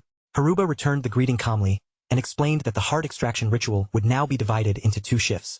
The ritual was essential for keeping troll childbirth safe, and with more skilled hands available, there was no reason to refuse anyone. Their growing numbers did not weaken their traditions. Instead, they made those traditions stronger. The reports also spoke of the elves and orcs settling in well. Former slaves rescued from captivity were being integrated with great care under the guidance of Ceres and Tacit. Having worn chains themselves, they understood the invisible wounds carried by those who had only recently been freed. They worked tirelessly to make sure this new settlement offered more than survival. It had to offer dignity. As he reached the end of the report, another official arrived with a fresh summary from each racial alliance. The man listening gave a measured nod and ordered his gratitude to be passed on to everyone who had contributed. Beyond his elven secretary, nearly 30 capable administrators had been recruited, including the surviving officials from the fallen Chada barony, a territory ruined by domain war. Under new leadership, even the remains of a destroyed land were being turned into pillars of stability. These administrators had been chosen for their skill rather than their family names. In their old positions, they had been ignored because they lacked influential patrons, but their discipline and talent for governing had never faded. Given real authority at last, their loyalty was directed toward order itself. They carried out their duties without hesitation. With much of the immediate burden finally lifted from his shoulders, the man allowed himself a rare moment to breathe and considered stepping outside for physical training to clear his mind. Before he could even rise, the elf Flora entered and informed him that the White King had summoned him immediately. A delegation from the kingdom of Krobans had arrived, led by Count Leroy. That name alone stirred memories he had buried long ago. He prepared himself carefully, knowing that Leroy had known him in another time. Flora noticed the brief concern crossing his face and reassured him that there was nothing to worry about. In his current role as counselor, reshaped by new responsibilities and a different bearing, he would not be recognized, not even by his own parents. Inside the grand hall, White King Reifenhart sat upon his throne with effortless authority. Before him stood a man who remarked that the counselor now appeared far more refined than he had in the past. Though some curiosity remained about the counselor's true identity, Reifenhart understood that a man entrusted with administrative authority had to carry himself with that kind of presence. He welcomed the envoy to Antares and asked after his condition. The counselor replied that affairs of state consumed most of his days, though his youth still kept his body strong. Then he stepped forward and presented a sealed letter. Reifenhart read the message in silence. The king expressed great satisfaction with the White King's recent campaign and made no effort to hide his displeasure toward the rogue state of Chadan. The letter conveyed gratitude and goodwill, then went further by openly condemning the Chadan Principate and praising the liberation of the slaves. Should Chadan continue interfering, the kingdom of Krobans would offer support with enthusiasm. When Reifenhart asked how Chadan had reacted, the counselor answered that their outrage had been immediate. Naten II, king of Chadan, had issued a furious denunciation against Krobans for allowing passage and silently approving the first king's actions. He demanded the return of the freed slaves, compensation for every loss, and threatened war unless justice was delivered according to his demands. Yet within Krobans itself, the proclamation was not treated as a serious threat. Some of the more hawkish nobles even welcomed the possibility of war, eager for another clash with the formidable warrior from Antares. Reifenhart accepted that possibility without showing the slightest concern. If war came, then Antares would meet it.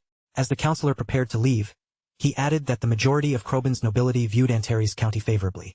Reifenhart accepted that calmly. At their current level of understanding, the kingdom of Krobans stood as a dependable ally. The counselor added with faint irony that the ever-mischievous Yuval would support the White King regardless of politics, even if his reasons were as personal as securing his own marriage. Power had placed Yuval on the throne, yet he still could not hold a wedding, restrained by the authority of his future father-in-law. Reifenhart stated that within 3 years, that obstacle should be resolved through the most humanitarian and peaceful method available. The counselor answered immediately that such persuasion could be achieved within that time. Their attention then shifted to the rest of the continent. When Reifenhart asked how other nations had responded, the counselor confirmed that the situation had been handled carefully. In the kingdom of Graham, whose capital stood at Temperad, Viscount Perron returned from his mission and reported directly to King Hyde Elgrame II. The king questioned him about the position Antares County had taken. Perron replied that the White King, despite his fearsome reputation, had acted with restraint and reason. As proof, he presented the gifts Antares had sent, tokens of friendship offered in recognition of the disturbance caused by a neighboring power. The treasures drew visible surprise from those present. Their value made it clear that considerable effort and sacrifice had gone into preparing them. Quiet murmurs spread among the attendants. Some remarked that even the famed Fist King seemed cautious before his majesty. Others scoffed at that thought, saying such behavior matched the martial school's unbreakable style and was more likely habit than submission.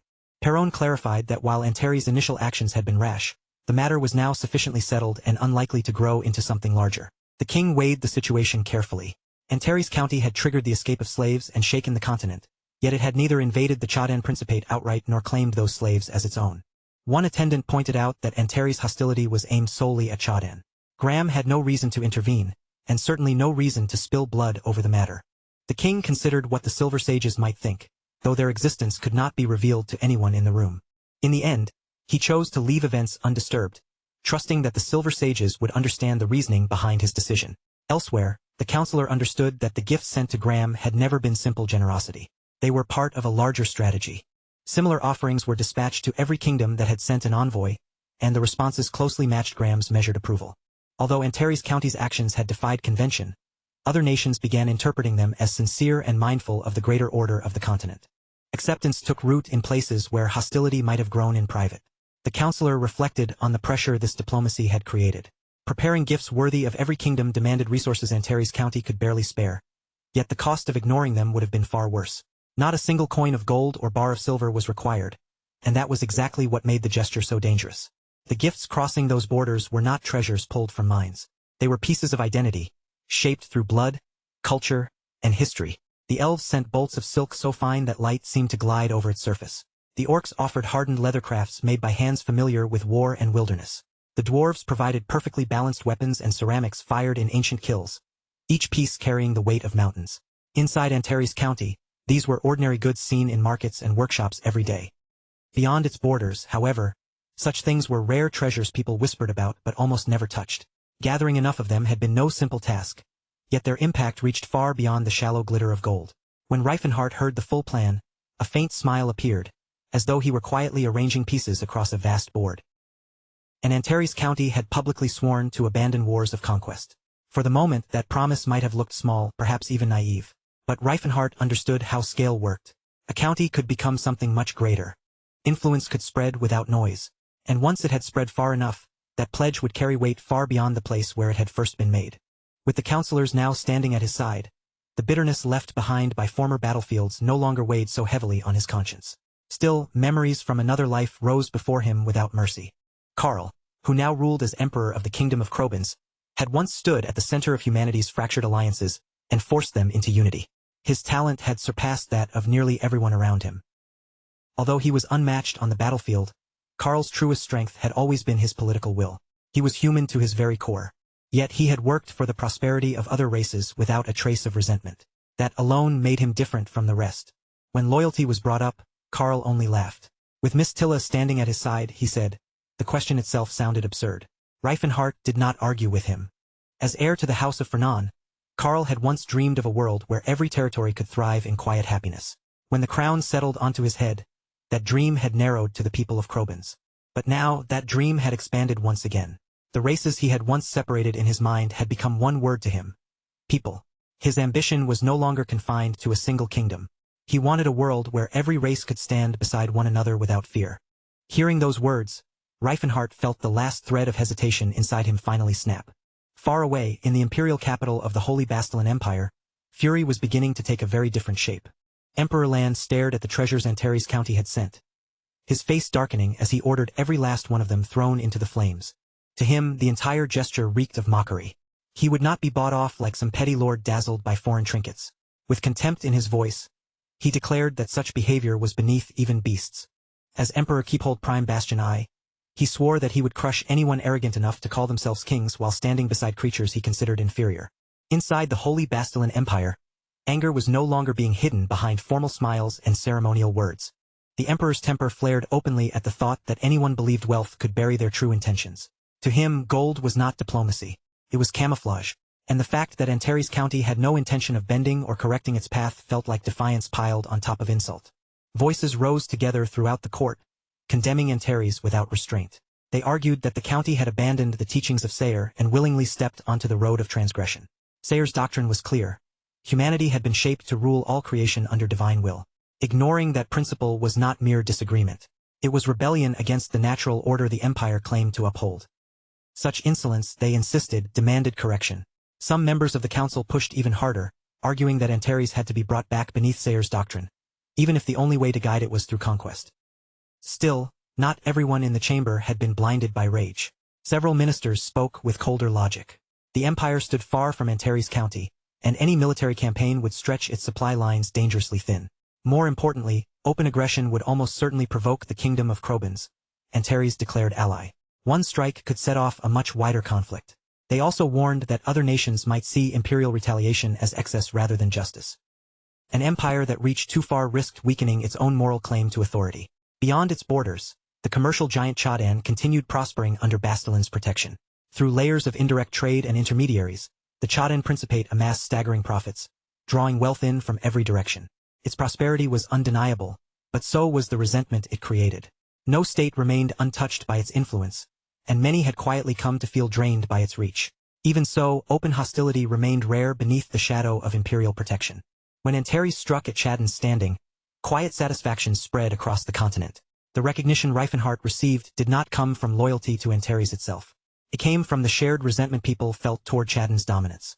The kingdom of Talcan moved quickly, publicly expressing goodwill and sending gifts in return, maintaining the proper appearance of balanced diplomacy. Privately, however, their reasons were far less subtle. Cerlantis, an aura user once connected to Talcan, had brought deep humiliation upon the kingdom. When the Chadan Principate refused to cooperate in his arrest and instead accepted his exile, the relationship between Talcan and Chadan began to fracture. Now that Antares had dealt Chadan such a decisive blow, admiration came easily. Inside the Imperial Council, another concern rose to the surface.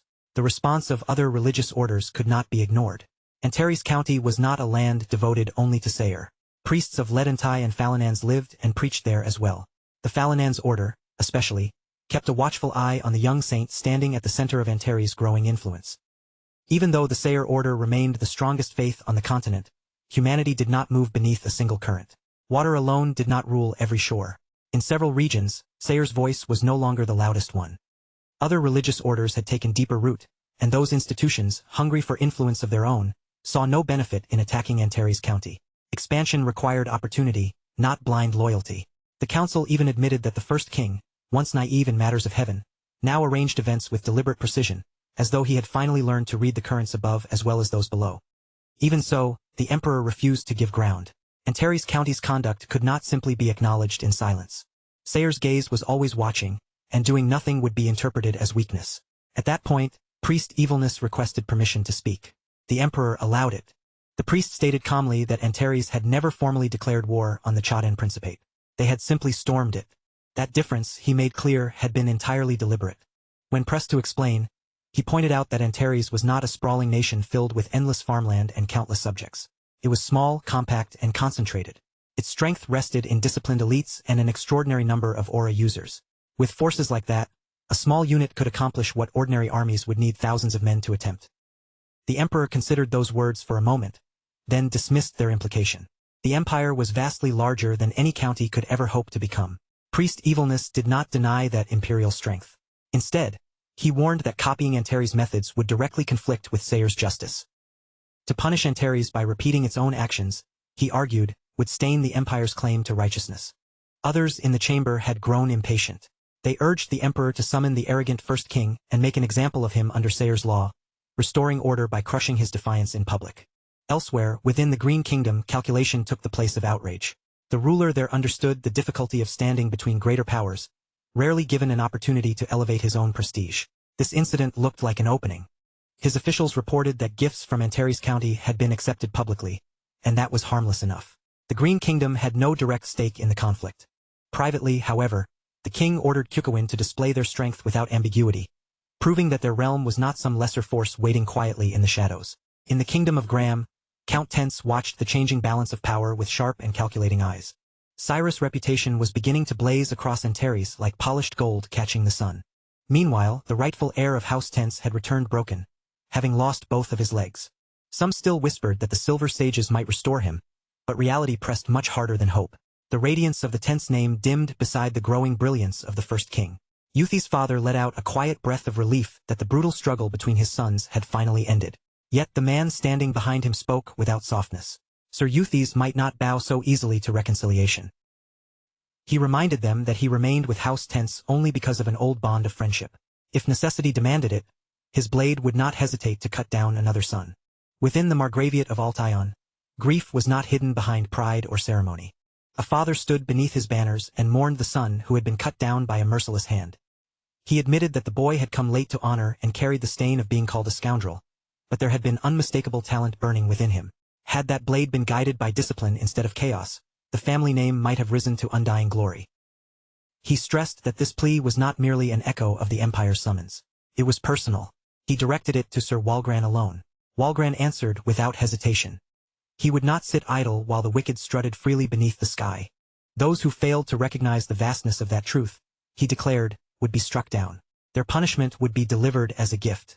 At dawn, a royal messenger climbed a mountain where Sir Whirl trained alone, his steel flashing again and again against the wind. The royal decree was presented with trembling hands. Whirl's answer came sharply. He asked what the king had ever given him beyond chains disguised as honor, remembering the pressure that had forced him to take up the mantle of Knight Commander. He dismissed the servant with open contempt, warning that one more step forward might invite death. The messenger felt Whirl's aura pressing against his skin, crushing the air around him, even though he knew Sir Banatel had already been placed in command of the expedition. When Whirl raised his sword, the air itself seemed to shudder. Ripples spread outward as though the sky had become disturbed water.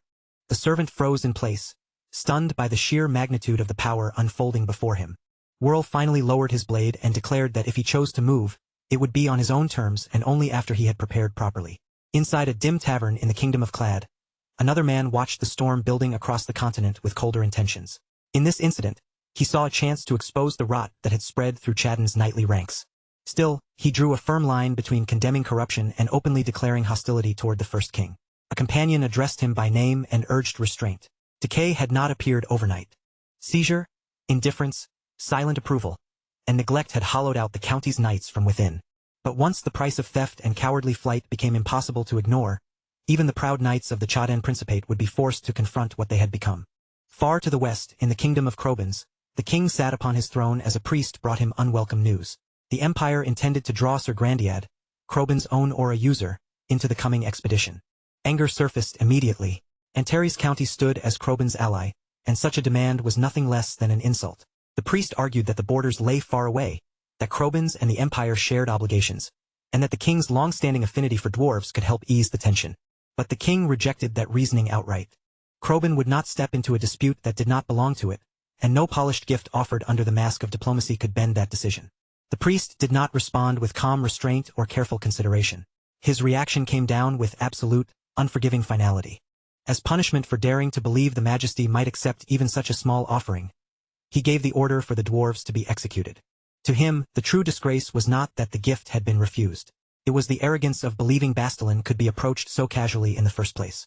With cold certainty, he swore that no rejected tribute would ever again be allowed to stain imperial soil. The next offering, he declared, would not be something humble, cheap, or merely symbolic. It would have to be a tribute grand enough to win the favor of King Yuval himself. But after night fell and the public halls had gone quiet, the atmosphere behind closed doors changed completely. Yuval held the dwarf woman close in his arms, praising her performance with a relaxed smile. Before the court, he had played his part perfectly, standing distant and untouchable as a king should. She reminded him that he did not need to keep performing those grand royal theatrics when they were alone. Still, beneath Yuval's praise, unease lingered in the room. Events were beginning to move faster than anyone had intended, threatening to slip beyond their carefully arranged plans. Even so, she remained certain that Sir Reifenhart would survive whatever storm was gathering around them. Jubal admitted that until every matter was officially resolved and the public fully recognized him, he could not truly stand as a king with unquestioned legitimacy. Only after that could their wedding move forward without a shadow hanging over it. Elsewhere, inside the Vatican Pantheon, power was passed down through a solemn ritual steeped in authority and faith. Standing before the gathered faithful, the Pope entrusted the entire sacred mission to Guardian Tazril, placing full control in his hands. In private, Tazril viewed the summons as something minor at first glance, hardly important enough to demand his personal involvement. Yet he understood better than most that even a tiny spark could spread into a fire powerful enough to alter the course of everything. For the sake of the larger plan, he accepted the mission without hesitation. The county's king was still a disciple of Jitald, a connection that guaranteed obedience, preserved continuity, and kept a clear line of spiritual loyalty within their ranks. Inside the enormous kitchens of Antares County Palace, steam rolled through the air while Flora stood over the stove like a commander directing troops on a battlefield. Her patience was wearing thin as she told Ania to add exactly 2 spoonfuls of sugar to the sauce. Not 1 spoon more and not 1 less. But Ania had already interfered with the recipe. Calmly, she insisted that the flavor did not feel right, and claimed she trusted her instincts more than exact measurements. Flora shut that idea down immediately, making it clear that cooking was not random guessing. It was discipline, a craft built on precision rather than sudden impulses. The instant Flora caught the faint smell of something burning, she moved at once. She scraped the ruined portion into the bin without mercy and told Ania to begin again from the start. Ania did not back down or argue. She simply straightened her posture, lifted her chin, and declared that she would try again. Flora narrowed her eyes at her and demanded to know what kind of cooking experience she even had. Ania admitted that she had once been a capable cook, although that had been 10 years ago, when she hid her identity while traveling among humans. She reminded Flora that people had even praised the jerky she made during those days. Flora replied dryly that she remembered that same period very well, especially the chaotic stews and bizarre pots Ania used to throw together without any plan. And somehow, after days of hardship and exhaustion, those strange meals had tasted incredible to their worn-out companions. Even so, Flora decided that for the following day's lunch, it would be much safer to let Ania make sandwiches instead. At the very least, bread was far less likely to burn. Far away from the noisy kitchens, near the White Palace, the empty training grounds shook beneath the force of 2 warriors crashing into one another. Reifenhart stepped in and launched a straight, cannon-like strike at Eustace, the blast tearing through the air with brutal force. Eustace raised his guard and blocked it, then remarked that a move like that was better suited for cutting through crowds than winning a one-on-one fight. Without wasting even a second, Eustace answered with his massive blade, swinging it forward as the enormous strike roared straight toward Reifenhart. Steel collided with aura, and dust burst upward in wild spirals around them. Through the chaos, Reifenhart remained calm and pointed out that he still had not used the technique meant to truly trap his opponent. Then, in the very next instant, he unleashed the link key striking blast, sending a tightly compressed surge racing after Usus. Usus twisted sharply to avoid the pursuing blast, but their fight never slowed down. Blow after blow landed, the ground split beneath their feet, and the air around them trembled from the force of every collision. When they finally paused and created some distance, both men were breathing harder than before, yet neither carried fatigue in his eyes. Usus admitted that it had been a long time since he had enjoyed such a satisfying workout. Reifenhardt agreed with a calm expression, saying that the sparring match had cleared his head and helped settle his thoughts. Usus then brought up Tilla, the head maid who was always scolding them whenever their indoor sparring destroyed another part of the palace. Reifenhardt acknowledged how diligent she was and said the open wasteland suited him much better anyway. There were no walls to break, no ceilings to bring crashing down, and no palace staff waiting to complain afterward. Usus suggested another round, and without another word, both men stepped back into their fighting stances. At the edge of the field, Flora and Aeneas watched the fight with bright excitement, cheering loudly whenever Reifenhardt gained the upper hand. The orcs watching the match began muttering that the duel looked unfair to Usus, and before long, they were shouting encouragement for him instead. That sudden support reached Usus more deeply than anyone expected. A fresh wave of determination surged through him, especially after he spotted Killian among the spectators, calling out his name from the crowd. Nearby, Tidima stood with both hands pressed over her ears, clearly overwhelmed by the thunderous impact of every clash. Eventually, Aeneas waved everyone over and announced that the sandwiches were ready. Even with dust hanging in the air, broken stones scattered across the ground, and steel still ringing from the fight, the smell of fresh bread drifted over the training field. For a brief moment, it pulled everyone back towards something simple and ordinary. Then Ciri stepped forward holding her own basket and calmly said that she had brought food too. Aeneas did not hesitate for even a moment. She immediately offered up her own share without holding anything back. Quiet but sincere compliments soon followed, with each of them recognizing the effort the other had put into the food. What had felt sharp and competitive only moments earlier slowly softened into an unexpectedly warm exchange. Still, not everyone was completely free of rivalry. Some silently compared the flavors, judging texture, balance, and presentation, while polite smiles hid a faint spark of competition. Then he suddenly appeared behind Aeneas without any warning, his eyes settling on the spread of food as though he were inspecting a battlefield. He commented on the feast before reaching directly into Ciri's basket to taste her food first. Aeneas quickly reminded him that she had also prepared sandwiches, her voice lifting with hopeful expectation. Ciri watched him closely, wondering how such a refined Archmage could behave with such casual boldness. Aeneas, however, saw the exact same thing in a different light, convinced that only a genuine man could enjoy food so honestly and without pretension. As everyone ate together, Scylla leaned closer to Usus and confessed that she had been truly frightened when she encountered Christine aboard the Zeppelin. Christine had obtained a messiah, forcing Scylla to unleash her own power in response. Usus admitted that he had felt just as unsettled, especially after seeing Eutha brandish a bizarre artifact of his own. Overhearing their conversation, Reifenhardt asked directly whether she was talking about the Holy Lightsword Messiah. Scylla confirmed it and added that the weapon was already widely known. Reifenhardt's expression shifted slightly as he heard that. He explained that the Holy Lightsword Messiah had once belonged to Ceres, then questioned how it could possibly have ended up in Christine's hands. Scylla repeated what she had been told. Someone from the Silver Age had given it to Christine. The name hung heavily in the air. Reifenhardt quietly considered the pattern. Jade had also appeared with a powerful artifact.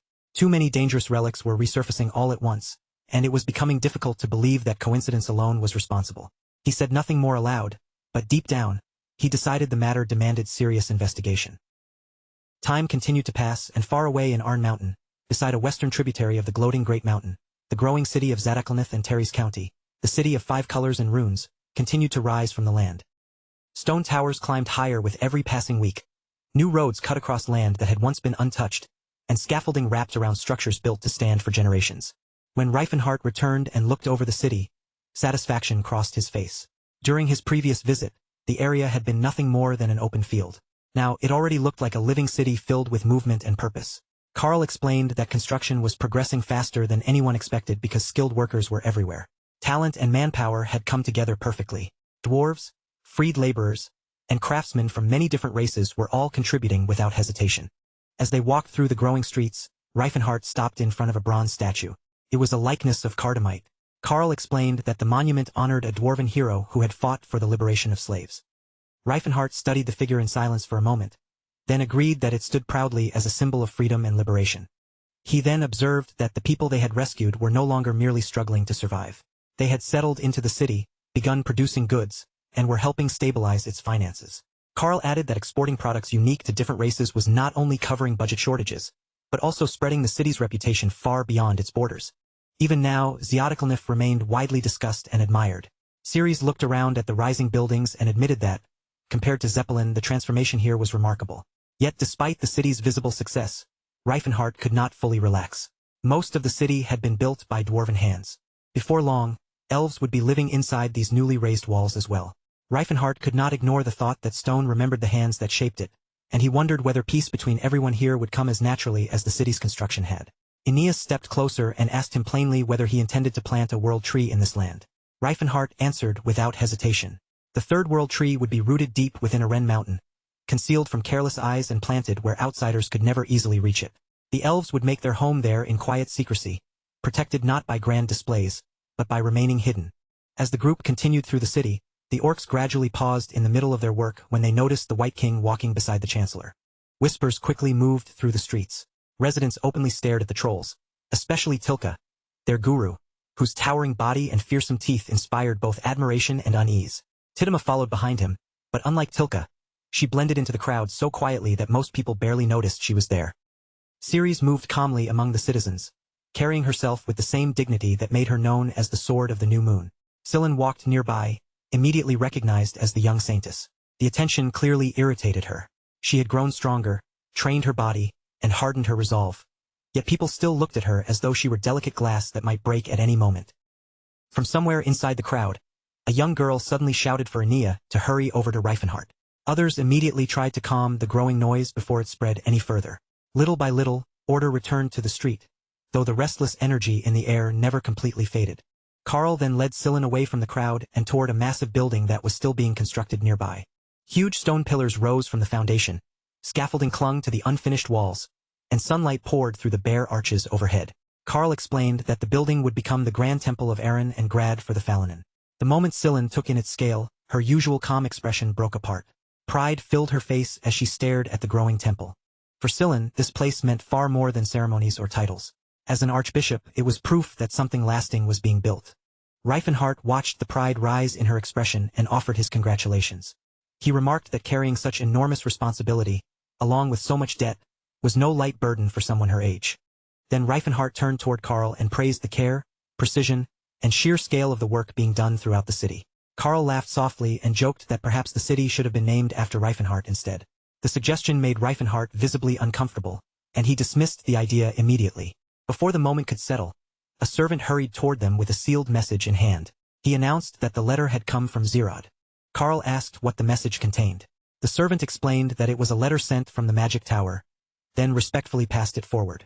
Reifenhart accepted the letter, and his expression tightened slightly as he looked it over. If the magic tower was contacting them because of Zerod's enemies, then this was almost certainly not going to be a simple matter. The city of Zerod had been left in ruins. Its gates were ripped from their hinges, while sections of the walls had split apart and collapsed inward. Ceres carefully searched the horizon, but she found no army, no banners, and no lingering formations of soldiers.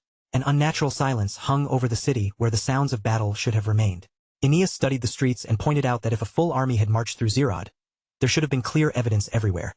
Tracks in the ground, abandoned camps, supply trails, and countless other signs. But none of those traces existed. This was not the aftermath of tens of thousands of soldiers marching through the city. It was something far more focused and precise. Reifenhart's anger rose without restraint as he examined the collapse patterns and calculated the direction of the impact. If the assault had come from the front, then the kingdom of Basili or the Bastillan Empire would have been the most likely source. But he rejected that possibility almost immediately. Any imperial force would have needed to cross Basili first, and movement on that scale could not have gone unnoticed. More importantly, no army could have reached Zerod this quickly without leaving a trail behind. Aeneas's attention settled on the city hall, the center of Zerod's administration.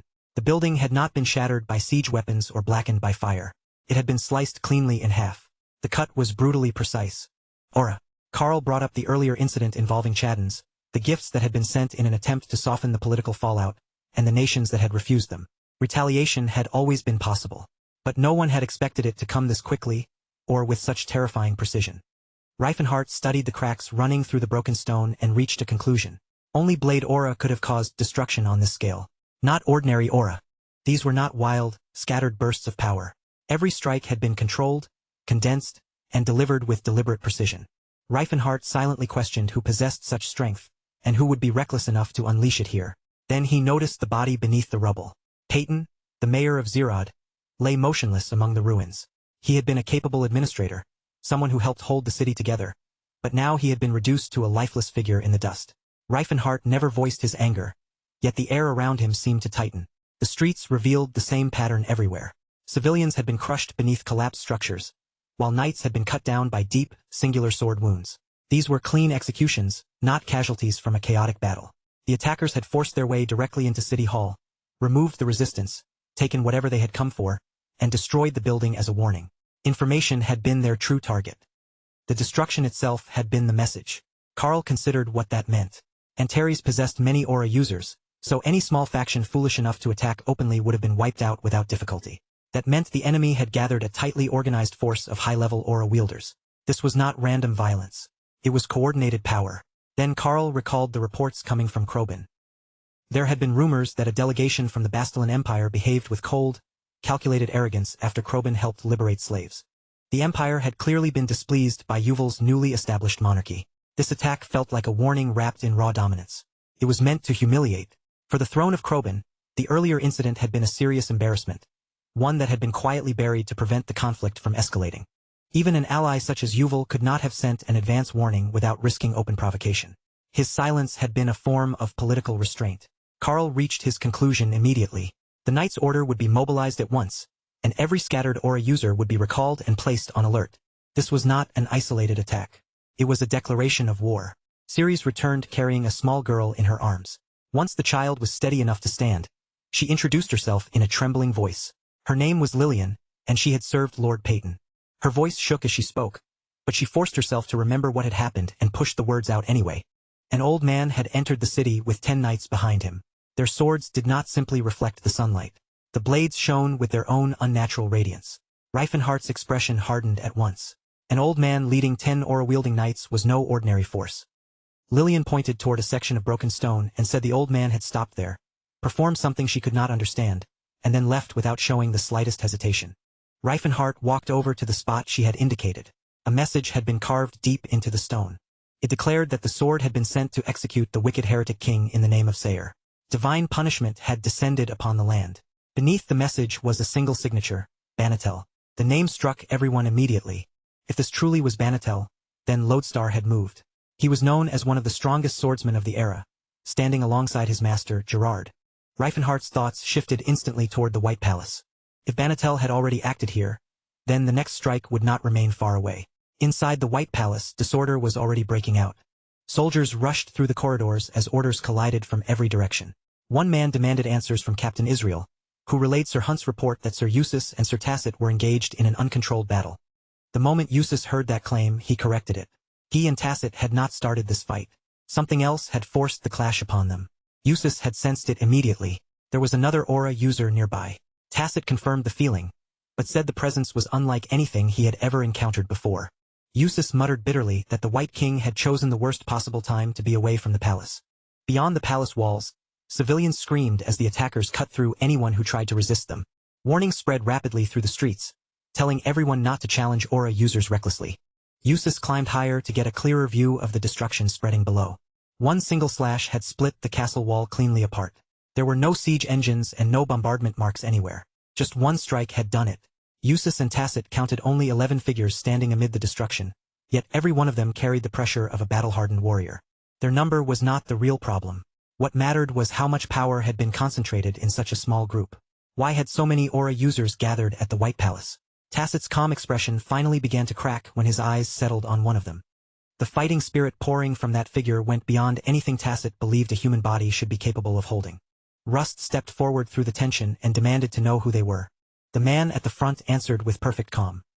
He named himself Banatel of Bastillan, declaring that he had come here under the will of Sayer. The moment those words left his mouth, the knights defending the palace felt the strength drain from their bodies. Some could not even remain on their feet, dropping to their knees beneath the crushing weight of the name before them. Rust locked his eyes on the speaker and asked directly whether he truly was Banatel himself, the legendary Lodestar. Banatel offered no denial. Instead, he delivered his demand without the slightest hesitation. The White King of Antares was to come forward, kneel before him, and confess his sins in Sayer's name. The sheer arrogance of that command froze the entire courtyard, leaving everyone caught in stunned, breathless silence. Standing at Banatel's side, Tacit narrowed his eyes and quietly read the field. It did not take him long to realize that the White King was nowhere in sight. That one missing figure changed everything, making the pressure in the air feel heavier than before. Around Banatel stood a gathering of aura users, and every name among them carried a history written in blood and steel. There was Cameron of the Kingdom of Haline, Walgran of Basili, Jeblick of Graham, Merritt of Talcan, Lucan of the Green Kingdom, and Dekrill, a knight born from Shatan's ruthless order. Behind them stood Rickhabn of Bashtalin and Whirl of Telcan.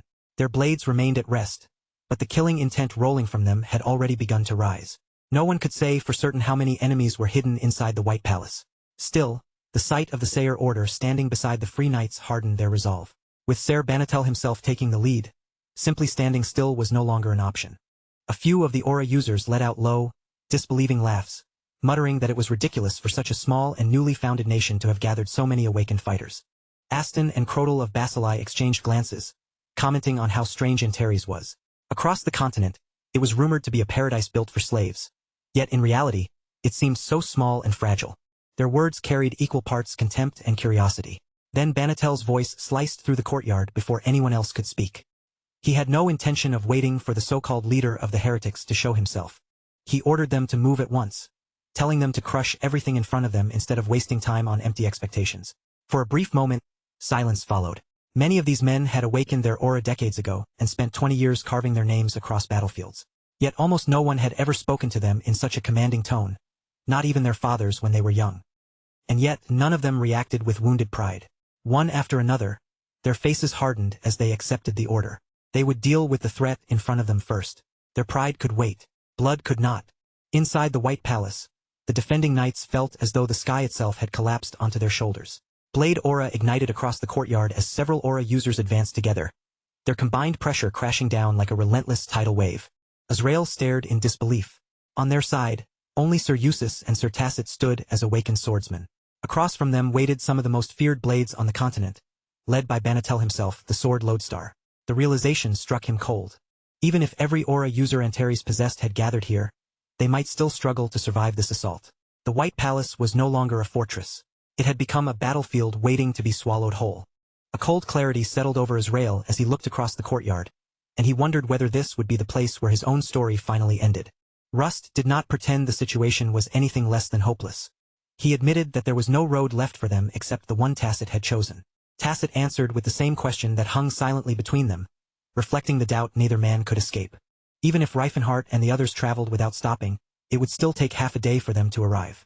Half a day against this gathering of monsters was enough to crush anyone's hope. Tacit's eyes moved across the enemy ranks, and a grim thought rose in his mind. Other races searched far and wide just to find a few warriors worth relying on. Humans, however, could gather 10 fighters of this level whenever they chose. That sheer abundance was a weapon by itself. Without another word, Eustace and Tacit stepped out onto the battlefield. Retreat no longer existed in their minds. Eustace let his aura explode around him and shouted his name toward the open sky, proclaiming himself the sword of Tense and Chris of Antares. Tacit followed in a voice as steady as iron, declaring himself a warrior of the Blue Bear tribe. Together, they threw down a direct challenge and called for single combat. Banatel answered them with laughter. He dismissed their declaration as childish noise, nothing more than shallow bravado from men who had been cornered by reality. But the knights standing behind Eustace understood immediately what had just happened. This was deliberate. The challenge was not about pride. It was a strategy. Even Israel, shaken by the situation, felt a brief spark of admiration. It was a sharp and calculated move under impossible pressure. Across the battlefield, several aura users frowned as the same possibility crept into their minds. Perhaps this was nothing more than a calculated attempt to delay them. Eustace silently measured the gamble. The code of chivalry still carried weight among knights, and a formal challenge could not be ignored without leaving a stain on a warrior's name. They needed time, nothing more and nothing less. A man standing as high as Banatel would never lower himself to cross blades with a junior far beneath him. Banatel turned toward his own aura users and asked almost lazily which one of them would step forward and teach these fools a lesson. The chosen warrior hesitated. A one-on-one fight might have been manageable under normal conditions. But with so many eyes watching, and with opponents who showed neither fear nor weakness, the margin for failure suddenly became very small. Banatel's expression hardened at once. He mocked their hesitation, sneered at their concern for reputation, and declared that such insignificant lackeys were not even worth his attention. Then he corrected himself. Only he would answer their challenge. Only Banatel of Bastilin would step forward. The declaration hit Rust like a physical blow, and for a brief moment, his spirit faltered. Tacit turned toward him and spoke evenly, reminding him that this was always the outcome they had expected. This was the role they had chosen for themselves. Eustace had heard the name Banatel ever since the day he first picked up a blade. It was a title spoken with equal parts awe and resignation. The sword lodestar, absolute power. A man praised throughout the continent as the strongest among swordsmen. And now that distant legend stood right in front of him, not as a story from the past, but as an opponent drawing his weapon. Banatel gave them no courtesy of distance or preparation. He ordered Eustace and Tacit to attack immediately. There would be no ceremony and no restraint. The two warriors answered without hesitation, their auras erupting into the open air. As Eustace stepped forward, pride stung at him. He knew that attacking together could be seen as dishonorable. But he crushed that thought the instant it appeared. This was not a duel meant to win glory. This was a battle for Antares. Tacit spoke bluntly, cutting through whatever hesitation remained. Charging in alone would be suicide. Dakar, his sword companion, had not been forged to be thrown away uselessly. And if they were going to fall here, then they would fall after striking with every ounce of strength they possessed. They advanced together, and the world around them seemed to shift. Banatel's aura spread outward like a towering tidal surge. It slammed into them before their blades had even touched, forcing both Eustace and Tacit back several steps. The pressure was suffocating, far too vast to make sense of. Eustace could feel its crushing force all the way down to his bones. This was not simply strength. It was dominance sharpened and refined over decades. The same thought struck both of them at once. Could a human truly release power this overwhelming? Banatel narrowed his eyes slightly, and for one brief moment, something close to approval appeared in his gaze. He recognized their footwork, their timing, and the sharp precision behind every movement. Then Banatel's blade moved, forcing Eustace and Tacit into constant motion from the very first strike. His attacks were neither flashy nor exaggerated. There was no wasted movement in the way he swung. Every slash cut through the air with cold, unavoidable precision. Eustace and Tacit dodged, deflected, and shifted their angles in rapid succession, struggling to keep ahead of the next strike. From the rear, the Knights of Antares felt their breath catch in their throats. Rust was blocking attacks from Banatel himself. The fact that he was still standing at all felt almost impossible. Yet something about Banatel's swordsmanship felt deeply wrong. Every movement was straight and simple, almost too simple. There were no wasted flourishes, no elaborate chains of attacks, no dazzling tricks to follow. It felt less like he was fighting seriously and more like he was playing with them. But beneath that plain style rested a crushing weight neither Eustace nor Tacit could ignore. Even his most casual motions carried a frightening gravity. Banatel was not being careless. Every step, every shift of his wrist, every small movement was completely controlled. The title of Tidal Sword Lodestar flickered through Eustace's mind. Had the stories about him been exaggerated over the years, or was the truth standing before them even more terrifying than the legends? Tacit moved first. He unleashed the attack strike of the blue, sending a cold, concentrated arc of aura flashing toward Banatel. Eustace followed him immediately, refusing to leave even a single opening. He released falling blossoms. Blue light burst twice from Tacit's blade, scattering through the air like glimmering petals made of aura. For a moment, the attack looked almost beautiful as it spread across the battlefield. But the true danger was hidden inside those drifting petals, waiting to reveal itself only at the final instant. Eustace matched Tacit's timing perfectly and unleashed his full bloom technique, his aura bursting outward in layered waves designed to overwhelm Banatel from several angles at once. For one heartbeat, the entire battlefield seemed to hold its breath. Then Banatel's blade shifted ever so slightly. There was no explosive collision. No violent recoil followed, and their swords never even came close to touching his body. Both techniques were stopped cleanly and dismantled before they could fully bloom. Tacit's petals scattered uselessly through the air, while Eustace's layered aura faded away without accomplishing anything. The shock that struck Eustace and Tacit ran deeper than any blade could have cut. Banatel's expression changed, though not from strain or concern. A faint irritation crossed his face, along with something close to disbelief. Looking at them coldly, he asked what exactly they believed they had accomplished in that brief moment. Still, Banatel studied them with sharper interest than before. The way those two young fighters layered their techniques, controlled their wrists, and timed every breath was not something that happened by accident. He admitted it silently. They were geniuses. Most awakened swordsmen possessed some level of natural talent, but what Eustace and Tacit had just displayed went far beyond ordinary giftedness. Passive aura, Banatel reflected, was normally nothing more than an unconscious response. It was a defensive stirring of power that reacted to danger before the mind could deliberately command it. Yet these two somehow manipulated flow, timing, and pressure with almost surgical precision. No matter how he examined it, the refinement behind their attacks was difficult to explain. Eustace, meanwhile, could barely believe what he had witnessed. Banatel had intercepted concentrated blade aura with passive aura, a technique that should have been nearly worthless in a serious duel. Normally, it was only useful for brushing aside small fragments, poison needles, or stray pieces of metal. It was never meant to resist full-force attacks from awakened swordsmen. Among aura users, combat was usually a battle of reading intent, predicting movement, and anticipating the next exchange. Banatel did not seem to be predicting either of them at all, yet he stopped everything they threw at him. At the same time, Banatel calmly measured their skill.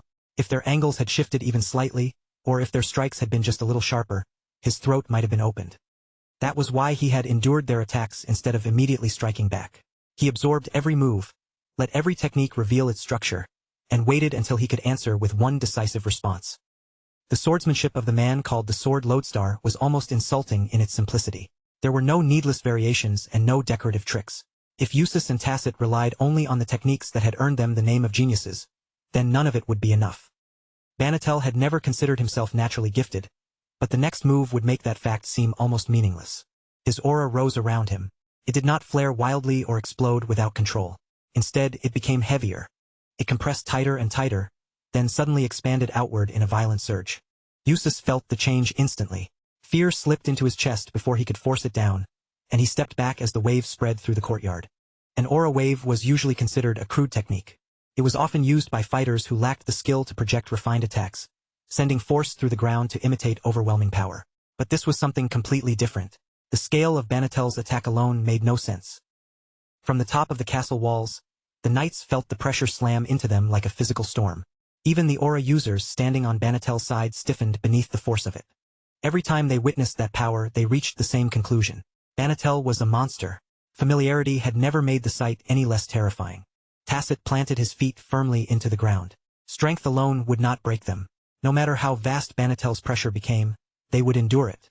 Banatel noticed their resistance with quiet approval. Both of them had survived the first surge. Then he invited them to withstand another. The second wave erupted across the courtyard. Eustace and Tacit held their ground once again, every muscle straining as their aura ground against the flood of power pressing down on them. A thin smile appeared on Banatel's face. Their skill was undeniable, and their control over aura was truly exceptional. But refinement meant very little when it was being crushed beneath overwhelming force. With every breath they took, Eustace and Tacit felt the pressure grow heavier and deeper. Banatel did not slow down. He did not falter. Aura continued pouring from his body as though there were no limit to it. It was as though exhaustion and depletion were ideas that applied only to lesser men. The strain on Eustace and Tacit's bodies grew worse by the second. Across the field, the opposing aura users exchanged grim remarks. Outputting power so recklessly would eventually tear the entire battlefield apart. Stone began to crack beneath their feet. Parts of the courtyard collapsed under the constant shockwaves. Those caught beneath falling debris were dragged away for treatment, blood mixing with dust across the broken ground. The knights stationed near the outer walls understood the danger immediately. They withdrew deeper into the White Palace, moving away from any structure that might collapse beneath the continuous waves of force. The aura users watched with sharper focus than ever. This battlefield had become something entirely different. It was no longer a place for ordinary soldiers. Now it belonged to aura users alone. Friend and enemy alike stood inside a space defined entirely by their level of combat. In one sense, it suited them perfectly, but confusion still lingered among the watchers. Banatel was not displaying brilliance or creative mastery. There were no intricate combinations, no layered traps, and no deceptive sequences. His methods were basic, almost primitive. He was not a genius, and yet he was undeniably monstrous. The sky itself trembled faintly as his attacks rippled upward, distorting the air in visible waves. Several aura users had expected to witness techniques they could study, hoping to gain new insight from the Sword Lodestar. Instead, they found nothing they could break down or imitate. There were only fundamentals, only raw scale. Eustace finally understood. Banatel's strength did not come from complexity or delicate control. It came from something far more brutal, an atrocious amount of mana. Overwhelming, crushing, endless. In his youth, Banatel had never stood out as someone extraordinary. He was not one of those martial prodigies who could absorb 10 teachings at once or master in a single day what others needed 10 days to understand. Combat was fluid and constantly changing. Opponents did not move in neat, predictable patterns, and techniques had to bend and change according to the situation. Banatel struggled with that kind of adjustment. He could perform what he had been taught, but when an opponent moved even slightly outside his expectations, His sword would often slice through empty air. At best, he had once been only moderately capable. But he possessed something else. What Banatel possessed was steadfastness. Once a technique had been placed before him, he repeated only that one movement. There were no variations, no experiments, no attempts to make it prettier. He would simply practice the same downward strike again and again. An ordinary warrior, even one awakened to aura, would eventually wear down after repeating a movement 1,000 times. Fatigue would creep into the body, and precision would slowly begin to slip. Banatel never changed. His focus never cracked, not even once. His first strike and his 1,000th strike were identical in strength and form. Through nothing but endless repetition, he had pushed the most basic aura skills far beyond what anyone considered normal. He never tried to spread outward or chase countless new paths. Instead, he kept drilling deeper into the same foundation, again and again, for 30 uninterrupted years. No deviation, no distraction, no hunger for novelty. Now that foundation stood before them like an endless ocean of power. Tacit finally understood what he was facing. Banatel was not merely a powerful swordsman. He was something entirely different, a being whose very presence warped the battlefield around him. Eustace saw it too. Their close-range exchange had already revealed its limits, and he knew they could not continue trading blows like this. At a glance, Banatel's use of aura looked almost primitive. There were no complicated formations or elaborate techniques, yet every surge hit with unbearable weight. So Eustace changed his approach. 7 stars ignited in his grasp, their pattern unfolding with sharp, deliberate precision. At the same time, Tacit answered with Wolf Fang, driving forward with the relentless determination of a beast closing in on its prey. Their attacks crashed toward Banatel together and then stopped. They were not slowed down. They were not redirected either. They were simply erased. Banatel shattered their aura as though it were fragile glass. The shock ran through Eustace from head to toe, while Tacit felt something colder settle inside him. Understanding. This was not refinement. This was domination through sheer magnitude. Eustace snapped at him, demanding something deeper, something worthy of the Sword Lodestar's name. But even as the words left his mouth, he recognized the flaw in that demand. A profound technique would only give Banatel more substance to crush. Against that endless torrent of aura, complexity meant nothing. Distance offered no safety either, because every ranged strike dissolved before it could reach him. Without saying it aloud, Eustace and Tacit reached the same conclusion. They would have to close the distance again. Banatel watched their movement and laughed, comparing the two of them to insects buzzing helplessly in panic. Then his voice cut through the battlefield as he invoked spirit aura telekinesis. The pressure dropped instantly, and it felt as though space itself had been seized in an invisible grip. Their evasive steps faltered at once. Their bodies trembled beneath the crushing force that pressed down from every direction. For a fraction of a breath, Eustace and Tacit stood frozen. The sheer scale of the power overwhelmed them as they realized they were about to witness what true strength looked like when it decided to end the chase. Far away from the clashing blades and the earth breaking apart, a body lay suspended in silence inside a quiet chamber filled with water and pale light. Then, without warning, that stillness shattered. Glass cracked apart, and fluid spilled across the floor. The ancient capsule split open as though it had finally completed its last task. Tezrin collapsed forward, coughing violently as air tore into lungs that had nearly stopped working. Felina rushed to him immediately, wrapping a thick blanket around his shaking body and holding him steady while he struggled to breathe. He demanded to know what had happened. She told him the truth. The chamber was an ancient recovery capsule, a relic once preserved by the Silver Sage. Lady Saralyn had claimed that as long as even a thread of breath remained, the capsule could restore a body completely, no matter how severe the injuries had been. Tezrin absorbed the explanation in silence, recognizing that such a treasure could only belong to someone of the Silver Sage's standing. Once his breathing became steadier, his thoughts immediately turned elsewhere. He asked about Reifenhart. Another woman in the chamber answered him, her voice calm but firm. They had failed. The first king had escaped with his slaves and boarded the Zeppelin without anyone stopping him. That had happened months ago. The words struck Tezrin harder than any blade. In the end, they had failed to stop the Demon King. But the woman continued, telling him that Reifenhart's position had also collapsed. The Zeppelin incident had given them official grounds to remove him. No one would question his execution now. A public elimination could be justified cleanly and without resistance. She intended to confront him before his influence over humanity grew any deeper, though she admitted that the situation had already spiraled far beyond control. Tezrin asked only one question. Was there anyone capable of defeating him? The answer did not point toward the Silver Sage. It pointed toward the Bastillan Empire. The continent's strongest swordsman had finally stepped forward. Sword Lodestar Banatel. Tezrin paused. In this flow of time, Banatel was still alive. A faint laugh escaped him, low and almost hollow. The women around him mistook it for relief and asked whether that was not good news. But Tezrin could think of only one thing. If Banatel was moving, Then Reifenhardt's end was near, unless something impossible intervened. Back on the battlefield, Rust launched himself forward without a moment of hesitation, his blade driving straight toward Banatel's guard. Ordinary aura techniques dissolved the instant they made contact. None of them could surpass the sword Lodestar's passive Arlyra. It was a defense that existed without conscious thought, automatically intercepting every threat before it could truly reach him.